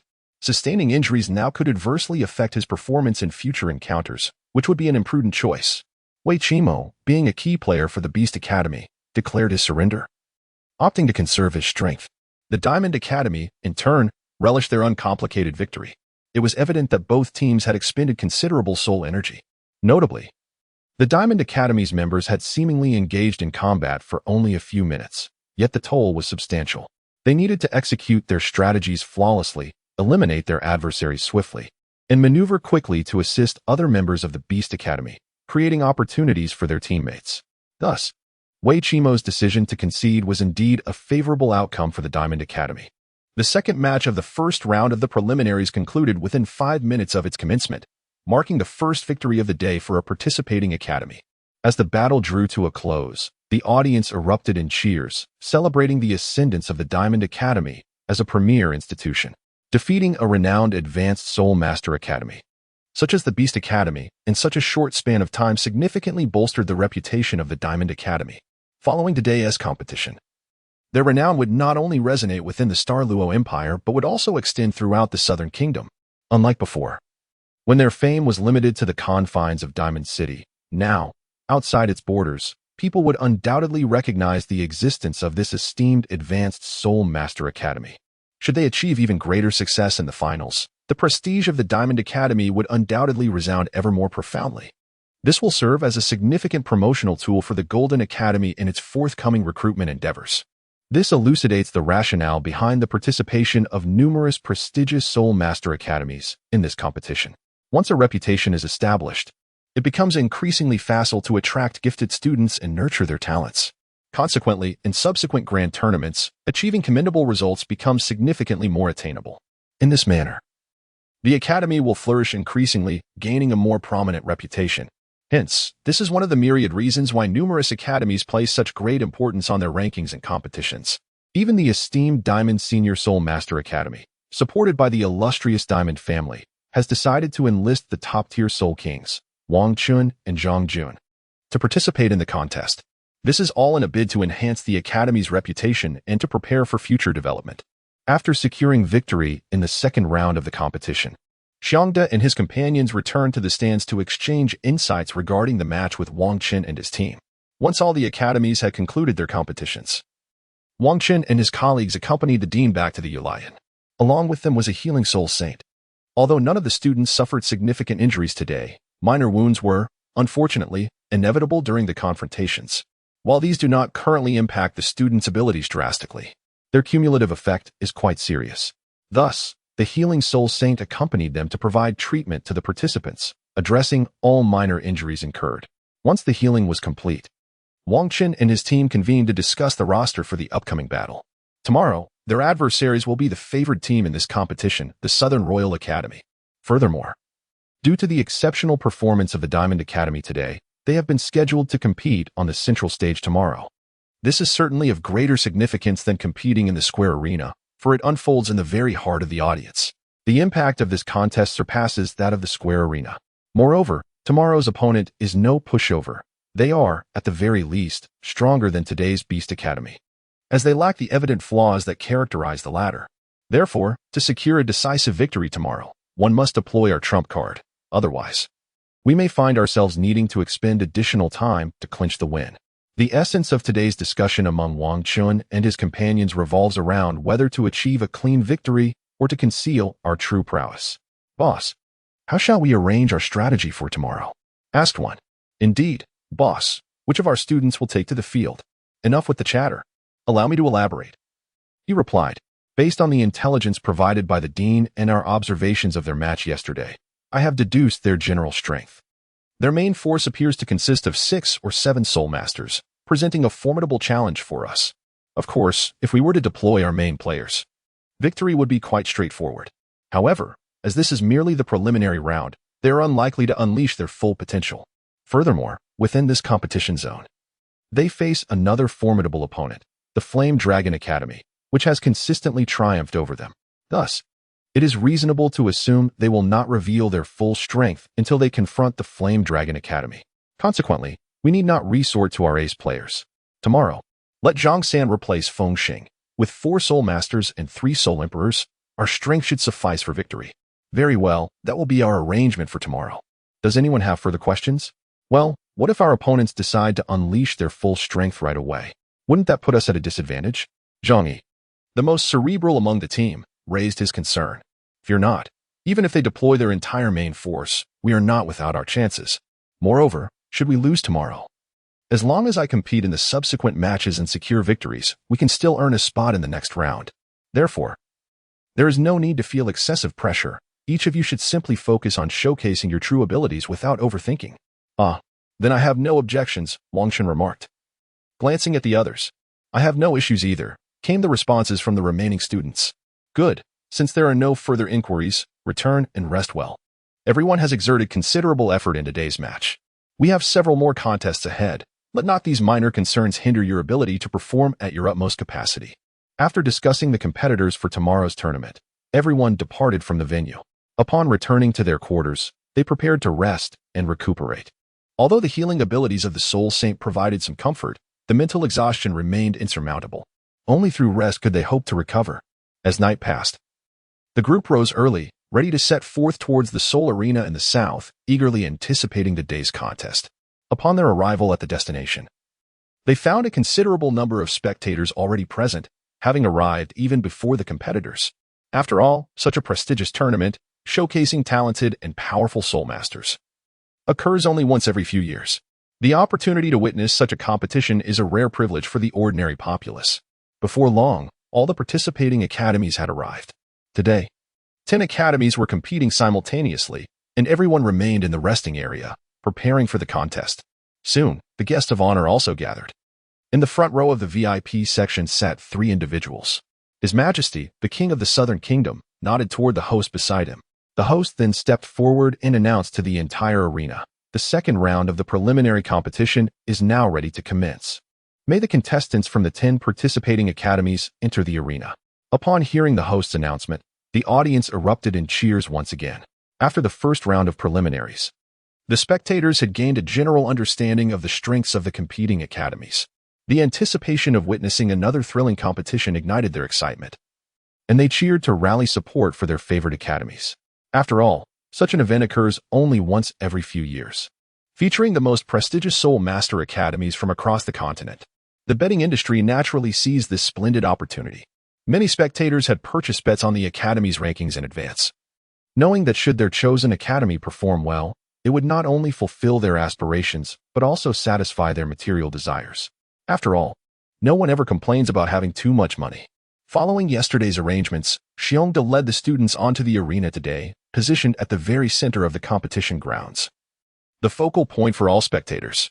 However, having undergone rigorous training at the Diamond Academy, they were no longer novices unaccustomed to grand spectacles. The slight attention they received was insufficient to instill fear. It merely indicated a degree of unfamiliarity.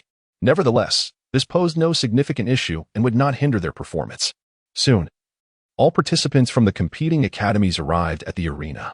At this moment, Xiongda caught sight of his opponent. Their lineup differed from that of the preliminary round on the first day, with 2 members replaced, while the remainder remained unchanged. Today's adversaries were unlike those from the previous day. They were of average build, rather than the imposing figures from the Beast Academy. The students from the Diamond Academy felt considerably less psychological pressure, especially since they had triumphed over the robust members of the Beast Academy yesterday.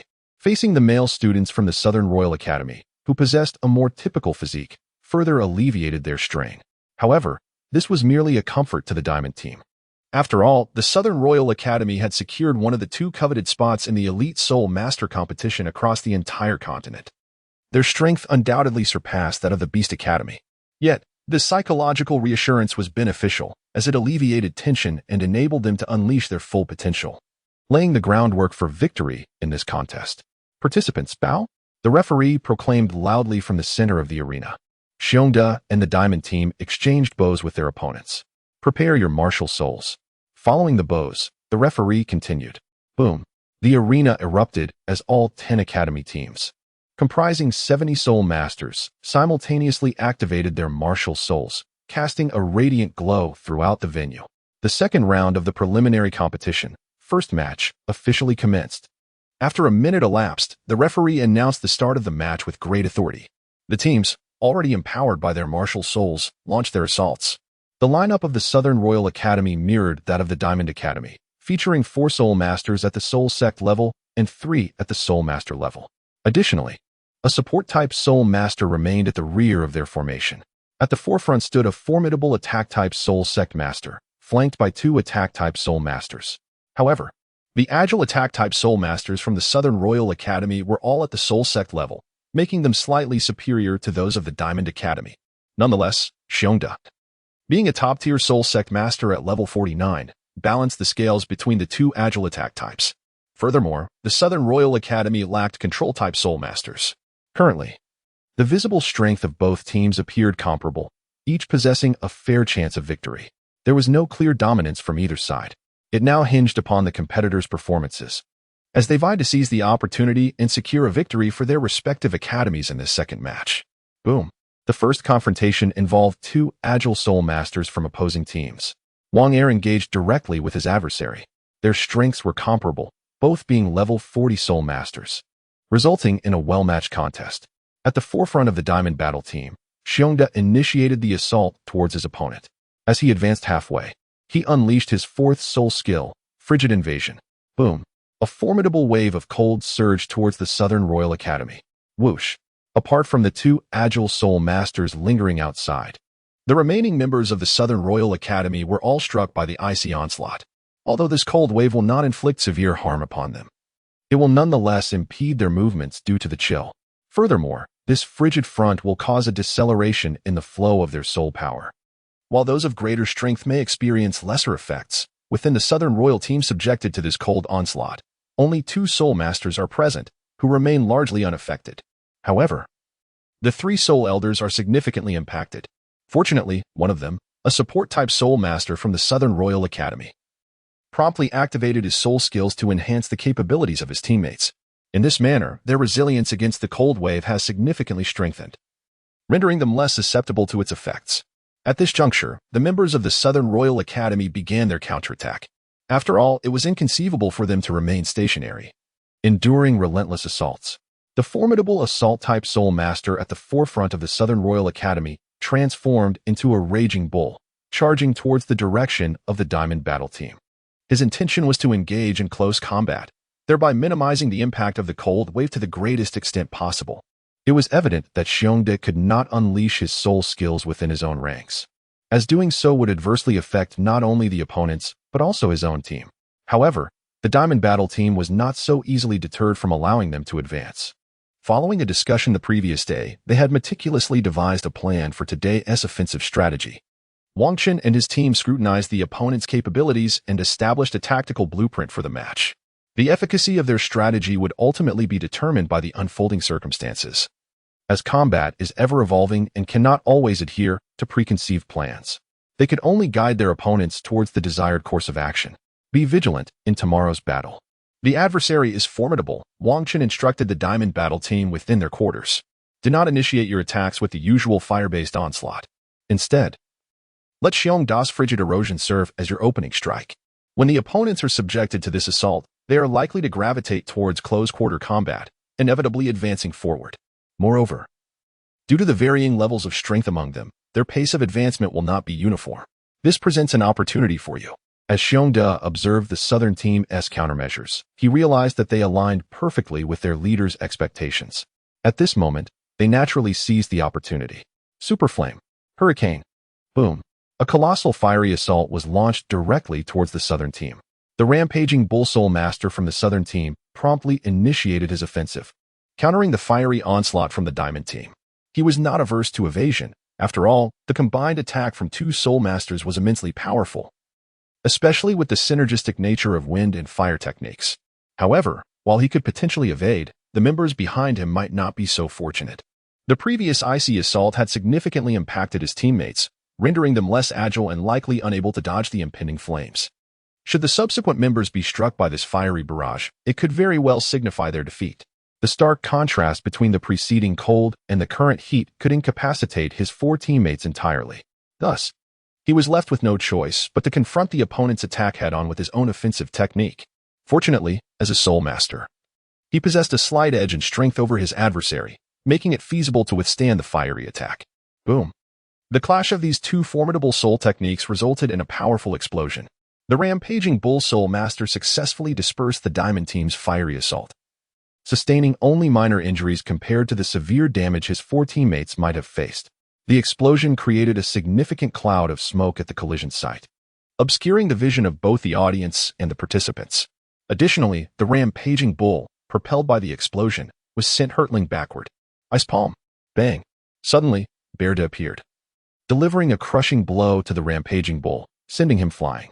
This was their strategy, devised the day before. If the Southern Team had failed to intercept Li Si's fiery attack, their overall strength would be severely diminished, enhancing the Diamond Team's chances of victory. Conversely, if a Soul Master from the Southern Team intervened to block the fire attack, Berda would activate his ice armor and charge forward with full force during the moment of collision, when the opposing force was propelled away by the explosion. It would be the perfect opportunity for Berda to strike, as their vigilance would be at its lowest and their ability to resist virtually non-existent. Eliminating a powerful opponent would grant the Diamond Team a significant advantage in the battle. Boom. The rampaging bull, first hurled by the explosion and then ambushed by Berda, crashed heavily in front of the Southern Team. What? The entire Southern Team was utterly astonished. They had not anticipated that they would be severely struck today by a formidable assault-type Soul Master. Super Flame, Hurricane, Divine Power, Justice Empowerment. A consecutive activation of 4 soul skills ensued. The recent fiery onslaught proved to be even more formidable than the previous one, bolstered by Zhang San's assistance.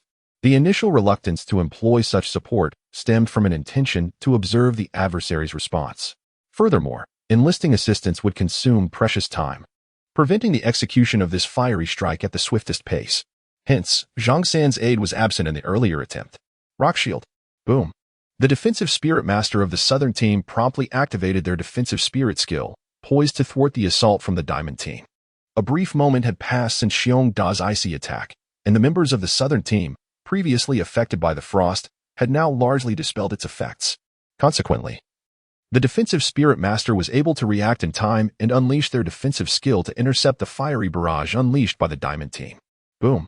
Crack. Despite the southern team's defensive spirit master activating their protective skill, their strength was merely that of a spirit master. It was quite improbable to block the flames unleashed by two top-tier spirit masters with a hastily conjured skill. Their defensive shield only managed to delay the inevitable for a fleeting moment before being shattered. Nonetheless, this sacrifice afforded their teammates a critical opportunity, as the other three members of the southern team swiftly maneuvered with the Minotaur to evade the fiery onslaught. Boom. The defensive spirit master of the southern team was abruptly sent flying, utterly incapacitated in battle. Unexpectedly, instead of eliminating the previously ambushed bull, they ended up ousting one of their own defensive spirit venerables. Nevertheless, it was a small consolation, as they had at least managed to eliminate a rival. Moreover, the bull had sustained significant injuries, its strength diminished to a mere fraction of its former self. This marked a remarkably auspicious beginning. In the span of just 1 minute, the diamond team had already dispatched an opponent, thrilling the audience present. Such an intense Soul Master competition is indeed a rarity. The diamond team has already secured a significant advantage. As long as they proceed with caution and determination, achieving victory in this match should not prove difficult. Whoosh, whoosh, whoosh. At the onset, the agile offensive Soul Master, who had prepared to ambush the rear of the diamond team, surged forth from Zhang Yi's ghost vines. Previously, one of the two agile offensive Soul Masters from the southern team was intercepted by Wang Air, while the other was restrained by Zhang Yi's ghost vines. Nevertheless, this agile offensive Soul Master, belonging to a sensitive martial spirit lineage, managed to break free from Zhang Yi's ghost vines in a mere minute. It is evident that the members of the southern team are not to be underestimated. The recent triumph, which resulted in the elimination and severe incapacitation of an opponent, can be attributed entirely to the remarkable synergy of the Iron Titan team. Seizing an exceptional opportunity, they swiftly inflicted significant damage upon their adversary, leaving no room for a counterattack. Had their assault not been executed with such precision, the southern team might have evaded direct devastation from the Iron Titans. Nevertheless, the events have transpired, rendering further contemplation futile. With the Iron Titan team now holding an undeniable advantage, they are compelled to launch an offensive, thereby amplifying their lead and denying the southern team any chance to regroup. Swish, swish, swish. A multitude of ghostly vines, under Zhang Yi's command, began to proliferate rapidly across the arena. Flame beams. Li Si continued unleashing fiery assaults, leaving no time for the bull warriors to recalibrate. At this moment, Wang Hai and Xiong depressed on towards the southern team, evading the onslaught of flames, intent on eliminating their adversaries while the southern team's morale was at its nadir. When the two agile soul masters from the southern team perceived the assault on their ranks, they resolved to return to their comrades, seeking to buy time and regain their composure. However, the diamond team was unyielding in their pursuit. Wang Er swiftly closed the distance, detaining one of the agile soul masters. Both were agile soul practitioners, and the southern team's member could not afford to disregard Wang Er, becoming ensnared in place. The other agile soul master found himself ensnared by Zhang Yi's ghostly vines. Following Xiong Da's successful ambush, Zhang Yi had initiated the growth of the ghostly vines.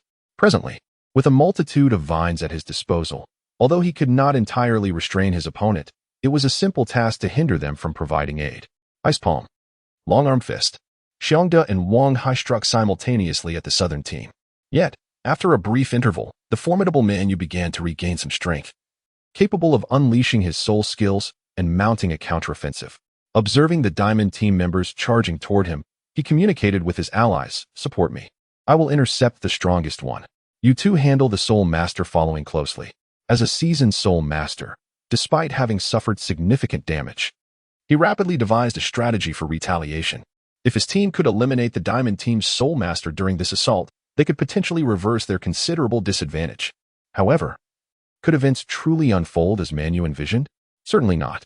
As soon as the attack commenced, Lu Yun soared into the air, seeking any advantageous ambush opportunities. Upon witnessing the two soul masters barreling toward Wang Hai, he dove down from above. Boom! Xiangda and Manyu collided first.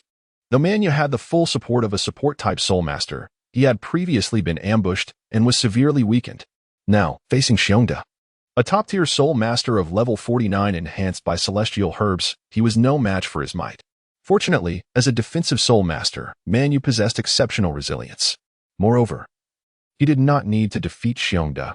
He merely needed to stall him, creating an opportunity for his teammates to eliminate their opponent. Despite being relentlessly pushed back by Xiangda's assault, he tenaciously held his ground. Yet, regrettably, events did not unfold as he had anticipated. Boom! Wang Hai found himself locked in a fierce confrontation with one of the spirit masters, unable to escape his grasp. Meanwhile, another spirit master from the southern team leapt into action, aiming a strike at Wang Hai from his left flank. In that moment, Wang Hai was completely immobilized by his opponent, devoid of any capacity for retaliation. Given a fleeting moment, he could have effortlessly sent his adversary flying or even eliminated him entirely, thwarting any attempts of surprise. However, he was now rendered powerless. In a critical instant, Lu Yun descended from above, delivering a precise kick that sent the would-be assailant soaring away. The spirit master engaged with Wang Hai was momentarily stunned, astounded that the strategy of his team had been so abruptly disrupted.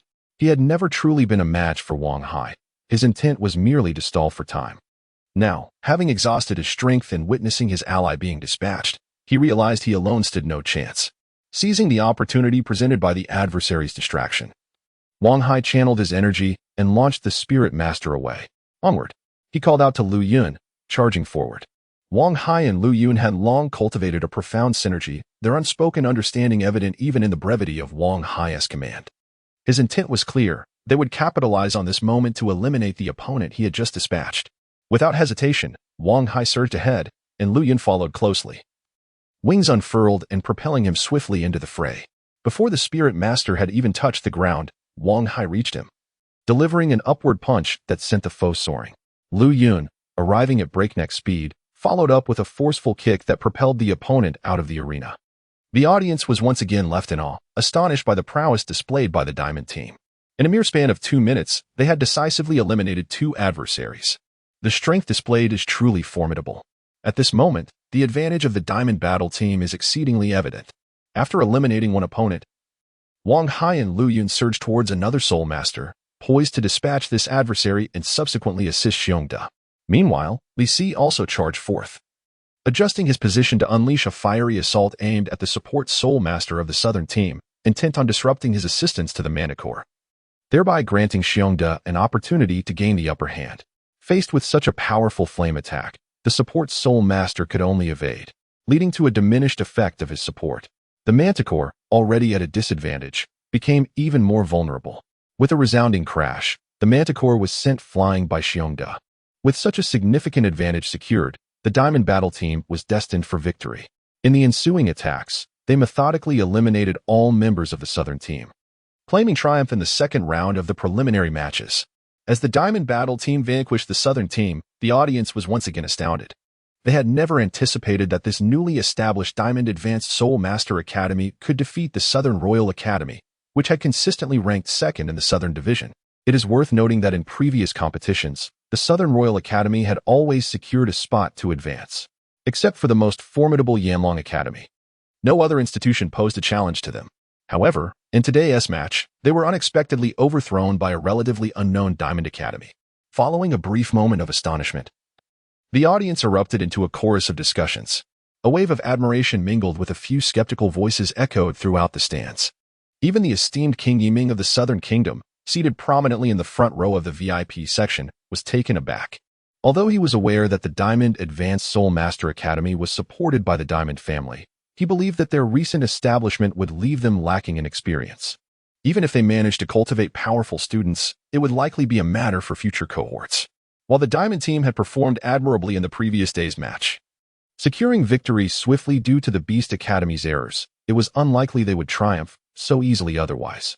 The Southern Royal Academy's strength was also presumed to surpass that of the Beast Academy. Therefore, Yiming was not overly astonished by the Diamond Academy's prowess. Yet, In today's contest, the Diamond team had indeed triumphed over the Southern Academy. This indeed took him by surprise. Through this competition, Yiming has come to realize that this year, the two qualifying spots in the Southern Division are unlikely to involve the Southern Academy. It is almost certain that the qualifiers will be the King Kong Academy and the Flame Dragon Academy. Given that King Kong Academy has already triumphed over the Southern Royal Academy, it becomes evident that, aside from Flame Dragon Academy, no other institution stands a chance against them. Consequently, King Kong Academy can be assured of at least 8 points. The Southern Royal Academy, on the other hand, certainly cannot match Flame Dragon Academy and will secure at most 7 points. Thus, the highest points will undoubtedly go to King Kong Academy and Flame Dragon Academy. As Yiming pondered these matters, all the participants on the central arena had already exited the stage. Xiongda, accompanied by his teammates, returned to their previous resting area. They intended to recuperate here and did not seek out Wang Qin and the others at the viewing platform. After all, following such an intense match, everyone had expended considerable energy. When all the competitions of the day concluded, His Majesty Yiming was the first to depart. Other spectators gradually left as well. Wang Qin and his companions first visited the resting area to summon Xiongda and his team, and they all returned to the Yu Lion together. In today's matches, everyone performed reasonably well. In the tranquil confines of a room at the Yu Lion, Wang Qin discussed the day's events with his teammates. However, there were still minor missteps. Notably, when Xiongda and Wang Hai charged ahead, the coordination from the others did not keep pace. This lapse caused Wang Hai to struggle against 2 soul venerates, nearly falling victim to a surprise attack. Had the opponents succeeded in their objective and severely injured Wang Hai, their prior advantage would have been instantly dismantled. Fortunately, Lu Yun quickly intervened, thwarting the opponent's assault and collaborating with Wang Hai to eliminate their adversaries, thereby amplifying their dominance in the match. We understand, boss. Of course, this was a genuine combat scenario, unlike the rehearsals arranged with the Dane. So minor errors are entirely normal. There is no need for everyone to dwell too much on it. Simply remember the lessons learned. Now, let me share some insights regarding Flame Dragon Academy's performance today. Among the participants from Flame Dragon Academy, there were 4 Soul Masters and 3 Soul Venerates, comparable to our standard combat strength. However, this is certainly not their most formidable lineup. They likely have 1 or 2 trump cards hidden away. After all, the Soul Masters that participated today seem to possess relatively modest strength, at most below level 45. It is worth noting that in previous competitions, Flame Dragon Academy's strongest contenders were typically above level 48, and on one occasion, a Soul King even emerged. Thus, the prowess of the Flame Dragon Academy is undoubtedly formidable. However, we need not be overly concerned, having triumphed over the entire Southern Division and the second-ranked Southern Royal Academy. It is improbable that the other institutions pose a significant threat to us. Our sole objective is to secure victories against them all, ensuring that even without engaging in battle with the Flame Dragon Academy, we can still attain our qualification slots. Should we encounter the Flame Dragon Academy earlier in the competition, I shall take to the stage, striving for an unblemished victory. Conversely, if we meet them in the later stages, we shall bide our strength and address that challenge in the advancement rounds. Now, after a taxing day of competition, let us indulge in a delightful meal before retiring to rest. Once the director returns, we will learn about our opponents for tomorrow. Very well, let us depart. After concluding their discussion, Wang Qin and his companions exited to the designated private room at the ULIN, where they enjoyed a sumptuous feast meticulously prepared for them. As they dined, the director returned, revealing their opponents for the following day. As it turns out, it is not the Flame Dragon Academy, so there is no need for excessive worry. After finishing their meal, they should return and rest well. A night passed swiftly. The following morning, Wang Qin, accompanied by his fellow team members, made their way to the Southern Soul Fighting Arena. The early arrival was strategic, aimed at avoiding the peak crowds. Otherwise, when all the spectators converged towards the arena, the congestion would be quite overwhelming. Remaining in the resting area, Wang Qin engaged in brief conversations with the other students before proceeding to the viewing platform. Today, Zhang Yi is leading the team, while Feng Xing substitutes for Xiongda, ensuring a rotation for adequate rest. After all, continuous participation in the competitions can be quite arduous. This alternating rest can alleviate the pressure on the team members.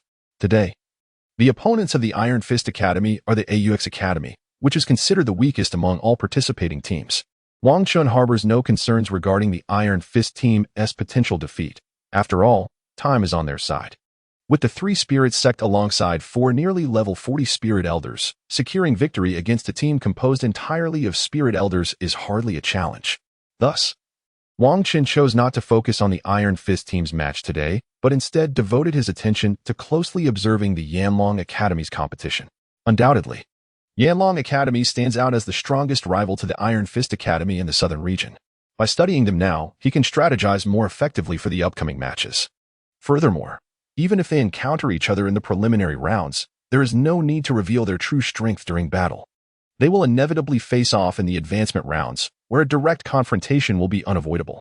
Gaining deeper insights now will facilitate a more effortless path to victory later.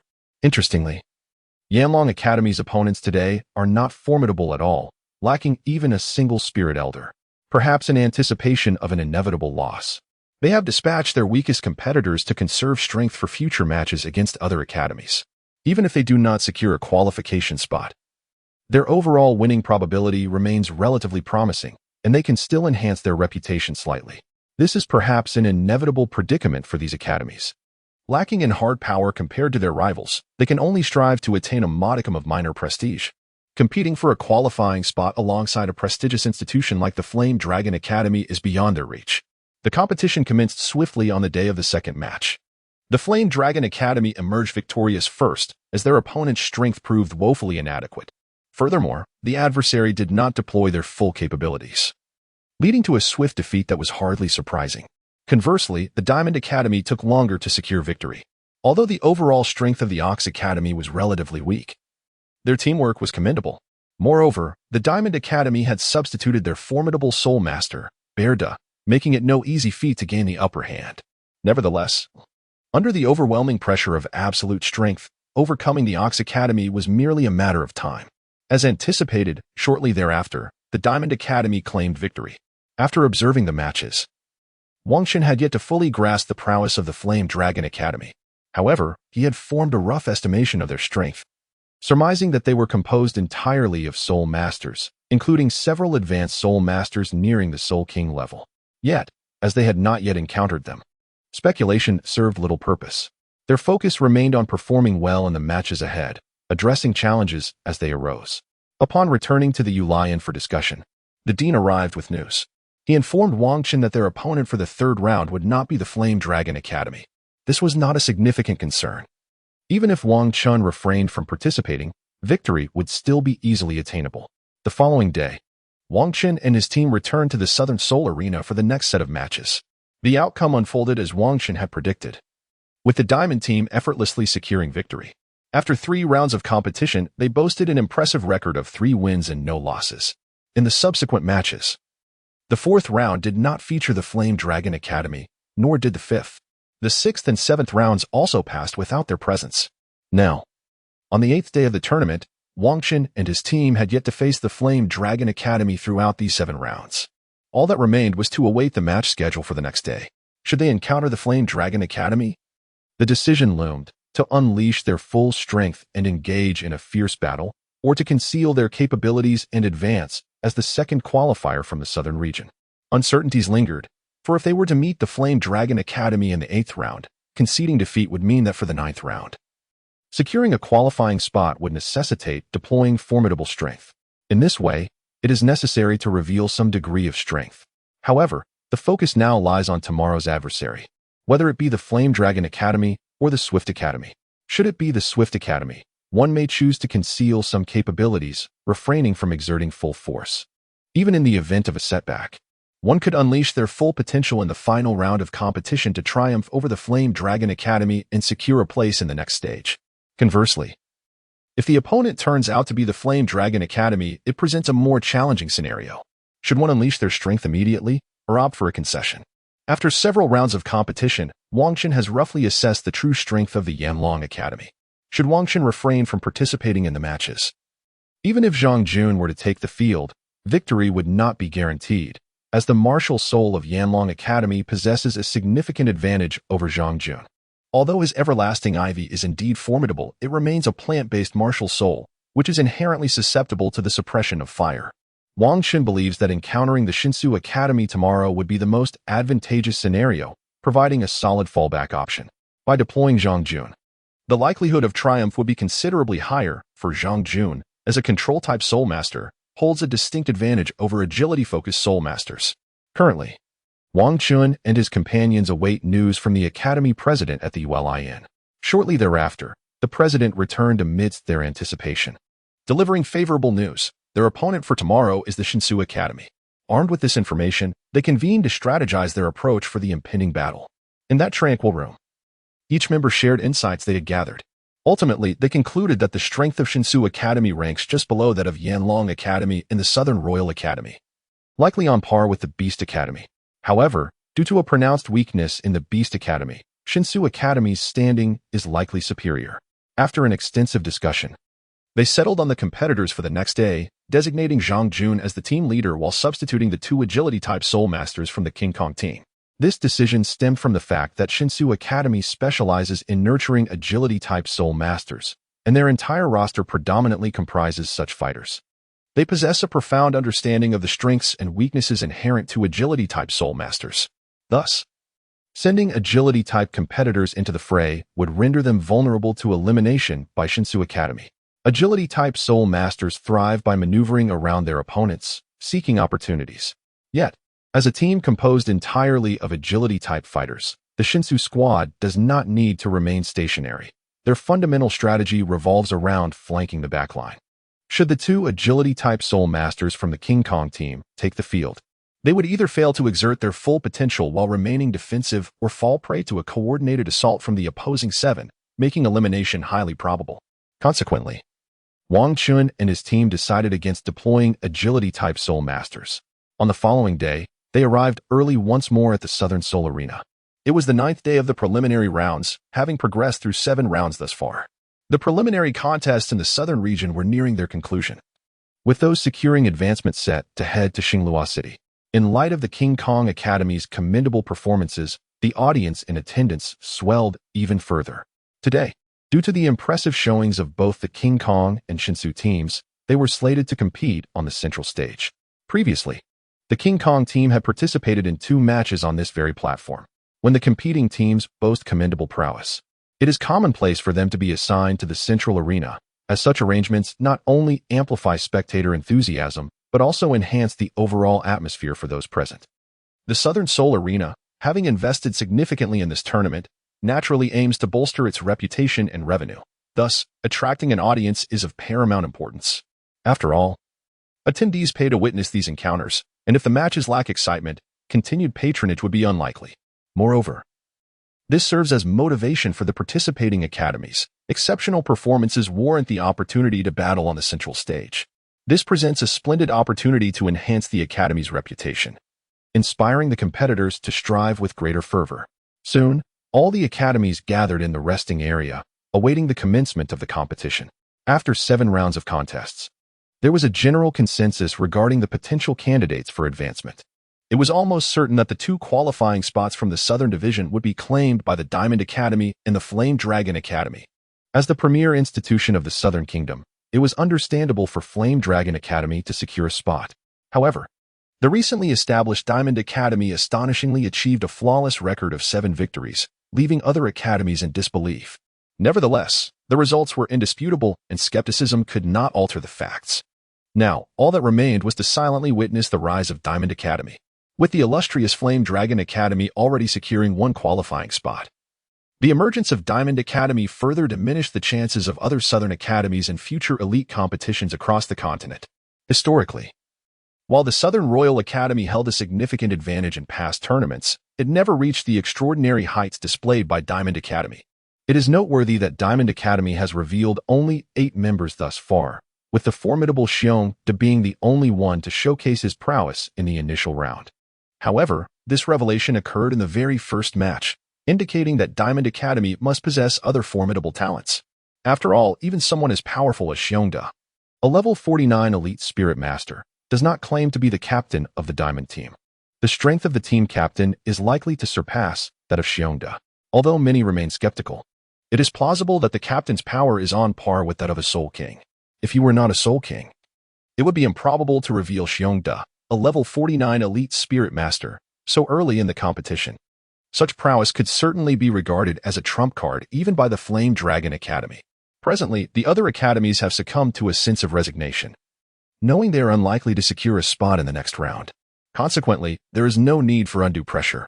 Most of the teams have already informed their members to play casually, without exerting themselves excessively. As long as their performance does not reflect poorly, they will face no repercussions. Thus, within the resting area today, the majority of the participants are notably relaxed. After all, in the absence of pressure, one is naturally inclined to unwind. Before long, the 8th round of the competition is set to commence. The MC, stationed in the VIP area, is the first to break the silence. Now, let us welcome the 10 competing academies to the stage. With the MC's announcement, the audience erupts and cheers once more. Having already witnessed 7 rounds of competition, the spectators have become acquainted with the various academies. Many have come to witness the more formidable teams, such as the Diamond Team and the Swift Team, who will face off in today's match on the central arena. Although the Diamond Team is remarkably powerful, the Swift Team has also proven to be quite impressive. After 7 rounds of competition, the Swift Academy boasts a commendable record of 5 victories and 2 defeats. While most believe that the Swift Academy may not stand a chance against the Diamond Academy, there is a consensus that the latter's victory will not come easily. A considerable exchange of blows will transpire, likely resulting in the elimination of a couple of team members, before the Diamond Academy can secure triumph. Let us proceed. Zhang Jun calls out, leading the competitors toward the central arena. Shortly thereafter, all participants have assembled on the stage. Salute, commands the referee with a thunderous voice. Zhang Jun then guides the Diamond Team and the opposing Swift Team in a mutual salute. Prepare. The referee bellowed once more, signaling the participants to prepare their martial spirits. To be candid, the competitors from the Academy of Divine Speed did not possess formidable strength. The overall soul power levels of the contestants ranked merely in the mid-tier among all participating academies. They had only 3 soul practitioners, none exceeding the 45 level, with the most powerful among them merely at level 44, while the other 2 were at level 41. However, during the competition, soul power level is but one aspect. It does not guarantee victory. Despite the modest levels of the Academy of Divine Speed, their synergy was remarkably harmonious. Coupled with their highly compatible tactics, they managed to surpass numerous other academies and achieve commendable results. Their strategy was elegantly simple. All agile attack-type soul masters would surge forward en masse, penetrating the opponent's rearguard. Through the rapid movements of these agile attackers, they effectively fragmented their adversaries. Once the opponents were divided, the remaining soul masters could unleash a flurry of swift attacks, swiftly eliminating their foes. Gradually accumulating advantages in this manner ultimately leads to an effortless triumph. This pure offensive team possesses evident advantages, yet its drawbacks are equally pronounced. The advantage lies in the potential to achieve victories against teams of higher soul power, provided they do not encounter adversaries who counter their strategy. However, the disadvantage emerges when faced with formations specifically designed to counter them. Even teams with lesser strength may prevail against them under such circumstances. This was also the reason why Wang Chen previously refrained from allowing Fengxing and his companions to take the stage. For, once Fengxing and his team enter the fray, they would be severely countered by the Shinsu Academy. As anticipated, Shinsu Academy had already dispatched their full strength. In today's competition, there were still only 3 Soul Sect members present. However, the audience was once again astounded upon seeing the members of the King Kong team. At the feet of Zhang Jun appeared a black soul ring. Although black is generally an unassuming color, its presence here was strikingly conspicuous. In this preliminary round, they had unexpectedly witnessed a black soul ring. In this small southern division, a contestant of the Soul King caliber had emerged. It is noteworthy that in the southern division, a Soul King competitor had only appeared once in many years. That instance coincided with the zenith of the Yanlong Academy, which boasted a lineup of 1 Soul King and 6 Soul Sect members. It was indeed the first time a Soul King had graced the southern division. Many years have since elapsed. The young Soul King from that era has now transformed into an elderly man with a head full of white hair. Following that competition, he officially joined Yanlong Academy, becoming an instructor. He has now ascended to the position of the Academy's president, a top-tier Soul Douluo at level 88. Once again, the Soul King contender made an appearance, astonishing even the 3 esteemed guests seated in the front row. However, the judges, having undergone professional training, though equally taken aback, remained acutely aware of their responsibilities. The competition commenced. A minute elapsed, and the referee shouted with authority, "Whoosh, whoosh, whoosh, whoosh."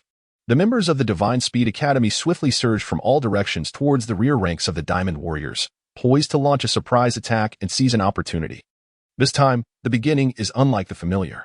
The members of the Speed Academy possess remarkable swiftness, rendering Li Si's fiery assaults rather ineffective, thus sparing his soul power. The Diamond team first unleashed a multitude of vines to obstruct the movements of the agile Soul Masters from the Speed Academy. Their strategy was to exploit the opponent's tactics, aiming to divide and eliminate them.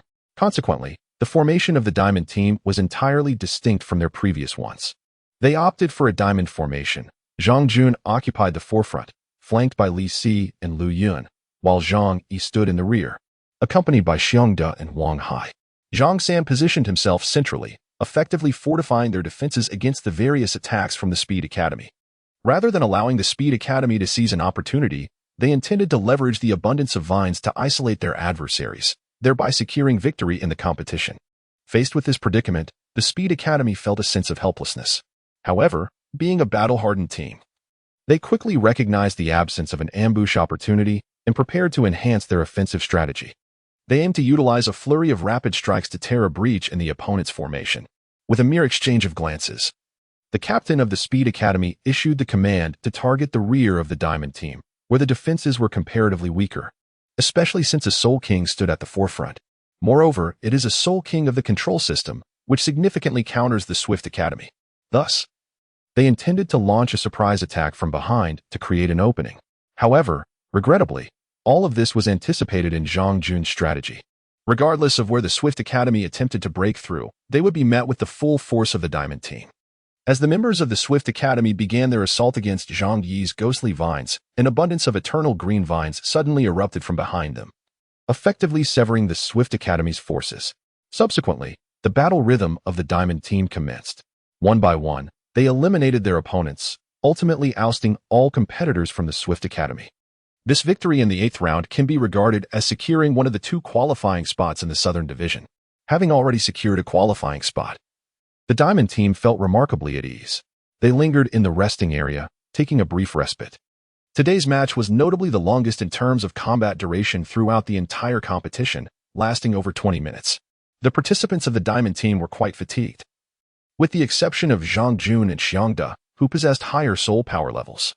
The other 5 members reclined on the chairs in the resting area, recuperating their soul energy. Given the lengthy duration of the Diamond team's match, by the time they returned to the resting area, other teams were already present, resting.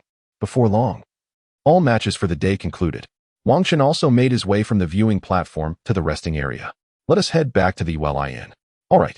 Upon hearing Wang Chen's words, the others readily agreed. Subsequently, Wang Chen led all the participants back to the Yin. In an unprecedented turn of events, upon their return, the Diamond team chose not to discuss tactics, but rather instructed the kitchen to prepare a sumptuous meal. They all gathered to dine together.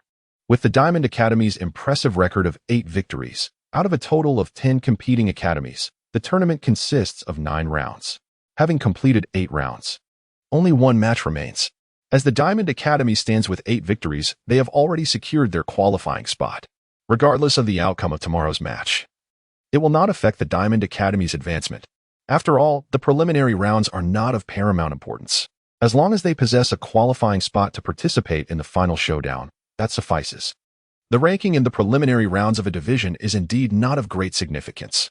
This ranking pales in comparison to the forthcoming advancement matches, let alone the ultimate finals.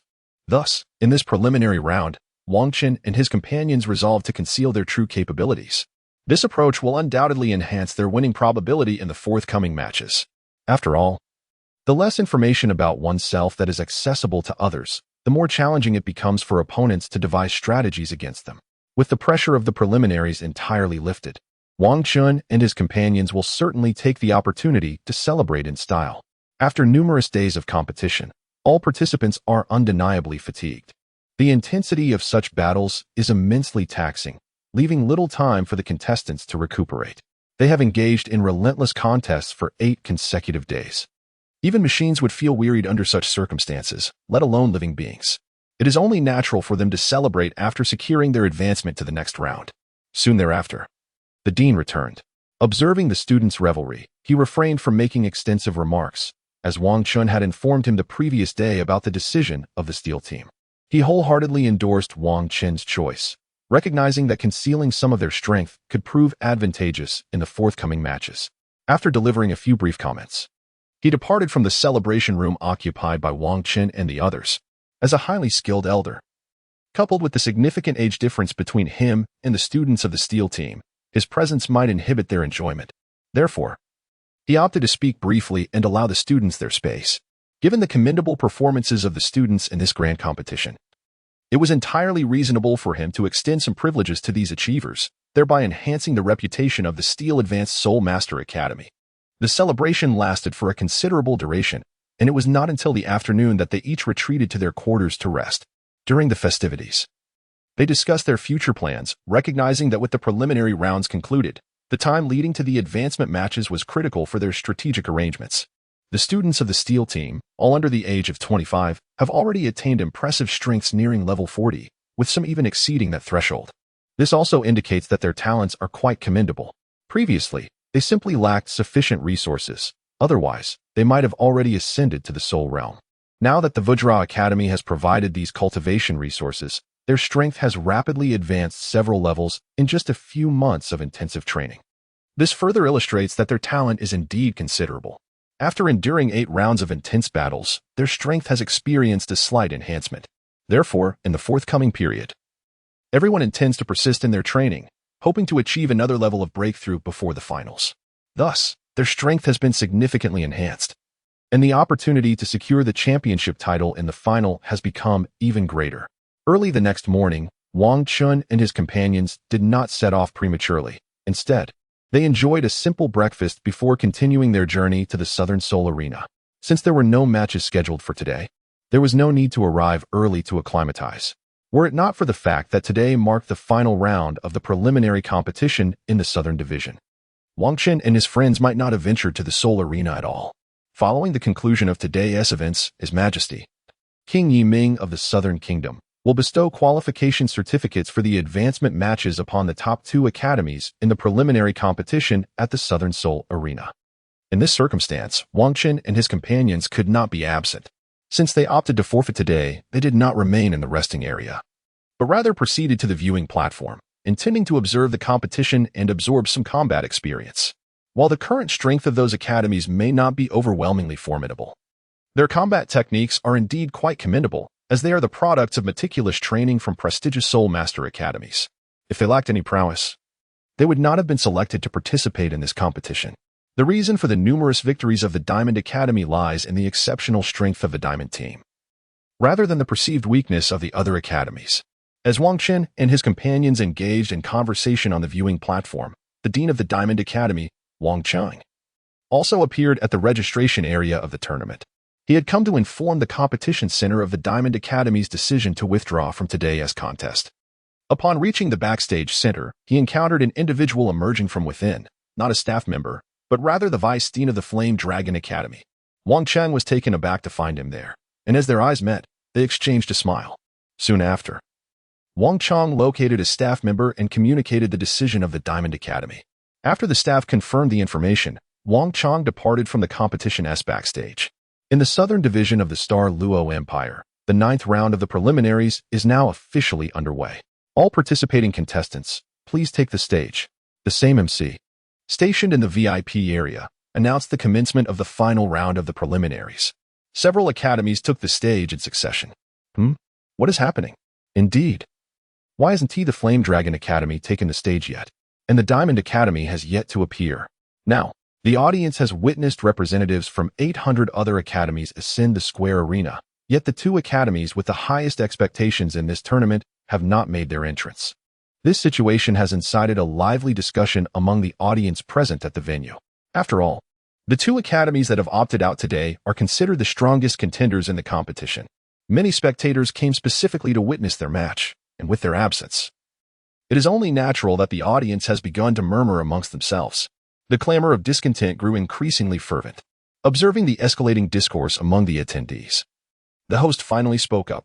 Today's grand event features only 8 participating academies, with Yanlong Academy and Jingang Academy both simultaneously forfeiting their matches. Consequently, they have been declared defeated and will not compete today. Despite the host's explanation, the audience remained restless, their chatter intensifying. What? We came to see them compete. And now this unfortunate turn of events has unfolded. Some individuals even resorted to vociferous outbursts, demanding refunds. Witnessing the audience's growing unrest, the event organizers dispatched personnel to pacify the crowd. After the intervention of these officials, the spectators begrudgingly settled down to watch the competition. Following the calming of the audience, the competition resumed. Shortly thereafter, the referee announced the commencement of the matches. All Soul Masters on the remaining 4 platforms activated their martial spirits and engaged in combat. The absence of the 2 most formidable academies has rendered today's preliminary round somewhat unsatisfactory, giving it a rather anticlimactic feel. However, the events have transpired, and the spectators could only observe this less-than-ideal competition. Meanwhile, on the stands, Wang Shen was taken aback. He had not anticipated Yanlong Academy's decision to forfeit. It seemed they, too, had conspired with Jingang Academy to conceal their true capabilities. They likely recognized Jingang Academy's overwhelming strength, realizing that even if victory were attainable, it could come at a severe cost. As merely a preliminary match, such a price was unwarranted. Although Zhang Jun's martial spirit is countered by Yanlong Academy, he remains a Soul King. Given his rank, it would be nearly impossible to eliminate him without incurring significant losses. Thus, they opted for a clean and decisive forfeiture. Little did Yanlong Academy realize that Jingang Academy shared the same strategy. This has led to the current situation, where both participating academies in the competition have simultaneously forfeited. The contest did not last long, as the outcomes of the 4 matches were swiftly determined. Perhaps it was due to the understanding that, regardless of the final results, other academies would not secure a spot for advancement. Consequently, there was little incentive for a fierce struggle. Participants merely showcased their abilities without any need for extraordinary efforts, leading to a prompt conclusion of the matches. Once all competitions had concluded, it was time to transition to the next phase. The preliminary rounds in the southern region had been entirely wrapped up, and in accordance with protocol, the awards ceremony was about to commence. Certificates qualifying the top 2 teams for the advancement matches would be presented. Furthermore, given the previous lackluster nature of the competitions, King Yiming sought to elevate the final awards ceremony to restore some of the host's reputation. With Yiming's influence, several academies that had not qualified for advancement chose to remain and participate in the awards ceremony of the Southern Kingdom. The awards ceremony is not overly complicated. It merely requires the 2 teams that have secured their advancement to ascend the central platform to receive their monetary rewards and certificates of qualification. The qualification certificate is essentially a handwritten note, which is not particularly susceptible to forgery. After all, both the Spirit Hall and the Southern Kingdom are quite aware of which academies have progressed. However, the monetary reward was something Wang Chun was previously unaware of. In an effort to enhance the grandeur of the ceremony, Yiming summoned all members of the 2 advancing academies to the central platform, intending to bestow their rewards collectively. The financial reward for the top 2 academies is identical, as this is merely a preliminary round. Each team received a reward of 10,000 gold soul coins, bestowed by the Southern Kingdom. As for the finals, the prizes for the top 3 positions will be provided by the Spirit Hall. Once the rewards were distributed, the host ceded the floor to the most esteemed presence in attendance, King Yiming. His gaze swept over the students from the 2 academies, lingering a few seconds longer on Zhang Jun before he smiled and addressed them. First and foremost, children, I would like to extend my heartfelt congratulations. You have successfully secured your qualification for this year's elite competition of advanced Soul Master Academies across the continent. As the supreme ruler of the Southern Kingdom, I take immense pride in you. You are the hope of our empire's future. Furthermore, as the captains and vice-captains of your respective teams, your strength has played a pivotal role in this competition. Yiming continued with a smile. The upcoming advancement matches will be held within the empire, specifically at the Xingluo Royal Arena. At that time, you will compete against other teams that have also progressed from the preliminaries. I sincerely hope that both of your academies will excel in the advancement matches, allowing you to gain an advantageous position for the finals.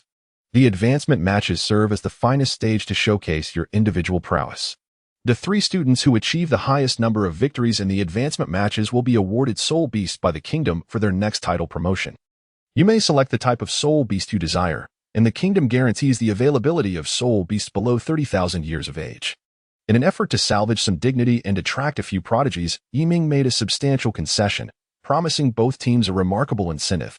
His promises effectively achieved their intended purpose, stirring considerable excitement among the members of both squads. Naturally, this enthusiasm did not extend to Wang Qun and Zhang Jun, as they had already ascended to the rank of Soul Kings. With the backing of their respective families, they were less swayed by these offers. However, for the others, the conditions presented were indeed quite favorable. It is essential to recognize that the competitors currently before us possess the potential to secure a significant number of victories in the upcoming advancement matches, suggesting that their soul power levels are commendable, likely around level 40. Such prowess is necessary to achieve an impressive win record. Consequently, as they progress towards elevating their titles, they will soon reach level 50. While reaching level 50 may not carry the same weight as acquiring a 30th level soul ring, it does mark the threshold for obtaining the first 10,000-year soul ring. The significance of this initial 10,000-year soul ring profoundly impacts the future of each individual. The ability to select soul beasts according to personal needs undoubtedly offers immense advantages. Not only does it eliminate unnecessary risks and save time, but it also enables the maximization of their martial soul's potential. From level 50 onward, the rate of cultivation for soul masters significantly diminishes. Securing a 10,000-year soul ring as a guarantee will unquestionably help maintain a strong presence during the transition from levels 50 to 60, fostering boundless benefits for future development. Observing the rising fervor in the eyes of these elite competitors, Yiming could not help but smile subtly. The advancement matches are scheduled to occur in just over a month, and he hopes that they will make further breakthroughs during this period. With that, he refrained from elaborating further. Now that the preliminary rounds have concluded, he wishes them success in the forthcoming competitions. After Yiming concluded his remarks, he departed alongside a group of officials. Although the competition was marred by the withdrawals of both the Vajra Academy and the Flame Dragon Academy, resulting in a less-than-ideal event, the benevolent king of the Southern Kingdom, Yiming, generously enhanced the rewards for the tournament, thus mitigating the earlier shortcomings. The subsequent rewards imbued the competition with a sense of legend. Following the award ceremony presided over by Yiming, Wang Qun and his companions promptly vacated the Southern Soul Arena. The earlier withdrawals had left many spectators disheartened, and they naturally wished to avoid lingering amidst the murmurs of disappointment. Upon their return to the Yulian, the group began to gather their belongings in preparation for their journey back to the Vajra Academy. With over a month remaining until the advancement matches in the preliminary rounds of the Xingluo competition still ongoing, their presence in Xingluo City would serve little purpose. The commencement of the advancement matches was still some time away. By returning to Vajra City, they could engage in training within the simulated cultivation environment of the Vajra Academy, potentially enhancing their own prowess in the meantime. Thus, Wang Qun and his companions resolved to return to Vajra City first, and then proceed to Xingluo City a little over 10 days in advance of the advancement matches. This approach not only allows one to maximize the utilization of time to enhance personal abilities, but also ensures that one does not miss the opportunity to participate in promotion competitions due to training. This arrangement is truly a case of killing two birds with one stone. Moreover, during this time, the King Kong family can also proactively arrange the Yulian in Xingluo City, allowing the King Kong team to gather intelligence regarding other academies in advance. Furthermore, the King Kong Academy's later arrival in Xingluo City can serve to conceal certain pieces of information. In this manner, not only can one acquire intelligence from other academies, but also safeguard one's own information. It is simply perfect. After 10 days of preliminary competitions, Wang Qun and his companions have enhanced their combat prowess. Now returning to the Diamond Academy, they find it opportune to refine their soul power within the Academy's simulated training environment. They aim to further augment their abilities before the advancement competition commences. Thus, upon their return to the Academy, they immediately engaged in soul power cultivation within the simulated training environment. Having participated in numerous battles outside, their mastery over soul power has grown significantly. Now, within the simulated training environment, they are unencumbered by the rapid enhancement of their soul power and can fully unleash their potential. There is no risk of being unable to control their own strength due to an overwhelming surge in soul power. Although Wang Qun did not participate in the matches, he has gleaned valuable insights from observing so many competitions. This may very well be the unique effect bestowed upon Wang Qun by the divine authority of the God of War. This is merely the observation of a match. The effects would likely be even more remarkable if one were to personally engage in battle. It is no wonder that the God of War was so feared by other deities, necessitating the creation of a specialized formation to counter him. With the ability to enhance one's strength simply through combat, one can only imagine the formidable power the god of war possessed in his prime. Presently, Wang Qin wields only an incomplete portion of the god of war's authority, yet he is already experiencing such effects. Once he inherits the majority of this divine power, the acceleration of his strength will likely be beyond imagination. In the past 10 days, Wang Qin has not engaged in substantial training, primarily due to the lack of an appropriate simulated training environment, which significantly diminishes the efficiency of his practice. Therefore, during his days away from the Iron Fist City, he only practiced a bit of the novice techniques, enhancing his mental fortitude. As he has not extensively trained his soul power, there has been little change since his departure. Now that he has returned to his family, he is determined to make up for the lost time. Thus, upon arriving at the Iron Fist clan, he headed straight to the inner courtyard's simulated training environment, bypassing a return home to his father. The disparity in training effectiveness between having and lacking a simulated environment is profound. When he left the clan, he had already practiced. But the difference now is like night and day. After breaking through to level 58, Wang Qin's training speed has accelerated remarkably. It is akin to having a larger vessel. Now he merely needs to pour in the water. Until he reaches the bottleneck of level 59, his training speed will not diminish. Upon entering the simulated training environment, Wang Qin immediately commenced his practice. An endless stream of soul power was refined, augmenting his strength. Although it was still daytime, and he lacked the assistance of the Knight's Imperial Essence, which enhances training speed, his progress was nonetheless significantly better than when he had no simulated environment. With the upcoming promotion match in Luo City, he is keen to utilize this time to enhance his soul power further. After observing numerous matches during the preliminary rounds, he has garnered considerable experience. The swift enhancement of his soul power poses no challenges for him. Unbeknownst to him, Wang Qin had been practicing in the simulated environment for an entire day. As daylight faded into twilight, the sun was replaced by the moon. With the aid of the Imperial Essence, his training speed increased even further. After a night of diligent practice, both his soul power and mental acuity saw substantial growth. By the following morning, Wang Qin emerged from the simulated training environment. Although he could have continued training without issue, an additional day of practice might lead to mental fatigue, potentially affecting his evening training. After all, without the assistance of the Imperial Essence during the day, his training speed does not match that of the night. It may even increase his mental exhaustion. Wang Qin had already trained for a day and night, and while the assistance of the Imperial Essence last night had helped restore and enhance his mental power, fatigue of the mind is not easily alleviated. The Imperial Essence can indeed bolster mental recovery, but this does not imply that mental power will not deplete during training.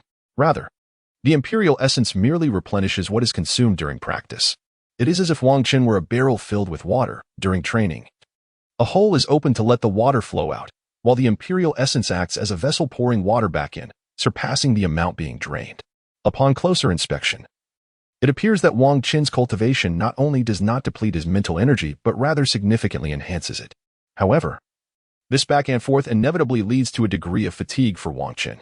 Although this weariness is not particularly severe at present, it will still exert a certain influence on his cultivation efforts. Consequently, after a day and night of diligent practice, Wang Qin resolved to return home, to rest and rejuvenate his spirit, preparing to engage in soul power cultivation within the simulated environment once night falls. A harmonious balance between diligence and relaxation constitutes the most appropriate approach to cultivation. Those soul masters who perpetually toil without allowing themselves respite may seem to experience rapid enhancements in their prowess. However, such endeavors often extract the latent potential within themselves, trading it for swift advancements in the early stages.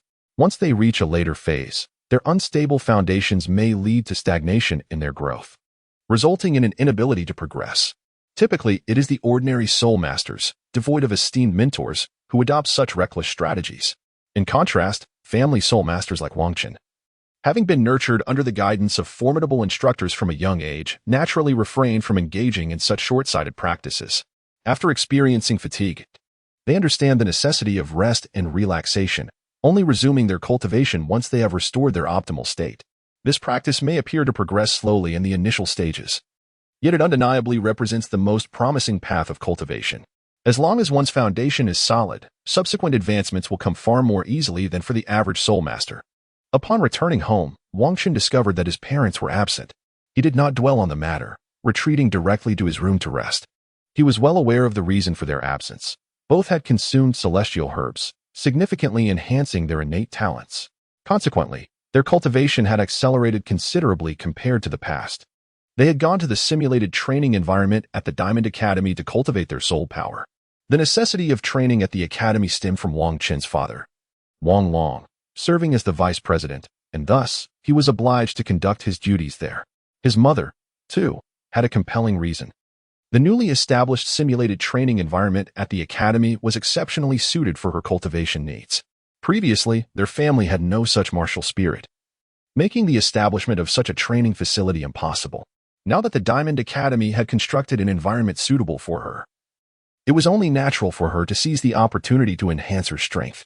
After all, who would forego the chance to improve their capabilities? Even those soul masters whose potential had peaked would strive relentlessly for breakthroughs, let alone those endowed with talent.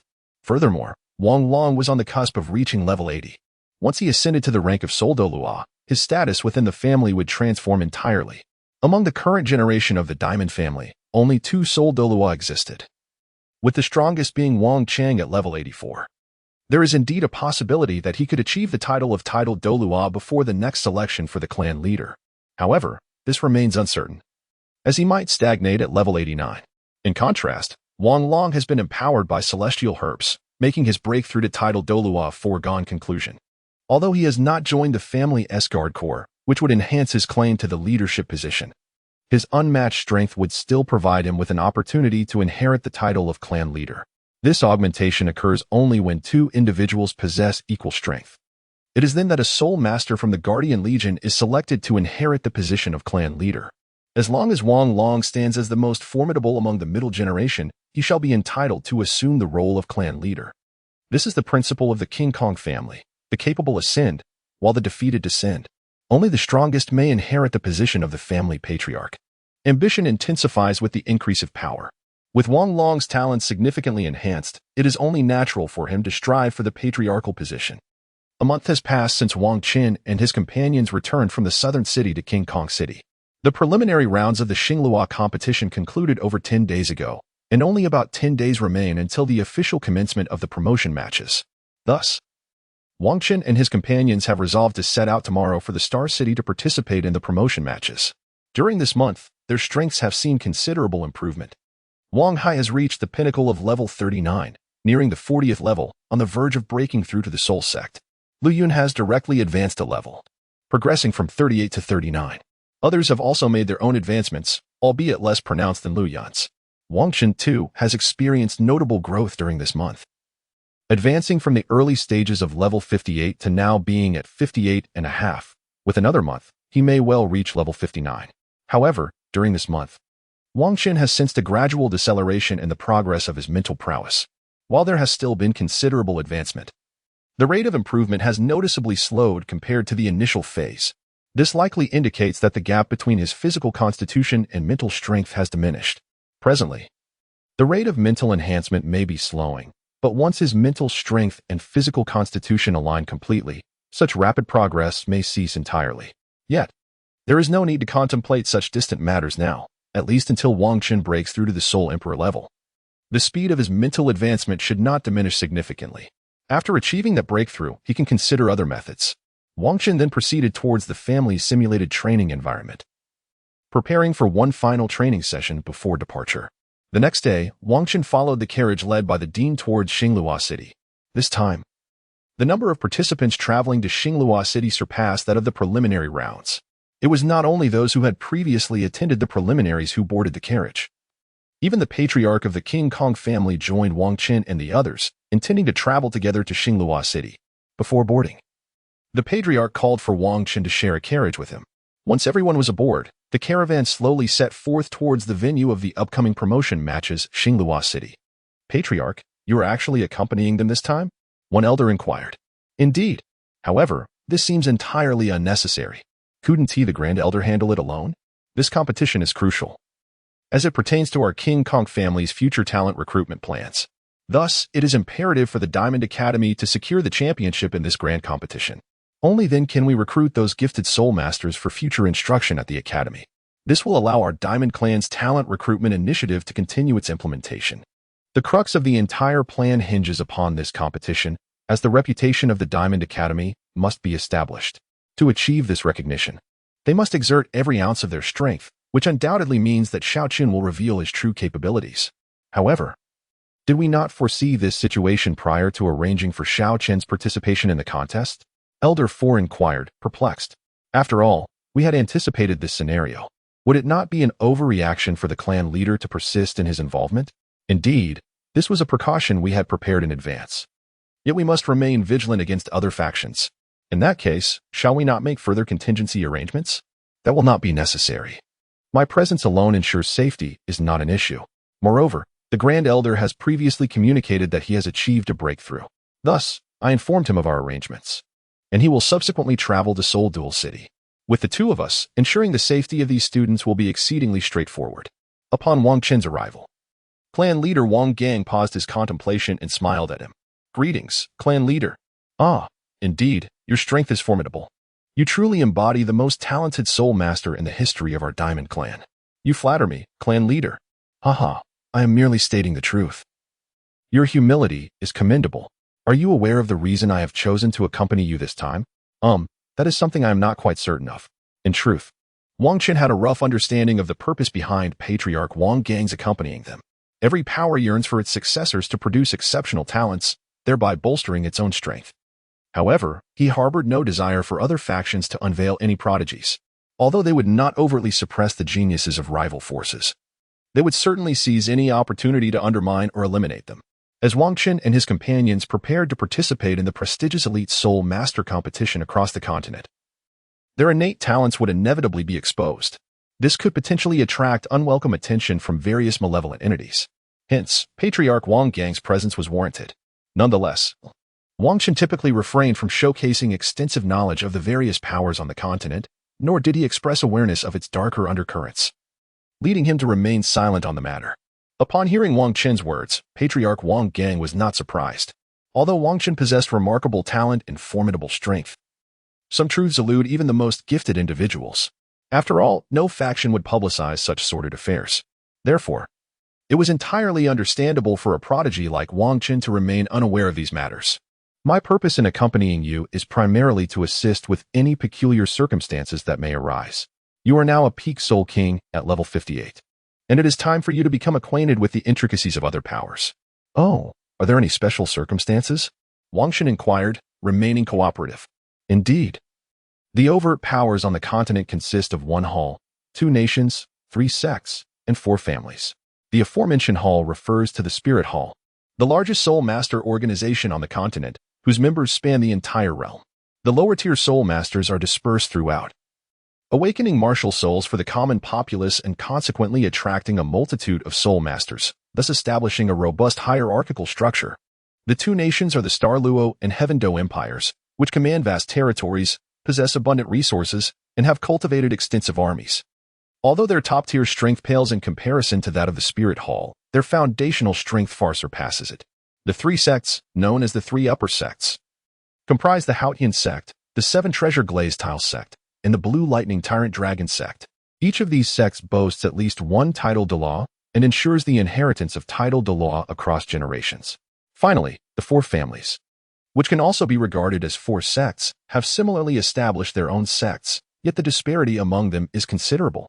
Some have never had a title de law, while others have lost the lineage of such inheritances. Although they too are sects, due to the considerable disparity in strength among the top 3 sects, they are referred to as the lower 4 sections. Oh, are these truly the mightiest forces on the continent? Why is our Diamond Clan not among them? Haha. As I mentioned earlier, these are merely the overt top-tier forces. Naturally, there exist some hidden powers, much like our Diamond Clan. Generally, we do not seek fame on the continent. Only those elite forces are aware of us, while ordinary individuals remain oblivious to our existence. However, this means that recruiting exceptionally talented individuals is more challenging than for those prominent top-tier forces. Thus, our Diamond Clan established the Diamond Academy, a platform to scout for talent. You must make a name for yourselves in the competition, which will undoubtedly reveal your talents. This exposure could make you targets for other factions, and they might resort to underhanded tactics. My accompanying you on this journey is to address these clandestine matters, allowing you to compete without distraction. Oh, I understand now. Thank you, clan leader. Haha, it is our duty as elders, no need for further elaboration. Moreover, other factions may not necessarily attempt to ambush you. If they lack the opportunity, they will refrain from acting, as such deeds must remain shrouded in secrecy. Nevertheless, vigilance is prudent. For those factions do not operate with the same principles as our Diamond Clan. We have never engaged in the act of ambushing the talents of others. Instead, we focus on nurturing our own prodigies, strengthening our clan rather than undermining the prowess of others. Oh, I see. Upon hearing the clan leader's words, Wang Chen felt a sense of conviction. After all, the Diamond Clan places great emphasis on the cultivation of its younger generation. Not only has Wang Chen, an exceptionally gifted prodigy, received abundant cultivation resources, but other clan members also have access to sufficient resources for their training. Moreover, those with high potential are paired with powerful soul masters for one-on-one guidance. By tailoring education to individual needs, we can cultivate the extraordinary talents of our exceptionally gifted juniors. Even those with more modest abilities will benefit from the guidance provided by our family academy. Although the teachings of this family academy may not rival the personalized one-on-one tutoring, they are nonetheless quite commendable. The teachings imparted by small family academies enable the younger generation to accurately recognize their martial souls and acquire effective cultivation methods. It is precisely through this multifaceted nurturing that the King Kong family has produced an abundance of advanced soul masters. After all, with such extensive cultivation, even those with slightly inferior talents can compensate with adequate resources. Consequently, the enhancement of abilities among powerful soul masters occurs at a significantly swifter pace compared to their civilian counterparts. For civilian soul masters, without the guidance of a more skilled mentor, it is all too easy to stray from the correct path during their cultivation. Hence, within the realm of soul masters, there exists a saying: the foremost priority in cultivation is innate talent, followed by resources, and lastly, the guidance of esteemed instructors. This is also the reason behind the remarkable success of the Elite Soul Master competition across the continent. All prestigious Soul Master academies place immense importance on this tournament. After all, proving that one's academy is home to esteemed masters cannot merely be accomplished through mere words. This necessitates compelling and authentic examples to substantiate the credibility of one's institution. To establish this, one need only consider the Soul Master competition. Achieving commendable results in this prestigious tournament inherently validates the presence of esteemed instructors within our academy. After all, the soul masters we cultivate possess formidable abilities, and securing the championship in such a competition undeniably reflects the excellence of our academy's teachings. While it is true that the innate talents of the students play a significant role, their remarkable prowess would not be attainable without the meticulous guidance provided by the institution. Thus, the academy and the gifted students are mutually reinforcing. This is also the reason why the Spirit Hall Academy has repeatedly claimed victory. After all, they are inherently a formidable institution, capable of attracting exceptionally talented soul masters. By nurturing these gifted individuals and guiding them to compete in grand tournaments, the attainment of championship titles becomes significantly more attainable. In this manner, the Soul Master Academy has entered a virtuous cycle, growing ever stronger. While it may prove quite challenging to identify a second-ranking academy on the continent, discerning the foremost institution is a matter of simplicity. The choice of all inevitably falls upon the Soul Master Academy. Even those who harbor grievances against the Spirit Hall acknowledge this ranking. Some even assert that, barring unforeseen circumstances, the Soul Master Academy could consistently dominate the championship of the Elite Soul Master competition across the continent. However, an unforeseen event has indeed occurred. As the emergence of Wang Chen, a top-tier soul master with a soul power of 58, whose real combat prowess rivals that of a soul sage, makes securing the championship a mere formality. Wang Chen engaged in conversation with the clan leader within the carriage, with the majority of the dialogue consisting of Wang Chen listening attentively while the leader spoke. The primary purpose was to elucidate the various factions on the continent to Wang Chen, as the clan leader deemed him now capable of grasping such intelligence. After all, Wang Chen's strength has reached a level comparable to some of the middle-generation members of the Diamond Clan. Among the 6 authorities of the Diamond Clan, Wang Chen is most familiar with the 4th elder, a temperamental yet exceptionally devoted mentor to the younger generation. The clan leader, on the other hand, is a man of few words, exuding an air of formidable authority. The opportunity to converse so extensively with Wang Chen while aboard the carriage came as a considerable surprise to him. Unbeknownst to them, Wang Chen and his companions had traveled an entire day. The daylight gradually gave way to darkness. Their family's carriage was drawn by the wind-chasing horse, a centennial spirit beast nurtured by their lineage, enabling them to cover approximately 400 miles in a single day. They were now no more than 3 days' journey from Luo City. This is primarily because they have consistently taken the conventional route without resorting to shortcuts. Otherwise, they would likely have reached their destination in no more than 2 days. As night fell, Wang Qin and his companions decided to rest in the city. This is precisely the reason they opted for the main road. It allows for accurate planning of time and distance, thus avoiding the necessity of camping in the wilderness due to missed cities. Upon entering the city, the carriage made a beeline for the Yuan. Prior to their departure, the family had notified the inn along their route, ensuring that ample rooms for rest were reserved. Therefore, when Wang Qin and his companions arrived at the Yuan, the proprietor had already prepared their resting quarters. Furthermore, the meals had been pre-arranged as well. As soon as they arrived, they were able to indulge in delectable dishes. After dining, they freshened up and retired to their rooms, effortlessly shedding the fatigue accumulated from a day of travel. Thus, after 3 days of journeying, Wang Qin and his companions finally reached their destination, Xingluo City. In recent days of travel, no unforeseen events have transpired. All the participants have reaped the benefits of this grand undertaking. Each evening, they are afforded the luxury of resting within the city. Not only are they spared the task of preparing their own accommodations, but upon arrival at the Yuan, they can immediately indulge in exquisite cuisine. This situation is indeed exceedingly pleasant. In the past few days of travel, the spirits of all the participants have not waned. Rather, they are remarkably relaxed. They have now arrived at the Starry City, with a mere 15 days remaining until the commencement of the qualifying competition. These 15 days serve as a period for Wang Qin and his companions to recalibrate themselves. During this time, they are to hone their skills to perfection, preparing to confront the advancement competition with their utmost strength. The objective is to achieve the finest results in this critical contest. Furthermore, throughout these 15 days, the King Kong family will provide Wang Qin and his team with insights gleaned from their intelligence gathering, enlightening them about the formidable opponents they will face in the upcoming competition. This arrangement allows for early preparation and response strategies. Although the strength of the Diamond Academy, represented by Wang Qin and Zhang Jun, is formidable, it is solely reliant upon these two individuals. Absent their prowess, the rest of the team, with the exception of Xiangda, lacks any significant advantage in strength. Upon reaching the 140th qualifying round, Wang Qin and his companions proceeded directly to the Yuan, their designated resting place for the past few days. As they entered Xingluo City, Wang Qin cast a glance at its gates, noting their resemblance to those of Tiando City encountered earlier. It is indeed remarkable that these two imperial capitals, the only ones of their kind on the continent, share such similar architectural designs. After arriving at the inn, the group took time to rest. Despite having enjoyed adequate rest during their travels, the long journey to an unfamiliar environment necessitated a period of adjustment to ensure they could perform at their utmost potential. Following a night of respite, Wang Qin and his team began to review the intelligence gathered by the Diamond Clan.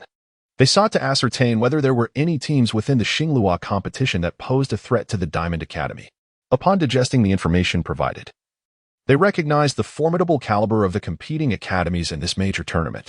Academies that emerged from the Xingluo region typically possessed a strength of 5 soul sects or higher. Indeed, the main competition area boasts a level of prowess far superior to that of other subregions. For instance, within the southern competition, aside from the Diamond Academy, only the Yanlong Academy could rival the strength of the other academies.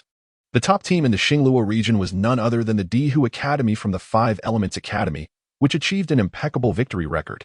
This academy, having triumphed in the previous 5 Elements competition, garnered substantial resources, thereby significantly enhancing the strength of their current team.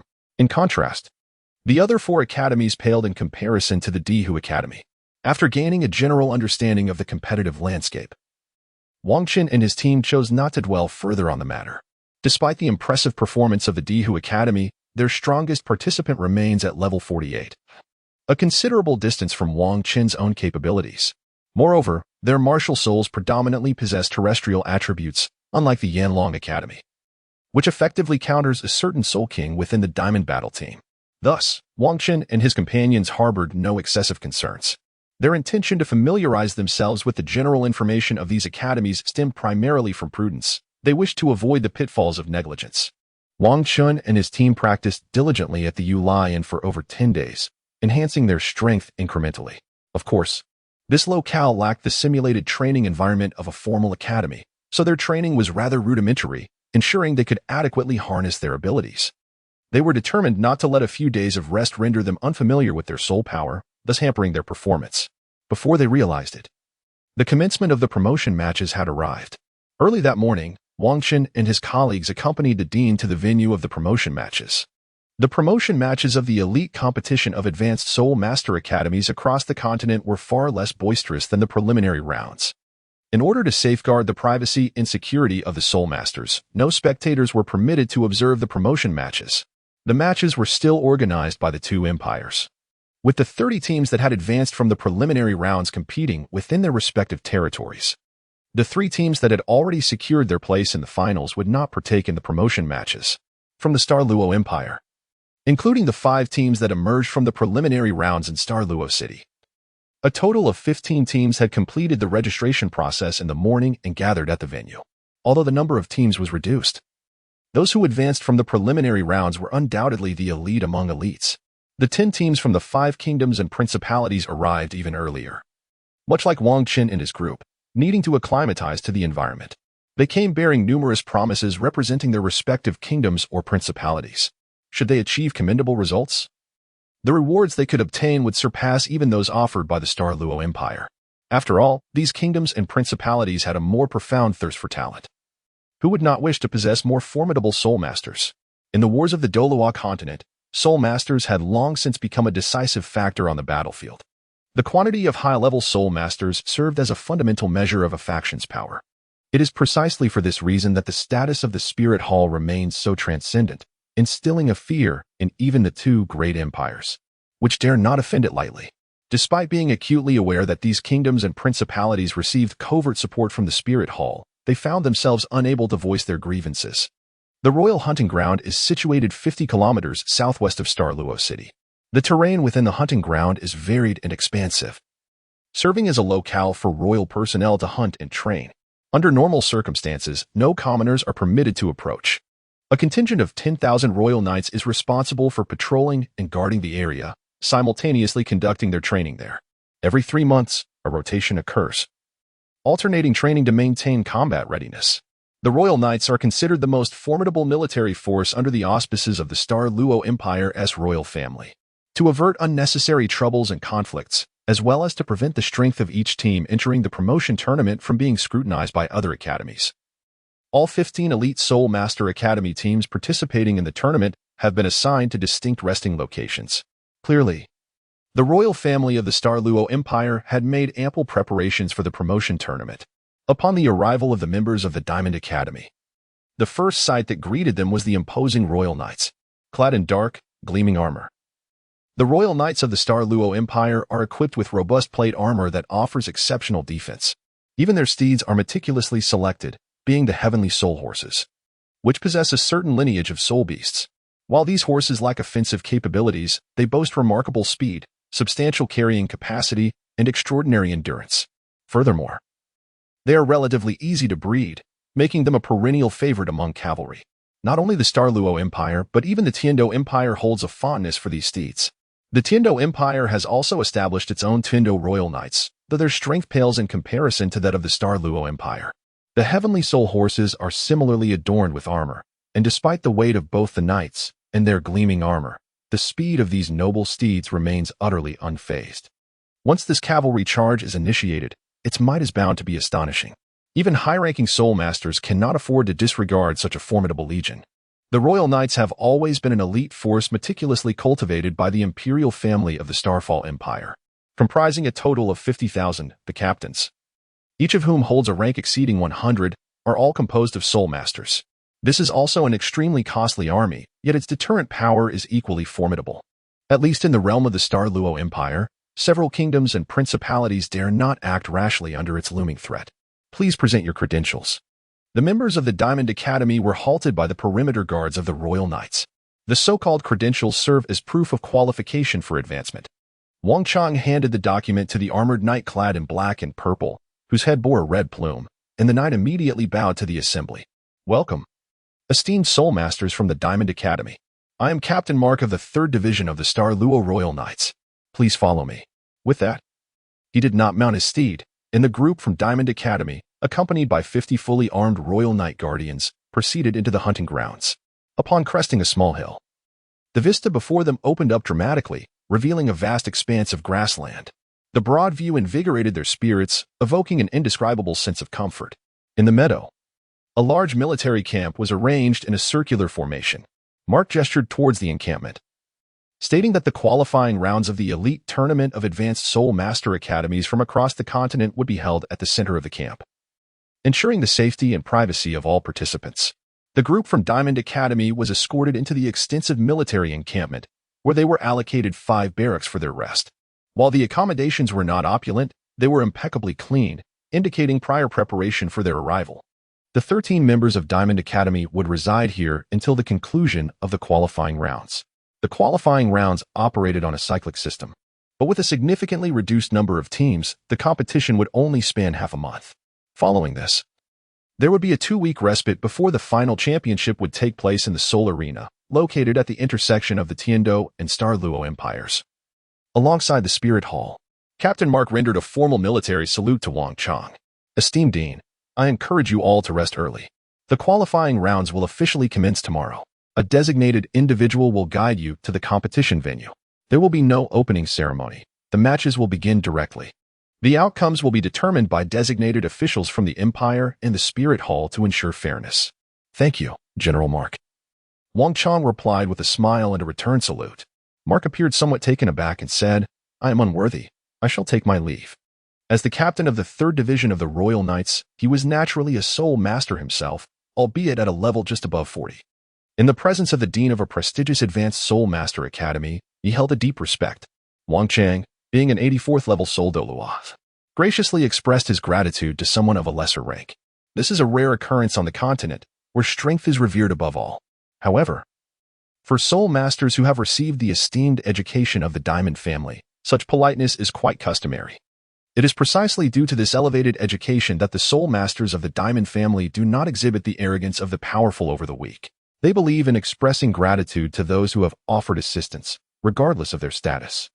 This spirit of gratitude and courtesy has contributed to the rarity of conflicts involving the Soul Masters of the Diamond family on the continent.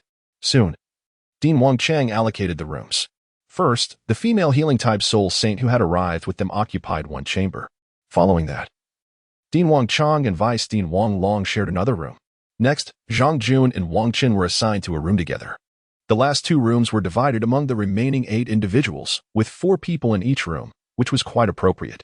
This arrangement also conveyed a message. To enjoy the privileges at Diamond Academy, one must possess strength. Only 13 individuals, including Wang Chun, entered the hunting grounds this time. The clan leader, who had accompanied Wang Chun from King Kong City, was taken away by the Douluo royal family as soon as they arrived in Douluo City. After all, he was a titled Douluo and a prominent figure within the Douluo Empire. It would indeed be quite strange if the royal family did not react upon his arrival. Consequently, upon entering Douluo City, clan leader Wang Gang parted ways with Wang Qin and the others. Although he returned a few times afterward, he left again before the competition commenced.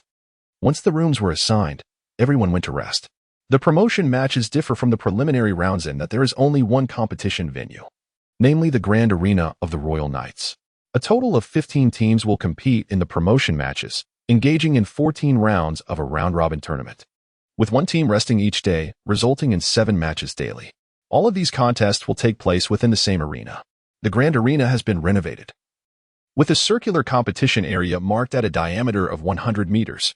Compared to the platforms of the preliminary rounds, this space is considerably more expansive, allowing participants to showcase their abilities more freely. To the north of the Grand Arena, a temporary VIP seating area has been erected, which also serves as the judging platform. The esteemed guests present for this viewing were not as numerous as those during the Southern Division. Glancing around, it was evident that there were still 3 vacant seats in the front row of the VIP section. Among them, Wang Qin recognized but one individual, the elderly man seated to his left, none other than the former patriarch, Wang Gang, who had departed earlier. Centrally positioned was a man adorned with an air of great authority, undoubtedly the emperor of the Xingluo Empire.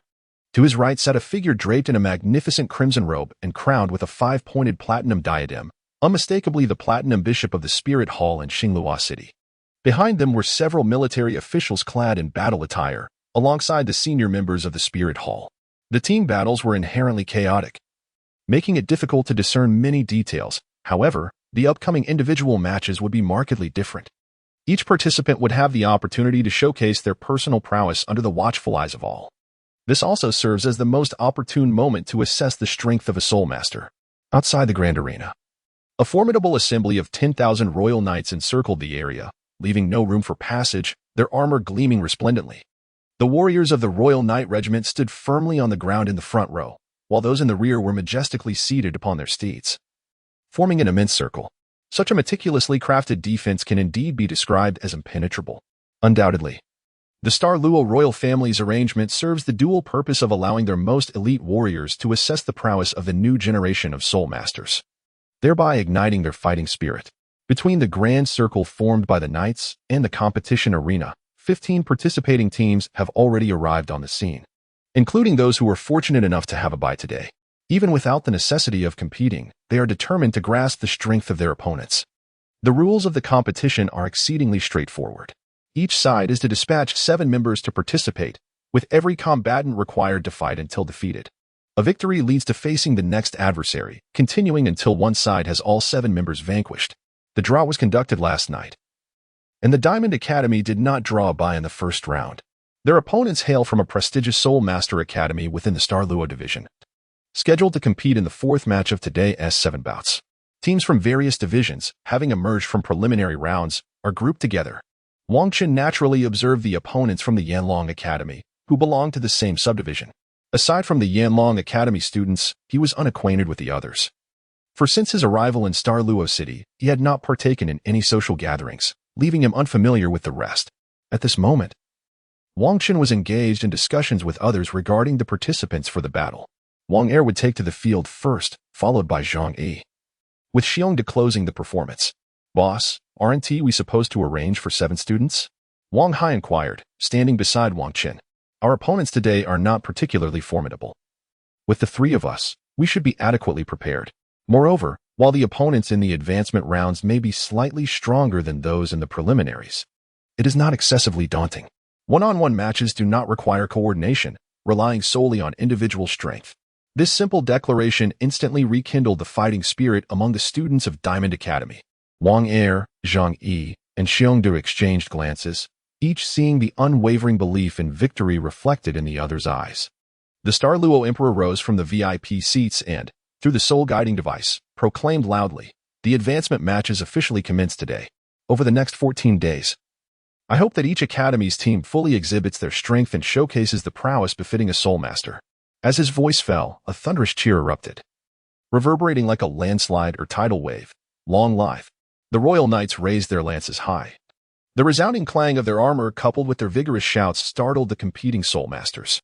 The grandeur of the Luo Empire was evident. Undeniably one of the 2 great empires of the entire Douluo Continent. The first match has commenced, with Yanlong Academy stepping onto the stage, facing off against a team known as the Lac Academy.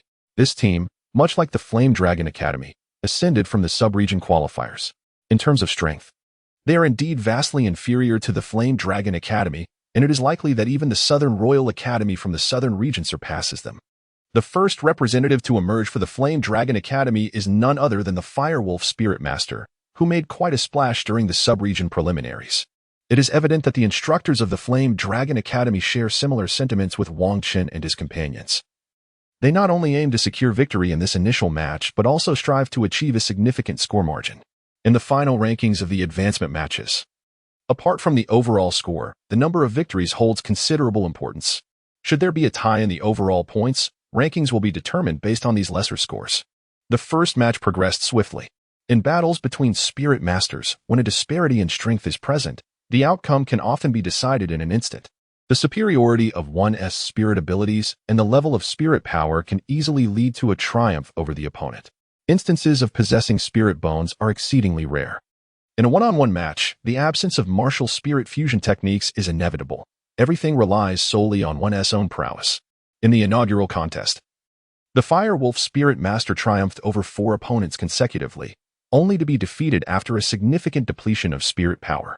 Continuous combat leaves no room for respite. This is precisely what makes the promotion matches more intriguing than the preliminary rounds. It tests not only the prowess of each individual within the team, but also the significance of personnel arrangements and tactical strategies. Even the most formidable spirit masters find it challenging to vanquish their opponents single-handedly. After all, no matter how powerful their soul skills may be, their soul power remains finite. In the promotion match, Part 3, following the defeat of the Firewolf, the Yanlong Academy sent forth a spirit master wielding the Fire Lion martial soul. This adept swiftly dispatched the remaining 3 opponents, securing victory in the first match of the promotion round. With merely 2 spirit masters, they overcame all competitors from the opposing academy, allowing Yanlong Academy to shine prominently. In the subsequent 2 matches, Wangchen observed the Earth Tiger and Wind Eagle Academies, which rightfully stand alongside Yanlong Academy as premier institutions of the 5 Elements Academy. Their strength is undeniably formidable. However, their fortunes did not mirror those of Yanlong Academy, as they encountered rivals that were not as feeble. Consequently, they did not achieve results as favorable as Yanlong Academy. Nonetheless, despite facing slightly stronger opponents, Wind Eagle and Earth Tiger managed to defeat all competitors using only 4 of their own members, marking a commendable achievement. After the conclusion of the 3rd match featuring the Wind Eagle Academy, it was the turn of the 4th match with the King Kong Academy. Today, King Kong Academy's adversary was the Lion King Academy, which is not to be underestimated, as they secured a qualifying spot from the Xingluo sub-region. Although they finished only 5th in the preliminary rounds, they should not be taken lightly. However, given their capabilities, defeating King Kong Academy would be an insurmountable challenge. After all, the Lion King Academy is merely considered a second-tier institution within the entirety of the Xingluo Empire, with the premier institution being the Xingluo Royal Academy. This esteemed academy not only boasts remarkable strength and an abundance of resources, but its reputation also resonates resoundingly throughout the Starlight Empire. With the support of the Empire, its renown spreads far and wide, naturally placing it at the pinnacle of prestige within the realm. Following closely is the 5 Elements Academy, another premier institution of formidable prowess. While their capacity for nurturing students is unequivocally on par with that of the Starlight Royal Academy, their fame pales in comparison to that of the Royal Academy, which benefits from imperial patronage. Thus, they occupy a distinguished yet secondary position.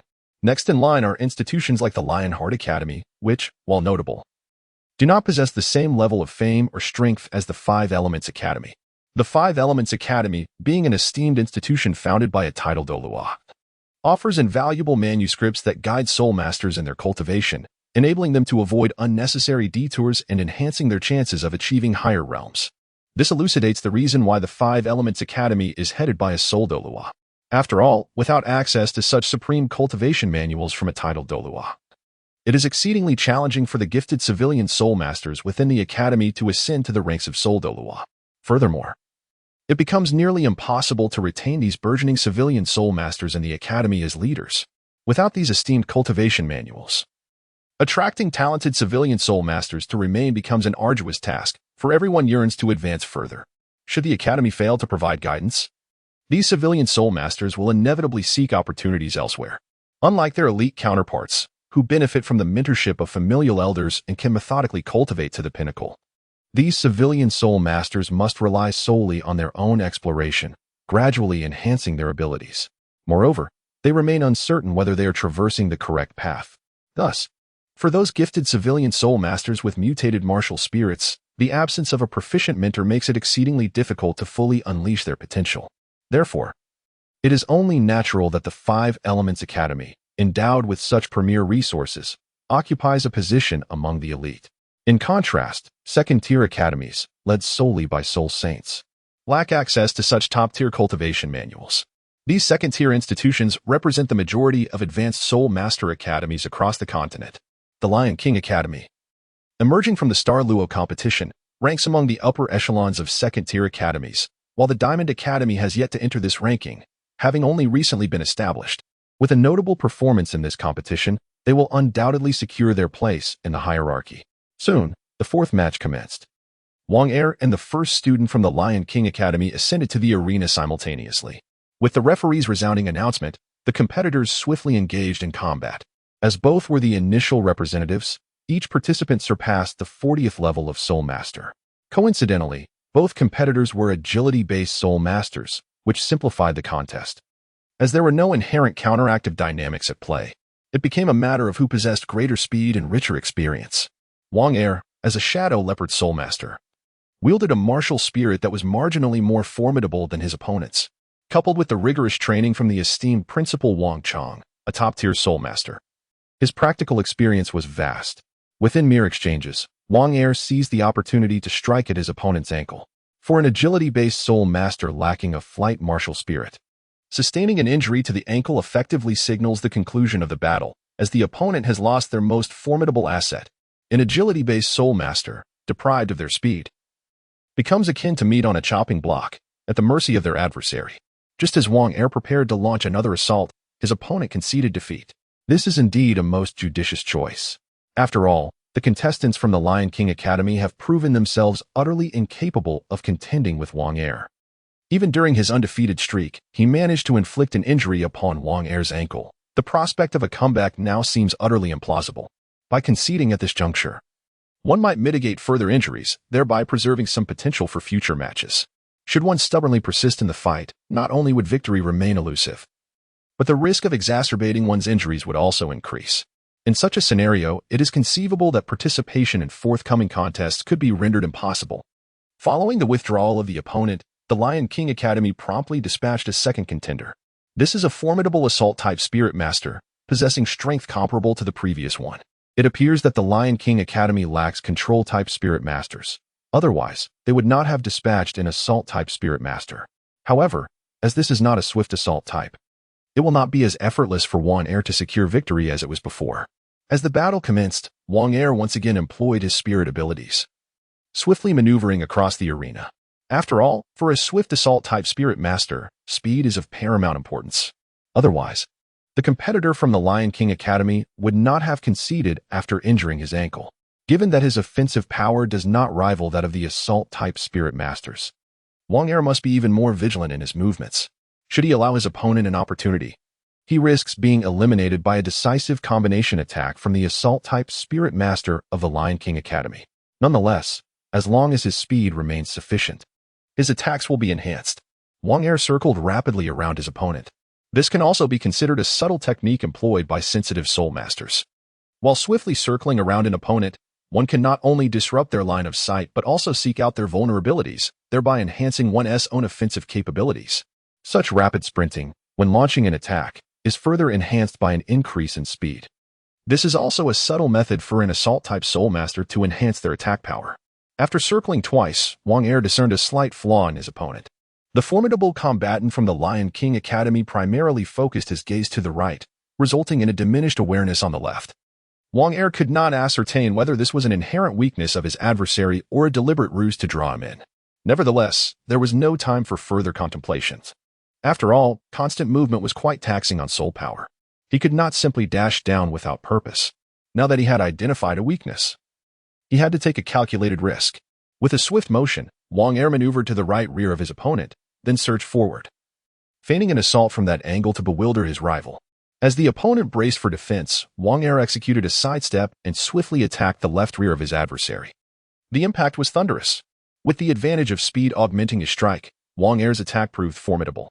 Additionally, as his opponent was in the midst of shifting for defense, their center of gravity was compromised, rendering their defense less formidable. The force of the blow echoed in the arena. He was sent flying by Wang Er's sudden assault.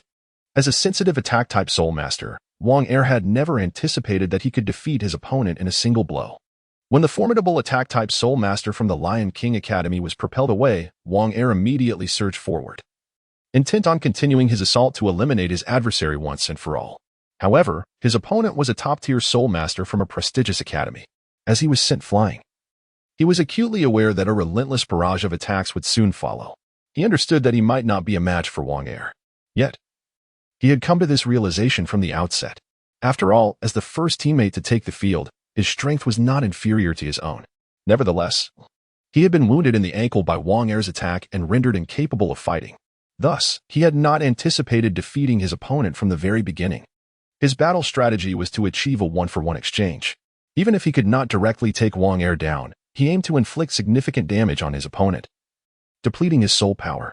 Otherwise, if he were to be easily defeated, it would be a tremendous embarrassment for the academy. When Wang Er closed the distance, the strong attack-type soul master from the Lion King Academy unleashed his soul skill. Although the power of this attack was formidable, its speed was comparatively sluggish. A direct assault was easy to evade, especially against a top-tier soul master like Wang Er, who had overwhelmed their sensitive attack-type Soul Master with ease. Had he initiated such an attack from the start, Wang Er would have undoubtedly evaded it. However, it was now exceedingly difficult for Wang Er to escape, as he had rapidly advanced when his opponent was sent soaring. Not only was he in close proximity, but his speed was also remarkable, leaving him no opportunity to alter his trajectory and evade the impending strike. Consequently, he activated his fourth soul skill, bracing himself to meet his opponent's attack head-on. Boom. The soul skills of agility-based soul masters inherently possess less potency than those of their strength-based counterparts. Coupled with the hastiness of this particular skill's activation, it is no surprise that the opponent proved superior. Wang Er was propelled backward by the explosive collision of the soul skills. As for the strength-based soul master from the Lion King Academy, he fared no better. Initially struck and sent flying by Wang Er, he found himself without any point of support. Furthermore, as he unleashed his soul skill with all his might, the explosion occurred alarmingly close to him, resulting in him being similarly cast aside by the force of the impact. As the smoke dissipated, Wang Er remained on his feet, albeit precariously, while his adversary lay defeated upon the ground, devoid of any capacity for resistance. Subsequently, the referee declared Wang Er the victor of the match. Although he had triumphed over his opponent, he too had sustained some injuries. With the considerable depletion of his soul energy, he was left nearly powerless. Wang Qin and the others thus decided to withdraw him, recognizing that the Diamond Academy still had numerous students to rely upon, and there was no need for him to risk further injury. Upon Wang Er's exit, the Diamond Academy dispatched Zhang Yi, a control-type soul master. As a practitioner of the control type, he possessed a distinct advantage in one-on-one encounters, making the defeat of an opponent of equal rank a relatively effortless endeavor. Soon after, the Lion King Academy sent forth their third student, another strength-based soul master, albeit one of slightly lesser ability compared to the previous two. It appeared that the Lion King Academy had no other formidable contenders to present, resorting instead to dispatch a soul master of mediocre strength to maintain their standing. Nonetheless, Zhang Yi, as a control-type soul master, had been rigorously trained by the Diamond Academy, endowing him with considerable prowess. Facing off against a strength-based soul master posed no significant challenge for him. When the referee announced the commencement of the battle, the strength-based soul master from the Lion King Academy swiftly charged towards Zhang Yi. For a melee-oriented strength soul master, engaging in close combat was essential to unleash his true power. Moreover, given that his opponent was a control-type soul master, the necessity for proximity in combat became even more pronounced. In order to effectively suppress the abilities of control-type soul masters, it is imperative to close the distance. Otherwise, should a control-type soul master create space, they could easily manipulate their soul abilities and secure a swift victory. At the onset of the battle, Zhang Yi summoned his martial soul, manifesting numerous ghostly vines that incessantly attacked and restrained his opponent, thwarting any attempts at advancing. Before long, his adversary found themselves completely ensnared by Zhang Yi's martial soul. As the ghostly vines continued to parasitically absorb energy, the opponent's soul power dwindled significantly, leading to their eventual defeat as they could no longer resist and were forced to concede. With this victory, the Diamond Academy triumphed over 3 opponents, having only lost 1 participant who had voluntarily surrendered. Now, having defeated the Lion King's Academy's soul master, Zhang Yi found himself with ample soul power still intact, fully capable of continuing his conquest against additional foes. Soon, the Lion King's Academy dispatched their 4th student, albeit with diminished strength compared to the previous 3. The prior challengers were all soul masters, while the current one was merely a soul venerable. Given the inherent strength of control-type soul masters in one-on-one encounters, Zhang Yi easily overcame this opponent, achieving a consecutive victory. His soul power had only diminished by 1/3, and if the subsequent adversaries exhibited similar prowess, it was conceivable that Zhang Yi could eliminate them all. Indeed, upon the entrance of the Lion King's Academy's 5th student, Wang Qin perceived that Zhang Yi could single-handedly conclude the battle. As anticipated, the 5th student was also a soul venerable, seemingly weaker than the 4th. Unsurprisingly, Zhang Yi dispatched this foe with ease.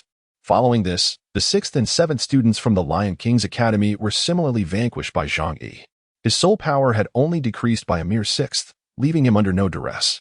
Had it not been for the considerable drain from the first soul master, Zhang Yi might have resolved the encounters with merely half of his soul power expended. Control-type soul masters, typically formidable in one-on-one duels, rarely face defeat unless countered effectively.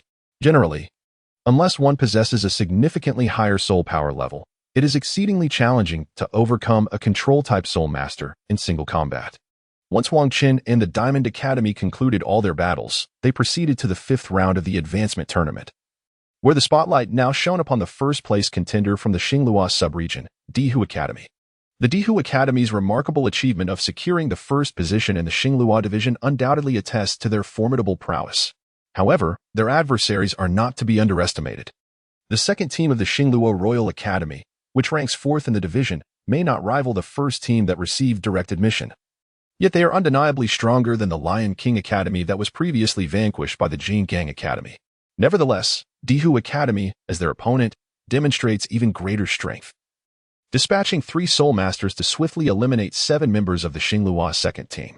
In this competition, Wang Qin gained first-hand insight into the true capabilities of Douluo Academy, one of the esteemed first-rate institutions within the 5 Elements Academies. The previous encounters with the other 5 Elements Academies had not revealed their genuine strength, as their opponents were relatively weaker. After witnessing the prowess of the Earth Tiger Academy, Wang Qin gained a profound understanding of the true strength of the Elemental Academy. Indeed, it is no surprise that the Elemental Academy is regarded as a first-rate institution, showcasing remarkable capabilities. Following their victory over the Star Luo second team, the Flame Dragon team continued to engage in their subsequent 2 matches. Soon enough, the first day of the qualifiers concluded, and Wang Qin and his companions returned to the designated resting quarters arranged by their legion to discuss the day's events before commencing their training to restore their soul power. As they were yet unaware of their opponents for the following day, it was imperative to maintain their strength at its peak. Otherwise, they risked being defeated at any moment. However, Wang Qin was not as apprehensive as the others, for he believed that, with his own strength, even an average soul sage would pose little threat to him. Nonetheless, wandering about aimlessly was not an option, so he retired to his room to rest. On the second day, Wang Qin and his companions, under the guidance of the Knight's Order, arrived at the arena for the qualifiers. Today, the Diamond Academy had drawn a bye, allowing them to forego battle and merely observe the contest of other academies to gauge their strengths. The most intriguing match of the day was set to be the confrontation between the Flame Dragon Academy and the Earth Tiger Academy, both being part of the Elemental Academy. Their strengths were formidable, making the duel all the more captivating. Furthermore, given the might of both sides, it was unlikely that they could conceal their true abilities. Unless unexpected circumstances arose, their capabilities would be fully revealed during this competition. Before long, the referee announced the commencement of the second round of the qualifiers. The first match featured the Flame Dragon Academy pitted against the Earth Tiger Academy, arguably the most anticipated bout of the day. The Flame Dragon Academy fielded a Fire Lion Soul Master, while the Earth Tiger Academy presented a Ground-Armored Lizard Soul Master. Both possessed a formidable level of 41, with no significant soul compatibility issues. Thus, their duel was exceptionally thrilling. Unlike the previous matches that either showcased vast disparities in strength or severe soul compatibility constraints that rendered the outcomes less engaging, the battle unfolded with vigor.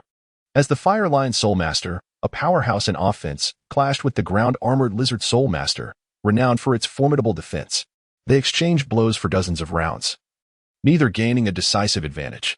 The intensity of the earlier exchanges had considerably drained their soul power, and even should one emerge victorious, they would likely lack the capacity to continue fighting. As both sides experienced significant energy depletion, they unleashed their utmost strengths, determined to vanquish their opponent and secure the first victory of the match. The victory in this match, while not exceptionally significant for the advancement of the 7 competitors in the qualifying rounds, nevertheless holds immense value in bolstering the morale of the Academy. Thus, both participants were fervently determined to vanquish their opponent and secure the inaugural win for their respective institutions. The Fire Lion Soul sect launched a vigorous assault against their adversaries, while the Earth-Armored Lizard exhibited formidable defensive capabilities, successfully withstanding the onslaught and occasionally counterattacking. Ultimately, the prowess of the Earth-Armored Lizard Soul sect prevailed, securing a decisive victory over the Fire Lion Soul sect and granting the Earth Tiger Academy the first triumph in the second round of the qualifying matches. This greatly enhanced the spirits of the Earth Tiger Academy. However, due to the considerable toll of the battle, they were left with diminished strength and subsequently withdrew from the arena. At this juncture, both Earth Tiger and Flame Dragon had each lost a competitor. Yet aside from Earth Tiger's initial victory, the overall performance was fairly even. The subsequent matches unfolded in a manner akin to the first. as both institutions are among the 5 Elements academies with comparable training and renown. The abilities of the competitors they fielded were also largely on par. Given the minimal disparity in strength between the two sides, exchanges were predominantly 1-for-1. With the Earth Tiger Academy managing to achieve a slight advantage with one of their members performing a 1-for-2 exchange. Nonetheless, the Flame Dragon Academy soon regained ground in the contest, as the competition drew to a close. The 6th competitor from the Flame Dragon Academy was eliminated by their counterpart from the Earth Tiger Academy. However, the latter was also significantly weakened, possessing no more than 30% of their original strength, making it improbable for them to overcome the final contender from the Flame Dragon Academy. Yet, their intent was not to defeat this last opponent. Instead, they aimed to draw out the full capabilities of the Flame Dragon Academy's final member, gathering vital intelligence for their teammates to facilitate a more manageable victory against the Flame Dragon Academy. Following the elimination of the 6th competitor from the Flame Dragon Academy, their last member ascended to the stage. Wang Chen, upon seeing this final competitor, was taken aback, not anticipating that the Flame Dragon Academy still harbored such strength, especially in the form of a participant who had not graced the arena in the initial round of the qualifying matches, nor had even appeared during the preliminary contests. This must undoubtedly be the hidden prowess of the Flame Dragon Academy. Otherwise, they would not have dispatched a previously untested student at such a critical juncture. The final contender from the Flame Dragon Academy is notably tall, standing at least nearly 2 meters in height. His physique is neither overly muscular nor slender, presenting an impressively harmonious balance. As the referee announced the commencement, the last participant from the Flame Dragon Academy immediately activated his martial soul, forgoing the use of any soul skills, and charged directly towards his opponent. With a single strike, he swiftly eliminated his rival. This moment undoubtedly astonished the audience present at the scene. Although the 6th player from the Earth Tiger Academy had previously engaged in a match, depleting considerable soul energy, the final contestant from the Flame Dragon Academy, without even utilizing a soul skill, effortlessly eliminated their opponent. How could one not be astonished? However, the spectators present at the scene were even more taken aback when they beheld the 5 soul rings, 2 yellow, 2 purple, and 1 black, undulating beneath the feet of the last member of the Flame Dragon Academy. It turned out that this hidden ace of the Flame Dragon Academy was, in fact, a Soul King, and a particularly formidable one at that, possessing an exceptionally powerful martial soul. This student is none other than the disciple collected by the esteemed director of the Yanlong Academy. He possesses the extraordinary mutated martial soul, the Yanlong. His father, also an alumnus of Yanlong Academy, promptly informed the director upon his son's awakening of the mutated Yanlong martial soul, expressing his desire to enroll his son in the academy. Upon learning of the child's awakening, the director of Yanlong Academy visited their home without delay, accepting the boy as his pupil. As a natural-born genius with a 9th-level mutated Yanlong martial soul, Nangongwen rapidly enhanced his abilities under the academy's tutelage. With the abundant training resources provided by such a prestigious institution, his cultivation journey was smooth and unimpeded. He ascended to the rank of Soul King, and today, he represents the academy in the prestigious Continental Advanced Soul Master Elite competition, poised to bring honor to Yanlong Academy. After years of receiving such profound guidance, it is only fitting that he contributes to the academy's reputation. In recent years, the Yanlong Academy has devoted itself wholeheartedly to the cultivation of Nangongwen. To speak candidly, Nangongwen enjoys a status akin to that of the academy's president. This sentiment is widely shared among the faculty for a student like Nangongwen, endowed with a mutated Yanlong martial soul of innate 9th rank, is deemed far more precious than those possessing a full innate soul power of other martial souls. The Academy possesses a unique manual for the cultivation of a tidal Douluo of the Yanlong martial soul, and barring any unforeseen circumstances, it is a certainty that, with diligent practice, Nangongwen will ascend to the rank of tidal Douluo. The anticipation among the faculty for the emergence of a student destined to become a tidal Douluo is palpable. Consequently, the Academy places immense emphasis on Nangongwen's training, prioritizing his access to all available cultivation resources. Thus, Nangongwen's sense of belonging to Yanlong Academy is profoundly strong. In this endeavor to elevate the reputation of the Academy, he devoted himself wholeheartedly. After Nangongwen of the Flame Dragon Academy eliminated his opponent, the final contender from the Earth Tiger Academy stepped forward. A robust young man clad in the earthy yellow attire of the Earth Tiger Academy emerged. This individual appears to be slightly older than Nangongwen, yet the aura he exudes is by no means inferior to that of Nangongwen. This may very well be the hidden ace of the Earth Tiger Academy. Once both parties were prepared, the referee declared the commencement of battle. The two combatants simultaneously activated their martial souls, yet neither rushed forward immediately. Instead, they stood their ground, assessing one another. The aura emanating from each was evenly matched. Jingang, Martial Soul Flame Dragon, Level 52 Assault System Soul King. I seek your guidance. Xingluo. Martial Soul Earth Armor Tiger, Level 51 Assault System Soul King. I seek your guidance. Upon completing their introductions, they charged towards each other, ready for a fierce one-on-one clash. The audience was once again astonished. They had not anticipated the presence of two Soul King-level competitors in this grand tournament. Historically, it was a rarity to find even a single Soul King participant in previous competitions, yet here were two. As the battle commenced, all eyes were riveted on the spectacle. A confrontation between two exceptionally powerful top-tier Soul Kings promised to be a captivating affair. Even Wang Qin was somewhat taken aback, surprised that a preliminary match would feature two Soul King contenders. It was noteworthy that even in the original narrative, the so-called Golden Generation of the Spirit Hall boasted only 3 Soul Kings. Now, this competition had at least 4 participating Soul Kings. In comparison to the original tournament, the caliber of this event seemed even higher.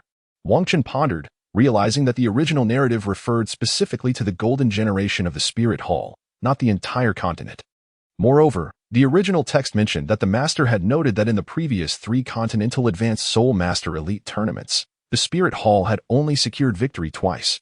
One of those championships was claimed by the Soul Master Academy of the Douluo Empire, likely referring to this very tournament. Had it not been for the participation of Wang Qin and his Diamond Academy, the championship title would likely have been contested solely between Earth Tiger Academy and Flame Dragon Academy. While Wang Qin was lost in thought, the 2 Soul Kings on the stage had already engaged in combat. Boom. The 2 Soul Kings engaged in a purely physical confrontation, devoid of any soul techniques, exchanging a single strike. They appeared evenly matched. However, in reality, Chu Zhongtian exhibited a slight disadvantage.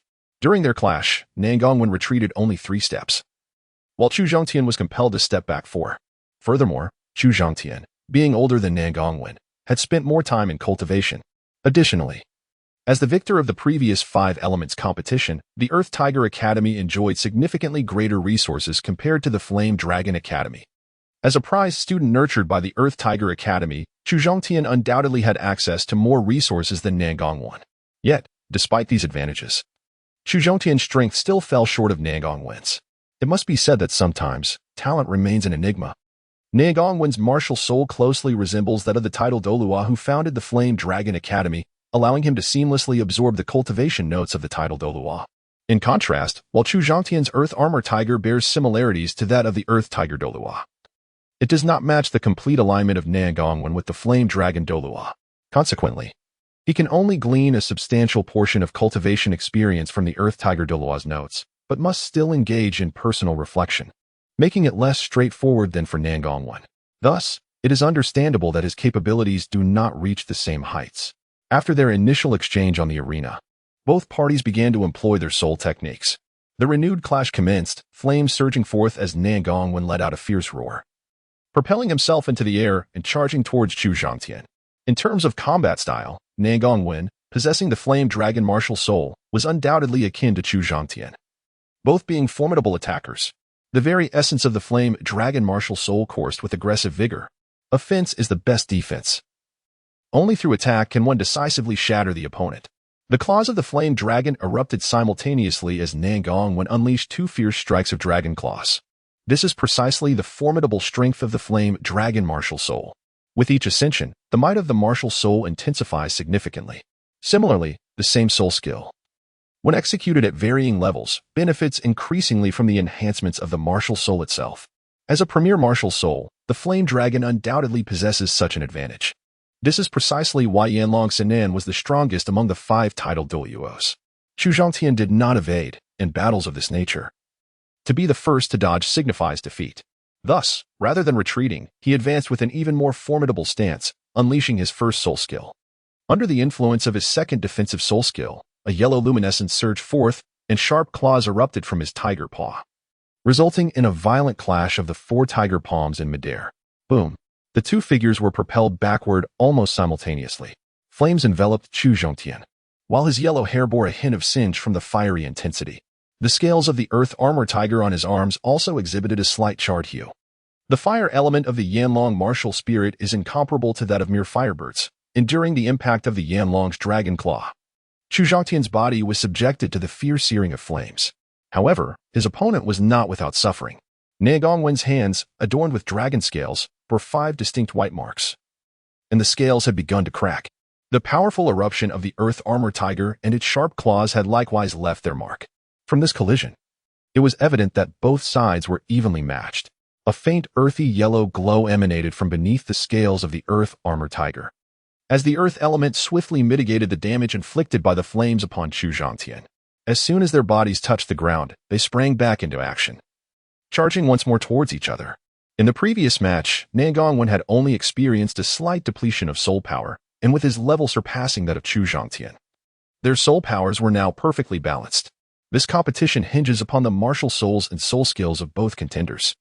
The victor shall emerge from the one possessing superior combat prowess and a more formidable martial soul, without a trace of doubt from either side. The third soul skill of the Earth Tiger's solidification, was unleashed. Simultaneously, Ne Gong invoked his third soul skill, Rage of the Flame Dragon. A rich yellow radiance transformed into a resplendent gold, as Chu Zhongtian's physique suddenly grew robust. The earthy yellow scales enveloping his body shimmered into a brilliant gold, save for the stark black royal pattern prominently etched upon his forehead. The collision of muscles was imbued with explosive power. Even the blades on his tiger claws were now tinged with gold. The enhancement of his attacking force had reached its utmost limit. Under the influence of Earth Tiger's solidification, Chu Zhongtian's strength was undeniably magnified to a terrifying degree. Ne Gong's Rage of the Flame Dragon bore a remarkable resemblance to Chu Zhongtian's transformation. Both fire ability and soul power surged by 100%. The formidable presence of the Flame Dragon martial soul was unmistakable. The intense red glow metamorphosed into a deep crimson, resembling a suit of armor forged from flames encasing him, while his dragon claws distinctly expanded in size. The fissures previously carved by the tiger claws had entirely vanished. At this moment, both parties had elevated their spiritual energy to its zenith, and the true clash commenced. Outside the arena, the gaze of every student from various academies, as well as the members of the Royal Knights, was irresistibly drawn to this contest. This is the true clash of formidable titans, a spectacle of unparalleled brilliance. Though both contenders have only recently surpassed the threshold of 50 levels in soul power, their potent martial spirits and fierce gazes undeniably convey their formidable nature. Even those esteemed soul masters in the VIP section, whose powers far exceed theirs, cannot help but be moved. Regardless of whether it is Ne Gongwen or Chu Zhongtian, their unwavering belief in victory has inspired all spectators. Flames of the Dragon, Earth Tiger Shockwave. With a resounding roar, the second soul skill, enhanced by the third, erupted into a torrent of fiery crimson dragon energy. Met by the ferocious roar of a golden tiger, the dazzling interplay of golden and crimson light illuminated the arena, resembling a unique solar phenomenon. The immense fluctuations of soul power caused the very ground of the competition arena to tremble. Neither side employed any techniques. It was a pure contest of soul skills. The more straightforward the confrontation, the greater the peril. Should either party find themselves at a disadvantage, the match would conclude instantaneously, with the defeated suffering grave injuries as a consequence. With another thunderous impact, the two combatants were propelled apart, their bodies adjusting to a new orientation. Blood trickled from the corners of their mouths, evidence of their terrifying power. Although both appeared physically unscathed, the intense heaving of their chests revealed the significant toll that last collision had taken. Ne Gongwen locked eyes with Chu Zhongtian, who met his gaze with equal intensity. Chu Zhongtian's opponent was undoubtedly the C-Army de la C-Army of the Flame Dragon Academy, among the Academy's youthful elite. Ne Gongwen had long been celebrated as the most distinguished genius, enjoying access to the Academy's premier training resources and instruction from the most formidable of mentors. He stood as an unrivaled force within the ranks of his peers. Furthermore, as a top-tier ace cultivated in secrecy by the Flame Dragon Academy, his information was meticulously guarded, resulting in Ne Gongwen's limited exposure beyond its confines. Within the young generation of the Flame Dragon Academy, he was indeed an invincible presence. This has left him devoid of ever experiencing the thrill of battling a rival of equal stature. However, during this promotion tournament, he encountered Chu Zhongtian, a contest that rekindled the long-buried fervor within him. In pursuit of strength and to ensure the Academy's investment was not in vain, Ne Gongwen diligently engaged in rigorous training, never daring to relax. His dedication surpassed even that of those common soul masters lacking resources. Prior to participating in this grand competition, he had resolved to make a remarkable impression in the finals, to establish his reputation, and to prove to everyone at the Yanlong Academy that he was entirely worthy of the training resources bestowed upon him. How could he possibly entertain the thought of defeat before even reaching the finals? Undoubtedly, Chu Zhongtian stood as the pinnacle talent of the Earth Tiger Academy. Upon his arrival at the Earth Tiger Academy, the title of the Academy's foremost genius was conferred upon him, though his father possessed a rather ordinary striped tiger martial spirit. Chu Zhongtian's own martial spirit underwent a natural mutation, transforming from a typical tiger martial spirit into the superior earth-armored tiger martial spirit of the soil attribute. From the very day he awakened his martial spirit, his extraordinary destiny was sealed. Leaving his homeland behind, he journeyed to the Douluo Empire in the Earth Tiger Academy. Driven by a singular desire to grow stronger, the Academy did not disappoint him. Upon recognizing the potential of his martial spirit, it provided Chu Zhongtian with an abundance of training resources. Had he remained at home, he might never have amassed such resources under the tutelage of his father, a soul master of merely over 30 levels. Yet, at the Earth Tiger Academy, he was directly granted such extensive training resources. Furthermore, he was personally taken under the wing of the Academy's dean, who guided him in his cultivation. The dean even preemptively shared insights from the training notes of the Earth Tiger Douluo. However, due to the remaining disparity between his martial spirit and that of the Earth Tiger Douluo, the dean and others personally assisted him in his cultivation, absorbing the useful guidance from the notes. The rest was a collaborative exploration of training alongside the dean and his mentors. Now, as he competes on behalf of the Academy, he is resolute in his determination to secure victory. To do otherwise would be to betray the Earth Tiger Academy's years of nurturing. Thus, in his heart, the notion of failure has never existed. He cannot afford to lose, nor will he. Confronted by an opponent of similar rank, he is filled with an unwavering desire and tenacity for victory. These two individuals clashed with the intensity of a needle's point against the awn of a wheat stalk.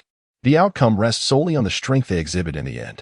In this moment, both equally proud, they are resolute in their unwillingness to employ any skill, regardless of its availability. This match represents a battle for dignity for them. They aim to vanquish their opponent through sheer strength rather than skill. With their remarkably similar styles, they made this resolute decision long ago during their initial clash, a decision that remains unaltered. Without resorting to soul techniques, their bodies collide once more. This time in pure hand-to-hand combat.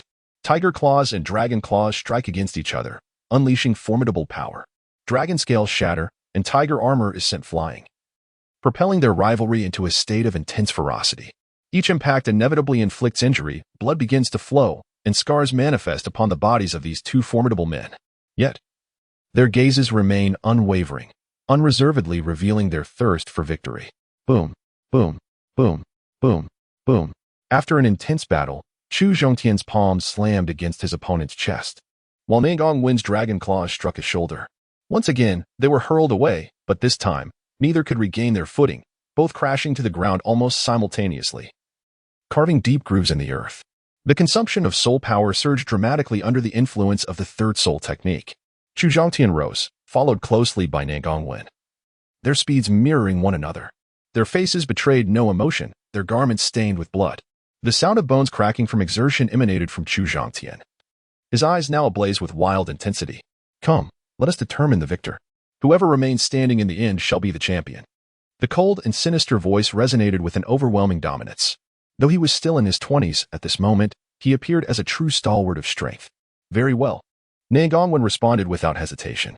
The two simultaneously expelled a mouthful of blood, and their formidable soul power began to coalesce once more within their bodies.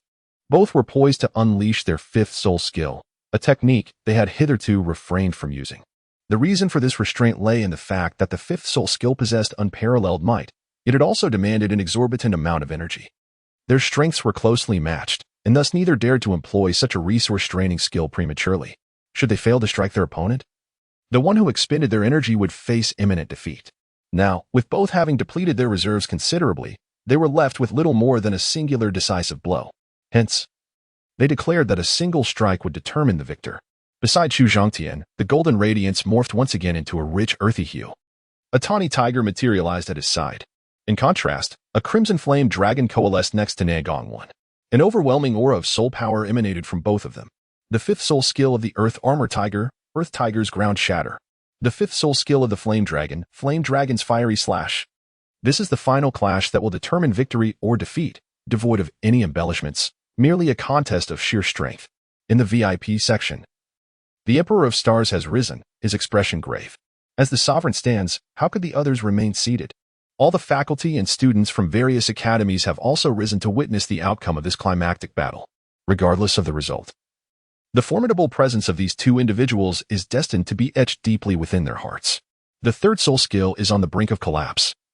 It is only by invoking the fifth soul skill, based on the remnants of the third, that victory can be secured. Both Nangong Wen and Chu Zhongtian are acutely aware of this. Thus, they have made the same choice. At this moment, they unleash their final strikes, the decisive actions that will determine the fate of the match. As Chu Zhongtian unleashes his soul skill, a cleaving strike surges from the ground towards Nangong Wen. Additionally, the earthy yellow tiger coalescing beside Chu Zhongtian follows closely, also advancing towards Nangong Wen. On the surface, this soul skill appears to be a singular technique, yet it encompasses two distinct assaults. Even if one successfully deflects the initial strike, it does not guarantee protection against the subsequent tiger's attack. Moreover, Nangong Wen's fifth soul skill is quite similar to that of Chu Zhongtian's.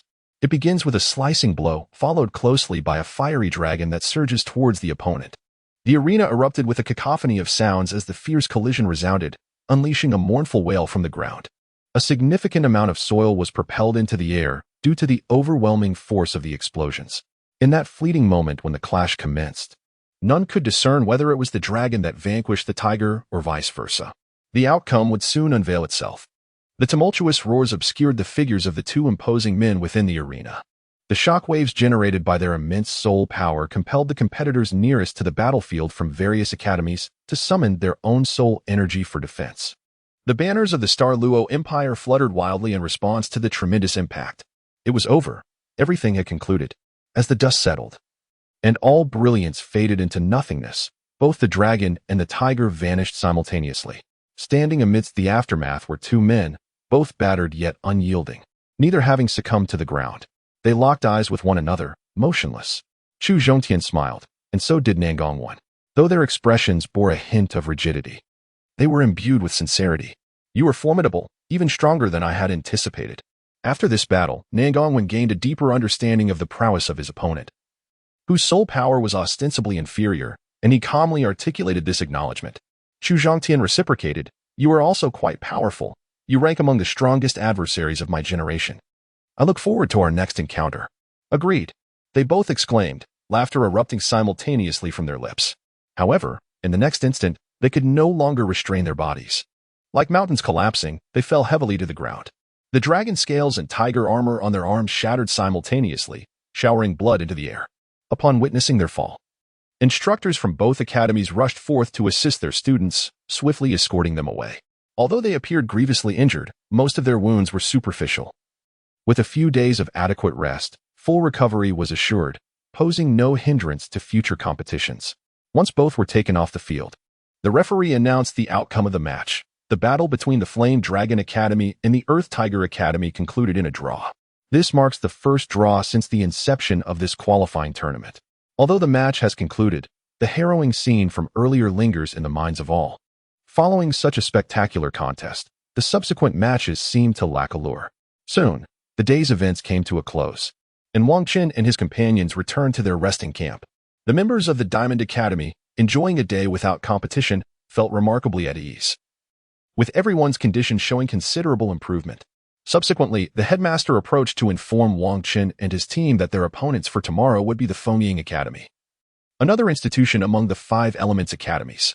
The most formidable adversary revealed from Fengying Academy is a level 47 Gale Eagle Spirit Master. It remains uncertain whether they, like Yanlong Academy and Dihu Academy, have concealed a powerful expert. Quickly, Wang Qin and his team deliberated on the lineup for tomorrow's battle. The first to take the stage would be Zhang Yi, a control-type spirit master, who possesses a relative advantage over agile attack-type spirit masters. Thus, he was designated to lead the charge. Following him was Xiongda, a soul master of level 49, who, having undergone enhancement through celestial herbs, now boasts formidable strength. The third member arranged was Zhang Jun, the ace of the Diamond Academy, primarily tasked with countering any hidden expert from Fengying Academy. Should Fengying Academy, like Yanlong and Dihu, conceal a swift attack-type Soul King, Zhang Jun would be entrusted with the responsibility of facing them. After finalizing the lineup for the impending battle, the group engaged in training. Following several intense confrontations, their abilities had indeed seen a notable enhancement, thus fueling their enthusiasm for further cultivation. On the following morning, Wang Chen and his team arrived at the competition venue, eagerly awaiting the commencement of the tournament. As Diamond Academy was slated to compete first, they arrived early. Before long, the competition officially began. Zhang Yi from Diamond Academy approached the arena, followed by the first participant from Fengying Academy. Both competitors entered the arena at a measured pace. Their eyes fixed intently on one another, already seeking weaknesses in the opponent, despite their soul power being merely in the 40s. Yet, at such a tender age, they exhibited the poise of seasoned masters. As their gazes locked, both felt a stirring within. As outstanding young spirit masters, they recognized elements of themselves within their adversary. They understood that this battle would not be an easy endeavor. The referee signaled both sides to unleash their martial souls. With a raised right palm, a familiar black glow erupted from Zhang Yi's hand, maintaining his characteristic calm demeanor. In contrast, the first participant from Fengying Academy emitted a sharp cry, as a faint azure light surged from within him, visibly transforming his physique. With the sound of cracking bones, his muscles and bones expanded, rendering him significantly larger. His hair took on a blue hue, and a phantom of a demonic wolf materialized behind him. At this moment, Zhang Yi also comprehended the essence of his opponent's martial soul, which was none other than the Gale Demon Wolf. This martial soul can be regarded as a moderately advanced martial soul.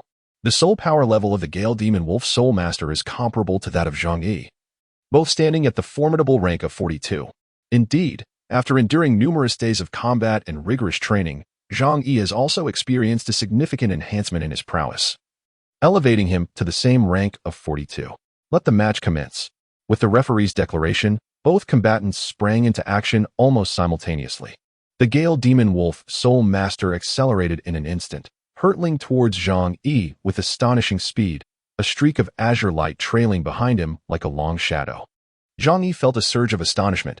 Although his opponent was presumed to be an agile attacker, the current velocity was simply overwhelming, rivaling that of a typical Soul King. What is happening? Time did not permit Zhang Yi to ponder, as in the instant the Gale Demon Wolf Spirit Master lunged forth, the first soul ring upon him ignited. The sharp claws of the wolf erupted from his palms, and his merciless gaze fixated upon Zhang Yi. Even before his arrival, the claws had already swept out, unleashing 4 crescent-shaped blades of wind that emitted a piercing sound as they sliced through the air, effectively sealing off most of Zhang Yi's escape routes. Typically, the first soul skill of the Gale Demon Wolf Spirit manifests as blades of wind, usually producing a maximum of 2 from the hands. However, his adversary was capable of unleashing 4 blades of wind, indicating that his first soul skill surpassed that of an ordinary Gale Demon Wolf Spirit Master by a considerable margin. This is the advantage of being instructed by a premier Soul Master Academy, allowing one to unleash a more formidable assault than an ordinary Soul Master. The astonishing speed displayed earlier was likely a secret technique of the Wind Eagle Academy, although much of the evasion space had been sealed off. As a control-type Soul Master, it is most effortless to manipulate the terrain. Zhang Yi shifted his feet, deftly dodging to the left while simultaneously orchestrating the rapid growth of the ghostly vines. No one could discern how Zhang Yi intended to evade, yet an abundance of ghostly vines surged forth. Bang, bang, bang, bang. Zhang Yi deftly commanded the vines, shattering his opponent's wind blades. Of course, many of the vines were also severed in the process. The 4 wind blades, initially appearing exceedingly sharp, were unexpectedly dispersed by Zhang Yi, leaving him unscathed. The gaze of the Gale Demon Wolf Soul Master sharpened as the distance between them dwindled to less than 5 meters. A range sufficient only for a singular action. Zhang Yi still refrained from unleashing his soul skills. Instead, he thrust both hands forward, directing the ghostly vines to entwine around his adversary. Swish, swish, swish. An abundance of ghostly vines burgeoned between Zhang Yi and his opponent, who opted not to employ any soul skills. Instead, he met the advancing vines with his wolf claws. Swish, swish. The sharp claws tore through numerous ghostly vines as the Gale Demon Wolf Soul Master pressed onward towards Zhang Yi. At this juncture, both parties resolved to engage in combat through their inherent soul power rather than resorting to soul skills. The soul power of a Soul Master is finite. Regardless of the level of the soul skill employed, it invariably depletes a certain amount of soul power. Conversely, when engaging in physical combat without utilizing soul skills, the consumption of soul power is significantly reduced. In the heat of battle, the one who prematurely unleashes their soul skill, wasting precious soul power, will inevitably find themselves at a disadvantage. Their current restraint from using soul skills does not imply a lack of preparedness. Should their opponent activate a soul skill, they too shall promptly retaliate with their own. The previous Wind Blade's soul skill had no discernible impact on Zhang Yi. The soul master of the Swift Wind Magic Wolf has expended more soul power than Zhang Yi and now finds himself at a slight disadvantage. However, this disparity is not significant. Such a minor depletion in soul power will not create an insurmountable gap, as long as this pattern does not persist in the ensuing combat. Achieving victory will not be an effortless endeavor for Zhang Yi. After enduring a series of assaults from the Swift Wind Magic Wolf Soul Master, he finally advanced to confront Zhang Yi. With a swift motion of his arm, the sharp claws of the wolf lunged towards Zhang Yi's arm. Possessing a beast martial spirit, his enhancements are evidently superior to those of Zhang Yi, the weapon Soul Master. Inflicting injury upon Zhang Yi's arm, which controls his martial spirit, would considerably ease the subsequent battle. Even if it does not incapacitate Zhang Yi entirely, it would diminish his control, revealing more vulnerabilities. Just as his claws were about to strike Zhang Yi's right hand, the Swift Wind Magic Wolf Soul Master was taken aback. He firmly believed that, given their similar levels, if Zhang Yi's arm were to be harmed by his own hand, the match could almost be declared over. Yet, at the critical moment when his palm was poised to connect with Zhang Yi, the Soul Master sensed something amiss. Unbeknownst to him, a ghostly vine had ensnared his foot. This rendered his advance futile. When ensnared by the ghostly vine, he ceased his assault on Zhang Yi, for the vine had immobilized him, making it impossible to continue his advance or strike at Zhang Yi. Furthermore, now that he was bound, he comprehended that he was about to confront Zhang Yi's relentless onslaught. Without a moment's hesitation, he swiftly pivoted and unleashed his first soul skill, a blade of wind that soared forth, severing the vine that bound his feet. It became evident to him why he had been able to approach Zhang Yi with such ease. This is the trap set by Zhang Yi, designed to ensnare himself. Regrettably, it is now too late to realize this. He has already fallen into the scheme. Whoosh, whoosh, whoosh. As the Gale Demon Wolf Soul Master severed the ghostly vine that had ensnared his foot, Zhang Yi had already taken action.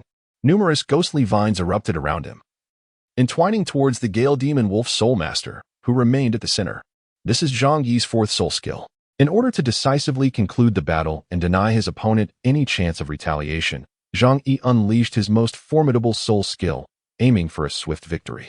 As the space at the center of the ghostly vines continued to constrict, the Windstorm Demon Wolf Soul Master, trapped within, refused to surrender without a fight. He promptly activated his fourth soul skill, the Windstorm Tornado.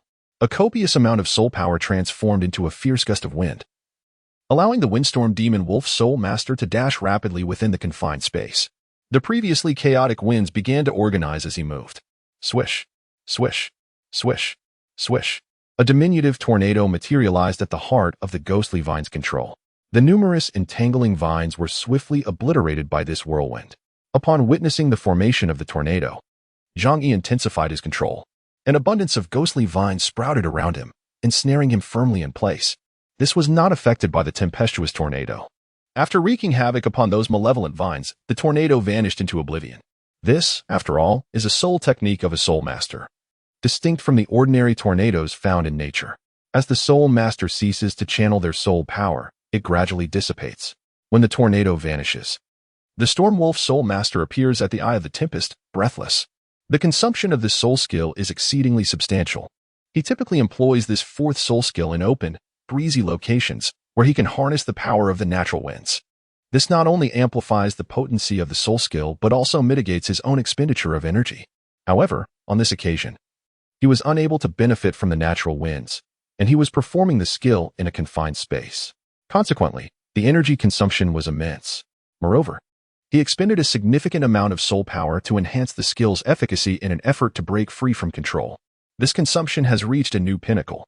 This time, the soul skill consumed 5 levels of his soul power, which is why he found himself gasping for breath. In contrast, Wang Qin's soul skill benefited from the substantial support of numerous ghost vines, resulting in a significantly lower consumption of energy.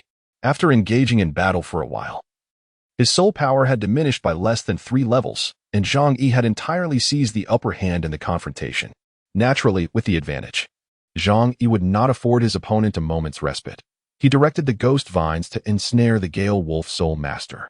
If he could successfully bind his adversary, the parasitic abilities of the ghost vines would drain a considerable amount of the opponent's soul power, hastening their demise. Faced with the onslaught of ghost vines, the Gale Wolf Soul Master could only evade swiftly. Having exhausted too much energy, he could no longer afford to clash directly with Zhang Yi. Otherwise, he risked imminent defeat in this battle. Previously, the Gale Wolf Soul Master had initiated the attack while Zhang Yi evaded. Now, it was Zhang Yi who launched the assault, leaving his opponent with no choice but to dodge. The dynamics of offense and defense had indeed shifted, faced with Zhang Yi's relentless assaults. The Gale Demon Wolf Spirit Master continuously evaded. However, as the saying goes, prolonged defense leads to inevitable failure. It is important to note that Zhang Yi's Ghost Vine martial spirit possesses its most formidable trait in the form of its omnipresent parasitic seeds. At the very outset of the battle, he had already commanded the Ghost Vine to disperse a multitude of these seeds across the arena. Initially, due to his opponent's peak soul power and formidable control, the parasitic seeds struggled to manifest their effects. Yet, with the opponent having forcibly employed an exceedingly powerful soul technique, their soul power was significantly depleted, compromising their control compared to the beginning of the skirmish. Thus, it was at this juncture that the parasitic seeds of the Ghost Vine began to yield remarkable results. A vast number of these seeds absorbed the opponent's soul power, proliferating swiftly and effectively disrupting their movements. Soon after, numerous ghost vines ensnared the opponent, binding them securely. A spirit master specializing in agile attacks now found themselves under the control of a control-type spirit master. Coupled with the drain from the parasitic seeds, the Gale Demon Wolf Spirit Beast was rendered incapable of resistance, ultimately left with no choice but to concede defeat. Following this brief yet intense clash, Zhang Yi secured the first victory for the Diamond Academy in today's competition. Having expended only a moderate amount of energy, with over 60% of his soul power remaining, sufficient to face one or two more opponents. In the subsequent battle, the Wind Eagle Academy sent forth the Spirit Master of over level 40. After a fierce contest, Zhang Yi emerged victorious once again, albeit with considerable energy expenditure. In the third round, the Wind Eagle Academy dispatched a Spirit Master of over level 30. In a mutual elimination, both were ousted from the competition. Following this, Xiongda entered the fray, swiftly overcoming 3 opponents, 2 Spirit Masters and 1 Spirit Elder. The Wind Eagle Academy was left with only a single contestant, the previously revealed strongest Spirit Master. Although this individual possessed a notable edge over Xiongda, the latter had already fought 3 challenging rounds, leading to some depletion of his soul power. Ultimately, the two engaged in a final clash that resulted in their mutual defeat, concluding the battle. With all 7 contestants from the Wind Eagle Academy eliminated and only 2 from the Diamond Academy rendered incapable of continuing, Diamond Academy claimed victory in this contest. Unlike the Flame Dragon Academy and the Earth Tiger Academy, the Wind Eagle Academy did not harbor a top-tier expert. Xiongda decisively eliminated all of the opposing contestants, thereby precluding any further opportunity for Zhang Jun to participate. As the competition between Diamond Academy and Wind Eagle Academy drew to a close, matches among the other academies resumed. Wang Chen and his peers remained beneath the arena, intent on observing the battles to gain further insights into their opponent's strengths. In this manner, the opportunity for victory is significantly enhanced. After watching today's match, Wang Chen and his companions promptly returned to their resting camp. The Healing Soul Saint first examined Wang Er's condition, and upon finding no issues, administered a brief treatment. Subsequently, the Healing Soul Saint departed. Through the observation of today's competition, Wang Chen and his companions gained a deeper understanding of the strengths of other academies. The remaining 2 elemental academies also revealed some of their capabilities. Presently, the most formidable known strength is a Soul Master of level 48, leaving one to wonder if there are any concealed powers yet to be unveiled. The prowess of the adversaries faced by these 2 academies has not been particularly formidable. They merely unveiled their 48th level Soul Master and thus secured victory in the competition. After a brief discussion, Wang Chen and his companions retired to rest. Swiftly, 14 days have elapsed since the commencement of the promotion matches, with but a single day remaining until their conclusion. During this interval, Wang Chen and his comrades from the Diamond Academy clashed with various institutions, including the Black Rhinoceros Academy, the Snow Mastiff Academy, and the Earth Tiger Academy. Apart from the Earth Tiger Academy, which posed a significant challenge to the Diamond Academy, the encounters with the other academies concluded rather swiftly. Through these more than 10 days of combat, Wang Qin and his team have garnered a comprehensive understanding of the strengths of all participating academies, aside from the Diamond, Flame Dragon, and Earth Tiger academies, which boast competitors of the Soul King caliber. None of the other institutions feature such participants.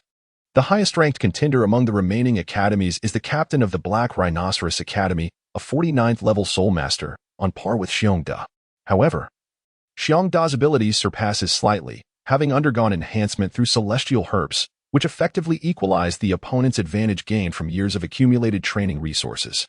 Furthermore, since Xiongda's induction into the Diamond family, he has been afforded ample training resources for his development. The gap between them is no longer substantial. However, the celestial herb remains an insurmountable chasm that the other party will never be able to bridge.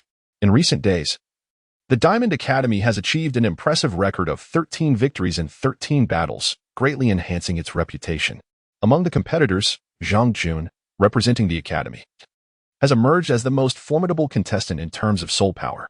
His fame has soared, positioning him as a star player in this prestigious elite tournament of the Continental Advanced Soul Masters. Particularly noteworthy was his match against Chu Zhongtian from the Earth Tiger Academy, which rivaled the earlier contest between Yanlong Nanguowen and Chu Zhongtian. This remarkable performance has earned Zhang Jun immense acclaim. Now, only the Yanlong Academy remains, as they prepare for the final match of the qualifying rounds tomorrow. As the ace of Yanlong Academy, Nanguowen has fully recovered from his injuries and has played a pivotal role in securing victories for his team in subsequent matches. Currently, Wang Qin and his companions are resting in their camp, deliberating the strategy for the forthcoming battle. Yanlong Academy boasts considerable strength, thus, if Wang Qin does not participate tomorrow, it may prove challenging for Diamond Academy to secure a victory. Even in the event of a win, it would likely be a Pyrrhic one, as Zhang Jun, despite being the Academy's strongest, faces a disadvantage against Yanlong's formidable lineup. Only Xiongda among the remaining competitors possesses a significant edge, while the others are unlikely to prevail against Yanlong Academy's prowess. After careful consideration, Wang Chun resolved to take the field against Yanlong. Given his aspirations for championship glory, his involvement is essential, especially since he would inevitably face Yanlong in the finals should they advance. The hope that Yanlong would be eliminated before confronting Diamond Academy is unrealistic, as their strength is formidable. Even against the Earth Tiger Academy, they could emerge victorious. Thus, rather than relying on such improbable outcomes, it is far more pragmatic to focus on training and strengthening one's abilities. Hence, Wang Qin has decided to engage in battle against Yanlong Academy, with the intention of amassing more points. By triumphing over all 7 opponents, he not only aims to secure higher scores but also to elevate Diamond Academy's prestige. On the following morning, Wang Qin and his companions arrived at the competition grounds alongside the Royal Knights, awaiting the commencement of the matches. Diamond Academy's contest was scheduled as the final event of the day, necessitating a longer wait until the conclusion of the preceding matches. Time passed slowly, and eventually, all other contests concluded. The 15th round of the qualifying matches was upon them, with Diamond Academy set to face Yanlong Academy in the climactic showdown. The contestants are entering the arena. With the referee's resounding announcement, Wang Qin slowly rose from his seat and made his way to the central stage. Tap, tap, tap. His pace was neither hurried nor slow, yet his presence was remarkably imposing. As Wang Qin ascended the platform, the competitor sent by the Yanlong Academy was taken aback by this overwhelming aura. He felt that Wang Qin's strength was even more formidable than that of the Soul Masters within his own academy. Both parties exchanged salutations, and the match was set to commence. Wang Qin and the Fire Lion Soul Sect competitor bowed to each other before summoning their soul rings. Whoosh, whoosh, whoosh, whoosh, whoosh. As Wang Qin's martial spirit enveloped him, his aura intensified exponentially. 5 soul rings, yellow, purple, purple, black, and black, materialized beneath his feet. Upon the appearance of these soul rings, aside from the clan leader Wang Gang, who was already privy to the circumstances, everyone else was astounded by this soul ring configuration. Even the mature and composed Emperor Xingluo, seated in the central front row of the VIP area, was so taken aback by the sight that he rose from his seat. He understood that soul masters could absorb soul rings beyond their level, yet knowing this fact did not equate to the ability to accomplish it. He was acutely aware of the tremendous difficulty associated with such an endeavor, to say nothing of exceeding levels. Even absorbing according to the optimal soul ring configuration posed significant challenges. Otherwise, there would not be so many soul masters who failed to adhere to the best soul ring ratios during absorption. The closer one approached the limits of soul rings, the greater the pressure on the soul master became. Many soul masters lacked the physical and mental fortitude necessary to meet the absorption requirements and thus opted for a lower-level soul ring, achieving success in their ascension. It is important to note that although one does not experience overwhelming mental strain before absorbing a 10,000-year soul ring, there are still certain standards that must be met for rings below that threshold. After all, if one's mental capacity is insufficient, controlling the energy that enters the body during absorption becomes exceedingly difficult, leading to potential failure in the process. Even when absorbing soul rings according to the optimal configuration, the pressure can be formidable. Therefore, it is even more daunting to directly exceed the limits during absorption. The pressure in this situation is indeed palpable. Thus, the composed and dignified Emperor Xingluo was so astonished that he rose from his seat. He turned to gaze at the formidable King Kong Douluo Wangang, the patriarch of the King Kong family. As the supporter of the establishment of the King Kong Academy, he was undoubtedly aware of the circumstances. Elder Wang, may I inquire about this student? Haha, his name is Wang Chun, and he is undoubtedly the most gifted descendant of the King Kong family. I am accompanying him to this competition to provide him with an excellent environment for practice. After all, it is through battles with diverse opponents that one can gain invaluable experience. Only in this way can his cultivation journey extend further. Oh, I see. Congratulations, Elder Wang, for having such an extraordinarily talented descendant emerge from the King Kong family. His potential is likely far greater than that of Tang Hao, who is renowned among the illustrious Haotian twin stars. Truly remarkable. Haha. Thank you for your kind words, Your Majesty. Let us continue to enjoy the competition. Certainly. After the great Emperor Xingluo concluded his words, he settled back into his seat, resuming his observation of the competition unfolding on the arena. Meanwhile, the Platinum Bishop seated on the opposite side of the first row regained his composure. Upon witnessing the soul rings of Wang Qin, he too was struck with astonishment, momentarily losing himself in disbelief. He was well aware of the age limits associated with soul rings. Even the most elite soul masters within the Spirit Hall could only manage to slightly extend the age of their rings, unlike Wang Qin, who audaciously transformed a 100-year ring into a 1,000-year one, and a 1,000-year ring into a 10,000-year one. Thus, it was only natural for him to be utterly astounded, taking a moment to regain his senses. Once he did, he overheard the discussions nearby and learned that this remarkably gifted soul master was a descendant of the King Kong family. Consequently, he chose to refrain from any overt actions, opting instead to quietly observe the match from his seat. His intention was merely to gather information about this prodigious soul master after the competition concluded. He harbored no thoughts of manipulation or assassination, particularly as the current leadership of Qian Xuanji had not yet sought to unify the continent. Naturally, he would not risk offending a family with considerable influence and a gifted soul master. The Spirit Hall of the present differs greatly from that of Bibi Dong's leadership in the future. Currently, the Spirit Hall is merely a large entity eager to attract talent and enhance its own strength. The major powers still adhere to an unwritten rule: no faction shall hunt the descendants of another. It is this very understanding that compelled the clan leader, Wang Gang, to enter Wang Qin into this contest. Without this tacit agreement, many talented soul masters would not have survived to this day, nor would they enjoy the considerable renown they hold now. As the other spectators remained in awe of Wang Qin's soul rings, the professionally trained referee quickly regained his focus and announced the commencement of the match. Upon hearing the referee's loud declaration, the others gradually returned to their senses, attentively watching the battle on the stage.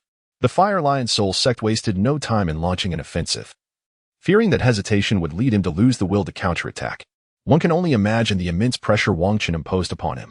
Faced with an opponent whose martial spirit, soul power, and soul ring age all vastly surpassed his own, he mustered the courage to strike. This demonstrates that the training provided by the Yanlong Academy bears merit. Had the Fire Lion Soul sect not received such exceptional education, he might have surrendered upon first sighting Wang Qin's soul rings.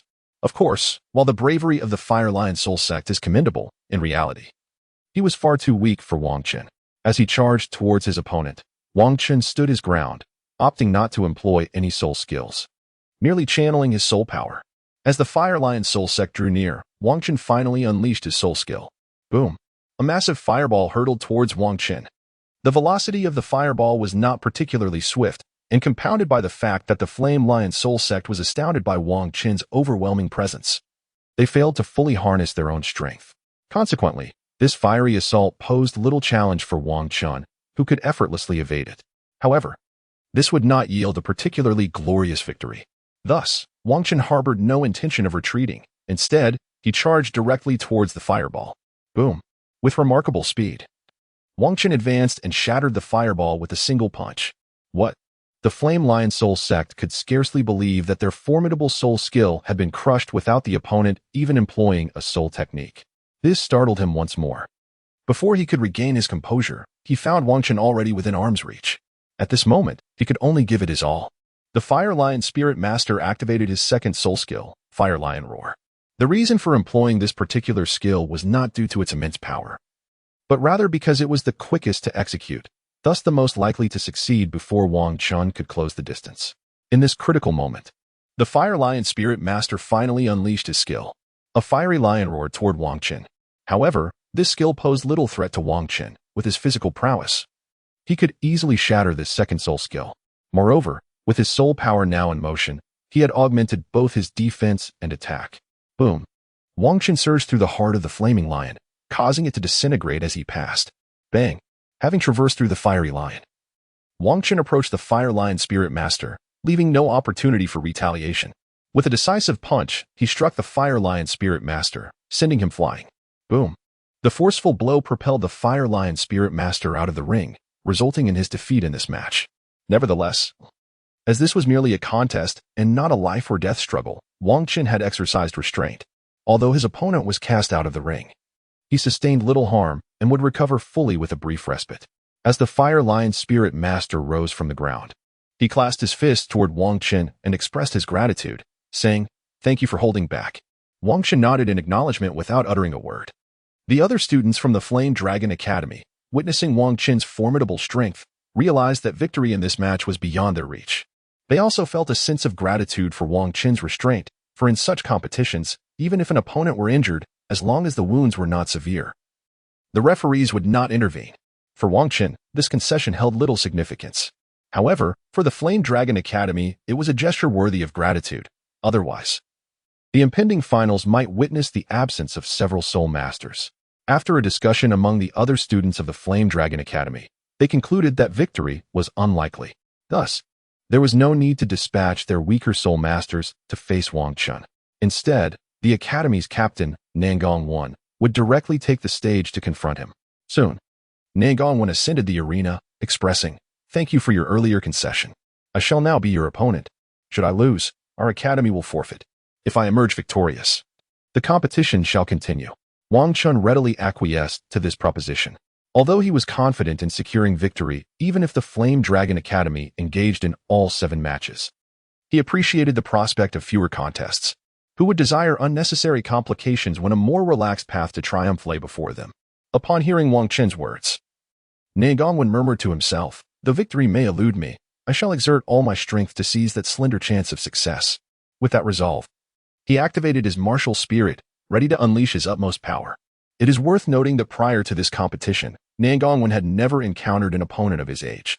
Even those with superior soul power or greater age were often unable to match his prowess, thanks to his remarkable talent and the affinity of his martial spirit. The Flame Dragon, which aligned perfectly with the ethos of the Flame Dragon Academy, having benefited from the Academy's meticulous training, his strength far surpassed the limitations of his soul power. This also resulted in his own prowess far exceeding that of his peers at the Flame Dragon Academy. Consequently, within the confines of the Academy, he found it exceedingly difficult to encounter a rival of comparable strength among his contemporaries. After participating in this competition, he first faced Chu Zhongtian from the Earth Tiger Academy, engaging in a fierce battle that culminated in mutual destruction. Subsequently, he encountered Zhang Jun from the Diamond Academy, who effortlessly eliminated Chu Zhongtian with a singular control technique. However, due to the inherent nature of his martial soul that countered Zhang Jun's abilities, he did not regard himself as incapable of overcoming Zhang Jun. Thus, he harbored no significant concerns. Yet, the current opponent, Wang Chun, was on an entirely different level compared to his previous adversaries. Wang Chun possesses the Titan Great Ape as his martial spirit. And not only is it not restrained by his own, but the opponent's strength also surpasses his own. Moreover, one cannot overlook the terrifying combination of soul rings that his adversary wields. Ne Gongwen is acutely aware that his chances of victory are less than 1%. Nevertheless, he must step forth to engage in combat with Wang Qin. After all, he represents the honor of the Flame Dragon Academy and cannot simply surrender without a fight. Having enjoyed numerous training resources from the academy, it is now time for him to battle in defense of its reputation. Even if he were to fail, few would dare to speak ill of him, considering the formidable opponent he faces. He is brave enough to draw his sword, even in defeat. There is a certain dignity in having fought valiantly. Once both contestants are prepared, the referee announces the commencement of battle. With a swift motion, Ne Gongwen chooses to take the initiative against his powerful foe, believing that this is the only way to secure even a slight chance of victory. The disparity in their soul power is significant. Should the battle fall under Wang Qin's control, Ne Gongwen would find it exceedingly difficult to mount a counterattack. Thus, he opts to seize the initiative, choosing to keep the reins of the confrontation firmly in his hands. The formidable Flame Dragon martial spirit significantly enhances Ne Gongwen's capabilities. Upon manifesting his martial spirit, he immediately activates his amplification soul skill, propelling his strength to its zenith. His sole opportunity lies in a full-throttle eruption of power, delivering his most potent assault. Given that Wang Qin's soul power exceeds his own, Ne Gongwen can only afford to unleash his full strength in the initial stages. Should the battle devolve into a stalemate, his soul power would prove insufficient to outlast Wang Qin. Consequently, he cannot afford to fight with the same caution he once exhibited. He must resort to a more audacious approach. This strategy is his only glimmer of hope, while all other avenues would lead to his demise. Flame Dragon Break. Ne Gongwen is the first to unleash his formidable soul skill, aiming to momentarily delay Wang Qin and create an opportunity to close the distance. It is crucial that he does not stray too far, as hitting his target becomes increasingly difficult. Thus, he takes the risk of approaching Wang Qin. It is essential to note that both are Assault-type Soul Masters. Making the outcome of their clash readily apparent, victory will hinge upon whose soul power and offensive strength are superior. The weaker side risks being utterly overwhelmed. Therefore, Ne Gongwen's strategy is undeniably perilous. In response to a worthy adversary, Wang Qin also employs his soul skill, signifying his respect for Ne Gongwen and ensuring that, should he falter, he may more readily accept the outcome. Utilizing soul abilities in such a manner to vanquish an opponent certainly pays homage to the Inferno Dragon Academy. After all, it is an institution that hails from the same competition zone, and given the absence of any discord, it is only fitting to extend a modicum of respect. Having employed his soul skill to triumph over the strongest contender of the rival, it is only reasonable that this accomplishment be presented in an admirable light. Wang Qin remained steadfast in his position, awaiting the arrival of his adversary. A radiant golden aura enveloped Wang Qin, signifying the activation of his second soul skill, the indestructible child body. This soul skill significantly enhanced Wang Qin's defensive capabilities. He positioned his left arm in front of himself, while his right arm was drawn back, gathering strength in preparation for an imminent counterattack. Suddenly, the fiery dragon strike unleashed by Ne Gongwen collided with Wang Qin, yet due to the indomitable augmentation, this assault was akin to mere raindrops on a sturdy surface, inflicting no harm whatsoever. With his left arm firmly in place, Wang Qin effortlessly deflected Ne Gongwen's fiery dragon strike with his elbow. Upon being repelled, the fiery dragon strike erupted in a brilliant explosion. Although the blast posed no threat to Wang Qin, it obscured his line of sight, allowing Ne Gongwen to surge forward and close the distance between them. This, however, was precisely what Wang Qin had anticipated. As two formidable assault-type soul masters, a direct confrontation was inevitable. Moreover, with his soul power surpassing that of Ne Gongwen, he was more than equipped to engage in such a battle. As Ne Gongwen approached, he unleashed his soul skill once again. A pair of fiery dragon claws, imbued with searing flames, hurtled towards Wang Qin's head. Yet, even with his vision obscured, Wang Qin could still sense the formidable nature of the attack. His right arm, charged with energy, swung upward in a diagonal trajectory. Boom, boom. A golden fist met two crimson claws in a clash. Despite Ne Gongwen's advantage of gravitational force, Wang Qin's fist remained unyielding, resulting in a stalemate. This left Ne Gongwen even more astonished by Wang Qin's prowess. It is worth noting that Ne Gongwen possessed not only the ability to accelerate his speed, but also the enhancement of gravity, not to mention the amplification soul skill he initially employed. Moreover, he had utilized an attacking soul skill for this particular assault. Despite all these advantages, he found himself evenly matched against what seemed to be a mere ordinary punch from his opponent. The other party had yet to employ any soul skills. Should they choose to do so, Ne Gongwen was certain he would be unable to withstand the onslaught. After a brief stalemate lasting several seconds, Wang Chun exerted force through his right arm, propelling Nan Gongwen away. Wang Chun remained in place instead of pursuing his advantage, intending to wait until Nan Gongwen fully unleashed his strength before eliminating him. This approach ensures that no sense of regret lingers for the opponent. Furthermore, it allows their battle to appear more thrilling. Otherwise, if the opponent were to eliminate others upon their entry, it would reflect poorly on the Yanlong Academy. With no underlying conflict, Wang Chun would naturally refrain from making such offensive moves. As soon as he landed, Nan Gongwen charged towards Wang Chun once more, preparing his soul skills while shouting, "Let this move determine the victor." "Very well," Wang Chun responded, fully aware that the disparity between them had been acknowledged. Prolonging the encounter would serve little purpose. Thus, the opponent expressed this sentiment, intending to leverage his most formidable attack in hopes of a turnaround. Should this ultimate strike prove ineffective, Nan Gongwen would have no further opportunities to continue the fight. It was wiser to gamble on this one move, after all. One might just get lucky. Understanding his opponent's intentions, Wang Chun felt it only fitting to extend his respect. With a swift motion, he activated his fourth soul skill, the Mad Ape Transformation, significantly enhancing his physical prowess. He then unleashed his first soul skill, the powerful Diamond Fist. Meanwhile, Nan Gongwen, in the midst of his sprint, successfully readied his soul skill, culminating in the release of his most powerful technique, the Fiery Dragon Slash. A blazing red strike surged forth, closely followed by the Crimson Fire Dragon, both hurtling toward Wang Chun. The spectators rose in anticipation, eager to witness whether the Fiery Dragon would triumph over the Diamond or vice versa. Boom, boom, boom, boom. As the Golden Fist met the red slash, Wang Chun shattered the strike with a single blow. However, the Fire Dragon followed closely behind, colliding with Wang Chun's fist and resulting in a tremendous explosion. Boom, boom, boom. The red and golden soul energies entwined at the center of the arena, sending clouds of earth scattering in all directions from the force of the explosion. Following this, a powerful shockwave surged forth. The nearby academies had their instructors utilize soul power to shield against the blast. Otherwise, their students might have been toppled by the force. Bang!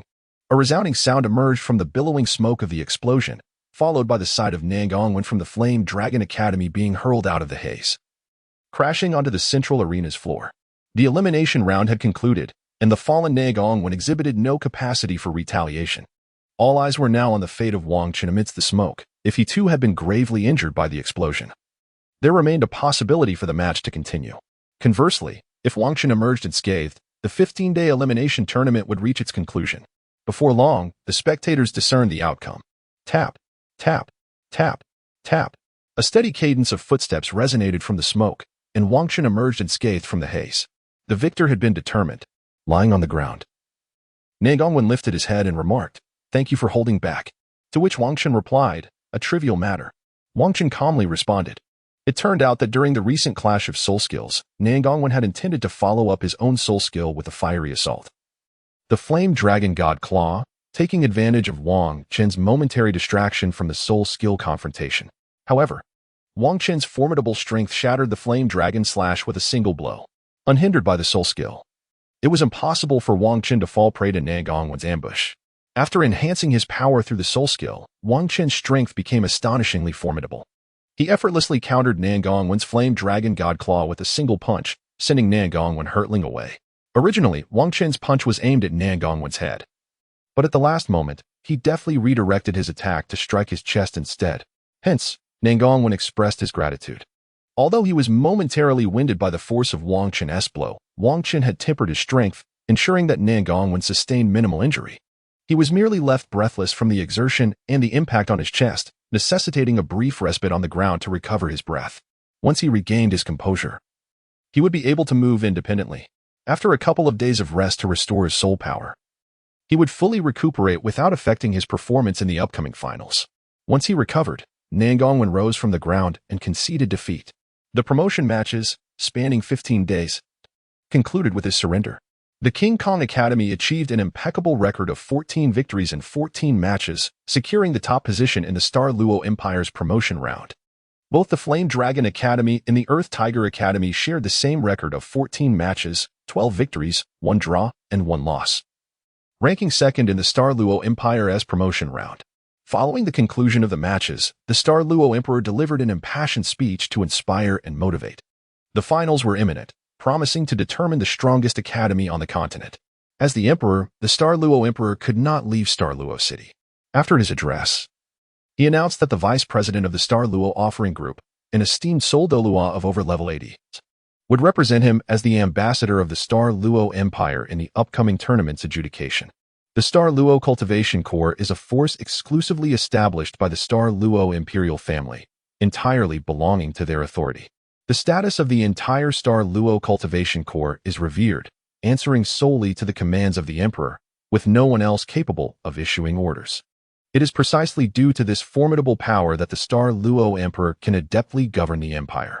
In contrast, the Heavenly Empire finds itself limited, as the Heavenly Emperor can only exert control over a handful of provinces. The other kingdoms and duchies operate independently, rendering the Heavenly Emperor incapable of managing those territories. The Luo Empire, however, stands in stark contrast. Despite having several kingdoms and duchies, the Luo Emperor can command them all with complete authority. This distinction highlights the fundamentally different levels of power wielded by the Luo and Heavenly Royal families. This divergence in national policies between the two parties is evident. The Starry Empire places a greater emphasis on its own might. Each emperor is meticulously chosen through rigorous trials, which consequently leads these sovereigns to prioritize strength. Thus, the establishment of the Starry Devotion Society came to fruition. Only when a prince ascends to the status of crown prince is he permitted to engage with the members of the Starry Devotion Society. It is at this juncture that the society's members will interact with individuals outside the imperial lineage.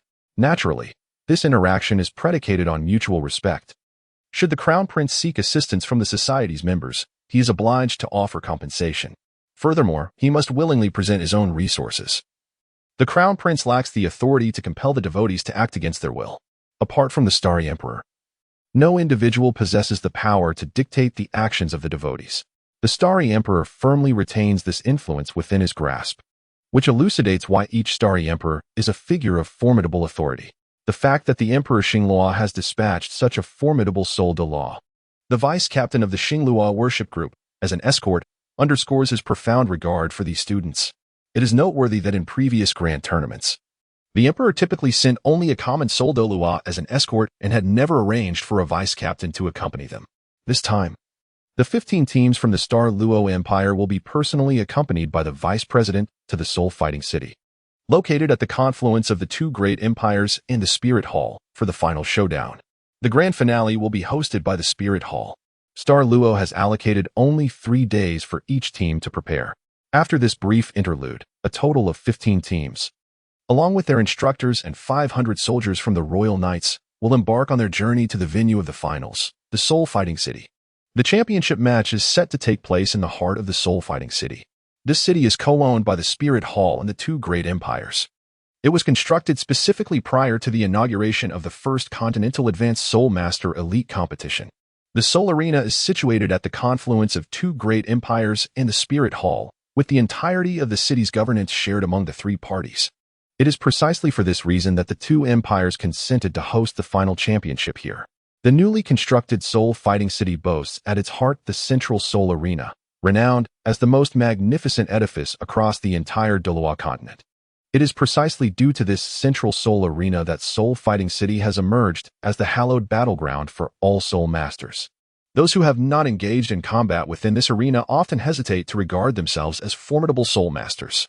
Consequently, this Soul Fighting City is a vibrant hub of activity on most occasions. The Central Soul Arena is renowned as the most exhilarating venue for soul battles across the continent. In typical arenas, encounters featuring Soul Kings are exceedingly rare. However, within this prestigious Central Arena, such contests are commonplace, with battles involving Soul Emperors frequently occurring. Indeed, even competitions at the Soul Sage level transpire on average once a month.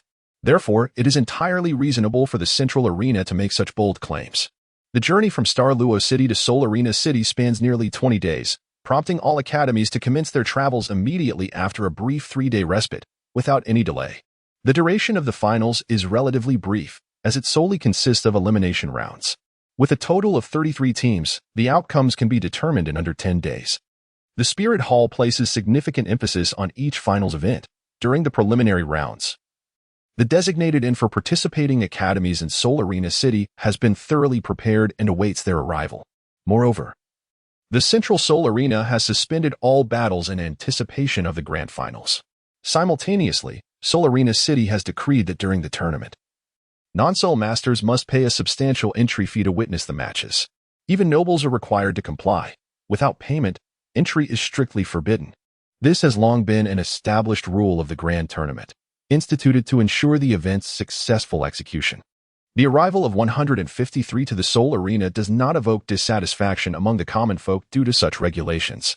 After all, it is a rare opportunity for ordinary citizens to witness such a magnificent competition. The nobility, on the other hand, remains indifferent to the monetary aspects. Although the ticket prices for this event are relatively high, compounded by the substantial fees levied on non-Seoul masters, such amounts are merely trifles for the aristocrats. Those fortunate enough to attend the event are either Seoul masters or individuals of considerable wealth. Naturally, they adhere to decorum, thus avoiding the tumult that characterized the preliminary rounds. The revenues generated from ticket sales are allocated as prizes for the participating academies. Furthermore, the champion of this grand tournament is entitled to receive 10% of the total revenue generated by the Central Seoul Arena over the subsequent 5 years, which serves as funding for the institution's educational endeavors. It is precisely due to these significant incentives that academies across the continent place such immense importance on this competition, dispatching their most exceptional students in pursuit of the championship title. This is precisely due to the substantial rewards they offer. Who could possibly resist such a considerable sum? A multitude of over 1,000 individuals set forth in a grand procession. Although each academy operates independently, they ultimately represent the Starry Empire. Compared to the prior preliminary and qualifying rounds, the atmosphere of tension has significantly mellowed. Particularly among the academies with closer ties, they have chosen to walk together. The Diamond Academy, however, stands out prominently, as their demonstrated prowess in this qualifying competition has been extraordinarily formidable. It seems unlikely that other academies will be able to contest the championship title against Diamond Academy. Meanwhile, the Five Elements Academy has gathered together. Despite their previous disputes during the Five Elements tournament, they remain the institution founded by the original five-titled Douluo friends, still sharing a bond of camaraderie. Although there exists a degree of rivalry among the five academies, their relationship is predominantly one of collaborative development. After each iteration of the Five Elements tournament, the participants engage in mutual exchange and cooperative training, honing the exquisite techniques passed down through the Five Elements Academy. This extraordinary technique is derived from the quintet of the five-element title Douluo, who have ingeniously transformed their quintuple spirit fusion skill. It merely requires 5 soul masters, each embodying one of the 5 elemental attributes, to cultivate this reimagined quintuple fusion technique. Although it may not possess the formidable strength of the original fusion skills of the 5-title Douluo, it nonetheless significantly amplifies combat prowess. By harnessing the principles of the 5 elements mutual generation and restraint, the soul powers of the 5 masters are seamlessly amalgamated, culminating in the formation of a colossal spirit entity that unleashes an immensely potent combat force. This extraordinary skill has the potential to elevate the strength of these 5 soul masters by a remarkable 10 levels, thereby advancing their prowess by a significant tier. Although its power may not rival that of the original 5-element Emperor fusion technique, its usage restrictions are considerably more lenient. It does not necessitate adherence to the specific martial spirits of the 5 individuals. Rather, any combination of the 5 elemental attributes suffices for cultivation. This remarkable skill is also the reason for the unity within the 5 Elements Academy. Although they have engaged in some skirmishes, significant conflicts have never arisen. Even the dean of the 5 Elements Academy maintains a friendship with others, to ensure that the competing participants can rest effectively. The Douluo Empire has specially provided 15 luxurious, oversized carriages for their comfort. These carriages are equipped with basic soul guide technology, offering excellent shock absorption and a remarkably smooth ride. Of course, the soul guide technology that has been passed down throughout the Douluo Continent is rather rudimentary. From the day of departure, one crucial individual was absent from the Diamond Academy. Chief Wang Gang returned briefly before vanishing once more. Only Dean Wang Chang and a few others accompanied Wang Qin and the team as they set off for the Seoul Arena City. The journey proceeded calmly, and in the blink of an eye, over 10 days had elapsed. A significant portion of the journey to the Seoul Arena City had already been traversed. The Royal Knight Regiment, consisting of 500 members, provided a level of protection comparable to that of nobility, ensuring that every city they passed through offered the best hospitality. Along the way, they encountered no difficulties whatsoever. Today marks the 19th day of travel, and it is the final day. Unless unforeseen circumstances arise, they are expected to arrive at their destination, the Soul Arena City, tonight. Throughout the journey, the members of the Diamond Academy have been practicing within the carriages, striving to enhance their soul power during this last stretch of time. However, aside from Lu Yun, who managed to elevate his soul power by 1 level, none of the others experienced any upgrades. Nevertheless, compared to their levels before the preliminary competition, there has been some improvement. Even Wang Qin has seen a slight increase in his soul power, primarily due to his diligent training over the past few days. The motivation for such intense practice stemmed largely from the tedium of traveling for so long, leaving them with little choice but to pass the time through cultivation. Finally, after 19 days of travel, the entire group arrived at the Soul Arena City. Due to the unique architecture of the Soul Arena City, the vice captain of the Star Luo Offering Corps ordered the Ironclad Army and the Royal Knights to establish a garrison at the Star Luo military camp outside the city. Indeed, there exists a military encampment of the Star Luo Empire just beyond the walls of the Soul Arena City. This was precisely determined during the construction of the Soul Arena. Not only does the Star Luo Empire have a contingent stationed outside the city, but the Heavendo Empire also maintains a force there.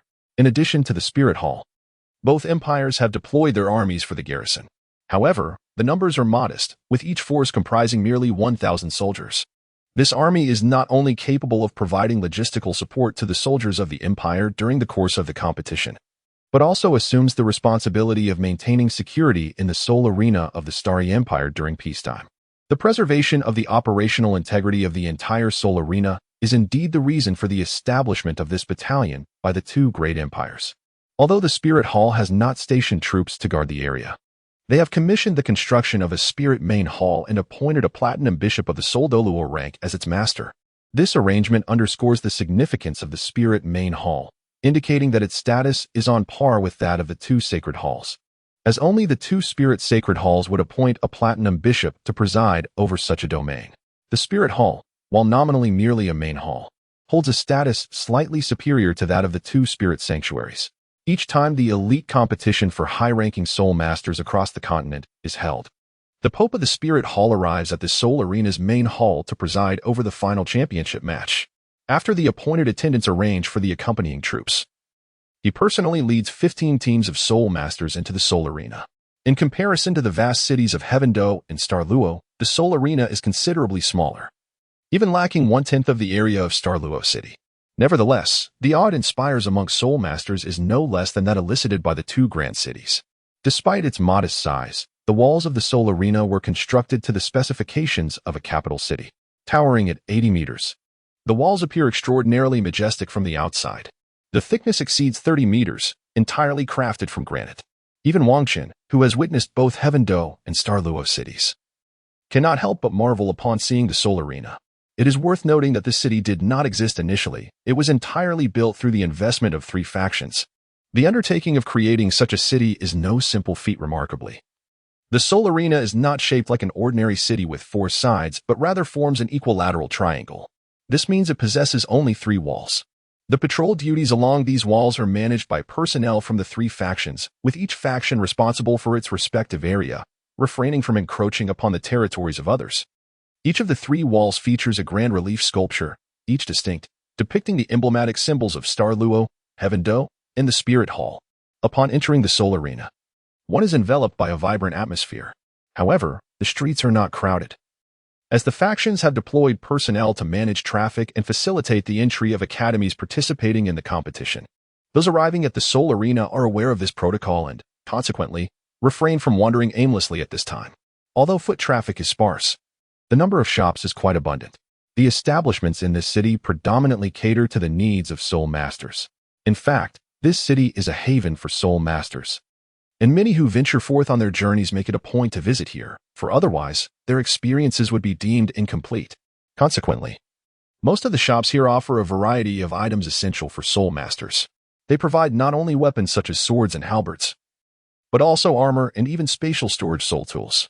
Admittedly, the quality may be somewhat lacking, as the majority of the storage soul tools available are relatively small in capacity. Nevertheless, This abundance serves as a testament to the city's prosperity. One must recognize that even in the capitals of the two major empires, the availability of soul tools is quite rare. Upon entering the Soul Arena city with their guide, Wang Chen and his companions were greeted by a cardinal of the Spirit Hall clad in red. Under the guidance of this cardinal, a group of over 200 individuals was swiftly settled into an inn located at the heart of the Soul Arena city. This restaurant was meticulously planned from the very inception of the construction of Duhan City. This place is exclusively designated for accommodating colleges participating in the competition. No other individuals are permitted to reside here during the event. This regulation must not be violated by anyone.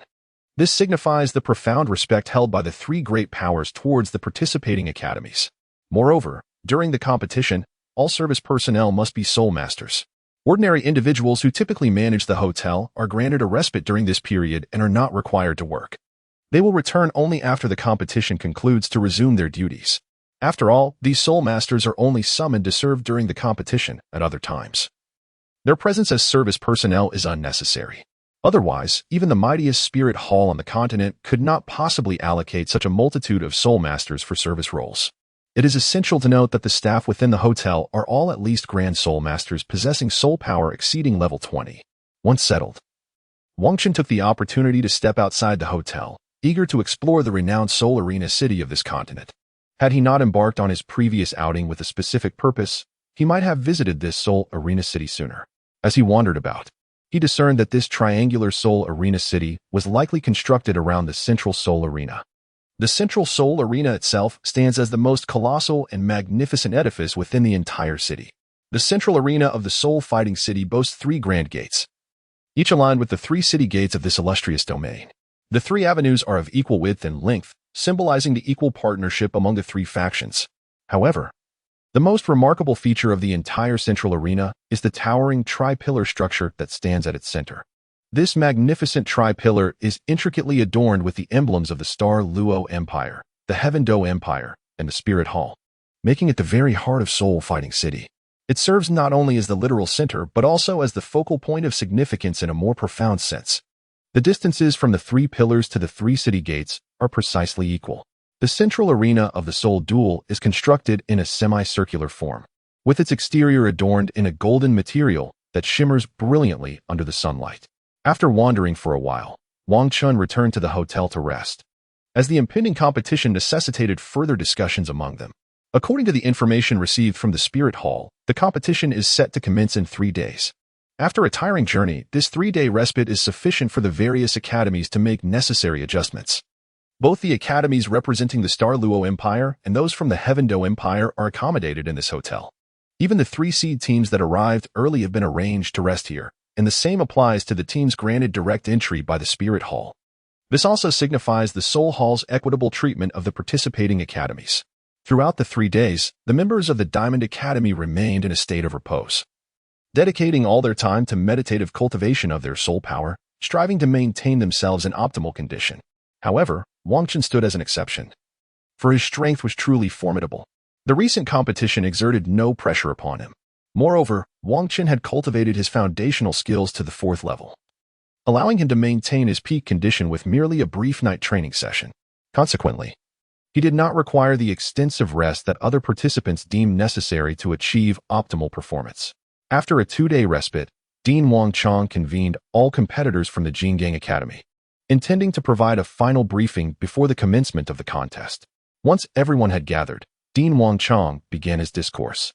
The grand finals were imminent. I believe you may have forgotten the competition format I previously outlined, so I shall reiterate it. In the finals, a total of 33 teams will participate, including 3 seeded teams selected by the 2 great empires and the Martial Soul Hall. Undoubtedly, these 3 teams pose the greatest threat to you, as their current strength remains unknown to you, while they have a general understanding of your capabilities. In such a scenario of concealed adversaries, it is imperative that everyone remains vigilant. The grand finals will consist of 5 rounds in total, each shorter in duration than the preliminary and qualifying rounds. However, due to the intensity of the competition, there will be a day's rest between each round for adjustment. Prior to the final 5th round, a 3-day adjustment period will be granted. In the first round, the 3 seeded teams will have a bye, while the remaining 30 teams will vie for 15 advancement spots. with losers facing immediate elimination. This brutal elimination format will undoubtedly compel each Spirit Master team to exert their utmost efforts. You must not be overly complacent. At this juncture, all teams will unveil their hidden capabilities without reservation. Even teams you have previously defeated may surprise you. According to the competition rules, the first-ranked academy from the two great empires' qualifying rounds will have a bye in the second round. This means that after securing victory in the first round, we will have ample time to rest before the second round. This is the very essence of the qualifying rounds. Subsequently, 16 teams will compete for 8 spots in the third round, alongside the 2 teams that received byes, culminating in a total of 10 combatants. The second-ranking academy from the qualifying rounds will receive a bye in the third round. The remaining 8 teams will battle for 4 spots to advance to the fourth round. Notably, the fourth round will not feature any byes. Thus, only the top 2 teams from the qualifying rounds will benefit in the grand finals, with those who secure byes early on enjoying a distinct advantage, as they can evade premature elimination. By the fifth and final round, merely 3 teams will remain in the competition. These 3 teams will first engage in a round-robin format, each fielding 7 members for elimination, thereby determining the strongest individual team. Following this, the 2 defeated teams will compete in a collective battle. The victor shall challenge the previous champion of the individual competition to ascertain the ultimate champion. Have you all comprehended this? Yes, we understand. The collective memory of the assembly is commendable, particularly as we approach the climactic moment of the finals, where attention is naturally heightened. Upon hearing the dean reiterate the information, it has undoubtedly been etched in their minds. The dean nodded and remarked, "Our opponent in the first round is impossible to predict. However, it certainly does not involve the 3 seed teams that have received byes, thus sparing us from an early encounter with them without prior knowledge. Nonetheless, I hope to witness the most formidable display of your abilities in this initial match. Since you have not collaborated on a genuine battlefield since the commencement of the preliminaries, this first round will serve as your warm-up. I will not dictate specific tactics, rather, I entrust you to deliberate and establish your own strategies." With that, the dean departed. Subsequently, the members of the Golden Academy engaged in a brief discussion before dispersing to rest. After 3 days of respite, the grand finals of the elite competition for advanced Soul Master Academies across the continent officially commenced. In preparation for this prestigious event, a dedicated arena was specially constructed within the Central Coliseum of Soul City many years ago. This arena is situated at the very heart of the Central Soul Arena. The colossal platform boasts a diameter of no less than 100 meters, meticulously constructed entirely from granite. To fortify this grand stage, an extensive array of soul-guiding devices has been employed to prevent any damage. According to the information provided by the Spirit Hall, this venue is sufficiently resilient to withstand any assault from Soul Masters below the rank of Soul Emperor without sustaining harm. It is only through the collaboration of the Spirit Hall and the 2 great empires, such formidable forces endowed with considerable wealth, that such an endeavor could be realized. Indeed, no single empire would be willing to expend such vast resources on its own. Before the competition platform lies the Soul Arena. The Pope, having journeyed from the Papal Hall, will take his seat here to observe the contests. Ultimately, the champion shall be personally received by the Pope in this very place, where he will be crowned. For any Soul Master, this is an unparalleled honor. At the break of dawn, all participating academies, guided by the designated officials of the Soul Palace, arrived at the central arena for the tournament. Each academy was provided with a uniquely constructed resting area, encircling the competition venue. Opposite the Soul Arena lies the VIP judging panel, where representatives from the 2 great empires are present, alongside members of the Soul Palace. Upon arrival, with barely a moment to settle in, the academy's principal was summoned for the draw. The first round of the draw is undeniably crucial. Securing a relatively weaker opponent would be advantageous for any team, even for a team like the Diamond Academy, which has a bye in the second round. Encountering a less formidable adversary in the first round would ensure an effortless victory. This would allow them to conserve their energy and focus on the third round of the competition, where the true contest begins. Of course, given the strength of the Diamond Academy, victory would still be within reach even against a powerful opponent. However, who would prefer to endure arduous battles when a straightforward triumph is possible? Principal Wang Chang soon returned, his expression inscrutable, revealing little. Yet, it appeared he had not drawn an excessively daunting opponent. Unfortunately, reality proved otherwise. When the principal announced their first-round opponent, Wang Chen realized he had been mistaken. Your first round opponent is the Earth Tiger Academy of the Luo Empire. What? Upon hearing the dean's words, Wang Hai gasped in astonishment. Do not be misled by the fact that the Earth Tiger Academy was defeated by the Diamond Academy in the qualifying rounds. One must recognize that prior to facing Diamond Academy, Earth Tiger Academy had engaged in a fiercely contested battle with the Flame Dragon Academy, resulting in mutual exhaustion. Consequently, when they later confronted Diamond Academy, Earth Tiger Academy had yet to regain its peak strength. It is noteworthy that Diamond Academy secured victory by deploying their two strongest competitors, Xiangda and Zhang Jun, aside from Wang Qin. After several days of recuperation, Earth Tiger Academy has now restored its prowess to an optimal state. In today's match, Diamond Academy may find it far from simple to secure a win. Although the elite strength of Earth Tiger Academy cannot rival that of Diamond Academy, their average capability is significantly superior. At the very least, Earth Tiger Academy boasts 3 soul practitioners above level 45, while Diamond Academy has but one, Xiangda fortunately. The top-tier strength of Diamond Academy exceeds that of Earth Tiger Academy. Otherwise, the outcome of this match would be uncertain. Today's contest between Diamond Academy and Earth Tiger Academy is scheduled for the 3rd round, allowing ample time for all competitors to wait below the arena. Dean Wang Chang remarked, "The match is about to commence. Prepare yourselves, for the opponents in the first round are formidable. Take this opportunity to observe the strengths of the other academies closely. In this elimination round, concealing one's strength is no easy feat. Once you secure victory in the first round, you shall have an opportunity to rest. Moreover, the greatest advantage of a buy in the second round is not merely avoidance of battle, but rather the chance to better assess the strength of your opponents. Those who advance to the 3rd round are far from weak. The grand finals did not unfold with the anticipated fanfare. Everything remained quite simple. A cardinal from the Spirit Hall took the stage to announce the commencement of the finals, along with the matchups and by list. The competition began under the guidance of referees specifically selected by the Spirit Hall. The first match featured relatively weak competitors, and the members of Diamond Academy whispered among themselves in their resting area. Wang Hai commented, "Boss, this finals lacks the grandeur of the preliminary rounds. There isn't even a proper opening ceremony, and the audience is sparse, perhaps just over 10,000. Indeed, this is to be expected. Those who attend the matches are either soul masters or nobility. Ordinary folk would not part with such a hefty sum to witness the event. Hence the attendance pales in comparison to that of the preliminaries." The first match concluded swiftly, and the second match commenced. Featuring the Flame Dragon Academy of the Luo Empire against the Blazing Fire Academy of the Heaven-Do Empire, as both sides' 7 competitors ascended the arena. Both teams are formidable in their own right, and their clash is bound to be far more captivating than the initial match. Moreover, both teams possess the fire attribute, eliminating any concerns regarding elemental advantages, leaving only their raw strength to dictate the outcome. It is evident that once all participants unleash their martial spirits, the prowess of the Blaze Academy pales in comparison to that of the Flame Dragon Academy. Blaze Academy boasts merely 5 soul ranks, and even their strongest leader cannot rival the esteemed Jingang of Flame Dragon Academy, whose power has already ascended to that of a Soul King. Compared to his adversary, Jingang not only possesses a higher soul power level, but also wields an additional soul ring, a magnificent 10,000-year soul ring that grants him an exceptionally potent soul skill.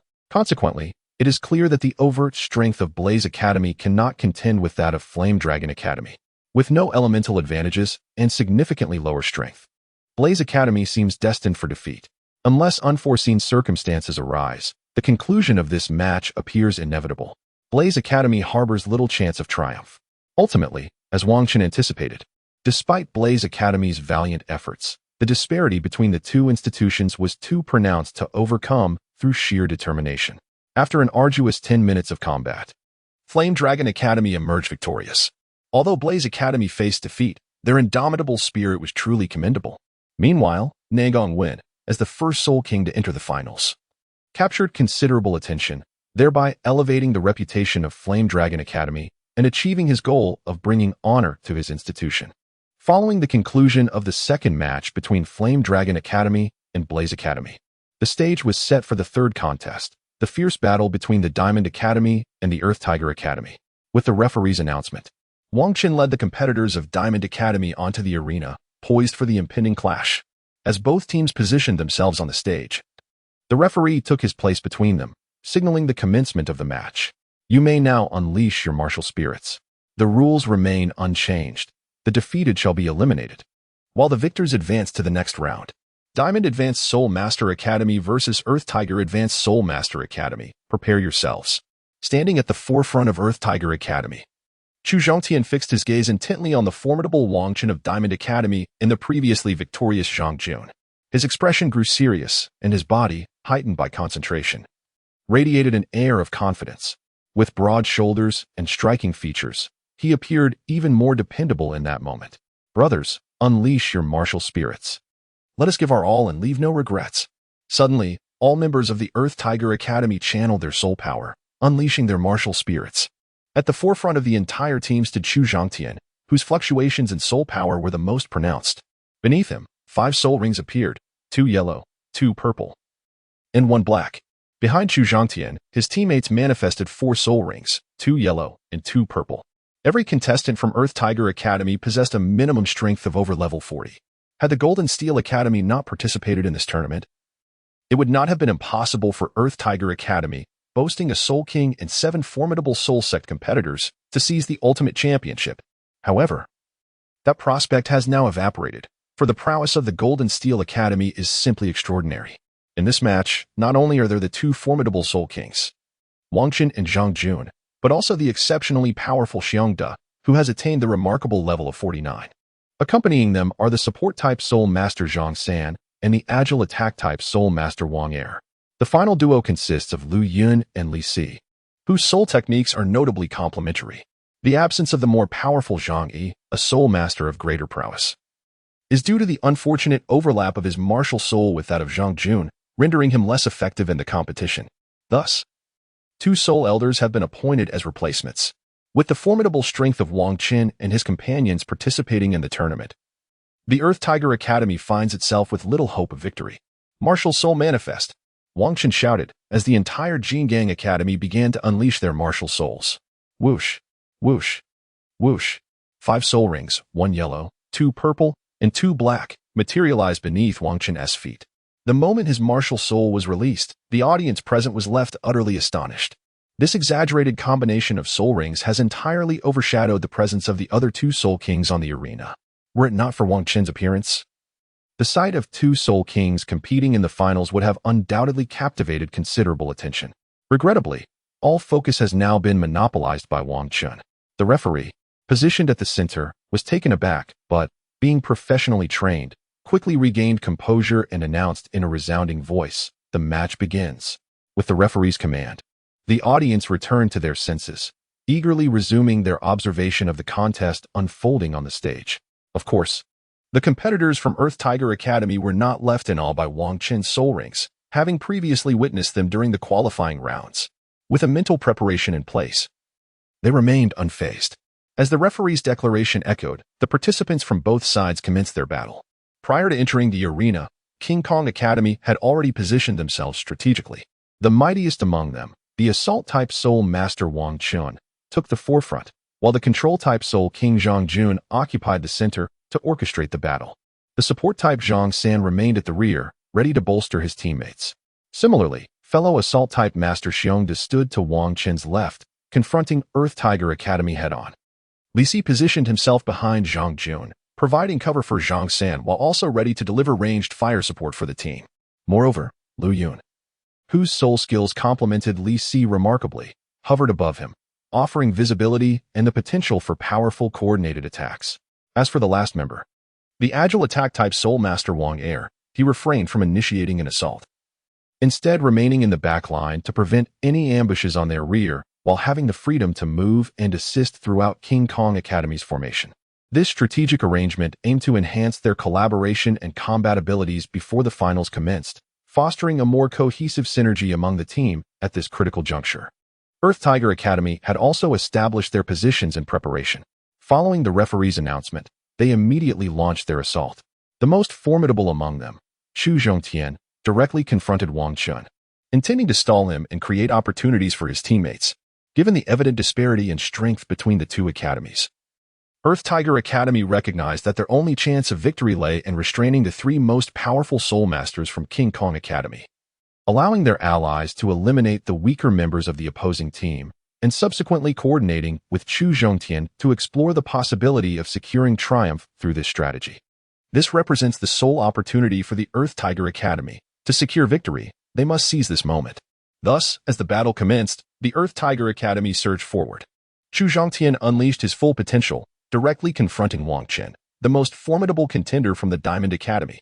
Meanwhile, Xiongda found himself entangled with a senior soul master from the Earth Tiger Academy.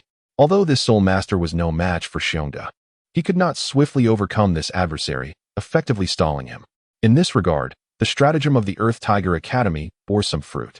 However, matters did not unfold as smoothly elsewhere. As a top-tier control-type Soul King, Zhang Jun adeptly manipulated a multitude of everlasting vines, obstructing 3 Soul Masters from the Earth Tiger Academy. The remaining 2 Soul Masters were similarly stalled. One was held back by Wang Er, while another was thwarted by the combined efforts of Li Si and Lu Yun. Despite the superiority and strength of the Earth Tiger Academy's Soul Masters compared to Li Si and his companions, the members of the Diamond Academy benefited from Zhang San's assistance, rendering the disparity in power negligible. For the time being, the Earth Tiger Academy would find it exceedingly challenging to gain the upper hand. The fate of the 3 Soul Masters currently hindered by Zhang Jun would determine whether the tide could be turned.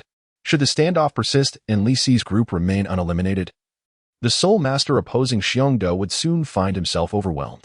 Given that his soul power was already inferior to Xiongda's, and that Xiongda had recently been bolstered by the enhancement of celestial herbs, he was now even more formidable.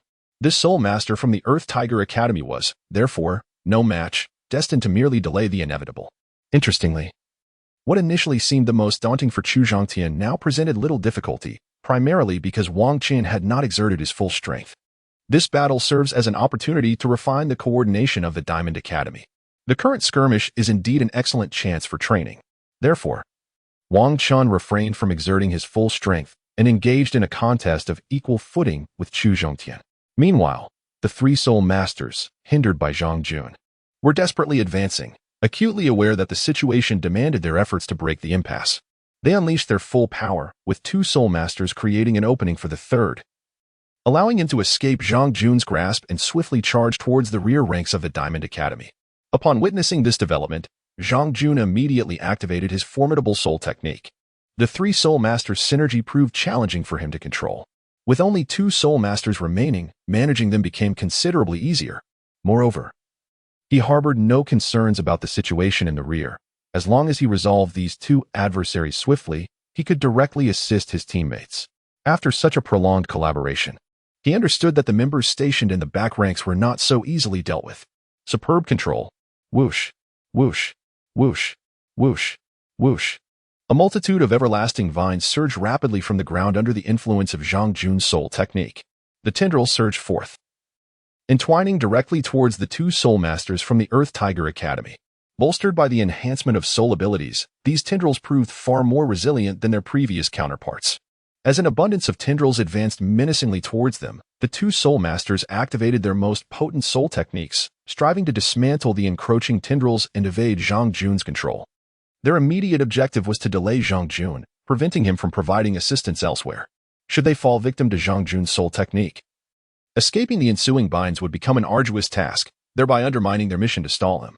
Among Soul Masters of equal rank, it is exceedingly difficult to break free from the grasp of control-type techniques. Moreover, Zhang Jun, a formidable Soul King at level 59, not only possessed an additional soul ring over the 2 from Earth Tiger Academy, but also wielded a substantial advantage of over 10 levels in soul power. Once ensnared by Zhang Jun's tendrils, their capacity to contribute would be utterly diminished. Furthermore, their failure would inadvertently enable Zhang Jun to redirect his efforts to support other fronts, leading to the comprehensive defeat of the Earth Tiger Academy's team by the Diamond Academy. In such a scenario, the prospect of victory would vanish entirely. Thus, they must endure and cannot afford to be subdued by Zhang Jun. They must bide their time until their teammates can eliminate the relatively weaker members of the Diamond Academy. In this manner, they could unite the full strength of their team as previously planned to defeat the 3 most formidable competitors from the Iron Academy. Earth Dragon Bomb. Seismic Wave. Faced with the multitude of everlasting vines, the 2 Soul Masters from the Earth Tiger Academy unleashed their most potent 4th soul abilities. Surrounding the Earth Lizard Wuhuan Soul Master, numerous earthen projectiles emerged, directly targeting the surrounding vines. Simultaneously, the other Soul Master from the Earth Tiger Academy stomped his foot forcefully. A violent tremor radiated outward from his stomp, weakening Zhang Jun's control over the everlasting vines. Without Zhang Jun's soul power support, the vines became exceedingly fragile, shattering under the assault of the Earth Dragon bombs. Although these two Soul Masters successfully dismantled Zhang Jun's controlling ability through their combined efforts, the toll on their energy was significant. Notably, the Earth Tiger Academy Soul Master who employed the Earth Dragon bombs was drenched in cold sweat, gasping for breath, a clear testament to the extent of his exhaustion. The Soul Master who executed the seismic wave, while not as drained, had a soul ability that indiscriminately affected all on the ground, impacting any Soul Master in proximity. The closer one was, the greater the effect. The Soul Master who unleashed the Earth Dragon Bomb not only had to channel his own ability but also had to mitigate the repercussions of his teammates' technique, resulting in his considerable fatigue. In contrast, Zhang Jun remained relatively distant from them. Thus, despite a diminished control over the far-off everlasting vines, he still maintained dominion over the vines in his immediate vicinity. Hence, the seismic wave only disrupted Zhang Jun's controlling ability, leaving him relatively unaffected regarding the vines he could still manipulate. Meanwhile, the remaining, less powerful Soul Masters were situated farther away. Therefore, aside from aiding in the dismantling of Zhang Jun's control alongside his teammate, the seismic wave yielded no further accomplishments. At the moment Zhang Jun activated his controlling ability, Li Si and Lu Yun from the rear of the Iron Academy noticed a Soul Master from the Earth Tiger Academy charging towards them. Consequently, they joined forces to unleash their attack techniques, intending to repel the Earth Tiger Soul Master engaging them while simultaneously thwarting the approach of another opponent. Fire Ray, Hurricane. As Li Si and Lu Yun simultaneously unleashed their soul techniques, a formidable conflagration surged towards the Earth Tiger Soul Sect, with whom they were engaged in combat. In the face of such a powerful assault, the Earth Tiger Soul Sect could do little more than evade to the side.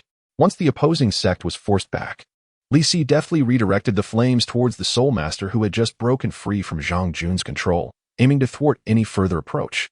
After all, both of them were Soul Emperors, and should another Soul Master from the Earth Tiger Academy manage to close the distance, they would undoubtedly find themselves at a disadvantage. In their previous encounter with a single Soul Master, they had merely gained a slight upper hand, never establishing a dominating position. If the adversaries were to join forces, even with the assistance of a Soul Master, victory would not be assured. Hence, it was imperative for them to obstruct their foes' advance. A brief delay would allow other students from the Diamond Academy to swiftly gain the upper hand and overwhelm their opponents, thereby providing much-needed support. After all, by occupying one more adversary, they would reduce the number of opponents facing their comrades, significantly enhancing the likelihood of a swift victory. Consequently, when confronted by two Soul Masters charging towards them, they felt relatively unfazed. Even if they were unable to defeat both, they were confident in their ability to stall for a while. Just as the standoff between the two parties reached a critical point, it was Zhang Jun who first seized the initiative. As the two Soul Masters became increasingly fatigued, he once again activated his soul technique. Whoosh, whoosh, whoosh. The recently shattered vines swiftly regrow, continuing their relentless pursuit of the two Spirit Masters. However, having previously unleashed a formidable spirit technique, the energy expenditure is considerable. It is utterly impossible to replicate the earlier defeat of Zhang Jun with the same technique. Thus, the two can merely evade. Unfortunately, due to their prior exhaustion, the Spirit Master who invoked the Earth Dragon Bomb could not escape, falling directly under the control of Zhang Jun's spirit technique. The other Spirit Master, preoccupied with evading Zhang Jun's vines, was rendered incapable of assisting his companion, helplessly watching as his ally became ensnared. When he attempted to rush to the rescue, it was already too late. Once the Spirit Master was bound, Zhang Jun promptly activated his third spirit technique, Super Absorption. The remnants of the ensnared Spirit Master's energy were swiftly siphoned away, leaving him utterly devoid of spirit power. A Spirit Master stripped of all energy possesses no capacity for resistance. Moreover, the abrupt loss of all his spirit power left him weak and incapable of movement. Had he not been ensnared by Zhang Jun's evergreen vines, he may have collapsed to the ground. With one ally lost and only one Spirit Master remaining, the chances of victory against Zhang Jun diminished significantly. After absorbing the energy from the controlled Spirit Master, Zhang Jun commanded the everlasting vines to intercept the Spirit Master who had been obstructed by Li Si and his comrades. preventing any further advance toward the rear ranks of the Diamond Academy. Observing this interception, Li Si and Lu Yun ceased their fiery assault, opting instead to engage in close combat with the previously obstructed Spirit Master. This strategic shift aimed to conserve spirit power, as the potency of their earlier fire attacks came at a significant cost. Should they continue unleashing such powerful flames, it was conceivable that they would exhaust their energy before the battle concluded. After Zhang Jun dispatched a Spirit Master from the Earth Tiger Academy, the tide of battle decidedly turned in favor of the Diamond Academy. Initially, their raw strength was inferior to that of the Diamond Academy, and with one less team member, their chances of victory dwindled further. The two Spirit Masters intercepted by Zhang Jun were destined to be dealt with eventually. The original strategy of the Earth Tiger Academy involved two Spirit Masters holding Zhang Jun at bay while the remaining three surged into the rear ranks, leveraging their superior strength to eliminate the weaker Spirit Masters of the Diamond Academy. Regrettably, their plans were disrupted from the outset by Zhang Jun, who effectively thwarted the advance of all three Spirit Masters. This led to a deficiency in the strength required for a surprise assault on the rear, resulting in a prolonged stalemate. Consequently, the three Soul Masters who were intercepted were compelled to take risks in order to break free from Zhang Jun's control. Subsequently, two of the Soul Masters unleashed their soul techniques, creating an opportunity for their teammates to breach Zhang Jun's blockade. However, it was precisely their activation of these soul techniques that allowed Zhang Jun to seize the moment, countering with a formidable control maneuver. This forced them to expend a significant amount of soul power to counteract Zhang Jun's attacks. The very activation of their soul techniques resulted in the Earth Lizard Soul Masters' excessive consumption of soul power, leaving them unable to evade the subsequent assault initiated by Zhang Jun. Thus, they became ensnared by Zhang Jun's soul technique, which drained all of their soul power, leading to their immediate elimination. It resembled a cascading effect of dominoes. A single issue in one area would inevitably precipitate a series of subsequent events. Chu Zhongtian observed as one of his teammates was eliminated by Zhang Jun, and the remaining two Soul Masters from his academy were certainly no match for him. Absent any additional support, it was merely a matter of time before they too would face elimination at Zhang Jun's hands. However, the other teammates were engaged in combat with the Soul Masters from the Diamond Academy, leaving no one available to assist them. Moreover, the Soul Master battling against the formidable Xiongde was merely holding on, unable to withstand for much longer. Realizing that his academy had no prospects for victory, Chu Zhongtian resolved to abandon any further delay and unleash his full potential, even if defeat awaited him. He aimed to etch the name of the Earth Tiger Academy into the annals of glory. With a powerful exclamation, Chu Zhongtian's formidable soul power erupted from within him. Wang Chen, who was pitted against Chu Zhongtian, was momentarily astonished by this display. Following the unleashing of Chu Zhongtian's secret technique, his strength had increased by at least 100% compared to before. This is likely the inherited secret technique of the Earth Tiger Academy. Previously, Dean Wang Cheng elaborated on these extraordinary skills that the Academy might possess while explaining intelligence to Wang Chen and the others. The most notable characteristic of the Earth Tiger Douluo from years past was his ability to unleash multiplied combat prowess through secret methods. Thus, it is certain that the Earth Tiger Academy, founded by the Earth Tiger Douluo, also has this extraordinary technique passed down through its lineage. Consequently, Wang Chen surmised that Chu Zhongtian must be employing this secret technique now. Earlier, when he sought to delay Wang Chen, Chu Zhongtian had already unleashed his amplification soul skill. Hence, this must not be merely an amplification soul skill. Furthermore, the fact that Chu Zhongtian chose this moment to utilize it suggests that there are indeed certain limitations or side effects associated with the secret technique.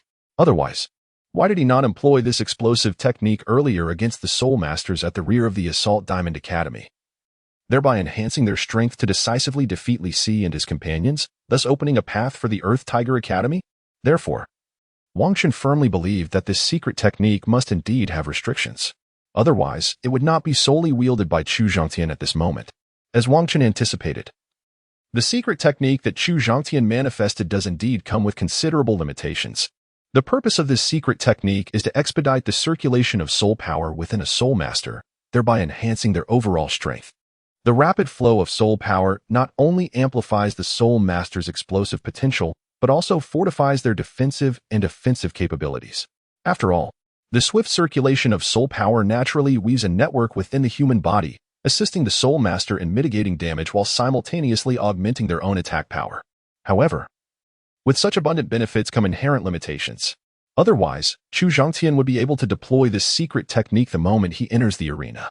It is precisely because this technique accelerates the circulation of soul power that it also hastens its consumption, rendering the technique unsustainable over prolonged periods.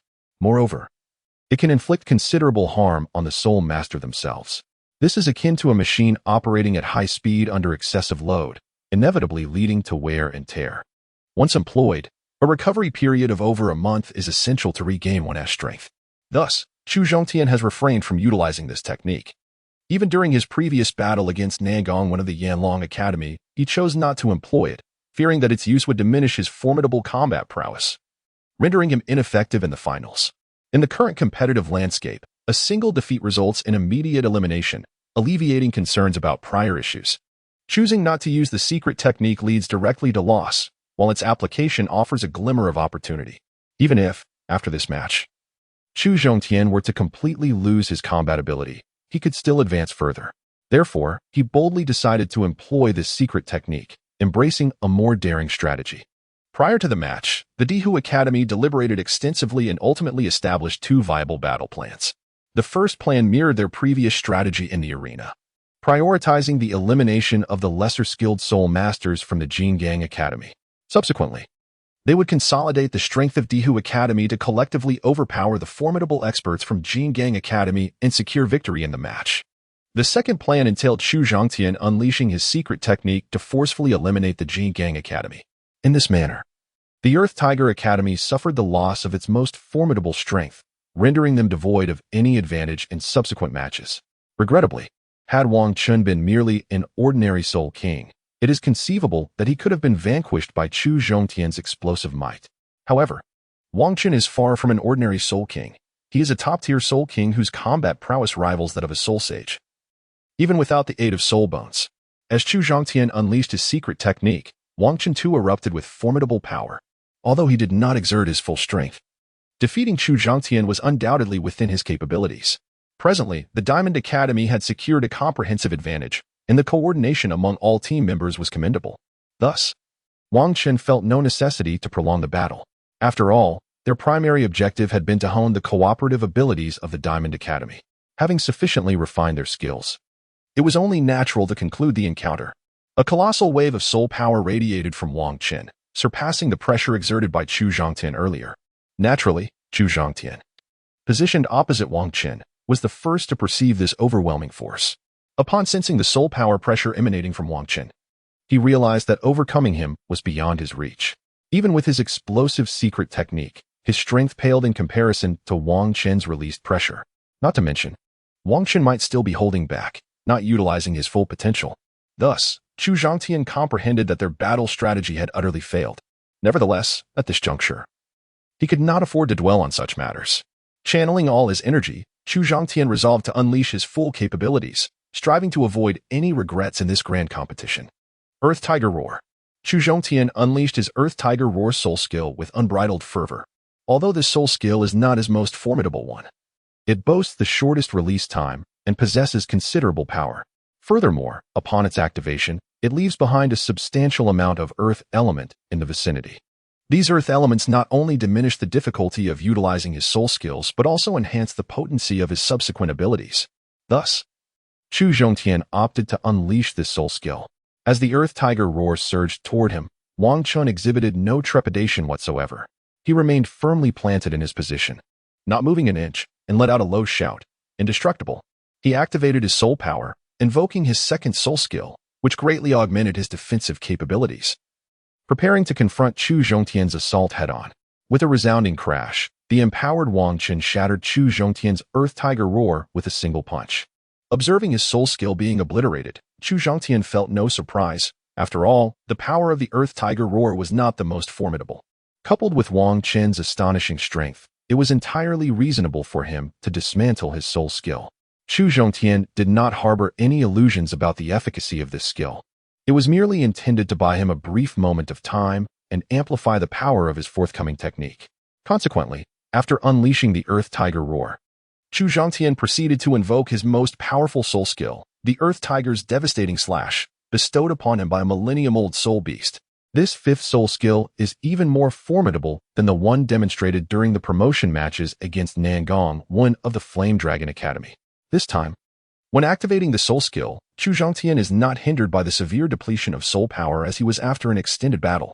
In this confrontation, Wang Chen initially refrained from employing his full strength, engaging in a prolonged stalemate with Chu Zhongtian. The brevity of the battle resulted in Chu Zhongtian sustaining minimal exhaustion, maintaining his prowess at an optimal level.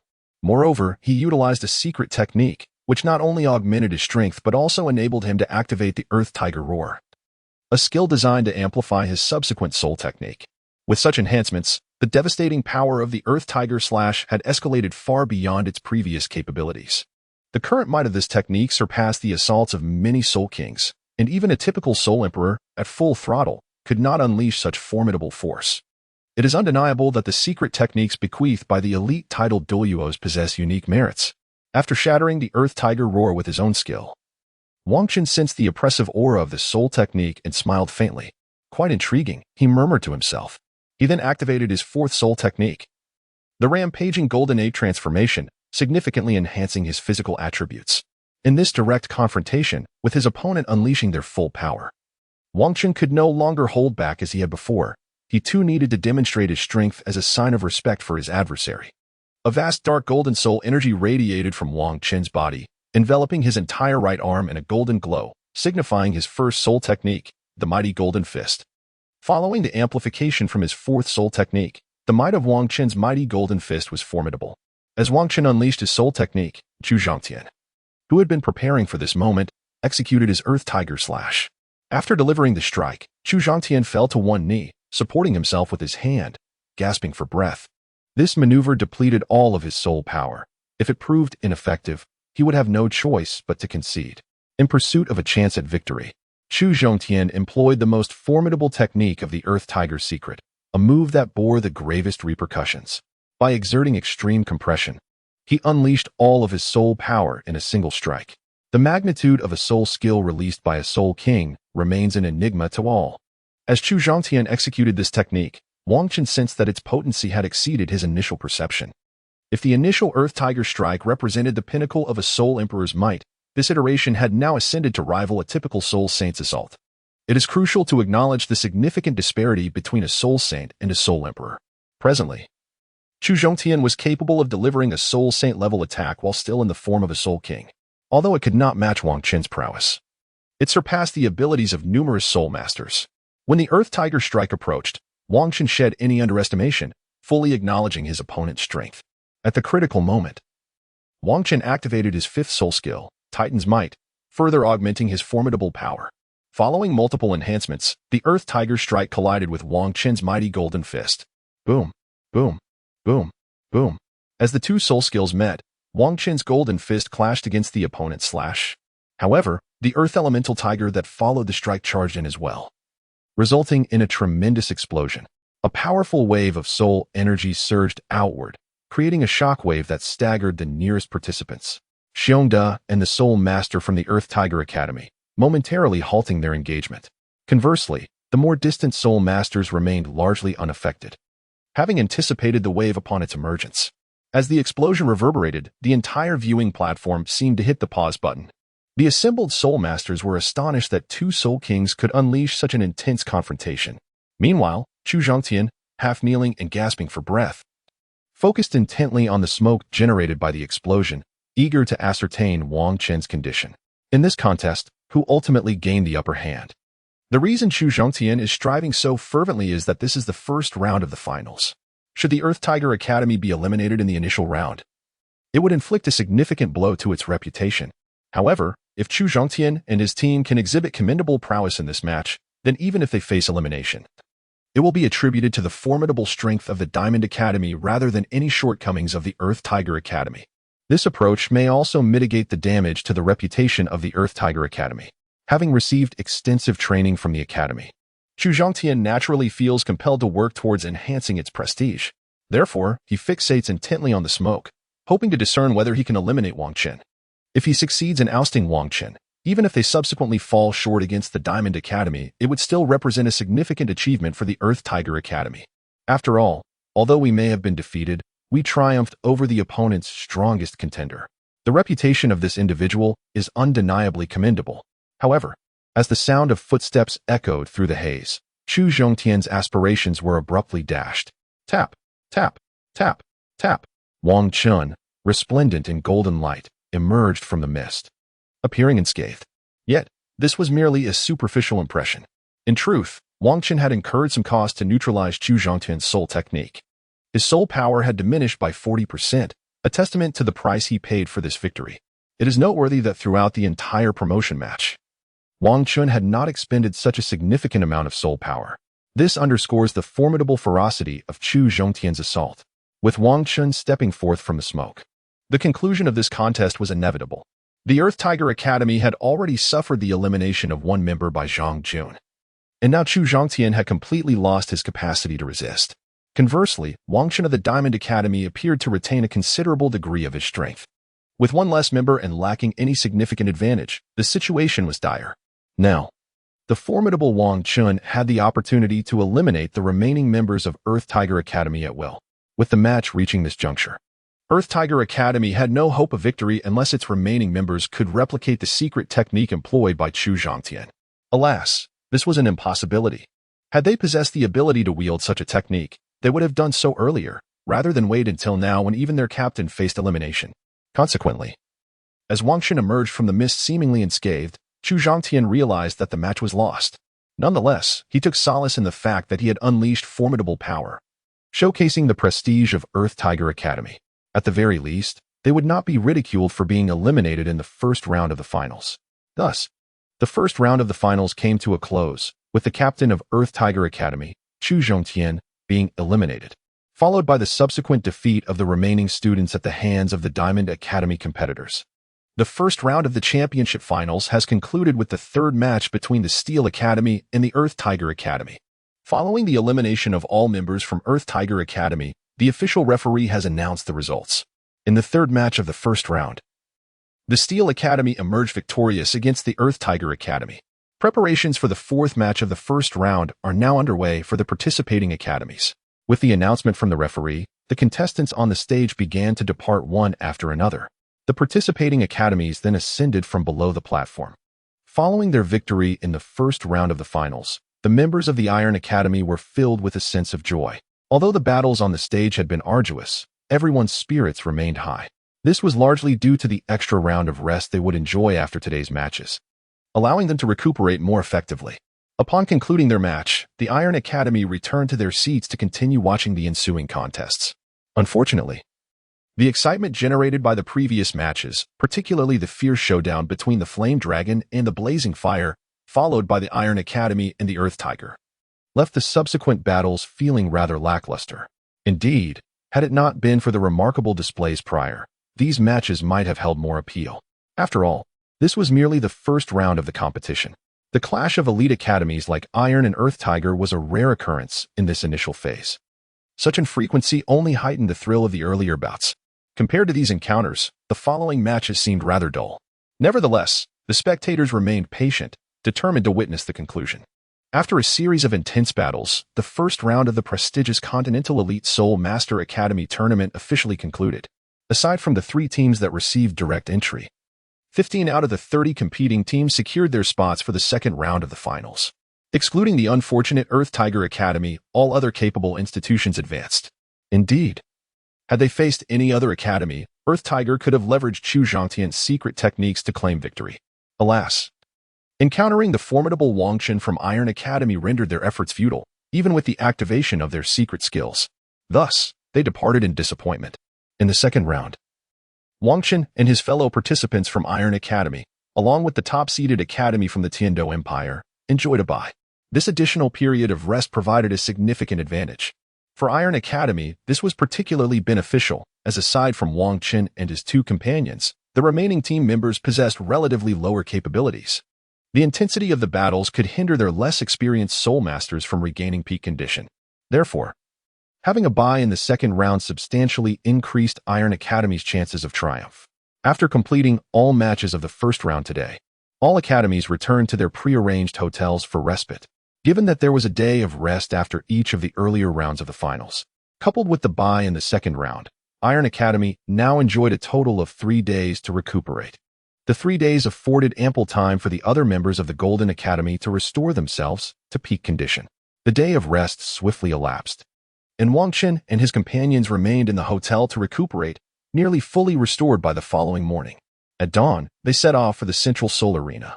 Although the second round of today's competition was a walkover for them, they intended to observe the matches, seeking to gain insight into the strength of their future adversaries, thereby enhancing their own strategic confidence. After all, should other academies possess remarkable techniques akin to those of the Earth Tiger Academy, engaging them without prior knowledge would be exceedingly perilous. For instance, had Wang Qin been aware of Chu Zhongtian's secret technique beforehand, he would certainly not have been so complacent. He would have fortified his abilities in anticipation of Chu Zhongtian's final attack, avoiding a hasty confrontation with the full force of his soul skill.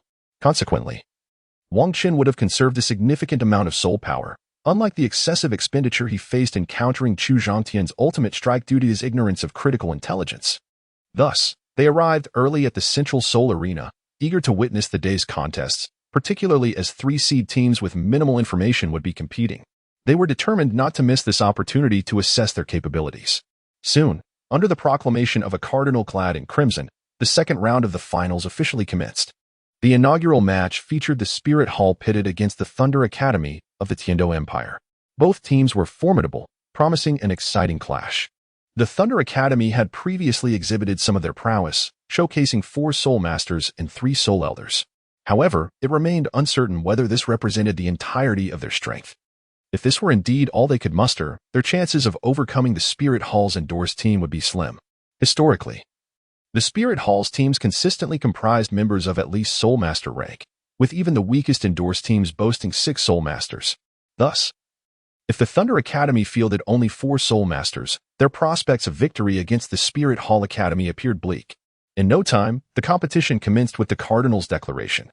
As both teams ascended the arena, 7 members from each academy, a total of 14 Soul Masters, stood resolutely opposed on the stage, marking the inaugural appearance of the Spirit Hall Academy's 7 competitors in this arena. Among these 7 individuals, Wang Qin is unfamiliar with any of them and remains unaware of their capabilities. However, he is somewhat acquainted with the 7 members of the Thunder Academy, as he has previously encountered them in the arena. In this competition, the Thunder Academy has introduced a new participant, presumably a concealed trump card. However, even if the Spirit Master possesses the strength of a spirit sect, the Thunder Academy still only boasts 5 spirit sects. In comparison to the Martial Spirit Academy, they hold no significant advantage. Unless this hidden trump card is a formidable Spirit King, the Thunder Academy stands little chance of securing victory in this contest. Regrettably, once the referee announced the commencement of the match, all participants unleashed their martial spirits, revealing that the Thunder Academy's concealed asset is merely a spirit sect. With 5 spirit sects and 2 spirit Douluos, their strength is commendable but pales in comparison to the 7 participants from the Martial Spirit Academy. As the members of the Martial Spirit Academy unleashed their martial spirits, each showcased 2 yellow and 2 purple soul rings, culminating in a total of 28 soul rings at their feet. Once both academies had completed the release of their soul rings, the red-robed judge exited the center of the arena and formally declared the match underway. Observing the martial spirits from both academies, Wang Qin realized that the Thunder Academy had virtually no chance of victory. In previous matches, the Thunder Academy had only revealed its strongest member as a level 45 spirit sect, with all other participants falling below this threshold. Even with the concealed spirit sect included, they could only muster 2 level 45 spirit sects. In stark contrast, the Martial Spirit Academy revealed an entire team of spirit sects, with 6 members exceeding level 45. The strongest among them had even reached an impressive level 49.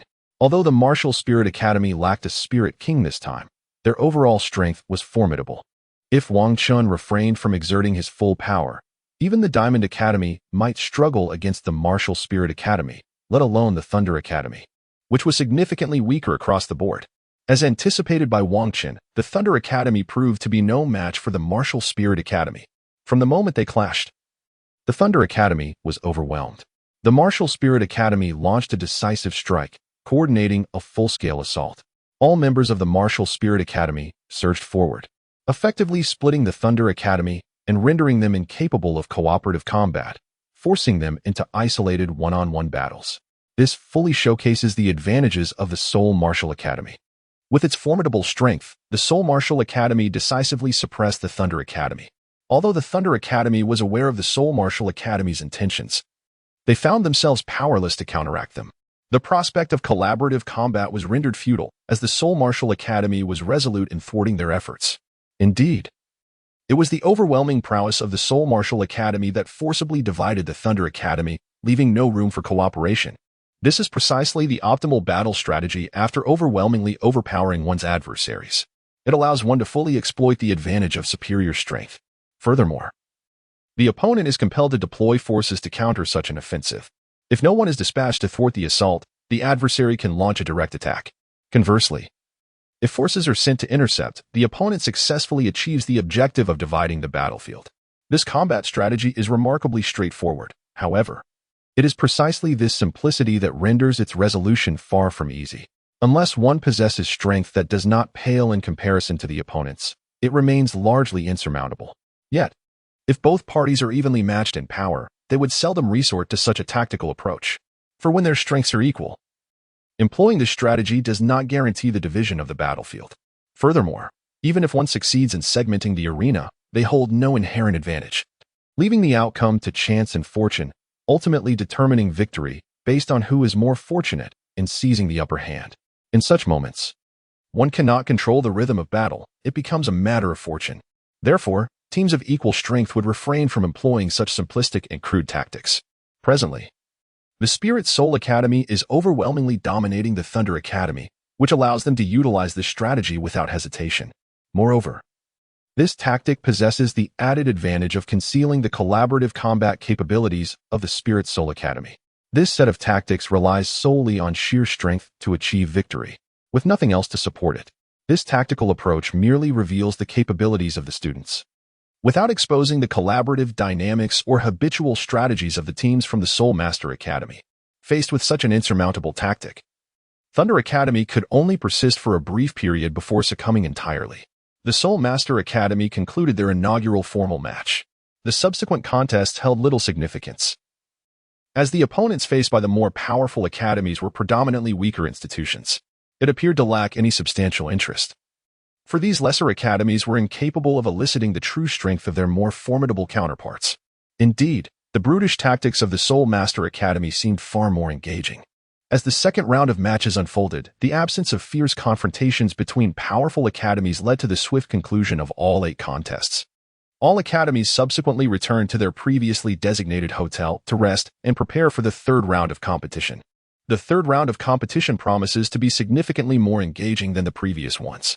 The academies that have advanced to this stage possess formidable capabilities.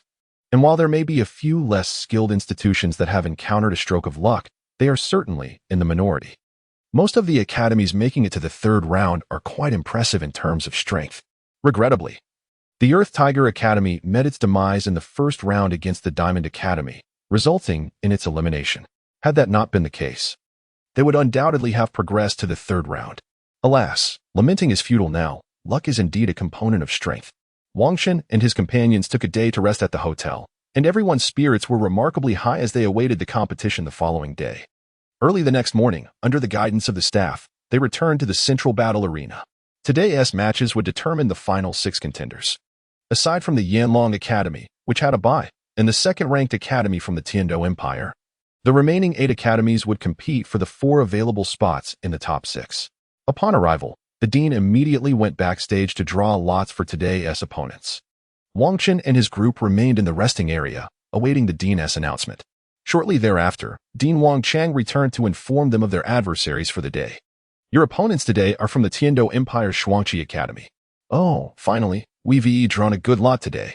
If we had faced another team like the Earth Tiger Academy, our luck would have been abysmally poor, Wang Hai exclaimed with delight. His joy was understandable, as today's opponents were relatively weak but had fortuitously secured a spot in the top 10. Confronting such a team, the Diamond Academy could easily secure victory while conserving strength for the ensuing top 3 contest. Even the usually serious Dean Kuden T suppressed a smile at Wang Hai's words. He then addressed Wang Chen and the others, cautioning, "You're celebrating a tad too early." Huh? Wang Chun furrowed his brow at the dean's remark, pondering whether their opponents harbored some concealed strength. After all, given the Diamond Academy's prowess, a straightforward victory over such a team seemed entirely plausible. A moment of joy should pose no issue. Why would the dean express such a statement? Wang Chen scrutinized the dean, eager to discern his next words. There is even more reason to rejoice. Your opponents have forfeited. You will advance directly to the fourth round to contest the final 3 positions. So that was the case. He had not anticipated that the stern-faced dean could exhibit such humor. How could they forfeit after reaching the top 10? Wang Hai was the first to pose the question. The dean chuckled briefly before responding. Due to the comparatively weaker strength of the opposing team, they stood no chance against our formidable Golden Academy. Moreover, the opponents they faced previously, while not particularly strong, were still on par with them to some extent. Having reached the top 10, their own team had already suffered considerable losses, with key players injured in the second round. Thus, encountering us, Golden Academy, it was entirely reasonable for them to forfeit. It seemed we were fortunate this time. After conversing with the dean, Wang Chen and the others settled into the resting area, awaiting their turn. With no match today, conserving their strength was indeed advantageous. The subsequent matches in the top 6 would also attract the attention of the Pope from the Spirit Hall, accompanied by other elders and soul masters, elevating the significance of these contests far beyond those preceding. After all, the presence of the Pope at the matches marked a stark difference from those without. As Wang Chen pondered various thoughts, the third round of competitions officially commenced. Aside from the forfeit by Golden Academy's opponent, 3 matches were still scheduled for the day. The institutions that had reached this stage generally possessed commendable strength. Aside from the one facing Golden Academy, their advancement could be attributed solely to sheer luck. Yet, luck is not a panacea. Now, the weaker institutions had mostly been eliminated. Consequently, the Twin Wonders Academy also faced Golden Academy, leaving them with no choice but to surrender. Soon, under the referee's announcement, the first match of the third round was set to begin. The Spirit Academy would compete against the Tiando Royal Academy. All participating contestants from both institutions, please ascend the arena and prepare. In no time, the competitors from both academies stepped onto the stage, ready to engage in the contest. Regrettably, due to the poor academic atmosphere at Tiando Royal Academy, the institution lacked any particularly strong participants. On that day, the overall strength of the Tiando Royal Academy was revealed to be even inferior to that of the eliminated Thunder Academy from the Wuhuan Academy. As the 6 strongest contenders quickly emerged, when all the students from both sides unleashed their martial spirits, the true might of the Tiando Royal Academy came to light. Astonishingly, among the entire seed team granted direct admission, there were merely 4 soul masters. With such a level of prowess, had it not been for their privileged admission and the fact that they encountered a relatively weaker academy in the second round of the competition, their fate would have been dire. The team from the Tiando Royal Academy stands little chance of entering the top 10 among the institutions previously eliminated. Many possess greater strength than this Tiando Royal Academy, given their training capabilities. Had it not been for the legacy left by the Xingluo Empire and the intervention of the Spirit Hall, they would likely have perished long ago. It is no wonder their strength has waned progressively, to the extent that even the replacement of the Crown Prince went unnoticed. Their overall power is inferior even to the Thunder Academy, which was ousted by the Spirit Academy, thus they cannot possibly contend with the latter. With a decisive superiority in strength, the Spirit Academy need not employ intricate combat strategies. They can simply charge forward, as they did against the Thunder Academy, fragmenting the battlefield and systematically eliminating the members of the Tiando Royal Academy to secure victory. For the Spirit Academy, these 2 matches have not revealed their adept combat plans or their coordinated tactics. They have only exposed the specific soul power levels of all their students. This issue is not particularly significant, for the specific soul power levels of each participant cannot be concealed once they step onto the arena to compete. Thus, it is as if the Spirit Soul Academy has revealed only one piece of information that cannot be hidden from the public, while all other valuable insights remain undisclosed. The first match was somewhat favorable, at the very least. The combat abilities of certain participants from the Spirit Soul Academy were exposed during their confrontation with the members of the Thunder Academy. However, in the second match against the Tiando Royal Academy, not even a hint of their actual combat capabilities was revealed, leading to the immediate elimination of the Tiando Royal Academy. The battle between the Spirit Soul Academy and the Tiando Royal Academy concluded rather swiftly, with not a single participant from the Spirit Soul Academy sustaining injuries, as they efficiently eliminated all members of the Tiando Royal Academy. This is partly due to the formidable strength of the Soul Master Academy. However, It is primarily because the Tian-Do Royal Academy's capabilities are exceedingly lacking.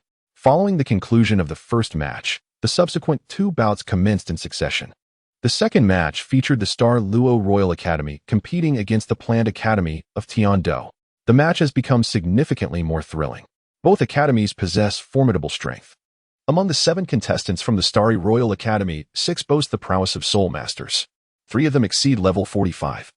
With the most powerful among them having reached an impressive level of 49, merely a step away from the coveted rank of Soul King at 50. This individual is the captain of the Star Luo Royal Academy and bears the surname Dai. His martial soul is the resplendent striped tiger, which may suggest a tenuous connection to the Star Luo imperial family. However, the association likely remains minimal, potentially indicating a distant branch of the bloodline. After all, if he were a direct descendant of the Dai family within the Star Luo royal lineage, he would undoubtedly be paired with a young lady from the Zhu family. The competitors of the Star Luo Royal Academy team are all male, devoid of even a single female participant. Thus, it is evident that he cannot be a direct descendant of the Dai family. However, even as a member of a distant branch, his prowess is formidable. His vibrant tiger martial soul, while slightly inferior to the Dai family's inherited white tiger martial soul, is nonetheless regarded as a high-level martial soul. Compared to other soul masters, he possesses a significant advantage in this regard. Their opponents hail from the Plant Academy of the Xingluo Empire, where all students wield plant martial souls. Although they possess only 4 spirit ancestors in terms of raw strength, each of them is a control system soul master. The collective might of 7 control system soul masters working in harmony far exceeds their individual soul power levels. Consequently, their true combat capabilities surpass those of 4 soul ancestors and 3 soul kings. While on the surface their strength appears inferior to that of the Star Luo Royal Academy team, in actual combat, the Plant Academy should not be dismissed as lacking in the potential for victory. Nonetheless, the undeniable hard strength of the Star Luo Royal Academy proves somewhat superior. Under the steady leadership of Captain Dai, the team methodically capitalizes on their advantages, leaving the Plant Academy with no opportunities to exploit. Ultimately, the Plant Academy suffers a regrettable defeat due to the disparity in hard strength. Despite achieving victory, the Star Luo Royal Academy team also incurs some costs. One of their key spirit ancestors sustains severe injuries and will be unable to recover in the short term, rendering him unable to participate in the subsequent matches. Thus, the Star Luo Royal Academy is left with only 5 Soul Emperors, and among them, there are merely 2 individuals above the 45th level. The second in command of the team has sustained an injury and is unable to recover in the short term, resulting in their inability to compete. This significantly undermines the strength of the Xingluo team. Today's final match features the Shenkei's Academy facing off against the Songhai Academy. The Ocean Sea Academy hails from a vassal kingdom of the Tian-Do Empire, representing the most eastern region of the Kingdom's League. Their journey to this point has been remarkably fortuitous. While their strength surpasses that of the team from the Steel Academy they are set to face today, it is nonetheless limited. In comparison to the formidable Shunfeng Academy from the Tian-Do region, they fall significantly short. The outcome of the match is virtually predetermined. The internal strife within the Tian-Do Empire ultimately culminated in the triumph of the formidable Shunfeng Academy. Today, all matches have concluded, and the 6 elite contenders for the prestigious high-level Soul Master Academy tournament across the entire continent have been selected. The 6 esteemed academies are as follows: the Diamond Academy, the Flame Dragon Academy, and the Star Royal Academy from the Star Luo Empire, the Divine Wind Academy and the Heavenly Water Academy from the Xingluo Empire, and, lastly, the Soul Master Academy. After an extended period of intense competition, 6 formidable teams have finally emerged from the fray. Each of these 6 academies boasts exceptional prowess, with no lack of talent among their ranks. The upcoming 4th round of the 6-3 elimination match will undoubtedly prove more challenging than today's encounters. Relying on mere fortune without exerting one's full strength will be utterly futile, as the remaining teams possess remarkable capabilities. However, for Wangchen, no matter which team he faces, he remains unfazed. As long as he unleashes his full potential, no opponent will stand a chance against him. Consequently, he feels little pressure. In contrast, the other members of the King Kong Academy team are comprised of independent soul masters lacking resources. Fortune has smiled upon me this time, as I have been selected by the esteemed Diamond Academy to participate in the competition. Having been bestowed with a plethora of cultivation resources, it is imperative that I achieve commendable results in the contest to justify such generous endowments. Moreover, my fellow participants have all become part of the Diamond Clan, and the outcomes of this competition will significantly influence our future access to cultivation resources. A commendable performance in this event ensures a greater allocation of resources thereafter, while a lackluster result would naturally lead to diminished support. Although I have already secured a place among the top 6, the resources that the Diamond Clan can provide will not be insignificant. However, seizing the championship would yield a far greater abundance of resources, as the distinction between the champion and the top 6 is markedly pronounced. Thus, following the conclusion of the competition, we returned to our hotel, where each individual retreated to their respective rooms to meditate and refine their cultivation, striving to enhance their capabilities before the commencement of the match. Despite the presence of formidable allies within the Diamond Battle team, including the exceptionally powerful Soul Kings, Wang Chun and Zhang Jun, and a robust Soul Master at level 49, the pursuit of improvement remains paramount. This already presents a considerable advantage. However, the remaining members of the Diamond Academy exhibit a slight disparity when compared to other academies.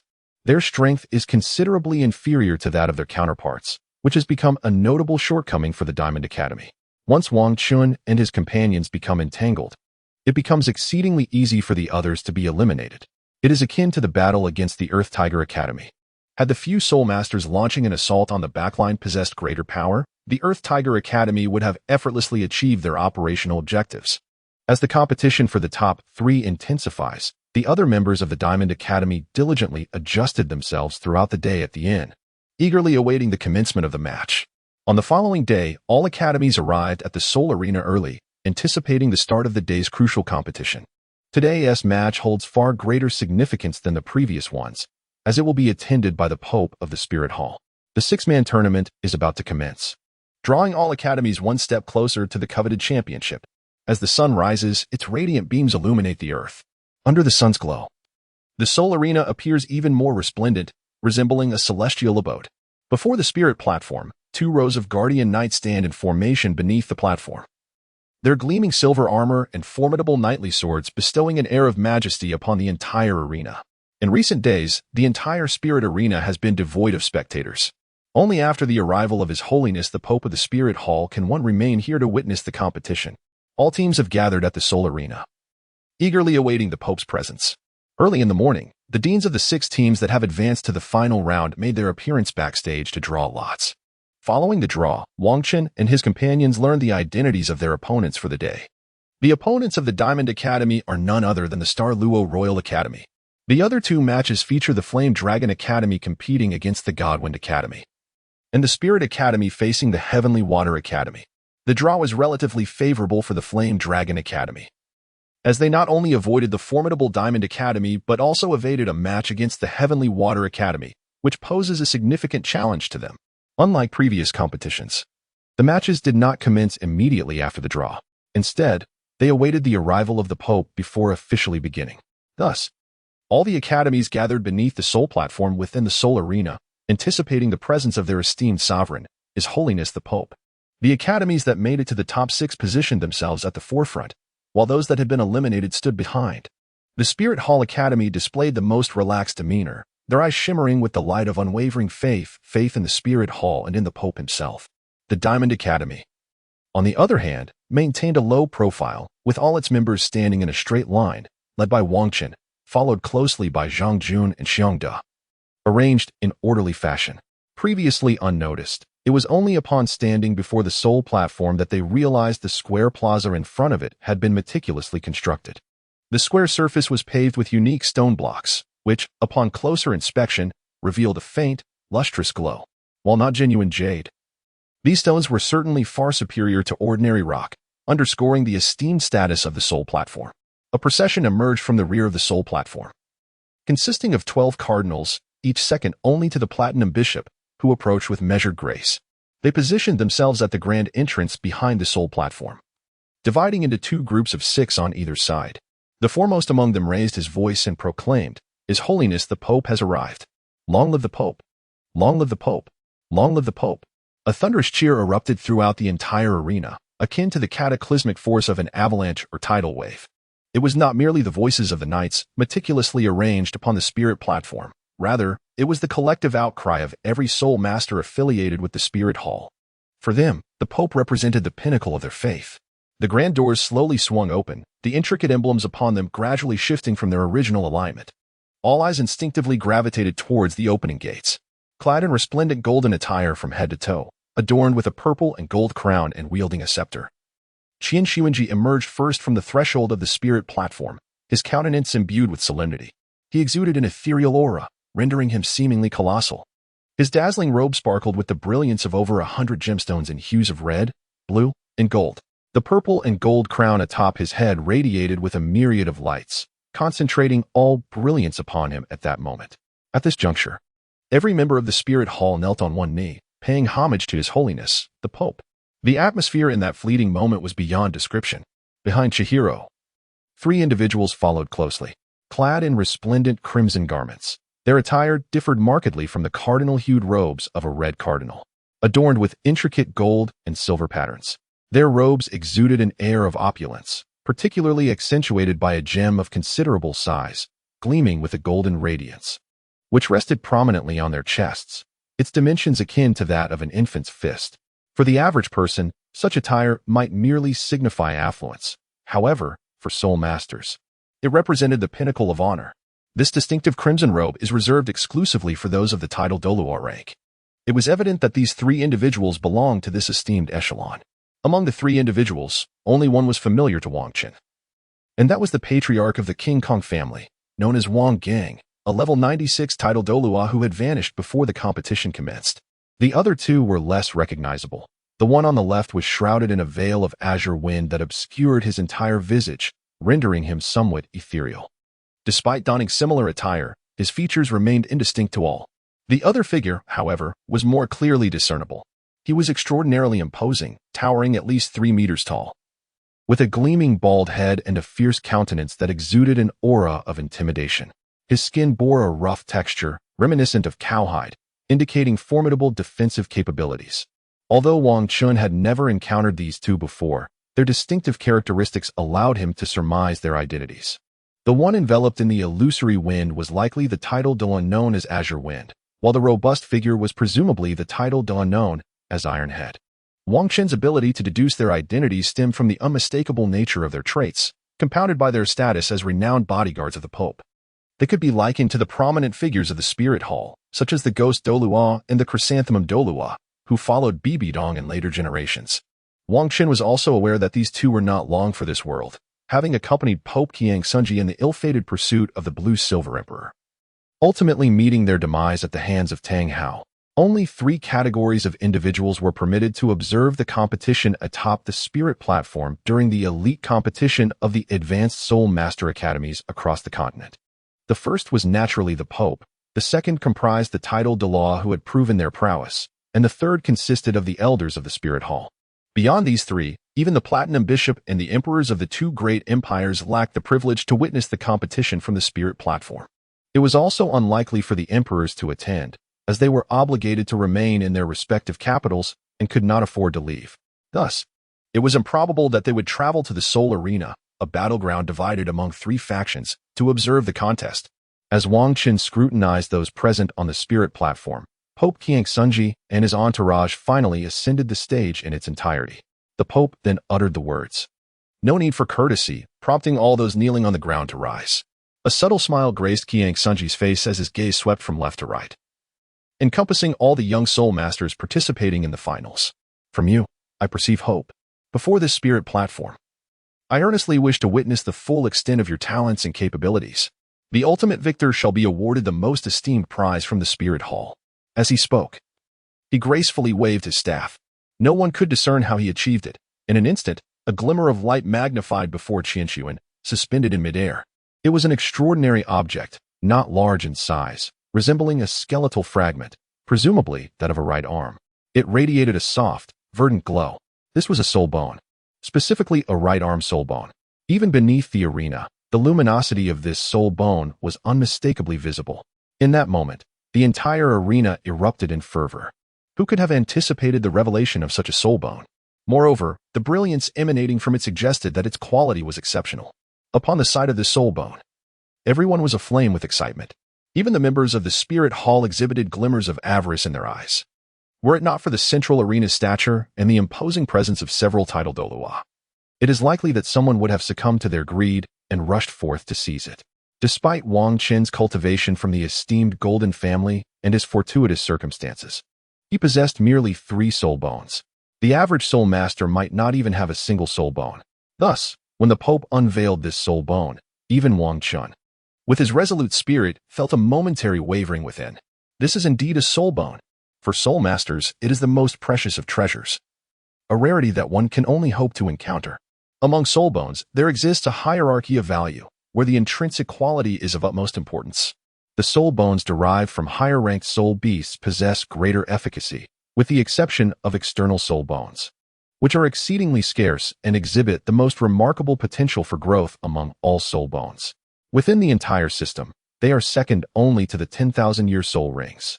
Ordinary soul bones consist of 6 varieties: the head, torso, and 4 limbs.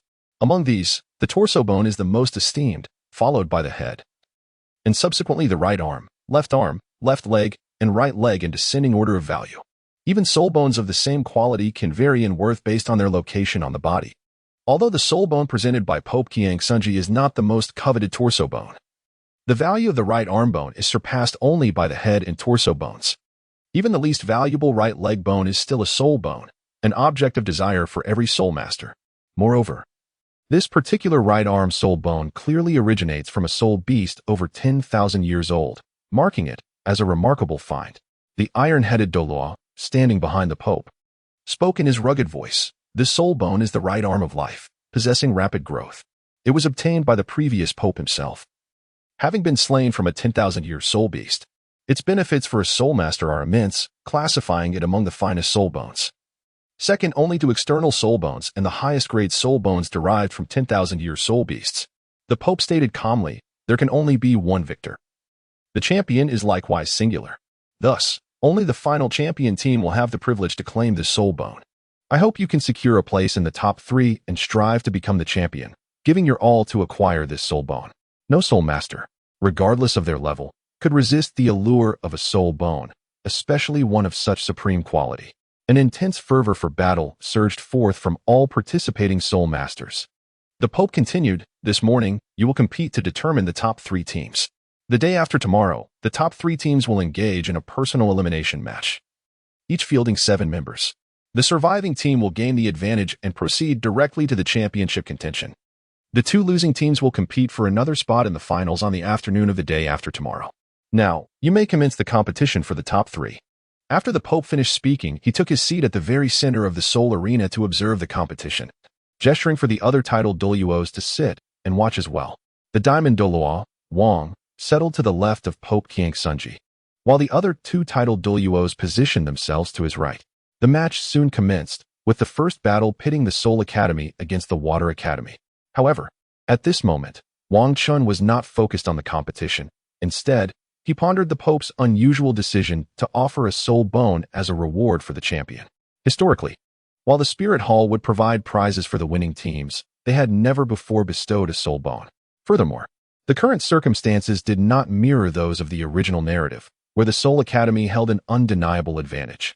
It was evident to any discerning observer that the Diamond Academy was now the front-runner for the championship. If the Soul Academy were indeed the dominant force, the Pope's offering of a soul bone might be justifiable, as it would bolster the strength of his own institution. However, the most likely candidate for victory was the Diamond Academy, which was not affiliated with the Spirit Hall. Why does Xingluo seek to augment the power of other factions?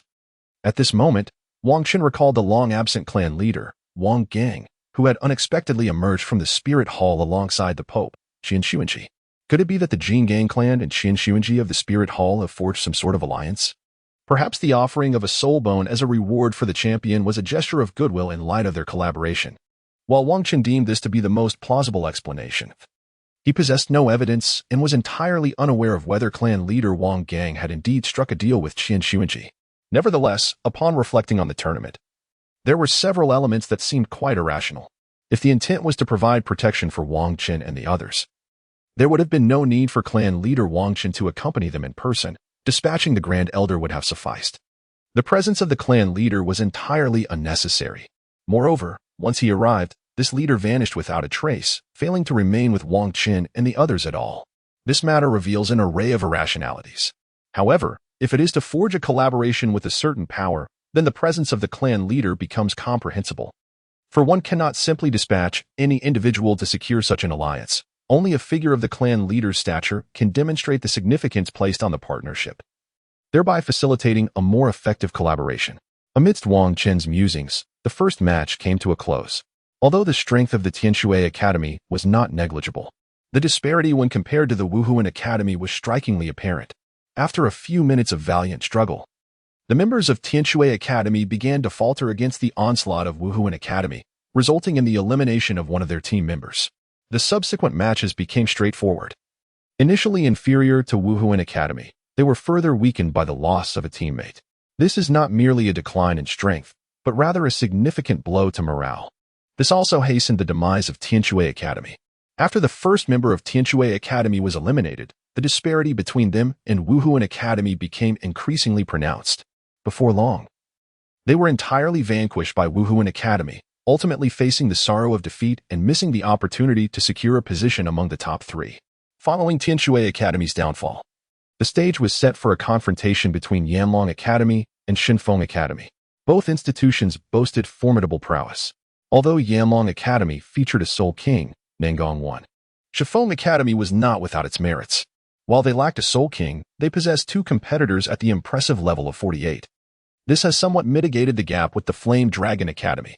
Although there remains a degree of disparity in strength, it is no longer as pronounced. The Flame Dragon Academy cannot completely overwhelm the Divine Wind Academy.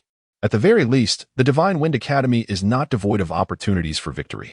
After all, without formidable strength, it would have been impossible for the Divine Wind Academy to secure first place in the promotion tournament of the Xingluo Empire. The outcome now hinges on the performance of both academies. If the Divine Wind Academy can elevate its gameplay, the chances of triumph will increase significantly. Despite the Flame Dragon Academy currently possessing a higher probability of winning, one must not be complacent, for overconfidence could lead to a regrettable defeat. Consequently, both academies are proceeding with caution, adopting conservative strategies in battle, avoiding any bold or reckless maneuvers. Thus, while their exchanges are animated, the intensity pales in comparison to the first match between the Martial Soul Academy and the Heavenly Water Academy. However, competitions are primarily aimed at achieving victory rather than merely being visually appealing. Therefore, there is no fault in the combat styles employed by both academies. Nonetheless, the Flame Dragon Academy possesses an additional Soul King, rendering it somewhat stronger than the Divine Wind Academy. Consequently, in this contest, the Flame Dragon Academy holds the upper hand. Observing this situation, the Divine Wind Academy finds the Flame Dragon Academy unwavering and devoid of vulnerabilities. Initially, the Divine Wind Academy intended to adopt a conservative approach in hopes of uncovering any weaknesses in the Flame Dragon Academy strategy. Unfortunately, not only have they failed to identify any flaws, but they also find themselves under pressure, compelling them to alter their tactics. In a battle where one is outmatched, changing one's strategy can be perilous, as such adjustments may lead to vulnerabilities in team coordination. It is all too easy for the opponent to seize the opportunity and decisively vanquish oneself. Regrettably, it has become imperative to alter the strategy of engagement. If this continues, the Flame Dragon Academy will gain an even greater advantage, widening the chasm between the Wind God Academy and the Flame Dragon Academy. Ultimately, this could lead to a defeat for the Wind God Academy, rendering them unable to secure a place among the top three. Therefore, the Wind God Academy must dare to take the risk of changing their combat approach. After all, while such a change may lead to failure, not changing at all guarantees defeat. Between the realms of possibility and certainty, the Wind God Academy has no choice but to embrace this uncertainty. The Flame Dragon Academy, a formidable team bolstered by the presence of a Soul King, will undoubtedly exploit any vulnerabilities presented by the Wind God Academy. They swiftly capitalized on these weaknesses, launching a vigorous assault. Given that the strength of the Divine Academy was already inferior to that of the Flame Dragon Academy, coupled with their ongoing adjustments in strategy, the resulting gaps in coordination became apparent. Consequently, the Flame Dragon Academy gained a significant advantage. At this juncture, the Wind God Academy found themselves devoid of any chance for a comeback, ultimately succumbing to defeat and halting their journey at the top 6. As of now, 2 of the top 3 academies have emerged, leaving only the Diamond Academy and the Star Royal Academy to contend. Whoever triumphs in the next match shall claim a place among the top three, vying for the ultimate championship. Soon, both teams ascended the arena. As the referee positioned himself between the two squads. "Prepare for battle. You may unleash your martial spirits," he declared. The rules remained unchanged. The loser would be eliminated, while the victor would advance to the top three. The Diamond Academy's Advanced Soul Master team faced off against the Star Royal Advanced Soul Master Academy. Ready. At the referee's command, both sides unleashed their martial spirits simultaneously. The entire Star Royal team, along with their captain, revealed their martial spirits. With this unveiling, the true power of the Star Royal team became evident. Each member possessed 2 yellow and 2 purple soul rings, collectively forming a formidable assembly of soul masters. Furthermore, with the strongest captain at the helm, the overall strength of the Star Royal team was indeed impressive. However, when compared to their adversaries, the Diamond team, a disparity was discernible. This time, the Steel Brigade has altered its lineup, substituting Zhang Yi for Liu Yun. Currently, the entire Steel Brigade boasts a composition of 2 Soul Kings, for Soul Sect members, and 1 Soul Master, rendering them somewhat stronger than the Star Luo Brigade. However, the Star Luo Royal Academy possesses a formidable array of talent, including 1 level 49 and 2 level 48 Soul Sect members, along with 2 level 45 Soul Sect members, thus holding a slight edge in lower-tier power compared to the Steel Academy. At this juncture, the Steel Academy's upper-tier strength prevails, while the Star Luo Royal Academy excels in lower-tier prowess. The ultimate outcome remains to be seen, hinging upon the performances of both institutions. The match commences. With the referee's authoritative command, this eagerly anticipated final clash for the top 3 positions has finally begun. Zhang San, enhance Zhang Yi's capabilities. As the martial souls were unleashed, both sides had already arranged their formations, with Zhang Yi swiftly positioning himself behind Wang Chen.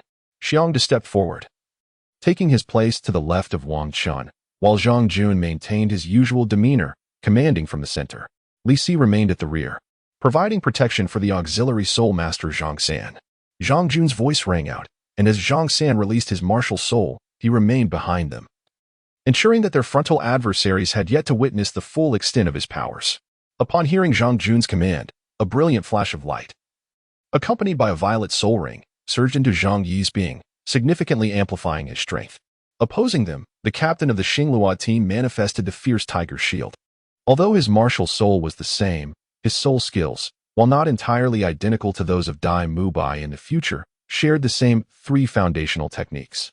These 3 skills were, after all, the culmination of countless trials and refinements by the Dai family of the Xingluo royal lineage.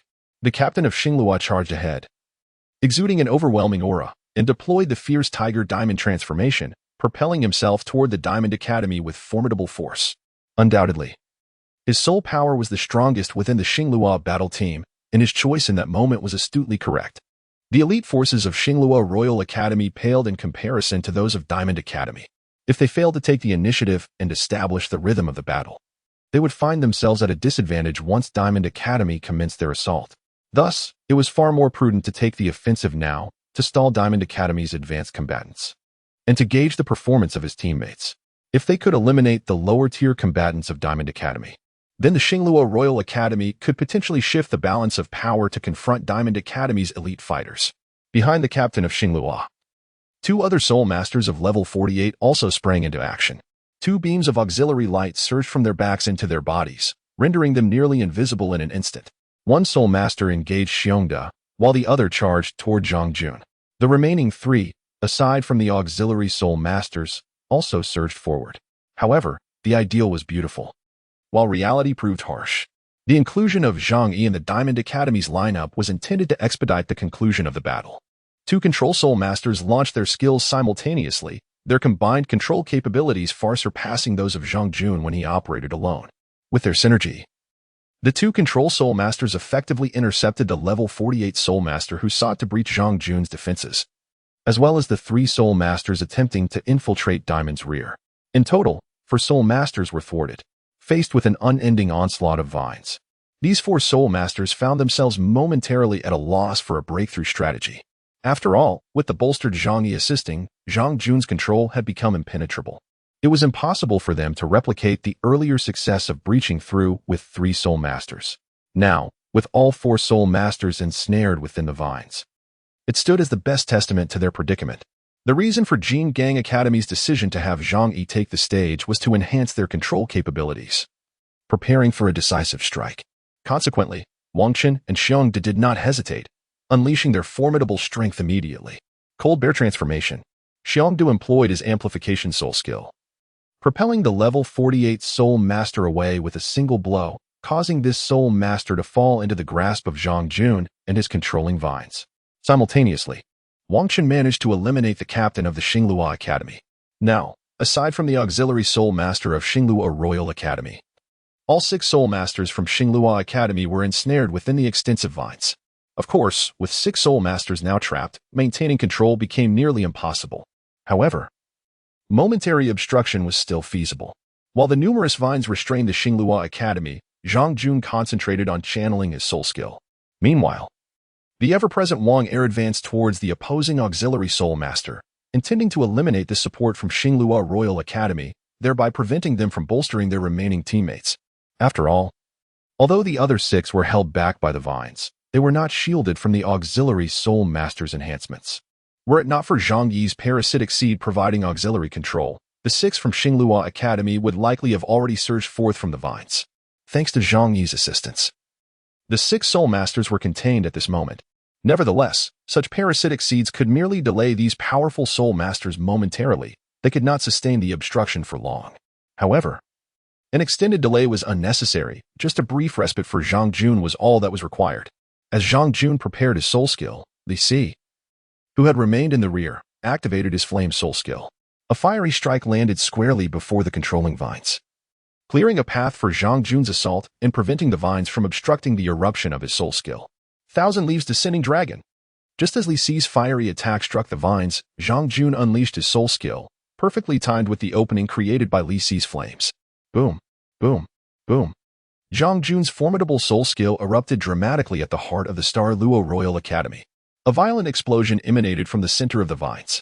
As the smoke dissipated, the 6 members of the Star Luo Royal Academy found themselves grievously injured, 4 of whom had completely lost consciousness and were rendered incapable of combat. Among those still conscious were the Academy's most powerful captain and the Soul Master who had previously charged at Zhang Jun. That Soul Master, having already sustained a heavy blow from Xiongda, subsequently fell victim to Zhang Jun's Thousand Leaves Descending Dragon and, like the others, succumbed to unconsciousness. At the moment Zhang Jun unleashed his soul skill, Wang Er, who had infiltrated the rear of the Star Luo ranks, also achieved victory. Now, only the severely wounded captain and a level 48 member remained of the Star Luo team. On the other hand, the members of the Diamond Academy, aside from Zhang Jun, who had expended considerable energy in releasing his powerful soul skill, maintained their strength intact. With 2 severely injured Soul Masters, it was evidently impossible for the Star Luo team to contend against the fully capable Diamond Academy. Consequently, the Diamond Academy effortlessly dispatched their weakened opponents, culminating in the conclusion of today's final match of the 6-3 elimination round. With the victory of the Diamond Academy, the top 3 teams were duly determined. The subsequent individual eliminations among the top 3 would take place shortly, but today's matches had concluded, and the competition for the top 3 would not commence until the day after tomorrow. Time passed swiftly, and soon it was the moment for the elite competition of the Advanced Soul Master Academies across the continent, the eliminations for the top 3. The 3 academies that had advanced to the top tier gathered in the designated resting area of the arena, awaiting the commencement of the matches. Meanwhile, the eliminated academies took their seats in the audience to witness the proceedings. Before long, Pope Qian Xuanji arrived at the martial soul stage accompanied by several titled Douluo, ready to observe the competition. With the Pope's arrival, the elimination tournament for the top 3 officially began. Initially, each academy sent forth a representative to the arena to draw lots, determining who would receive a bye in the first round.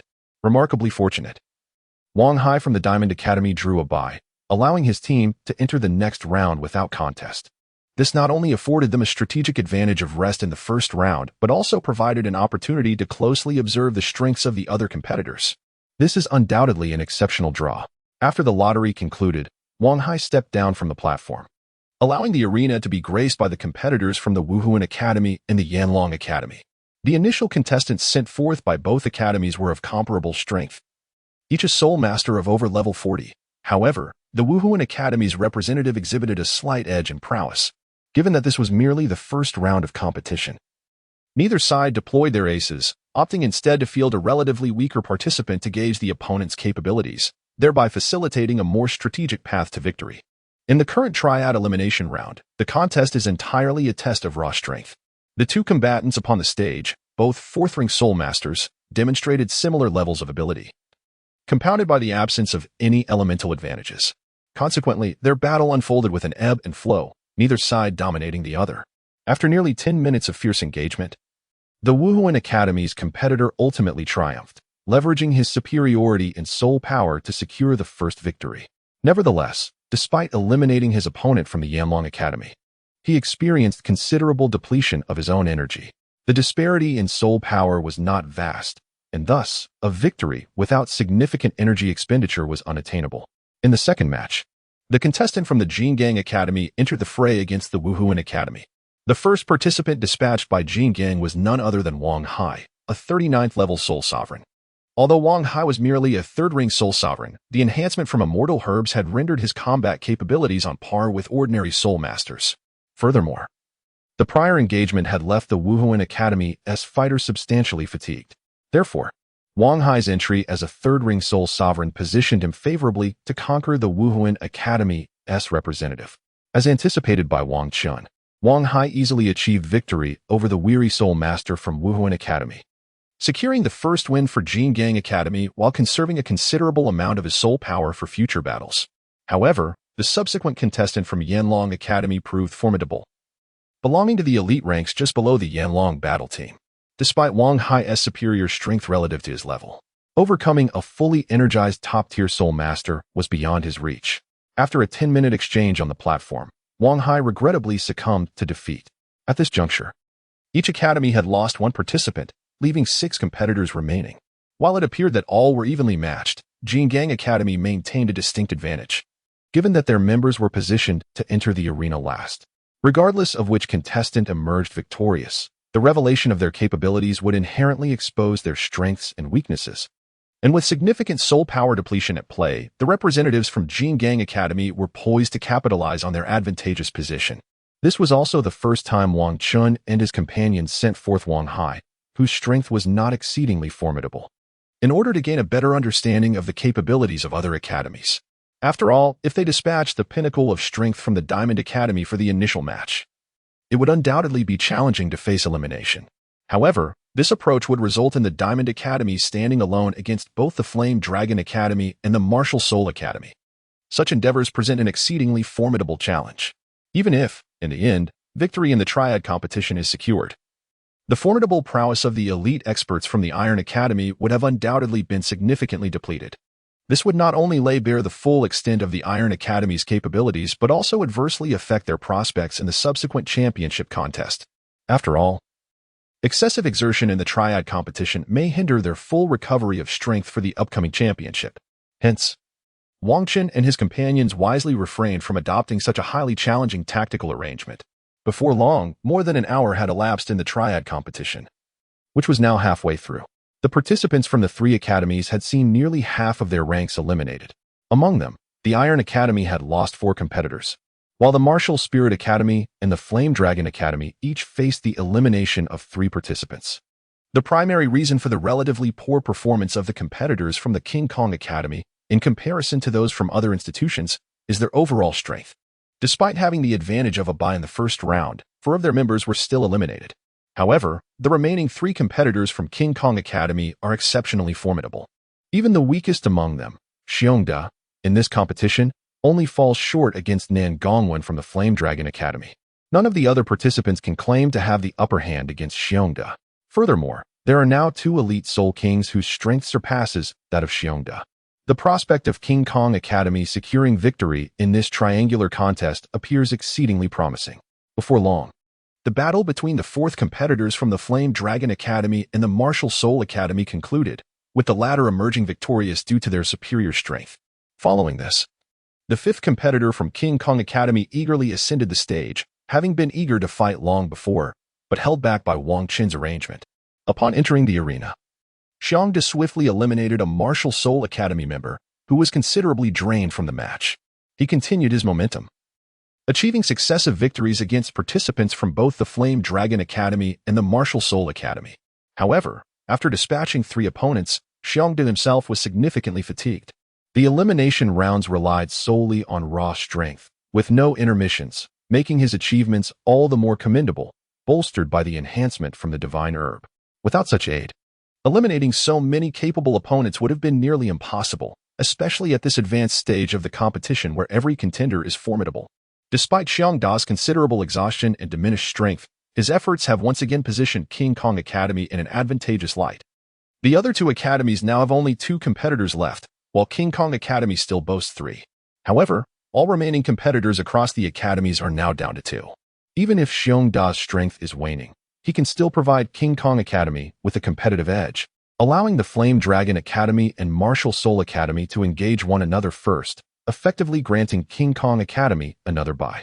When the Flame Dragon Academy sent forth their penultimate competitor, Xiongda forfeited, conceding the match. The next contest featured the Martial Soul Academy against the Flame Dragon Academy, with both sides deploying their strongest second-in-commands, all nearing the rank of Soul King. Each academy was left with their most powerful leader, while King Kong Academy retained 2 elite Soul Kings.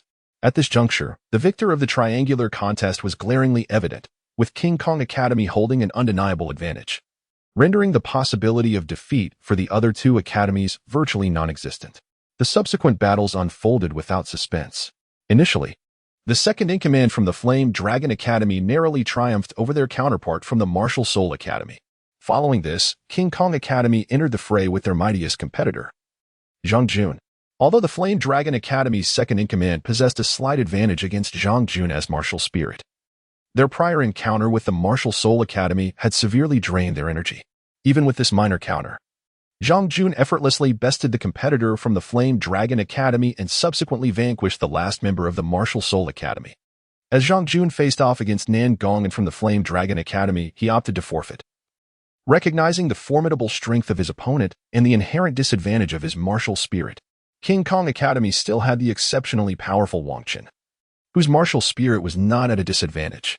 Zhang Jun understood the importance of conserving energy for the forthcoming championship, thus allowing Wang Qin to secure the final victory in this triangular elimination round. When Wang Qin took the stage, it was evident that Nan Gongwen was no match for him. However, Nan Gongwen did not concede immediately. Instead, he fought valiantly. Regrettably, in the face of such an overwhelming disparity in strength, mere determination was insufficient for victory, and Nan Gongwen ultimately succumbed to Wang Qin. By this point, the triangular elimination round had concluded, with King Kong Academy emerging victorious and securing a direct entry into the final championship to contend for the ultimate title. Meanwhile, the Flame Dragon Academy and Martial Soul Academy would engage in a losers tournament, with the victor of that contest earning the right to challenge King Kong Academy for the championship title.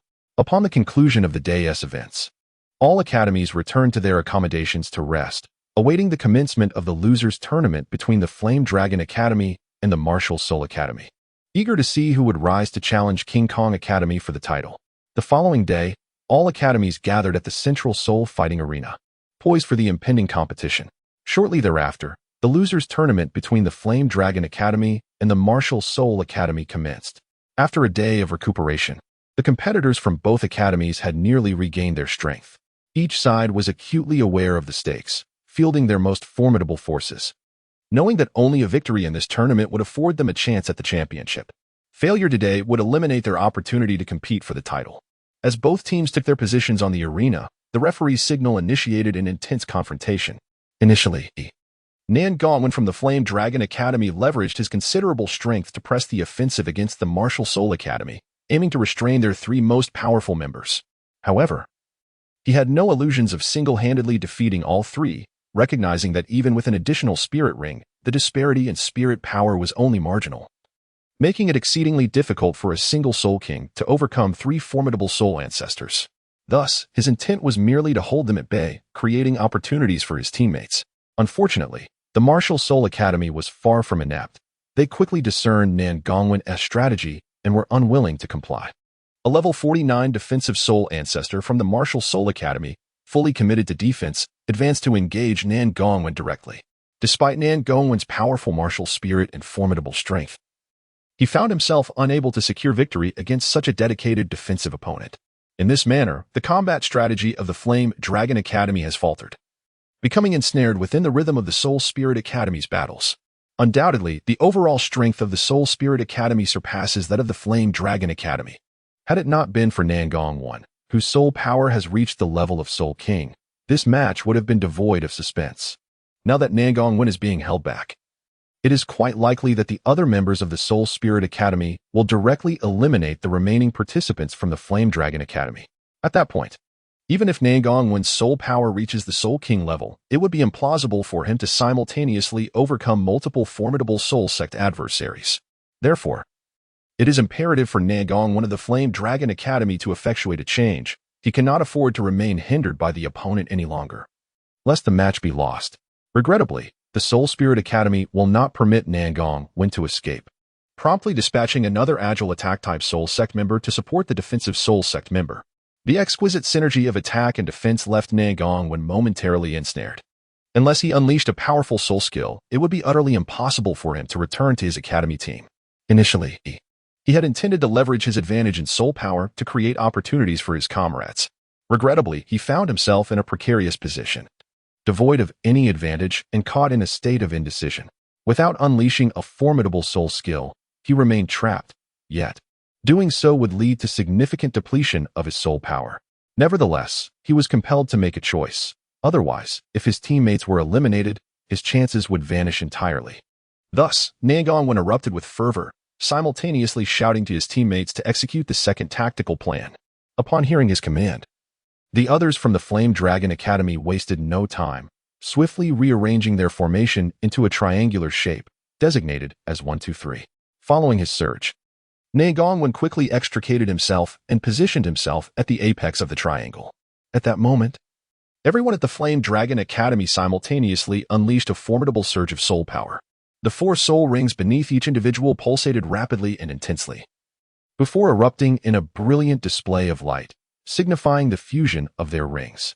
The art of the ring fusion is not an exceptionally difficult secret technique. However, its utilization entails a considerable consumption of soul power, which dissuades most individuals from employing it. In the past, during the era of the 5 elements Douluo, every individual had mastered this secret technique. Among them, the Flame Dragon Douluo innovatively developed a set of ring fusion skills based on the quintessence of their 5 elements Douluo's integrated abilities. Regrettably, this technique did not propagate widely, as it proved somewhat impractical, applicable solely to lower-ranked soul masters, rendering it ineffective for those of greater strength. Investing time to master this technique only to find it unusable at higher levels dissuaded many from pursuing it. However, Flame Dragon Academy now boasts a Soul King of level 52, presenting a splendid opportunity to advance to the final stages of the competition. Naturally, this prompted the acquisition of the technique, with plans to deploy it in the decisive finals to secure the championship for Flame Dragon Academy.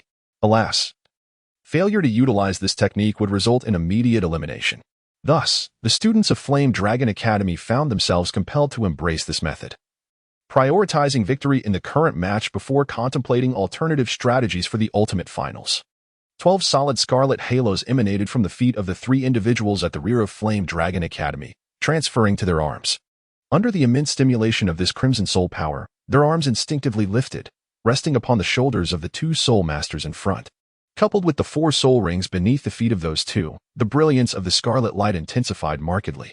This radiant crimson energy then flowed from the hands of the 2 soul masters into the foremost individual, seamlessly merging with his inherent soul power and subsequently infusing into the recently retreated Nan Gongwen. The entire team of Flame Dragon Academy found themselves enveloped in this scarlet luminescence, which grew increasingly potent as it coursed forward. When this crimson glow reached Nan Gongwen, instead of a more vivid halo, it manifested as an overwhelming aura of pressure. The Pope, seated in the principal position, observed with keen eyes, recognizing the manifestation of the ring fusion technique. He had not anticipated witnessing such a secret technique in this competition. Although the side effects of this technique are considerable, and its utility diminishes significantly as a soul master advances in strength, it remains remarkably potent at lower levels. This technique enables soul masters ranked below soul sage to wield the martial soul manifestation typically reserved for those above that rank. However, due to its limited efficacy in later stages, few among the students of the Flame Dragon Academy, where this technique was developed by the illustrious Flame Dragon Douluo, choose to study it. Instead, they are more inclined to focus on the 5 Elements fusion skill, a remarkable technique collaboratively devised by the 5-element Douluo based on their unique quintuple martial soul fusion abilities. Although the fusion technique employed by the Flame Dragon Academy does not constitute the extraordinary 7-in-1 martial soul fusion skill, the mere amalgamation of the soul power of 7 individuals to execute a skill demonstrates that this fusion technique possesses certain merits. While it may hold little significance for powerful soul masters, it undeniably serves as a formidable enhancement for lower-ranked soul masters.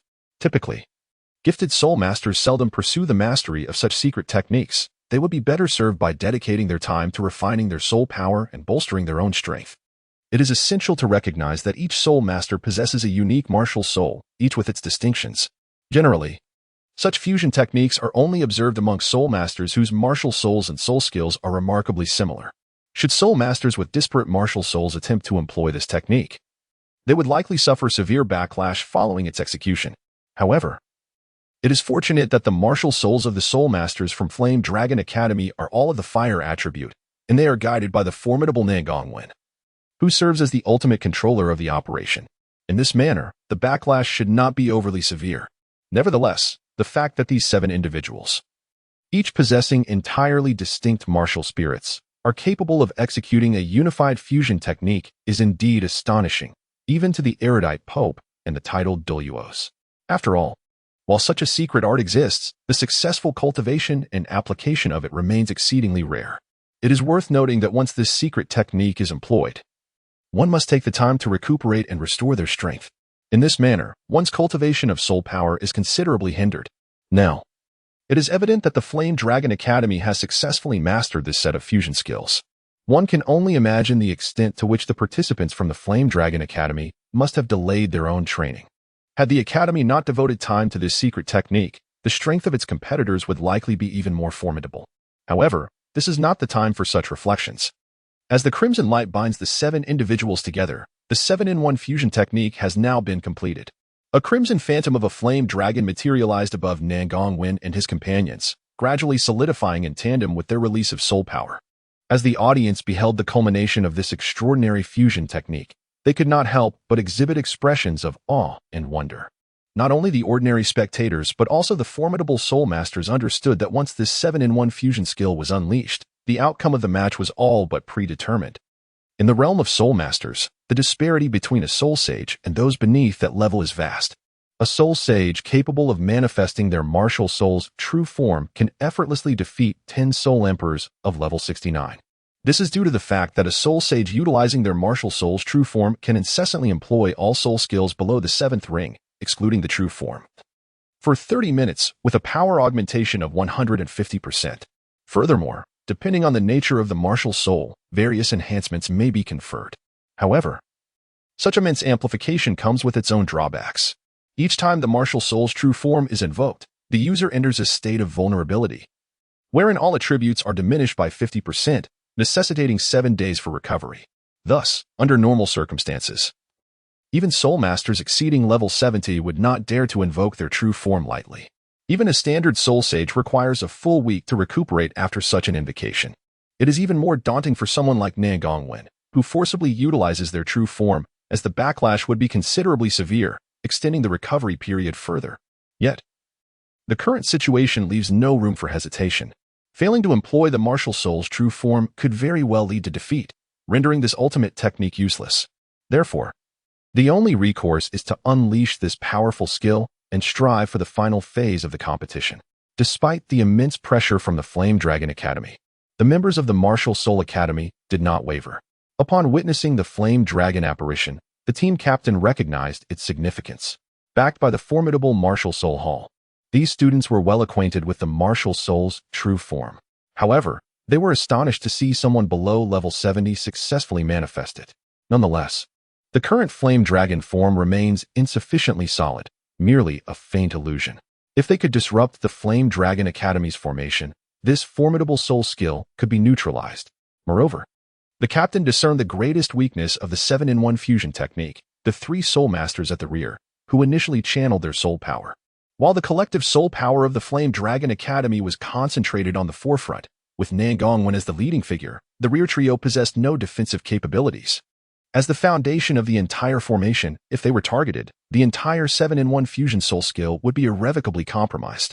In fact, the soul masters of the Flame Dragon Academy might suffer a catastrophic backlash, losing all combat capability due to the foundational disruption. Thus, the Martial Soul Academy could easily claim victory in this match. Consequently, upon witnessing the Flame Dragon Academy's fusion skill, the captain of the Martial Soul Academy charged forth, simultaneously calling out to his teammates to attack the rear ranks of the Flame Dragon Academy. Upon hearing the captain's call, the other Soul Masters from the Wuhuan Academy reacted promptly. They had previously been awestruck by the soul skills of the Yanlong Academy, which had momentarily stifled their offensive. Now, spurred by the captain's guidance, they charged towards the rear of the Yanlong Academy, intending to disrupt the fusion soul skills. However, the members of Yanlong Academy, who wielded this ultimate technique, were acutely aware of its vulnerabilities and would not allow the Wuhuan Academy to succeed. As the Wuhuan Academy's members surged toward the rear of Yanlong Academy, the entire phantom of the Fire Dragon solidified into reality. The true form of the Fire Dragon was fully manifested, enveloping all members of Yanlong Academy and thwarting any attempts by the Wuhuan Academy to strike at their rear. Simultaneously, Nangongwen commanded the true form of the Fire Dragon to execute a sweeping tail strike, sending the fastest charging captain of the Wuhuan Academy tumbling off the stage. Following this, without even deploying any soul skills, he relied solely on the superiority of the martial spirit's true form to eliminate all members of the Wuhuan Academy. After the members of Wuhuan Academy were ousted, Yanlong Academy disbanded their 7-in-1 fusion soul skill. Upon the dissolution of the true form of the Fire Dragon, the other 6 soul masters who had contributed their soul power fared relatively well, retaining some combat capability and able to stand unaided. However, as the time manipulator of the true form of the Fire Dragon, the moment it was released, he had completely lost all combat capability. If it had not been for his teammates supporting him, Nangongwen would have likely collapsed onto the ground. At this juncture, the Cardinal, serving as the referee, announced the result. The Flame Dragon Academy emerged victorious, and in 2 days, they would face the Diamond Academy in a bid for the championship. Following the conclusion of the match, the instructors from Flame Dragon Academy escorted their team back to the resting area to administer basic treatment. Unfortunately, the debilitating effects resulting from the use of the martial soul's true form could not be remedied by healing soul masters. Recovery could only be achieved through the passage of time. Although Flame Dragon Academy triumphed in this battle, their most potent trump card had been revealed. Moreover, the formidable Nangongwen, having utilized the Flame Dragon's true form, found himself in a state of weakness, rendering him unable to contribute effectively in the forthcoming finals. Nonetheless, one cannot fault Nangongwen's decision. Had he refrained from employing this ultimate technique, they would have faced immediate elimination and would never have reached the finals. Time passed unnoticed, and the competition approached its final moments. Early in the morning, everyone gathered at the Soul Fighting Arena, eager to witness the day's match. The Pope and the 3 titled Douluos who had spectated the previous day were already seated. The coveted soul bone, a reward for the victor, rested quietly in a red brocade dish, emanating a soft glow. The Flame Dragon Academy team stood silently in their designated area, a potent aura of battle intent directed towards the Diamond Academy. Despite their earlier defeat in the knockout stage, they had triumphed over the Martial Soul Academy, securing their place in the finals. The members of Flame Dragon Academy had exerted tremendous effort for this match. With only the final hurdle remaining, their fighting spirit surged. Although their captain, Nangongwen, had exhausted much of his power by forcibly using the Flame Dragon's true form, it was too late to concede. They had to give their all for the championship. In this do-or-die scenario, the battle spirit of Flame Dragon Academy reached its zenith. Even their opponents, Wang Chun of Diamond Academy, sensed this formidable resolve in their resting area. In response to such overwhelming battle intent, Diamond Academy was unwilling to be outdone, unleashing their own powerful fighting spirit to clash with that of Flame Dragon Academy. While Diamond Academy's spirit may not have been ignited to the same intensity as that of Flame Dragon Academy, they boasted 2 formidable Soul Kings and had maintained an impressive winning streak since the competition began, aside from a single forfeited match in the preliminaries, bolstering their momentum significantly. Thus, the The battle spirit of both sides was evenly matched. Although the match had yet to commence, the clash of their battle intents had already begun. The finals of the elite competition of advanced Soul Master Academies across the continent were about to commence. The participants from both teams are poised. And in a quarter of an hour, the competition shall commence. Both sides have taken their positions, awaiting the final moment. A quarter of an hour is but a fleeting time. Soon, at the referee's signal, the contestants step into the central arena. The scholars from each academy don their respective team uniforms. The team from the Flame Dragon Academy is clad in vibrant crimson attire, adorned with exquisite gold embroidery, showcasing their superior material quality. In comparison, the dark golden uniforms of the Diamond Academy are equally impressive. As preparations for the match conclude, both teams are permitted to unleash their martial souls. The red-robed referee, having ensured both sides are settled, immediately announces the commencement. The 14 participants lock eyes, exchanging not a word, yet the palpable tension escalates to an explosive intensity in an instant. At this moment, even the esteemed and powerful Poke Qinshuan cannot divert his gaze from this impending clash. Simultaneously, the 7 members of the Flame Dragon Academy spring into action, their formidable soul power erupting from within. Each competitor on the stage, save for the last, is illuminated by a remarkable configuration of 2 yellow and 2 purple soul rings. The final member behind them possesses the ideal setup of 2 yellow and 1 purple soul ring. A fervent determination gleams in their eyes. The individual standing at the rear, a soul master of considerable rank, swiftly retreats a step, brandishing a scarlet staff. Undoubtedly, this soul master has come to substitute for Jingang Wen, who, having invoked the true form of the Flame Dragon, has succumbed to a state of weakness. The nature of this soul master, whether a support type or of another classification, remains shrouded in mystery, as this is their inaugural appearance, and their capabilities have yet to be revealed in prior battles. It is unlikely that this individual represents a hidden trump card of the Flame Dragon Academy. After all, had they been a secret weapon, they would have emerged during the earlier confrontation with the Martial Soul Academy. Thus, the Flame Dragon Academy would not have risked allowing Jingang Wen to utilize the true form of the Flame Dragon prematurely. Reserving this 7-person fusion technique for the ultimate finals would undoubtedly enhance their chances of victory. Therefore, Wang Chun believes that while this Soul Master may possess some unique utility, it cannot significantly bolster the overall strength of the Flame Dragon Academy. The Soul Master in question is likely merely a substitute player. Thus, Wang Chun did not dwell on it further. As the Flame Dragon unleashed its martial spirit, the Golden Academy simultaneously commenced their own release. The 7 individuals stood in formation, with Wang Chun and Xiongdu at the forefront. Behind them stood Zhang Jun and Zhang Yi, while the final row comprised Wang Er, Zhang San, and Li Si, arranged in a 2-2-3 formation. Among the 7, Wang Chun and Zhang Jun boasted 5 soul rings, while Li Si possessed 3. The remaining 4 each displayed 2 yellow and 2 purple soul rings. Notably, the attention was drawn to Wang Chun, who had absorbed his martial spirit at an unprecedented level. The audience present was wholly engrossed, eager to discern whether the Flame Dragon Academy could unveil any extraordinary techniques.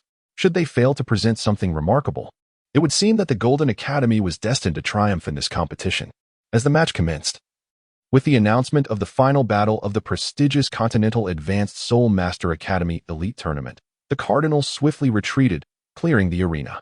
Surprisingly, it was not the Golden Academy that initiated the first attack, but rather the Flame Dragon Academy's team that made the first move. This predicament is likely due to the fact that the Yanlong Academy no longer possesses any extraordinary techniques. They can only initiate in advance, seizing the initiative to prevent the Jingang Academy from dictating the rhythm of the battle.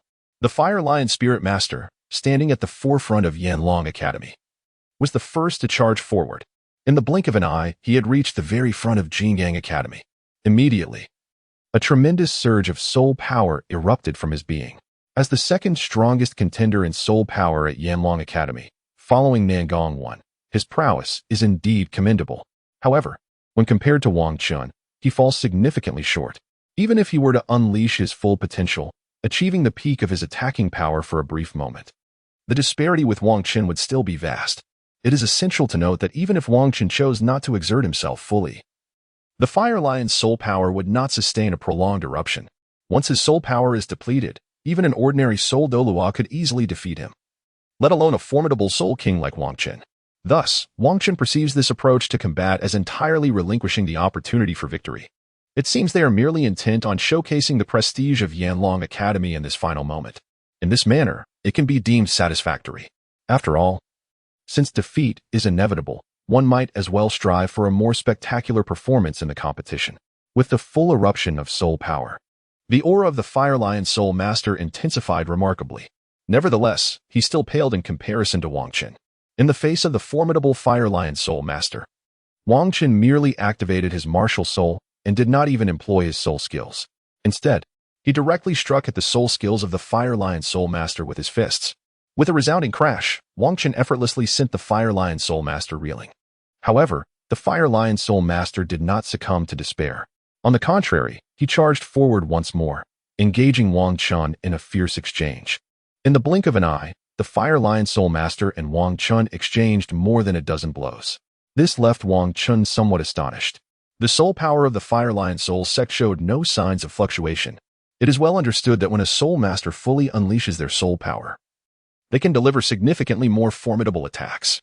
However, such an outburst is inherently unstable. Typically, a Soul Master who engages in a fierce battle while expending soul power experiences a volatile state, characterized by fluctuations in their overall strength due to rapid combat and the depletion of their energy. Yet, the Fire Lion Soul sect from the Flame Dragon Academy, after exchanging numerous blows with Wang Chun, exhibited not a single change in their aura, which is truly perplexing. Moreover, aside from this Fire Lion Soul sect member, there was only one other Soul Master from the Flame Dragon Academy who charged forward. They had initially dispatched 2 Soul Masters to the forefront, but remarkably, the other members did not follow suit to provide any form of support. The nature of this confrontation is perplexing. The attack lacks the ferocity of an assault, and the defense fails to embody the essence of protection. Wang Qin finds himself at a loss, struggling to decipher the true intentions of his opponents. If one were to assert that the 2 dispatched members possess extraordinary strength capable of overwhelming the Diamond Academy, it could be construed as the Flame Dragon Academy's excessive pride, believing that merely 2 individuals could vanquish their rivals. However, the reality is that these 2 Soul Masters from the Flame Dragon Academy are utterly no match for the Diamond Academy. Not only would they falter against Wang Qin's Soul Master, but they would also struggle against Xiong Da's. Were it not for their opponents unleashing their full potential, the outcome would be decidedly one-sided, possibly leading to their immediate elimination by Wang Chun and his allies. The anomalous behavior of the Flame Dragon Academy, coupled with the unusual prowess exhibited by these 2 Soul Masters, raises further suspicion. This left Wang Qin in a state of profound confusion. Regrettably, the match had been arranged by the Iron Academy with 2 Control-type Soul Masters, substituting Zhang Yi for Lu Yun. Otherwise, Lu Yun could have taken to the skies to observe the formation of the Flame Dragon Academy and ascertain the situation. However, with the arrangements already made, there was no recourse for observation. Nonetheless, having 2 Control-type Soul Masters does confer substantial advantages. Their formidable control abilities mitigate the risk of the adversary breaching the backline. This configuration is essentially a defensive counterattack strategy, devised to counter the 7-in-1 fusion skill of the Flame Dragon Academy. Although it was believed that Nan Gongwen had utilized his martial soul as true form in the previous match, making it improbable for him to employ it again in the near future. There remained the possibility that other Soul Masters from the Flame Dragon Academy could serve as the core of the 7-in-1 fusion skill and successfully manifest their martial soul as true form.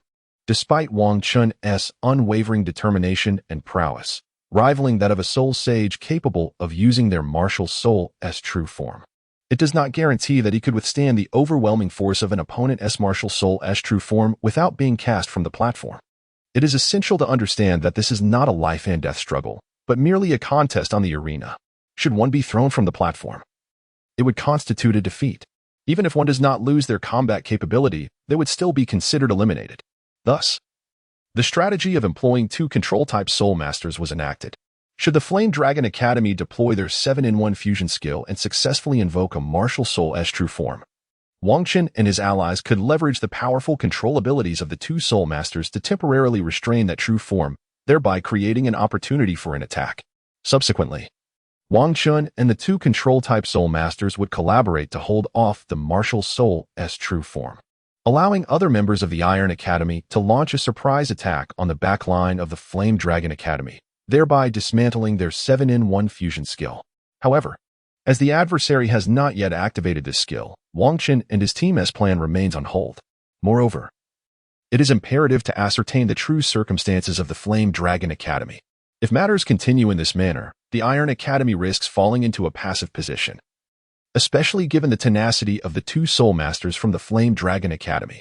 Wang Qin remained relatively unperturbed, but the same could not be said for Xiangde. Initially, the disparity in soul power between Xiangde and his opponent was minimal, but with the adversary unleashing their full might, Xiangde was compelled to respond with caution. Consequently, he too exerted himself fully against the Soul Master from the Flame Dragon Academy. However, the opponent's soul power showed no signs of diminishing. If this protracted engagement continued, Xiangde would soon find himself drained of soul power. This was a scenario that had not unfolded in prior encounters with the Flame Dragon Academy. The emergence of such an unusual situation prompted Wang Qin to consider the newly dispatched Soul Master. In the midst of Wang Qin's contemplation, assistance from other members of the Iron Academy swiftly followed. The Control-type Soul Master, Zhang Jun, unleashed his martial soul, utilizing a plethora of immortal vines to aid Xiangde, thereby alleviating his predicament. With Zhang Jun's assistance, Xiangde was relieved from the necessity of expending soul power in a direct confrontation. After all, his soul power was not as inexhaustible as that of his opponent. As the control center, Zhang Jun, having aided Xiangde, directed the immortal vines toward the Flame Dragon Academy, intending to dismantle their peculiar battle strategy. Positioned at the heart of the team, Zhang Jun had the advantage of time to observe the adversary without needing to confront them immediately. As the two Soul Masters from the Flame Dragon Academy surged forward, he sensed something amiss. Following their full-force eruption, he noted that their soul power exhibited no fluctuation, enabling them to maintain their utmost offensive capability. Zhang Jun realized there was an issue. Upon closer inspection, he discerned that neither of the Soul Masters had left the ground, and beneath their feet lay a faint red line of soul power. Initially, Zhang Jun assumed this was merely a byproduct of their full-force eruption. However, he soon discovered that this line of soul power extended directly into the formation of the Flame Dragon Academy. At that moment, he comprehended the reason behind the continuous eruption of power from these two soul sects. It was due to the presence of this particular soul energy line. Although Zhang Jun was unaware of how to dismantle it, severing this energy line would undoubtedly resolve the issue of the two soul sects' explosive power. Thus, after aiding Xiangde in his predicament, Zhang Jun directed the everlasting vines towards the team of the Flame Dragon Academy. Zhang Jun's reasoning was indeed astute. The formidable prowess of these two soul sects is attributed to this line of soul energy. The Soul Master dispatched by the Yanlong Academy possesses a secret technique capable of amalgamating the soul power of others and transferring it to different individuals. However, the significant flaw of this technique has prevented Yanlong Academy from employing it in the preceding matches. This time, due to Nangong Wen's forced utilization of his martial soul's true form, he is unable to continue participating in the competition. Consequently, the only option left is to take the perilous risk of employing this significantly flawed secret technique. After all, without resorting to this technique, it would be utterly impossible to triumph over the Diamond Academy. It is essential to recognize that, with the formidable Soul King Nangong Wen on their side, the Yanlong Academy's apparent strength was already inferior to that of the Diamond Academy. Moreover, given that the mightiest Nangong Wen is now unable to compete for special reasons, Yanlong Academy stands even less chance against the Diamond Academy. Thus, the only course of action is to gamble on this highly problematic secret technique. After all, while a gamble may lead to loss, abstaining from one guarantees defeat. Therefore, Yanlong Academy is compelled to resort to this technique of rather precarious standing, which only allows the Soul Master to gather their soul power and transfer it to others. This technique solely restores the soul power of fellow Soul Masters and does not enhance their maximum offensive capabilities. In other words, this secret skill merely enables the Soul Master to unleash their most formidable attacks in succession without elevating the upper limits of their offensive potential. This presents a dilemma. If the disparity between the two parties is minimal, one's most formidable attack could potentially vanquish the opponent without resorting to this specialized technique. Conversely, if the gap is excessively vast, even the application of this technique may prove futile in overcoming the adversary. After all, this technique does not elevate the output ceiling of the Soul Master. It merely replenishes their soul power, enabling sustained maximum output attacks. However, if such output fails to inflict damage upon the opponent, then the ability to maintain continuous assaults is rendered largely insignificant. At best, it might deplete some of the opponent's soul power. Yet, The caveat remains, one's own soul power will also suffer considerable depletion, even with the support of other soul masters. Such sustenance cannot be maintained for an extended duration, as the transfer of soul power inherent in this technique entails its own consumption. This is still attributed to that particular soul sovereign, which enables an extraordinary transmission efficiency of 80%. For ordinary soul masters, achieving a 50% efficiency in soul power transmission is considered quite commendable, especially when their attributes do not align. If the attributes are antagonistic, it not only yields no benefits but can also result in considerable drawbacks. This task of simultaneously transmitting soul power to two soul masters presents considerable challenges, particularly for the soul venerable.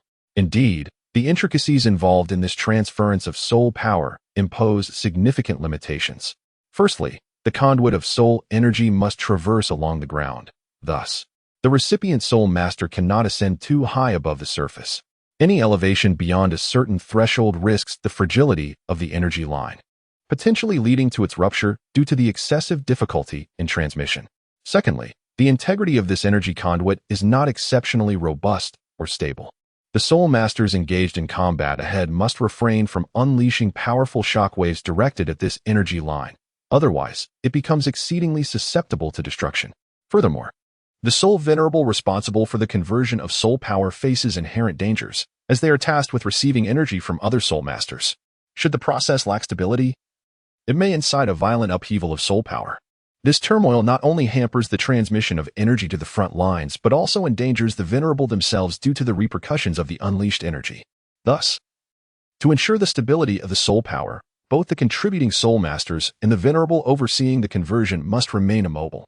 This resulted in the Inferno Academy losing at least 2 combatants, transforming the entire match into a 5-against-7 scenario. If the 5 soul masters of Inferno Academy could triumph over the 7 of their opponents, then this technique would be rendered unnecessary. Conversely, if the disparity in strength between the two sides were minimal, even with standard coordination, victory might still be attainable. Thus, this technique became a rather tasteless indulgence, regrettably discarded, yet of little use. Moreover, the soul power of this soul venerable was not particularly formidable. Aside from this technique, his inherent supportive capabilities were also rather limited. Consequently, he had yet to participate in the match. This time, the opportunity to participate in the elite competition of the Advanced Soul Master Academies across the continent serves as a final gamble left by the Flame Dragon Academy to counter unforeseen circumstances. After all, this Soul Master, having dedicated himself to the study of this secret technique, has not mastered the 7-in-1 fusion skill. Consequently, he is unable to collaborate with the other members of the Flame Dragon Academy to deploy this ultimate technique. Thus, when the Flame Dragon Academy faced the Martial Soul Academy, they chose not to field this Soul Master, opting instead for the more reliable 7-in-1 fusion skill. This strategy guarantees a place in the final competition, allowing for the opportunity to employ this secret technique and test whether victory can be attained. What initially seemed like a mere gamble has unexpectedly come into play. The Soul Masters at the back of the Flame Dragon Academy have witnessed Zhang Jun's Vine assault. However, due to the necessity of transmitting soul power to their frontline comrades, 3 of their members are rendered immobile. Only the 2 remaining Soul Masters, tasked with protection, can respond autonomously. Thus they are left to deal with Zhang Jun's vines. Zhang Jun's vines, being somewhat distant from him, lack considerable control and strength. Furthermore, Zhang Jun refrained from utilizing soul skills, merely manipulating the everlasting green vine to strike at the opposing rear. Consequently, the impact is not substantial. Additionally, the Soul Masters of the Flame Dragon Academy, being a fire attribute, are particularly adept at countering Zhang Jun's vines. Thus, it is not long before the 2 Soul Masters manage to neutralize the threat posed by Zhang Jun's vines, causing no disruption to the other Soul Masters at the back of the Flame Dragon Academy and ensuring the uninterrupted flow of soul power. Nonetheless, Zhang Jun has successfully achieved his objective. He has gauged the general situation of the Flame Dragon Academy. Consequently, he swiftly instructs Li Si to launch a fire attack against the rear of the Flame Dragon Academy while simultaneously directing Wang Air, a swift attack type Soul Master, to assault the same rear. Typically, swift attack Soul Masters avoid directly confronting the backline of the opponent, as this can easily lead to encirclement, a perilous situation when outnumbered. Generally, these Soul Masters maneuver around the enemy, restraining their combat power while seeking opportunities to create advantageous outcomes. However, The decision to have Wang Er directly assault the rear of the Flame Dragon Academy arises from Zhang Jun's recognition of their vulnerability. The combat strength of the rear is not particularly formidable, and with the collaboration of Zhang Jun and Li Si, Wang Er's attack is deemed relatively safe. Meanwhile, Zhang Yi, another control-type Soul Master from the Diamond Academy, is not idle. He utilizes the Ghost Vine to assist Xiong De in confronting the Soul Master who is currently channeling soul power. With Zhang Yi's support, Xiong De finds it considerably easier to contend with the fully empowered opponent, faced with such a barrage of attacks. The rear of the Flame Dragon Academy struggles to withstand the onslaught. The two Soul Masters designated for protection are preoccupied, one ensnared by Zhang Jun's vines and the other engaged with the assault from Wang Er. The remaining three Soul Masters, tasked with providing soul power to their allies, are unable to make any erratic movements. Thus, no one could withstand Li Si's assault. Fortunately, the Soul Master responsible for providing soul power was timely severed by that Soul Venerable, allowing him to move freely. Consequently, this Soul Master intervened to counter Li Si's fiery onslaught. Moreover, as this Soul Master shared the same soul attribute as Li Si, the flames did not inflict significant harm upon him. However, although the attack from the Diamond Academy was momentarily halted, the absence of a Soul Master meant a reduction in the available soul power. Naturally, the transmission of soul power could not keep pace with the Soul Master's consumption. The soul power of the two foremost Soul Masters began to dwindle gradually. Initially, they were only able to repel the Diamond Academy due to a full-force outburst of soul power, as their inherent strength was inferior. Now, without sufficient soul power, they could no longer hold back the Diamond Academy. Once the secret technique of the Flame Dragon Academy was unraveled, the outcome of the match became all but certain. Before long, Wang Qin was the first to eliminate his opponent, followed by the other team members dispatching their respective foes. At this juncture, the competition had concluded. The Diamond Academy emerged victorious, while the Flame Dragon Academy faced a regrettable defeat. The members of the Diamond Academy were naturally elated, while the Flame Dragon Academy as participants felt some disappointment, yet accepted the outcome. After all, their strength was inherently less than that of the Diamond Academy. Additionally, the secret technique employed was not an exceptionally formidable one. Therefore, their defeat was quite understandable. If this technique had been overwhelmingly powerful, Nan Gongwen would not have opted to employ his martial soul's true form in the earlier confrontation with the Martial Soul Academy. Upon the triumph of the Diamond Academy over the Flame Dragon Academy, the Grand Elite Tournament of Advanced Soul Master Academies across the continent, lasting several months, officially concluded. The Pope and all the titled Douluos stood, as Qian Xuanji calmly announced, the champion of this year's Elite Tournament of Advanced Soul Master Academies is the Diamond Academy. Congratulations to you, talented young Soul Masters. The members of the Diamond Academy lined up. Behind them stood the Dean Wang Chang, Vice Dean Wang Long, and a healing soul saint. At that moment, all eyes in the venue were drawn to the brocade tray containing the soul bone. The Pope displayed the composure befitting his position as he received the tray from the hands of the Spirit Hall personnel, casting only a fleeting glance at the soul bone. The officiating cardinal proclaimed loudly, "Please, representatives of the Diamond Academy, step forward to receive your championship reward." The members of the Golden Academy exchanged glances, and subsequently nominated Wang Qin to ascend the stage to receive his award. Soon, Wang Qin found himself before the Pope, Qian Xuanji. Upon his arrival, Qian Xuanji's expression shifted slightly, revealing a faint smile. He kindly remarked, "Your victory in today's competition is a testament to your innate talent and diligent effort. I wish you even greater achievements in the future, aspiring to step into the Douluo Hall one day." As he spoke, he extended the ornate plate in his hand towards Wang Qin. Receiving the plate, Wang Qin sensed the formidable aura emanating from the soul bone within it. However, he felt no overwhelming emotions. After all, he already possessed 3 soul bones and held little fascination for this particular one. Moreover, having previously witnessed the treasures within the Golden Family's vault, he had encountered soul bones of even higher caliber. Thus, he remained composed, unfazed by this singular offering. Nonetheless, while Wang Qin maintained his equanimity, the surrounding soul masters did not share his sentiments. The arena was rife with avaricious glances directed towards him. Any soul master, upon seeing a soul bone, would inevitably feel a surge of desire. Wang Chun navigated through a sea of covetous stares as he made his way back to his companions. With the competition concluded, all academies were preparing to depart. Before leaving the arena, the clan leader, Wang Gang, approached the Golden Academy's position and requested that Wang Chun hand over the soul bone. This was not out of a desire to claim the reward for himself. Rather, it was the recognition that this soul bone was a prize, well understood by all soul masters present. With such a coveted item before them, it was nearly impossible for any soul master to resist the temptation. Although Wang Chun had displayed commendable prowess during the competition, it was evident that his limited strength would not deter the greedy souls around him. Hence, clan leader Wang Gang intervened, requesting the soul bone for safekeeping. With the soul bone in the hands of a titled Douluo, the ordinary soul masters would be dissuaded from any notion of theft. Thus, Wang Chun and his companions found themselves in safety. Upon their return to the hotel from the Golden Academy, the clan leader, Wang Gang, did not accompany them back. Instead, he remained at the soul fighting arena, departing with the Pope, Qian Xuanji, leaving one to ponder the nature of their discourse. Nevertheless, Wang Chun remains too feeble at present.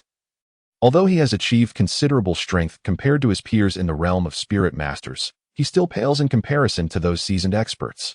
Despite possessing immense potential, this does not equate to formidable strength in the present moment. At this stage, Wang Chun sees no necessity to uncover such secrets. After resting overnight at the hotel, Wang Chun and his party departed from Soul Fighting City the following day, returning to Golden City. In this competition, the objectives of the Diamond Academy have been fully realized. Not only did they triumph by securing the championship, thus enhancing the Academy's reputation, but they also garnered a portion of the tax revenue from the City of Fighting Spirits, thereby affording the Diamond Academy greater resources to cultivate its students. This development has rendered the subsequent recruitment of talented students at the Iron Academy significantly more effortless, thus establishing a positive cycle. As long as no unforeseen circumstances arise, the Iron Academy merely needs to continue its operations, and gifted students will assuredly abound. Just before departing from the Soul Fighting City, the clan leader, Wang Gang, made his appearance. He surfaced before Wang Chun and the others this morning, coinciding with their preparations for departure. It remains uncertain what the clan leader has been occupied with during this period, however. Such matters are of little concern to the students of the Iron Academy. Conversely, these students were elated that clan leader Wang Gang would accompany them back to Iron City. After all, having a titled Douluo along for the journey undoubtedly enhances their safety. Although they are supported by an esteemed 84th level principal, Wang Chong, and an 80th level vice principal, Wang Long, the prowess of a titled Douluo is unparalleled. It is worth noting that Vice Principal Wang Long has recently achieved a breakthrough to 80th level soul power. Nevertheless, he has devoted his attention to the Iron Academy's competitions over the past few days and has not sought to hunt for soul rings. Generally, soul masters of such caliber require time to find a suitable soul ring, often taking 1 to 2 months, so a few days' delay bears no significant consequence. Furthermore, acquiring an appropriate soul ring typically necessitates assistance from powerful soul masters. Thus, returning to the clan and collaborating with the elders to hunt soul beasts is the prudent choice. Consequently, Wang Long did not hasten to hunt soul beasts but instead returned to the clan alongside Wang Chun and the others. Their journey was smooth and uneventful, with no reckless soul masters attempting to seize their soul bones. The imposing presence of a titled Douluo serves as a formidable deterrent. Generally, those lacking such power are no match for a titled Douluo. Therefore, soul masters who have yet to attain this status naturally refrain from attempting to claim soul bones. Conversely, those who have achieved the title Douluo rank are well aware of the Iron Clan's strength and would not dare to offend such a formidable family over a mere soul bone, especially when victory over Wang Gang is uncertain. Although Wang Gang's reputation may have diminished since assuming the leadership of the Iron Clan, resulting in less visibility across the continent, one must not underestimate his capabilities. Before taking on the role of clan leader, Wang Gang was renowned for his fierce prowess. With the passage of years, it is unknown how much his strength has progressed, ensuring that no foolhardy soul master would seek to test his might. Thus, their journey concluded without incident, and Wang Chun and his companions returned directly to Iron City. Upon their arrival, the clan leader entrusted Wang Chun with the soul bone, as it was a reward from the competition that Wang Gang could not possibly claim for himself. Although it is possible that this soul bone was a result of an agreement between clan leader Wang Gang and Pope Qian Xuanji that enhanced the rewards, this arrangement has not been publicly disclosed, and Wang Gang naturally returned the soul bone to Wang Chun and his companions. The Iron Clan has never condoned members who resort to coercion or theft against their kin. Should anyone attempt to forcibly seize another clan member's possessions, they would face the most severe penalties imposed by the Iron Clan. Regardless of status, relationships, or talent, any such transgression would incur the harshest family punishment, with no exceptions. Even the smallest theft prompts a family meeting to publicly address the offense. The lightest punishment for such infractions results in the offender being rendered powerless and dependent on the clan for sustenance. In severe cases, it could lead to execution. Within the Iron Clan, all actions can be forgiven except for one: the breach of family unity and harmony.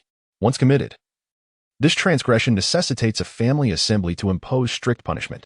This unwavering commitment to discipline has fostered a profound sense of unity within the Iron Clan. Aside from a few instances in its early days when Soul Masters faced execution for undermining clan cohesion, no member has repeated such a grave mistake. It is precisely this stringent code that has allowed the Iron Clan to flourish and develop significantly over the past 200 years.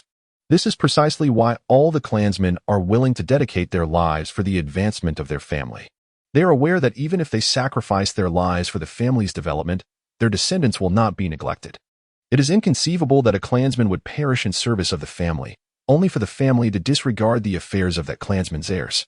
With such stringent family principles, the clan leader, Wang Gang, would naturally not embezzle the rewards meant for Wang Chun and the others. After handing over the soul bone to Wang Chun, the clan leader departed, while Wang Chun and his companions proceeded to the Golden Armored Academy to deliberate on the ownership of the soul bone. I shall relinquish this soul bone. You may decide amongst yourselves, as its attributes do not align well with mine. The first to forego the soul bone was the ice attribute wielder, Xiongda. He was not mistaken. Indeed, this soul bone did not correspond well with his ice attributes. In the Academy's exchange room, after Xiongda expressed his intent to relinquish, several other team members whose attributes were also incompatible with the soul bone followed suit. Now only Zhang Jun and Zhang Yi, who possessed plant-type martial souls, remained. After all, this life soul bone, which accelerated growth, was most suitable for those with plant-based martial souls. Following discussions among all present, the soul bone was ultimately bestowed upon Zhang Jun. This decision was not made solely because Zhang Jun hailed from the Golden Armored family. Indeed, the entire Golden Armored squad was composed of members who had joined the family during their selection. Had they not been part of the Golden Armored family, they would not have access to such abundant cultivation resources. The primary reason for awarding the soul bone to Zhang Jun was his compatibility with it. Zhang Jun's martial soul, the everlasting green vine, is characterized by its vigorous vitality and rapid growth. This soul bone enhances those very attributes, making it fitting for him. In contrast, Zhang Yi's martial soul, the ghost vine, primarily focuses on parasitism and toxicity, which does not synergize well with the soul bone. Consequently, Zhang Yi willingly surrendered his claim to it. After reaching a consensus on the ownership of the soul bone, the group dispersed. With the most significant competition now concluded, the team was essentially set to disband. Each individual was preparing to embark on their new path of cultivation, striving to enhance their own strength. Other team members intended to utilize the simulated training environment at the Golden Armored Academy for further practice. Once they advanced a rank, they would decide whether to directly engage in the family business or venture out to broaden their horizons. It is also a stipulation of the Diamond Clan that every Soul Master who joins the family is granted the opportunity to cultivate their skills within the simulated training environment of the clan, allowing them to enhance their abilities before contemplating whether to engage in the clan's endeavors or embark on their own journeys. After all, it would be imprudent for the Diamond Clan to assign immediate responsibilities to those who have only just joined. Firstly, their sense of belonging to the clan remains tenuous. Secondly, the clan has yet to ascertain the loyalty of these new members. Therefore, it is only natural that these newly inducted Soul Masters are allowed to focus on their training, elevating their strength before taking on any tasks. Consequently, the cohesion among the members of the Diamond family has significantly strengthened. After all, these Soul Masters, having recently joined the Diamond family, are afforded such generous treatment that their sense of belonging to the family naturally deepens. Moreover, each Soul Master who becomes part of the Diamond family is able to enhance their own strength, thereby contributing even more significantly to the family. It is well understood that youth provides a more favorable opportunity for cultivation and the enhancement of one's power. As one ages, the challenges of improving one's abilities become increasingly formidable. Therefore, to assign these young Soul Masters to tasks too early, hindering their cultivation, would be an egregious waste of their innate talents. The Soul Masters that can be absorbed by the Diamond Clan possess a minimum talent that enables them to cultivate beyond the 50th level. After all, those with inferior talents are not worthy of the clan's investment. Therefore, only those who have reached at least the 50th level are dispatched for tasks. Should any of the absorbed soul masters not attain this level, they will be required to reach it before being assigned responsibilities. Consequently, the soul masters within the Diamond Battle Team can continue their cultivation within the simulated training environment of the Diamond Academy until they achieve the 50th level, after which their subsequent endeavors will be considered. Furthermore, participating in this grand competition has exposed them to a myriad of soul masters, allowing them to comprehend the distinctions in combat among various opponents. This experience is immensely beneficial for their cultivation. As for Wang Qin, who took part in this tournament, his soul power has now ascended to 58. Thus, it is only natural for him to focus on advancing to the 60th level before contemplating further adventures. After reaching this milestone and absorbing a soul ring, he will then consider the prospect of traveling. After all, the purpose of such journeys is to broaden one's horizons and aid in personal cultivation, not merely for the sake of wandering. Wang Qin, having acquired ample insights, now prioritizes the enhancement of his strength. Following the celebration banquet hosted by the Diamond Academy, Wang Qin returned home, preparing to elevate his power to the 60th level within the familiar confines of the simulated training environment. In the time that followed, his life transformed into a routine of simplicity, oscillating between 2 points. Each evening, he would immerse himself in the training environment to cultivate his soul power, while simultaneously absorbing the essence of the imperial flow to bolster his mental acuity. During the day, he would return home for rest and refine his foundational techniques. Currently, there exists a disparity between his mental prowess and physical attributes, allowing for swift improvement. However, Wang Qin deduces that until he reaches the 70th level, his mental capacity will likely not keep pace with his physical enhancement, given that he consistently absorbs soul rings beyond his current level, resulting in significant physical augmentation. Thus, despite the rapid growth of his mental power, there remains room for further enhancement. Nevertheless, the thrill of cultivation has waned compared to earlier times, as he is now confined to a 2-point routine rather than the previous 3-point dynamic. With his current strength at 58, finding a suitable opponent in the battle arena has become nearly impossible. Outside of places like Battle Soul City, encountering soul masters of the king level in other arenas is exceedingly rare. The absence of combat as a form of diversion renders cultivation rather monotonous.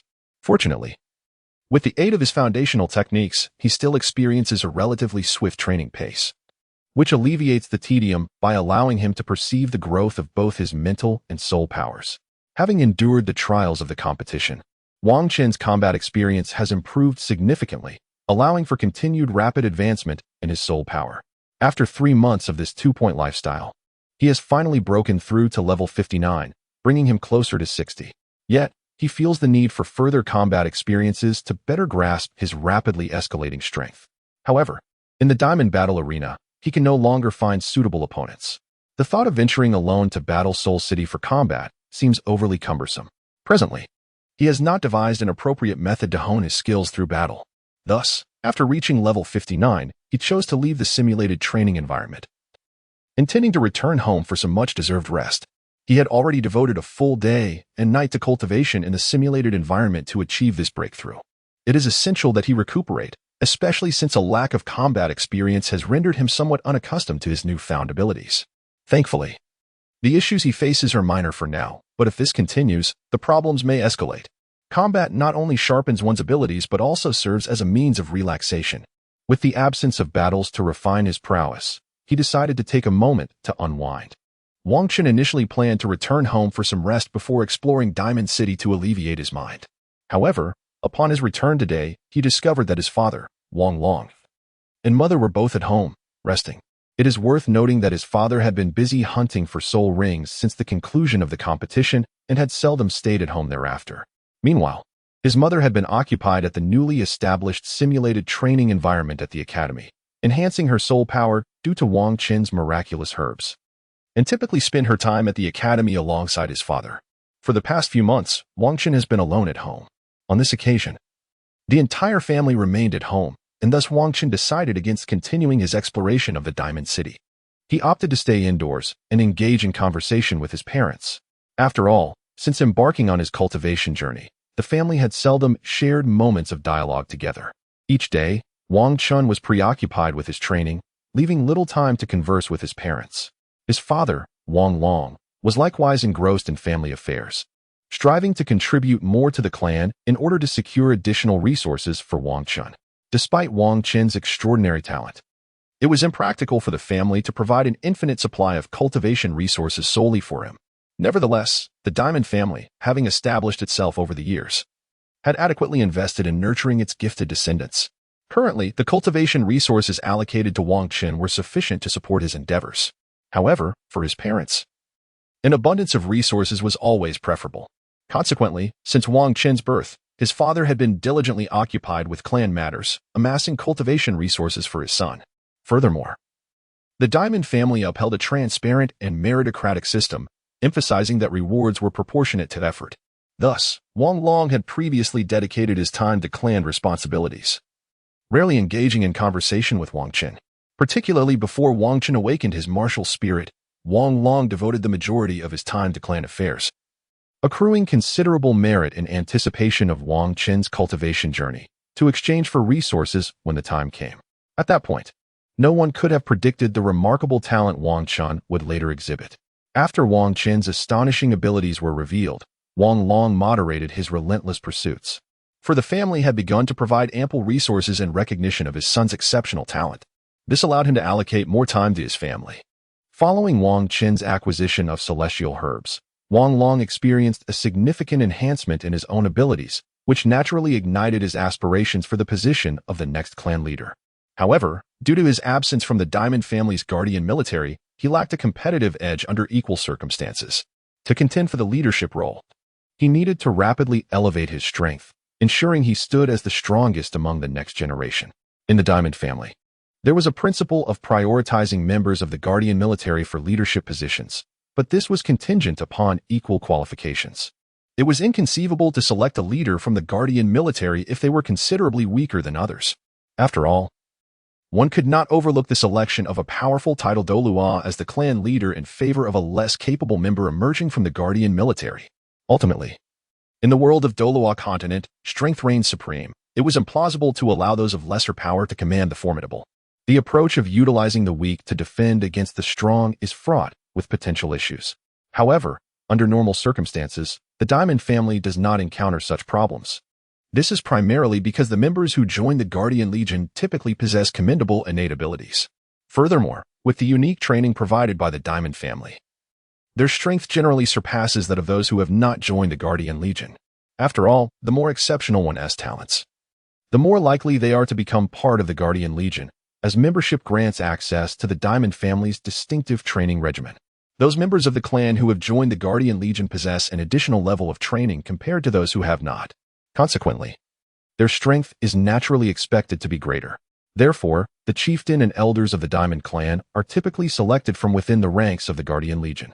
This is due to their inherent strength, further augmented by the support of the Guardian Legion, which significantly enhances their chances of ascending to the positions of clan leader and elder. However, it is not to say that individuals outside the Guardian Legion are entirely excluded from attaining high status. Some clan members, despite not joining the Guardian Legion, have encountered numerous fortuitous opportunities during their travels. For instance, Wang Qin previously acquired celestial herbs that refined his essence and enhanced his cultivation aptitude. Similarly, during a hunt for soul beasts, he unexpectedly obtained a soul bone, which not only bolstered his strength but also enhanced his innate talent. Such serendipitous events can lead to substantial increases in one's power, allowing individuals to eventually rise to the upper echelons of the Diamond clan. Take Wang Long, for example. Without the enhancement from the celestial herbs, he would not stand a chance against the extraordinarily gifted members of the clan's younger generation. After all, prior to Wang Qin's acquisition of the celestial herbs, some members of the middle generation had already ascended to the rank of Soul de Law. Without the fortification provided by the herbs, Wang Long would have been unable to compete with them. However, with the celestial herbs now in his possession, everything has changed. Strengthened by these herbs, Wang Long has not only elevated his capabilities to a competitive level but has also significantly enhanced his innate talent. Consequently, during his subsequent cultivation, Wang Long is expected to progress at a rate surpassing that of other members of the middle generation. In this manner, Wang Long found himself with the opportunity to successfully vie for a high-ranking position within the Diamond family without having to join their protective military faction. Consequently, during this period, Wang Long primarily devoted his time to cultivating his skills and attending to matters within the Diamond Academy. Wang Qin was pleasantly surprised to find himself at home with his parents this time. Consequently, he resolved not to visit the Diamond City, opting instead to stay and engage in conversation with them. After all, it had been quite some time since the three of them had shared such moments together. During their time at home, Wang Chun conversed with his parents for an extended period and they enjoyed a meal together. Throughout this time, he confided his worries to his father, Wang Long, who provided him with insightful guidance regarding his concerns.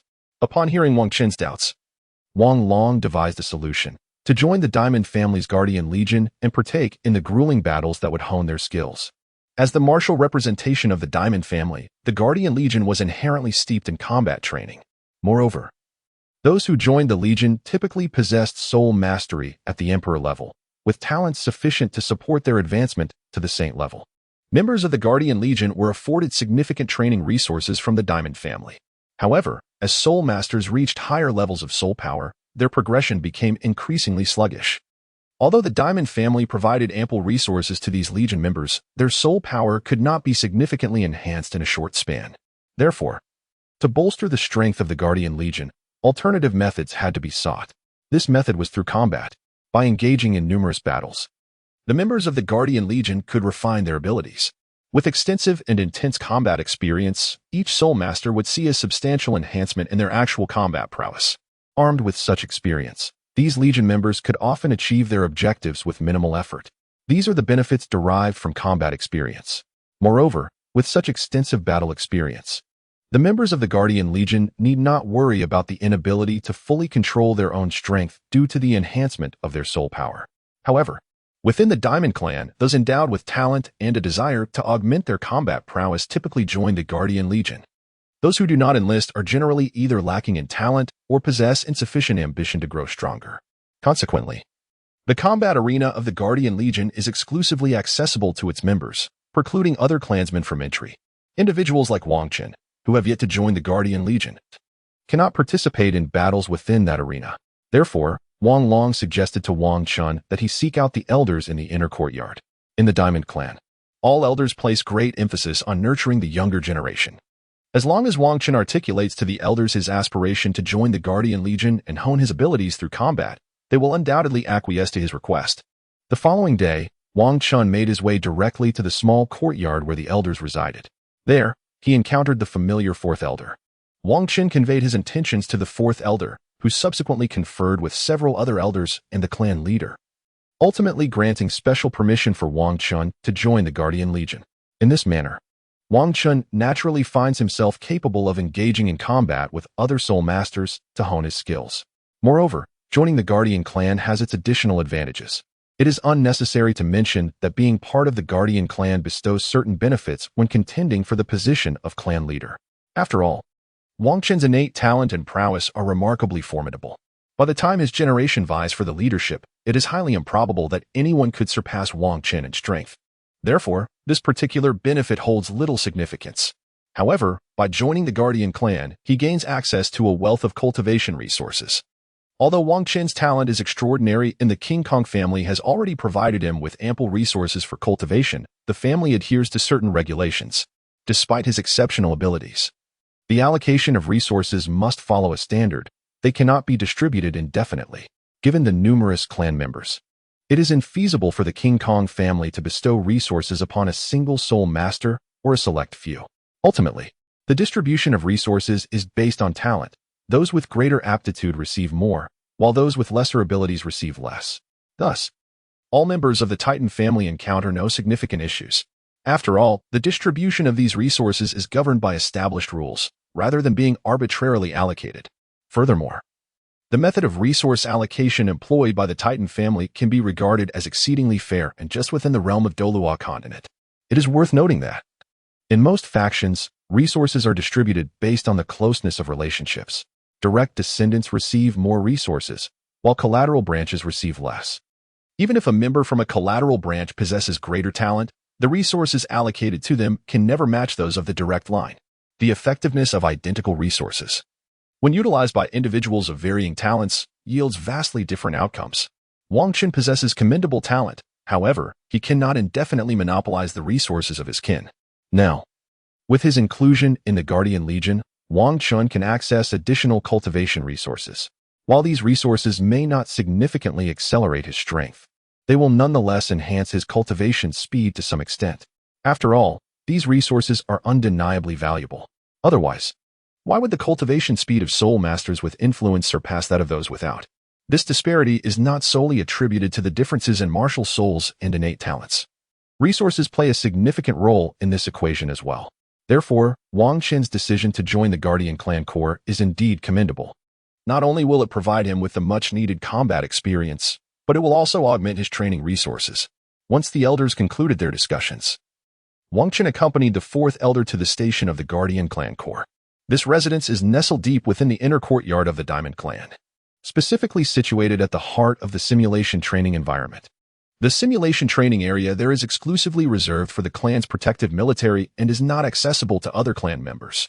Naturally, the vast expanse of the simulation training environment provides ample opportunity for the other spirit masters within the family to hone their skills. After all, the Diamond Clan boasts members with exceptional talent and a fervent desire for strength. Once their abilities reach the 60th level, they are inducted into the protective military. Thus, there is no need for them to share the outer simulation training facilities with other family members. Those who have joined the protective military are granted access to specialized simulation training environments, which are notably superior. Indeed, the higher the level of strength, the more formidable the enhancements one can endure. Conversely, spirit masters of lesser prowess engage in their training within the outer simulation environments. The peach trees cultivated over the past decade, alongside those that have flourished for a century, have sufficiently catered to the cultivation needs of the less formidable members of the clan. In contrast, the ancient peach tree spirit beasts, aged a millennium, are reserved for the training of the guardians of the clan, as their superior strength necessitates a more suitable environment for cultivation. As for the rare millennium peach tree spirit beasts, the entire Diamond family possesses only a handful, primarily serving the training requirements of the clan's elite. After all, the greater the power one possesses, the more soul energy is required to enhance one's strength. Thus, it is entirely reasonable for the higher echelons to utilize these scarce millennium peach tree spirit beasts. Over the course of the past 2 centuries, the soul beasts of the peach trees have thrived and multiplied, resulting in the emergence of several millennia-old peach tree soul beasts within the esteemed Golden family. In earlier times, even the upper echelons faced long waits to cultivate, relying solely on the simulated environments provided by thousand-year-old peach tree soul beasts. However, through years of development, the higher-ups of the Golden family can now generally ensure that each member has access to their own millennia-old peach tree soul beast simulated cultivation environment. As Wang Chun accompanied the fourth elder, they soon arrived at the base of the Guardian Legion. The fourth elder led Wang Chun to a small room for registration before taking his leave. "Xingluo, I've brought someone for registration," he announced. "Oh, it's Ale. What brings you here personally for this?" came the reply. "This time is special. I've brought Xiaochen for registration. He requires suitable battles to hone his combat abilities." Ale explained. "Ah, so it's Xiaochen. No wonder you brought him yourself," the elder responded. Before long, Wang Chun completed his registration with the elder referred to as Xingluo. The registration process was rather simple, involving only the recording of his name, martial spirit, and basic family background. After all, joining the Guardian Legion carries significant risks. Despite the rigorous training provided by the Golden family, they are often the first to confront danger. This is particularly true in special circumstances, such as conflicts between factions where the intent is to avoid escalating tensions, leading to the deployment of soul masters for covert missions. Such tasks are generally fraught with peril. Moreover, should one be apprehended, if the factions wish to avoid a full-scale conflict, in such circumstances, the familial powers will not acknowledge it. These clan members are akin to unsung heroes, receiving only a modicum of favoritism from their lineage. They possess no reputation to speak of. Hence, every individual who joins the Guardian clan must leave behind certain information. In the eventuality that they embark on a mission and fail to return, this information becomes the sole testament of their existence. Nevertheless, the Guardian clan is fraught with peril. Yet the resources bestowed by the Diamond clan are substantial. Furthermore, joining the Guardian clan does not preclude one from achieving renown. As long as an individual demonstrates exceptional talent and capability among their peers, they may attain fame upon becoming a soul Douluo. However, such opportunities are typically reserved for the 6 most gifted and powerful soul Douluos. Only these 6 clan members are afforded the chance to gain notoriety, with the Diamond Clan actively aiding in their pursuit of fame. These individuals are often groomed as potential successors to the clan leadership. After all, it would be rather absurd for a future clan leader or elder to be a mere unknown on the continent. However, only 6 of the most talented are chosen for this honor, leaving the remaining Soul Masters without such opportunities. The resources of the Diamond Clan are finite and must be allocated judiciously to these prominent figures. Moreover, other clan members do not seek such fame, as excessive exposure can render certain operations inconvenient. Throughout the registration process, Wang Chun gained a clearer understanding of the Guardian Clan system. Beyond the 6 selected as visible successors, the other Soul Masters remain in obscurity, undertaking the clan's clandestine affairs. Take, for instance, the elder referred to as Brother Chung by the 4th elder. He belongs to the same generation as the 4th elder. Although he is older, his talents are somewhat lacking. Thus, he has not sought fame, but instead has remained with the Diamond Clan, assuming the role of information registrar for the Guardian Clan. During this time, Wang Chun further comprehended some of the hidden strengths of the Diamond Clan. Upon learning about the Grand Elder of the Diamond Clan earlier, he began to perceive that their power is far more complex than it initially appears. After gaining insights into the intelligence elder of the Guardian Legion, referred to as Brother Ching by the 4th elder, I have become increasingly convinced of this perspective. Upon reflection, it is indeed plausible, as the Diamond Clan witnesses the awakening of several individuals' martial souls each year. While it may be improbable to encounter someone with innate full soul power, like Wang Chun, the emergence of 1 or 2 individuals with innate levels of 6 or 7 remains a distinct possibility. These clansmen may not ascend to the pinnacle rank of title de law. However, with their innate talents, coupled with the training resources of the Jingang family, there remains a glimmer of hope for them to become Soul Douluos, provided they exert themselves diligently. Yet, as Wang Chun has come to understand, it seems that among the older generation of the Jingang family, only the patriarch and 6 elders possess exceptional prowess. The rest of the older generation, whose talents pale in comparison, appear to have never been heard of. Beyond the patriarch and the elders, the realm of soul masters above the Soul Douluo level within the Jingang family seems to be solely occupied by the middle-aged elites. This is utterly illogical. After all, it is improbable that the Kong family would have only a handful of soul masters in each generation. Moreover, the Kong family has consistently recruited exceptional soul masters from outside. Logically, there should be at least 10 representatives in each generation of the Kong family. However, upon learning about the family's guardian army, Wang Chun began to comprehend the reason behind this. The other formidable powers of the Kong family are generally concealed in the shadows. No faction would entirely reveal its strength. It is prudent to retain a few trump cards. Once these hidden strengths are fully exposed, the faction loses its deterrent power. After all, the unknown is the most terrifying aspect. After the registration was completed, the 4th elder departed. Elder Cheng guided Wang Chun into the encampment of the Guardian Clan. At that moment, Elder Cheng also took the opportunity to provide Wang Chun with an overview of the circumstances surrounding this esteemed military formation. This camp is established against the backdrop of towering mountains. The entire encampment is vast, characterized by a rather intricate terrain. Within its confines, those who have joined the Guardian Legion do not engage in combat and contests as one would in the Soul Arena. Naturally, the Guardian Legion does possess such formal arenas. However, the Soul Masters who are part of this legion do not hold a particular fondness for them. Typically, their assignments are not carried out in these formal settings. It is only under highly complex and exceptional circumstances that they are dispatched to fulfill their missions. The environments encountered during these tasks are far removed from the structured confines of an arena. Consequently, the arenas of the Guardian Legion are generally utilized for leisurely contests among the members during their downtime.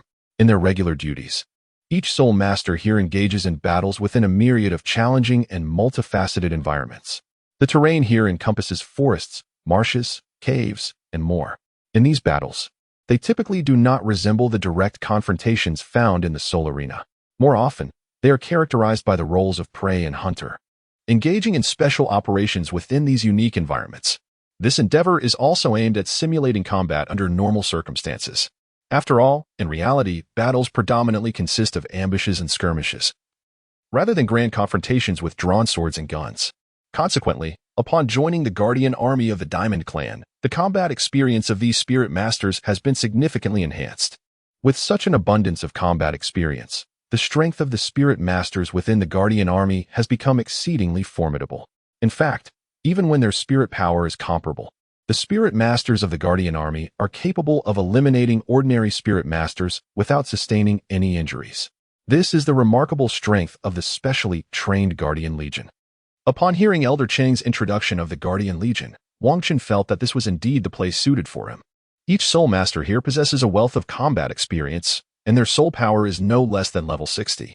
Such battles are capable of imparting pressure upon Wang Qun, thereby augmenting his combat experience. As Elder Cheng walked, he provided Wang Qun with an overview of the Guardian Legion. By the time the introduction was nearing completion, Wang Qun and his companions arrived at their destination. Upon reaching the encampment of the Guardian Legion, Wang Qun meticulously observed the surroundings. The entire site exuded an air of simplicity and modesty, devoid of any ostentatious architecture. The encampment resembled those of military quarters, featuring only basic resting quarters. There were no imposing walls for defense. Rather, a mere wooden fence encircled the perimeter of the camp. The defensive capabilities are astonishingly inadequate. However, upon reflection, it is understandable. This protective legion does not require external fortifications for defense. They are, after all, tasked with external missions. Moreover, this protective legion is situated within the confines of the formidable Jingang clan. If the enemy has reached the position of the protective legion, it signifies their overwhelming strength. Even if the protective legion were to erect walls for defense, it would ultimately prove futile. Hence, the perimeter of this legion's encampment is rather rudimentary. Additionally, the main entrance of the protective legion is unguarded, allowing Elder Cheng to lead Wang Qun directly inside. Elder Cheng, accompanied by Wang Qun, approached a rather unremarkable dwelling within the camp. After knocking thrice on the door, Elder Cheng pushed it open and entered. Wang Qun followed closely behind, stepping into the interior. Upon entering, Wang Qun was taken aback. He had not anticipated that this seemingly modest exterior concealed such opulence within. The interior of the house was adorned with numerous illuminating soul-guiding devices, casting a soft, gentle glow throughout the space. Countless bookshelves lined the walls, filled with a plethora of volumes. Directly in front of the entrance, beneath one of the shelves, sat an elderly man with a shock of white hair. Despite his advanced age, the old man's movements were remarkably swift. As Wang Qun and Elder Cheng entered, he swiftly rose from beneath the shelf and made his way to a desk situated in the center of the room, where he took a seat. Zhang Laoda, I am bringing this junior to join the Guardian clan's military. Please arrange for him to undergo some combat training, Elder Cheng stated. Certainly. By the way, due to family arrangements, do not assign him any tasks. He is here solely to refine himself through battle. Very well. Speaking with you is rather dull. I shall take my leave. Xiao Qin, remain here within the Guardian clan. Should you encounter any issues, simply consult Elder Zhang. After Elder Cheng concluded his remarks, he departed, leaving Wang Qun alone in the room. Through the exchange between the two elders, Wang Qun gleaned insights into their personalities. Elder Qin was notably affable and talkative, providing Wang Qun with various pieces of information during their journey. In contrast, Elder Zhang appeared rather stern and spoke very little, uttering only 2 words in his interaction with Elder Cheng. As Elder Cheng took his leave, Elder Zhang was engrossed in the details provided by him. After reviewing the information, he extended his hand behind him, and a book flew directly into his grasp. Subsequently, Elder Zhang silently handed the book to Wang Qun. Upon receiving it, Wang Qun noticed that the title read Combat Affairs of the Guardian Legion. It became clear that this book detailed the combat scenarios of the Guardian Legion. Following this, Elder Zhang retrieved a plaque from beneath the desk and presented it to Wang Qun. At this moment, Elder Zhang finally spoke to Wang Qun. Tomorrow, I shall arrange a battle for you in the arena. The plaque serves as both your resting place and a means to simulate your training environment. After uttering these words, Elder Zhang fell silent, returning to his tasks beneath the bookshelf. Holding the book and the plaque, Wang Qun understood what he needed to do. He was to find his designated resting area with the plaque and then examine the book thoroughly. Thus, Wang Qun prepared to leave in search of his resting place. As he turned to depart, Elder Zhang spoke once more. Return the book once you have finished reading it. Understood, Elder Zhang. Wang Qun replied before exiting the room to seek his resting quarters. As he stepped outside, he couldn't help but mentally remark on the elder's brevity, wondering why he had to find the lounge on his own without any guidance. After this silent lamentation, Wang Qun picked up the plaque, intending to ascertain the location of his resting area. Upon closer inspection, he discovered that the plaque was engraved with the number 666. This should be the number of my designated lounge, Wang Chun mused as he meticulously searched for it. At last, he discovered his resting chamber. Pushing the door open, Wang Chun stepped inside and realized that it was indeed a private room. Furthermore, the space was devoid of dust, suggesting that someone had been assigned to maintain its cleanliness. Sitting at the edge of the bed, he picked up the book Elder Zhang had given him and began to read it attentively. Before he knew it, he had finished the entire volume. Upon completing the book, Wang Chun gained a comprehensive understanding of the general circumstances surrounding the combat of the Guardian clan. Every soul master wishing to participate in the Guardian-S endeavors must not engage in battles haphazardly. Rather, they must first articulate their specific combat requirements. Whether they seek formal arena battles or specialized tactical engagements, a proper arrangement must be made. Subsequently, the clan members designated for combat are organized accordingly, ensuring that each finds a suitable struggle to hone their skills. Moreover, this book contained more than just descriptions of battles. It also provided brief insights into various other matters. For instance, the numbered plaque had its own succinct explanation. This plaque served not merely as an identifier for the lounge and simulated training environment, but also as a unique identifier for each member of the Guardian clan. Every individual who joins the Guardian clan is bestowed with such a plaque. This emblem is the insignia of the Guardian clan. Each member who joins the Guardian clan is entitled to receive their cultivation resources by virtue of their emblem. It is important to understand that those who are not part of the Guardian clan cannot gain access. Every individual within the Guardian clan must independently procure their own resources. Among these resources, there exist not only those intended for cultivation, but also provisions for sustenance and accommodation. The provisions for sustenance and accommodation are designed to cater to the needs of the tribespeople who remain stationed with the Guardian Corps. Within the Guardian Corps, all members are required to take turns in their posts to ensure that there are always sufficient personnel available to undertake missions. After all, those who join the Guardian Corps cannot remain in the camp indefinitely. They also have personal matters to attend to. However, should all members coincidentally choose to rest simultaneously, and a mission arises, there would be no one available to carry it out. Thus, the arrangement for rotating shifts at the encampment was established. Those stationed at the camp can fulfill their responsibilities while the remaining tribespeople are free to pursue other activities outside the encampment. Thus, not only will there be no instances of tasks remaining unexecuted, but it also allows those who have joined the Guardian Legion to refrain from lingering here, granting them the opportunity to attend to their personal affairs. Moreover, as Elder Cheng previously mentioned to Elder Zhang, there is no need to assign tasks to Wang Chun, allowing him the freedom to pursue his own endeavors at will. Upon perusing the tome, Wang Chun gained insight into the combat scenarios of the Guardian Legion. Elder Zhang had earlier indicated that once he finished the book, it was to be returned. Consequently, Wang Chun made a trip back to that location to return the volume to Elder Zhang. Throughout the entire exchange, Elder Zhang remained silent, merely acknowledging Wang Chun with a nod, a gesture of favor towards this promising junior. After returning the book, Wang Chun returned to the lounge. Feeling a tinge of boredom in the lounge, he resolved to explore the simulated training environment provided by the Guardian Legion. Fortunately, the previous text contained descriptions of this simulated training environment. Otherwise, Wang Chun might have struggled to locate it. Additionally, since he was not required to remain on duty with the Guardian Legion, he could freely engage in his soul power training within the simulated environment. Not long after, Wang Chun arrived at his destination, the designated simulated training environment allotted to the Guardian Legion by the King Kong family. Within this context, there are several major categories. For instance, Wang Chun possesses a primate martial spirit. Thus, he was bestowed with a badge numbered 666.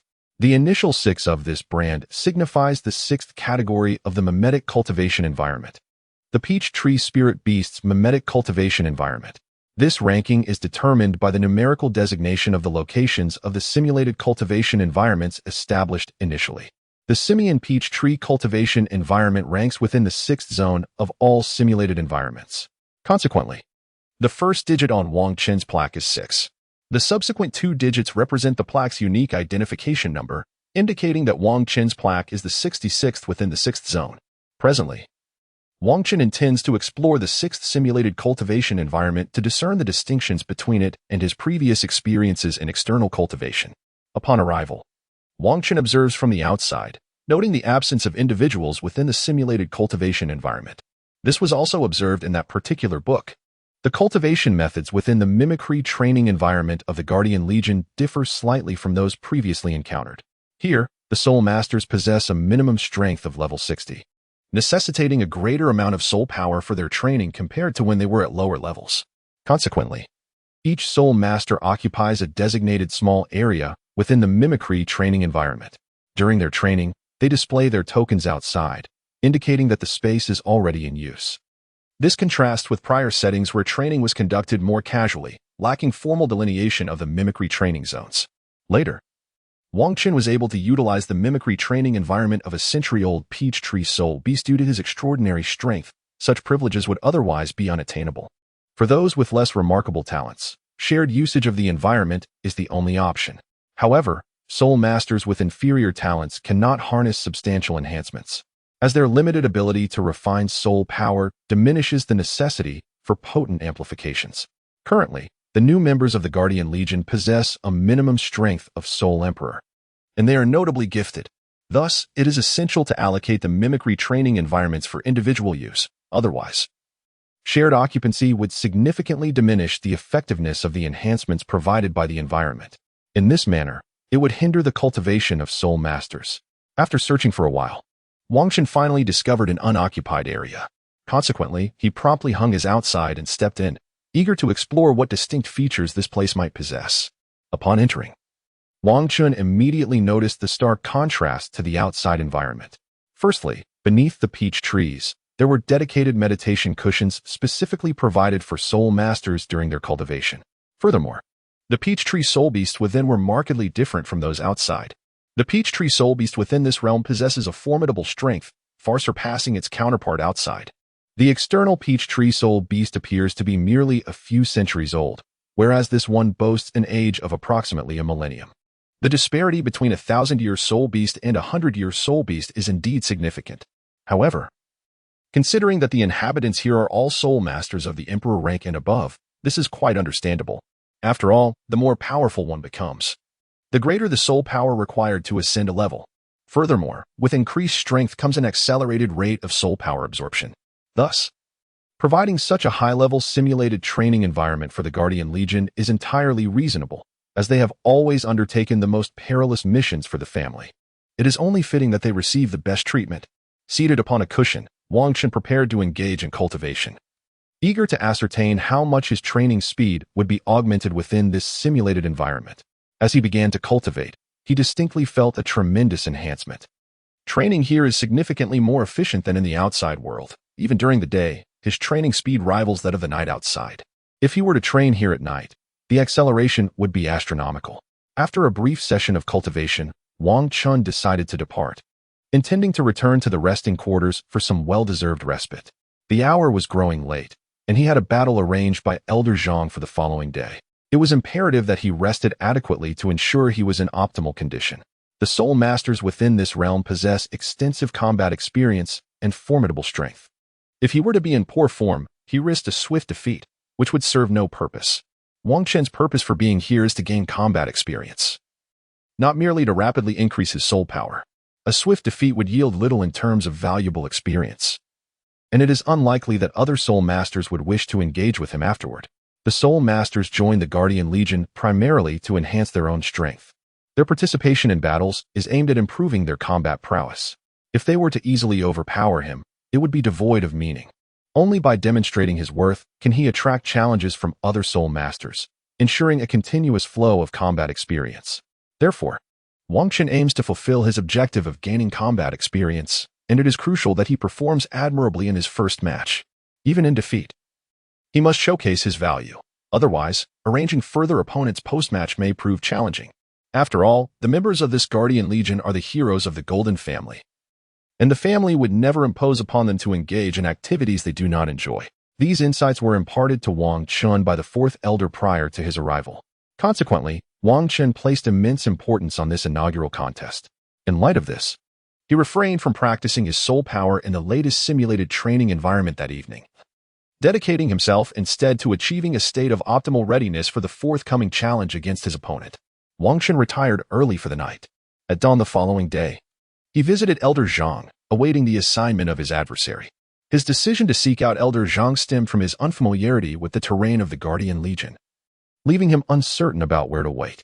Moreover, Elder Zhang had not specified a waiting location the previous day, and Wang Chun had neglected to inquire further. Thus, he found himself compelled to approach Elder Zhang. Wang Chun lingered outside Elder Zhang's quarters for only a short while before the elder emerged, leading him to the arena for the competition. After a brief walk, they arrived at their destination, a modest arena situated at the rear of the Guardian Legion's encampment. Measuring approximately 15 meters in length and width, this arena is relatively modest, even for an average soul master.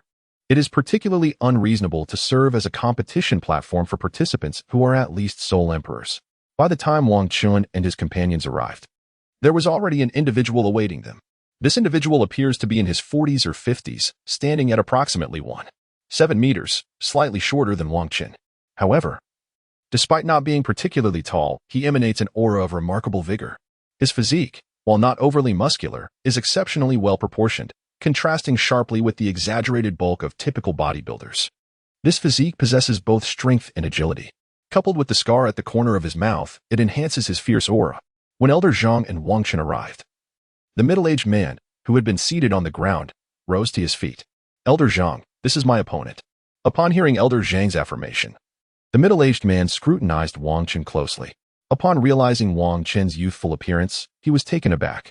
However, he did not underestimate Wang Chun due to his age. On the contrary, he regarded Wang Chun, who managed to reach the Guardian Legion at such a young age, with considerable respect. After all, the members of the Guardian Legion possess extensive combat experience, and one must regard every opponent with utmost seriousness, never allowing for any underestimation. These are the countless lives that the Guardian Legion has sacrificed over the years. Moreover, Wang Chun is the adversary arranged for him by Elder Zhang. This further heightened his attention. As the middle-aged man scrutinized Wang Chun too was assessing his opponent. Greetings, I am Wang Chun, a Soul King of level 59. And I have recently joined the Guardian clan. Oh, so it is you, replied the man.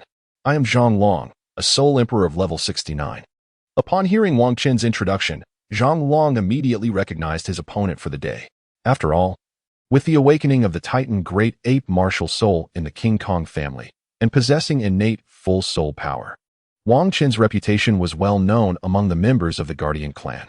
However, Zhang Long had never encountered him in person, which was why he had not recognized his opponent at first glance. It is no wonder that someone of level 60 or below could join the Guardian clan, and even have the opportunity to be directly matched against him. It is important to note that in the Guardian clan, battles are also a matter of mutual consent.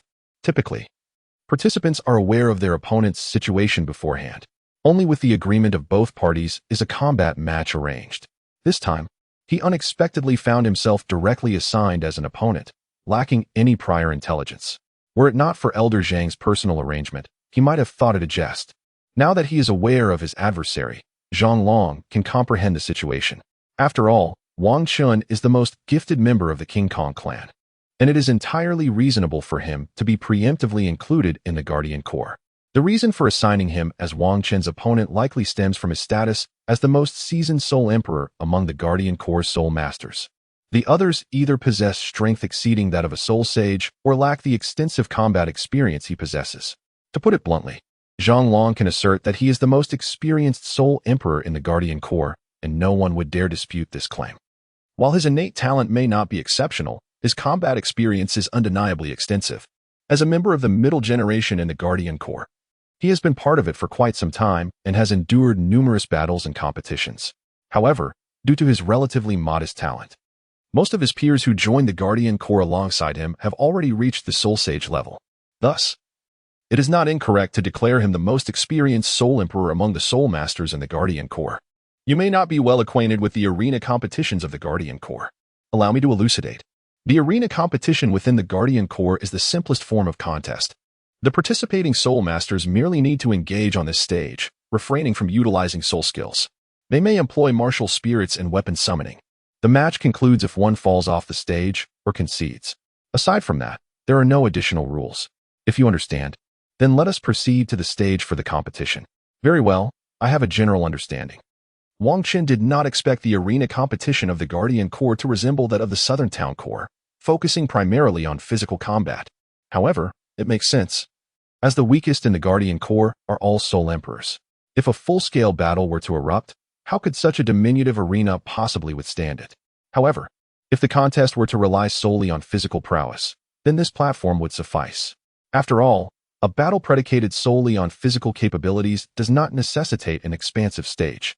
Moreover, combat confined to such a limited space profoundly tests a soul master's ability to control their own faculties.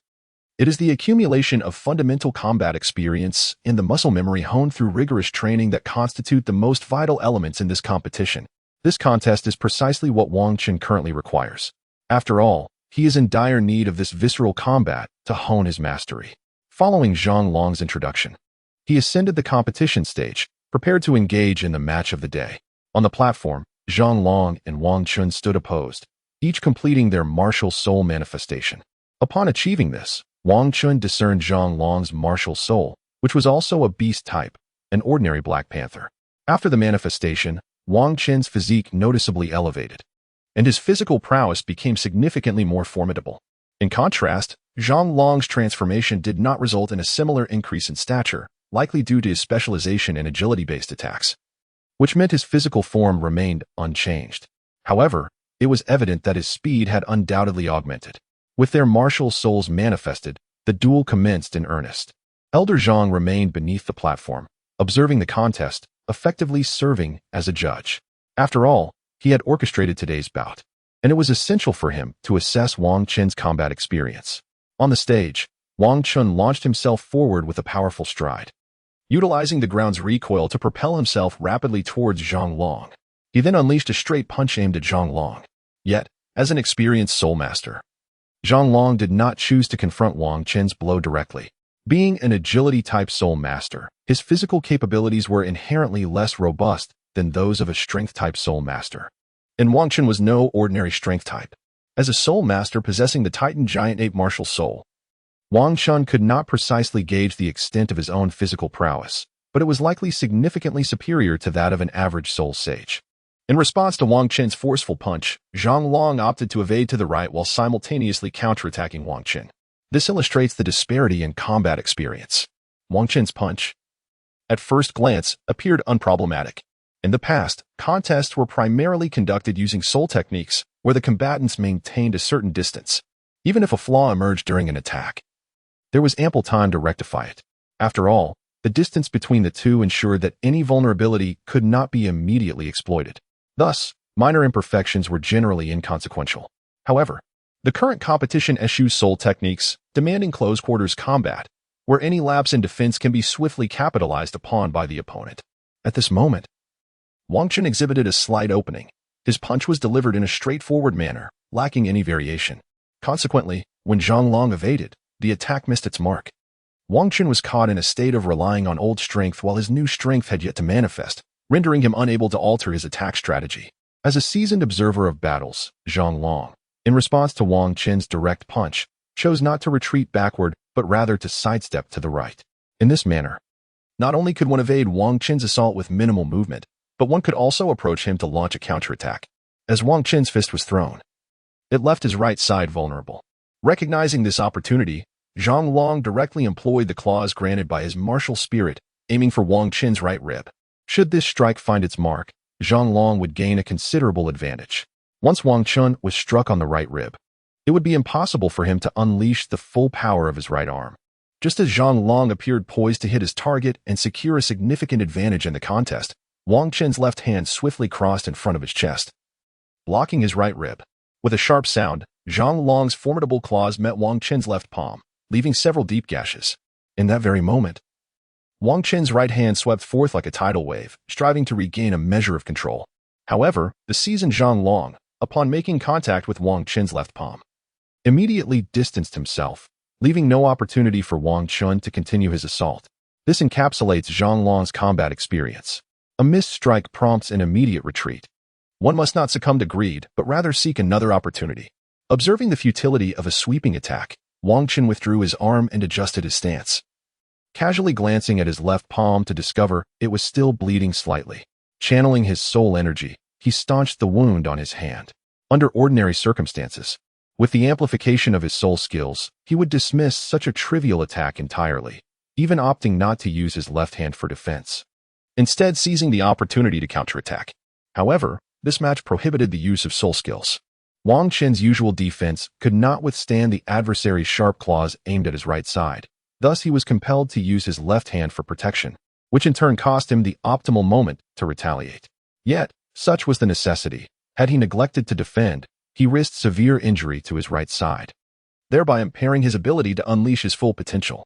Despite Zhang Long's displayed speed, his strikes might not necessarily yield success. If Zhang Long, relying on his experience, evaded Wang Qin's daring assault, the latter would find himself at a significant disadvantage. Hence, Wang Qin's choice of a more cautious approach was entirely justifiable. Following his initial strike, Zhang Long swiftly sprang into motion. An agile attack-type Soul Master must remain in perpetual motion, seeking out vulnerabilities in their opponent while simultaneously launching attacks. Speed is the essence of an agile attack-type Soul Master. With his extensive combat experience, Zhang Long understood this intrinsically. Thus, after evading, he propelled himself into rapid motion. Whoosh! With all his might, Zhang Long moved with astonishing speed. Just as Wang Qin adjusted his stance, Zhang Long had already maneuvered behind him. Whoosh! Whoosh! Two black claws lunged directly towards Wang Qin's back. Sensing the ominous wind emanating from behind, Wang Qin discerned the opponent's intent. However, evasion was no longer an option for him. After all, among Soul Masters of the same rank, Agility-type specialists boasted the swiftest speed. As a Power-type Soul Master, evading an attack from an Agility-type Master in a surprise ambush was virtually impossible for Wang Qin. Since evasion was futile, Wang Qin decided against it. He firmly planted his right foot on the ground, his right arm angled downward, and executed a sweeping motion. He aimed his strike towards the rear. If Zhang Long intended to persist with his assault, the eventual outcome would be that his claws would land upon Wang Qin, while Wang Qin's sweeping attack would connect with Zhang Long. It is essential to note that Wang Qin, being a Power-type Soul Master, possessed superior physical prowess compared to Agility-type Masters of the same rank. Moreover, with the numerous enhancements at his disposal, Wang Qin's physical capabilities were further amplified. Thus, in this exchange, he believed he would hold the upper hand. However, upon witnessing Wang Qin's strategy of mutual destruction, Zhang Long was determined not to allow Wang Qin to have his way. He swiftly altered the trajectory of his attack, shifting from a direct assault on Wang Qin's back to a diagonal charge. Before Wang Qin's sweeping strike could reach him, Zhang Long deftly evaded the range of Wang Qin's attack while simultaneously launching an assault on Wang Qin's back. Nevertheless, due to Wang Qin's counterattack and Zhang Long's change in attack direction, the situation became more intricate. This strike, for Wang Qin, was not overly severe. Moreover, Wang Qin had successfully manifested his martial spirit, resulting in a significant enhancement of his physical attributes. The weakened strike had little effect on Wang Qin, even less than the injury sustained on his left palm. Through these brief encounters, Wang Qin began to comprehend the essence of abundant combat experience. Without utilizing soul skills, he found himself utterly suppressed, having endured 2 minor injuries, while his opponent remained unscathed. To the adversary, these attacks appeared effortless, merely a matter of evading strikes, counterattacking, and then launching an initiative. Such simplicity had led to Wang Qin's injuries on both occasions. Throughout his training, he had never encountered such a frustrating battle. Even when pursued by a soul saint, he had not felt this level of constraint. It is worth noting that Wang Qin was now significantly more formidable than he had been at that time, having acquired an additional soul ring, the authority of the god of war, and the enhancement from celestial herbs. His current strength far surpassed his former self. Yet, facing a level 69 Soul Emperor proved to be exceedingly troublesome. This disparity in combat experience was not something easily bridged. Had he been able to employ soul skills, his formidable techniques could have mitigated some of the experience gap. However, without the ability to use soul skills, the chasm in combat experience became glaringly apparent, resulting in the seemingly gifted Wang Qin being easily injured by his opponent. Nevertheless, after enduring these 2 attacks, Wang Qin gleaned some insights. He ceased his reckless assaults and chose instead to await Zhang Long's attacks, preparing to defend and counter once he observed the opponent's moves. In this manner, Wang Qin found himself less susceptible to attacks. However, Zhang Long's speed was simply astonishing. Even with Wang Qin's meticulous observation, he could not entirely fend off his opponent's onslaught. Nevertheless, compared to the initial stages, his defenses had significantly improved. Out of 5 strikes, he could at least parry 3 and still manage to counterattack once. It is no wonder that within the Diamond Clan, those aspiring to enhance their strength are encouraged to join the Guardian Legion. Those who have joined the Guardian Legion possess an abundance of combat experience, resulting in formidable strength. With such extensive expertise, even a soul master with 1 or 2 levels higher in soul power may not necessarily triumph over a member of the Guardian Legion. Moreover, it is even more improbable against opponents of the same rank. Thus, it is evident that those who have become part of the Guardian Legion enjoy a significant advantage when vying for prominent positions within their families. This is likely also due to the exceptionally high combat prowess of the clan members who have joined the Guardian Legion. After all, during the election for the upper echelons of the Diamond Clan, it is not feasible to engage in direct combat to select the most formidable clan leader. Such conflicts would easily jeopardize the unity of the family. Therefore, the competition must rely on the comparison of spiritual energy levels, with an additional enhancement granted to the members of the Guardian Legion. This selection scheme is indeed the most suitable. At this juncture, the outcome of the battle holds little suspense. Without the use of soul skills, relying solely on martial spirits and physical prowess, it is impossible for Wang Qin to triumph over Zhang Long. Nevertheless, Wang Qin is an exceptionally gifted prodigy. Throughout this arena contest, he gradually accumulated considerable experience, transitioning from an initial exchange of 2 strikes resulting in mutual injury to predominantly focusing on defense, while occasionally launching counterattacks. Wang Qin's progress is markedly evident. However, this marks Wang Qin's inaugural formal competition since joining the Guardian Legion, and his experience remains somewhat lacking. Thus, it is entirely reasonable that he could not secure victory. After enduring for a period, Wang Qin ultimately succumbed to the seasoned Zhang Long. Though Wang Qin faced defeat in this contest, his performance was commendable. Engaging in his inaugural battle, he demonstrated remarkable resilience, holding his own against a seasoned veteran. It is fair to say that Wang Qin possesses exceptional talent. Moreover, the experience he garnered from this encounter proved invaluable. His objective of joining the Guardian Legion has, in essence, been fulfilled. Through this visceral confrontation, Wang Qin significantly enhanced his self-control. He can now swiftly elevate his soul power without the encumbrance of control issues.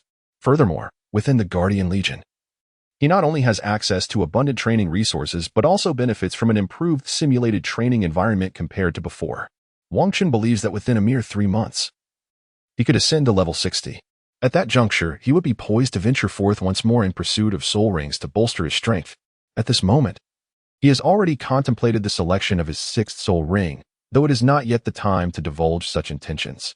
Following the conclusion of the competition, Zhang Long departed immediately, while Wang Qin accompanied Elder Zhang away from the arena and returned to his chamber. He prepared to reflect thoroughly on today's battle to extract further insights. Since this confrontation was devoid of soul skills, Wang Qin, despite his loss, experienced minimal soul power depletion. Consequently, he did not need to recuperate his soul power first. Instead, he directly engaged in introspection regarding his combat performance. Upon further reflection, Wang Qin was able to derive additional lessons from the experience. Such visceral combat serves as the utmost crucible for soul masters. The wealth of experience garnered from such encounters cultivates an instinctive muscular reflex. When confronted with a surprise attack, a soul master may find their cognitive faculties lagging, yet their body instinctively retaliates. Zhang Long epitomizes this seasoned veteran. In the later stages, Wang Qin had already come to this realization. However, he still found himself unable to surpass Zhang Long. After all, no matter how swiftly Wang Qin's mind might react, it could never outpace the speed of muscle reflexes. This is also the reason why Wang Qin struggled to land a hit on Zhang Long during the later stages of the competition. Indeed, Wang Qin possesses an extraordinary talent, complemented by his formidable physical prowess. Had he been an ordinary individual, it is likely that he would never have landed a single blow on Zhang Long in the later stages of their encounters. Upon reflecting on his own limitations, Wang Qin has come to recognize his current deficiency, a lack of practical combat experience. Previously, he primarily honed his fighting skills in the soul arena, participating in battles to develop his combat abilities. However, as he ascended to the 30th level, he found it increasingly rare to encounter an opponent of suitable strength among the diverse competitors in the arena. Consequently, he resorted to battling opponents of higher ranks, which, although challenging, offered little opportunity for experiential learning during later fights. As a result, Wang Qin ceased participating in the soul arena competitions. Upon returning from his travels, Wang Qin was once again urged by his family to partake in a grand tournament. During this period, He underwent rigorous training under the guidance of skilled individuals arranged by his family. However, this particular training aimed to enhance the cooperative combat capabilities of the team from the Steel Academy, leaving Wang Chun with limited opportunities to absorb substantial experience. In the ensuing tournament, he encountered several formidable adversaries, yet the nature of such competitions necessitated full exertion, relying predominantly on the potency of soul skills and the volume of soul power. This experience primarily refined his timing and releasing soul skills, while the melee combat abilities of the participants remained relatively underdeveloped. This is to be expected, as the competitors in these tournaments typically possess commendable talents. Most dedicate their time to enhancing their soul power levels, seldom investing time in cultivating their melee combat skills. Indeed, during battles among soul masters, the majority rely on soul power and skills, rendering the enhancement of soul power the most effective means of augmenting one's combat capabilities.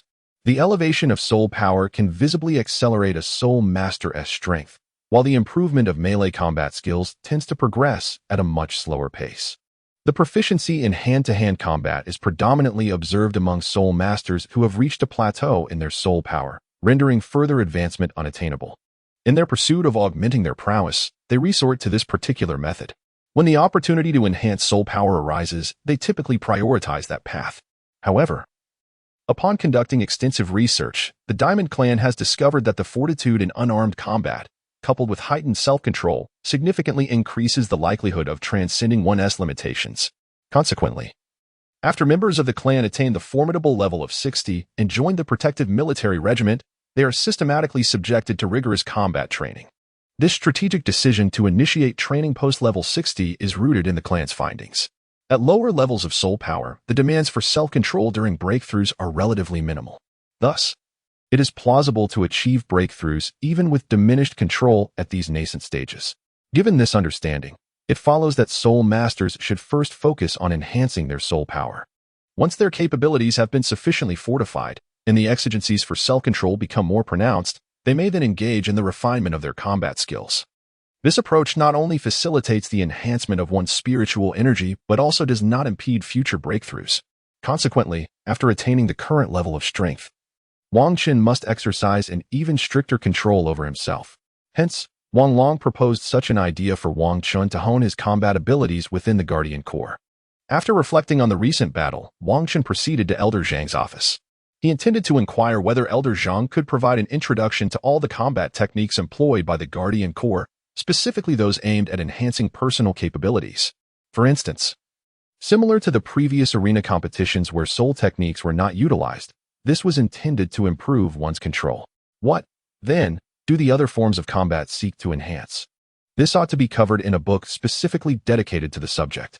The previous thin volume merely documented some considerations for those joining the Guardian Legion, such as various combat techniques, or to express one's intentions, and suitable places for cultivating spiritual energy, among other things.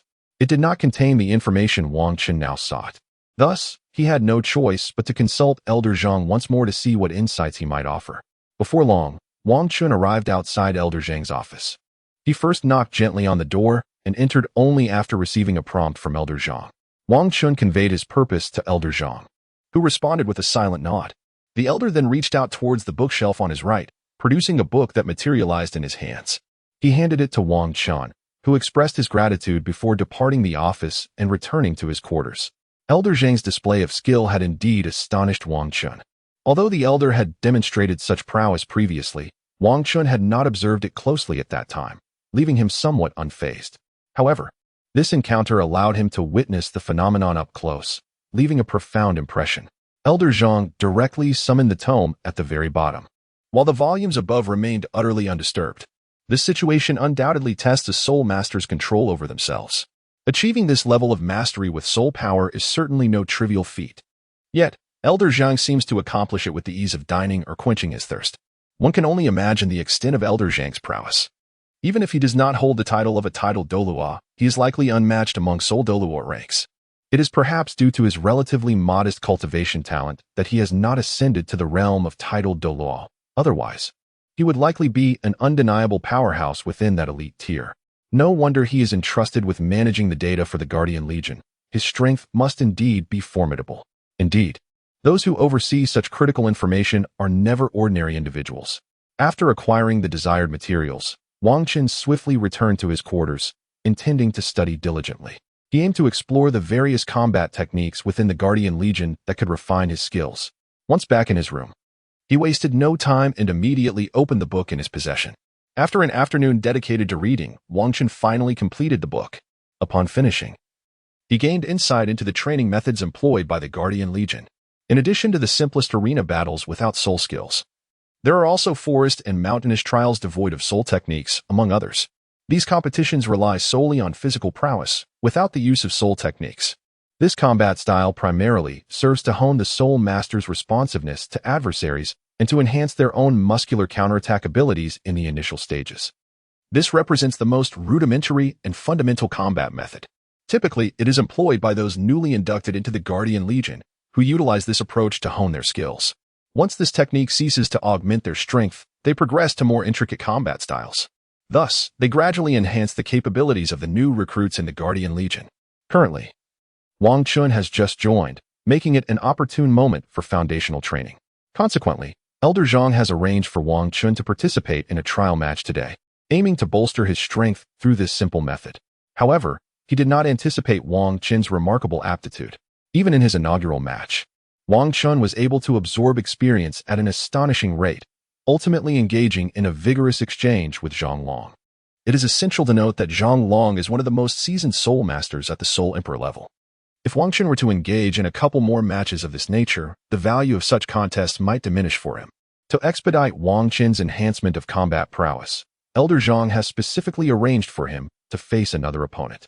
Compared to Zhang Long, this next adversary will likely be less experienced. However, this opponent is not a subtle attack-type Soul Emperor like Zhang Long. Rather, Elder Zhang has arranged for Wang Qin to face a powerful attack-type Soul Emperor, whose soul power has reached level 69. Should he break through to the next level, he will attain Soul Sage status. Achieving this rank would classify him as a vital elite within any faction. The opponent assigned by Elder Zhang not only possesses commendable strength and talent, but is also a formidable attack-type Soul Emperor. A single combat trial against such a rival would surely provide Wang Qin with even greater experience, as the essence absorbed from a powerful attack-type Soul Master can be directly utilized. Unlike today's match, where Wang Qin gleaned certain insights from Zhang Long and had to adapt them to suit his own fighting style, this forthcoming duel promises to be more advantageous. Were Wang Qin aware of the caliber of his next opponent, he would undoubtedly be quite exhilarated. However, he remains oblivious to this information for now. After perusing the acquired texts, the day has drawn to a close. Naturally, Wang Qin did not return the books immediately. Instead, he first ventured to the simulated training environment, intending to cultivate his soul power.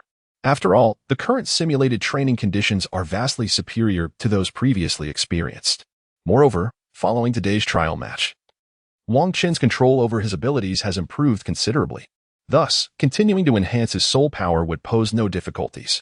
Upon arriving at the simulated training environment, Wang Qin selected an unoccupied area, hung his sign, and entered, preparing to commence his cultivation. As the moon ascended into the night sky, Wang Qin began his training. The cultivation undertaken now yields results that starkly contrast with previous experiences. An unceasing flow of soul power swiftly inundates Wang Qin's body, which he promptly refines, thereby enhancing his soul strength. Furthermore, the heavens bestow a continuous cascade of imperial essence, rapidly restoring and augmenting Wang Qin's mental prowess. With such remarkable effects of cultivation, Wang Qin perceives his earlier estimations as excessively conservative. Given the current pace of improvement, within a mere 2 months, he is entirely confident of ascending to the 60th level. However, he acknowledges the necessity of honing his combat abilities, which requires time spent engaging in battles with others to elevate his practical experience. Additionally, he must devote time to reflect upon combat situations, thereby enhancing his self-control. Thus, Wang Qin surmises that within a maximum of 2.5 months, he can assuredly reach the 60th level. Indeed, the superior quality of cultivation resources facilitates a more seamless enhancement of a soul master's capabilities. Had Wang Qin remained in the external environment of the century-old peach tree soul beast for cultivation, devoid of suitable combat experiences, achieving the 60th level would likely have taken no less than 5 to 6 months. Now, having joined the Guardian clan, he benefits from superior resources and enhanced opportunities for combat training. The prospect of achieving the 60th level in merely 2.5 months is indeed within reach. It is no wonder that ordinary soul masters often fall short when compared to those with the backing of powerful factions.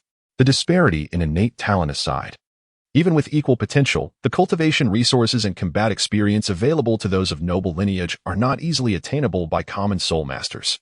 Moreover, the offspring of these formidable factions typically inherit superior martial souls, naturally endowing them with greater talent than their ordinary counterparts. Coupled with these advantageous resources, it becomes virtually impossible for common soul masters of the same age to rival those from prominent factions. After a night of cultivation, Wang Chen feels invigorated and refreshed.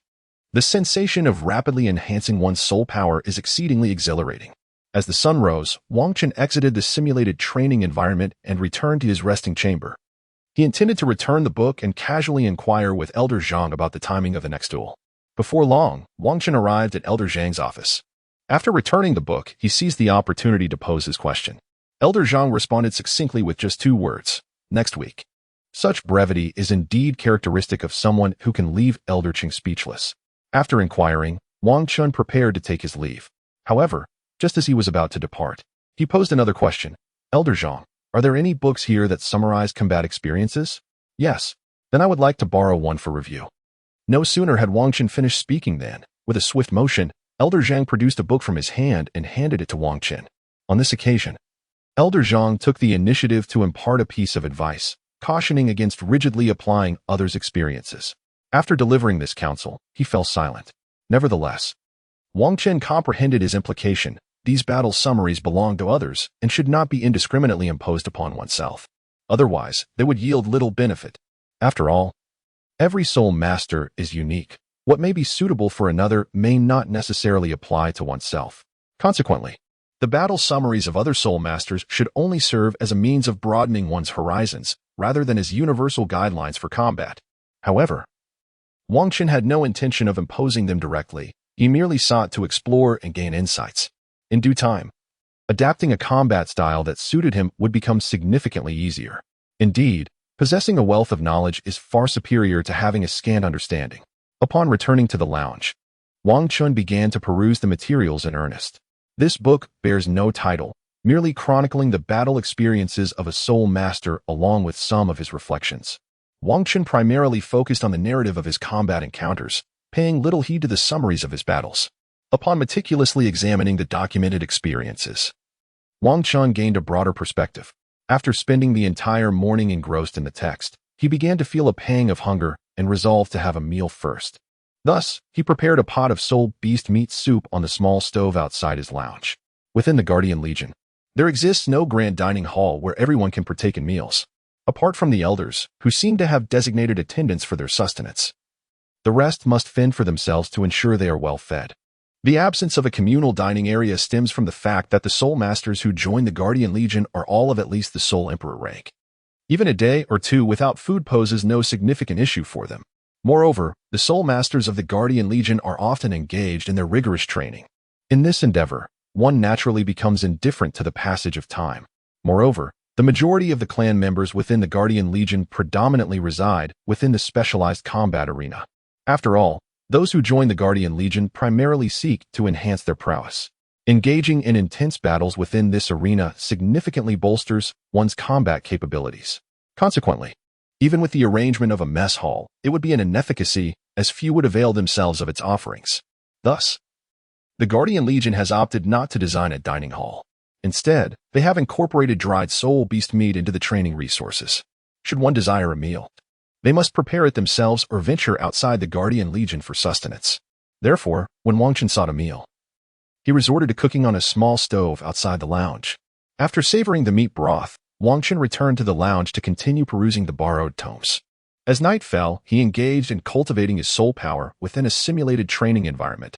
Following the cultivation of his soul power, Wang Chen devoted his daylight hours in the lounge to reading and reflecting on his experiences. Upon completion, he would then seek out Elder Zhang to borrow additional texts. In the course of this week, Wang Chen's life has been remarkably structured. During the day, he immersed himself in reading and reflecting on his experiences. At night, he dedicated himself to cultivating his spiritual energy to elevate his level. Before long, a week had swiftly elapsed. In the second week following Wang Qin's induction into the Guardian Clan Corps, Elder Zhang once again escorted him to the battle arena. Wang Qin was acutely aware that he was on the brink of his second contest since joining the Guardian Clan Corps. This time, the opponent is a formidable Soul Emperor specializing in aggressive assaults. This opponent is undoubtedly the finest for Wang Qin, as he too is a top-tier assault-type Soul Master. Engaging in combat with such a formidable Soul Emperor allows for the greatest accumulation of experience. After all, their combat styles and methodologies are strikingly similar. The two began with a brief introduction before formally commencing their battle. Both being assault-type Soul Masters, their fighting styles are characterized by a relentless and vigorous approach, making the clash exceedingly exhilarating. In this fierce confrontation, Wang Qin felt a surge of passion igniting within him. However, he managed to maintain his composure and not succumb to reckless abandon. Instead, he fervently absorbed knowledge through the experience of battle. Moreover, Wang Qin took the opportunity to validate the combat strategies he had gleaned from his readings during this encounter. Through this scrutiny of his combat performance, he discerned that some of his conclusions contained flaws. Fortunately, this battle illuminated these shortcomings for him. With a little more time devoted to reflection, Wang Qin was confident that he could distill a more comprehensive and personalized set of combat insights. This battle is far from the tedium experienced during the confrontation with Zhang Long. In the previous encounter with Zhang Long, the opponent's speed was overwhelmingly swift, leaving Wang Qin in a state of constant passive defense, only able to counterattack in response to Zhang Long's assaults. However, this time, facing a formidable Soul Emperor specializing in aggressive tactics, every strike allows for a direct clash, granting Wang Qin an exhilarating sense of freedom and fulfillment. Such a battle is truly exhilarating, unlike the tedious encounter with Zhang Long. However, this is quite understandable. After all, Wang Qin's two adversaries belong to different categories of Soul Masters. One is an agile attacker, while the other is a formidable powerhouse. Each Soul Master, in the heat of combat, naturally seeks to capitalize on their strengths while avoiding their weaknesses, striving to unleash their prowess upon their opponents. This is indeed the proper combat style for every Soul Master. Therefore, it is entirely appropriate for Zhang Long to leverage his speed advantage to assault Wang Qin. However, Wang Qin does not find the experience of being on the receiving end of such an onslaught particularly gratifying. In contrast, this competition is considerably more exhilarating, as both participants engage in a direct and forceful exchange. Despite the disparity in combat experience, Wang Qin manages to achieve a stalemate, thanks to his formidable physical prowess and exceptionally powerful martial spirit. This is primarily due to the fact that his opponent is a formidable assault-type Soul Emperor, which allows Wang Qin to barely achieve a stalemate. After all, the greatest advantage of an assault-type Soul Master lies in their formidable offensive power and explosive strength. Nevertheless, Wang Qin managed to compensate for the disparity in combat experience through his exceptional physical prowess. The battle endured for a considerable duration before Wang Qin and his companions concluded their engagement. Following the competition, the formidable Soul Emperor of the assault system expressed satisfaction and exchanged a few words with Wang Qin before taking his leave. Naturally, Wang Qin departed alongside Elder Zhang. Upon returning to his resting quarters, Wang Qin commenced a reflection on the victories and setbacks of the day, enhancing his combat experience. Subsequently, life returned to a tranquil routine. Each evening, Wang Qin immersed himself in a simulated training environment, diligently cultivating his soul power to elevate his level. During the daylight hours, he remained in his quarters, poring over tomes that chronicled various battle experiences, absorbing valuable insights. After completing one book, he would visit Elder Zhang to borrow another, continuing his studies. Occasionally, he would venture outside his quarters to prepare a pot of nourishing soup. Thus, a month elapsed, during which Wang Qin significantly augmented both his combat experience and soul power. Throughout this period, he participated in 4 matches, aside from the initial 2. In the subsequent 2 weeks, Elder Zhang arranged a new opponent each week. The opponent in the 3rd week was a control-type Soul Emperor, a contest that posed little difficulty for Wang Qin, especially since neither combatant was permitted to utilize soul techniques. The control system's Soul Emperor wielded a control artifact of rather modest strength. Relying on his physical prowess and the combat experience he had meticulously gathered over the past few days, Wang Qin barely triumphed over this adversary. This marks the first occasion since Wang Qin's induction into the Guardian clan that he has triumphed over an opponent in the arena. Though the victory was achieved with great difficulty, it remains a victory nonetheless. This left Wang Qin quite exhilarated. After all, The first victory invariably brings a considerable sense of joy. However, Wang Qin's elation was short-lived, for in the fourth week of competition, he suffered a devastating defeat. This time, the opponent is also an agile soul emperor, yet unlike the previous Zhang Long, this one possesses a dagger martial spirit. His combat style diverges significantly from Zhang Long's approach. Rather than creating distance to leverage his speed against Wang Qin, he opts for direct engagement, utilizing short-range evasive maneuvers to swiftly assault Wang Qin with his dagger. The sharpness of this dagger is formidable. Wang Qin, without the use of soul techniques, can merely manage to defend himself. The dagger attacks of this soul emperor, if limited to a single strike, would not pose a significant issue. After all, even though the prowess of the soul emperor is commendable, Wang Qin's own defenses are formidable as well. However, the attack speed of this agile soul emperor is astonishingly swift, enabling multiple strikes to land in rapid succession at the same spot on Wang Qin. Despite his robust defenses, he is unable to withstand such a barrage of assaults. Consequently, this marks the first time since joining the Guardian Legion that Wang Qin has experienced a devastating defeat. Yet, despite this setback, the wealth of experience gained is invaluable. It is through failure that one can truly comprehend their own shortcomings. Upon returning to the lounge, Wang Qin did not immediately channel his soul power to heal his injuries. Instead, he prioritized reflecting on the battle and contemplating his deficiencies. It is important to note that although this was merely a contest, and the Soul Emperor did not inflict severe harm upon him, Wang Qin still bore a considerable number of wounds. Nevertheless, he chose to disregard these injuries, revealing the profound impact this match has had on him. After all, throughout his training under the auspices of the King Kong family, Wang Qin had always enjoyed smooth sailing and had never encountered such a serious defeat. This battle cannot even be described as a contest. It was a complete domination of Wang Qin. Throughout the entire match, Wang Qin failed to land a single blow on his opponent, enduring relentless assaults instead. Even when he resorted to a strategy of exchanging injuries, his opponent effortlessly countered his every move. Upon reflecting on the match, Wang Qin recognized his most significant weakness, his inadequacy in responding to close-range attacks. In previous encounters, he had relied solely on his formidable soul skills to achieve overwhelming victories. This time, without the use of soul skills, Wang Qin's vulnerabilities became apparent. However, it is perhaps for the best that these flaws were revealed early on. After all, this is merely a competition, and there remains ample time for improvement. No wonder it is said that failure is the mother of success. This recent failure has profoundly impacted Wang Qin, igniting within him a resolute determination to address his shortcomings.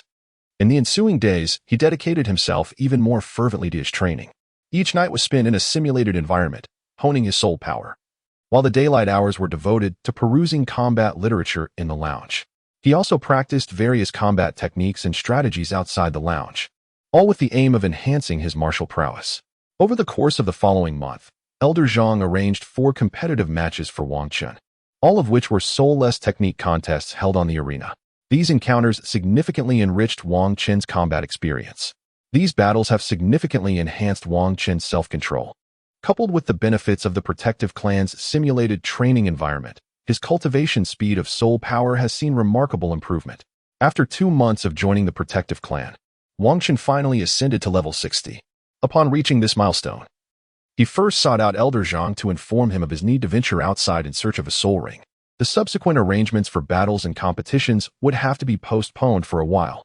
Hearing Wang Qin's announcement of his attainment of level 60, even Elder Zhang, usually stern and serious, could not help but display a rare smile. He granted Wang Qin's request and, unusually, offered him a few words of advice. After taking leave from Elder Zhang, Wang Qin departed from the Protective Clan, preparing to seek assistance from the elders in his quest for the 6th soul ring. On his way out, he passed by Elder Cheng's residence. Considering the help Elder Cheng had previously extended to him, Wang Qin felt it prudent to pay a visit. After all, directly approaching the elders to seek a suitable target for the soul ring would undoubtedly require time and patience. Moreover, a brief exchange with Elder Cheng would not consume much time. Wang Qin exchanged a few words with Elder Cheng before taking his leave. During their conversation, Elder Cheng expressed his admiration for Wang Qin's exceptional talent, noting that achieving the rank of Soul Emperor at just over 13 years of age was extraordinary. Such prowess was not only unparalleled within the King Kong family, but also among the finest across the Douluo Continent.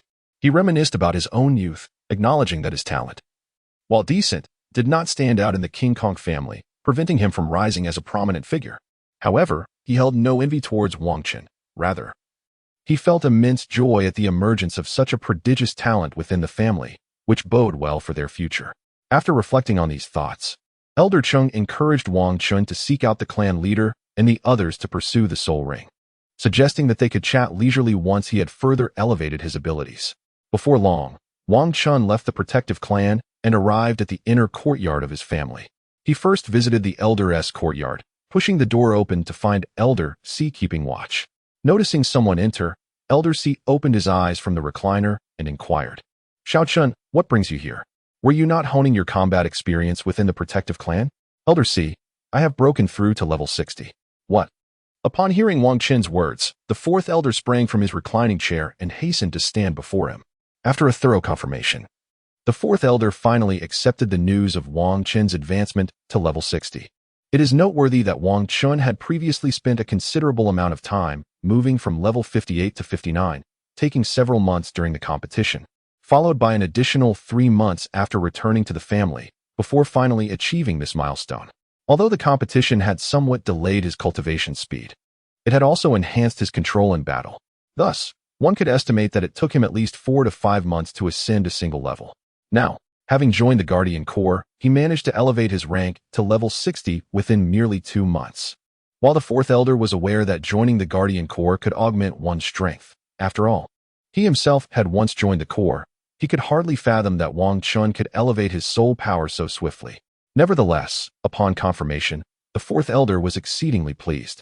He promptly notified the clan leader and the other elders, summoning them to convene and discuss the matter at hand.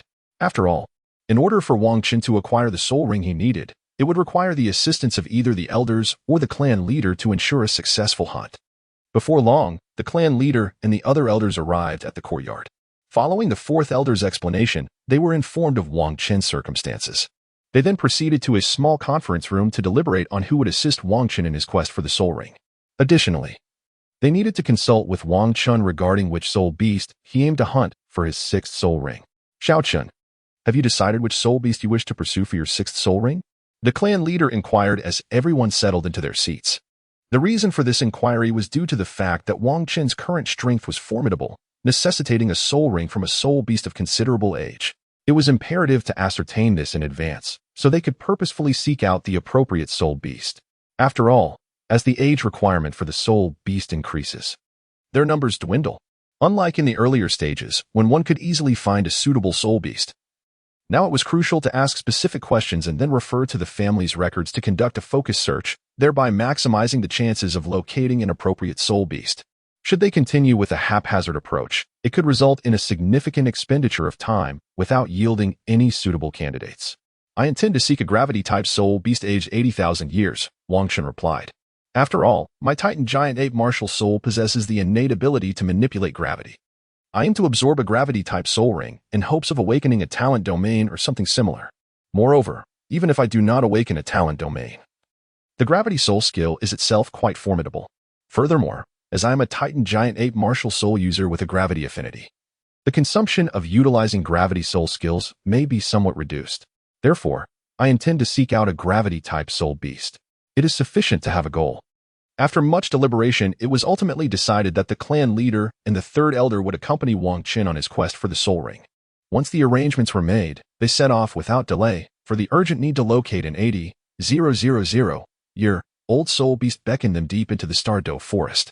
Even if they were not venturing into the most perilous core area, the difficulty of the search would still be considerable. Hence, the presence of 2 titled Douluos was essential to ensure their safety. After several days of relentless travel, Wang Qin and his companions finally reached the outskirts of the Douluo forest. While they arranged for a carriage to wait in a nearby town, Wang Qin and the others proceeded directly into the forest. In the eastern part of the inner region of the Douluo forest lay a formidable mountain range characterized by intense gravitational forces.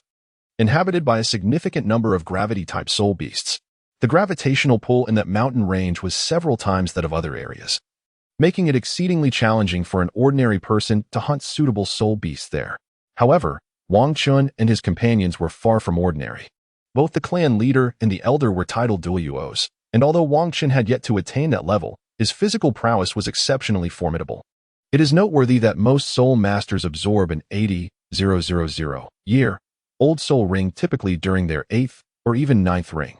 Yet, Wang Qun was capable of absorbing such a ring at the 6th, indicative of his extraordinary physical and mental fortitude. With a clear objective, their pace quickened. As Wang Qun could not yet fly, the clan leader took him under his wing and soared swiftly towards their destination. Although the Douluo forest was fraught with danger, flying in the periphery posed no threat to the two titled Douluos, as the soul beasts in that area were generally weak and posed no challenge to their might. After a day of flight, Wang Qun and his companions drew near to the inner region of the Douluo forest. The clan leader and the elder then landed, intending to rest before embarking on the search for gravity soul beasts, for hunting in the gravity region was particularly challenging. It was prudent to restore their energy to ensure a safe pursuit of the soul beasts. As they neared the inner region, they paused to prepare a meal and regain their strength. The two titled Douluos took turns resting, one meditating to recover soul power while the other remained vigilant against potential soul beast attacks. Wang Qun, having expended little energy, naturally assumed the role of cook. He prepared a simple pot of soul beast meat soup, and after they dined, they resumed their meditation and rest. Following the alternation of their rest, by the next morning, they had completely recuperated. Thus, at dawn, the trio set forth towards the Gravity Mountain Range. Now that they had entered the inner region of the Douluo forest, even with two titled Douluos among them, they could no longer fly swiftly as they had in the outskirts. They were compelled to proceed on foot to the Gravity Mountains. Although this approach is somewhat slower, it greatly enhances safety. After approximately 4 hours of travel, Wang Qun and his companions finally arrived near the Gravity Mountain Range. All that remained was to venture into the mountains in search of a suitable soul beast. Upon entering the Gravity Mountain Range, the two titled Douluos felt no significant impact, whereas Wang Qun experienced a slight discomfort. The sudden increase in gravity was entirely unlike anything he was accustomed to. Consequently, the clan leader decided to pause their journey within the Gravity Mountain Range, intending to allow Wang Qun some time to acclimate. Initially, the clan leader anticipated a prolonged stay, but to his astonishment, Wang Qun adapted to the gravitational changes at the mountain's periphery within a mere 10 minutes. This situation, aside from Wang Qun's remarkable innate talent, is likely also attributed to the inherent gravitational affinity of the Titanate martial soul. Once Wang Qun acclimatized to the changes in gravity, he no longer felt the discomfort previously associated with the gravitational mountains. Instead, he experienced an unexpected sense of familiarity. Indeed, the choice of a gravity soul beast for the 6th soul ring proved to be astute. Even before absorbing the soul ring, merely stepping into the gravity mountains elicited a subtle sense of kinship. Should he successfully absorb the gravity soul ring, the likelihood of awakening the gravity domain would increase significantly. After Wang Qun adapted to the gravitational conditions, the trio ventured deeper into the gravity mountains in search of a suitable soul beast, with the clan leader forging ahead, the third elder following closely behind. Wang Qun remained safely positioned in the center, thus commenced their expedition in pursuit of a soul beast. Regrettably, after an entire afternoon of searching, the three had yet to find a suitable soul beast. Although gravity-type soul beasts were relatively abundant in the mountains, it was not as if they were ubiquitous. Discovering a soul beast that met their expectations required immense patience. However, for the clan leader and his companions, such circumstances were commonplace, and they exhibited no signs of impatience. After all, encounters with exceptionally fitting soul beasts upon entering the Douluo forest were merely instances of extraordinary fortune. What they experienced now was the norm. It was not unusual for soul masters to spend months searching for a satisfactory soul beast. Given that only a day had passed, the clan leader and his companions remained entirely unperturbed. After a modest dinner, the clan leader advised Wang Qun to take a rest. No one could predict when they might encounter a suitable soul beast. If they happened upon one and Wang Qun was unprepared, it would create an awkward situation. Thus, the clan leader insisted that Wang Qun rest well to maintain his readiness for soul ring absorption. This way, they could avoid the predicament of encountering an appropriate soul beast only to be unable to absorb it due to his unpreparedness. Following Wang Qun's retreat for rest, the clan leader and the third elder took turns resting to ensure that the two highest combatants remained in optimal condition. After all, the success of their mission relied heavily on the assistance of two titled Douluos. Without them, it would be exceedingly challenging for Wang Qun to absorb a top-tier soul ring of 80,000 years. As dawn broke, Wang Qun and his companions resumed their search. Unfortunately, after several days, they had yet to locate an 80,000-year gravity soul beast. with the strongest encountered thus far being merely a 70,000-year variant. After marking the location of this soul beast, they departed to continue their search for others. If they could find nothing else, they would have to settle for the 70,000-year gravity soul beast. While it may not have been an 80,000-year elite soul beast, it was still a commendable option. However, their pursuit remained resolute, as they aspired for greater prospects, hoping to discover an 80,000-year soul beast. Days passed, and just as they were about to abandon their search for the elusive beasts to hunt the 70,000-year soul beast, a fortunate twist of fate emerged. Near a tranquil pool, they stumbled upon an 80,000-year gravity divine ox. The formidable gravity bull remains blissfully at rest near the waterhole, utterly oblivious to the impending danger. After the third elder has surveyed the surroundings, he confirms that no other spirit beasts are present in the vicinity. This formidable gravity divine bull reigns supreme over the gravity mountain, instilling such fear in other soul beasts that they dare not venture into its territory. This circumstance also presented an opportunity for Wang Qin and his companions.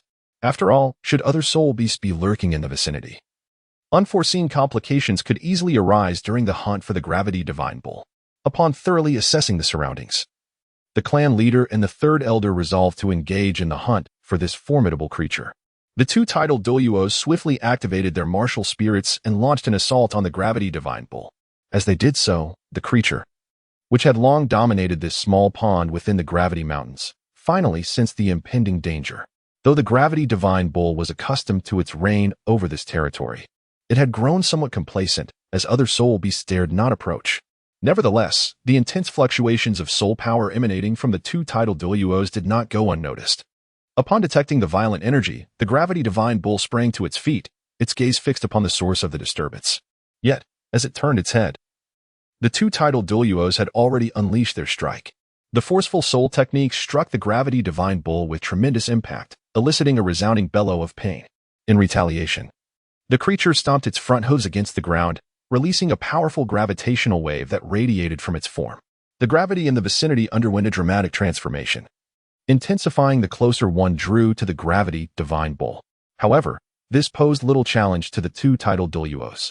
Furthermore, the third elder, being a top-tier control-type soul master, did not require close proximity to engage. He adeptly managed the gravity divine bull from a distance, immobilizing it to provide the clan leader, Wang Gang, with an opportunity to strike.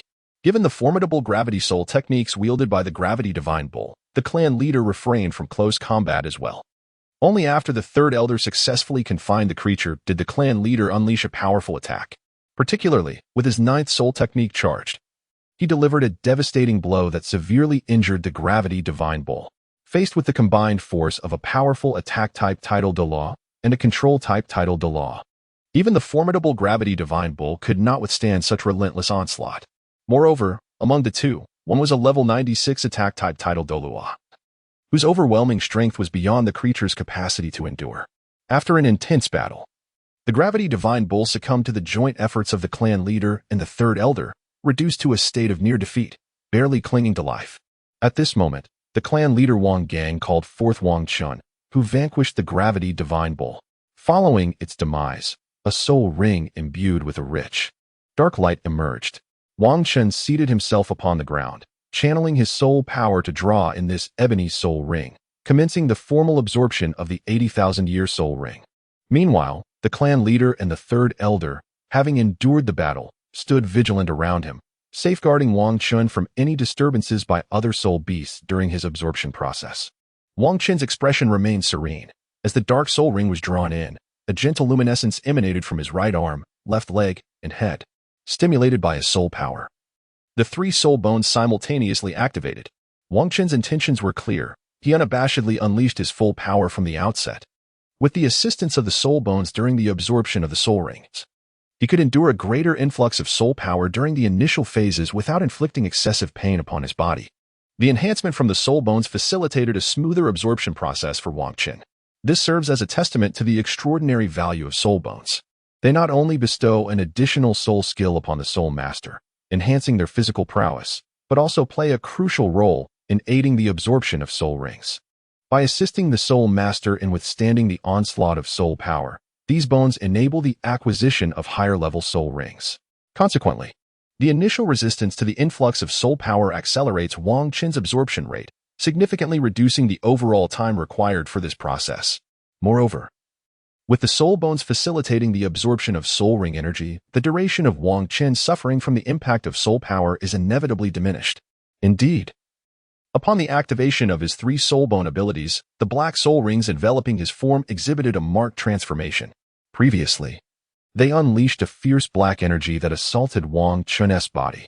However, with the enhancement provided by the 3 formidable soul beast bones, the intensity of this black energy was considerably mitigated after passing through the filtration of the soul bones.